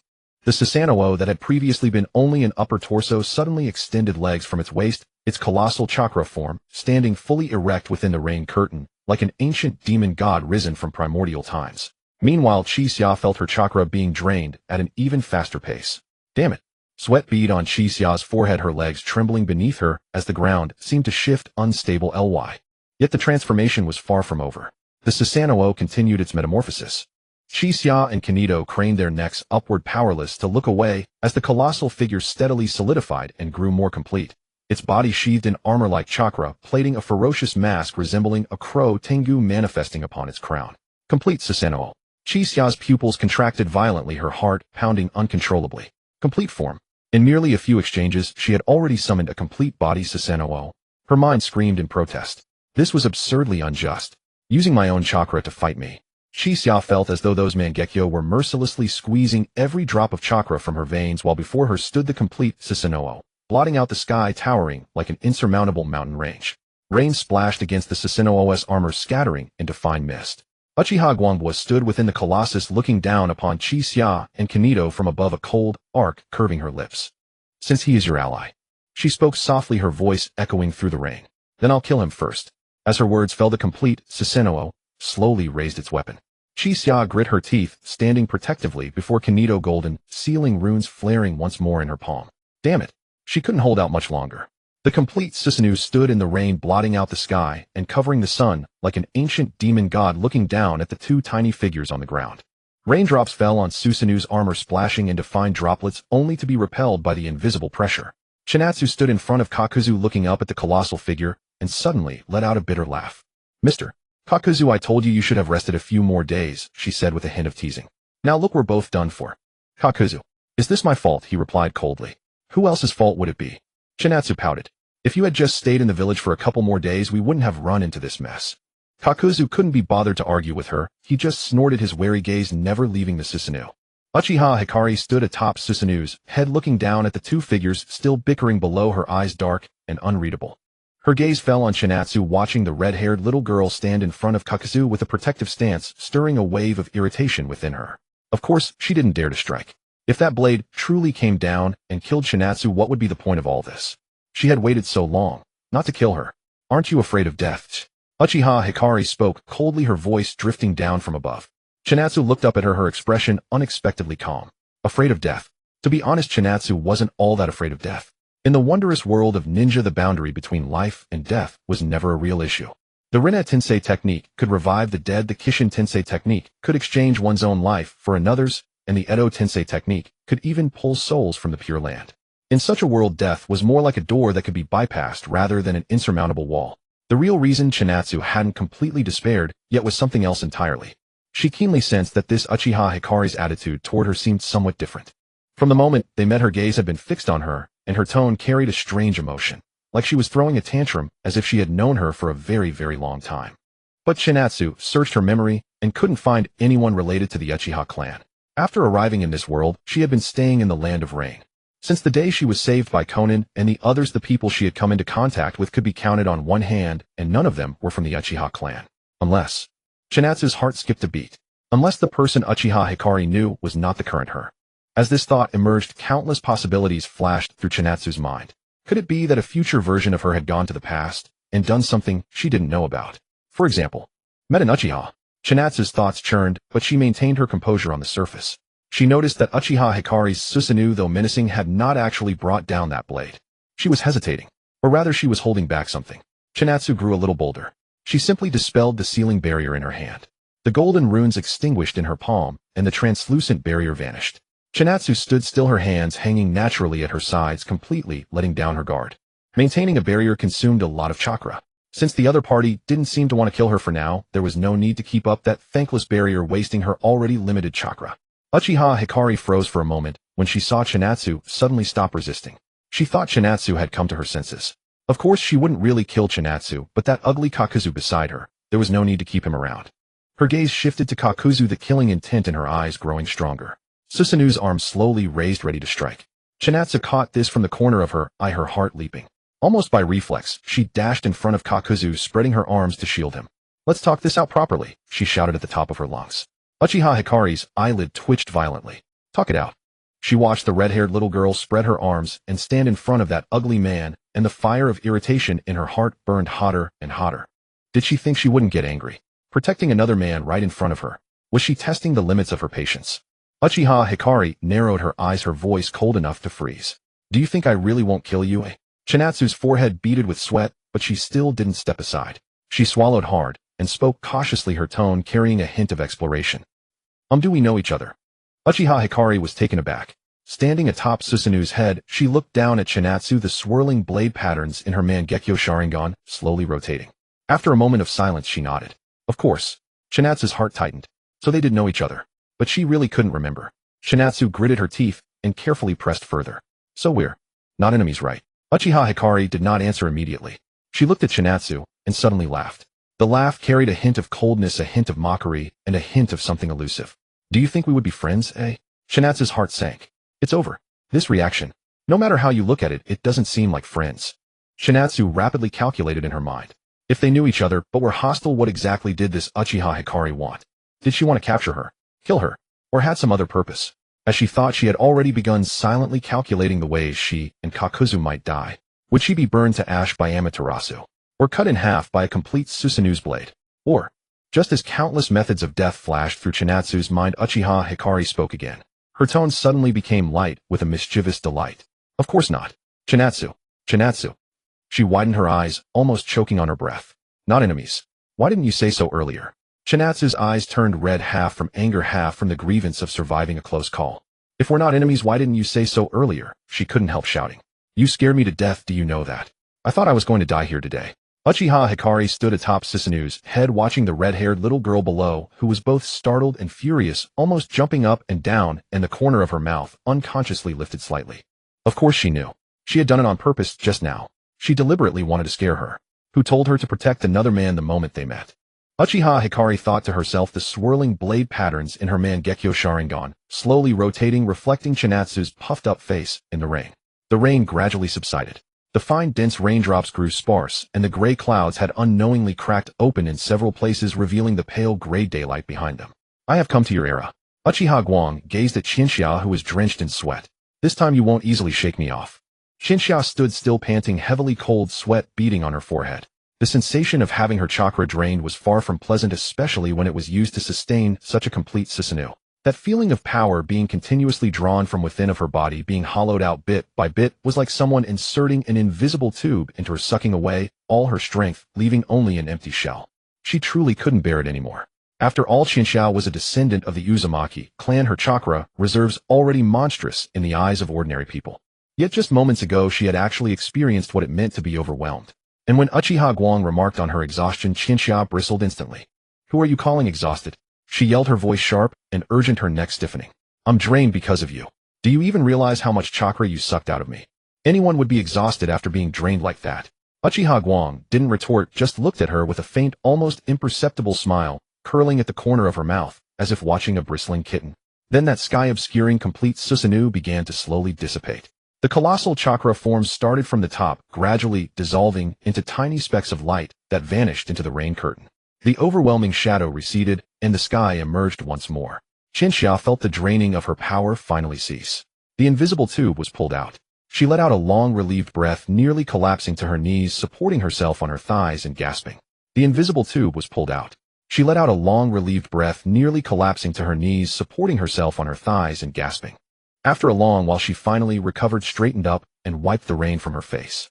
Uchiha Guang descended slowly from midair, her coat hem swaying gently in the breeze, landing a few steps before Qianxia, as lightly as a feather. Qianxia looked up at the girl before her. To be honest, she felt a bit of joy inside. Although the Uchiha clan, mentally speaking, were more or less troubled, a fact Qianxia had deeply understood from reading the manga in her past life. In that clan, talent and madness were almost two sides of the same coin. The stronger one was the more obsessive, and obsession pushed to the extreme led to radicalism. But when it came to matters of affection, the Uchiha clan was notoriously reliable. Once they set their hearts on someone, it was for a lifetime. Until death, unwavering, unyielding. Since Uchiha Guang said they weren't enemies, then this relationship was likely genuine, solid, and free from betrayal. That meant the Hidden Rain village would gain a combat power surpassing the Kage level. Qianxia calculated swiftly in her mind. She had just witnessed Uchiha Guang's strength firsthand. Amaterasu, the 8,000 spears, marked the complete Susanoo. Any one of these abilities could make the entire ninja world take notice. And a combatant of that caliber had just fallen into her lap, right into the Hidden Rain village. It was like a gift from heaven. With her around, facing threats like Black Zetsu and Uchiha Madara, Qianxia would have much more confidence. She no longer had to bear all the pressure alone, plotting against the monsters lurking in the shadows. Thinking of this, the corners of Qianxia's mouth involuntarily curved up. Uchiha Guang had already reached her side. She looked down at the familiar person before her. That face, that crimson hair, those violet eyes. Almost overlapping with the image in her memory, only smaller and more youthful. The emotions she had suppressed for far too long finally found an outlet. She reached out and embraced Qianxia tightly. Qianxia's body stiffened slightly. Uchiha Guang buried her face in the hollow of Qianxia's shoulder, closed her eyes, and deeply breathed in the scent of Qianxia. The smell of rain mixed with a faint hint of soap, and the unique warmth that was so familiar, it almost made her weep. Her arms around Qianxia unconsciously tightened, as if she wanted to meld the person in her arms into her own body. Ouch! Qianxia, choked by the embrace, could barely breathe, and protested softly, "Ease up, you're squeezing me to death." Uchiha Guang said nothing, and didn't let go. Instead, she held Qianxia even tighter, as if loosening her grip would cause the person before her to vanish like in the past, never to be found again. Feeling her strength, Qianxia's heart stirred slightly. She didn't resist, simply letting Uchiha Guang hold her. Standing nearby, having witnessed the entire scene, the elder Kakazu was utterly bewildered. He stood in the rain looking at the Uchiha girl who had just summoned a complete Susanoo and threatened to kill him, then at Qianxia, held tightly in her arms, his mind blank. What was going on? Weren't they fighting to the death just moments ago? The image of black flames severing his arm was still fresh in his mind, and he had just regenerated his lost limb. And now, in the span of a single incense stick, they were embracing. Kakazu opened his mouth to say something. But just as his lips parted, Uchiha Guang, still in Qianxia's arms, suddenly lifted her eyes, her gaze piercing over Qianxia's shoulder, fixing directly on Kakuzu's face. Her eyes were cold and sharp, carrying an unmistakable warning. As if to say, if you dare to interrupt, I'll kill you. Kakazu. He silently closed his mouth. Then he simply turned around, facing away from the pair, as if ignoring them would make it all go away. Standing in the rain, gazing at the gray, indistinct sky in the distance, Kakuzu sighed inaudibly. Was he just too old? Or was it that the way young people express their feelings nowadays was so incomprehensible? He had lived for over a century and seen countless storms, but this scene was truly beyond his understanding. Forget it. Kakuzu decided to abandon his brain and stop thinking. After all, he only needed to know one thing: that Uchiha brat was now an ally, not an enemy. As for the relationship between Qianxia and her, it had nothing to do with a bounty hunter who only cared about money. He silently thought that perhaps he should find time to have a drink and steady his nerves. The rain gradually stopped.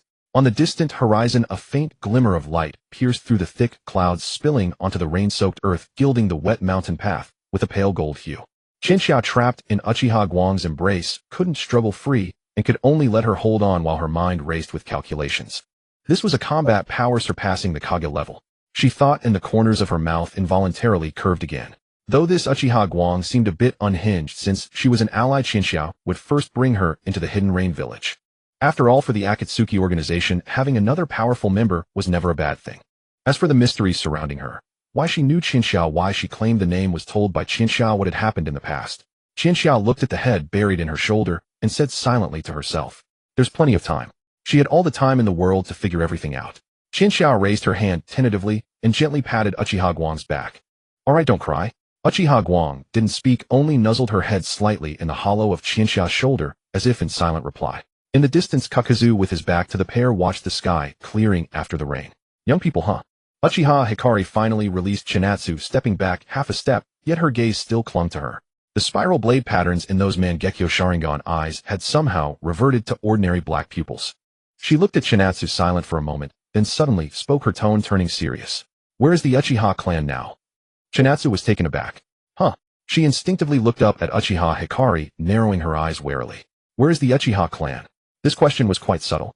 The Uchiha clan should still be gathered in their clan compound in Konoha village, the settlement allocated to them at the village's founding. Before the night of the Uchiha clan's annihilation, they were all still living peacefully in Konoha. Why was she asking this? Chinatsu's first reaction was wariness. She thought Uchiha Hikari was seeking to join the Uchiha clan in Konoha. After all, she was also an Uchiha, and finding one's clan and returning to the main family was perfectly normal in the ninja world. But Chinatsu couldn't let her just run off. She had just acquired this combat power. How could she let her defect? "What are you going to do?" Chinatsu looked at Uchiha Hikari warily, her tone guarded. Uchiha Hikari, seeing Chinatsu's expression as if afraid she might run away, couldn't help but find it amusing. Her little thoughts were written all over her face. Though she was scheming inside, she couldn't hide a trace of tension, and her eyebrows were nearly knitted into a figure eight. "I'm going to annihilate them." Uchiha Hikari spoke lightly, her tone chilling. Chinatsu's expression froze. "Annihilate them. Annihilate the Uchiha clan." Chinatsu opened her mouth momentarily at a loss for words. She looked at Uchiha Hikari's calm face, and then recalled the towering sky obscuring complete Susanoo from earlier. She seemed to be serious. She might indeed have the power to annihilate the Uchiha clan. Chinatsu swallowed, then carefully asked, "Do you have some grudge?" Uchiha Hikari snorted, a hint of impatience in her voice. "You don't need to worry about that." As she spoke, her gaze fell on Chinatsu again, with an unyielding meaning. "You just need to tell me where they are, that's all." Chinatsu broke out in a cold sweat. This wouldn't do. She quickly calculated in her mind. The Uchiha clan couldn't be annihilated now. Obito, the pawn chosen by Madara Uchiha, was still in Konoha. If Uchiha Hikari killed all the Uchiha clan, then Madara would lose the most crucial piece in his scheme. Given Madara's shrewd and calculating nature, he would never sit idly by. He would surely set his sights on Uchiha Hikari. After all, the Sharingan was an indispensable part of Madara's plan. Without the Uchiha clan, Uchiha Hikari would be the only substitute. Rather than letting Uchiha Hikari become Madara's target, it was better to let the Uchiha clan continue to exist as a decoy to draw fire. Secondly, it wasn't her place to kill them. Chinatsu remembered clearly that the Uchiha clan was annihilated by Itachi Uchiha and Obito working together. Once she interfered, history would change, and the butterfly effect would trigger a series of consequences she couldn't predict. Chinatsu took a deep breath, her tone as diplomatic as possible. "Maybe. Don't." Uchiha Hikari raised an eyebrow. "Why?" Chinatsu weighed her words carefully before speaking. "I'm afraid you'll be in danger." Her words were half truth, half false. She was indeed worried about Uchiha Hikari's safety. After all, the Uchiha clan was a major family in Konoha with many experts, and the clan leader Fugaku was a powerful Mangekyo Sharingan user. Charging in alone was indeed risky. Chinatsu's true thoughts were not so simple. She wasn't afraid that Uchiha Hikari couldn't defeat the Uchiha clan. If Uchiha Hikari annihilated the Uchiha clan, it would completely disrupt the entire timeline, causing the old monsters lurking in the shadows like Madara Uchiha and Black Zetsu to lock onto her prematurely. Uchiha Hikari didn't know any of this. She only heard, "I'm afraid you'll be in danger." She paused. Those black eyes flickered slightly. The corners of her mouth slowly curled up, and a glint of amusement appeared in her eyes. She stepped forward, bringing her face close to Chinatsu's ear, her voice low and carrying a faint hint of a smile. "Are you worried about me?" Warm breath brushed against Chinatsu's ear, carrying a slight tickle. Chinatsu's face flushed crimson instantly. She wasn't good at dealing with girls. In her past life as a shut-in, she struggled even with interacting with the opposite sex, let alone such close intimate contact. When someone got too close, she would instinctively want to dodge, let alone have someone press their face to her ear and speak. Although she had grown accustomed to Konan patting her head and hugging her arm, Konan's gentle closeness and Uchiha Hikari's aggressive intimacy were two completely different feelings. Konan's intimacy was like a spring breeze, gentle and comfortable. Uchiha Hikari's intimacy was like a summer heat wave, scorching and overwhelming, leaving one at a loss. Chinatsu's lips moved a few times, finally squeezing out a soft mosquito-like hum from her throat. The sound was barely audible, yet carried a tone of resigned compromise. Uchiha Hikari, seeing Chinatsu's embarrassed and shy expression, finally couldn't help but laugh. Her laughter was clear and crisp, completely different from the earlier sinister tone, carrying a genuine delight, like spring ice melting or wind chimes tinkling. After laughing, her expression returned to that aloof look, arms crossed, looking down at Chinatsu, her tone carrying a hint of cunning. "If you want me not to go, that's fine." Chinatsu looked up, a glimmer of hope flashing in her eyes. However, Uchiha Hikari paused then spoke slowly. Shouldn't you show some appreciation? Chinatsu was stunned. Appreciation? She quickly searched her mind for the meaning of the word. What kind of appreciation? Money. Chinatsu touched her empty pockets, feeling a pang of emptiness. She had no money. All the money was managed by Konan. She couldn't even find a single copper coin on her. Then, was it some ninjutsu, sealing technique, wind release, or something else? But the ninjutsu she knew were probably nothing to someone of Uchiha Hikari's level, right? Chinatsu thought for a long time, but couldn't figure it out, so she could only look at Uchiha Hikari blankly, her eyes full of confusion. Uchiha Hikari, seeing her dazed expression and realizing she didn't understand, sighed helplessly. She extended a finger and gently tapped her own lips. Chinatsu was puzzled. Chinatsu was confused. Chinatsu was greatly shocked. Did she mean? A visible puff of steam rose from Chinatsu's head. She was truly shy. Her little face flushed from the base of her neck to the tips of her ears. She didn't even know where to look, her gaze darting around, sometimes looking at the sky, sometimes at the ground, but never daring to meet Uchiha Hikari's eyes.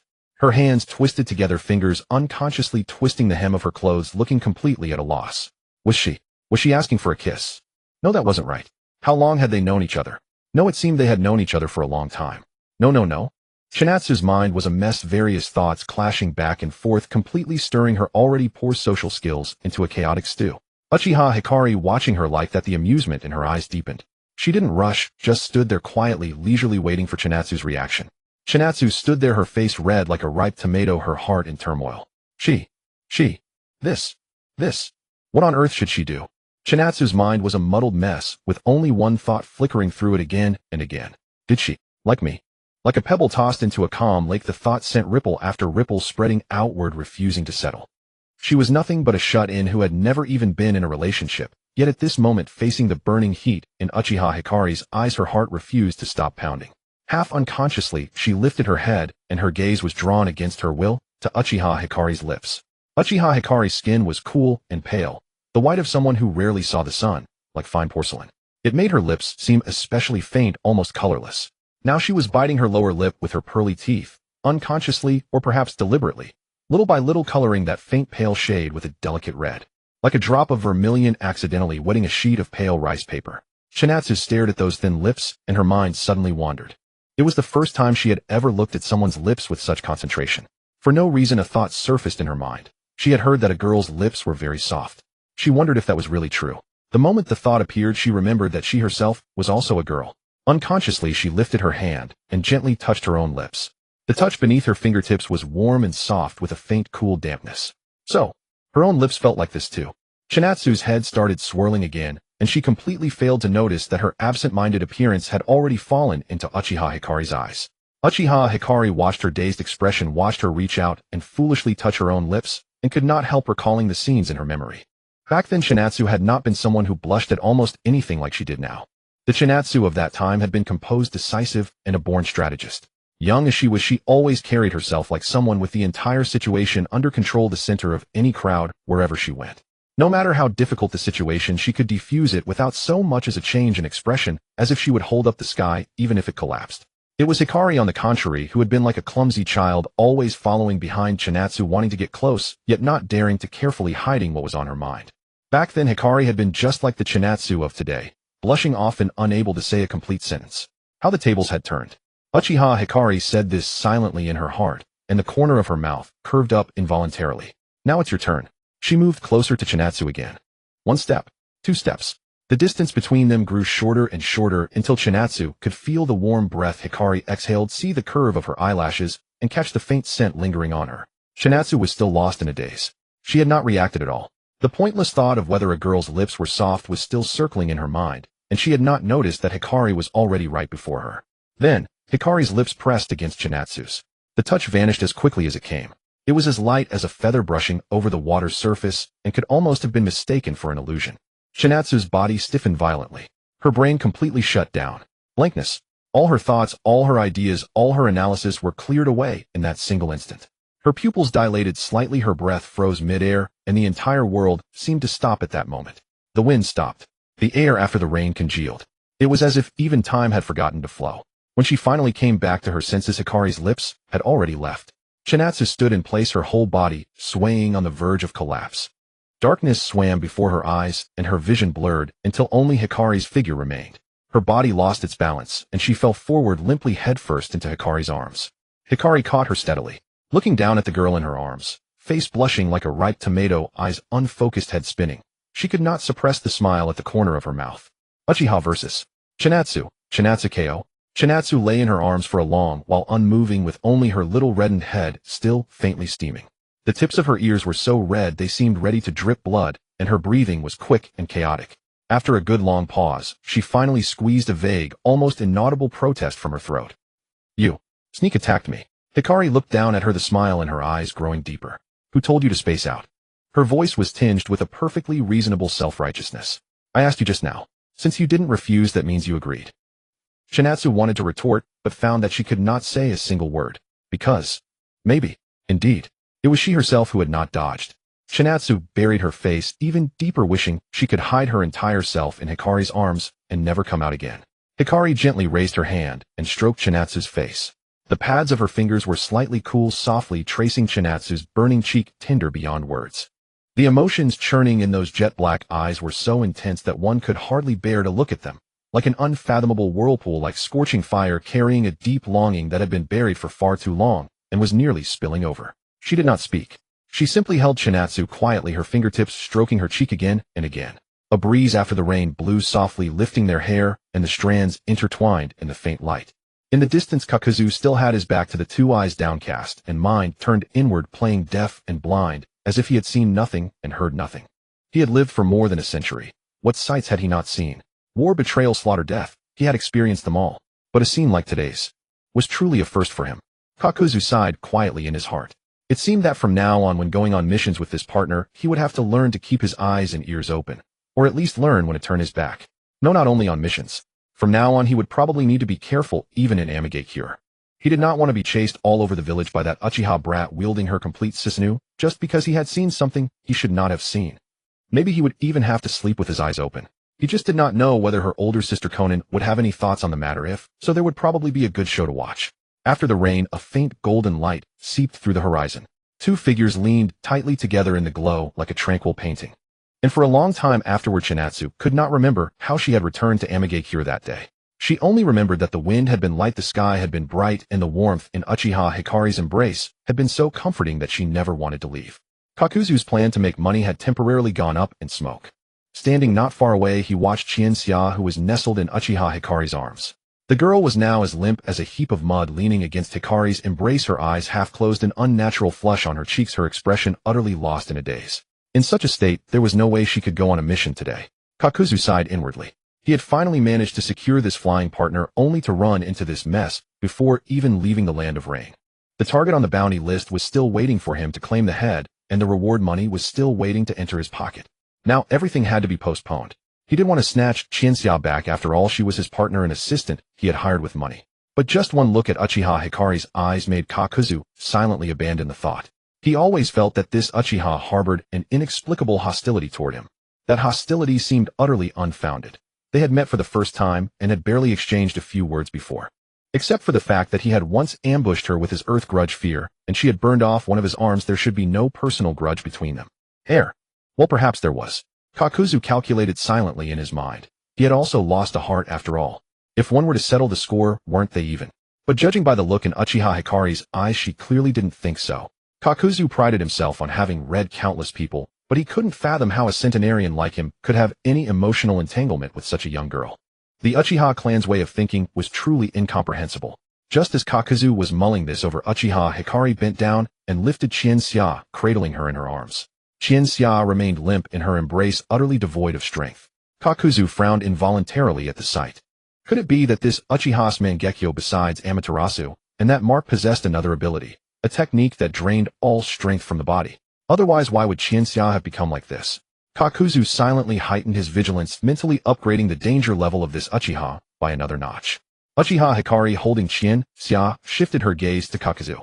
The faint warmth that had lingered in her eyes when facing Chien-Xia vanished, completely replaced by an icy scrutiny. Lead the way. Her voice was curt and cold, as if giving an order to a servant. Kakuzu. Lead the way. Kakuzu's mouth twitched. He was about to demand an explanation, but meeting the undisguised chill in Uchiha Hikari's eyes, he swallowed his words. Seeing Kakuzu's hesitant expression, Uchiha Hikari sighed inwardly. Was this man lacking in intelligence. Wasn't her intention obvious enough? Qianxia's home. She wanted to take Qianxia home.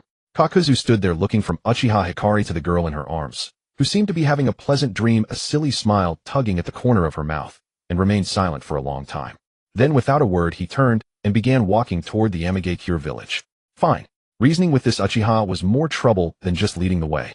After all, the only thing he wanted was to prevent this Uchiha from running off with Qianxia. Well, though it seemed Qianxia had already been whisked away. Kakuzu walked ahead, his mind a jumble of thoughts, though his pace never slowed. The rain-soaked mountain path was muddy. 3 figures trailed along the route. They had come slowly heading toward the Amigakure village. Just as their silhouettes disappeared completely over the distant ridge, the spot fell silent. After a long while, the ground suddenly began to stir with an extremely subtle writhing. The earth churned silently, and something slowly rose from the depths below. A head emerged from the ground. That head was grotesque. One half was pure white with skin as smooth as if devoid of any texture, while the other half was jet black with only a pair of yellow eyes gleaming with a faint light. White Zetsu and Black Zetsu. White Zetsu surfaced, swiveling its head to survey the surroundings. The battlefield ravaged by combat, with shattered rubble, scorched earth, trees burned to stumps, and deep craters where traces of chakra still lingered. Looks like quite a battle took place here, White Zetsu said with a hint of curiosity. Black Zetsu's black half of a face turned slightly toward the traces of the battle, closing its eyes to sense the lingering aura in the air. After a moment it opened its eyes, its voice low and sinister. It's Uchiha chakra. White Zetsu blinked. Uchiha, one of Madara's clansmen. Should we go look for them? Black Zetsu did not answer immediately. Its expression was subtle. It had dealt with the Uchiha for 1,000 years.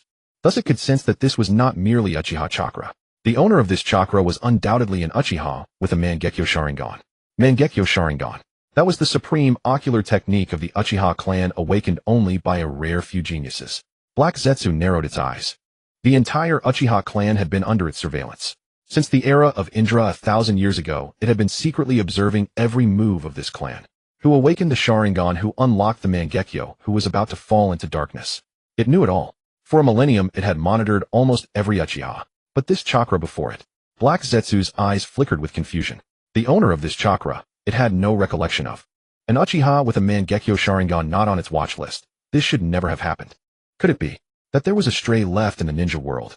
Black Zetsu remained silent for a long time, then a sinister smile slowly spread across its black half of a face. Of course, it said in a low voice echoing in the silent air, carrying a chilling undertone. It would not allow any uncertain factor in its plan. Whoever she was, no matter who she was, if she might threaten that plan, she must be eliminated. White Zetsu, seeing Black Zetsu's expression, wisely refrained from asking further, silently following behind Black Zetsu.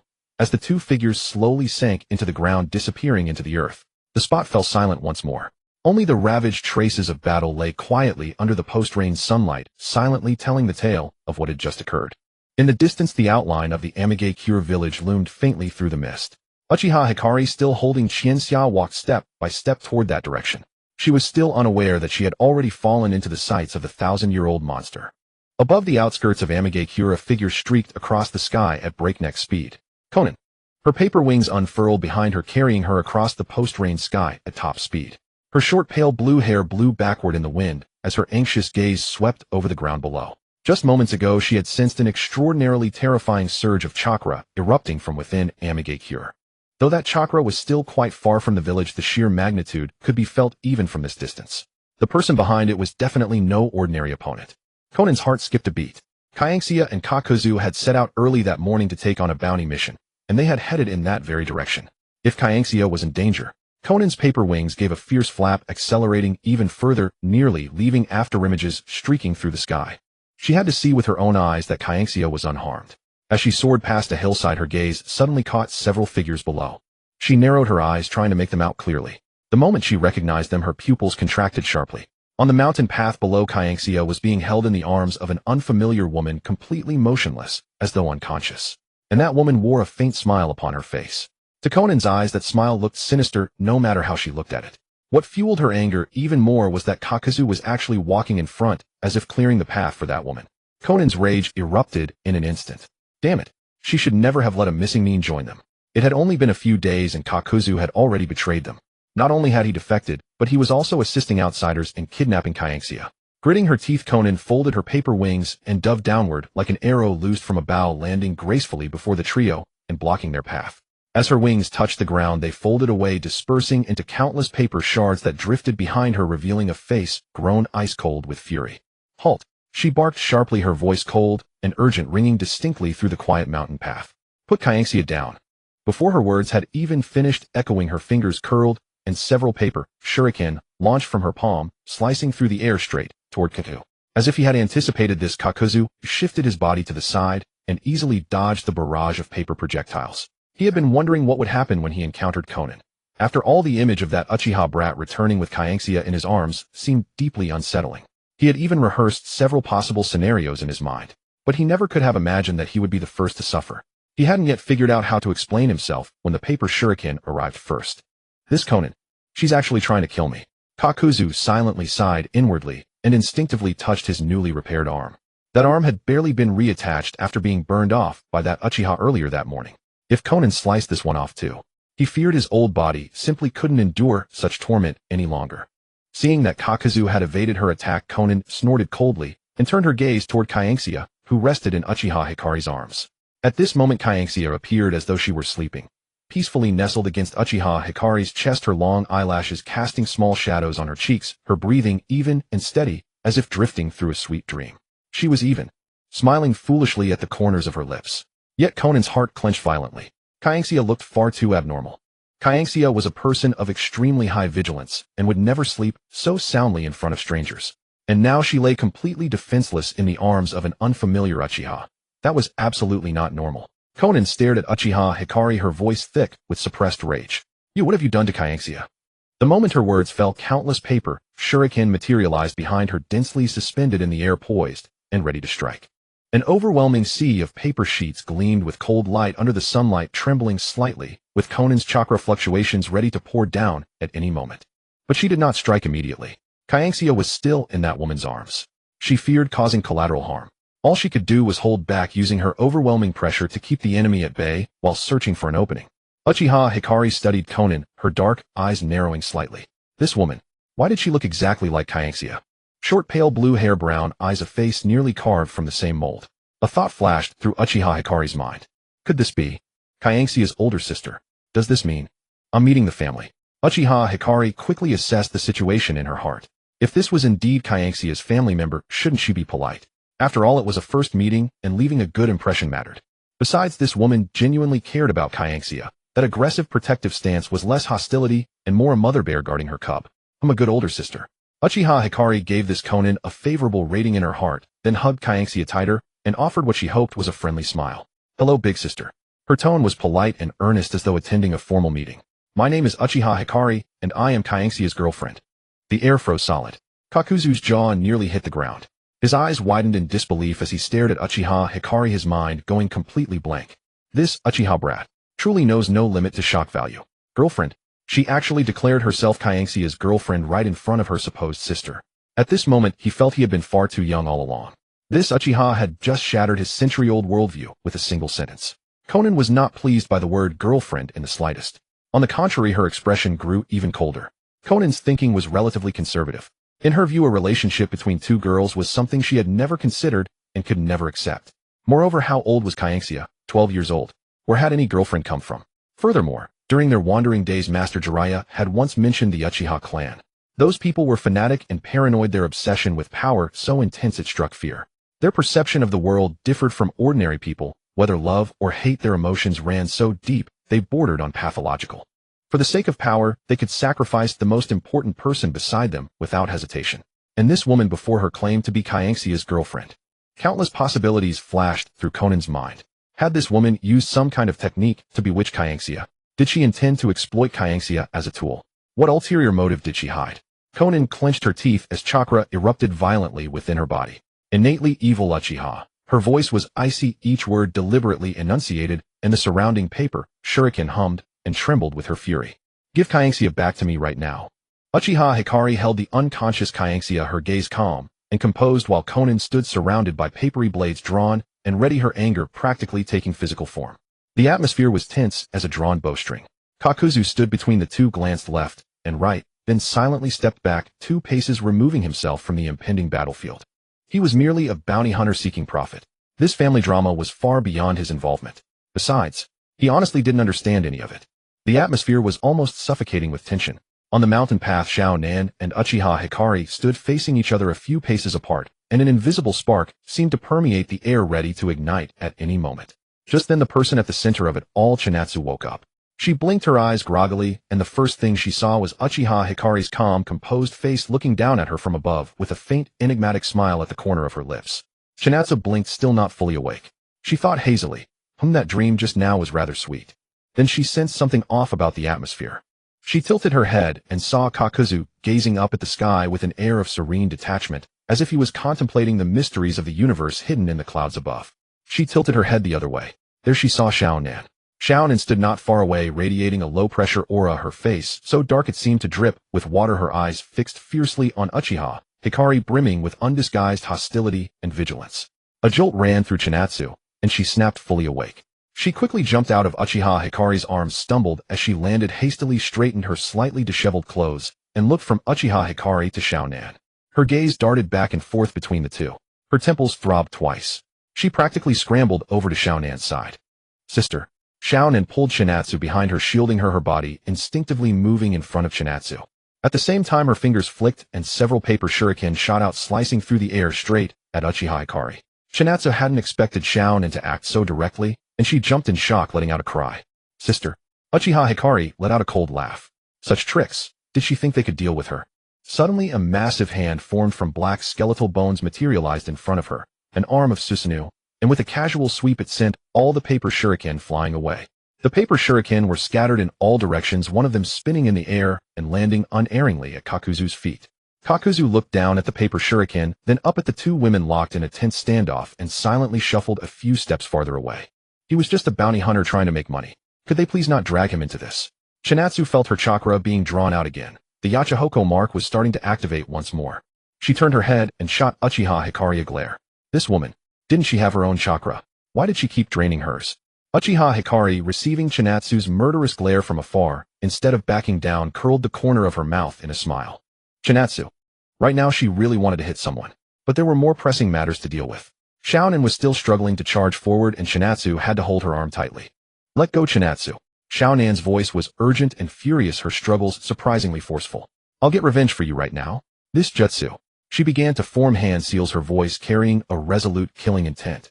"I'll definitely kill you." Chinatsu quickly grabbed her hand and pressed it down. Sister, listen to me." She leaned close to Xiao Nan's ear, lowered her voice, and began explaining rapidly. She started from the moment they encountered Uchiha Hikari at the abandoned shrine, recounted the battle, the Amaterasu, and the Yahiko mark, and explained that Uchiha Hikari was not an enemy. She intended to invite her to join the Akatsuki. Chinatsu spoke in a rush, but her logic was fairly clear, telling everything she could. Of course, she didn't mention a single word about Uchiha Hikari kissing her. She would never ever bring that up. After listening, Xiao Nan finally abandoned her intention to continue fighting. The chakra around her gradually receded, and the anger in her eyes diminished somewhat. But her brows remained tightly furrowed, showing no relief. She was silent for a moment, then spoke, her voice low. "Why did she say she's your girlfriend?" Chinatsu was taken aback. "What?" Xiao Nan pressed both hands on Chinatsu's shoulders, her expression serious, enunciating each word. "That woman said she's your girlfriend." Her tone carried a note of anxiety. "Chinatsu, you're still so young. Don't let some shady person deceive you." She paused, then added, her voice tinged with incomprehension. "And she's a woman." Chinatsu's mouth twitched violently. Her eyes widened, and she stared at Uchiha Hikari in disbelief. That woman had actually told Xiao Nan that she was her girlfriend? When had she ever said such a thing? Chinatsu's face flushed bright red, a mix of embarrassment and anger, and for a moment, she didn't know what to say. She looked at Xiao Nan, whose face was etched with the fear of her little sister being stolen away, then at Uchiha Hikari in the distance, who wore an air of effortless composure. Her mind was a whirl of confusion. This was bad. The misunderstanding was huge. Chinatsu took a deep breath, trying to calm herself. "Sister, listen to me." "I'm not listening." Xiao Nan cut her off, her tone resolute. "That Uchiha person, Master Jiraiya, said they are born evil, full of insane ideas. If you get too close to her, you'll definitely be tricked. But she's really strong. Strong doesn't matter." Xiao Nan shot her a glare. "No matter how strong she is, she can't trick my sister." "I'm not being tricked. You look exactly like someone who's been tricked." Xiao Nan scanned her from head to toe, her face pained. "Look at yourself now. You're stammering, looking guilty. You're definitely hiding something from me." "Chinatsu." She guiltily averted her gaze. Xiao Nan really knew her. One look, and she saw right through her. "And no, I'm not." "Stop lying." Xiao Nan's voice rose a little. You never used to stammer when you talked to me. Chinatsu felt like crying. It was just that Uchiha had kissed her, and now her head was still spinning. If she told Shounen, she would probably go berserk on the spot, and level the entire mountain along with that Uchiha. So Chinatsu swallowed the words that were about to spill out, and put on her most sincere tone. Sister, I'm really fine. Trust me. She may be a little strange, but she really isn't our enemy. And she's incredibly strong, which will be a great help to our plan. Shounen gazed at her in silence for a long time. In those brown eyes a complex storm of emotions churned. Worry, doubt, helplessness, and a hint of heartache. Finally she let out a sigh. Fine. I'll trust you for now. Chinatsu felt a wave of relief. But Shounen immediately continued, her tone turning exceptionally serious. I'll be watching her. If she dares to do anything bad to you, I won't let her off. Chinatsu looked into Shounen's earnest eyes, felt a surge of warmth in her heart, and nodded firmly. From afar, Uchiha Hikari watched the scene with an intrigued raise of her eyebrow. Chinatsu's sister was tougher than she had imagined. But that was fine. There was plenty of time. She had all the time in the world to slowly make this woman accept her. The guest room of the high tower in Amigate Cure. What? Yahiko's voice was nearly loud enough to blow the roof off his face, a mask of utter disbelief as he stared at Uchiha Bangwang before him. Chinchia's girlfriend. He whipped his head around to look at Nagato, his tone urgent with need for confirmation. Nagato, did you hear that clearly? She said she's Chinchia's girlfriend. Nagato sat in his chair, the face that was always calm and composed now showing an almost imperceptible crack in its composure. His mouth hung open for a long moment before he managed to find his voice again, mechanically repeating what he had heard. I heard it clearly. Yahiko's eyes widened as he paced back and forth, muttering to himself. How long has she been gone? And already she has a girlfriend. I don't even have one. There was a deep undercurrent of grievance in his tone, as if he, being the oldest, deserved to have a girlfriend before the youngest sister did. How was he supposed to keep face like this? The more Yahiko thought about it, the more unfair it seemed. He added, No, I need to hurry up and find someone too. Konan shot Yahiko a lethal glare, killing intent practically visible. She pointed at Uchiha Bangwang, her tone leaving no room for argument. I don't allow you to call yourself Chinchia's girlfriend. Uchiha Bangwang stood in the center of the living room, facing the entire group, who claimed to be Chinchia's family, yet still wore that composed smile. Upon hearing Konan's words, she merely smiled dismissively and paid no mind to it. Her mouth, after all. She would say whatever she pleased. If Konan objected, then she would say it even more deliberately. Uchiha Bangwang observantly studied the people in the room, silently calculating in her mind. That red-haired one, Nagato, right? Also Chinchia's older brother. Uchiha Bangwang glanced at Konan. An older brother and an older sister then. And this yellow-haired one. What was his relationship to Chinchia? As Uchiha Bangwang speculated on the relationships between Yahiko, Nagato, and Chinchia, she couldn't help but slightly resent Chinchia for never having mentioned that she had older siblings. If she had known there were so many family members, she should have properly prepared gifts before coming. But it's not too late now. Uchiha Bangwang collected herself, a warm smile appearing on her face as she inclined her head slightly toward Nagato. Hello, Nagato. Brother. She paused, her tone sincere and polite. Please take care of me from now on. Nagato. Nagato's lips twitched. Brother. This Uchiha, calling him brother. Being called brother by a girl who appeared older than him. Nagato cleared his throat and mumbled a vague response. Ah, all right. Konan's expression instantly darkened further. Nagato, she barked, don't agree to this. Nagato shrank back, silently shutting his mouth, daring not to make another sound. He suffered in silence. What did this have to do with him? Someone called him brother, and he couldn't just ignore them. That would be impolite. But he also didn't dare contradict Konan. He knew her too well. Trying to reason with her at a time like this was like walking straight into danger. Yahiko, seeing this from the side, immediately jumped up in protest, pointing at himself and shouting loudly. Hey, why aren't you greeting me? I'm Chinchia's brother too. Uchiha Bangwang blinked. This yellow-haired guy is also Chinchia's older brother. She scrutinized Yahiko from head to toe, recalling his earlier boisterous behavior, and began to doubt. Was this really true? Could Chinchia really have such a seemingly not so bright older brother? But since he had said it himself, Uchiha Bangwang couldn't exactly refuse to acknowledge him. She gave a polite smile and nodded toward Yahiko. Then, please take care of me as well. Yahiko. Yahiko waited 2 seconds, and when she didn't continue, he couldn't help but ask. Hey, why aren't you calling me brother? Uchiha Bangwang's lip twitched sharply. Looking at Yahiko's face, which clearly read, why are you treating us differently? She silently confirmed something in her heart. This yellow-haired guy was indeed somewhat dim-witted. She cleared her throat, preparing to organize her words. After all, she genuinely didn't want to call this seemingly unintelligent yellow-haired boy brother. However, before she could even open her mouth, she heard. Ouch. Yahiko let out a painful cry. Konan's hand had already seized his ear, twisting it tightly. Shut your mouth. Konan's voice was both angry and anxious. Stop making a scene here. Yahiko wailed in pain, squirming and shouting. Ouch, ouch, ouch. Konan, let go. How can you treat me like this? Konan tightened her grip further. Keep shouting, and see if I don't throw you outside. Yahiko, dragged by his ear, yowled loudly, tears almost welling up in his eyes. Nagato, sitting to the side, wanted to laugh, but dared not. Instead, he bowed his head, pretending to seriously examine his shoes. He silently mourned for Yahiko in his heart. The guest room had descended into utter chaos. Uchiha Bangwang, standing in the middle, watched this lively family commotion, feeling a strange sense of novelty in her heart. It was the first time she had ever witnessed such a scene. Noisy, chaotic, yet carrying a warmth that gently stirred her heart. The people of the Uchiha clan had been strictly taught from childhood to suppress their emotions, to hide both love and hatred. The deeper the better. Such scenes of unrestrained shouting, ear-pulling, and chaotic brawling were almost non-existent in her long memories. So this was what Qianxia's family was like. Uchiha Bangwang's gaze swept across the noisy crowd, finally landing on the empty hallway corner outside the guest room, where it seemed someone was hiding behind the wall. A knowing smile curled the corners of her lips. Qianxia, you think you can hide out there, and I won't notice?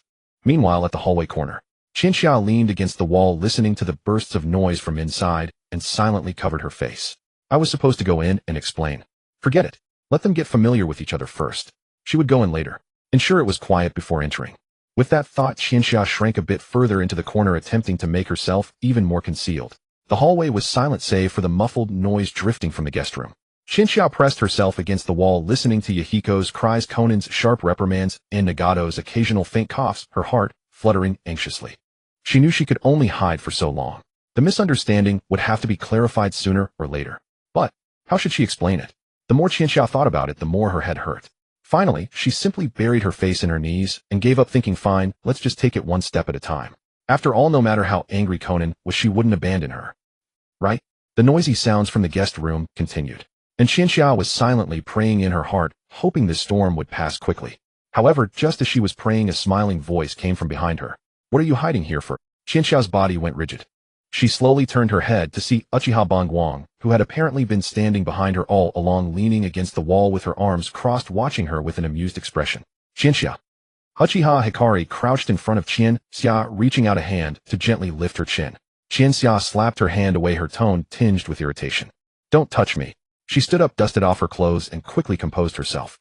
The flustered, blushing, and racing heart from moments ago were now suppressed deep within her. She took a deep breath, forcing her chaotic mind to function again. She was well aware that her current circumstances did not allow her to indulge in romantic entanglements. The ninja world was fraught with crises. Black Zetsu lurking in the shadows, Uchiha Madara stirring restlessly, and the threat of the 5 great nations hanging over their heads.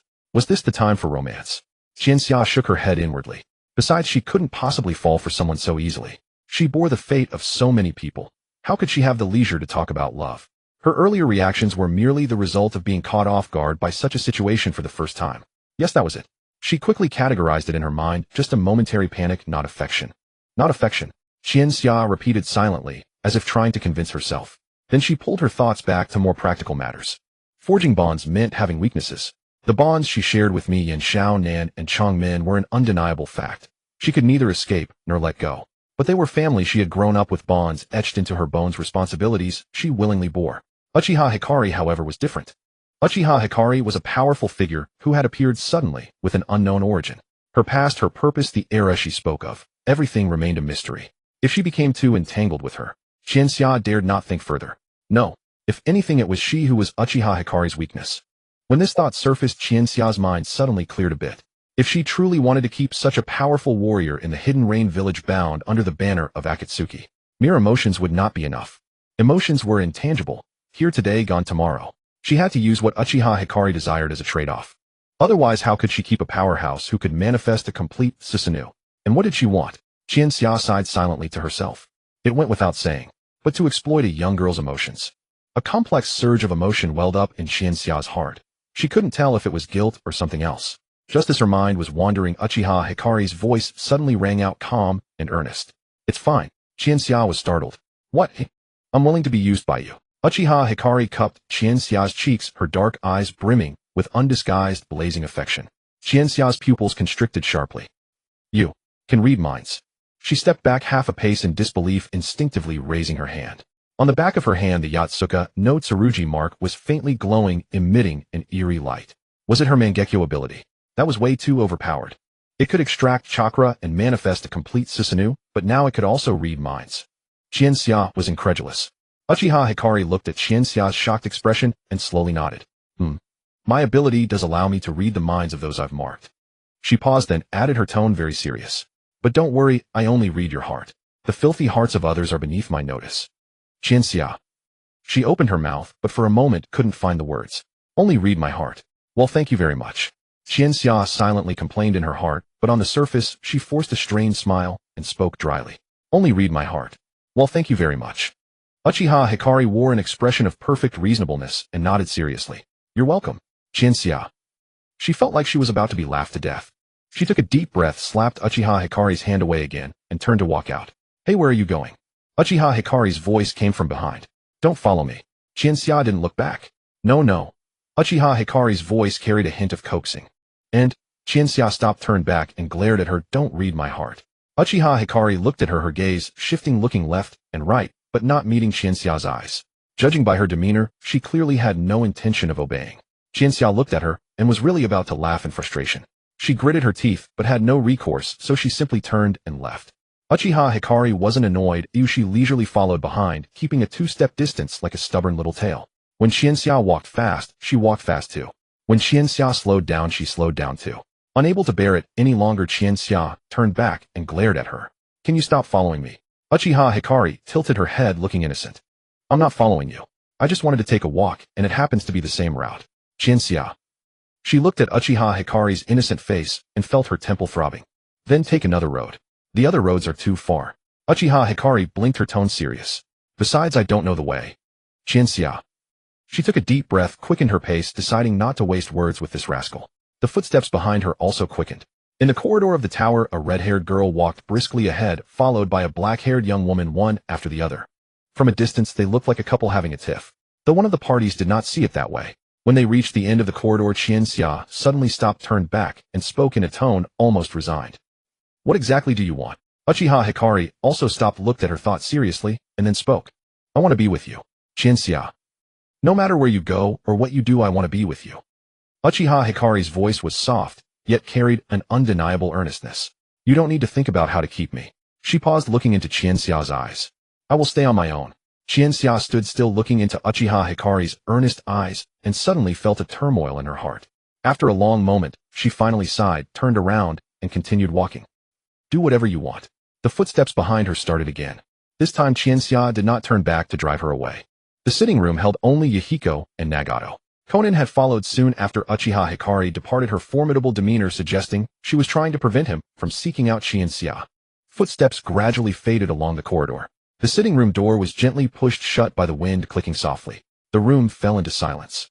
It was so quiet that the sound of raindrops striking the eaves could be heard. Yahiko stroked his chin, wearing a grave expression, and broke the silence. Nagato, tell me, is this Uchiha Hikari really Qianxia's girlfriend? Nagato also stroked his chin, mirroring the same solemn expression, and pondered for a moment. She doesn't seem to be joking. You feel the same? Yahiko turned to look at him. Nagato nodded. Look at her demeanor. Calling him brother, asking for his guidance, acting as if she were seriously meeting the family. This wasn't playful banter. Yahiko fell silent. He bowed his head and thought for a long time, as if processing an overwhelming amount of information. Then he suddenly looked up, his tone tinged with uncertainty. How could it be? She really is a girlfriend. But they're both girls. Yahiko's voice shot upward, his face displaying the unmistakable expression of someone whose worldview was shattering.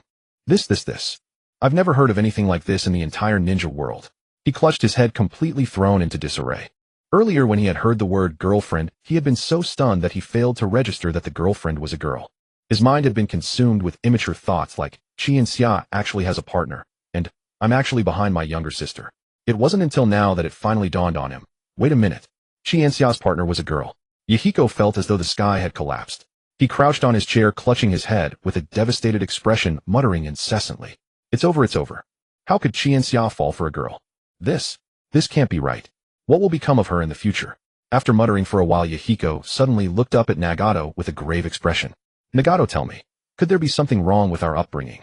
Nagato, otherwise how could Qianxia develop feelings for a girl? Yahiko grew increasingly convinced of his reasoning. It must be because we didn't guide her properly, leading her to develop these strange notions. Don't you think we should find some books to show her and correct her thinking? preferably proper romance novels about matters between men and women.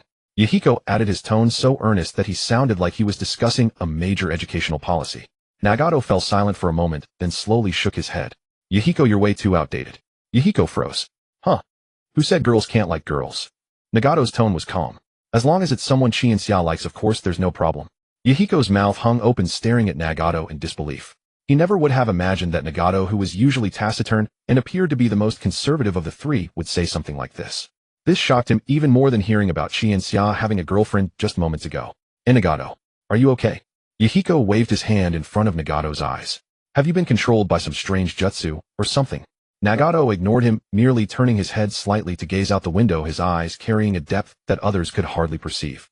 Actually, the reason he could accept this so quickly was thanks to his research over the past couple of days. Recently, he had been studying the summoning jutsu.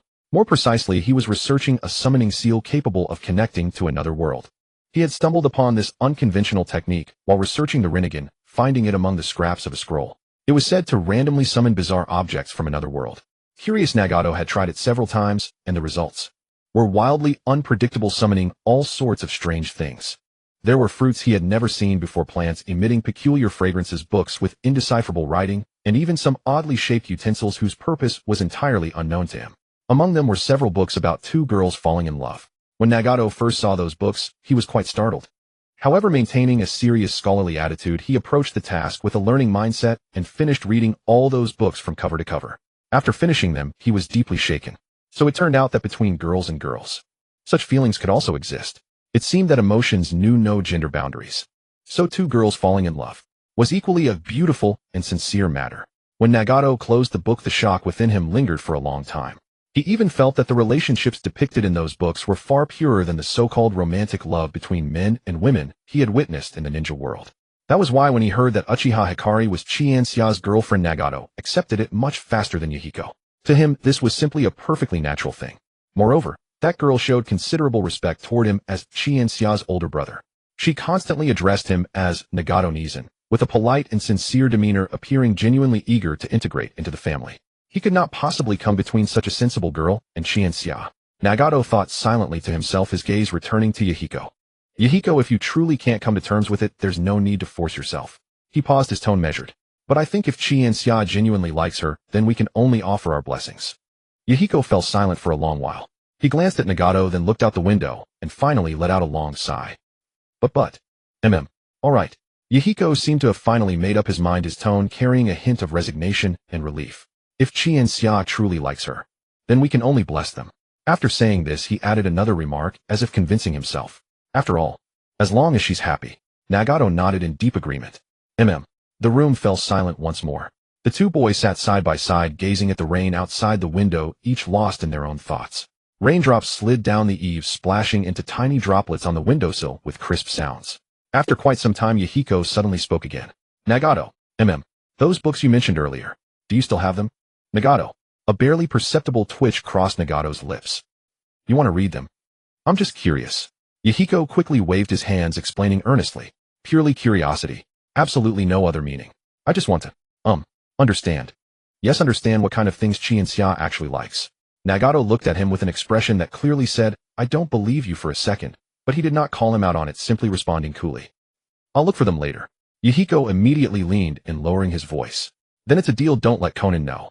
Nagato, don't forget to read a few more yourself, Nagato. Maybe you could give me a summary.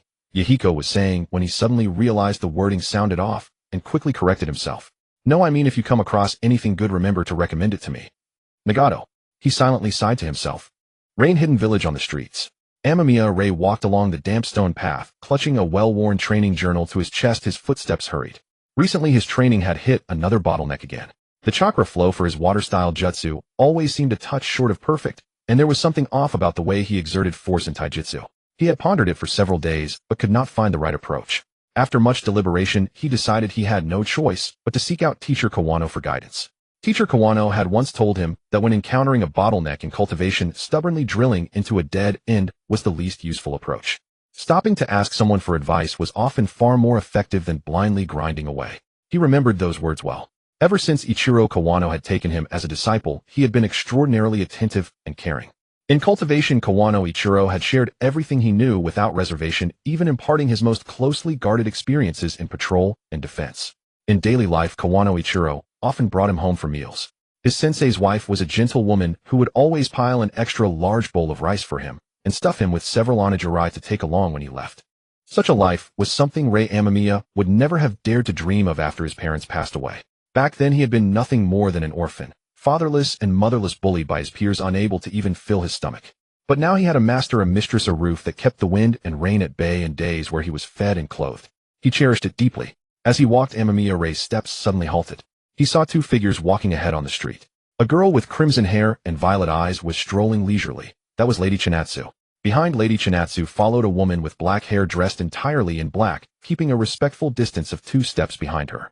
Amamiya Rei instinctively stopped and ducked behind a pillar. That was Lady Chinatsu.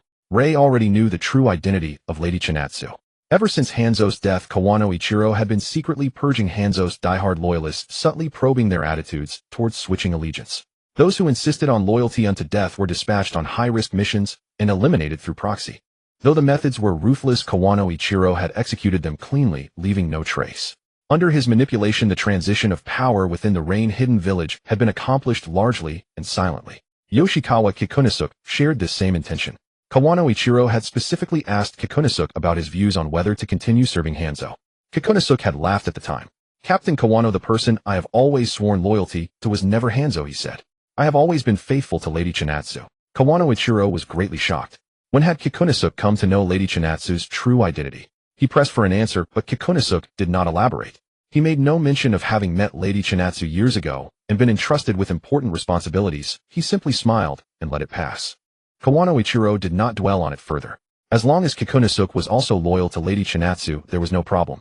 From that point on, the remnants of Hanzo's faction in the rain-hidden village were thoroughly eradicated, and only those loyal to Lady Chinatsu remained. It was during this process that Amamiya Rei gradually came to understand the truth. The Lord Hanzo, who had received him in the office wearing Hanzo's guise, was actually Lady Chinatsu in disguise all along. He knew now. The glimpse of delicate feet through the crack in the door, the flash of red hair, the slightly foolish laugh. All those moments he had once believed he had imagined were entirely real. He also learned that the reason teacher Kawano had found him, helped him seek justice, and taken him as a disciple. All of it stemmed from Lady Chinatsu. It was Lady Chinatsu who, upon seeing the bullying report, slammed her fist on the table and demanded teacher Kawano handle it seriously. It was Lady Chinatsu who said, if we turn a blind eye to matters like this, who will ever be willing to risk their life for the rain-hidden village? Amamiya Rei harbored a gratitude toward Lady Chinatsu that bordered on reverence. In his darkest days, it was Lady Chinatsu who had stood up for justice on his behalf, allowing teacher Kawano to help him fight back and restoring his will to live. From that day forward, he regarded Lady Chinatsu as the very meaning of his existence. He trained relentlessly every day from dawn to dusk, rain or shine. While other children played, he practiced taijutsu. While other children slept in, he was already at the riverbank practicing water-style jutsu. He thought that one day he would become a useful ninja, as well, standing beside Lady Chinatsu to repay her kindness. But now when he finally had the chance to see Lady Chinatsu, Amamiya Rei did not dare to approach. He hid behind the pillar, daring only to watch from afar. He observed Lady Chinatsu walking down the street, with light, easy steps, sunlight falling upon her crimson hair and lending it a soft, luminous sheen. A faint smile graced her face as she seemed to be in good spirits. He watched the black-haired woman following behind Lady Chinatsu, seeing how naturally she walked beside her, leaning in to whisper something into her ear, occasionally receiving a glare from Lady Chinatsu, yet still following along with a bright smile. A wave of sincere envy surged in Amamiya Rei's heart.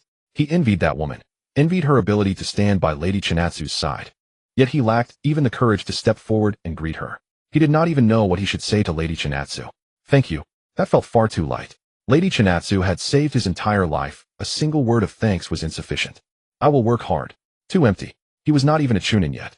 Speaking such words would only make him appear utterly useless. Amamiya Rei lowered his head and gazed at his hands, calloused from relentless training. He was still not strong enough. He had to strive harder. Only when he became strong enough would he stride openly before Lady Chinatsu and say, Lady Chinatsu, I am now capable of shouldering burdens for you. That was what he ought to do. Amamiya Rei raised his head and watched the retreating figures of Lady Chinatsu and the black-haired woman fade into the distance, silently making a vow in his heart. One day he would become strong enough to stand openly by Lady Chinatsu's side rather than hiding behind a pillar and gazing at her from afar as he did now. On the street, the figures of Lady Chinatsu and the woman gradually disappeared around the corner.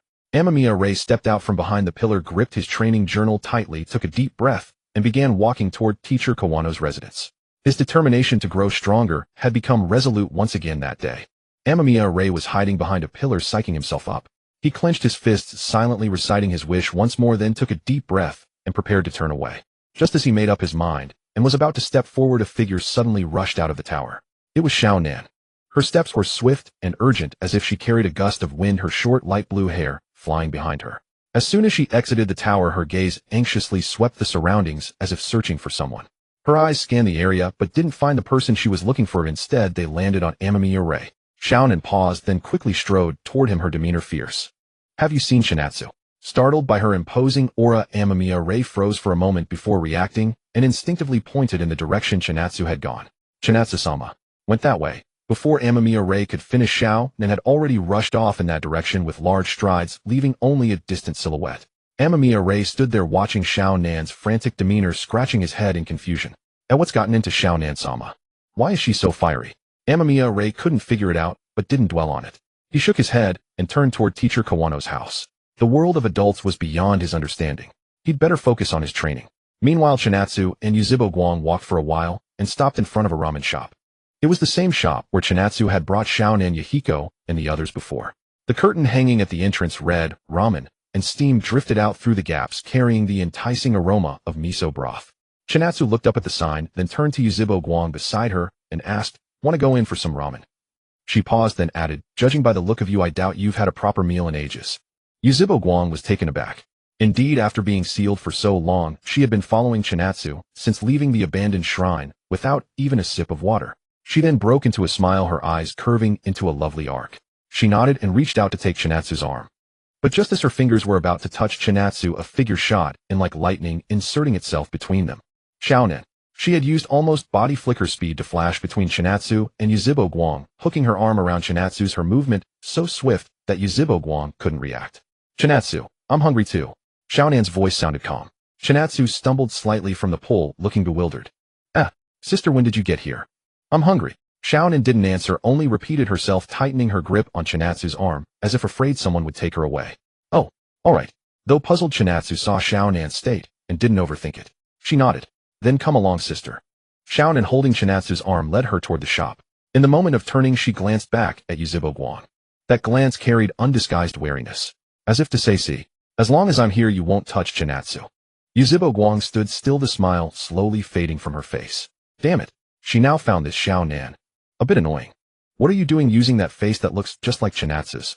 Yuzhibo Guang gritted her teeth inwardly. A face almost identical to Chinatsu's, belonging to one of Chinatsu's closest people, yet at this moment, it only irritated her more and more. She took a deep breath, suppressing her irritation, and followed into the ramen shop. Fine. Even if she couldn't get close to Chinatsu, sharing a meal was acceptable. As for Xiao Nan, Yuzhibo Guang thought coldly. If you have the nerve, stick to Chinatsu every single moment. She would get her chance eventually. Inside the ramen shop, steam rose.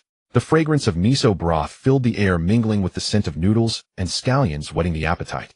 Xiao Nan had already pulled Chinatsu to sit at the table, sitting very close, even deliberately drawing Chinatsu nearer to her, asserting her dominance through action.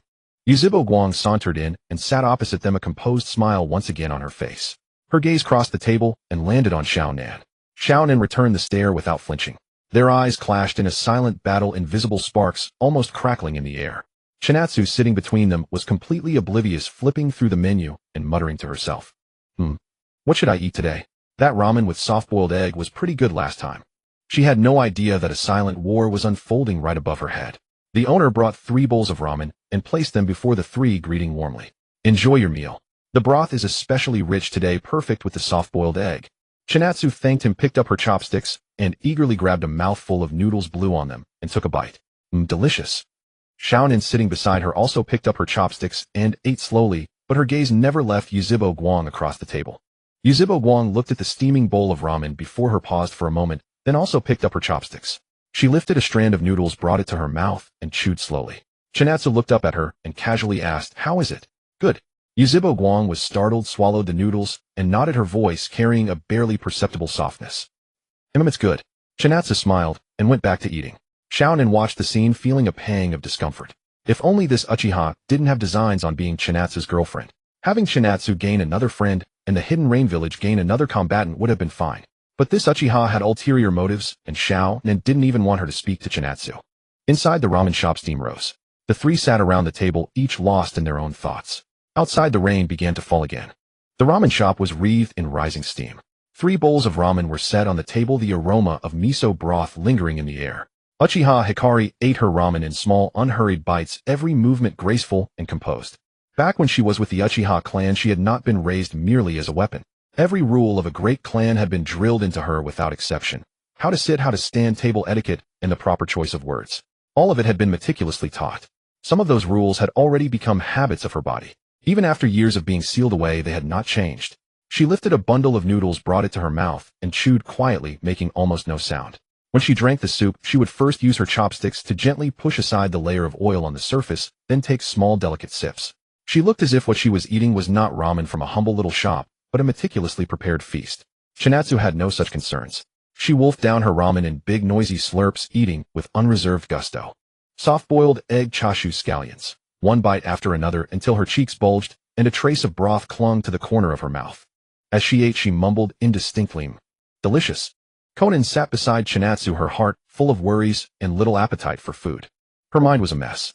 She kept thinking about today's events, Uchiha Hikari's origins, her relationship with Chinatsu, and Chinatsu's stammering explanation. Without changing expression, she studied the Uchiha woman sitting across from her. Watching the way Uchiha Hikari ate her ramen, Konan felt a surge of competitiveness rise in her heart. That Uchiha. Even when eating ramen, she carried the air of a refined, noble daughter. She, Konan, could not afford to lose. Konan forced herself to restrain her eating, slowing down and trying her best to act the lady. She lifted a bundle of noodles, imitating Uchiha Hikari, chewing slowly and eating in small mouthfuls. Even though she had always been fairly graceful when eating ramen, now she felt awkward in every way.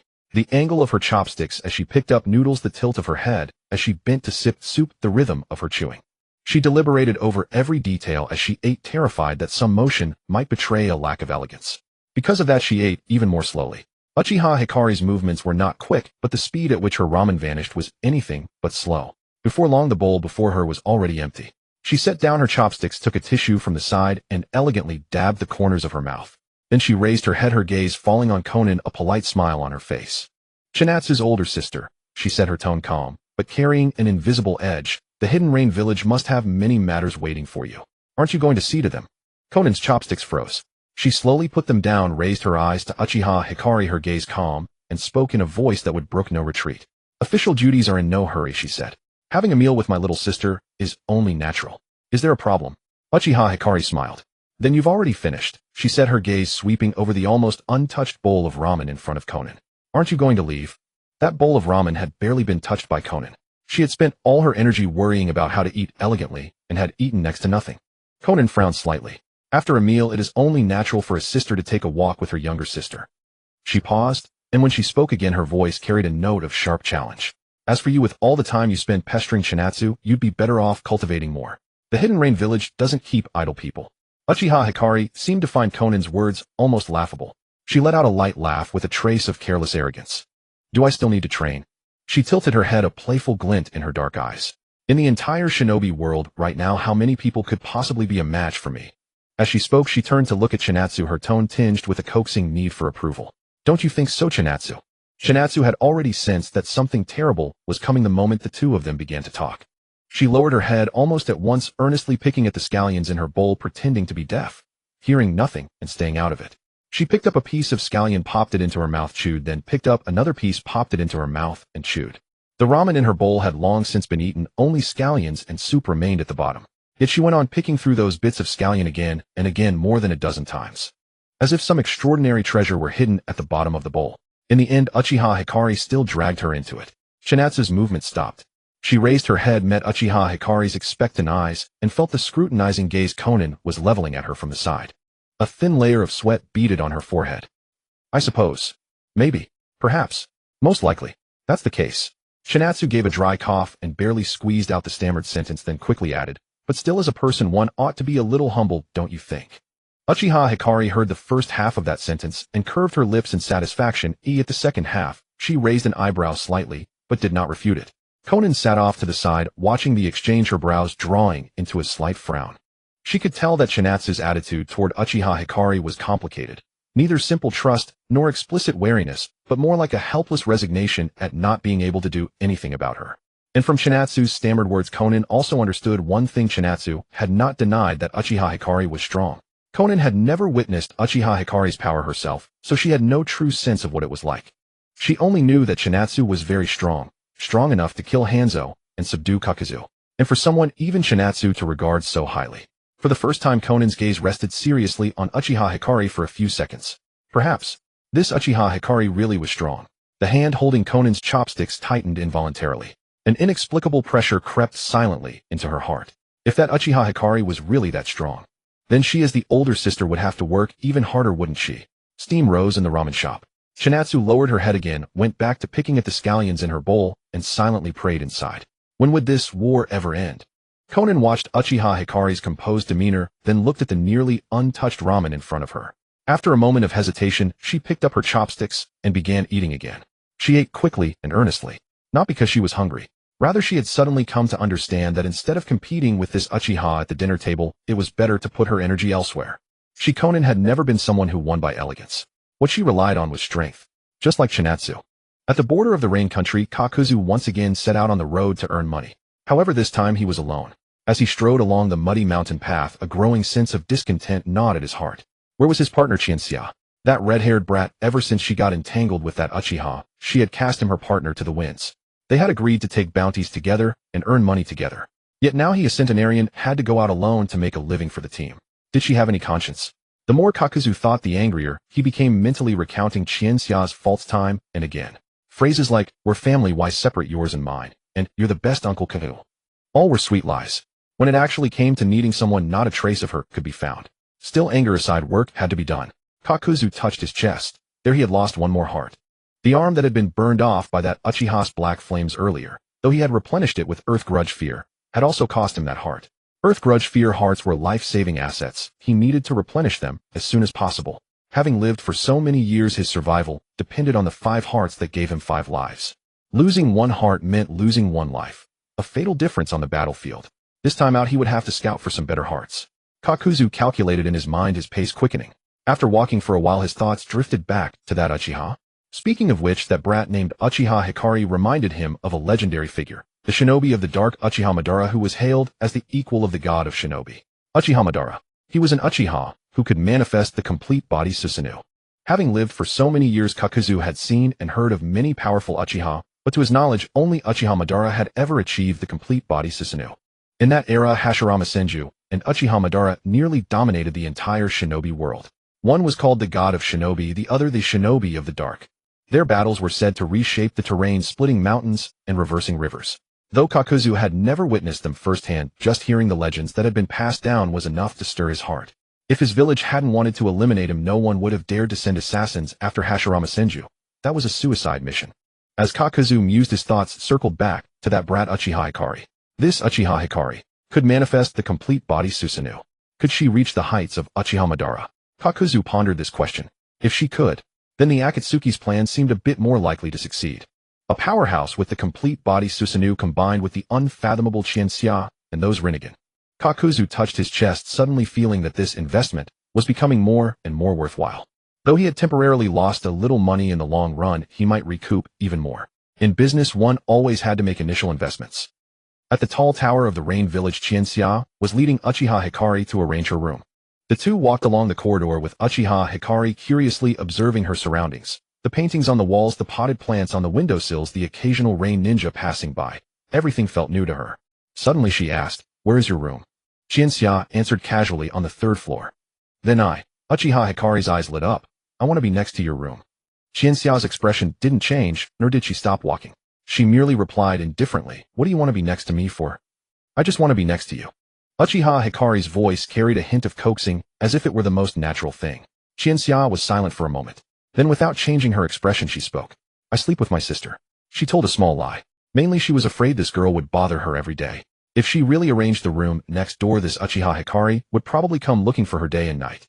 Just imagining that scene gave Chinatsu a headache. Uchiha Hikari's expression froze. She stopped walking and stared at Chinatsu in disbelief. "How old are you? Still sleeping with your sister?" Her tone was incredulous. "Don't you need to be independent?" She seemed desperate to persuade Chinatsu to have a room of her own. Qianxia gave a thin, humorless smile. What are you plotting? Do you think I don't know? My sister and I are very close, she said. What's it to you? Uchiha Hikari was speechless.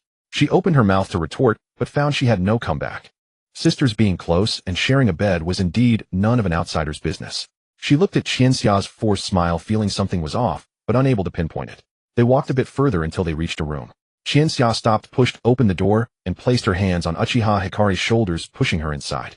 All right, Qianxia clapped her hands. This is your room. Uchiha Hikari stumbled forward a step, stood in the center of the room, and looked around. The room was small but tidy, with clean windows and fresh bedding. On the windowsill sat a small potted plant with emerald leaves, looking as if it had just been watered. For now, I won't assign you any missions. Qianxia stood at the door, her tone businesslike. Just stay out of trouble in the village. If something comes up, find He Long, he's at the Rain Shadow building. After saying this, she paused and added, I have things to do, so I'll be going now. Before the words faded, Qianxia had already turned around and fled down the corridor, as if escaping. Her retreating figure seemed to carry an air of, this place is no place to linger. Uchiha Hikari stood at the door, watching Qianxia's panicked departure, stunned for a moment, then couldn't help but curve her lips into a smile.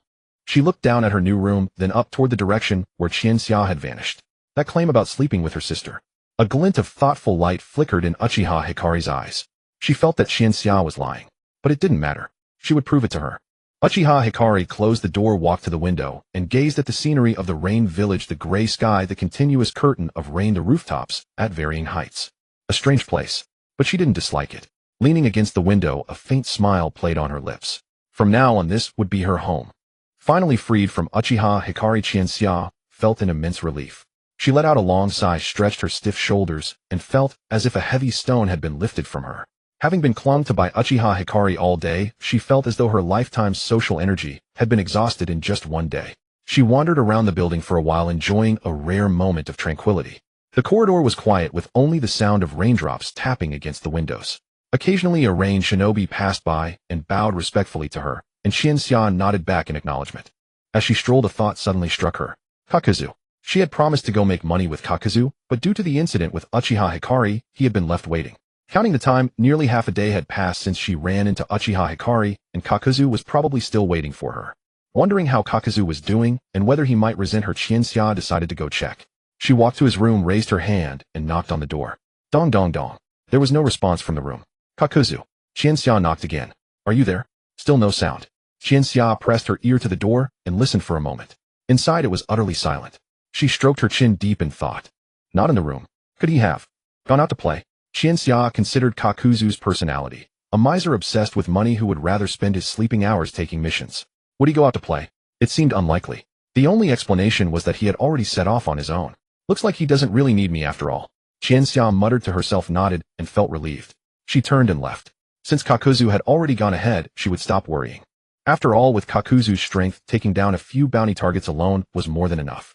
Once she had settled things with Uchiha Hikari, she could join up with Kakuzu later. At that moment, on the border of Yuji country, Kakuzu, who was striding forward, suddenly sneezed. Achoo! He rubbed his nose and frowned. What's going on? Too cold. He looked down at himself. That couldn't be it. Even though he was missing one coat, the weather wasn't cold enough to make him sneeze. Could it be because of the missing heart? Was he being affected? Kakuzu's frown deepened. This was not a good sign. For Kakuzu, his hearts were everything. 5 hearts, 5 lives. This was his greatest asset in traversing the ninja world for a century. Losing one heart meant losing one life, and his body was suffering as a result. Kakuzu's heart tightened, and he quickened his pace. He needed to find a suitable heart quickly to fill the gap. The sooner he filled it, the smaller the loss. The sky was growing dark.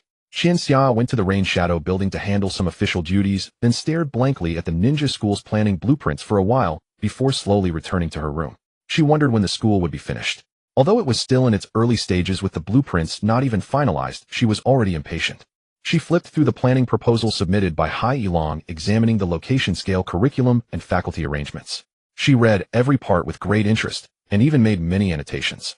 Would she become the principal when the time came? Qianxia couldn't help but smile at the thought. Haha, who would have thought she'd have the chance to be a principal?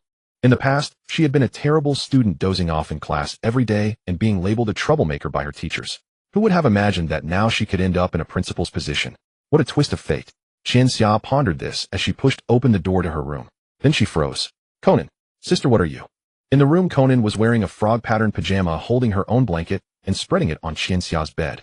That frog pajama was a gift from Jiraiya-sensei back in the day. Its green frog skin pattern and round shape made Konan look exceptionally cute. Originally, there was also a matching frog hood, but because it was inconvenient to wear as sleepwear, she had left it off. Hearing Qianxia's voice, Konan stopped what she was doing, turned around, and looked at her with a hint of uneasy guilt on her face.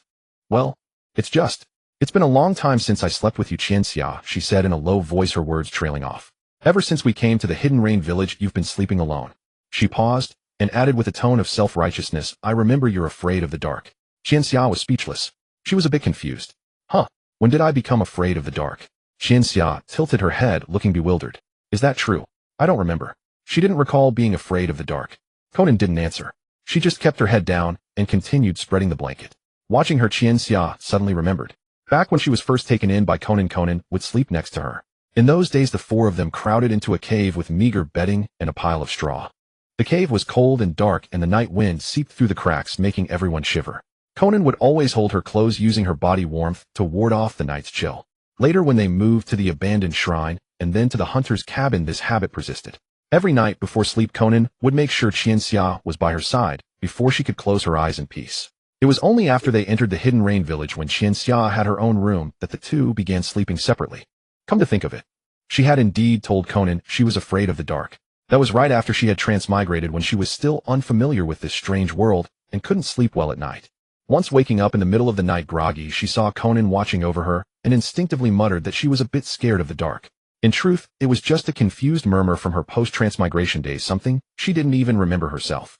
Unexpectedly, Konan had remembered it all this time. Qianxia looked at Konan's appearance, a warm current rising in her heart mixed with a sense of amusement and emotion.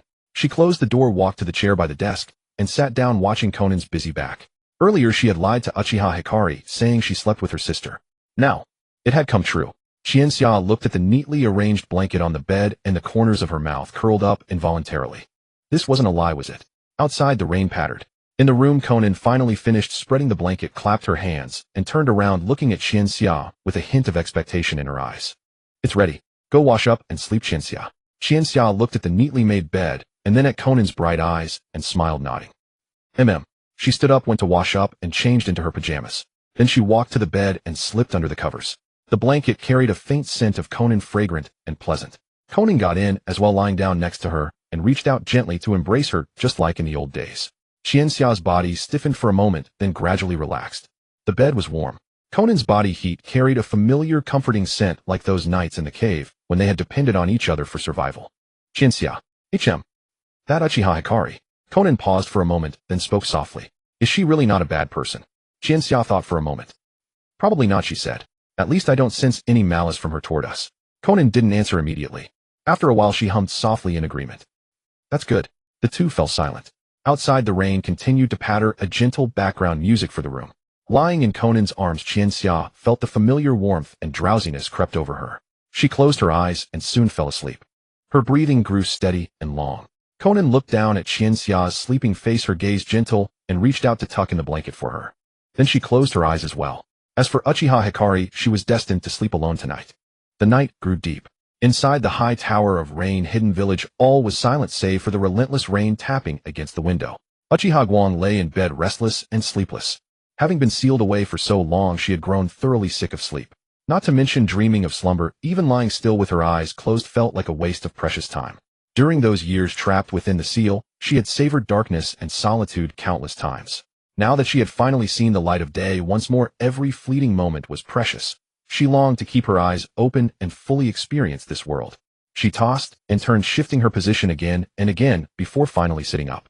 Leaning against the headboard, she gazed out at the pitch-black night beyond the window. The rain curtain hung hazy under the cover of darkness, and the outlines of distant rooftops flickered faintly in and out of view. Qianxia. Was she asleep alongside her older sister now? The moment the thought arose, an image spontaneously surfaced in Uchiha Guang's mind. Qianxia curled up in her sister's embrace, serene and content, like a docile kitten, sleeping peacefully and soundly. Uchiha Guang's gaze drifted pensively toward the window, a wave of bitterness welling up in her heart. Had she not done enough? Was there still something missing? She felt she had tried so hard, striving to grow close to Qianxia, working diligently to win over her family, desperate to become someone useful to her. Earlier today at the ramen shop, she had deliberately showcased her strength in front of Konan, all so that Qianxia might see how capable she was, how worthy she was to be kept by her side. Yet in Qianxia's eyes there lingered a faint trace of detachment and caution. Uchiha Guang's heart clenched ever so slightly. She didn't mind if Qianxia used her. She had said so herself willingly and wholeheartedly. But Qianxia hadn't even figured out how she wanted to use her yet. Trapped here in Rain-Hidden Village, there was no war, no enemies. Despite possessing strength capable of shaking the entire shinobi world, she found no outlet for it whatsoever. Then what use was she to Qianxia? Uchiha Guang lowered her head, gazing at her own fair, slender hands. Even possessing such overwhelming power, she still did not know what she should do with these hands for Qianxia's sake. The more she thought about it, the more restless she became. Just then a sudden idea flashed through her mind. She remembered, in the days before her sealing, Qianxia had collected the chakra of the tailed beasts. At that time she had no idea why Qianxia needed their chakra. In her eyes the tailed beasts were hardly remarkable. She could easily subdue them, and they tasted bland and left much to be desired. Yet if Qianxia had sought them out, then their chakra must have held some value to her, right? So if she went and captured a tailed beast for Qianxia, Uchiha Guang's eyes gleamed in the darkness. If she brought back a little pet for Qianxia, wouldn't she be delighted? The more she pondered it, the better the idea seemed. She was already running through possibilities in her mind. Which one should she catch? Kurama. Too large and far too conspicuous. Shikaku. Rumor had it that its temperament was quite irritable. Perhaps she should look for something gentler instead. Lost in her thoughts, a voice suddenly came from behind her. Guang. Uchiha Guang turned her head and saw Nagato standing at the other end of the corridor. He appeared to have just come from the laboratory. He wore loose casual clothing and still held a scroll he hadn't had time to put away. Clearly he had been working deep into the night. Seeing Uchiha Guang standing alone in the corridor, he seemed somewhat surprised. Haven't you rested yet? Uchiha Guang quickly masked her emotions and offered a polished smile. Brother Nagato. She gave a slight bow. You haven't rested either. Nagato approached and stopped a few paces away, following her gaze toward the window outside. Where is Qianxia? He asked casually. Isn't she with you? He truly regarded Uchiha Guang as Qianxia's girlfriend and had assumed they would be together. Uchiha Guang shook her head. Qianxia is sleeping with her older sister. Nagato paused, a flicker of confusion crossing his face. Weren't the two of them sleeping separately? He recalled that Qianxia and Konan each had their own rooms in Rain-Hidden Village. So why were they sharing a bed now? Before he could press further, Uchiha Guang spoke up. Brother Nagato. She turned and looked at him seriously. Do you know about the tailed beasts? Nagato was caught off guard by her question. Tailed beasts? Yes. Uchiha Guang smiled, her tone casually curious. I've become somewhat interested in them. Nagato's eyes lit up ever so slightly. Tailed beasts. This topic struck right at his interest. Since discovering the records of the Ten Tails Jinchuriki in a scroll within the archive, Nagato had become deeply fascinated with the tailed beasts. He had pored over every piece of information available in Rain-Hidden Village, learning everything he could about all 9 tailed beasts. He launched into a detailed explanation as though reciting from memory. There are 9 known tailed beasts in total. Konoha houses Kurama, the 9 tails. Cloud Hidden Village holds Matatabi, the 2 tails, and Gyuki, the 8 tails.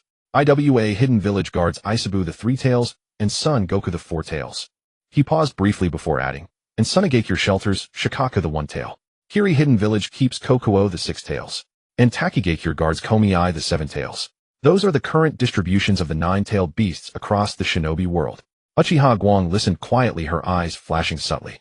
Konoha's Kurama clouds 2 and 8 tails, Iwa's 4 and 5, Sans 1 tail, Mist 3 and 6, Takigakure 7. The corner of her mouth slowly curved upward. Each tailed beast was sealed within the Jinchuriki of their respective villages. Capturing one would mean first locating the corresponding host. However, for someone who could unleash the perfect Susanoo, this was hardly an insurmountable task. If she truly went and captured a tailed beast to serve as Qianxia's little companion. Uchiha Guang imagined the surprised yet delighted expression on Qianxia's face, and her smile deepened. Qianxia would surely be overjoyed. Nagato observed the meaningful smile playing on Uchiha Guang's lips, and sensed something amiss, though he couldn't quite put his finger on it. Why do you ask about these things? He ventured cautiously. Nothing particular, Uchiha Guang replied, turning her gaze back to him with an innocent smile. Just curious. Nagato. He had a strong feeling that things were not quite as simple as they seemed. Yet looking at Uchiha Guang's well-behaved expression, he decided not to press further and simply nodded, offering a word of caution. The tailed beasts are extremely dangerous, and their Jinchuriki are no pushovers. If you're truly interested, proceed with caution. I understand. Thank you for your concern, Brother Nagato. Uchiha Guang nodded obediently. Nagato studied her compliant demeanor, but the lingering doubt in his heart did not fully dissipate. Still he said nothing more, and waved his hand before turning to leave for his own room. After a few steps he stopped and glanced back at Uchiha Guang with words lingering unspoken on his lips. Get some rest soon. Nagato's figure disappeared down the far end of the corridor. Uchiha Guang stood where she was watching him leave, then turned her gaze back toward the window. Tailed beasts. She lifted her head and gazed into the distance towards some hidden shinobi village buried deep within the night. She had already made her choice. Early the next morning after washing up and changing into clean clothes, Qianxia went straight to Uchiha Hikari's room. She had been thinking all night that it wouldn't do to let Hikari remain idle in the village.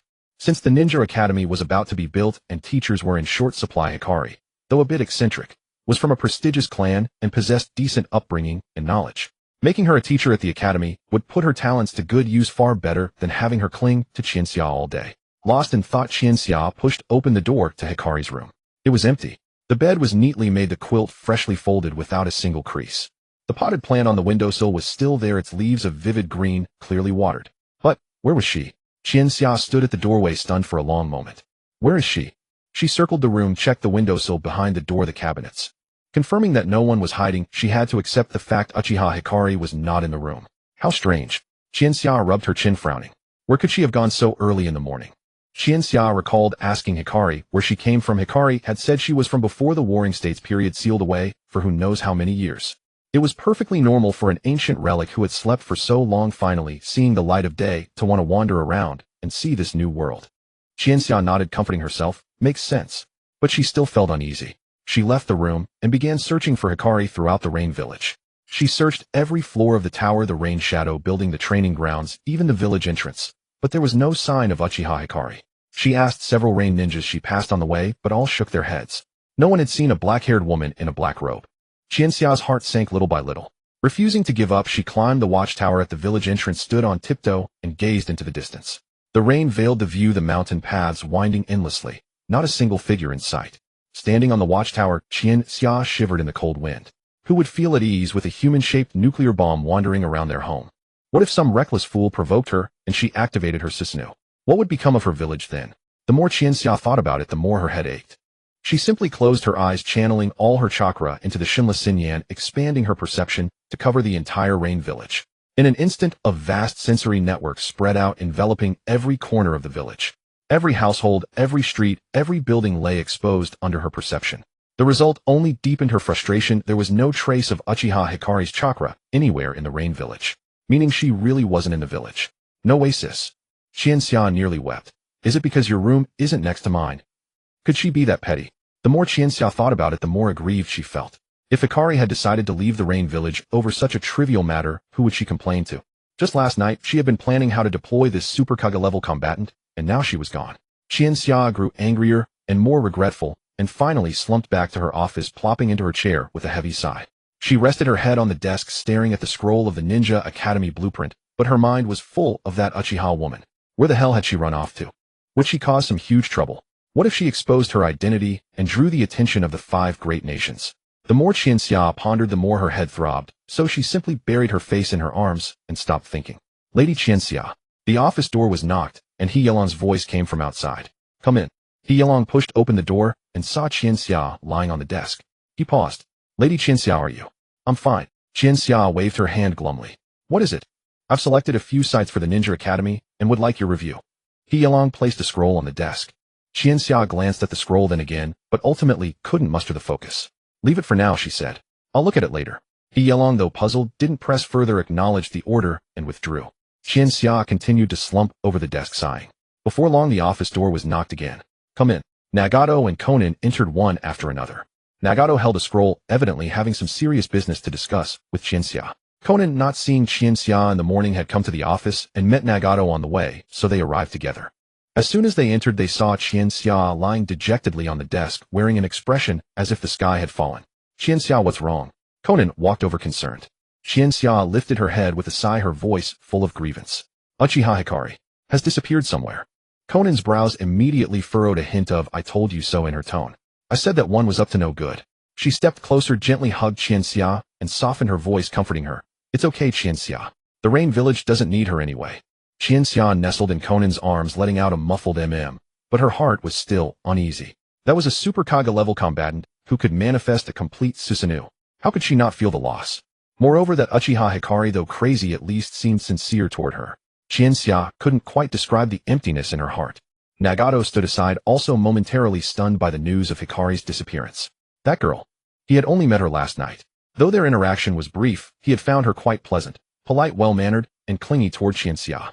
She didn't seem like the type to leave without saying goodbye. How could she vanish so suddenly? Nagato's brow furrowed as a scene from the previous night surfaced in his mind. Last night, after leaving the lab, he had seen Hikari standing alone in the corridor. She had asked about tailed beasts, and he, thinking it was simple curiosity, had told her everything he knew about the nine. At the time he had felt something was off, but couldn't pinpoint it. Now, with Hikari gone, an absurd idea suddenly sprang into Nagato's mind. No way could she have gone to capture a tailed beast. The moment the thought surfaced, Nagato himself found it ridiculous. Though Hikari was incredibly strong, capturing a tailed beast meant directly storming one of the 5 great shinobi villages, facing not just the beast itself. Even if she could summon a full Susanoo, it would be an incredibly audacious move. Besides, she had seemed so well-behaved last night, just casually asking. Nagato looked at Xianxia, who was sighing on the desk, and then at Konan, softly comforting her. He suppressed the outlandish guess in his heart. After all, that was too far-fetched. It probably wasn't true. Nagato silently prayed. He hoped he was overthinking. But then he recalled the eager glint in Hikari's eyes when she had asked him last night. The more he thought, the more unsettled he became, yet he dared not voice it. He feared that if he spoke, Xianxia would break down on the spot. If that Uchiha woman really had gone after a tailed beast, then the Rain Village would likely have to face the wrath of the 5 great nations. At the border of the land of Earth, in the desolate wilderness, wind and sand whipped about. Jagged rocks, cracked earth, and sparse, withered grass swayed gently in the dusty gale. Unlike the land of rain, where drizzle persists through the year, the air here was strikingly dry. A dark silhouette made its unhurried way along the road, steps light and leisurely, as though on a spring outing.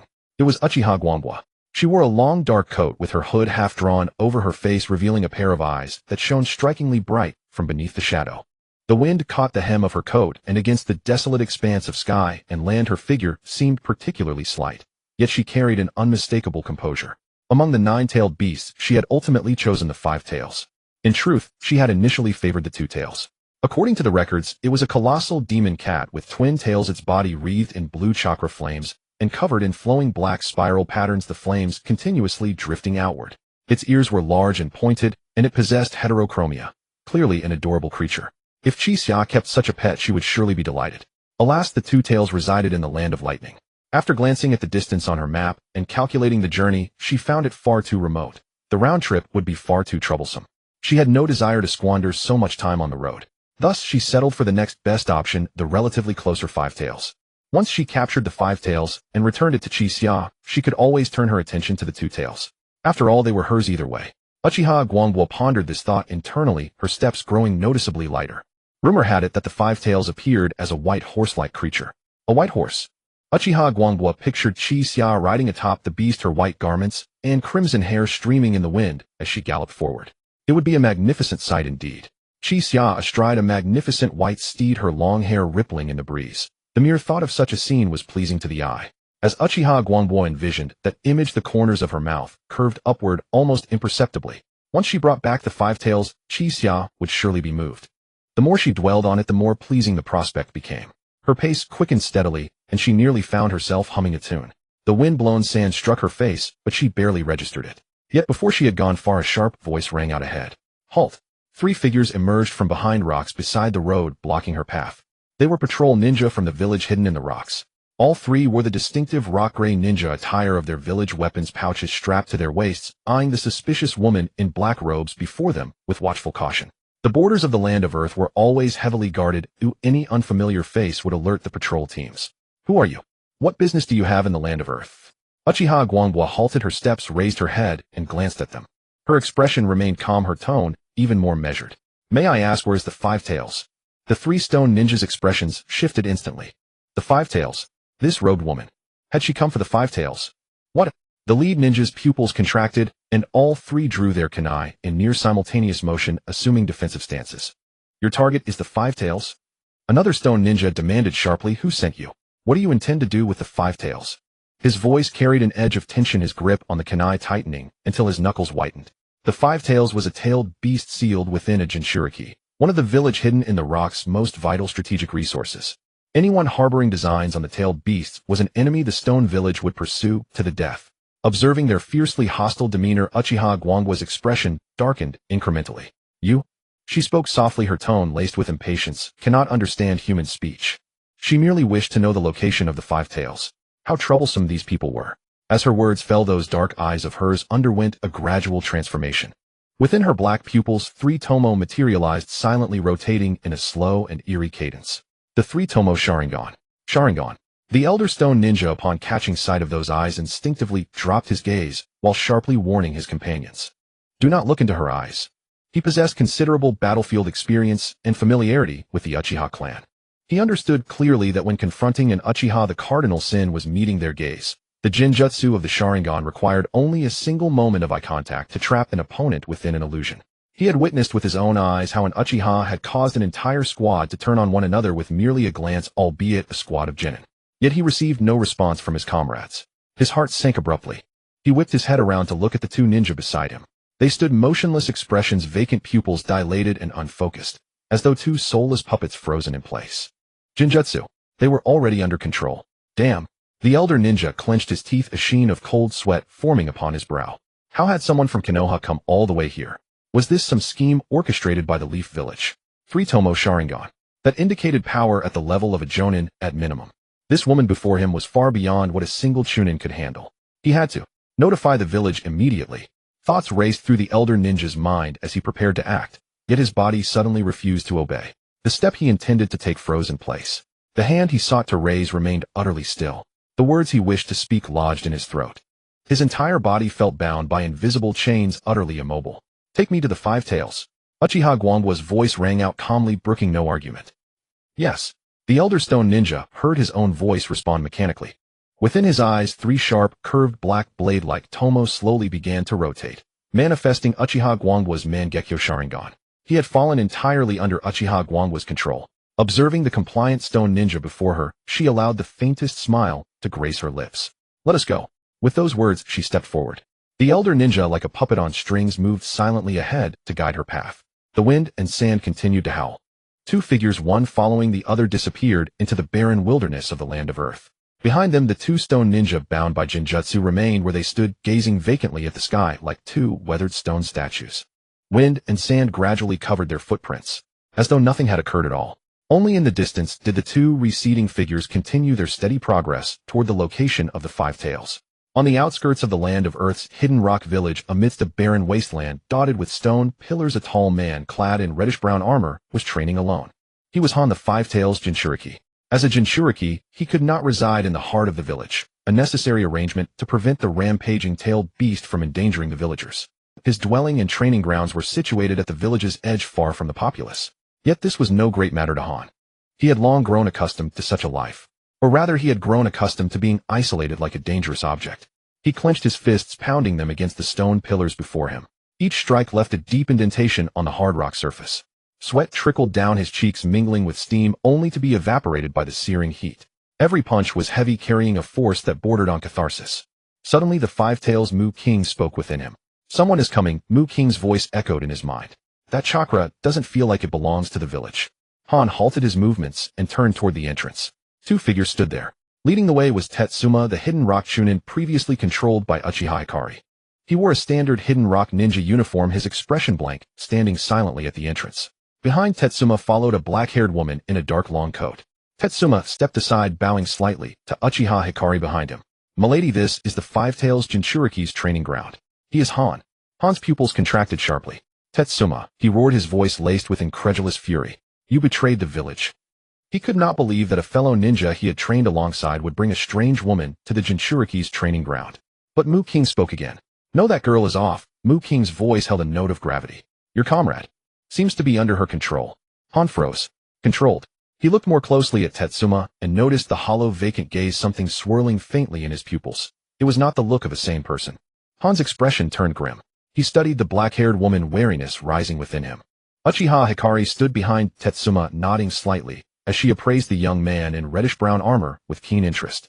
He was tall with bulging muscles, and his exposed skin bore the scars of steam burns, making him resemble a walking furnace.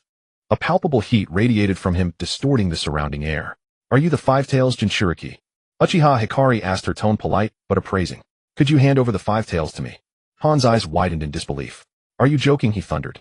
How could I ever give my comrade to you? Comrade. Uchiha Hikari tilted her head, a note of confusion in her voice. She looked at Han with genuine perplexity. You mean? The 5 tails, she said. You consider a tailed beast your comrade? Her voice carried genuine surprise.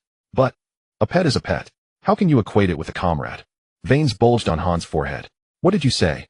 A pet is a pet. Uchiha Hikari repeated, her tone earnest to the point of naivety. You raise a pet, no matter how close it is, it's still just a pet. How can you treat it as a comrade? She truly did not understand.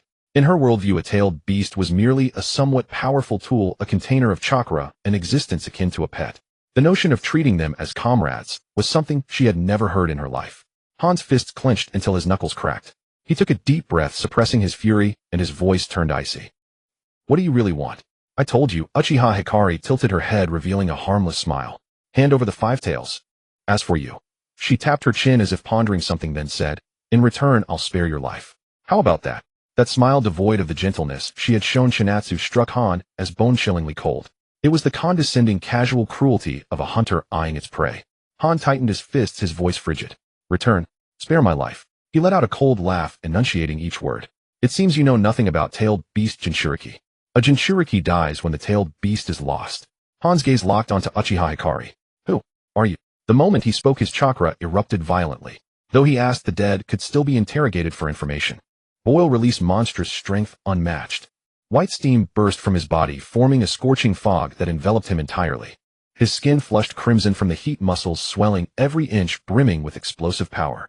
He stood like a volcano on the verge of eruption. Uchiha Hikari watched the scene and slowly shook her head. Why? She murmured, her tone tinged with helplessness. Why must you always resort to violence at the slightest disagreement? She spread her hands, a condescending inquiry in her voice. Do you know what kind of existence you are facing? Her gaze fell upon Han with a pitying assessment. A mere Jinchuriki dares to bare its fangs before me. The instant her words fell, Uchiha Hikari's eyes sharpened. Mangekyo Sharingan.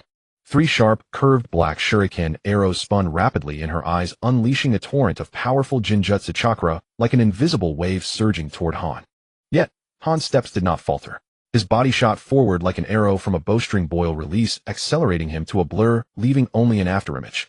His fist, wrapped in scalding steam, tore through the air with a whistling roar, aiming straight for Uchiha Hikari's face. At the last moment, she sidestepped slightly, narrowly evading the deadly blow. The heat wave brushed past her cheek, lifting her hair. Her eyes widened slightly, for the first time showing surprise. Han's fist struck the stone pillar behind her, and under the dual force of heat and impact, the pillar shattered into countless fragments. Han turned, his gaze burning with intensity as he fixed on Uchiha Hikari. Didn't the hidden leaf tell you? He growled, his voice low and murderous. Jinchuriki are immune to Jinjutsu. You Uchiha woman. Uchiha Hikari stood still, looking at the shattered pillar, then at Han's battle-ignited eyes, and fell silent for a moment. Then she spoke softly. I see. She withdrew her disdain for Han, her gaze turning more earnest. It seems you are more troublesome than I thought, she said, slowly raising her hand. Then I will take this a little more seriously. The Mangekyo Sharingan granted Uchiha Guang extraordinary dynamic vision. To her, Han, who appeared as swift as lightning to ordinary eyes, moved in slow motion. Every muscle contraction, every burst of steam, every sign of impending force was vividly clear. She discerned Han's intent to strike again and quickly formed hand seals. Fire release, great fireball technique. A colossal fireball erupted from her mouth, its blazing radiance illuminating the stone forest and blocking Han's oncoming assault. Han let out a cold snort. Let me show you the power of steam. He slightly adjusted his body's orientation, and the nozzles on his armor suddenly expelled a massive amount of white steam, generating a powerful lateral thrust. Like an arrow released from a bowstring, he slid sideways, evading the fireball. The fireball grazed past him, struck a distant stone wall, and exploded with a thunderous roar, sending debris flying. Uchiha Guang narrowed her eyes. This technique is truly remarkable. Even during high-speed charge, he could change direction so swiftly, even executing an almost inertia-defying mid-air turn. She had to admit that this Five Tails Jinchuriki's combat style was indeed commendable. Han's movements showed no pause. Boyle released steam jet kick. Steam erupted once more, and his speed soared to its peak in an instant, incredibly fast. Like a projectile fired from a cannon, he was before Uchiha Guang in the blink of an eye. So fast, Uchiha Guang's pupils contracted. With no time to dodge, she swiftly formed hand seals. Earth release, earth-style wall. A thick earthen wall rose before her, thundering into existence between her and Han. Bang! Han's kick, enveloped in scorching steam, slammed into the earth-style wall. Under the dual assault of steam and impact, the wall emitted a dull, heavy roar and then shattered. Clods of earth scattered in all directions. The earth-style wall was kicked to pieces. Uchiha Guang's pupils constricted sharply. Such power. Is it really this strong? Before she could react, Han's foot pierced through the fragmented wall and struck her. Thud. Uchiha Guang was sent flying arcing through the air before crashing heavily onto the ground and sliding several meters before stopping. However, thanks to the cushioning of the Earth-style wall, the force that landed on her had been considerably weakened. She was merely knocked back, not substantially injured. Not finished yet. Han's figure leaped into the air, steam erupting from all the nozzles of his armor simultaneously, making him plummet like a meteor with immense force toward Uchiha Guang's landing spot. Boil release 5 mountain leap. Boom. The ground shook violently, and a massive shockwave along with rubble and dust swept through the stone forest, raising a thick cloud of smoke. When the smoke cleared, a crater several meters wide remained on the ground, its edges scorched black by the high-temperature steam. Han landed at the crater's rim, his sharp gaze scanning the bottom. Is it over? Kokuo's voice rang in his mind, tinged with gravity. It's not that simple. Han's brow furrowed. That woman's eyes are not ordinary 3 tomo. Kokuo paused, a hint of recollection in its tone. We tailed beasts communicate among ourselves. Once the 9 tails encountered Madara Uchiha and was controlled by him. The eye pattern of the person before you is not ordinary 3 tomo. It should be the same eyes as Madara. Han's heart sank heavily. Mangekyo Sharingan. That was the supreme ocular technique that only the legendary Madara Uchiha possessed. Did the woman before him have eyes like Madara's? Han clenched his fists. The dust gradually settled, and the bottom of the crater was empty. Vanished. Han warily scanned his surroundings, lowering his body slightly into a full defensive stance. Where did she run off to? Before he could finish, a figure dashed out from the blind spot of his vision. Uchiha Guang's speed was astonishing. A ninja sword had appeared in her hand, its cold gleam flashing straight for Han's back. Han's reaction was equally swift. In the nick of time, he adjusted his body angle and used his armor to forcibly block the strike. A piercing metallic clash rang out, sparks flying. Uchiha Guang's blade struck the gap in the armor's joint, producing a dull sound. Then she quickly distanced herself. Han stomped the ground, using the recoil to leap backward onto a remaining stone pillar. The two halted several meters apart, their figures coming to a stop in unison. Uchiha Guang stood on the ground, expressionless, gazing at Han on the pillar. She had fully entered combat mode. The spiral blade pattern of her Mangekyo Sharingan rotated slowly. On the edge of her ninja sword, a trace of metal shavings from the armor remained. Earlier she hadn't aimed for Han's vital spots because she couldn't kill the Jinchuriki, otherwise the tailed beast would also die. Although tailed beasts would revive, that would take several years. Chinatsu couldn't wait that long, so she could only cripple the Jinchuriki. Her gaze had locked onto a single target from the very beginning, Han's armor. Han stood on the pillar, his body suddenly stiffening. He sensed something wrong. He looked down, and his pupils sharply contracted. The armor on his body was falling off piece by piece. First the chest plate, then the shoulder guards, then the arm guards. Metal fragments slid off his body, clattering onto the stone pillar with crisp sounds. That Uchiha woman. Her attack was never aimed at his vital points. From the beginning she was going for his armor. Each of her strikes had precisely cut into the gaps of the armor joints. Uchiha Guang stood below, looking up at the armorless Han on the pillar, and spoke calmly. Your speed and power all come from your steam, right? You use the holes in the armor to eject steam for high-speed movement. She tilted her head, her tone chilling. Now without the armor, what will you do? Han stood on the pillar, crimson steam rising from his bare skin, swirling like mist. His eyes grew sharper. Uchiha Guang looked at him and added a sincere admonition. I think you'd better be sensible and come with me. When the 5 tails is extracted, you might not die. Wind and sand swept through the stone forest, raising fine gravel. Han, high above, looked down at her, paused for a moment, then spoke slowly. You're wrong. The power of boil release has never come from the armor. The armor is just a tool. It is my body that truly masters the steam. He raised his hand and clenched his fist. Steam surged from the gaps between his fingers, carrying a scorching heat wave.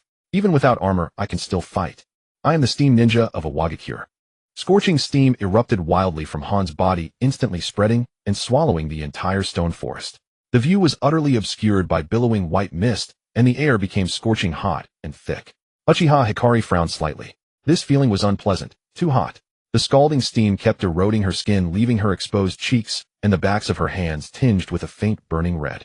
She had to disperse the steam quickly, otherwise with her vision blocked, the battle would turn against her. She formed hand seals, chakra gathering in her mouth. Wind release, great breakthrough. A gale howled from her mouth, sweeping across the entire field like an invisible giant palm. The strong wind kicked up gravel and dust, blowing away the dense steam in an instant and restoring a clear view.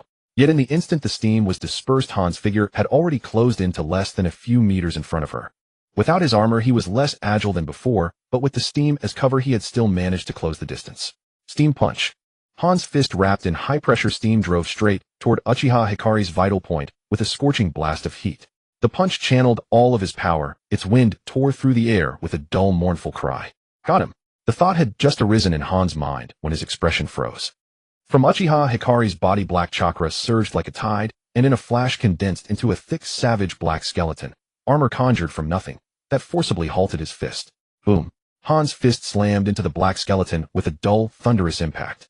The high-pressure steam burst outward on collision, transforming into a ring of white shockwave. Han's pupils abruptly contracted. The skeleton before him bore only a single hair-thin crack. So hard. Even his all-out blow had failed to produce even one complete fracture. But the battle gave him no time to react. At the skeleton's side, a massive black arm suddenly materialized and smashed down at Han with overwhelming, ruinous force. Han had no chance to dodge. His whole body was sent flying and slammed heavily into a thick stone pillar. Boom. The pillar shattered on impact, debris bursting in every direction and dust soaring into the sky. Han tumbled out of the broken rubble and hit the ground, coughing up a mouthful of blood. The blood spattered onto the dust-covered earth, quickly evaporated by the intense heat, leaving behind a dark red stain. Uchiha Hikari stood within the Susanu's skeletal frame, looking down at him from above. Her expression was blank, her eyes held only coldness. Do you see now? This is the gap between you and me. Her voice was cold and composed, carrying a pressure that made one's spine run cold. If you will not submit, there is only death for you. I don't have unlimited patience. She tried once more to make Han abandon his resistance. Han braced one hand against the ground, breathed heavily, and slowly rose to his feet. He wiped the blood from the corner of his mouth, raised his head, and his gaze remained as sharp as a blade, tinged with a faint mocking sneer. Konoha is certainly ambitious. The war ended not long ago, he rasped, resentment thick in his voice, and now you're setting your sights on the tailed beasts. Are you trying to dominate the shinobi world? Uchiha Hikari frowned, her tone growing even more impatient. I represent only myself. She did not say that she was from the Hidden Rain village. Anyway, as long as she didn't bring trouble to Chinatsu. Since this Iwnin said it was Konoha, then let it be Konoha. That would only stir the pot and give the people of Konoha a headache. Han gave a cold laugh, but inside he was calculating differently. The Uchiha clan was the only one of its kind in the entire shinobi world, and it belonged exclusively to Konoha. Claiming she didn't represent Konoha, only herself. Who would believe that? That kind of nonsense was only good for fooling 3-year-olds. Han's eyes suddenly sharpened, and the long-suppressed chakra in his body erupted into a boil. Then let me show you the true power of a Jinchuriki. Red chakra gushed out of his body like molten lava, covering his entire form. The dark red-tailed beast chakra cloak churned fiercely around him, radiating an overwhelming heat and a suffocating pressure. Behind him, 5 thick tails gathered and swayed slowly through the air. White bone growths burst across his body layer by layer, covering his skin like pale bone armor. The sight was both ferocious and grotesque. He began to undergo partial tailed beast transformation. Han's chest rose and fell violently, every breath carrying scalding steam. His human face flickered beneath the wrapping red chakra, features gradually twisting into a beast-like snarl. He opened his mouth. Black and white chakra converged and spiraled in front of his lips. The two energies twisted together, rapidly compressing and condensing while letting out a sharp, piercing screech. Threads of violet-black electric sparks crackled and danced along the sphere's edge. The surrounding airflow was torn and churned, and even space itself seemed to tremble. Loose stones on the ground were pulled upward by an invisible force, then fell back. A tailed beast ball, small but dense with overwhelming pressure, took shape swiftly before his lips. The sphere was only the size of a human head, yet the chakra compressed within it was astonishingly dense. A low rumbling tremor pulsed from inside like the growl of some ancient giant beast, making even the soul quake. Han pushed it forward. Go! The fully compressed tailed beast ball shot out with a howl. A violet-black orb tore through the air, carrying destructive energy and trailing a long dark tail as it hurtled toward Uchiha Hikari with a roar. Wherever the tailed beast ball passed, the ground was gouged into a deep furrow. Rocks on both sides melted into red-hot liquid under the high temperature, then rapidly solidified into black, glassy crystals. Uchiha Hikari remained where she was.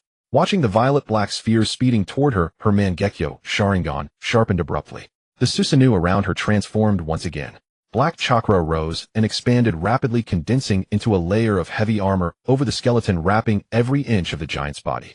The somber armor gleamed with a dark, chill luster in the sunlight. The Susanoo now held a jet-black blade in its hand as well. The sword was long, cold, and forbidding, its edge carrying a killing sharpness that could sever mountains and rivers. Dark red patterns flowed along the blade, pulsing like living veins. Uchiha Hikari raised her hand, and the Susanoo's colossal arm followed, lifting the jet-black blade, high, aimed directly at the howling-tailed beast ball. Flash! A flash of blade light. The black longsword fell with crushing force, its edge cutting precisely into the heart of the tailed beast ball, splitting that mass of violet-black, destructive energy clean in two. The split-tailed beast ball froze in midair for an instant. Its two halves squeezed and grated against each other as the disordered chakra within lost its equilibrium. Then it exploded with a colossal roar. A violent shockwave swept in every direction, lifting a monstrous surge of air. The entire stone forest shuddered violently from the impact. The ground split open, stone pillars toppled, and debris was flung into the air, vaporized by the heat, in an instant into a sky full of dust. The shockwave tore at the earth, leaving behind deep ravines. Dust filled the world, blotting out sun and sky. Only after a long time did the haze slowly begin to clear. Uchiha Hikari was still standing in the same spot. The pitch-black Susanoo armor cast a cold gleam under the sunlight, and the long blade remained raised. A wisp of violet-black electricity crackled at the tip, then slowly dissipated. Han, however, stood at the edge of the shockwave, gasping for air in great heaves. The tailed beast chakra cloak around him had been torn into tatters, and his 5 tails had also faded considerably. Blood trickled from the corner of his mouth again, but his eyes stayed locked on the demonic giant, refusing to look away. He lifted his head, gazing at the black giant standing there like a demon god. The sharpness and defiance in his eyes were at last replaced by a trace of profound despair. What kind of monster is this? Even the tailed beast ball had been useless. Would a complete tailed beast transformation be any different? Han wasn't certain. That woman. She was still standing exactly where she had been, without having retreated even a single step. Uchiha Hikari looked down at him, the blade in her hand, tilting slightly toward Han. I'll ask you one last time, submit or die. Sand and wind swept past, stirring the hair at her forehead. 3 spinning blade patterns slowly rotated in her Mangekyo Sharingan. Submit. I am a ninja of the Hidden Rock Village. How could I ever submit to Konoha? Han's chest heaved violently, and a flame of near-despairing resolve blazed in his eyes. He had not fought to this point for himself. He was the Jinchuriki of the 5 tails, the weapon of the Hidden Rock Village, and its shield. If even he bowed his head, what could the village rely on? Within his body, the chakra of the 5 tails was no longer suppressed. Ugh! A low guttural roar exploded from the depths of his throat, like the final cry of a cornered beast. The dark crimson-tailed beast chakra around him surged instantly, erupting outward like a raging tide, flinging every stone on the ground into the air. Layer upon layer, chakra wrapped and stacked, tearing apart and reshaping his human silhouette with savage energy. Rolling white scalding steam gushed wildly from the gaps in the chakra, a vast white mist nearly obscuring the entire field of vision, even staining the sky a pale gray. Bones emitted muffled explosive cracks as his form swelled and soared. The human shape dissolved rapidly, replaced by the towering body of a colossal beast. Hooves smashed heavily into the ground, the massive horse body taking shape. A dolphin-like head rose, and 5 sharp, gleaming white horns glinted cold under the sunlight. 5 thick tails lashed through the air, streaks of faint dark red-tailed beast chakra flowing beneath the snow-white, fur-like magma surging through underground veins. The earth trembled violently beneath the beasts, trampling stones leaping into the air, gales sweeping across the land. The 5 tails Mu Wang, fully transformed into a tailed beast, had arrived. 2 streams of hot white steam blasted from the beast's nostrils, its deep resonant roar shaking heaven and earth. Every breath stirred scorching currents, warping the surrounding air. The 5 tails Mu Wang, fully transformed into a tailed beast, had arrived. Uchiha Guang gazed at the mountain-like white giant, and the impatience in her eyes finally reached a breaking point. She had lost all patience. Enough! Her voice was low and icy. As she spoke, she drove Susanoo with frenzied force, and black chakra erupted like a volcanic eruption into the sky. The complete Susanoo, clad in layered chakra armor, finally stood upon the earth, its height rivaling, and even slightly surpassing, that of the 5 tails Mu Wang. The giant's left hand gripped a sharp chakra blade, the blade itself jet black, its edges gleaming with a cold, dark red light. The giant's right hand raised a diamond-shaped chakra shield, its surface thick and layered with patterns like a tortoise shell. Pitch-black flames of chakra burned quietly in the giant's eye sockets like 2 ghostly lanterns locking onto the white beast ahead. 2 overwhelming forces confronted each other across the void. Gales whipped up dust, and the air itself was twisted by the collision of the 2 immense powers. On this rocky battlefield, the ultimate violence of 2 extremes finally clashed head-on. Mu Wang struck first. The muscles of the beast's limbs tensed, and white steam erupted with sudden intensity, like a boiler bursting at full pressure. Hornbreak. With a roar like a thundering train, the 5 tails, propelled by the explosive force of boil release, transformed its massive body into a white flash, its 5 horns aimed directly at Susanoo as it charged. The ground was gouged into 2 deep furrows by its hooves, debris flying to both sides, leaving a trail of white steam through the air. In the blink of an eye, the white flash crashed before the giant. The giant Susanoo's eyes hardened with a cold gleam, and the arm bearing the shield swung forward to block. Bang! The earth-shattering collision exploded, and the shockwave expanded outward as a visible ring of air. The five-tails horn slammed violently into the diamond-shaped chakra shield of Susanoo. The black chakra barrier shook intensely and spiderweb-like cracks burst across the shield's surface, spreading to its edges. The massive impact force transmitted through the shield, causing Susanoo's heavy feet to slide backwards several meters across the ground, plowing up high mounds of earth and carving 2 deep trenches in the soil. Mu Wang also staggered back 2 steps from the recoil. Dark red-tailed beast chakra roiled beneath its snow-white fur, and hotter steam gushed from its mouth and nose. Its head shook slightly, clearly feeling the aftershock of the collision. But neither side gave the other a moment to breathe. Susanoo's other hand rose high, the chakra blade condensing a cold, sharp light, and slashed down toward the beast's head. The blade carried immense force, tearing through the air with a piercing shriek. Mu Wang's tail swept out horizontally, 5 thick tails like 5 heavy iron whips, striking upward with full force. The blade and the beast's massive tails collided violently, sending sparks of chakra flying in all directions. The heavy tails successfully deflected the downward slash, the savage force, causing Susanoo's arm to tremble slightly, and fine fragments of energy scattered from the black chakra armor. Scalding steam swept over from the beast's body, baking Susanoo's chakra armor. Ripples spread across the armor's surface like water heated by a scorching wave. Another evenly matched clash. Mu Wang raised its head again, its cheeks bulging rapidly. Within its massive maw, black and white chakra wildly twisted and compressed. The pitch black of Yin chakra and the pale white of Yang chakra kneaded together, with violet-black lightning crackling and a destructive pressure spreading across the sky. A tailed beast ball was forming again. A low hum oppressed the entire field, the air itself growing heavy, each vibration like a dull saw grating against the eardrums. Uchiha Guang's pupils contracted. She made an instant decision: defend and withstand this attack. Susanoo crossed its arms, pouring all its chakra into the shield. The black defensive armor thickened abruptly, and layered defensive patterns emerged on the shield's surface. Mu Wang's maw opened wide. The tailed beast ball, woven of black and white, with violet lightning, shot out with a roar, dragging a long energy trail like a falling meteor, hurtling straight at the giant. Boom! The tailed beast ball slammed into Susanoo's defensive shield. A blinding violet-white light screen burst instantly, and the explosion's shockwaves swept outward like a tsunami, shredding and flinging rocks and earth into the sky. Everything on the ground was swept into the air, then vaporized by the intense heat, leaving a vast white dust cloud. Susanoo's shield trembled violently, cracks spreading rapidly, and the entire shield's surface shattered continuously at the explosion's epicenter. The entire giant was pushed backward by the force of the blast, the ground collapsing in large chunks beneath its feet, each step leaving a deep crater. Black chakra was continuously consumed and stripped away in the explosion, armor fragments flying off like shattered glass. Smoke billowed into the sky, blotting out the sun. The aftermath of the explosion lingered, the air still trembling.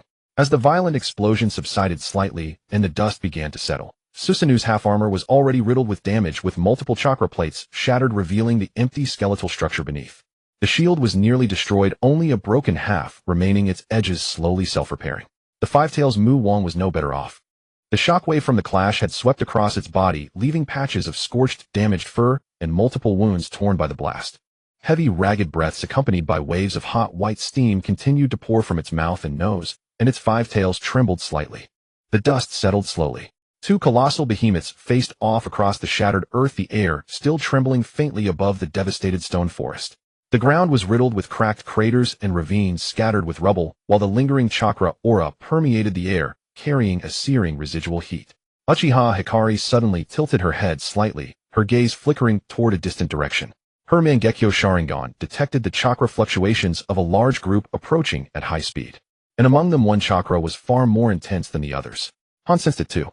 A puff of scorching steam burst from the nostrils of the massive white beast, its eyes gleaming with a flicker of relief. The reinforcements he had been waiting for had finally arrived. Soon dense black specks appeared on the distant horizon. A flood of IWA shinobi surged from all directions toward the battlefield. They landed on stone pillars, rooftops, and slopes at the edge of the ruins, swiftly forming an impenetrable encirclement that completely sealed off the area. The most striking figure was the short silhouette floating in midair. The Tsuchikage, Anoki. He hovered, arms dangling at his sides, his aged yet sharp eyes fixed on the pitch-black Susanoo, his weathered face etched with unprecedented gravity. How could he not sense such a violent battle near the village? From the moment the first chakra collision occurred, he had detected the anomaly. When that cold, immense chakra erupted outside the village, he almost thought it was an illusion. Only when the Susanoo rose from the ground did that familiar, suffocating pressure, the same one he had felt as a young man when he and the second Tsuchikage encountered Uchiha Madara, flood back to Anoki. That year he was still young, a newly appointed disciple of the Tsuchikage following the second Tsuchikage to Konoha. Then they encountered Uchiha Madara. That sky-obscuring blue giant descended like a demon, god the pressure of its chakra, making the very earth tremble. Their entire squad felt as insignificant as ants before Madara. Every jutsu they threw at him vanished like a pebble into the sea. If not for the second Tsuchikage, he might have died under Madara's hand. The terror of that encounter was etched into his bones. And now such a perfect Susanoo had appeared at his doorstep. Inoki clenched his fists. Konoha had produced another powerhouse of this magnitude. Why had he never heard of her? The Mangekyo Sharingan of the Uchiha clan. Only a handful in the entire shinobi world could awaken it. Every person wielding such power should be a figure of renown across the ninja world. Yet this woman before him, he had never even heard her name. Curse that Konoha for hiding her so deeply. The assembled IWA shinobi stared at the black giant, their faces filled with shock and terror. Almost none of them had ever seen a Susanoo, let alone a perfect form. The pitch-black chakra armor, the cold, long blade, the pupils of flame that seemed to come from the underworld. This giant had fought the Five Tails to a standstill, even gaining the upper hand. Some whispered among themselves, their voices trembling uncontrollably. What the hell is that thing? A tailed beast is terrifying enough, but that black giant is matching the Five Tails. No, not matching. Look at the wounds on the Five Tails, and the giant is still regenerating. Han also noticed the agitation among the IWA shinobi. Mu Wang incarnated as the Five Tails finally breathed a sigh of relief upon seeing Inoki's arrival. He let out a low, hoarse laugh, a sound full of post-crisis gratitude. Heh, now the tables have turned. His massive, beastly eyes fixed on Uchiha Hikari, his tone dripping with undisguised mockery. Aren't you going to run? Inoki's voice rang out from above, cold and commanding like a winter gale sweeping across the battlefield. To dare act so recklessly in a Wagakure. Do you think you can walk away unscathed? He floated in midair, his aged face etched with resolve. His cape flapped in the wind, and his hoarse voice carried an indisputable authority. The entire force of a Wagakure shinobi is converging here. You will face every shinobi of a Wagakure. As he finished, the IWA shinobi on the field sprang into action. Kunai, shuriken, and hand seals for jutsu appeared simultaneously from all directions. Earthen walls rose layer upon layer from the ground, sealing off every possible escape route like fortress walls.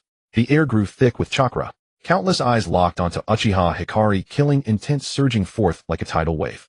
The encirclement was complete. Uchiha Hikari was now surrounded on all sides. IWA shinobi on the ground, that Tsuchikage in the sky, watching her like a hawk. Earthen barriers stacked high, leaving no gap. Inside the core of her Susanoo, Uchiha Hikari slowly swept her gaze across the ants, enclosing her. Her Mangekyo Sharingan, three-bladed pinwheel pattern rotating slowly, passed over every IWA shinobi's face. She saw their trembling hands, their forced calm, their breath choked with fear. Her eyelid twitched. She threw her head back and burst into wild laughter. Ha ha ha. The laughter was sharp, uninhibited, echoing across the desolate battlefield, carrying a madness that chilled the spine. She did not stop, did not rein it in. Just laughed, head thrown back in unrestrained abandon. The IWA shinobi exchanged bewildered glances, wondering what this woman found so amusing. Someone tightened their grip on their weapon, swallowed hard, and muttered, "Is she crazy?" Then the laughter ceased abruptly. Uchiha Hikari lowered her head, her gaze cold as a blade, her voice icy. Run. Who would run? Run where? Why should I run? Her voice suddenly rose, and a terrifying wave of chakra erupted from her body, sweeping outward like an invisible shockwave. She began to draw chakra from Qianxia, who was far away in Amigakure. The 8,000 spears mark on Qianxia's hand glowed, its crimson light pulsing like a living thing. Qianxia, 1,000 li away, was dozing at her desk when she felt a sudden emptiness inside, nearly slipping off her chair. She muttered a curse drowsily, thinking it was a dream, and slumped back down. On the battlefield, the damaged Susanoo around Uchiha Hikari was repairing itself at a visible rate. Cracks healed, armor reforged, the shattered shield reformed. The breaches blasted by the tailed beast ball were smoothed over as if by an invisible hand, restoring them to their original state. But it was not enough. The Susanoo's size swelled again. The already towering black giant began to grow at an impossible speed, as if it would pierce the very sky. 50 meters, 60, 70, nearly 100. The pitch-black giant stood like a mountain between heaven and earth, its shadow covering the entire battlefield, plunging every IWA shinobi into darkness. The giant's body blotted out half the sky, and even sunlight could not penetrate the black chakra armor. Uchiha Hikari stood at the giant's core, looking down upon the tiny figures below, her voice like a judgment descending from the heavens, laden with suffocating pressure. Are you, these ants, enough? A dead silence fell over the battlefield. The IWA shinobi looked up at the black giant that seemed to scrape the sky, their kunai and shuriken trembling. Under the shadow, someone involuntarily dropped their weapon. A kunai clattered to the ground with a sharp ring. Before the battle had even begun, despair had already taken hold. Inoki, suspended in midair, showed for the first time a look of near hopeless shock on his aged face. It can still grow. How is that possible?